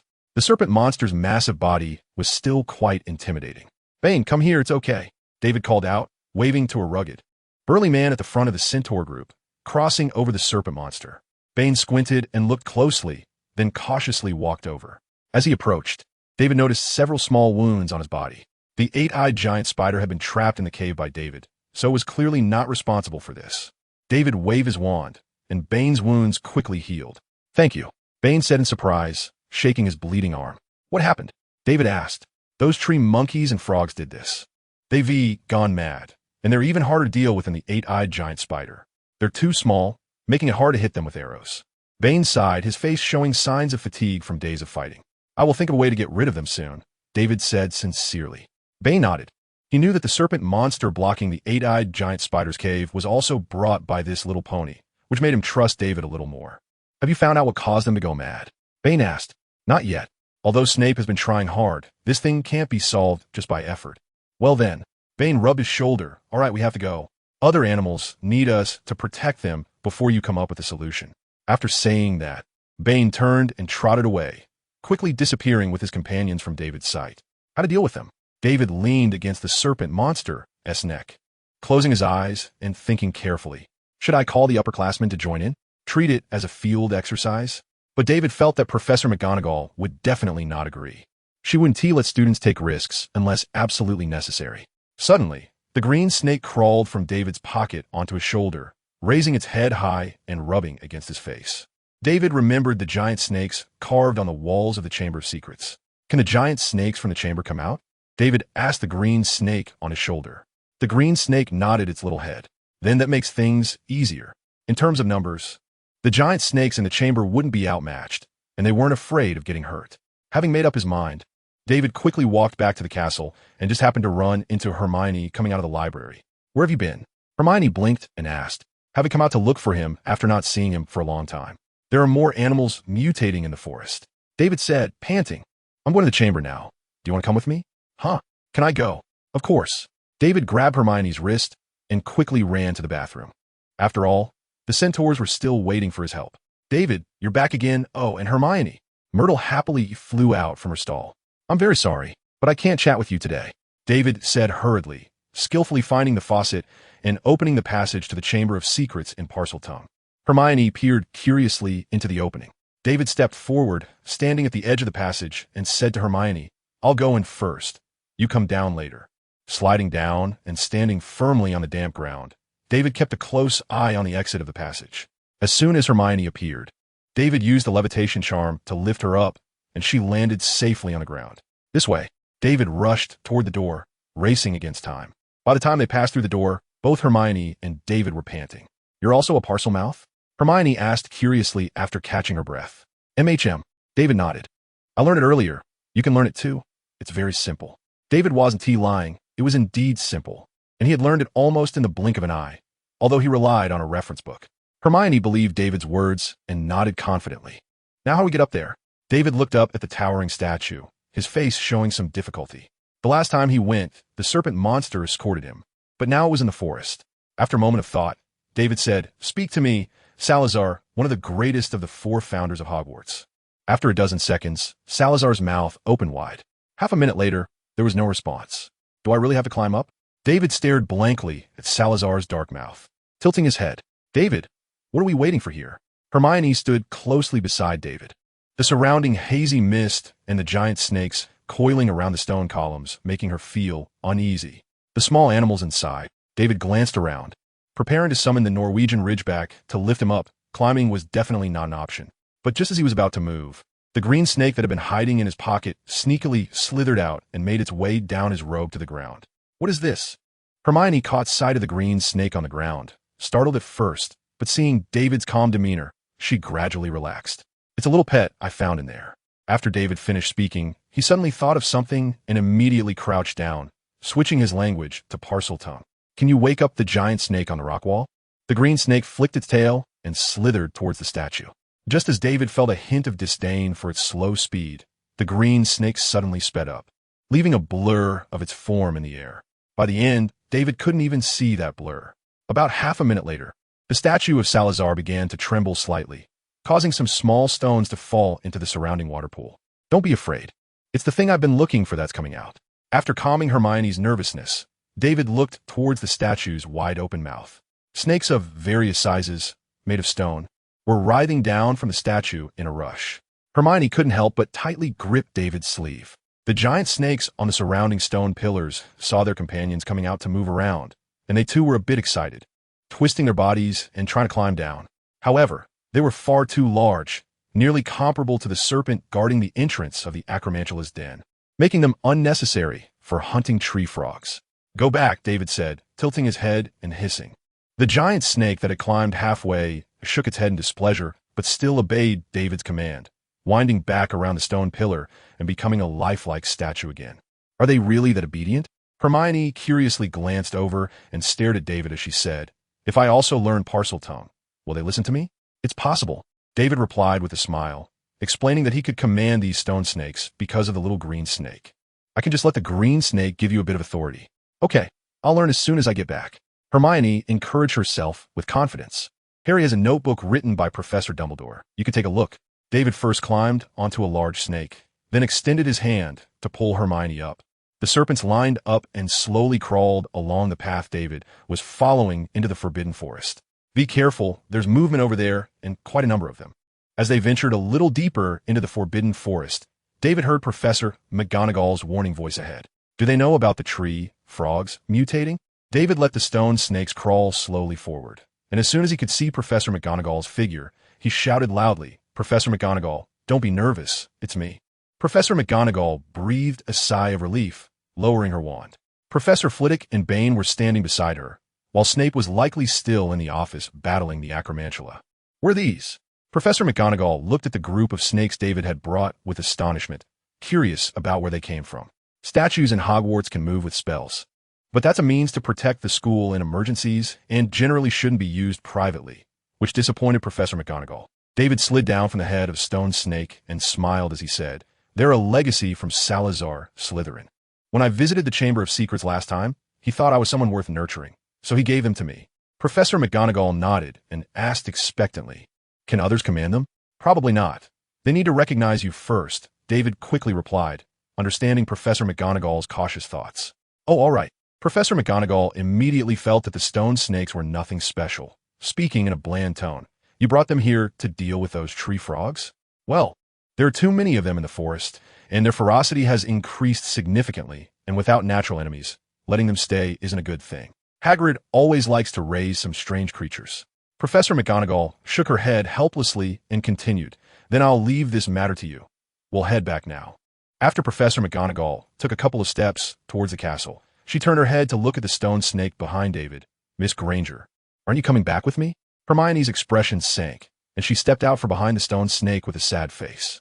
She hadn't even understood what they were here for and had run into Professor McGonagall. It should be known that students are strictly forbidden in the forest now. She had walked right into the line of fire. Hermione is here to help me, David quickly said, worried that if Hermione and Professor McGonagall went back and were punished, he would. Is that so? Professor McGonagall adjusted her glasses and didn't dwell on it too much. Then you must protect her. Let's go, Professor Flitwick. We should head back. Professor Flitwick nodded, told David and the others to be safe, and jogged to catch up with Professor McGonagall as they left. That scared me to death. Once the two professors were far away, Hermione said, patting her chest vigorously. I didn't expect Professor McGonagall to be here. I thought they hadn't found out yet. David gave Hermione an apologetic look, turned to Bane, and said, Bane, can you go notify your companions? It wouldn't be good if they got hurt. Of course. Bane looked at the dense group of stone snakes behind David, nodded in satisfaction, left a remark of I knew you could find a way, and then galloped off into the distance. Let's go. I'll take you to see the basilisk, David said. Okay. Hermione nodded happily. She had always collected information about the basilisk from books, but had never actually seen what it looked like.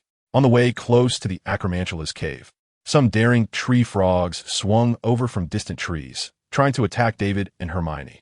However, as soon as they steadied themselves on the trees around David, several stone snakes rushed up and bit them in the terrified eyes of the tree frogs. With their pea-sized heads, the tree frogs couldn't figure out why these lifeless creatures were moving. Although the stone snakes could kill the tree frogs, they still couldn't process the corpses. After all, they were just piles of stone and had no digestive ability. David let them carry the bodies in their mouths, preparing to take them to the Acromantula's cave to dispose of them. That place was like a natural garbage dump. The tree frogs that had not yet approached in the distance were also frightened and bewildered, realizing that this person in front of them seemed to be their nemesis and that they could not approach. Without the disturbance of the tree frogs, David and Hermione chatted happily all the way until they reached the vicinity of the basilisk. At this point, it was feeding, with a pile of raw meat in front of it that David had requested the house elves at Hogwarts to prepare. Although the basilisk had a large appetite, its digestive ability was not strong. Once it was full, it could last for about a week. Its appearance was quite creepy. Hermione slowly moved her feet. Although the basilisk's eyes were covered, its fierce head and enormous body were still intimidating. It's okay. It's very gentle. You can touch it, David suggested to Hermione. I'll give it a try. Hermione took a deep breath and carefully approached the basilisk, gently placing her palm on its scales. She immediately felt a bone-chilling cold, as if the heat from the sun had been completely dispelled. Not sure if it's just a psychological effect, or if it actually works. Hermione suddenly felt that having a pet like this in the hot weather isn't so bad.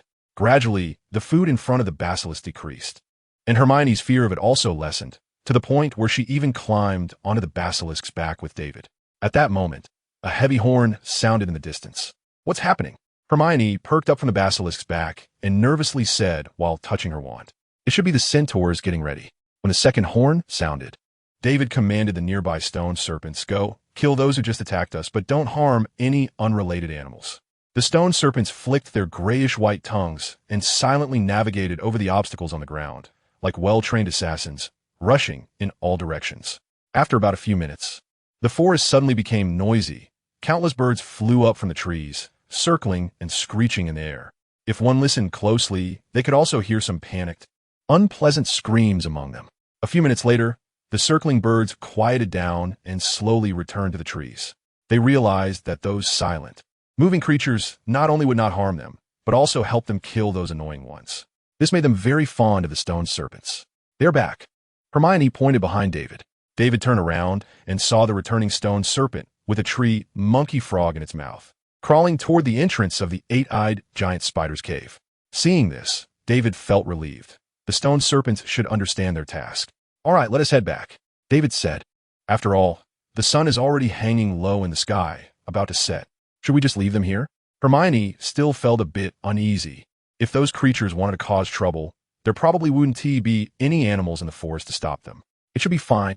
David thought for a moment. I gave them orders to finish off the tree, monkey frogs in the forest, and then return. Then let us come back tomorrow to check. Okay. David slid off the basilisk's back and helped Hermione down before strolling back to the castle. The basilisk fell asleep again out of boredom. It had already gotten used to this kind of life.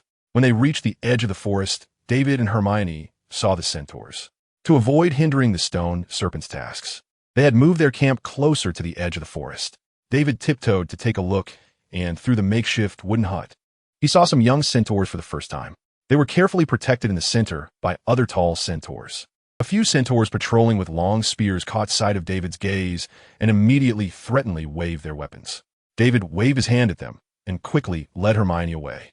Although he got along well with a few centaurs like Bane, the others still held a strong distrust of him. This was a historical residue issue, not so easily resolved. It took the stone serpents a whole week to completely deal with the tree monkey frogs, and Easter arrived. Professor McGonagall handed out a new course schedule. In addition to the original courses, they could choose some that they liked.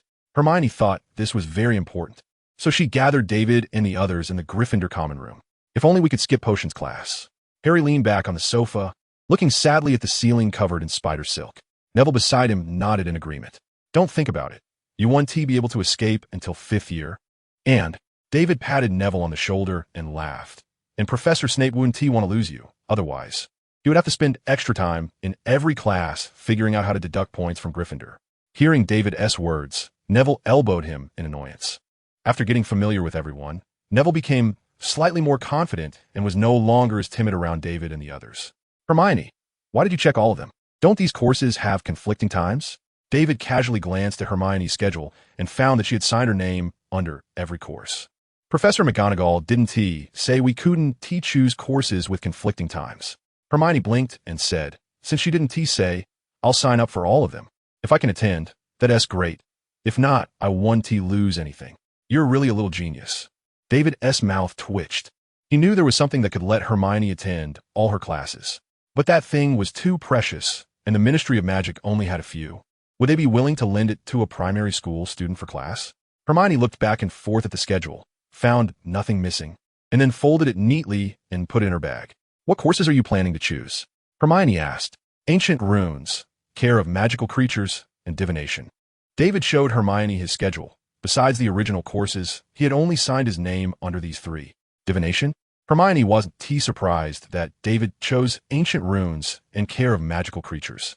But she was a bit taken aback by his choice of divination since David had never mentioned any interest in it. The day before yesterday, I asked Fred and George, and they recommended this course to me. Hearing David's words, Ron and Harry immediately became interested. David raised his eyebrows at them and continued. They said that attending Trelawney's class is very easy. Even if you sleep during class, she hardly cares, and for the homework. You just need to randomly predict some unfortunate events on paper to get high score. It's basically the best option for slacking off. As soon as David finished speaking, he saw Harry and Ron eagerly signing their names in the divination class, thinking that with such a good class available, it would be crazy not to choose it. Coming out of the history of magic classroom, David took a deep breath, trying to wake himself up. Professor Binns was as stable as ever. If more than 3 people were still awake by the end of his class, he would consider it a loss. David, can you come with me for a moment? On the way from the classroom to the Great Hall, Professor McGonagall hurriedly walked up to David and said, has Snape made any progress in his research? Seeing the joy on Professor McGonagall's face, the thought immediately popped into David's mind. After saying a quick word to Hermione and the others, he hurriedly followed Professor McGonagall toward her office. Did Professor Snape discover the reason for the mutations in the animals in the forest? After they were basically alone in the corridor, David curiously asked. Professor McGonagall replied lightly. Snape just sent word this morning that he has extracted the culprit that drove the 8-eyed giant spiders mad from their bodies. Professor Snape is quite capable. David admired in his heart as he followed Professor McGonagall into the office. Only Professors Flitwick and Sprout were sitting in chairs on the side. They smiled and nodded at the arriving McGonagall and David. After sitting for a while, hurried footsteps echoed in the corridor, unmistakably belonging to Snape. The closed door was pushed open forcefully, and Snape walked into the room. Long hours of work had left his eyes bloodshot, his face tired and pale, and his already greasy hair was even more clumped together. Have they all arrived? Snape glanced around, a smug smile creeping onto his lips. They're all here, you. Professor McGonagall's words were cut off by a wave of Snape's hand. He felt quite confident now. They're all here, then I shall begin. Snape rummaged in his robe and pulled out a small vial containing wisps of red gas. This is what caused those damned creatures to mutate, Snape said, shaking the vial. They swim in the blood of the acromantula, stimulating their murderous instincts and driving them to attack other beings. Everyone's attention was drawn to the red gas, which was divided into distinct strands, motionless. Professor McGonagall took the vial and held it up to the sunlight, asking, is there a lot of this gas inside them? Not much, Snape shook his head. I've verified it through many methods. Only a wisp can be extracted from one acromantula. Professor Flitwick looked up at the vial and said, "So if we extract this gas, will the mutated animals return to normal?" "Unfortunately, it's not that simple," Snape replied. "To extract this gas, we would have to kill them all and let the blood out. No other method is feasible." "I see." Professor Flitwick seemed a bit disappointed. "Do you know its composition?" McGonagall shook the vial vigorously. The gas quickly mixed into a mass, but slowly separated again into its original wispy form. "It's still unclear." Snape pursed his lips. "I've never seen this substance. It must be a mixture that someone has recently researched." "David, have you heard of this from Newt?" Professor McGonagall asked. "Can you show it to me?" David reached out for the vial, examining it back and forth, trying to recall what was noted in Newt's notebook. Unfortunately, he found nothing similar. "Can I open it and take a look?" David asked Snape. "You can, but be careful," Snape said, pulling out his wand. "Is it dangerous?" David slowed his movements at Snape's cautious demeanor and carefully removed the cork. The wisps of red gas came to life in an instant, wriggling like worms, quickly breaking free from the vial's confines and rushing around David. With a flick of his wand, Snape conjured a transparent barrier around the gas, causing it to freeze in place, no longer moving. "Are they alive?" David exclaimed in surprise. "It's not clear yet," Snape replied, "but they are indeed attracted to living beings." "Will it also affect humans?" "I haven't tried it yet. Would you like to give it a go?" Snape mocked, seemingly fearing that David might consider such a thing. Professor McGonagall quickly took the vial from David's hands. "Professor Sprout, do you have any thoughts?" McGonagall asked. Professor Sprout pondered for a moment, shook her head, and said, "I have never seen this substance either. That's troubling." McGonagall turned her gaze back to Snape. Snape snorted, his expression grim. "I could try to separate it. Perhaps we can find a corresponding potion to neutralize it. Then I'll trouble you with that." McGonagall smiled and handed the vial to Snape. Just then, there was a loud knock at the door, as if someone outside was beating a drum. Snape's expression darkened further. He yanked the door open and said coldly, "What is it?" A student stood outside, drenched in sweat, leaning against the wall and gasping for breath. Judging by his height and attire, he appeared to be a senior student from Slytherin. The student gulped, nervously stuttering, "Professor." Seeing one of his own students behave so poorly in front of the heads of other houses only fueled Snape's anger.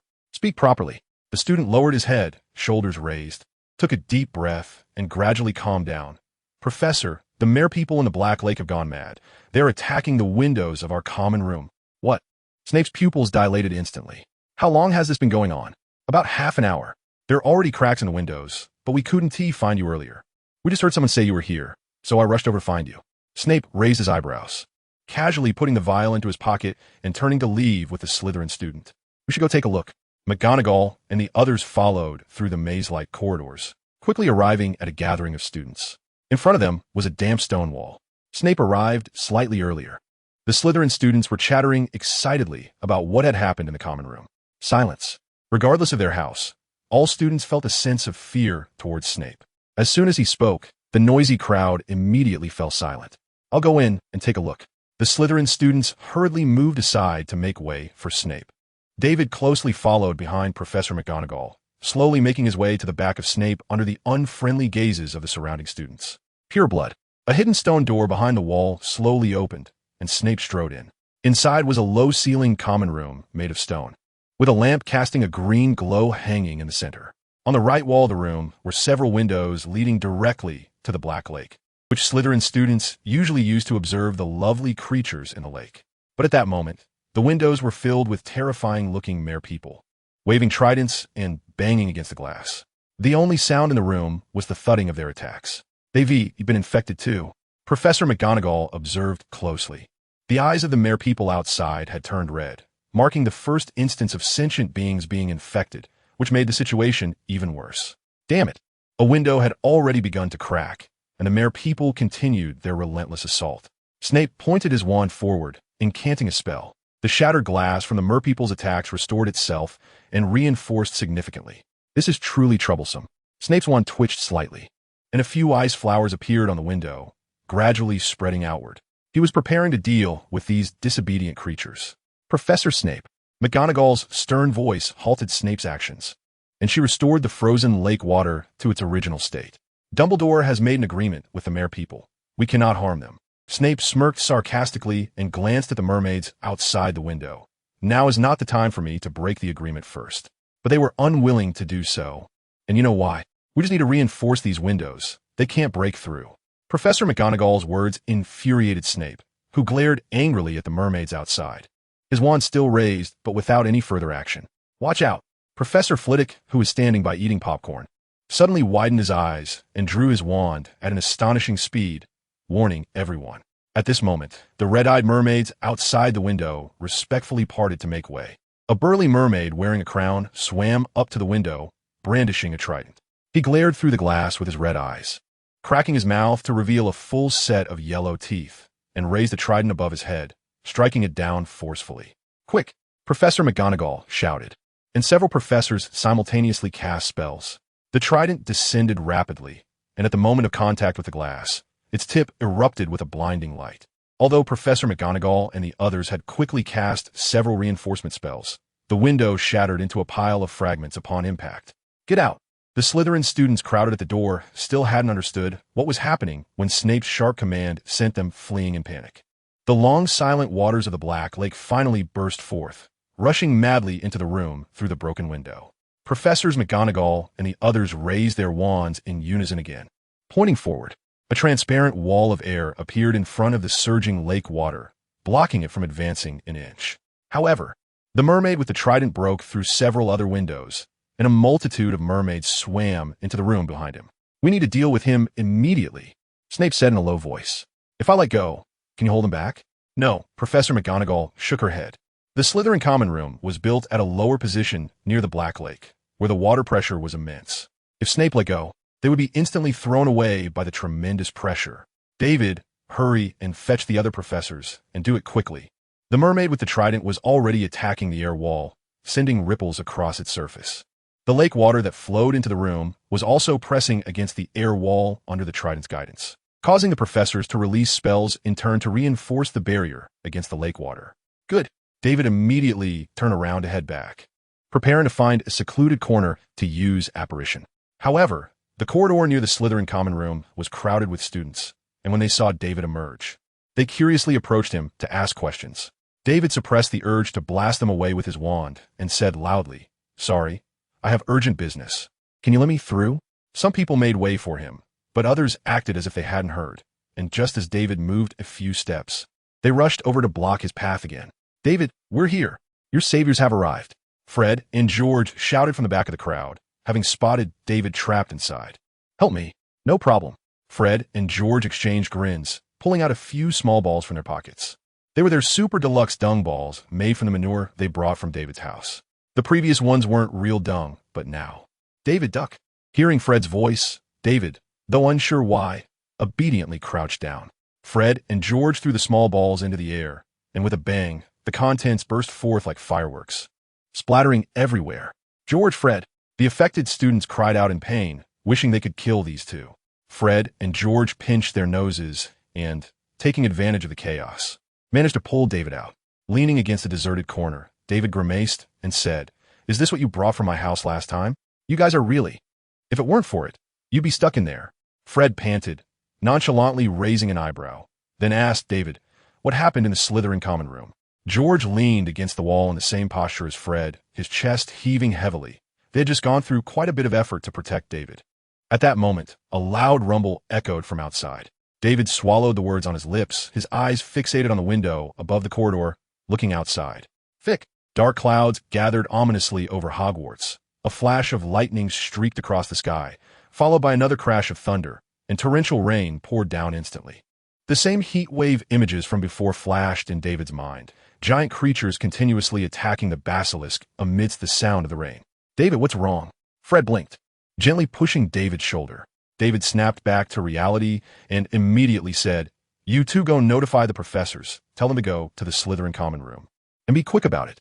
After giving his instructions, David took off, running toward the direction of the forest. Maybe, just as Professor Dumbledore said, Hogwarts might really not be able to continue. The moment he stepped out of the castle, David's body twisted, and in the blink of an eye, he vanished from the spot. Not knowing the exact situation, David dared not get too close, quietly hiding behind a large tree, about a dozen meters away from the basilisk. Nightmares? David's gaze pierced through the gaps between the trees, seeing the basilisk's current plight. Horses with dragon-like heads and massive black horse-like bodies, but with no flesh at all. The black fur clung tightly to their bones, making every bone clearly visible, and a long black tail dragged behind them. Bat-like wings sprouted from the raised areas of their shoulder blades, allowing their massive bodies to leap into the air with a slight movement. The basilisk angrily swayed its body at the entrance of the eight-eyed giant spider's lair, but it couldn't escape the attacks from the surrounding nightmares, its body being torn apart.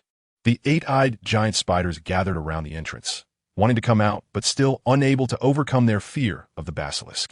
Have the nightmares mutated too? David's mood grew heavier. It seemed he couldn't stay in this forest any longer. While the basilisk was dodging the nightmare's attacks, it suddenly caught the scent of David, joyfully flicking its tongue and crawling toward his direction.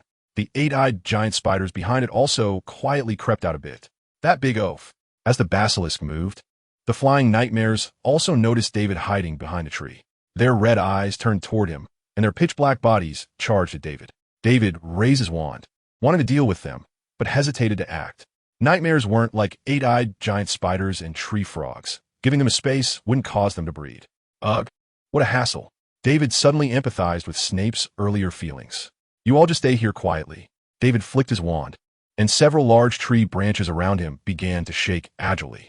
As soon as the nightmare flew into the range of their branches, several large trees immediately stretched their branches forward, tightly wrapping the nightmare inside. Reluctant, the nightmare struggled desperately, and some slender twigs emitted painful groans. With another flick of his wand, David silenced the sound of breaking branches, which still shimmered with a metallic sheen. The nightmare's frantic struggles were merely in vain. If Professor McGonagall were here, she would surely award him points for his excellent transfiguration spell. The basilisk, which had been bullied for a long time, suddenly gained energy. Its front end coiled around a nearby large tree, trying to lunge forward and swallow the nightmare whole. Enough with the grudges. David stepped forward and healed the basilisk's wounds, patting its scales to soothe it. The basilisk's head stretched towards the nightmare for a long time before slowly retreating. Good boy. David patted under the basilisk's jaw and walked to the cave of the acromantula. A few spiders that had just crawled out noticed something was off and quickly retreated at an astonishing speed. How should they handle this? It seemed that constantly calling the basilisk to guard here was no longer feasible. Who knew if other animals would mutate as well? David stroked his chin and thought. Whoosh. While David was pondering, the sound of an arrow slicing through the air rang out. Reflexively, David stepped back, a long arrow trembling past his eyelashes, quickly slicing through his line of sight. An accident? Or, David raised his wand to guard his chest, ready to counterattack at any moment. In the distance, the sound of hooves echoed as a group of robust centaurs shouted loudly, gradually surrounding David in a unique formation. While running, they did not neglect their bows. Arrows shattered the falling raindrops, forming a rain of arrows that covered David and the basilisk's position. The centaurs were also affected. David swiftly pulled, tossing his robe into the air. With a flick of his wand, the robe unfurled in the wind, quickly transforming into a large cloth that concealed David and the basilisk. After casting a few spells, the arrows that struck the cloth lost all their power and flopped down against it. David jumped up and grabbed the robe, which returned to its original state in his hands, and the arrows slid down to the ground. Then, with a running start, David climbed onto the basilisk's back. Let's go back to the castle. If they stayed in the forest any longer, David didn't know how many more animals would come to attack them. At least in the castle, they could rely on a few thick walls to counterattack. But it seemed this forest didn't want to let them leave so easily. Just as David burst out of the centaur's encirclement, he heard the sound of flapping wings from above. David focused his gaze, and a group of strong hippogriffs swiftly approached his position. Their eagle-like heads were adorned with large, glowing red eyes, and with a flap of their wings. Their horse-like bodies closed in on David. A little faster, David pointed his wand at the ground they had just passed. It immediately became incredibly soft. The pursuing centaurs could not dodge in time, one after another falling into the muck. But with their numbers, many still crossed the swamp and kept up with David. The basilisk also became fierce. As long as the trees weren't too thick, it aggressively rammed its head into them. As they passed by a century-old tree, David sensed danger and waved his wand to the right. 3 small creatures were trapped on his right side. They had human-like bodies, resembling fairies, but were covered in dense black fur, with 2 extra arms and 2 extra legs. They were called pixies with a pair of curved, thick wings behind them, shimmering with beautiful colors as lightning flashed. Although several pixies were firmly controlled by David, they still defiantly bared their sharp teeth, wanting to take a bite out of him. David flicked his robe, transforming it into a bag that securely contained them. Although the pixies were small, their bites were venomous, and being bitten was no joke. Finding a spot, David hurled the bagged pixies high into the air, where it hung on a branch. As they neared the edge of the forest, a thought struck David's mind, and he quickly instructed the basilisk to change direction and crawl to the right. A wooden cabin gradually came into view. "Hagrid!" David shouted loudly. But the surrounding sound of rain was too loud. As soon as David's voice emerged, it was completely drowned out. David pressed his wand against his chin and used the amplifying charm to shout, "Hagrid!" His voice immediately amplified several times, overpowering the rain and reaching Hagrid's cabin. The door opened, and Hagrid stood there, bewildered, with a dirty apron tied around his waist, presumably having been cooking for Fawn. "Hagrid, come up!" David shouted again. "Huh?" Hagrid still looked dazed. "David, with such heavy rain, what are you doing riding a basilisk out there? Come inside, or you'll get sick." David could only shout again. "Hurry up, the animals in the forest are coming out." The basilisk quickly crawled around Hagrid's cabin. Fawn was the first to spot the centaurs and hippogriffs following David, and the forest was still trembling, as if more animals were about to emerge.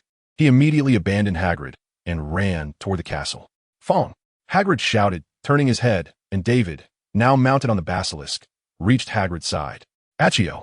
With David's voice. Hagrid's massive body soared into the air, landing behind David. David's wand did not stop. A protective barrier appeared around the two of them.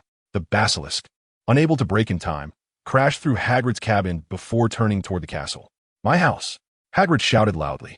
After being trampled by the basilisk, it was completely reduced to ruins. "Forget about it. Look behind you," David said. "Huh?"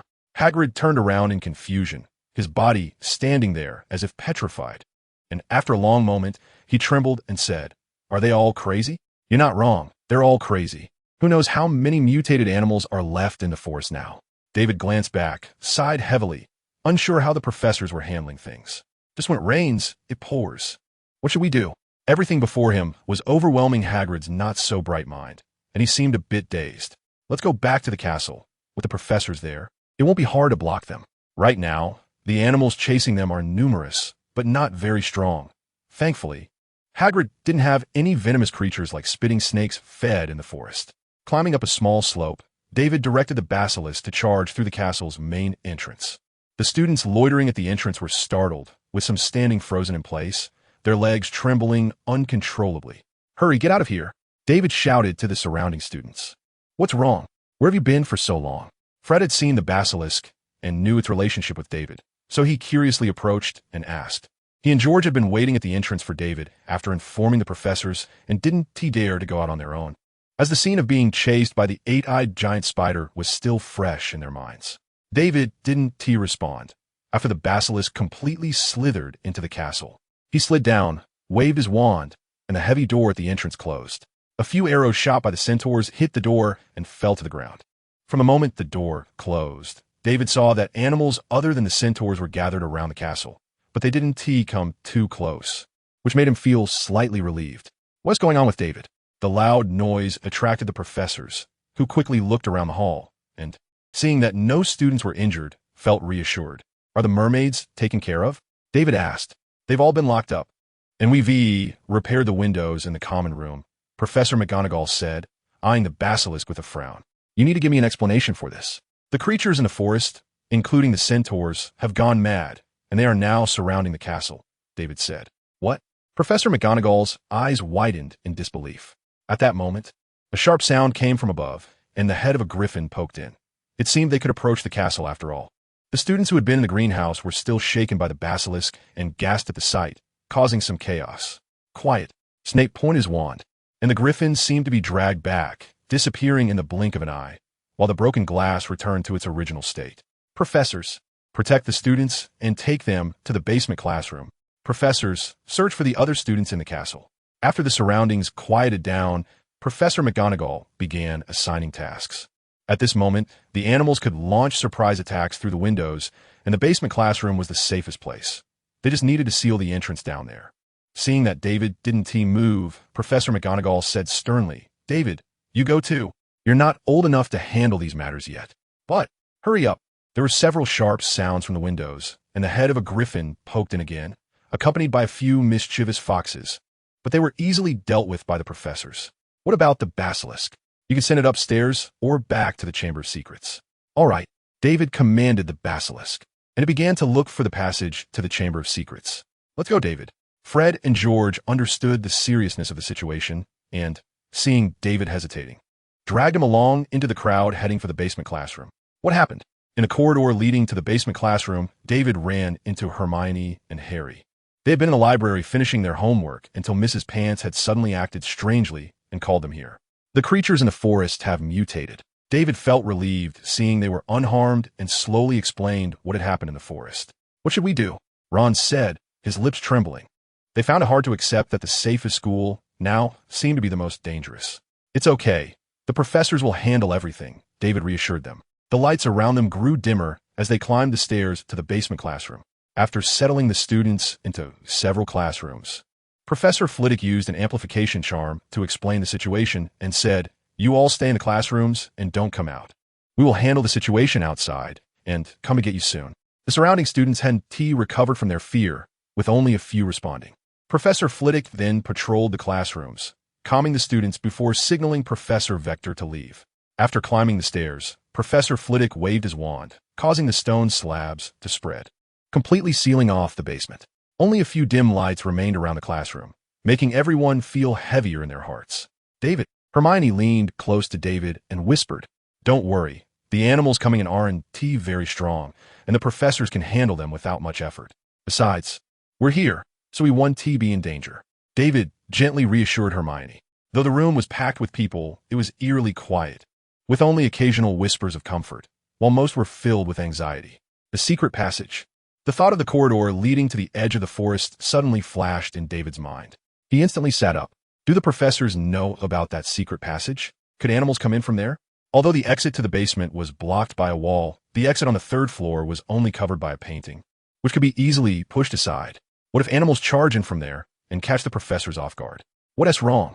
Hermione, who had been resting her head on David's shoulder, was startled awake by his sudden movement. "I need to go out for a moment." David's gaze swept to the entrance, where Percy and a few others were stationed to prevent any students from sneaking out. Hermione squinted at David and didn't ask further, but whispered, "Is it important?" David nodded seriously. "All right." After making up her mind, Hermione sat up slightly, leaned over to Harry and Ron, and gently shook them awake, whispering a few words to them. Harry and Ron nodded to David and gestured before getting up and wandering over to Fred and George. "You turn this into your shape, and I'll lean against it, so no one will come to check." Hermione stood up to block David and muttered, "Then Fred and them will create an opportunity for you to sneak out." "You're amazing." David waved his wand, and the chair Hermione was blocking slowly transformed into a shape, while he himself hid in the room. They were in the far corner of the classroom, surrounded only by Neville and a few others. Originally, he wanted them to block him so he could disapparate out directly. But now that Hermione had a plan, it was also good to follow her lead. Hermione leaned the chair that had turned into David against the shadow in the corner, and once she was ready, she quietly made an okay gesture to Fred. Fred tugged on George's sleeve, and the two quickly moved towards Percy. "Quick, follow them." David carefully navigated around the other students. There were only a few Gryffindor students here, while others were in different classrooms, some in Hufflepuff as common room, and even some were assigned to the kitchen. Those should be the luckiest. Oh no, the luckiest should be the Hufflepuff students. They could go back to their dorms and sleep soundly. "Fred, George, what trouble are you two planning?" Percy stepped forward to block Fred and George, frowning and speaking sternly. The people in the room became alert and focused their attention on the front of the classroom. "Percy, what are you thinking?" Fred waved to everyone and stepped beside Percy, patting him on the shoulder. George chimed in, "We just wanted to let you know that Harry doesn't seem to be feeling well." "Huh?" Percy looked suspiciously towards Harry and Ron. "Harry, don't lie, just to help those two."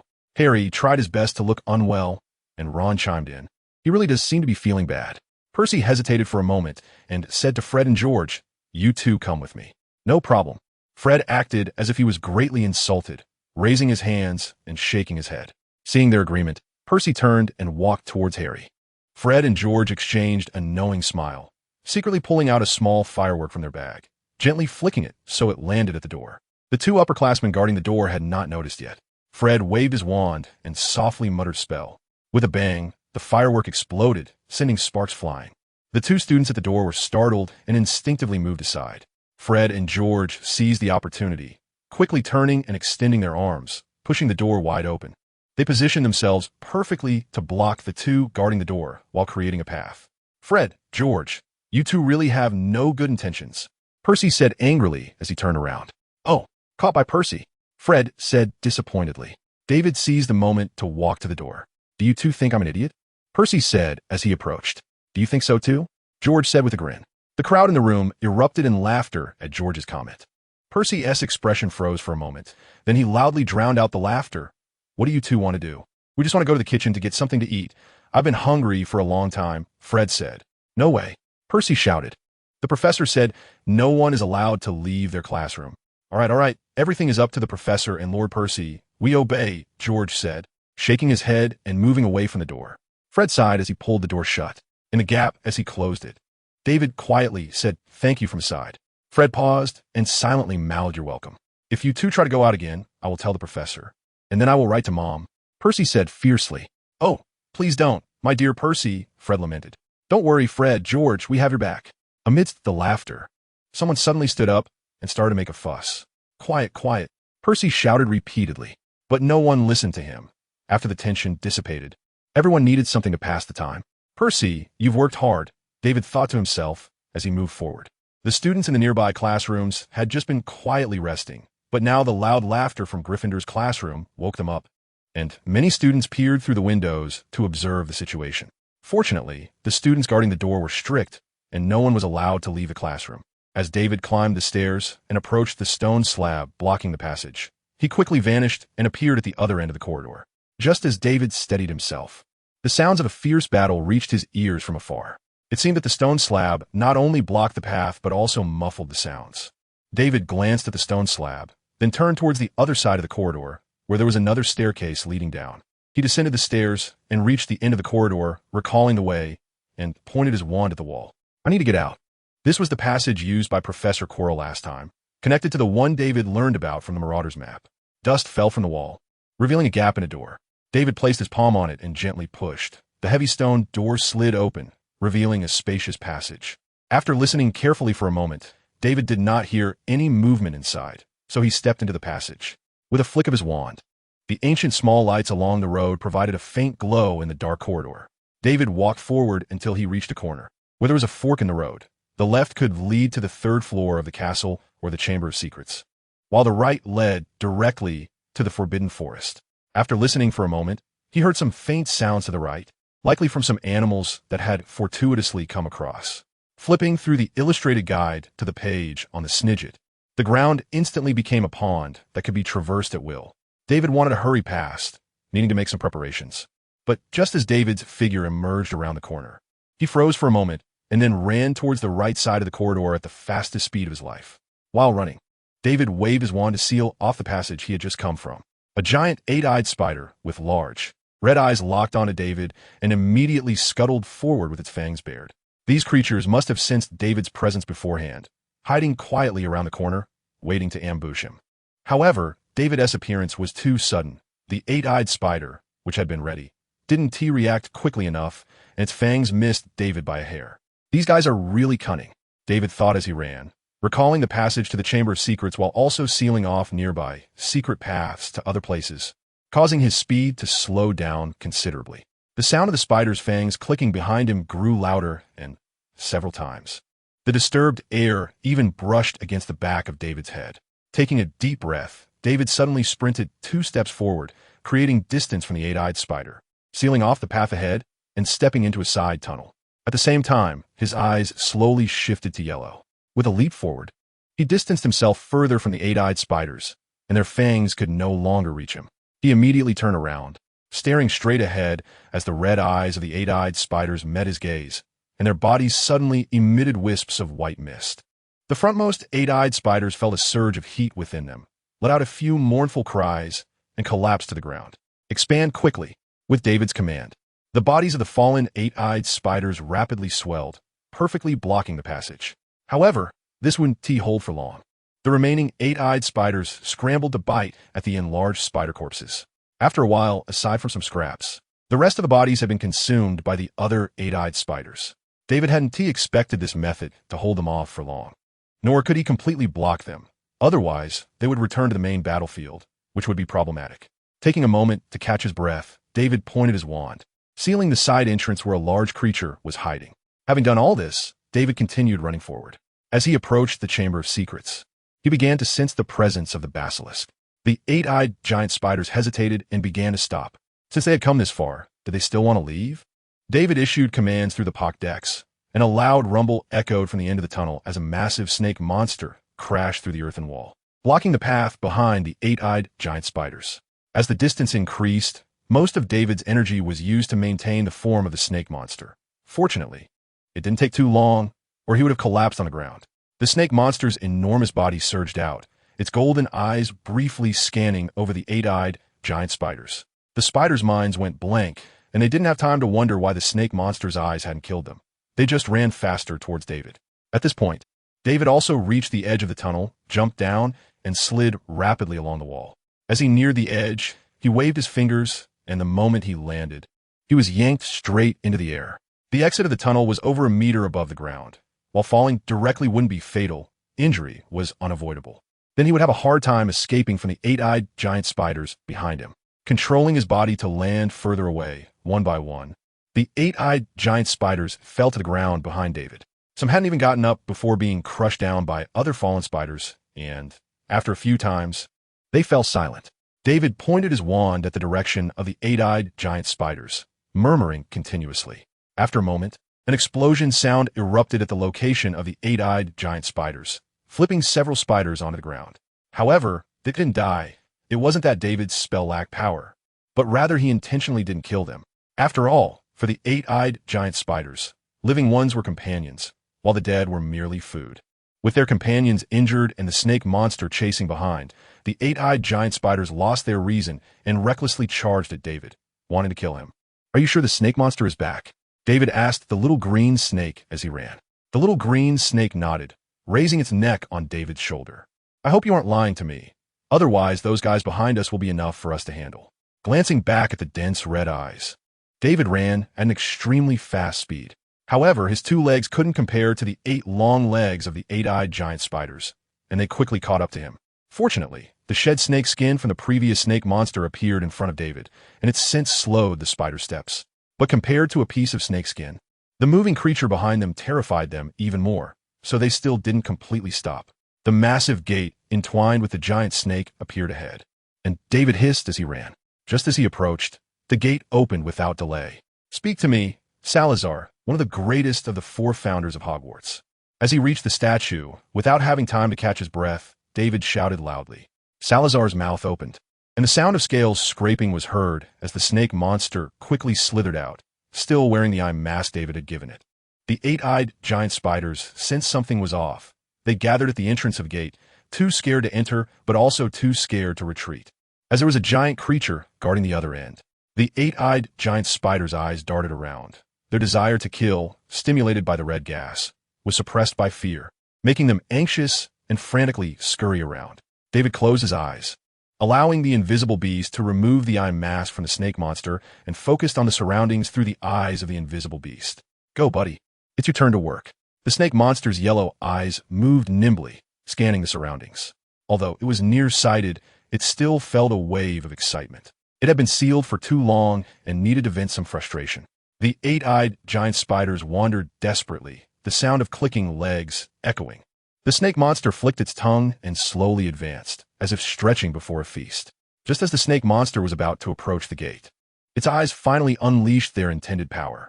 Several spiders that couldn't close their eyes in time let out a wail and collapsed on the ground. Some of the more alert 8-eyed giant spiders sensed something was wrong. The giant monster inside the gate seemed even more terrifying. In a panic, the spiders, under the pressure of the snake monster in the chamber, led a large group rushing toward the one blocking the cave entrance. Clever. David had earlier commanded the summoned snake monster to block the 8-eyed giant spiders. Now, without his direction, the summoned snake monster charged forward to engage the fleeing spiders. However, its eyes didn't possess the true power of a snake monster, so the progress of defeating enemies was much slower. Some cunning and agile spiders slipped out from its side. It seems that's still not enough. David pointed his wand ahead. "Come out." Norwegian Ridgeback. The large Norwegian Ridgeback emerged above the hall, raising its head high and roaring loudly, seemingly responding to David's over-the-top enthusiasm. David nodded in satisfaction and then said, Norwegian Ridgeback. Use Dragonfire and take them out in one go. The Norwegian Ridgeback flapped its enormous bat-like wings, flying above the charging, eight-eyed giant spiders while roaring. Scorching Dragonfire erupted from its mouth, and the spiders below did their utmost to evade. But the snake monsters in the front and back had already greatly restricted their movement space. Additionally, the range and power of the Dragonfire attack were significant. Before long, many spiders were engulfed in black smoke, lying on the ground as charred remains, driven by the desire to survive. The eight-eyed giant spiders overcame some of their inner fear and crazily charged against the summoned snake monster's defenses. Wave after wave of continuous attacks tore open large gashes in the scales of the summoned snake monster. Fortunately, they couldn't cast magical attacks, so they didn't pose much harm to David. However, the summoned snake monster's movements slowed significantly, and it looked as if it would soon be overwhelmed by the sea of eight-eyed giant spiders. David had been somewhat puzzled earlier. The other summoned animals all possessed their unique skills, such as the Norwegian Ridgeback's fire-breathing and the Kelpie's shape-shifting. Yet the snake monster seemed a bit simple-minded. Aside from whipping its tail and snapping its mouth, it couldn't do anything else. Was it because I forced the snake monster to acknowledge me? David shook his head helplessly. Just as he was about to have the Norwegian Ridgeback come to the rescue, he saw the chamber snake monster recklessly forcing the spiders surrounding the summoned snake monster away, slithering closer to it. What is this? David instructed the Norwegian Ridgeback to change tactics, flying around the two snake monsters to provide cover. David also wanted to see what the chamber snake monster was planning. Once the attacks concentrated in one area, the direction toward the chamber suddenly opened up. Some eight-eyed giant spiders, quick-witted, hurriedly crawled toward David's direction. To prevent them from delaying his observation, David summoned a three-headed dog to guard the entrance. The chamber snake monster crawled to the side of the summoned snake monster, pressing its body against it. Moments later, the summoned snake monster's eyes became nimble, the yellow color spreading from the center of its pupils to the surrounding area, gradually covering the entire eyeball. The surrounding spiders accidentally caught a glimpse of its eyes and immediately lost their vitality. It could do this too? David couldn't help but widen his eyes. He didn't expect that just by leaning against each other, the eyes of the serpent monster he summoned would gain magical power. Although David didn't quite understand what had happened, it didn't stop him from commanding the serpent monster to hunt down the surrounding eight-eyed giant spiders. Once the eyes gained magical power, the surrounding spiders were no longer a match. In no time, their corpses filled the area outside the door. Unfortunately, amidst the chaos, a few spiders managed to escape, but they no longer affected the overall situation. During the battle, David also discovered something. When the serpent monster's eyes made contact with his allies, the light within them quickly diminished, thus losing their magical power and not harming his own people. This was particularly evident when the two serpent monsters looked at each other. I've covered its eyes for so long, I really feel sorry for it. He dismissed the animals summoned around and ordered the serpent monster to conceal the magic in its eyes. David opened his eyes and walked to the serpent monster, gently stroking its jaw to show his apology. After letting the serpent monster return to Salazar's mouth, David checked around. The eight-eyed giant spiders on the ground had already died under the serpent monster's gaze, still giving off heat. They had been burned to a crisp by the Norwegian Ridgeback, and the useful parts on them had lost their value. If I had known, I wouldn't have summoned the Norwegian Ridgeback. David pouted and returned to the girls' washroom through the pipe. He planned to call Fred and George later to help clean up the parts of the eight-eyed giant spiders that could be sold, allowing them to make a little profit and improve their living conditions. Ron's wand had been broken for a long time, but he had never had the money to replace it, and David didn't want to directly give him money, so this was just the opportunity he needed. David. The moment David appeared, Myrtle immediately flew up, circling around him a few times. You're not hurt, are you? No, I'm fine, David replied. That's good. Myrtle sighed in relief, then continued, I heard a lot of noise outside today, so I flew out to take a look. The castle was full of various animals, and many had even come into the castle. I went to look around in other places, but unfortunately, I couldn't find you. I was so worried. David smiled at her. Thank you for your concern. Hermione and the others are hiding in the basement classroom. I knew it. As long as you're all okay. Myrtle said, what about those animals outside the castle? David asked. Myrtle tilted her head and thought for a moment. When I left, many were already captured by the professors. Now that some time has passed, they should have dealt with it by now. Then I need to hurry back. After bidding farewell to Myrtle, David concealed his figure and strode towards the direction where Hermione and the others were. As he got closer, he could see many students cheering and chatting excitedly as they walked out. Professor McGonagall and several other professors were maintaining order, urging them to return to their dormitories quickly, and the house elves would bring their dinner to the dorms. Snape wasn't present. He must have returned to his office to study that red gas. As it was the key to solving Hogwarts' predicament, David lightened his steps, carefully avoiding the crowd while sticking to the wall, and slowly moved towards the staircase. By the time he reached there, the crowd on the stairs had become bustling, and he easily maneuvered around them to reach the classroom where Hermione and the others were. Hermione, Neville, Harry, and Ron were still guarding David's model, chatting enthusiastically. However, every now and then, their eyes would dart towards the door, indicating that they weren't as calm as they appeared. Fred and George had not left either. They were intensely engaged in a game of wizard chess that seemed to have come from nowhere. Why hasn't David come yet? Soon it will just be us here, and the professor will come down to check. Ron muttered anxiously. Harry scratched his head. What if David ran into danger? That definitely won't happen. Hermione said firmly, raising her eyebrows. You should be back soon. Can you make some room for me? David carefully approached them while they were talking, but after several attempts, he couldn't get past to reach his model. They were covering it too well. Harry and the others jumped in surprise, clearly startled, but once they recognized David's voice, their faces lit up. Harry and Ron quickly stood up, providing David with an excellent defense line.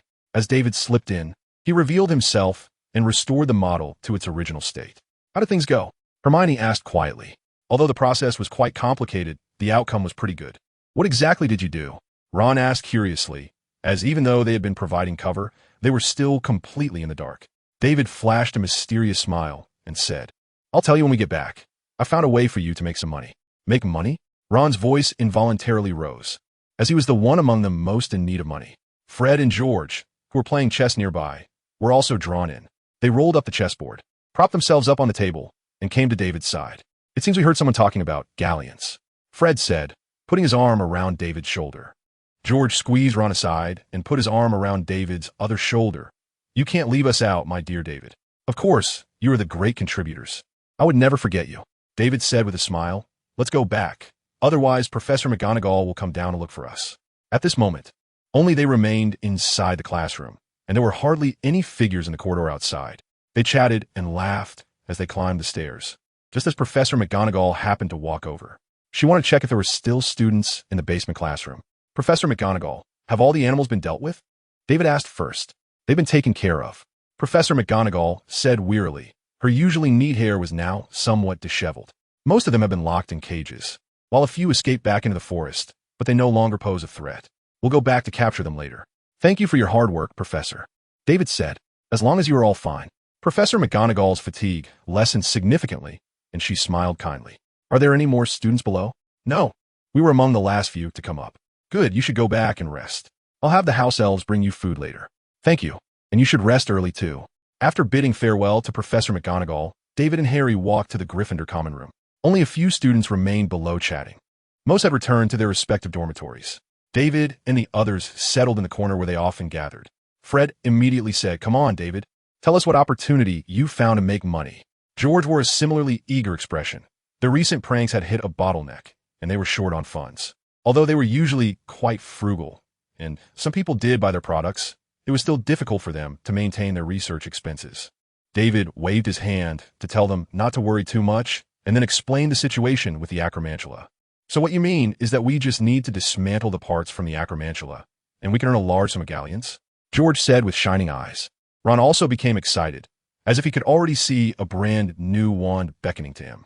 That's right, let's take a break today and go early tomorrow. Seeing that Fred and the others were getting restless, David quickly said he didn't want to be busy in that dark and damp place all night. All right. Fred's mood dipped slightly, but then quickly rose again as he said to David, You are simply our savior. We were still worrying about galleons. Saying this, Fred and George exchanged a glance and told David, We've decided we will give you half of the profits from our product sales. From now on, you are our boss. David repeatedly waved his hand, saying it wasn't necessary, as he didn't really need the money. He used much of the galleons Tom sent him from the tavern. After Fred's reminder, Ron realized that David was the one handling the acromantula alone, and they were just going along to pick up some ready-made items. So he also began to persuade David. David sighed helplessly and finally agreed with them. Fred and George would keep all their harvest, but in the future, 20 of the profits from product sales would go to David.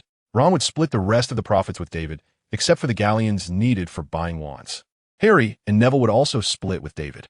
As for Hermione, she directly shook her head in disdain, giving up on the deal, after all. She was the only precious daughter in her family and wouldn't be shortchanged on money matters. Once the serious business was settled, David and the others began to chat casually. The hour hand pointed to 6, and the sun painted the horizon red. A house elf suddenly appeared next to David and the others, flying several plates of food. Upon seeing David sitting in a chair, the house elf's big eyes sparkled with surprise. He didn't expect to run into their good friend here. "Mr. Scamander," the house elf said happily as he walked over to David. "A long time no see," David said with a smile, realizing he hadn't been to the kitchen for quite a while. "You haven't been here for a long time." The house elf distributed the food to Harry and the others, but he held David's portion in his hands, saying, "The food you told us about last time, we made it. I'll go get it for you to try and see if we made it right." David raised an eyebrow, and before he could speak, the house elf vanished in an instant. "What did you tell them to make?"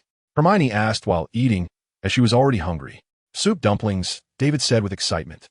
"A dish from China that I was fortunate enough to have eaten before." "Soup dumplings?" Hermione and the others exchanged glances, unsure of what David was talking about. "You'll know soon," David said, filled with anticipation for the coming food. Not long after, the house elf reappeared in the room, carrying a plate with several small, snow-white dumplings. They emitted a fragrant aroma, constantly tempting David's taste buds. After thanking the house elf, David carefully took the plate and placed it on the table. The house elf stood close to David, staring at him eagerly, waiting for his evaluation. Just as David picked one up, Hermione suddenly spoke up. "Did you hear any strange noises?" Harry and the others paused their discussion about the soup dumplings. "What noise?" David asked. "Shoo." Hermione waved her hand, closed her eyes, and listened closely. "You guys listen. It's coming again." David tried hard to shift his attention away from the dumplings. His ears perked up. A deep growl seemed to come from a great distance and was getting closer. After listening intently for a while, the growl became clearer. David's eyes widened in surprise. Professor Dumbledore had once said that the mutations happening in the forest might be to prevent him from leaving. However, based on previous occurrences, those animals clearly couldn't stop him. But this was not over. Something that could stop him was coming. David stood up and said in a deep voice, "That's the sound of a dragon." "What?" David didn't have time to explain as he realized, judging by the volume of the sound, that the dragon was flying towards them quickly. It wouldn't be long before they could appreciate its graceful form. Preparing to notify the people in the dormitory, David caught sight of the house elf, still standing nearby, and immediately said, "Could you call your companions and bring everyone from the dormitory to the hall?" "Of course, sir. We are happy to serve." The house elf showed a surprised expression, quickly bowed, and vanished from sight. "Is it really a dragon?" Ron also stood up, one hand pinching his thigh.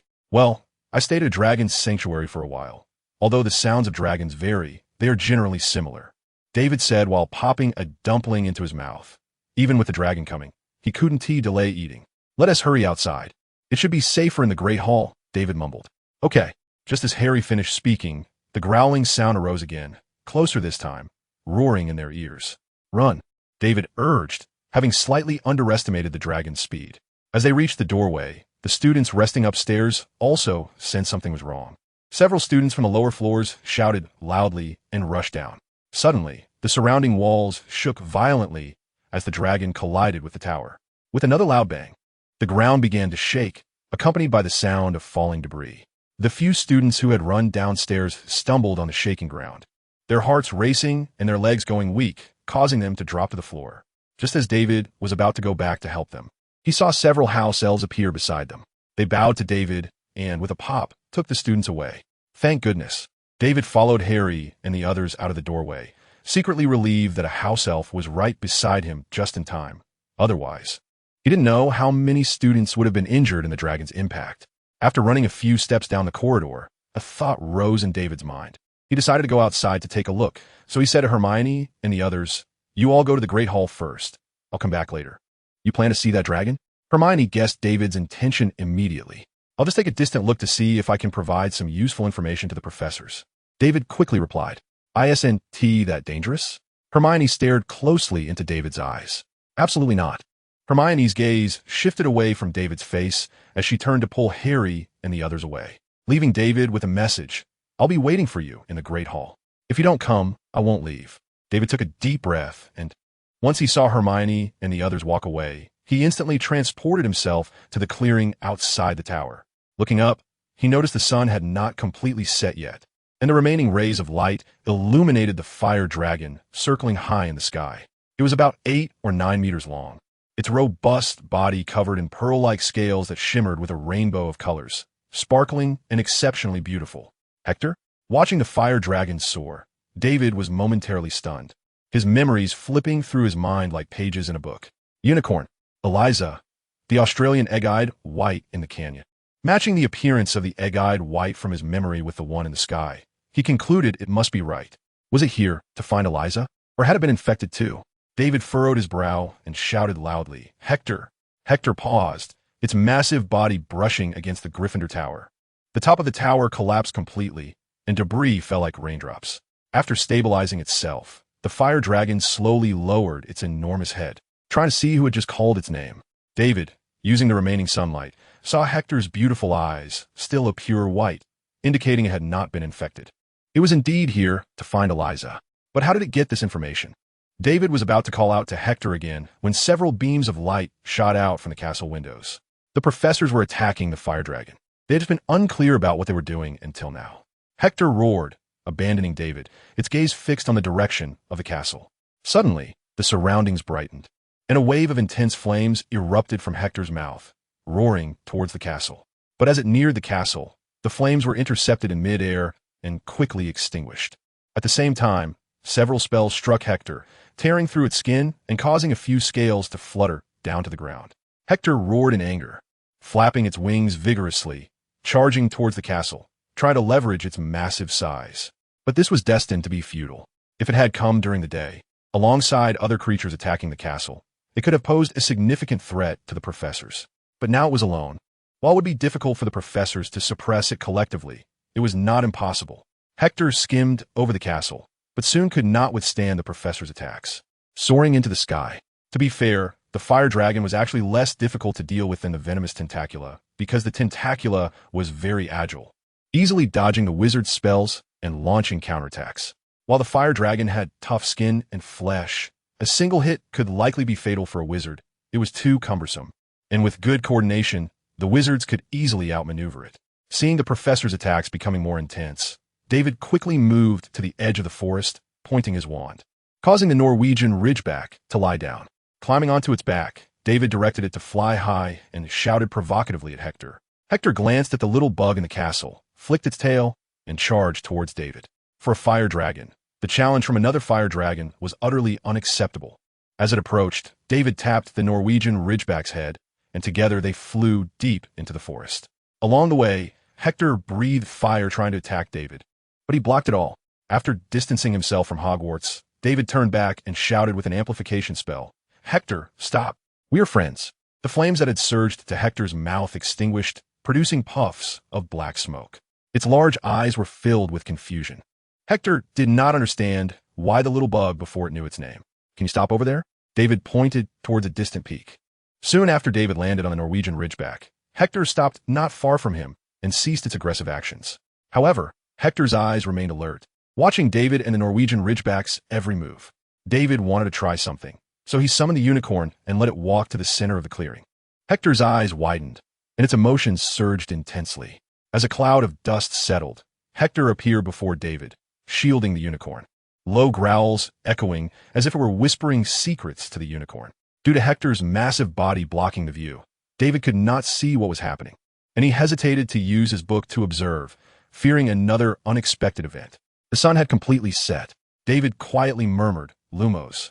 The tip of his wand emitted a glowing light. Hector's growls gradually quieted, and it turned to look deeply at David. David noticed a single crystal tear at the corner of its eye. Roar. Hector suddenly let out a loud roar, its sturdy feet pushing off the ground, wings flapping as it flew far away. The empty ground was left with only the unicorn standing dazed, gazing in the direction Hector had departed. After a moment, Hector disappeared into the horizon. David walked over to the unicorn, gently patting its head. Just as he was about to return it, it suddenly disintegrated on its own. This was the first time this had happened. David wanted to summon it again to see what had transpired. But the book merely shook, and no unicorn appeared. Could it be that they were actually alive? Fully conscious beings? David recalled the times he had summoned magical creatures before. From the initial dullness to the gradual intelligence, and now resembling living beings. Did the book truly absorb their magic? David looked at the Norwegian ridgeback lying nearby. It sensed David's gaze, thinking he was about to return, and immediately trotted over to his side. David's palm glided over the Norwegian ridgeback scales, feeling a chill. The sensation was similar to touching a real dragon, just cleaner, without the dirt accumulated from living in the wild, whether real or fake. As long as it obeyed me, David felt reassured, climbing onto the Norwegian ridgeback's back, giving a pat. The Norwegian ridgeback obediently flew towards the castle. Once the castle's outline was visible in the distance, David instructed the Norwegian ridgeback to land in the forest below. Some red-eyed creatures mistook it for a delivery, rushing through the trees, quickly surrounding David. Frowning, David directed the Norwegian ridgeback to block those creatures, finding a safe spot and disappearing from sight. Then, the Norwegian ridgeback unleashed a burst of dragon fire, startling the surrounding animals into hurriedly fleeing, and by the time they realized what had happened, the center of the clearing was completely empty. In a dark corner of the corridor beside the hall, David quietly scanned the area and, seeing no one nearby, he felt relieved and stepped out. As he approached the hall, the noise of voices began to rise, the students' enthusiasm for the arrival of the fire dragon still not fading. Just as David was about to silently blend into the crowd, he heard a cold voice from beside him. "Scamander, how many points do you think Gryffindor will lose because of your actions?" Snape was leaning against a stone pillar of the hall, his hair disheveled and his eyes filled with fury, clearly upset that his experimental research had been interrupted once again. "What are you talking about, Professor?" David said with a silly grin. "If I recall correctly, you should have been here several hours ago," Snape sneered. "Because of your curiosity, Gryffindor will lose 50 points. Professor." David was about to speak when Professor McGonagall hurried out from the crowd of students. Although David's sneaking out should be criticized, his actions in having the house elves rescue the many students trapped in the tower should be commended, so Gryffindor will gain 60 points for that. 60 points. The highest score Professor McGonagall had ever awarded, and for her own house at that. She felt a little excited inside. Snape's lips moved, but he couldn't think of any rebuttal. After all, he had deducted 50 points first, so, in reality, McGonagall had only added 10 points, which was quite reasonable. If today had been a student from his own house, he would have filled the hourglass to the brim. What a pity it wasn't. He thought of that group of useless guys. Snape angrily flicked his sleeve and turned to walk toward another corner. "David, thank you." Professor McGonagall's eyes glistened with tears as she gently hugged David. It was rare for her to be so emotional. After ensuring the students were settled that afternoon, McGonagall and the other professors had taken the captured creatures to the rooms where the magical stone barrier had been set up last year. To help these creatures recover quickly, they had stayed inside to conduct research. By the time they realized something was wrong, the fire dragon had already flown near the castle and crashed in a Gryffindor tower. When Professor McGonagall emerged from the side rooms and saw this scene, her heart sank, and she couldn't help but picture the students suffering under the rubble, possibly even losing their lives. With a pang in her heart, she lifted her robe and ran toward Gryffindor Tower. However, on her way, she was surprised to find that the Gryffindor students seemed to have come out unscathed. Upon further inquiry, Professor McGonagall learned that it was the house elves who had brought them out. She was increasingly astonished. House elves weren't all like Dobby, who could make their own decisions. They generally needed orders to do anything. This was for the safety of wizards. After all, as house elves were often more powerful than ordinary wizards. The only person in Hogwarts who could command house elves was Dumbledore. Had he returned? After the fire dragon left with another dragon, Professor McGonagall immediately went to the kitchen to ask the house elves. After exchanging glances, one slightly bolder elf stepped forward timidly and said, "We were just helping our good friend, Mr. David Scamander." Knowing all this, Professor McGonagall returned to the hall to properly thank David, but after searching around, she couldn't even find a trace of him. With no other option, she found Harry and the others, but no matter how she pressed them, they stammered and refused to say anything. Only after Professor McGonagall explained the possible dangers David might face did they finally speak up, softly saying David might have gone outside to find the fire dragon. This terrified Professor McGonagall, and she hurriedly turned to leave just as she heard Snape's voice nearby. Professor McGonagall patted David's head, calming herself down. She released David, placed her hands on his shoulders, and said sternly, "If anything like this happens again, you must stay with everyone. No matter how curious you are, you can't joke with your life." I understand, Professor, David nodded repeatedly. Professor McGonagall's serious expression didn't last long before a kind smile returned. This time, I'll forgive you. Go on, your friends are waiting for you. They're all good kids. David, are you okay? As soon as Professor McGonagall left, Hermione and the others squeezed through the crowd to David's side. I'm fine, David replied, suddenly noticing that Hermione and the others looked a bit off. Their questions seemed less about whether he had been hurt by the fire dragon and more about something else. What's wrong with you? Are you hiding something from me? Harry and Ron exchanged glances for a moment, and Harry pushed Ron with the hand he had hidden behind his back. Ron stepped forward, standing in front of the others. Ron? David blinked. Ahem. Ron subtly nudged Harry with his hand behind his back, awkwardly smiling. Here's the thing. Shortly after you left, Professor McGonagall found us and asked where you went. Of course, Ron said with a simple expression. At first, we planned to say nothing, but what? But Professor McGonagall said you were likely in danger, and we panicked and told her, and Snape overheard us. Ron said with a droopy brow and weak voice. Is there anything else? David asked. No. Harry and the others stared at the cracks in the floor, looking dejected. Although their intentions were good, stemming from fear for David's safety, ultimately, they had betrayed a friend. Seeing their expressions, David couldn't help but recall how his cat would sit meekly in front of Tina after scratching up the sofa, a smile spreading across his face. It's okay. I'm not blaming you. Besides, she's Professor McGonagall. Very few people can lie in front of her, and I can't either, David said cheerfully. And I trust you. When it matters, you will definitely keep my secrets. Harry and the others quietly sighed with relief. Just moments ago, when they saw Snape causing trouble for David, their hearts had been in their throats. Only when Professor McGonagall stepped in to defend David did they feel a little relieved. David, what were you up to? Fred said, with many Gryffindor students gathering behind him. Yeah, how could you not tell your two best helpers? George pretended to be dissatisfied. David shook his head, sighed, and ignored them, looking at the crowd around him. Do you have something to say? We just wanted to say thank you. Katie Bell said cheerfully. When David first arrived at school, she was the one who took him to Professor McGonagall's office. If it weren't for you, we might still be buried under rubble. Wood said, yes. At that time, I was lying in bed reading, completely absorbed in it, when I felt the bed shake suddenly. I looked up and saw a large stone falling down. I thought I was going to meet my end right there. Luckily, a house elf appeared just in time to save me. Lee Jordan recalled that scene, and he still felt a lingering fear on his face. Is this book serious? Someone in the crowd whispered. The surroundings fell silent for a moment, and then everyone burst into knowing laughter. Lee Jordan was taken aback and angrily shouted, what I was reading was research on the development of modern witchcraft. A serious book? Very serious? Yes, we know you were reading. A serious book, another person said in a high-pitched voice, dragging out the last few words. Who was it? Lee Jordan scanned the crowd, and when his gaze landed near David, he jumped up. It was you. Fred. It wasn't me. Fred said in a high-pitched voice and ran off with George. You two stop.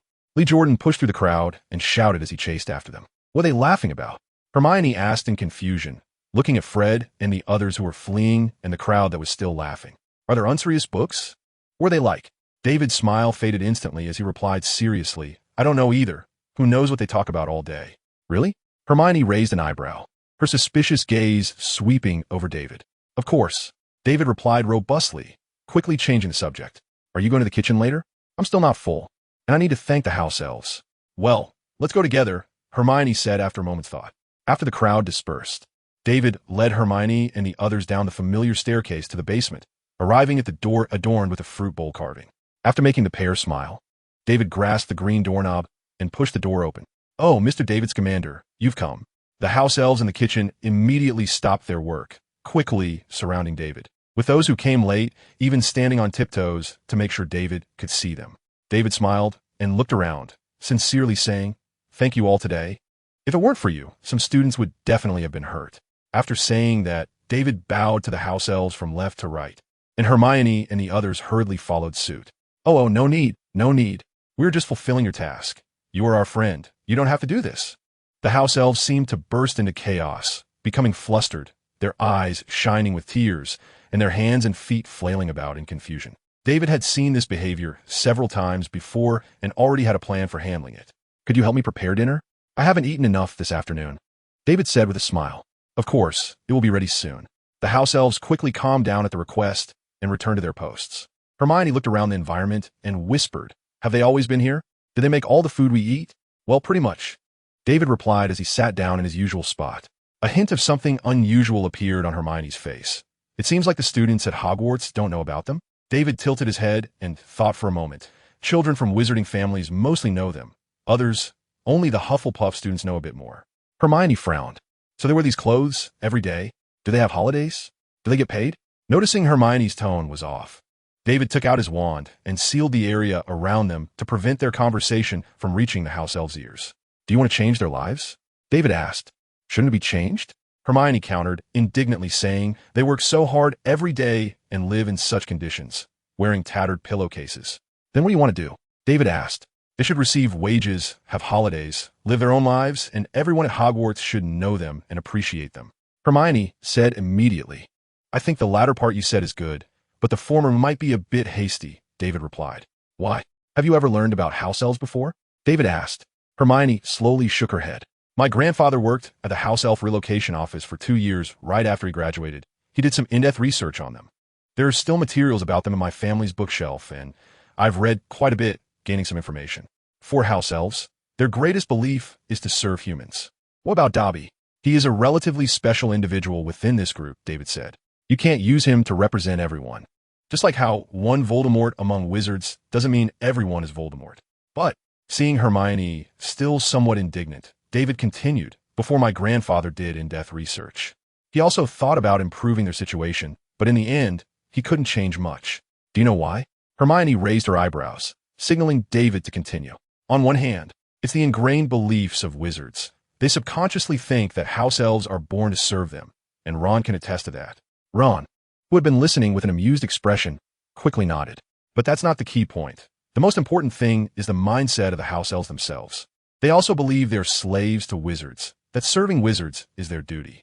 If you want to change all this, they might resent you and dislike you because what you say is a disgrace to them. Hermione's face showed a look of shock. David sighed and continued. The belief of serving wizards is ingrained in their very bones.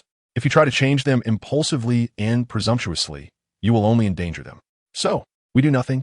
Hermione asked. Of course not, David said with a smile. We can let more people understand them, slowly and unobtrusively change people's views of house elves, and encourage them to treat them well. For example, we could write a novel based on their prototypes, put on a play, etc., just like Gilderoy Lockhart did. After his book was published, some people felt that vampires and werewolves weren't so hard to accept after all. He did something good, even if it wasn't his original intention. If you can become the minister of magic in the future, you could also try to include a law against the abuse of house elves. Though there would definitely be a lot of resistance. My grandfather failed at that time. David paused for a moment and then said, right now, what we can do is first make the people around us respect them, and then guide others to respect them. Remember, it's about guiding, not forcing. Otherwise, not many people will listen to you. Just like today, the house elves saved the Gryffindor students, and they would inevitably develop some fondness for the house elves. If you guide them slowly, their attitude toward house elves will improve. Patience is key. If you exhaust people's patience all at once, they will ignore you. Hermione sat quietly in her chair, her head down, sullen and silent.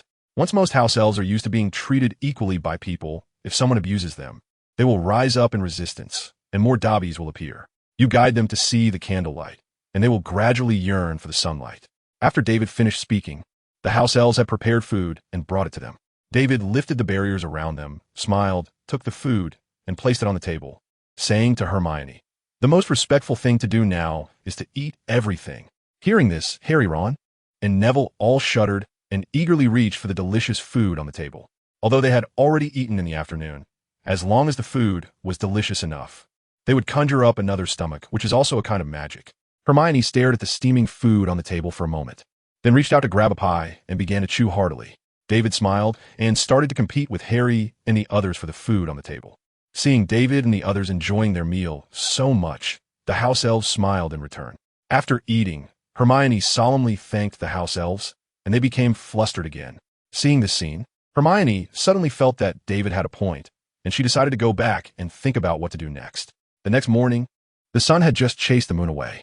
Fred and George hurriedly ran to David's dormitory, whispering in his ear. What's wrong? David said, still groggy. It's nothing, David. You can keep sleeping. We're not in a hurry, Fred said softly, leaning against the side. Yeah, it's just an acromantula. We're not in a rush. George looked at David eagerly. David smiled helplessly. You can head out as soon as you wake Ron and Harry. No problem. Fred instantly became energetic and ran towards Ron's bed. David squinted his eyes and took a short nap, yawning, and when he got up, Fred had already pulled Ron and the others up to sit. However, Harry's head kept drooping as he fought off sleep. After washing up, David led them to the girls' washroom. Surprisingly, Myrtle was not inside today. She seemed to have wandered off somewhere. After David cast the spell, the basin began to shake, and Fred and George immediately took a step forward, their eyes wide with curiosity. "This is really cool," Fred exclaimed as he looked at the dark hole revealed after the basin disappeared. "Are we going down there?" "Yes, I'll go first. Just wait a moment." "And then slide down after me." David patted Fred on the shoulder, stepped forward, and slid down quickly as if on a slide.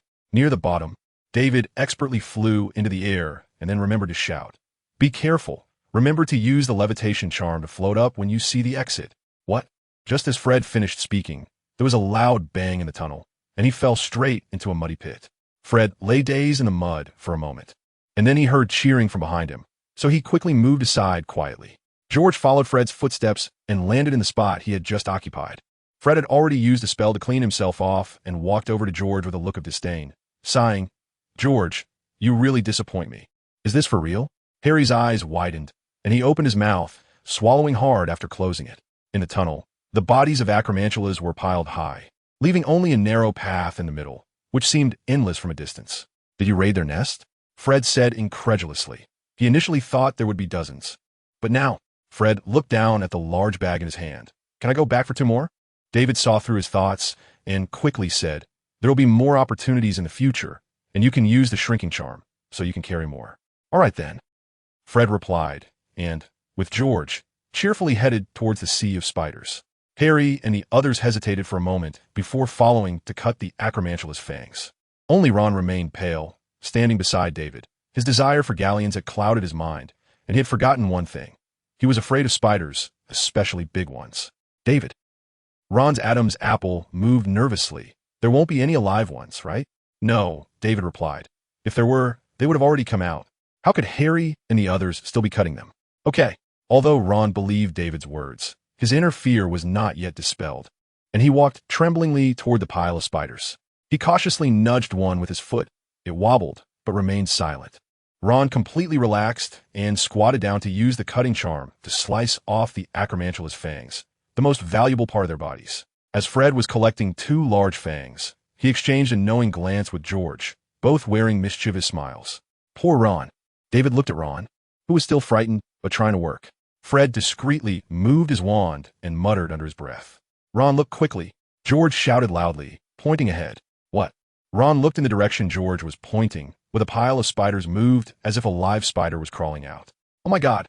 Ron's jaw nearly dropped to the ground as he stumbled backward, landing hard on the ground, the pain jolting him awake, and he screamed, rolling and crawling behind David. "It was Fred messing with you," David said helplessly, moving the spiders piled on top aside with his wand, revealing a mutilated acromantula swaying erratically under Fred's control. "Fred!" Ron's face turned red with anger, and he shouted as he charged at Fred. Realizing the situation was bad, Fred quickly ran into the middle of the spider group. Apologizing, "I'm sorry, my dear brother, I promise not to mess with you again." Ron was still fuming. He tentatively extended his foot, but didn't dare to go in. Yet he didn't want to let Fred off so easily. David quickly gave Ron a way out. "I'll keep an eye on Fred. I won't let him cause any trouble." After giving Fred a glare, Ron nodded at David and turned to the corner to continue his money-making endeavor. For the next while, Fred, as he promised, did not play any more pranks and focused on processing the acromantula corpses. David was helping Harry and the others pack the parts they had cut off, as their shrinking spell was not very skilled, and they couldn't shrink them to the right size. Besides, Harry and the others would have to share half of their gains with him anyway, so helping them pack was also helping himself. After filling their bags, Fred and the others were all rubbing their waists and wrists, feeling extremely exhausted from the long, repetitive use of spells, not wanting to say another word. Returning to the entrance of the pipe, Ron silently looked at the slanting pipe and said in a daze, "David, how are we going to get up now?" "We could just use the levitation spell to fly up," David said instinctively. Fly up?" Ron said hesitantly, feeling that with his level, he could at most control himself to rise a little before falling down. David also realized this point, stroked his chin, and thought for a moment, then said, "I can go up first and then pull you up with a rope." "That is a good idea," Ron said quickly. "All right." David stood at the pipe entrance. controlling his clothes to drag himself quickly up, and soon reached the girls' restroom. Moaning Myrtle had returned at some point. She floated out from the stall upon hearing the noise and said, "David, when did you come?" While throwing down the rope from the pipe, David replied, "I came this morning, but you weren't here then. Where did you go?" Myrtle, in a good mood, replied, "I went for a stroll outside." "Did you encounter any fun things today? Can you share with me?" The rope in David's hand moved slightly, and with a wave of his wand, the rope automatically pulled the people below slowly up. "Today is my birthday," Myrtle said, swaying. "Your birthday?" David was taken aback and immediately said, "Happy birthday." "I'm sorry. I just found out now, and didn't T prepare a birthday gift for you?" "Oh, that's already enough," Myrtle said happily, twirling in the air. After chatting a bit more with Myrtle, Harry and the others were pulled up by the rope, and they all leaned tiredly against the wall. David could only say goodbye to Myrtle and took them back to the dormitory. Fred had contacted the buyer last night, and now they just needed to send the giant squid to Diagon Alley by Owl. As night quietly fell, Harry and Ron quickly crawled into bed and entered sweet dreams. To avoid waking them, David tiptoed out of the dormitory. In the common room, downstairs, Hermione was curled up on the sofa reading a book, her multiple nighttime adventures making her calm like a veteran. "What did you prepare?" David quietly asked as he walked over to Hermione. "I'm not telling you." Hermione tilted her head and made a face. "Then I won't tell you either." If you don't say it, I'll know soon anyway." Hermione lifted her little head and pulled David's hand out of the door. Going down to the first basement, they pushed open the kitchen door, and the house elves immediately surrounded them enthusiastically. "Is the cake ready?" David asked. "It's ready, sir." One of the house elves at the front snapped his fingers, and a fragrant, exquisite cake appeared, decorated with a portrait of Myrtle and the words wishing her a happy birthday. After learning that Myrtle's birthday was today, David and Hermione decided to celebrate it for her and had the house elves make a cake.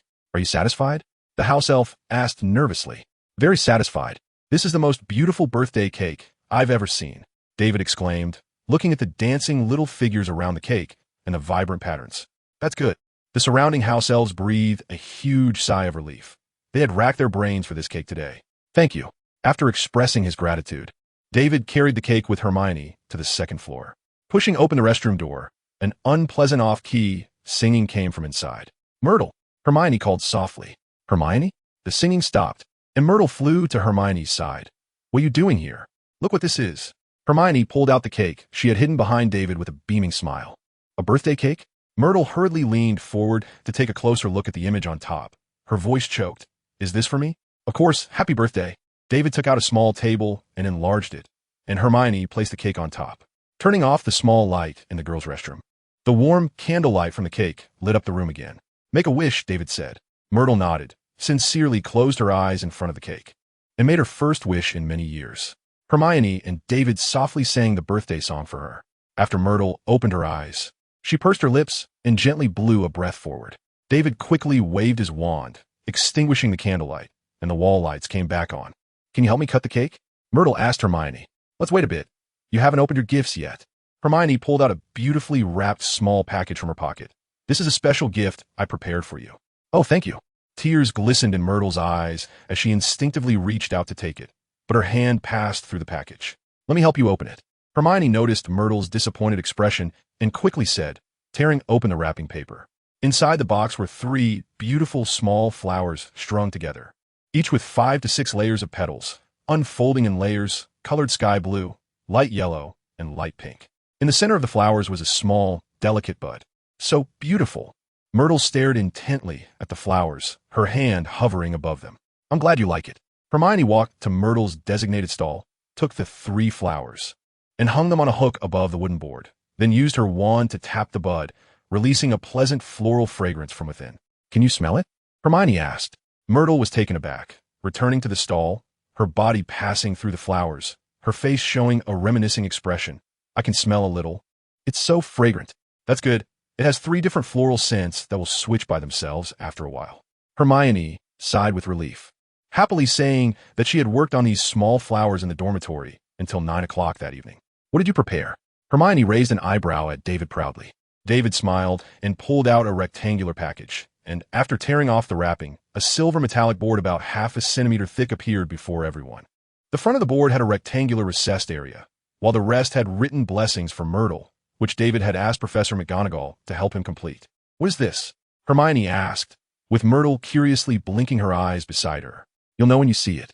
David bypassed Hermione, walked into the booth, used a spell to secure the board to the wall, and then tapped it while chanting an incantation. A photo slid down from it, showing the front of Hogwarts Castle, with a few birds flying around. After a few seconds, the photo slid down again, revealing a new image of David's small yard, perfectly capturing spring, where Hobby, Molar, and Millie were frolicking among the flowers. After the cat and rabbit jumped around a few times, the photos continued to slide down, presenting scenes from different places, all featuring interesting animals or wizards. These are some photos I took before.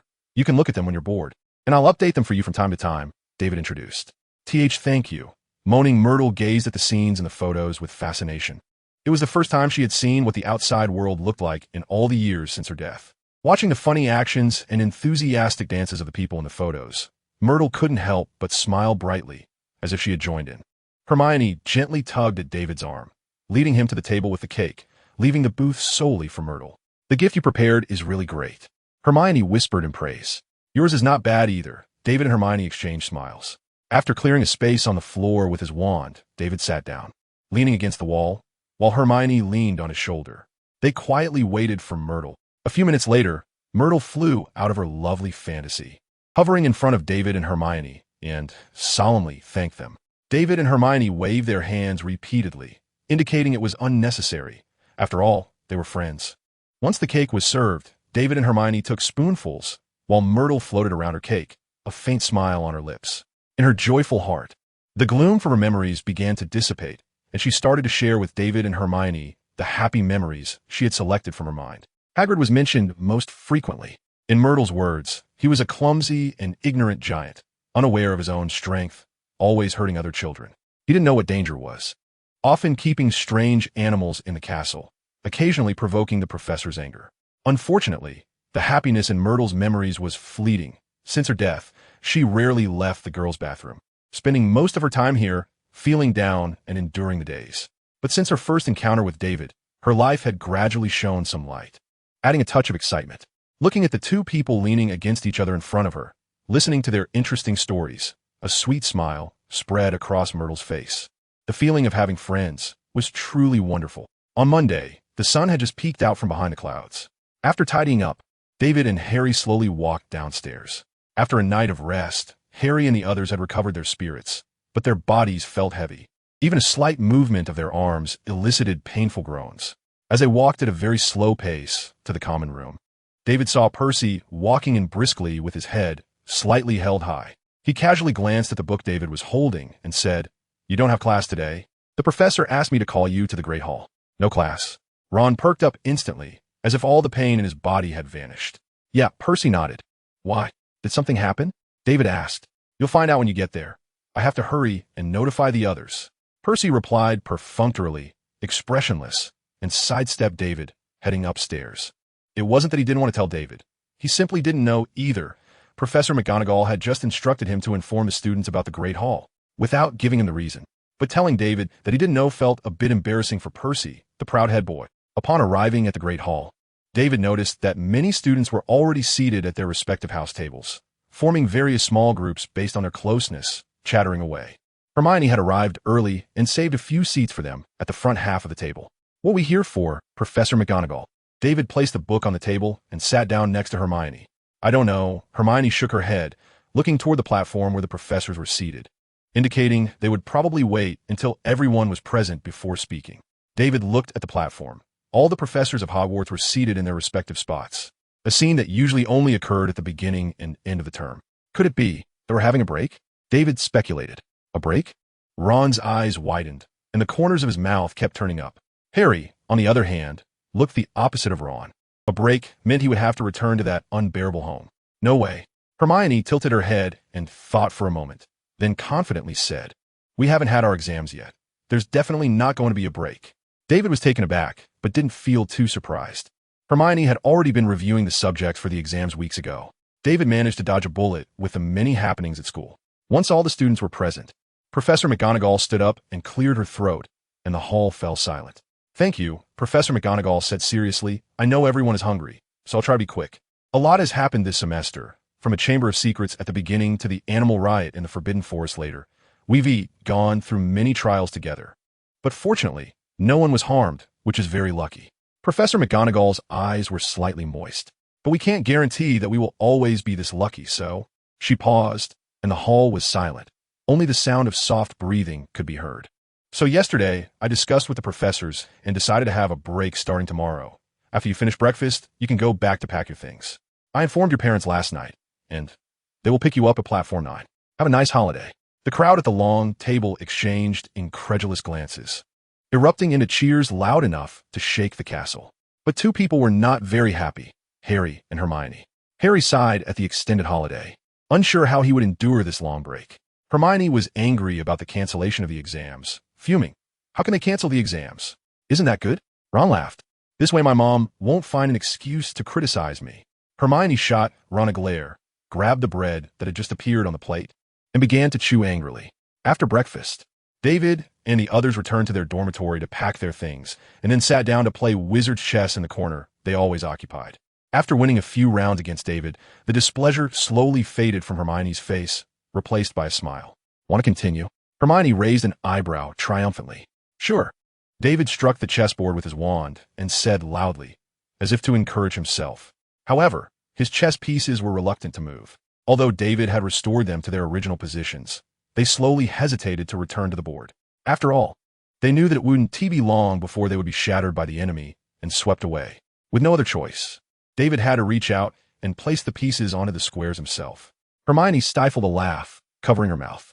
Just as David was about to direct the pieces to advance, he noticed a paper airplane flying towards him. Upon unfolding it, he saw it was a message from Professor McGonagall. Hermione, we might have to wait a bit to continue. Professor McGonagall wants to see me in her office. Before Hermione could respond, the chess pieces on the board began to celebrate excitedly. All right, you go ahead, Hermione said with a smile. David glared at the chess pieces and turned to walk towards Professor McGonagall's office. He knocked lightly on the door, and McGonagall's voice came from inside. David pushed the door open. Professor, did you call for me? Newt sent me a letter saying he won't be back for a while. So he sent a few friends to pick you up, McGonagall said, her gaze shifting from the documents on her desk as she set down her quill and retrieved a letter from her drawer to hand to David. David opened it, nodded, and tucked it into his bag. Professor, how is Professor Snape's research going? McGonagall furrowed her brow and replied, There's a little progress, but we're still far from curing them. I see, David murmured, then asked, so, have we started our break early? What about the Board of Governors? McGonagall had mentioned the Board of Governors before Dumbledore left. They sent a letter last night, questioning where Dumbledore has gone and why he is not at the school. McGonagall sighed, rubbing her temples. She had been racking her brain explaining things to students' parents and the board since last night. What about Professor Dumbledore? McGonagall lowered her hand and smiled, saying, Don't worry, he'll be fine. When he returns, he'll just have to explain things to them. After all, they know there's no one better suited for the position of headmaster than Dumbledore. David nodded, relieved, knowing that Dumbledore had left school for his grandfather and that it was somewhat connected to him. By the way, Professor, David mentioned Aragog to McGonagall. Once Professor Sprout's Mandrake's mature, we'll go rescue it. Well, if there's nothing else, Professor, I'll take my leave. Go ahead, McGonagall said. If you run into any trouble when you get back, just write to me. I can bring you back to school early. After all, we don't know when Newt and the others will return. Thank you, David said, slightly bowing to express his gratitude before returning to the common room. After playing a few more games of chess with Hermione, and finally winning one, David nodded in satisfaction, quickly putting the pieces away and calling everyone to go see Hagrid. By the time they stepped out of Hagrid's hut again, the sun had only a faint outline remaining at the edge of the forest. Harry's pockets were bulging. After hearing they were going on break, Hagrid hurriedly prepared a lot of rock cakes for Harry, concerned he might go hungry during the holiday. Do you want some? Harry said with a wry smile, patting the cakes in his pocket.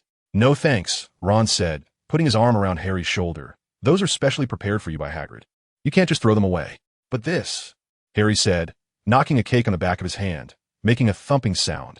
You can use the expansion charm, remember? David reminded him. All right, Harry said happily. You need to take care of them tonight. Once you get home, you want to be able to use magic, Hermione said as she quickened her pace towards the castle. The hall would soon be crowded. After dinner, once they helped Harry with the rock cakes, Fred and George sneaked into David's dormitory again. They wanted David to take them to the Chamber of Secrets corridor to gather some more, hoping to earn a bit more money for their holiday plans. David, Fred and George surrounded him, looking at him eagerly. All right, all right. Unable to resist their persistent pleas, David agreed to their request. Ron, are you going? Ron thought for a moment and said, I'll pass. I should have enough for my wand. Okay then. David looked at Harry and Neville. We're not going either. Then let us go, Fred, George. David elongated their names. Arriving at the Chamber of Secrets corridor, David left Fred and George at the pile of 8-eyed giant spiders and opened the large door, summoning the basilisk to enter Salazar's statue's mouth. Once back in a room with Salazar's portrait, David called out gently, but Salazar immediately turned his back, unwilling to acknowledge him. How petty. It's just a little brother I took away. David thought to himself disdainfully. He searched around the room, but found nothing useful, only some everyday items. Professor Slytherin, David said respectfully in front of the portrait. Salazar turned his head slightly, glancing at David from the corner of his eye. Do you have any other chambers? I could come in and help clean up. It's quite dirty in here. David waved his wand, and the room he had just disordered returned to its original state, with the dust swept away by a gentle breeze. Salazar snorted coldly, casting a disdainful glance at David before continuing to ignore him. Fine, David sighed. As he reached the door, he turned and said, I'll come visit you another day. Without waiting for Salazar to respond, David locked the iron door. His gaze shifted to the long corridor, where the basilisk quietly awaited his command. It was the main reason David had come here. Approaching the basilisk, he placed his hand on its cold scales. Go on, you should go back to sleep. Hearing David's command, the basilisk gently flicked its tail and slithered deeper into the cave. Once it entered deep sleep, it could enter a state of suspended animation, halting its growth and allowing it to live longer. I should head back too. Back by the spider pile, Fred and George were deeply immersed, continuously using their wands to select. The surrounding intact ones had already been neatly cut by them, and now they were doing a final check. How is it going? David called out. Just a bit more. Fred pointed to a section ahead. We'll finish checking here and then leave. All right. David leaned against the nearby rock wall, using the Lumos charm to read the letter Newt had sent him. Newt mentioned that he would have Jason Brown come to take him to the Dragon Reserve for a while until they returned to England. I don't even know where my grandfathers are now or what they're doing. David sighed, but he put the letter away. Whether it was out of fear of leaking their information or worry that David would go looking for them, Newt said nothing about their current situation in the letter. After Fred and George finished tidying up, David set fire to the remaining limbs to burn them clean. Otherwise, when he returned next semester, there would be no place to step here. By the time he got back to the dorm, it was already 2 a.m, and David collapsed onto his bed, drifting off to sleep. The next morning, if it weren't for Harry dragging him up, he would have missed the train home. Slumped in a chair, David yawned, and through his squinted eyes, he saw Harry gazing out the window, looking quite down. Relax a little, David couldn't help but ask curiously. Harry nodded, trying hard to force a smile.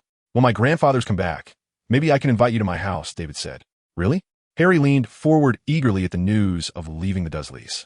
Of course, when they return, I'll write you a letter, David said, and his eyelids fluttered, slowly sliding down to cover his eyes completely. When he woke up again, Hermione was gently shaking his shoulder. The train had already stopped. Feeling something unusual in his hand, David looked down and found a note with a phone number. You can call me, Harry said. Staring at the numbers on the note, David suddenly felt a bit dazed. Having lived in the magical world for so long, he had almost forgotten about these convenient tools. Maybe he could have his grandfathers install one at home. After thinking for a moment, he put the note in his bag and got off the train with them. Is someone here to pick you up? Hermione asked. Yes. David stood on his tiptoes, trying to look around. Jason's tall figure stood out clearly in the crowd. There. My grandfather asked him to pick me up to the Dragon's Sanctuary. Hermione glanced over. Then if I write to the Dragon's Sanctuary, will you receive it? Of course. Remembering last year's events, David smiled shyly. That's good. If you don't write back, Hermione waved her little fist and left with her luggage. Jason, long time no see. How have you been lately? David walked through the crowd and approached Jason. Long time no see. The indifferent expression on Jason's face disappeared in an instant, replaced by a bright smile as he prepared to take David's luggage, but he ended up grabbing nothing. He instinctively asked, Where's your luggage? My belongings? David pondered for a moment, raised his left eyebrow, and patted the deformed lizard skin bag at his side. I usually keep my things here. Have you forgotten? Right. Jason replied repeatedly, shifting his gaze towards the exit. Let's hurry, or we'll be late. How do we get to the dragon breeding ground? David asked as he walked. I applied for a key when I came here. We can use it to get there. David nodded and followed behind Jason without saying anything more. Jason led David out of King's Cross Station, paused at the roadside to look around, then turned and walked along the right side of the road. "Where are we going?" David asked. "To a place with fewer people. We can't use the key in front of all these muggles," Jason said quietly, looking down. "That's true." After walking about 100 meters along the road, Jason turned left, and David saw a narrow alley between two shops ahead. "How about there?" David pointed at the alley and asked. Jason looked over for a moment. "Not bad. Let's go there." As they entered the alley, the noise faded away, and both sides were lined with gray-white walls. Several meters up, there were balconies adorned with various green plants, some branches even drooping down, adding some life to the passage. After walking a little further, they could no longer see anyone around. Jason stopped, took out a delicate fork, and said, "Come on, let's get moving. Maybe we can still catch dinner." As David walked, he kicked a branch that had been trimmed from a green plant, and it landed right at Jason's feet. "Jason, do you think Anna made beef stew with potatoes today? I didn't get enough last time," David casually asked, following Jason's lead. "She should have. I asked her to make it when I came," Jason replied, his eyes darting. "Let's hurry. Even if she didn't make it, we still have time to prepare." "Okay," David said, lowering his raised left foot, snapping his fingers with his right hand, and immediately felt a sense of emptiness inside. The branch that had just landed at Jason's feet sprang to life, wrapping around him in an instant. "Who are you?" Jason exclaimed, surprised and angry as he turned around. "Hey, don't look so shocked. It's me," David said with a smile, waving his hand. "I think I misspoke earlier. Her name is Anna, and she hasn't made beef stew with potatoes." "You?" Jason's eyes widened, staring intently at David, his arms straining as he tried to break free from the branch's grip. David took out his wand, no longer using wandless magic. As the branch glinted with a metallic sheen, his smile faded, and his voice turned cold. "Where's the real Jason?" "Not bad for a little trick. I didn't expect to fall for you, little brat." The fake Jason relaxed, saying casually, "Jason is where this key leads. Do you dare to go?" "Oh." David tilted his head, staring into the fake Jason's eyes, his pupils starting to unfocus. That fool Jason. After obtaining the necessary information from the memories of the person in front of him, David sighed and shook his head. "Mind reading?" The fake Jason's pupils constricted, and he said in a deep voice, "Who are you really?" "I'm the person you're looking for. Don't worry. No one in your organization has betrayed you. They're all reliable guys." David waved his hand, explaining kindly. With the remnants of the Bizet skill, he could easily sense the fake Jason's thoughts. Then, the fake Jason still appeared doubtful. "If you don't believe, then it's not my concern." David raised his wand and cast a spell. This spell was one he learned specifically from Professor Dumbledore after Lockhart left. Compared to common spells on the market, it erased memories more thoroughly, and if someone tried to forcibly restore those memories, it could easily confuse the lost person's recollections. The fake Jason blinked in confusion, and before he could react, David stood behind him and raised his wand again. Sleep. The fake Jason's head tilted back, falling flat on his back. David quickly stepped aside, watching as the fake Jason's head made a close encounter with the ground, producing a loud thud. "I wonder if that hit will cause him any trouble?"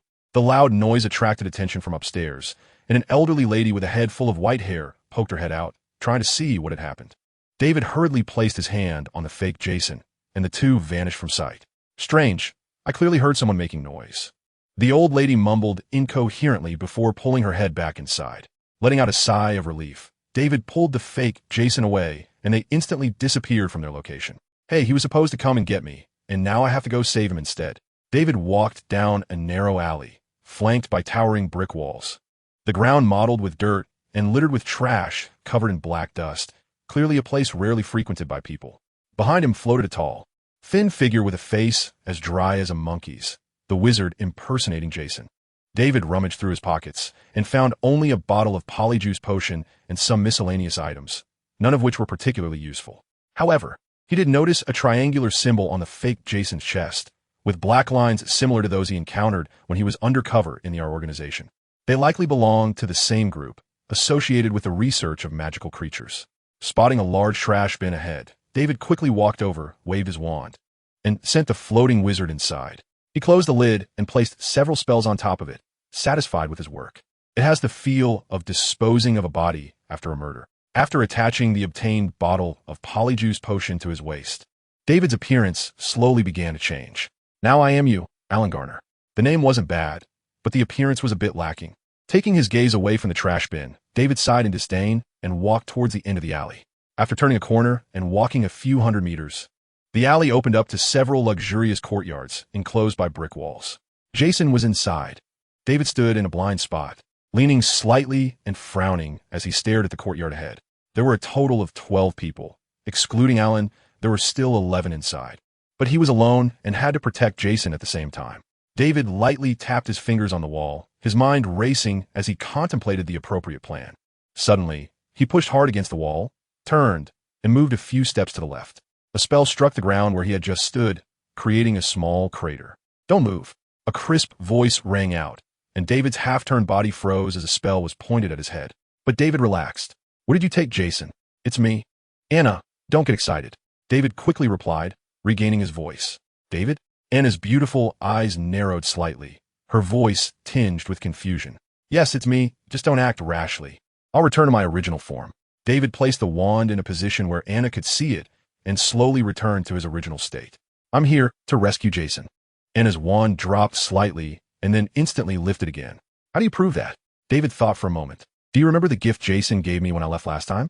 "I remember." "That's good. I'll take it out to show you." David rummaged in his pouch and pulled out a large dragon tooth. Of course, this alone isn't enough to prove it. David gestured, and under Anna's watchful eyes, he touched the dragon tooth with his wand and muttered some words. After a moment, the dragon tooth cracked open, revealing a hollow inside with a carved fire dragon. "Can this prove it?" David said. Anna sighed in relief and lowered her wand. "It really is you." "What was that just now?" "A family spell." David replied with a smile. "What did you get here?" "Not long ago." Anna shook a chain on her wrist. "He and I both have one, which can guide our locations, but where he seems to block some signals. I searched for a long time before I found this place." Anna brushed a golden strand of hair stuck to her cheek by sweat. "What about you?" "I caught the guy who was supposed to pick me up and learned that Jason was captured, so I came to see if I could rescue him." David briefly explained the situation to her. "Do they know where he is?" Anna asked urgently. "There." David pointed to the yard ahead. Anna glanced over and prepared to walk over. David quickly grabbed her. "Don't be impulsive. There are 11 people in the yard. Even if we can take them, Jason is still in their hands, so we can't risk hurting him." "What do you plan to do?" Anna asked softly, her brow furrowing. Having witnessed the transformation spell just now, coupled with David having already subdued a wizard, greatly enhanced David's standing in her eyes. "I plan to disguise myself as that guy and infiltrate, and then you." David transformed back into that person's appearance and explained his plan to Anna. He originally intended to go alone, but with an extra person, there was a bit more assurance. "Isn't that too dangerous?" Anna said worriedly. "It's fine. I have the ability to protect myself, and since I look like that guy, plus you'll be causing a distraction outside, they won't attack me." Anna thought carefully for a moment and reluctantly agreed to David's plan, but added, "If anything happens, send a message. I'll rush in to help you immediately." "Ah." David nodded and walked towards the yard ahead. As he moved, Alan's memories stirred in his mind. His expression and movements gradually changed, becoming more and more like Alan, until there was little difference.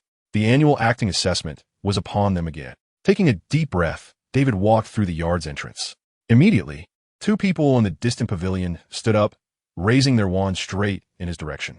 When they recognized his face, the spells in their hands were placed back on the table. "Alan, why did you come back alone? What happened to that guy you were supposed to pick up?" A tall, crew-cut man asked loudly. "Pick up my ass." David snorted, anger flaring. "What happened? Was there an accident?" The crew-cut man quickly asked. "I was ambushed as soon as I got there. I couldn't even get close to the bus station," David said indignantly, pulling up his pant leg to reveal a scar that had just healed. "How could that be? We used a truth serum. He shouldn't have given us false information." "Of course he gave me true information, but who knows?" David huffed and didn't finish his sentence. "Are you saying someone sold you out?" The crew-cut man's gaze sharpened, and he tightened his grip on his wand. "Who knows? I'll go ask the boss what he says. If it really is true." David's tongue flicked across his lips, the meaning clear. "All right, if there really is someone, I'll help you." "Thanks." David walked across the stone-paved path and stepped up a few stairs. A person sitting on a sofa in the first-floor hall stood up, slightly bowing to David. "Please sit down." David waved his hand, turning to ascend the stairs on the left leading to the second floor. The tattoos on the chests of those guarding the first floor had only one line, indicating they were the lowest level of the organization. Stopping in front of a sturdy wooden door, painted red, David knocked lightly and said in a deep voice, "Boss, I'm back." "Come in," a weathered voice responded, and the door lock clicked, opening a small gap. David grasped the doorknob and pushed the door open. Directly in front was a large window, intricately carved around the frame. with dark green curtains gently swaying in the breeze. David turned and walked to the left. A long desk stretched out before him, and a stout, gray-haired wizard sat behind the desk, looking kindly at David. If you underestimated him based on his appearance, you'd be gravely mistaken. In Alan's memories, he was a ruthless killer. Did you bring someone back? The old man asked gently. Adjusting his breath, David lowered his head, focusing on a pen holder on the table. No, I was ambushed on my way to the bus station. Ambushed? The old man placed the book in his hand softly on the table. Wasn't it said the information was accurate? The information was accurate. We pried it out of that guy's mouth using a truth serum, but David paused perfectly. You mean to say someone sold you out? I wouldn't dare. David lowered his head even further. Is there a problem with the truth serum? The old man asked. It was sent over from headquarters. Let's go check the basement. Following the old man back downstairs, everyone in the hall stood up and said, Boss. The old man nodded. Things have been a bit unstable lately. Be careful. David's pupils contracted, unsure if he was implying something or just speaking casually. Going down the stairs in a hidden corner of the hall, he opened an iron door revealing a mix of items like armor and long swords. Jason hung his head, bound to a metal chair fixed to the floor. His clothing was in tatters, resembling a war-damaged version from Syria, with only a few strips of cloth hanging on him. His exposed body was covered in scars, but fortunately, someone had done some basic treatment, stopping the bleeding and preventing him from bleeding to death. The old man walked to the center of the room and stared directly at Jason without moving. What's wrong? Are you not going to take action? The old man suddenly turned to glare at David, smiling kindly. Are you afraid of this old man? A loud crash echoed through the stone walls, causing the ground to tremble slightly, and small stones from the cracks in the paving danced up. Your friend? The old man coughed twice, waved away the dust in front of his nose, and smiled as he said, Fortunately, we cleared the area of people. Otherwise, it would be unfortunate if others got hurt. The Ministry of Magic would come rushing in like cats attracted by the smell of blood. At this moment, David knew that the act couldn't go on any longer. He closely watched the old man's movements as his wand slipped into his hand. No need to be nervous. The old man waved his hand. Where's Alan? Is he still alive? David remained silent, measuring the distance between himself and Jason out of the corner of his eye. Do you want to save him? The old man glanced at Jason. This place has long been enchanted with an anti-disillusionment charm. Of course, if you can kill me, taking him out will be quite easy. You're joking. I'm no match for you, David replied. When did you realize I was not who I appear to be? Young people should be a bit braver. The old man smiled. I noticed something was off the moment you walked in front of me. I have to say, your mannerisms are really just like Alan's. Good acting. So you still suspect me? David's lips twitched. But because it's too similar, your imitation is too deliberate. It ends up looking more like a robot programmed to wear his skin. The old man seemed to understand David's doubts and explained, next time you perform, try to be more natural, then others won't see through it. Of course, if you have a next time. Thank you for your advice, David nodded. The old man laughed silently and said, Good mindset, much better than before. So, are you interested in joining us? Let's forget it. I'm not on your side. What a pity, the old man shook his head. Then you should have thought it through. It's time to tell me where Alan is. If I tell you, can you let us both go? David spread his hands and took a step back. You can, he can't, the old man said. Fine. David sighed, his gaze sharpening. Then there's nothing to discuss. With a wave of his left hand, for large balls of dragon fire appeared around the old man. He had been preparing for this moment, and to avoid the old man noticing, he tried using wandless magic to simultaneously release so much dragon fire for the first time. Wandless magic? The old man's voice was slightly surprised but calm. He raised his wand, and the fireballs flew toward him like they were caught in a large net, slowly being compressed into small spheres. Monsters, all of them.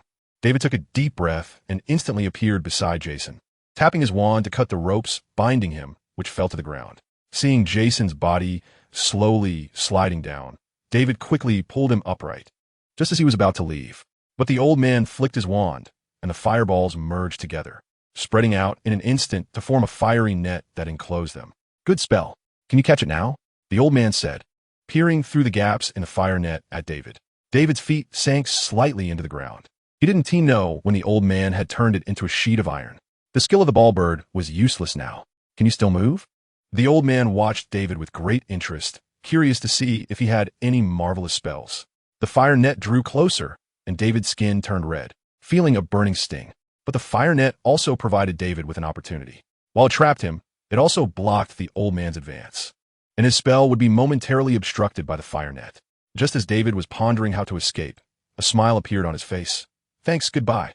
The old man's expression changed as he sensed something was wrong. He shook his wand, and the fire net split open. A spell glowing red shot out from the tip of his wand in an instant. But it was too late. David had already dragged Jason away. Outside the courtyard, Anna had smashed the surrounding houses, and the debris fell to the ground, forming cover. Anna moved quickly between the cover, desperately casting spells, feeling like one person was fighting an entire army. But this was too exhausting. Anna gritted her teeth, her face pale, large beads of sweat sliding down her face. Her short sleeves clinging tightly to her body, and her steps grew unsteady. She was about to collapse. With a puff, David appeared beside Anna, dragging Jason. She instinctively cast a spell. Fortunately, David was focused enough. As soon as the spell was cast, he dove underground and reappeared on Anna's other side. Are you okay? Anna said, regaining her composure. I'm Fina. Can you still use disillusionment? David asked. The people in the courtyard, seeing the spell stop, began to stir. Barely. Anna glanced at Jason, her eyes showing concern. Okay, let's go to the park ahead. Just as David finished speaking, he took Jason and left. The park was quiet, with only a few young people in the middle of the clearing playing with skateboards, oblivious to David suddenly appearing next to the bushes. Taking a breath, David laid Jason down on the grass and stood up to look around. Anna was behind the statue in front of him, and she waved at him, immediately appearing by his side. Squatting down to check Jason's condition, Anna quietly asked, "Is he okay?" "No." Before David could finish, he caught sight of a few people appearing in the distance. Using disillusionment not long after, a master in this field could discern the destination of a person from the point of disappearance. Looking at the old man at the front of the group, David frowned. What a troublesome situation. He could leave using the guide without fear of being tracked, but he could only take one person. If he forcibly took two, one of them would likely lose an arm or a leg or something. The few young people on skateboards became like zombies after the old man appeared, abandoning their boards and walking away in a daze. At this moment, the old man, accompanied by 7 or 8 wizards, rushed toward David, persistent as a ghost. Now let's play a big game. David's gaze returned from the departing young people to Anna, and he resolutely said, "Let us head to the commercial area over there." "Huh. I have a plan that can help us escape. Don't worry, it's not dangerous, but you might never be able to come back to London again." Out of the corner of his eye, David saw several spells flying from the old man, and he dragged Jason a few steps to dodge the spells. "Hurry." In the blink of an eye, David dragged Jason to the side of a busy street, where several muggles gasped in disbelief, staring wide-eyed. Fortunately, there weren't many muggles around, and the commotion hadn't escalated yet. Anna appeared in a hidden corner where no one saw her. She quickly ran to David's side and cast a confounding charm. The few people who saw David appeared confused, blinking as they left, looking back every few steps. She quietly tugged on David's arm and whispered, "What are you planning to do?" Just then, the old man and his companions caught up, blending into the crowd, preparing to launch an attack as they got closer. David waved at them and said to Anna, "Move all the cars off the street." "What?" Anna looked around. The Ministry of Magic. "That's why I said you won't be able to come to London anymore." David urged, "Hurry up, they're catching up." "All right." Anna hesitated for a moment, glanced at Jason, who David was supporting, and disregarded the thoughts of the muggles around her. She appeared on the street, her wand directing the parked vehicles one by one to smash into the middle of the road. The sound of urgent brakes followed, then a louder roar of engines as muggles desperately pressed on the gas, tried to get their cars away from this devilish woman. Anna stood by the roadside, constantly moving the vehicles to drive the crowd away, blocking the approach of other cars. Panic spread like ripples in water, gradually expanding outward. A few elderly people sensed something was wrong and immediately attacked David. But David stumbled across to the other side of the street. The wide avenue had already been isolated by Anna for a short distance. David tossed Jason aside, thrusting his wand into the ground. "You guys from the Ministry of Magic. After all the money we've paid, it's time for you to make an appearance." Beneath the smooth surface, it was as if a giant dragon was moving. The ground began to bulge, starting from where David stood and gradually moving forward. Before long, a huge chasm opened up with spiderweb-like cracks spreading outwards, and the parked unmanned cars kept sliding into it, making a series of crashing sounds. People in the nearby high-rises saw this scene and gasped, cries echoing everywhere. "Madman!" The elderly man glanced into the distance, stared at David for a moment, and led everyone away. "Anna, we should go now to that alley over there." Calling out, David also left. The rest was up to the people from the Ministry of Magic to handle. Not long after they disappeared, over 20 wizards in matching uniforms appeared around the chasm. Madman, bullshit, who did this? A leader-like figure stared at the scene before him, feeling like he was going crazy. Having received news of wizards causing chaos in the city, he had abandoned his holiday and rushed over immediately. He had hoped to earn some merit, but unexpectedly, Group Leader Robaz, a wizard with a shiny forehead and a Mediterranean hairstyle, said cautiously, "Go catch them for me. I want to see them in Azkaban tomorrow." After Gadwin Robaz spoke, he caught sight of the still panicking muggles, his chest heaving violently as he tried to suppress his inner fury. First, restore the surroundings and erase those muggles' memories. The Aurors, who had just taken a few steps, immediately got busy, fearing Gadwin would vent his anger on them. Of course, David had no way of knowing any of this. Restored to his original state, he was leaning against a weathered brick wall in a secluded alley, his eyes fixed on the clouds drifting in the azure sky.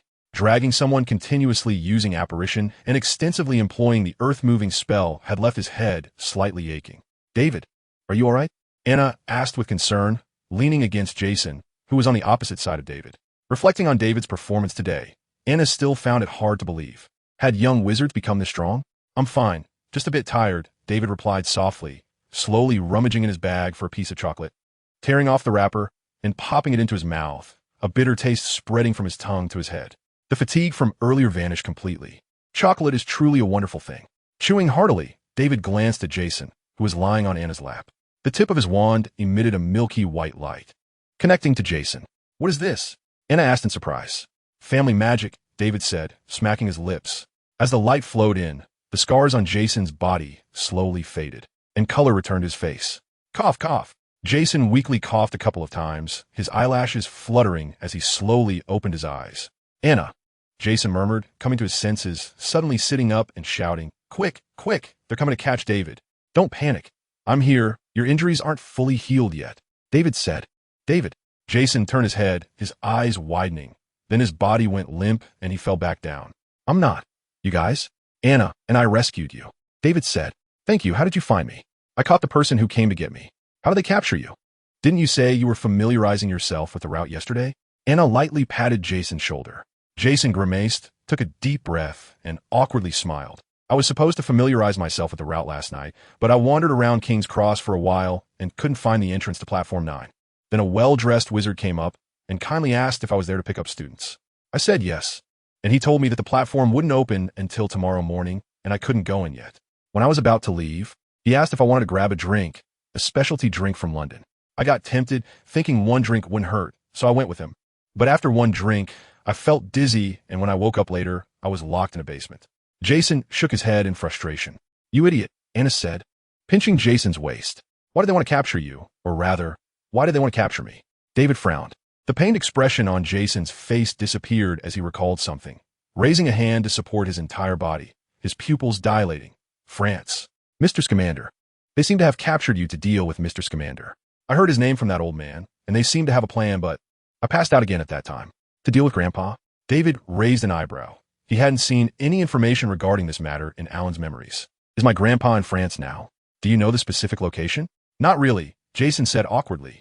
"They saw I was about to faint and just casually mentioned a few things. So it can be confirmed that it's in France?" David thought for a moment. If it was confirmed to be in France, there was someone who might help them find Newt. Jason was silent for a moment, his lips moving slightly. "Not sure. I just vaguely heard them mention Mr. Scamander and something about France." "All right, then let's go rest for a while. After you recover, we'll talk," David said. "Okay," Jason replied, having come to understand during his time at the Dragon Reserve that this young wizard was not simple. He didn't underestimate David because of his age. "Where should we go now?" "The Ministry of Magic should be issuing a warrant soon, and we too shouldn't stay in a hotel," Anna said. "The Ministry of Magic? A warrant?" Jason said in a daze. What had happened during the time he was unconscious? How had they ended up being wanted? "Go to my grandfather's safe house. The cunning rabbit has 3 burrows. He has set up safe houses in many places to guard against such situations." David ignored Jason and directly pulled out a silver metal card from his bag, which had a large arrow that wobbled, pointing in one direction. "That house." David glanced at the card and pointed to the yard nestled between 2 buildings. "Where?" Jason had regained his ability to move and squinted to take a closer look. The direction David pointed was empty, just a stretch of lawn. "Oh, they can't see it. You guys hold the card." David handed the card to them, and after they held it, he murmured a spell. "Now, can you see it?" "I see it." Jason nodded. Indeed, it was a safe house, quite extraordinary. Of course, There are not many people in the world who could find this house without this card, David said as he crossed the street toward the house. These safe houses were established by Newt in conjunction with Dumbledore, perhaps a tradition preserved since the Grindelwald period. Pushing open the door, a cloud of gray dust rushed out, and David quickly stepped back, using his wand to summon a gust of wind to sweep in. Once the wind settled, David pushed the door open again, and the inside was already refreshed. "Come in," David beckoned. After Jason stepped inside, he curiously looked around. The decor here is quite modern. A fireplace, a chandelier, a phone on the table, and various electrical appliances made him feel like he had walked into a Muggle home. This was originally a place for Muggles. But after the previous owner moved out, my grandfather bought it and transformed it into a safe house. David lazily laid down on the sofa, not wanting to move anymore. After admiring the appliances, Jason also lay down on the sofa, but soon sat up, leaning towards David and asking, "You still haven't told me why we're being hunted." "Just you guys, I'm not being hunted." David leaned back on the sofa, eyes closed, and said slowly. The image of Alan he had been using meant that it would only be Alan who was hunted. "What Alan did has nothing to do with me, David." "Then why is that?" David's mouth moved as he recounted the entire situation to Jason. After listening, Jason fell silent for a moment, then cautiously said, "Why didn't you just go to the Ministry of Magic? Or were the roads there blocked by them?" Anna was taken aback and looked at David. David's eyes widened as he stared intently at the swinging artificial crystal of the chandelier. "Yes. Why didn't we just go to the Ministry of Magic? I'm so familiar with them. I've paid fines so many times. How could they not help? I was just too focused on being cool and suddenly got sidetracked. Did I say something wrong?" Noticing the awkward atmosphere, Jason quickly said. David sighed, straightened up, and calmly replied, "No, you didn't say anything wrong. I thought of going to the Ministry of Magic back then, but I noticed there are people on several necessary routes. So I had to resort to this strategy to draw the Ministry of Magic people here. Don't ask how he noticed, just know it's a family spell." Anna nodded, agreeing with David's statement. It was her first time in London. She couldn't even recognize the roads, let alone anything else. As for Jason, he had been in a coma. What could he know? It was still whatever David said. To divert the topic, David shifted their focus away from this. After all, it was they who were wanted. "What do you want to eat? I'll go buy it later. Or let me go buy it." David had to do everything, and Anna felt a bit embarrassed. David quickly shook his hand. "You two are not in a position to go out right now." Anna realized it, smiled dejectedly, and mentioned a few dishes. She planned to showcase her cooking skills well after David returned to make up for it. "All right, I'll be back soon." David stretched, opened a corner cabinet, and took out some cash. It was kept by Newt. Basically, every safe house has one, containing both galleons and Muggle currency for emergencies. As he walked to the door, David thought for a moment and transformed into Charlie's appearance. Taller, providing more sense of security. There seems to be a supermarket over there. David recalled the path he took and walked back. Crossing several streets, David saw a large supermarket across the road, bustling with people. Just as he was about to cross the street, he heard a screech, and a speeding magical vehicle stopped in front of him.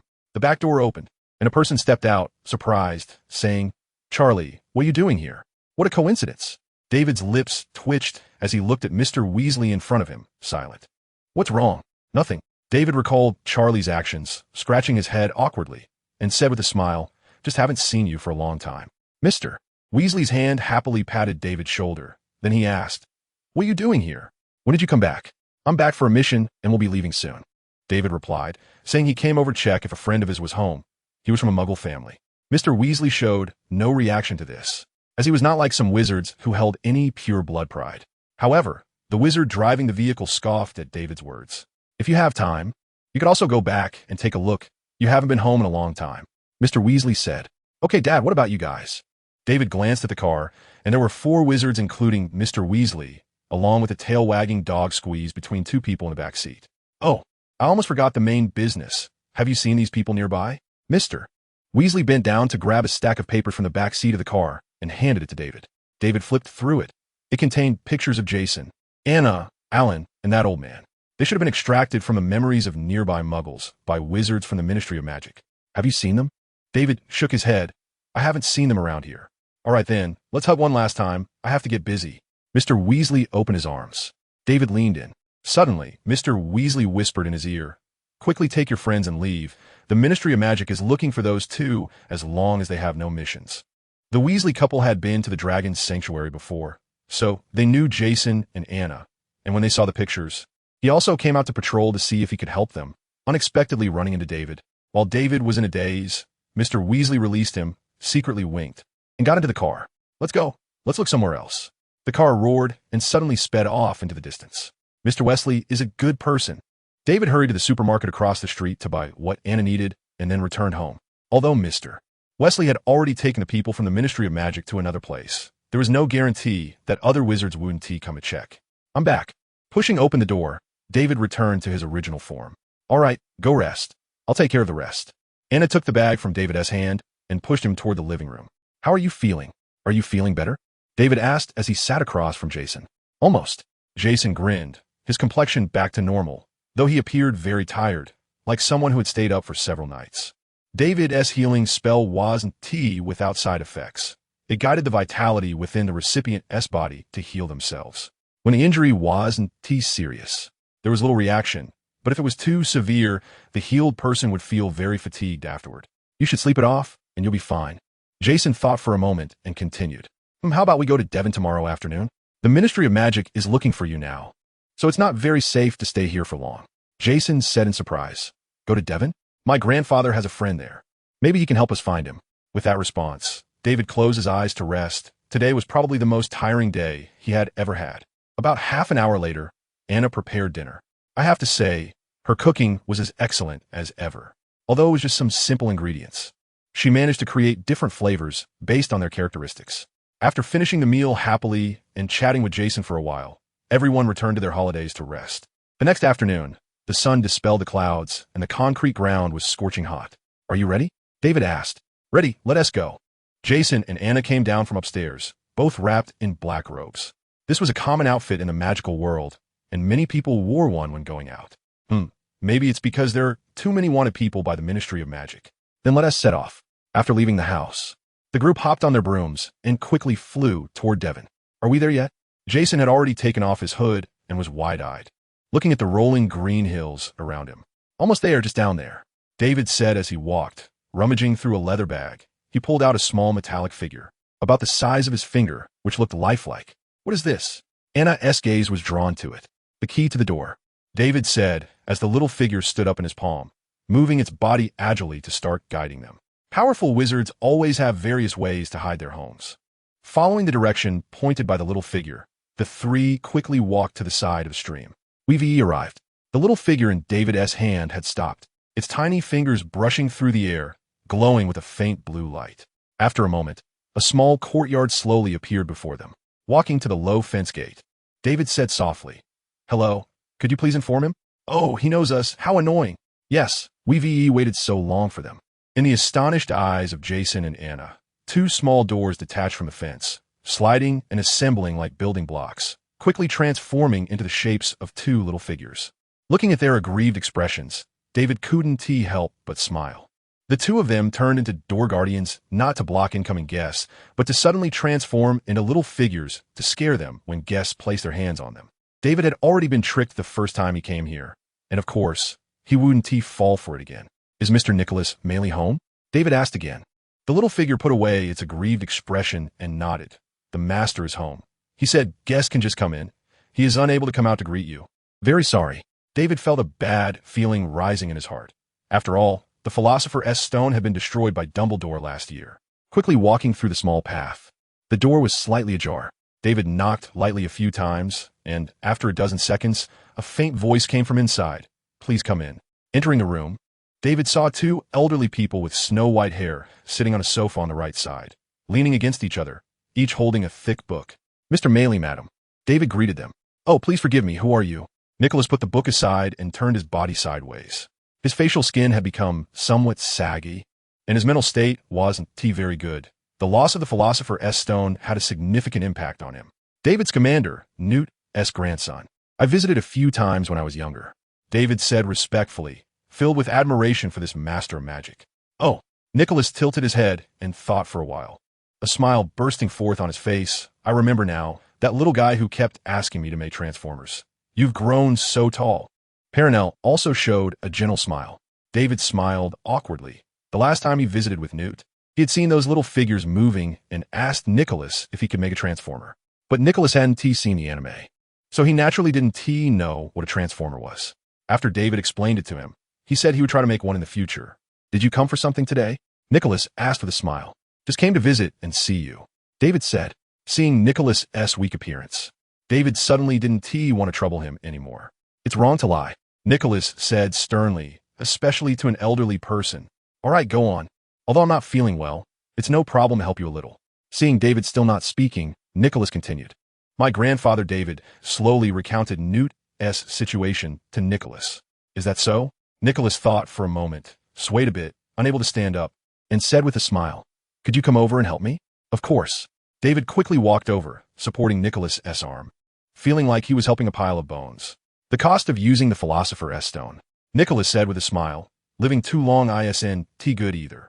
They walked to a large crystal ball beside the house, and Nicholas asked David to help him sit down. His bony hand moved over it. Some white mist began to appear between the crystal balls, constantly swirling back and forth. Soon, Newt's blurry figure slowly revealed itself. He's indeed in France. Nicholas's face was pressed against the front of the crystal ball, carefully observing the changing images inside. Can you determine the exact location? David also looked on, but he could only see Newt's blurry figure. Everything else looked like a mass of mist, shrouded in clouds. The exact location, Nicholas's hand stroked the transparent surface of the ball, and the white mist inside began to swirl. After a few seconds, a building shape gradually formed in the middle of the mist, resembling a wide stone archway. They should be in Paris, but I can't be more specific than that. Nico stared at the patterns inside and said, but one day in the future, they will come back here, the Arc de Triomphe. Maybe you can go there and wait for them. Thank you, David sincerely expressed his gratitude. It's nothing, Nico said with a smile as he leaned back in his chair. Looking slightly fatigued, the recent prediction had drained a lot of his energy. Supporting Nico's arm, David helped him back to the original sofa.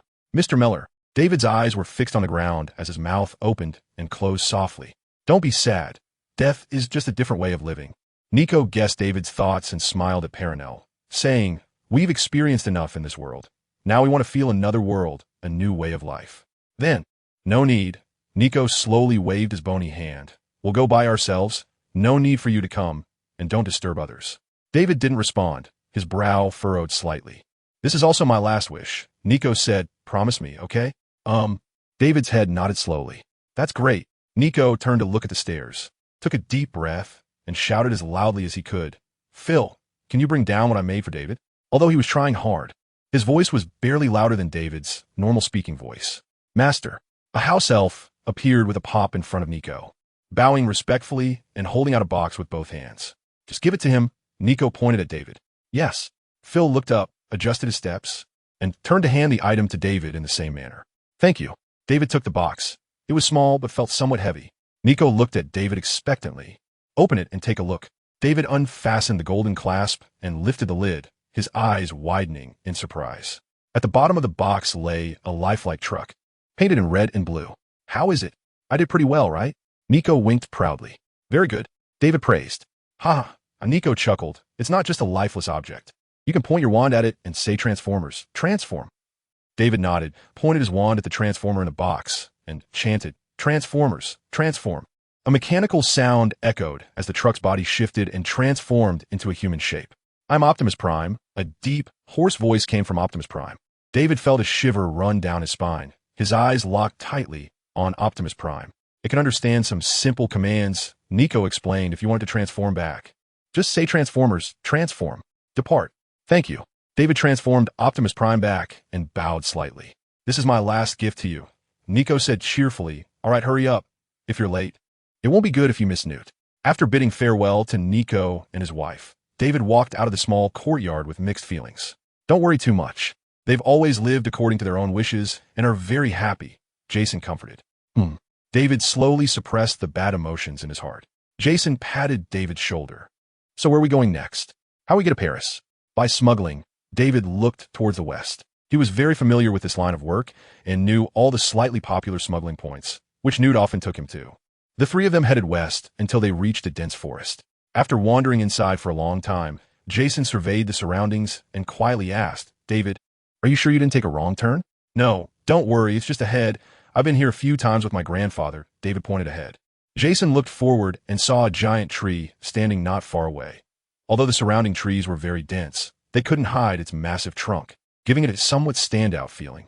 As they approached the giant tree, The area suddenly became spacious, with thick roots winding across the ground. Turning to the other side of the giant tree, the base had been hollowed out, forming a cavity that housed a small bed and some messy personal belongings.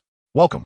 A short wizard popped up from the bed and jogged over to the three of them, dressed in a black robe, with a bushy black beard nearly touching the ground. "Where are you headed?" "To Paris," David replied. 30 galleons. All right." David deftly took out some galleons from his pouch and placed them in a large box beside him, his movements quick and practiced. "Wait." Just as David was finishing up, the wizard suddenly reached out to stop him. He pulled down a bit of his hood, raised his head, and stared intently at Jason and Anna. David noticed that the wizard's bearded face was adorned with two small, dark eyes, filled with joy. The wizard looked for a while, rubbed his hands, paced a bit, but perhaps wasn't too sure, saying, "You wait a moment," before quickly entering the tree hollow. "What's wrong with him?" "Well, Jason was startled, recalling that they were currently wanted criminals. "Don't worry, they won't report us. Many people who come here to smuggle have issues themselves. If he reports us, he'll ruin his own reputation," David said. "Then, he might charge a bit more," David replied helplessly. Every time he and Newt visited various smuggling points, they would be charged an extra confidentiality fee, the price of being too well known. So when the wizard initially said it would only be 30 galleons, David's movements were particularly quick, but unfortunately, he was still a step too slow. In a short while, the wizard emerged, holding 2 pieces of paper. After comparing them, he joyfully said, "You need 50 galleons. That's too expensive," Jason exclaimed angrily. "Sir," the wizard replied with a smile, as if he had spotted a fat sheep ready for slaughter, "you are now one of the top wanted criminals by the Ministry of Magic. Letting you pass through here is very risky. If you don't want to, you can choose to fly over yourself. It's not far." Forget it, Jason. "We need to hurry." David had long gotten used to this and waved his hand, pulling out the galleons to make up the amount. He decided that when he had enough power, he would definitely acquire this industry. It was simply a huge profit. The wizard beamed with joy, providing excellent service as he wiped the iron barrel before placing it in front of David and the others. This was the first time he had encountered a key wanted criminal for smuggling in a year. The extra galleons would be his to keep, and he could hardly contain his excitement. Jason shot a fierce glare at the wizard, pulling David and Anna's hands as they stepped into the iron barrel. The wind ceased, and when they opened their eyes, the scenery had changed from the forest to a dimly lit bridge tunnel. Looking around, there were only a few people leisurely strolling on the bank nearby. "Welcome to France," Anna said in a relaxed tone as the host. David was taken aback for a moment, but quickly realized that both of them were French, though not Parisians. They were nonetheless very familiar with the place. "I'll have to rely on you two here," David said with a smile. "No problem," Jason said, putting his arm around David's shoulder. "So, should we wait for Mr. Scamander at the Arc de Triomphe, or I'll go somewhere else first? Let us wait for my grandfather first. After all, we don't know when they will go there, and it would be bad to miss them. All right, let us go this way. It's closer." Jason led David out of the bridge tunnel and up to the bank, heading east. Having locals around is great. David just followed along without thinking much and soon spotted the Arc de Triomphe standing in the distance. As they got closer, the image of the Arc became clearer, with its neat shape, gray-white stone walls, and several meters high, lifelike multi-figure reliefs standing on protruding stone platforms. Above them were rectangular reliefs depicting significant historical events from Napoleon's era, narrating the former glory of France. Around the base of the Arc, many tourists admired its beauty, posing for photos in various stances. David looked around carefully, but did not see Newt or any wizards. "Mr. Scamander may not have arrived yet," he said. Jason, being slightly taller, could see further. "How about I'll wait here for a bit, and you guys find a place to rest?" David suggested. Jason punched David's shoulder lightly. "What are you talking about? We can't leave you here alone." "But, all right, it's just waiting for someone. When we were at the Dragon Sanctuary, we waited for the fire dragon to calm down for weeks. This is nothing." Jason glanced toward the Arc, then took David over. "Let us go check it out. Those reliefs are really impressive." After slowly touring the Arc with Jason and Anna, the sun was gradually setting. The three of them hurriedly grabbed a bite to eat and returned to the Arc, to be safe after nightfall. David and Jason set up a tent on the side of the Arc and hid it, just in time to see the entrance. David kept watch for the first half of the night. The tourists had long dispersed, and only the sound of the wind could be heard. Newt had still not appeared. When Jason took over his watch, David returned to the tent and collapsed onto the bed, quickly falling into a deep sleep. However, it didn't feel like he'd slept long when he suddenly felt someone shaking his shoulder. Drowsily opening his eyes, he saw Jason in front of him, mouth moving but no sound coming out. Shaking his head to clear it, Jason's words became clearer. David, wake up quickly, there is something happening outside. What is it? Did my grandfather come? He hasn't arrived, but another group is here, sneaky-like, and it feels suspicious. David nodded and followed Jason to the tent entrance, lifting it slightly to quietly peek outside toward the ark. There were about 7 or 8 wizards gathered near the pillars. One wizard stood in front, holding a wand that emitted a faint glow, while the others surrounded him, vigilantly observing their surroundings. What were they doing? A special religious ceremony? David asked, puzzled. Not sure. I've never seen anything like it, Jason replied, equally confused. David raised an eyebrow. Should we go check it out? Maybe it's related to my grandfather. Jason pondered for a moment. Let us go take a look. Can you do the disillusionment charm? Of course. As David spoke, his body slowly vanished. Impressive. Jason shook his head in amazement, also disappearing from sight. Let us go. Calling out, David moved toward the ark with light footsteps following behind him. As they got closer, David quieted his steps, not daring to get too close, but he could already make out the figures of the wizards. Though they varied in appearance and height, they all shared a common trait: pale and exhausted faces, their hair disheveled as if they had endured great suffering. Werewolves? The thought sprang to David's mind. Their expressions were too similar to those of the werewolves he and Tarek had captured, making it hard not to suspect. The wizard in front finally finished reciting a long and complex spell, and the relief figures above the pillars began to come to life, stretching their bodies and slowly moving to the side, revealing a wide passageway. The stone platform at the ground shook slightly and split apart, revealing a staircase leading down the passage. Let us go. I wonder how many will succeed today, the leading wizard remarked as he stepped inside. David held his breath and cautiously followed the last wizard, waiting until they all entered before the statues returned to their positions, blocking the entrance. However, the passage was not dark. Oil lamps lined the walls, providing ample light. As David walked, he observed the surroundings. Besides the oil lamps, many portraits and intricately carved reliefs decorated the stone walls, but the place was filthy, with trash scattered on the floor, stains on the walls, and a pungent smell in the air. It was very likely that this group had taken over here somehow, but failed to take care of it. After walking inward for a while, they reached a staircase leading upward, and David followed closely behind them. The group ahead was silent, and the atmosphere felt oppressive, as if they were very reluctant to be there. After turning 2 corners and feeling several meters higher, the staircase disappeared, revealing another corridor decorated similarly to the one below. The only difference was that this long corridor had many more rooms on either side. Let us go take a look, one of the wizards said, and the others immediately began to move. David quietly followed, and when he passed the first room, his heart sank. Inside, dim lights flickered, and 4 iron cages were set up, each containing a barely alive male wizard who was groaning in pain, their expressions identical to those of the wizards outside. Are they infecting these people to become werewolves? The thought crossed David's mind, and he tightened his grip on his wand. This scene was just like what John had described before. These beasts. David's gaze turned colder. They walked past 6 rooms, where there were a total of 26 individuals inside, with about 15 or 16 still alive, but most were on the verge of death. Approaching the last few rooms, a golden-haired wizard in front suddenly asked, "Did we feed them the potion the day before yesterday?" "Yes," replied another wizard next to him. "Good. We'll feed them again today, by the next full moon. They should be ready." The blonde wizard nodded and walked toward the last few rooms, where several ragged children were hurriedly trying to open their eyes to look at them. Weak and feeble. Damn it. David's thoughts were interrupted by a sudden shout from behind. A bunch of damn beasts. Oh no, that reckless Jason. David's heart sank to the bottom as he quickly stepped back and pressed himself against the wall. Someone has mixed in. Illusion spell. The blonde wizard said in a deep voice, "Find them and kill them. We can't let them leak any information from here." "Yes." Several wizards responded, casting spells around the walls, inch by inch. Jason was tightly pressed against the doorway, his outline vaguely visible, but the shadows created by the protruding wall helped conceal him, preventing him from being discovered quickly. However, at the pace the wizards were advancing, it wouldn't take long before he was found. Although David had the strength to eliminate the wizards before him without a scratch, he couldn't guarantee that Jason wouldn't get hurt. David pondered for a moment, then suddenly remembered that there were 2 people guarding downstairs.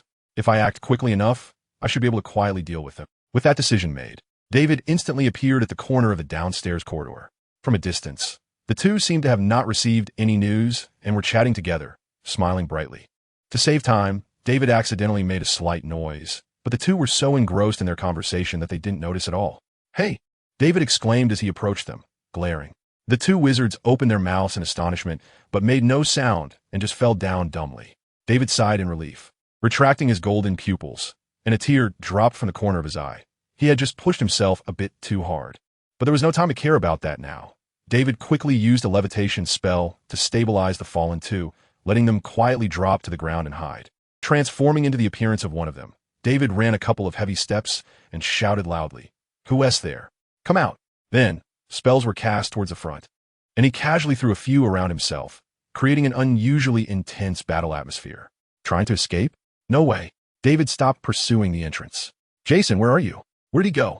The people upstairs heard the commotion and hurriedly ran down, shouting at David. David turned back anxiously and said, "He ran out. We couldn't stop him." "Couldn't stop him?" The blonde wizard said angrily. "What about Cassius? He chased after him. He shouldn't be far. Leave a few here, everyone else follow me. We can't let them escape." The blonde wizard commanded, and several people immediately rushed out. David stepped aside to let them pass, preparing to turn back to find Jason. But suddenly, there was a sound of fighting outside the entrance. Jason upstairs heard the noise and thought David had started fighting, so he revealed himself and joined the battle. "Damn it, we've been ambushed." The blonde wizard frowned and said sharply, "Head, there shouldn't be many people upstairs. Let us take care of them first. Then we'll guard up here. They can't use apparition here. Even if they have more people, they will suffer losses attacking us." Several people responded and rushed upstairs with the blonde wizard. Letting you go up there would mean I worked for nothing. David's mind flipped to the page of the basilisk in his mind's eye. The spacious corridor was instantly filled with the basilisk, its golden eyes hanging in the air like lanterns. Head, the few people in front, either in a hurry or not hearing, actually didn't turn back at all. So David had to call out. "What?" The blonde wizard reflexively turned his head to look, letting out a painful whimper and collapsing sideways. The summoned basilisk lacked enough magical power to take him out instantly, making him endure a moment of pain. "Basilisk? How could there be a basilisk here?" One knowledgeable person shouted repeatedly. But not everyone was as cautious. One person accidentally made eye contact with the basilisk and fell to the ground with a whimper. Just as David prepared to control the basilisk to take out the last person, a loud shout came from upstairs. "Hold on. I'm coming down to help you." Isn't that just adding to the chaos? To avoid accidentally injuring Jason, David retracted the basilisk. Anyway, there was only one left, and it was already scared out of its wits. David couldn't think of any reason to lose. The person saw the basilisk disappear and, although unsure why, couldn't help but show a hint of joy on his face.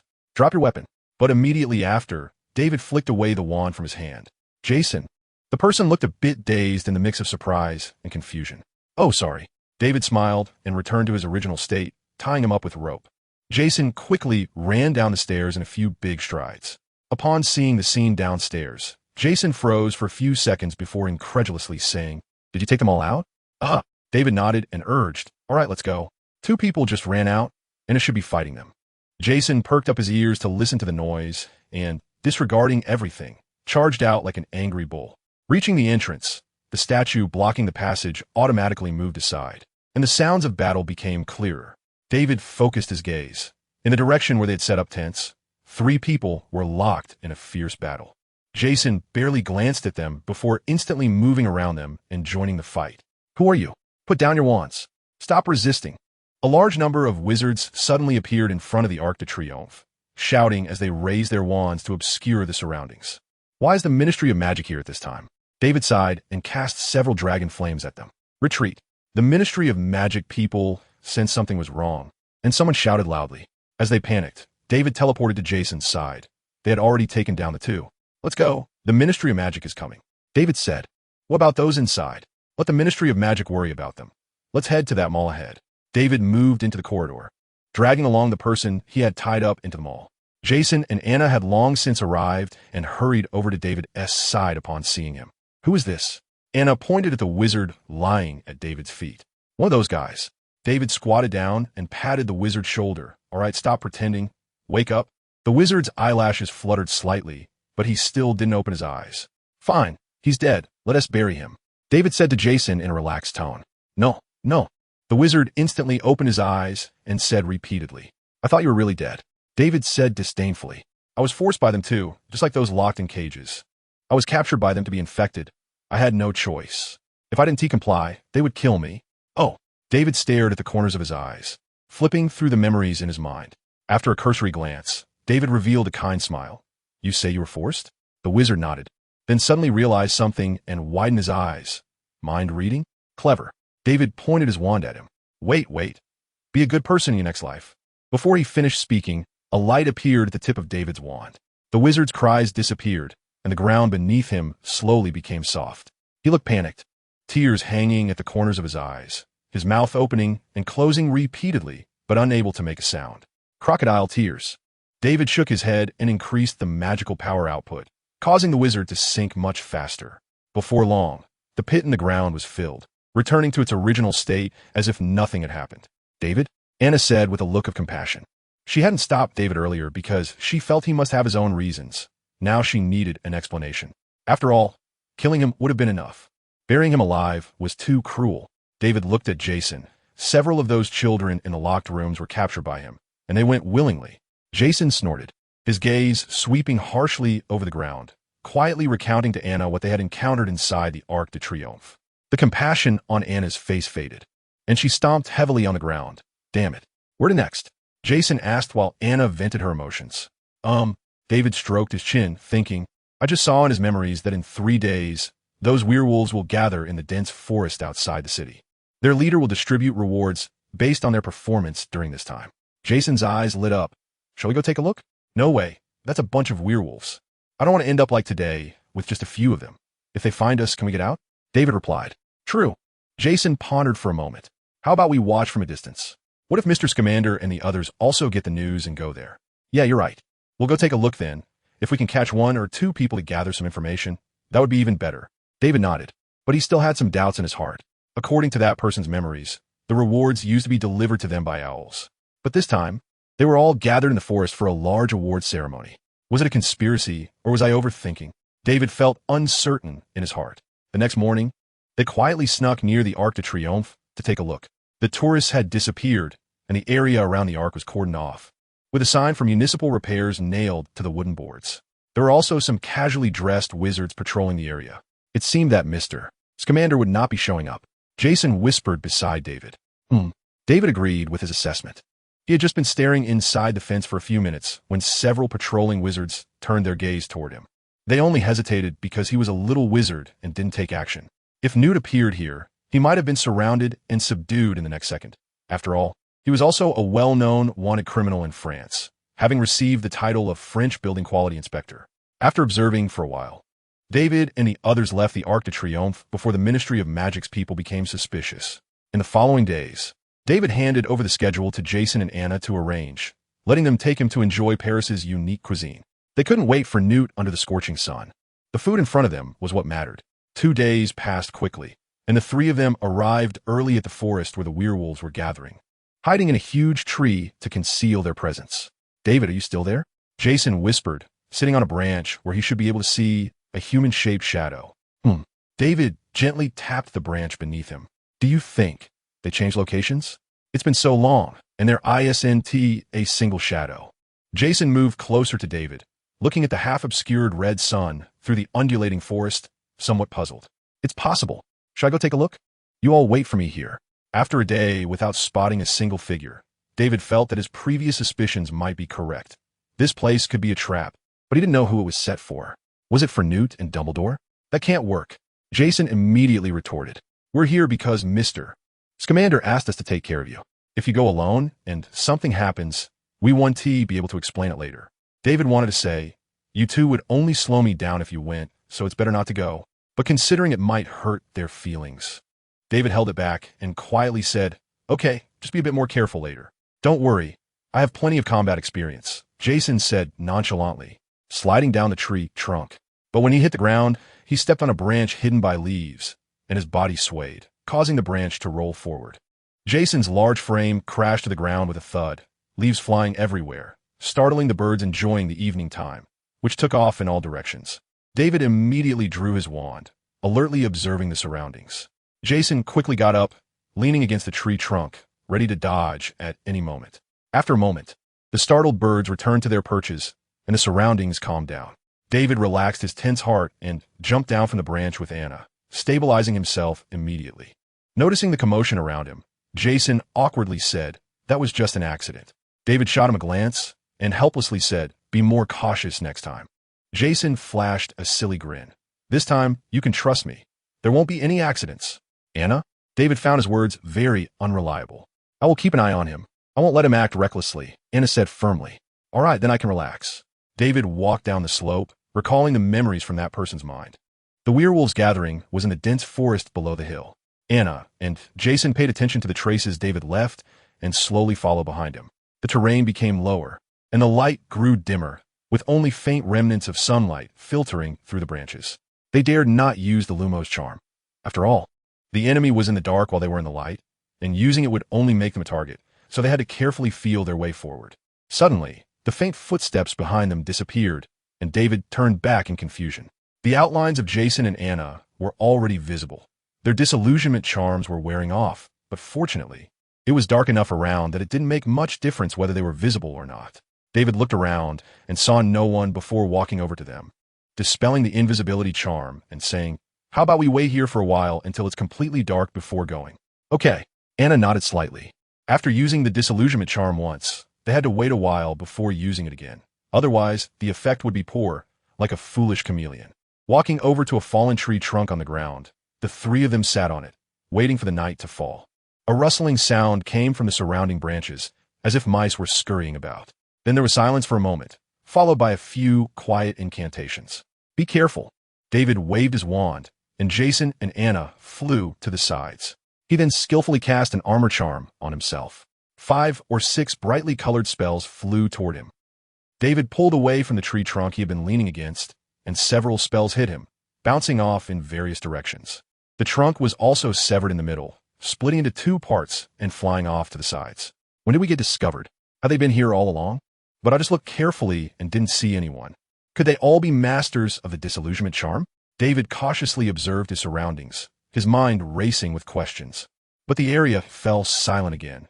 David saw no one, as if everything that had just happened was an illusion. Jason and Anna looked around back to back, giving David a questioning glance. David shook his head and continued to focus on all the places where someone could be hiding. Those people must not have left. If they let their guard down now, it would be just like before, and a few spells would come flying at them before they knew it. Most importantly, they needed to find out where those people were hiding so they could escape. Otherwise, it would be bad if they got caught off guard later. A gust of wind blew through, rustling the leaves and creating gaps through which the bright moonlight filtered. There, David caught sight of something moving behind the leaves of a large tree to his left front. With a flick of his wand, he cast Thunderclap. After the recent battle, no animals would stay here. Everything that moved was suspicious. "They've found us. Let us finish this quickly." The thunderclap hit the branches, exploding into a burst of sparks, followed by a cold female voice. The surrounding trees suddenly became lively, with wizards appearing abruptly on thick branches and among dense bushes. So many people? David frowned, noticing a wizard making a move, and before he could act, he waved his wand, Shatter, but soon several spells flew in, forcing him to change his position and preventing him from pursuing. He needed to rush out quickly. Staying here meant he could only passively take hits. David dodged while counterattacking, searching for weaknesses in the enemy's defense.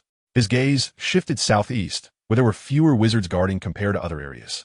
Flames roared. An orange fireball erupted from David's wand, shooting forward and spreading out in the blink of an eye.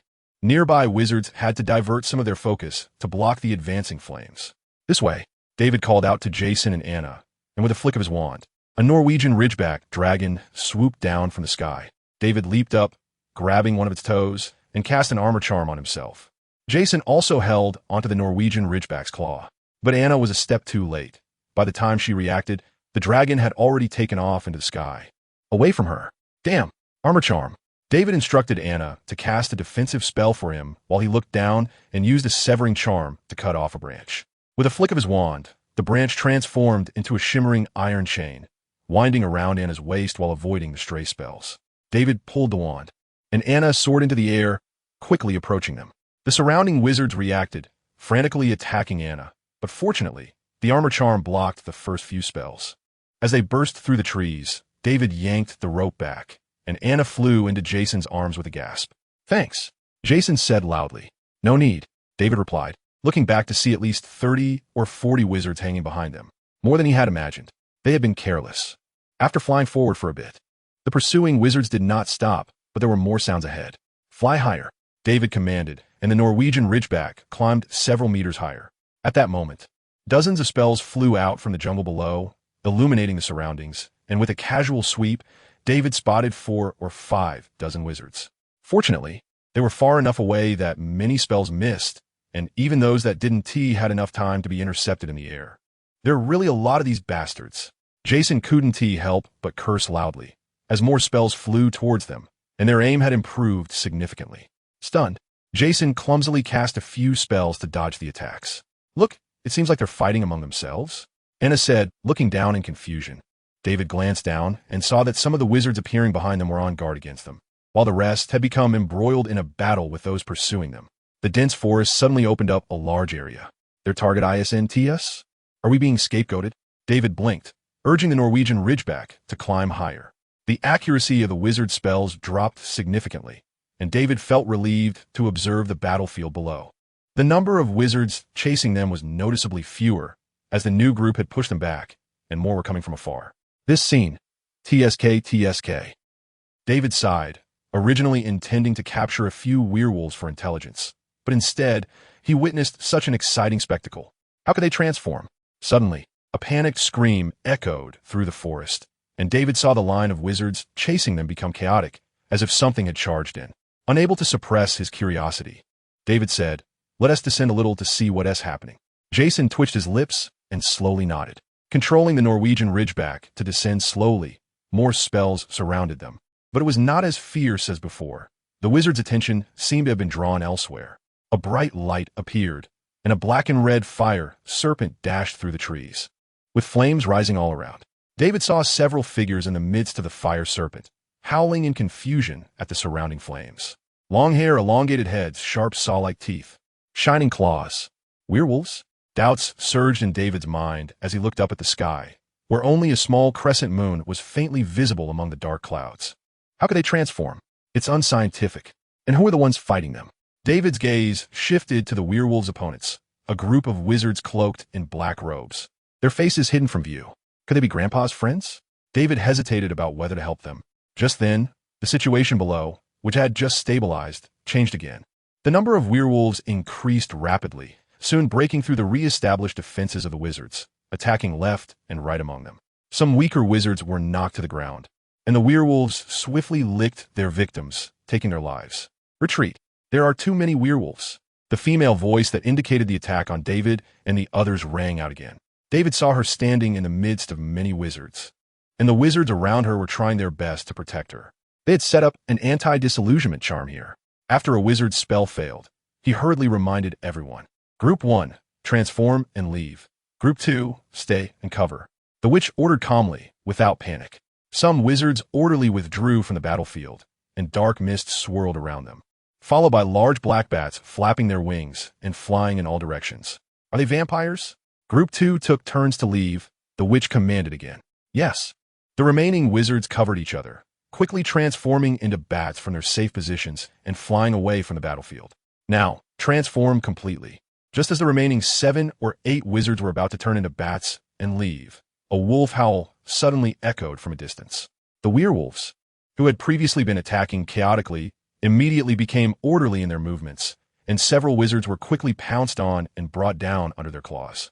The witch had already transformed into a bat and taken flight, but upon seeing this scene, she quickly descended, transforming back into her human form. Various spells erupted from her wand, knocking the werewolves away and freeing the wizards from danger. Hurry, the witch called out. Just as she prepared to transform into a bat again, her body swayed, and she failed to transform successfully. In that moment of delay, a larger werewolf quietly approached her from behind. Not good. You all go first. David directed the Norwegian Ridgeback to fly away, then swoop down from the air, striking the werewolf that was lunging at the witch. He wrapped his arms around her slender waist, steadying her so she wouldn't fall. David felt a warmth in his hand. The witch was clearly injured. You all go. Seeing the bats in the air, intending to come down to help, the witch coldly shouted.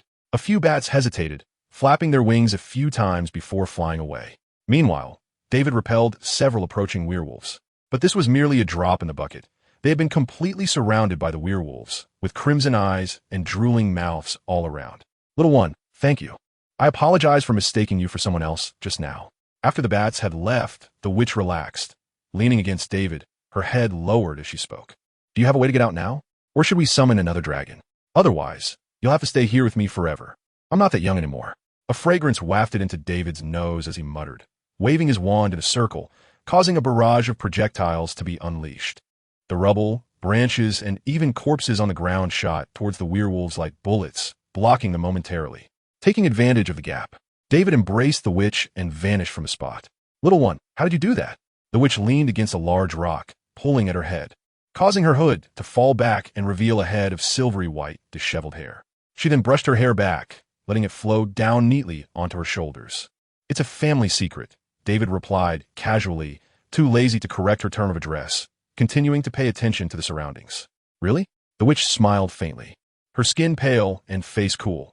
When not smiling, she gave off an aloof vibe that kept people at a distance, but when she smiled, she appeared somewhat charming. What are you doing? David asked with a frown. The witch paused her actions of unbuttoning her clothing, looking up at David with a smile, and said, I just got injured. If I don't bandage it, I don't have enough blood left to heal. Of course, if you can help me. I wouldn't need to do this. Then you should have told me earlier. David turned his head away, no longer looking at her. After all, this was not a good person. She was a vampire, a little one. What is there to be embarrassed about? You saw it, so what? The witch chuckled lightly. Aren't you afraid? I'll ambush you if you turn away. Want to turn back around? If you think you can hurt me now, feel free to try. David gazed into the dark distance, feeling no intent from the witch to harm him. The unicorn skills gave him considerable confidence. You're an interesting little one, the witch said, starting to tend to her wounds. After some rustling sounds, she spoke again. Okay, turn back around. I've taken care of it. David turned back, and the witch had already dressed herself, with some bloodied bandages lying around. Now, let us talk, the witch said. Why did you suddenly come to save me? We were enemies just a moment ago. You're a vampire? Didn't you just see that? No other wizards can transform into adorable little bats. In Vampire ISN, TA polite term. You should refer to us as the Blood Clan. The witch smiled, revealing her sharp fangs. Okay. Do you know Newt's commander? David asked. Newt had mentioned some things about vampires in his letters and conversations, and he had some connections with them. The witch furrowed her brow. Who are you? I'm David's commander, his grandson. What? The witch straightened up, adjusting her clothing, her expression suddenly serious. Are you telling the truth? What about Tina? David rolled his eyes at her. Of course, she is my grandmother. The witch coughed a couple of times, looking somewhat embarrassed, muttering, How could this be? You don't look like him at all. Is there a problem? David raised an eyebrow. No. The witch looked up at the ink-black sky for a moment, sighed and said, You've forgotten everything you said earlier, right? David froze for a moment, then quickly realized that she was referring to her teasing words earlier, meaning she should know Newt and the others. You tell me where my grandfather is, and I'll forget. The witch widened her eyes. You must forget? Absolutely. She added in a low voice, If Tina finds out, she'll tear me apart. I promise. My grandmother definitely won T find out. David didn't expect Tina to have such a strong deterrent effect. It's not that I'm afraid of her. The witch lightly snorted, regaining some of her dignity, and continued. They came to find me over a month ago and told me some things about werewolves. But just a few days after we arrived in Paris, they left alone, and now I don't know where they are. Is that so? David murmured. What did they say? Can you tell me? The witch nodded. They told me that the werewolves have been active outside, trying to infect other wizards, and wanted us to help them. We can't just watch the werewolves grow stronger. So you've been chasing the werewolves here? David frowned. How can those werewolves transform without a full moon? Do you know? I'm not sure. The witch's tone was somewhat confused. We didn't encounter this phenomenon when we were chasing them before, which is why we came here to ambush them today despite knowing it was a trap. Is someone helping them? Maybe. The witch thought for a moment. But we've been with them for so long, and haven't found any contact with others. David fell silent for a moment and said in a low voice, If they can transform at will, then they will be quite difficult to deal with. The witch nodded grimly. One must understand that the difference between a werewolf before and after transformation is significant. Before transforming, they're just ordinary wizards, and sometimes, due to the torment of transforming once a month, they can be weaker than regular wizards. But after transformation, they immediately become powerful, with strong bodies, agile movements, sharp claws and teeth, plus the ability to infect others with a virus. Wizards fighting against them are usually very cautious and restrained, and not many wizards are willing to battle them during transformation. If they can transform at will, then the combat strength of these werewolves would multiply several times. The surroundings fell silent, with only some birds that had retreated from the distant battlefield expressing their terror. After thinking for a while, David spoke up. Do you hate those werewolves? He had read about the enmity between werewolves and vampires in books, but there were no specific reasons mentioned. From the recent battle, it was evident that vampires fought werewolves with all their might, without any fear. They are not worth our hatred. Although the witch said this, her tone was filled with resentment, and her eyes gradually turned red. However, unlike the werewolves, only her pupils were red, while the whites of her eyes remained the same color. They were once our servants, but when we were fighting against the wizards, they betrayed us, ambushed our castle, and even killed my grandmother, those damned scoundrels. David expressed his condolences, but then realized something. The werewolves killed her grandmother when they betrayed her? One must know that the battle between werewolves and vampires had lasted for nearly 1,000 years. David couldn't help but curiously ask you, but the witch interrupted him, displeased, saying, "It's not polite to ask a lady's age." David smiled awkwardly and fell silent. "Where are you planning to go next?" The witch asked. "I need to find our friends." David finally remembered Jason and Anna. The Norwegian ridgeback dragon would automatically dissipate after moving too far away from David. David searched for the location where the Norwegian ridgeback dragon would dissipate, hoping to find Jason and Anna still there. "All right, let's go," the witch said, pushing herself off the ground and lazily stretching. "Are you coming with me?" David saved her to ask about Newt, not to have a burden to carry. "Of course," the witch said matter-of-factly. "You have to take me to get some blood. Otherwise, anyone can kill me right now." "What? You don't want to?" Seeing David's expression, the witch said sadly, "I helped Newt a lot in the past. If he finds out." All right, you can come with me." David interrupted her incessant chatter, saying helplessly, "Great," the witch said with a smile that suggested she had succeeded in her scheme. "You still haven't told me your name." David held the witch's hand and said, "You can call me Sister Lauren. Remember, it's sister. Be careful." As soon as they landed, Lauren pulled David behind her. The ground was already covered with broken branches, and there were some fresh claw marks on the thick tree trunks. If one looked closely, they could also see some bloodstains and needle-like hairs among the leaves. Following the traces of the battle, several werewolf corpses lay by the roadside, their skins still warm, indicating they had not been dead for long. They wouldn't have been caught by werewolves, would they? Lauren asked, looking around the large clearing blasted by magic. David also had a bad feeling, so he took out his wand, held it in front of his lips, and whispered, "Reveal." Golden mist surged from the wand and quickly covered the entire clearing. The mist swirled and slowly gathered into several dense balls, two of which shook for a moment before slowly transforming into the shapes of Jason and Anna. They were tired and confronting the surrounding werewolves. Then a blinding flash of light passed, and they vanished from sight, leaving David unsure whether they had been captured or had escaped. "I believe you're Newt's grandson now," Lauren said, looking at the spell David cast with admiration. "So you didn't believe me before?" David shot a glance at Lauren and walked toward the spot where Jason had disappeared. "Was the information you gave me true? When wandering outside, you have to be cautious, right? But what I told you was true as well," Lauren replied with a smile. "I just withheld some information." When Newt left, he said they discovered the reason for the werewolves' sudden, large-scale activity, and they wanted to verify it, and Dumbledore went with them. But I really don't know where they went. They left in too much of a hurry. The only thing I can be sure of is that they are still within France. David searched the ground and said, "You didn't withhold anything this time, did you?" "Of course not. I already confirmed your identity. Why would I hide it from you?" Lauren said earnestly. David's attention was focused on the ground beneath him, so he didn't notice the vaguely drifting look in Lauren's eyes. "Did you find anything useful?"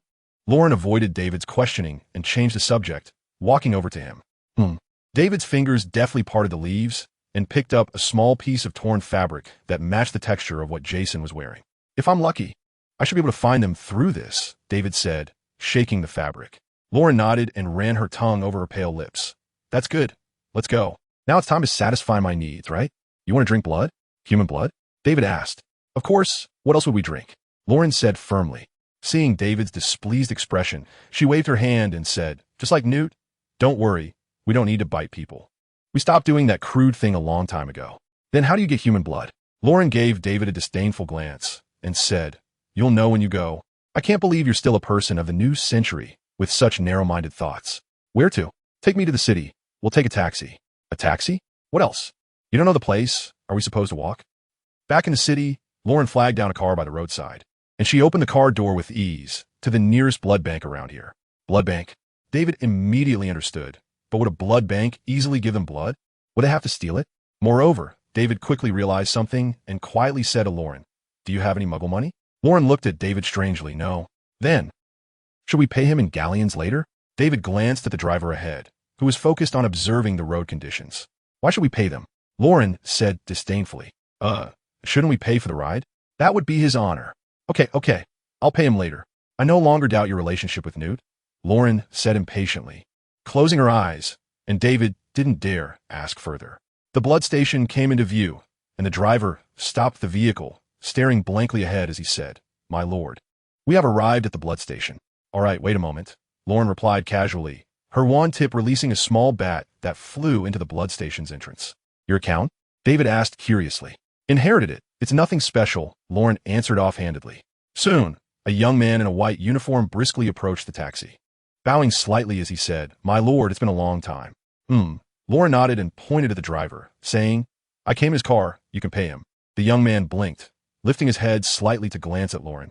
"My lord, it is an honor for him to drive you. He is merely—" Lauren waved her hand, cutting him off. "Just pay him. No need to say more." "Yes," the young man nodded, pulling out some banknotes from his bag and handing them to the driver. The driver mechanically turned his head to accept the money, then blankly stared straight ahead. "Did you cast a spell on him?" David asked. "Just a little hypnosis to avoid unnecessary trouble," Lauren said, patting David's shoulder. "Now that we've paid him, can we go in?" "Of course." After David and the others left, the driver snapped back to reality, looked around, glanced at the banknotes in his hand, shook his head in confusion, and drove away. Entering the blood station, anyone in uniform would respectfully bow and greet Lauren. She slightly nodded and explained to David, "We have blood stations in many places. We provide the money, and those muggles will obediently give us their blood without us having to trouble ourselves. Plus, the Ministry of Magic won't bother us." "That's a pretty good idea," David nodded, following Lauren deeper inside until they reached a lavishly decorated room. Sitting at the long table, Lauren turned to the young man who had been following them and said, "Bring me some fresh blood and prepare some food for him as well." "Yes, just a moment," the young man replied and exited the room. "Once I recover, we'll go find your friend," Lauren said. David took his gaze away from the exquisite painting hanging on the wall, which depicted a handsome vampire with a mad expression, blood dripping from his mouth, standing over the body of a robust werewolf, holding its head in his hand. "No need, I can find them myself," Lauren immediately retorted. "That won't do. If Tina finds out I let you leave alone, she'll nag me to death." "You have a good relationship with them?" "Yes. They've saved me a few times, and I've saved them a few times too." "How's your injury?" "Just eat and rest, it'll be fine." "All right." David decided not to say more and continued observing the painting. "That's my grandfather, Prince Dracula. This painting captures the moment he killed the werewolf leader. He later had someone paint it. What a vain guy. Now he's sleeping. Otherwise, I could take you to meet him," Lauren said casually, glancing at Newt. "How about it?" Lauren opened the door and walked straight into the room, sitting in the chair to David's right. David replied with frustration, "Still can't. The place they're in can't be tracked." In the center of the room, a piece of torn cloth flew back and forth, unable to find its direction. Lauren blinked. "Then I'll have to use my method." "What?" "Find a group of werewolves. Your friend's last contact before disappearing was with werewolves. Even if they weren't captured, they must be related to them," Lauren suggested, twirling her wand. "That's a good idea, but are your injuries all healed?" David asked. "Just a minor injury. A night's rest will do." "You underestimate our recovery abilities," Lauren said, turning her gaze to David. "What do you think? Jealous? Want to become one of us? I can give you the initial embrace. Once my grandfather wakes up, I'll inform him, and he won't have any objections." "Thanks, but no thanks," David quickly declined. "TCH," Lauren dismissed with a wave of her hand. "After today, you won't get anything from me." David wiped the sweat from his forehead. "Can you go out during the day?" "Of course," Lauren replied loudly. Then her tone shifted as she continued, "But there's no need to go out now. Those werewolves won't be active during the day. At night, I'll send the nearby Blood Clan out. They'll notify us if they have any news, which is much more efficient than the two of us looking for them." "Is that so?" "But," David still felt like she was trying to fool him, "I've been fighting them all along. Do you think I don't know them better than you?" Lauren rolled her eyes at David, stood up, and walked outside, saying, "You stay here. I'll call you if there's news." Just as she reached the door, her body transformed into a cloud of black mist and vanished. leaving David no chance to call her back. All right then, David sighed, pointing his finger as the flying torn cloth gently landed in his hand. Based on the strength of the last spell, the probability of Jason and the others being captured by werewolves should be low, but they had just hidden somewhere. After comforting himself a bit, David began preparing for the evening's activities. It was 9 o'clock. David put the pocket watch in his bag, stood up, and opened the door. A cloud of black mist suddenly appeared at the door, and a vampire in a black tailcoat stepped out, slightly bowing as he said, "Sir, do you need anything?" "Thank you. Who are you?" "Nicola Resigno, a servant to the Count." "Hello. Do you know where Lauren is now?" "The Count is in the study. Do you need to go there?" "I can take you." "Thank you." "No need. The Count specifically instructed us to take good care of you." Nicola elegantly gestured for him to follow. "Please, this way." David nodded and followed Nicola's lead. They were currently beneath the blood station from yesterday, where Lauren had brought David after finishing her meal, feeling very sleepy. Along the way, Nicola walked half a step ahead of David, quietly introducing the origins of the paintings on either side of the walls or the suits of armor lining the corridor. "Here we are. The Count is just inside." Nicola pointed to a dark brown wooden door engraved with bats. "Thank you. If you need anything, just call for me." Nicola smiled and, like before, turned into a cloud of black mist and vanished. After he left, David stepped forward and lightly knocked on the wooden door. "Who is it?" "It's David." "Oh, come in."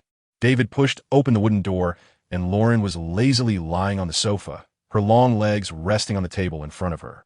Judging by the crumbs at the corner of her mouth and the scattered snacks around her, she must have been busy lately. "What brings you here?" Lauren asked, seeing David's gesture as she rolled the cookie crumbs away with her tongue. "Any news about the werewolves?" David asked as he sat beside her. "Not yet. But don't worry, I've sent my subordinates out. As soon as there's any movement from the werewolves, they will definitely find out," Lauren replied casually, pushing a cookie toward David. "Want to try this? It's newly developed and tastes pretty good." David glanced down at the plate, which held round cookies with 2 black thin biscuits, enclosing what looked like chocolate filling, not much different from regular filled cookies. But since Lauren said it was newly developed, David picked one up, examined it, and when he broke it apart, the outer shell crumbled, revealing a thick, viscous liquid inside. "Is that blood plasma?" David's mouth twitched, and he used magic to wrap it up and toss it into the nearby trash can. The anticipation in Lauren's eyes disappeared, and she huffed discontentedly. What a waste. She summoned 2 little bats from her fingertips, which flew over to ruffle David's hair and brought the plate of cookies back to her side. "My lord." At that moment, there was a knock on the door. Lauren instantly stood up, sitting up straight, and skillfully tidied up the surrounding snacks. "Come in," David called as he looked toward the door, and Nicola quickly walked in. After nodding to David, Nicola respectfully bowed to Lauren and said, "We've discovered signs of werewolves on Jacques Street. Do you want to go there now?" "Of course." Lauren nodded seriously and shot David a glance. "David, let us hurry, otherwise those bastards might get away." "All right." As David stood up, he saw Nicola blocking Lauren's way. "My lord, before you leave, please hand over those snacks to me." "What snacks?" Lauren blinked innocently and shot David a warning glance, urging him not to betray her. "I may be old, but my nose is still sharp. Eating too many of those things isn't good for you. It will affect your strength," Nicola said with a smile, the crow's feet at the corners of his eyes crinkling into a bunch. "Those are all saved up from when I didn't eat." "My lord." Nicola still wore a broad smile. "Bastard." Lauren glared at Nicola fiercely, waving her hand to give him the hidden items. "I will remove you from the list sooner or later. That will have to wait until Prince Dracula wakes up, so please endure it a little longer," Nicola replied. A streak of the same black flame David had seen in the forest the day before appeared at his fingertips, floating over to Lauren's snacks and turning them to ashes. Lauren retracted her pained gaze, grabbing David's arm and angrily pulling him out of the room, with Nicola following closely behind. "What's the situation?" As soon as Lauren and the others appeared on Jacques Street, several vampires immediately surrounded them. Some of them went into a room up ahead, and our people are guarding the perimeter without disturbing them. "Well done. Take me there." Lauren nodded slightly and took a few steps before suddenly stopping and glaring at Nicola. "Nicola, you lead the way." "As you wish," Nicola replied helplessly, signaling everyone to move forward. Introduction. Transformed into the grandson of the Newt family, major cities are hunting me down, and Voldemort wants revenge on me. Scared, David waved his wand with trembling hands, and a phoenix, thunderbird, and griffin appeared behind him. What do magical creatures look like? Werewolves and vampires have been enemies for generations. Why is Wormtail slowly heading towards Voldemort's abyss? What happened to Voldemort in Albania? And there is a mysterious organization hiding in the darkness.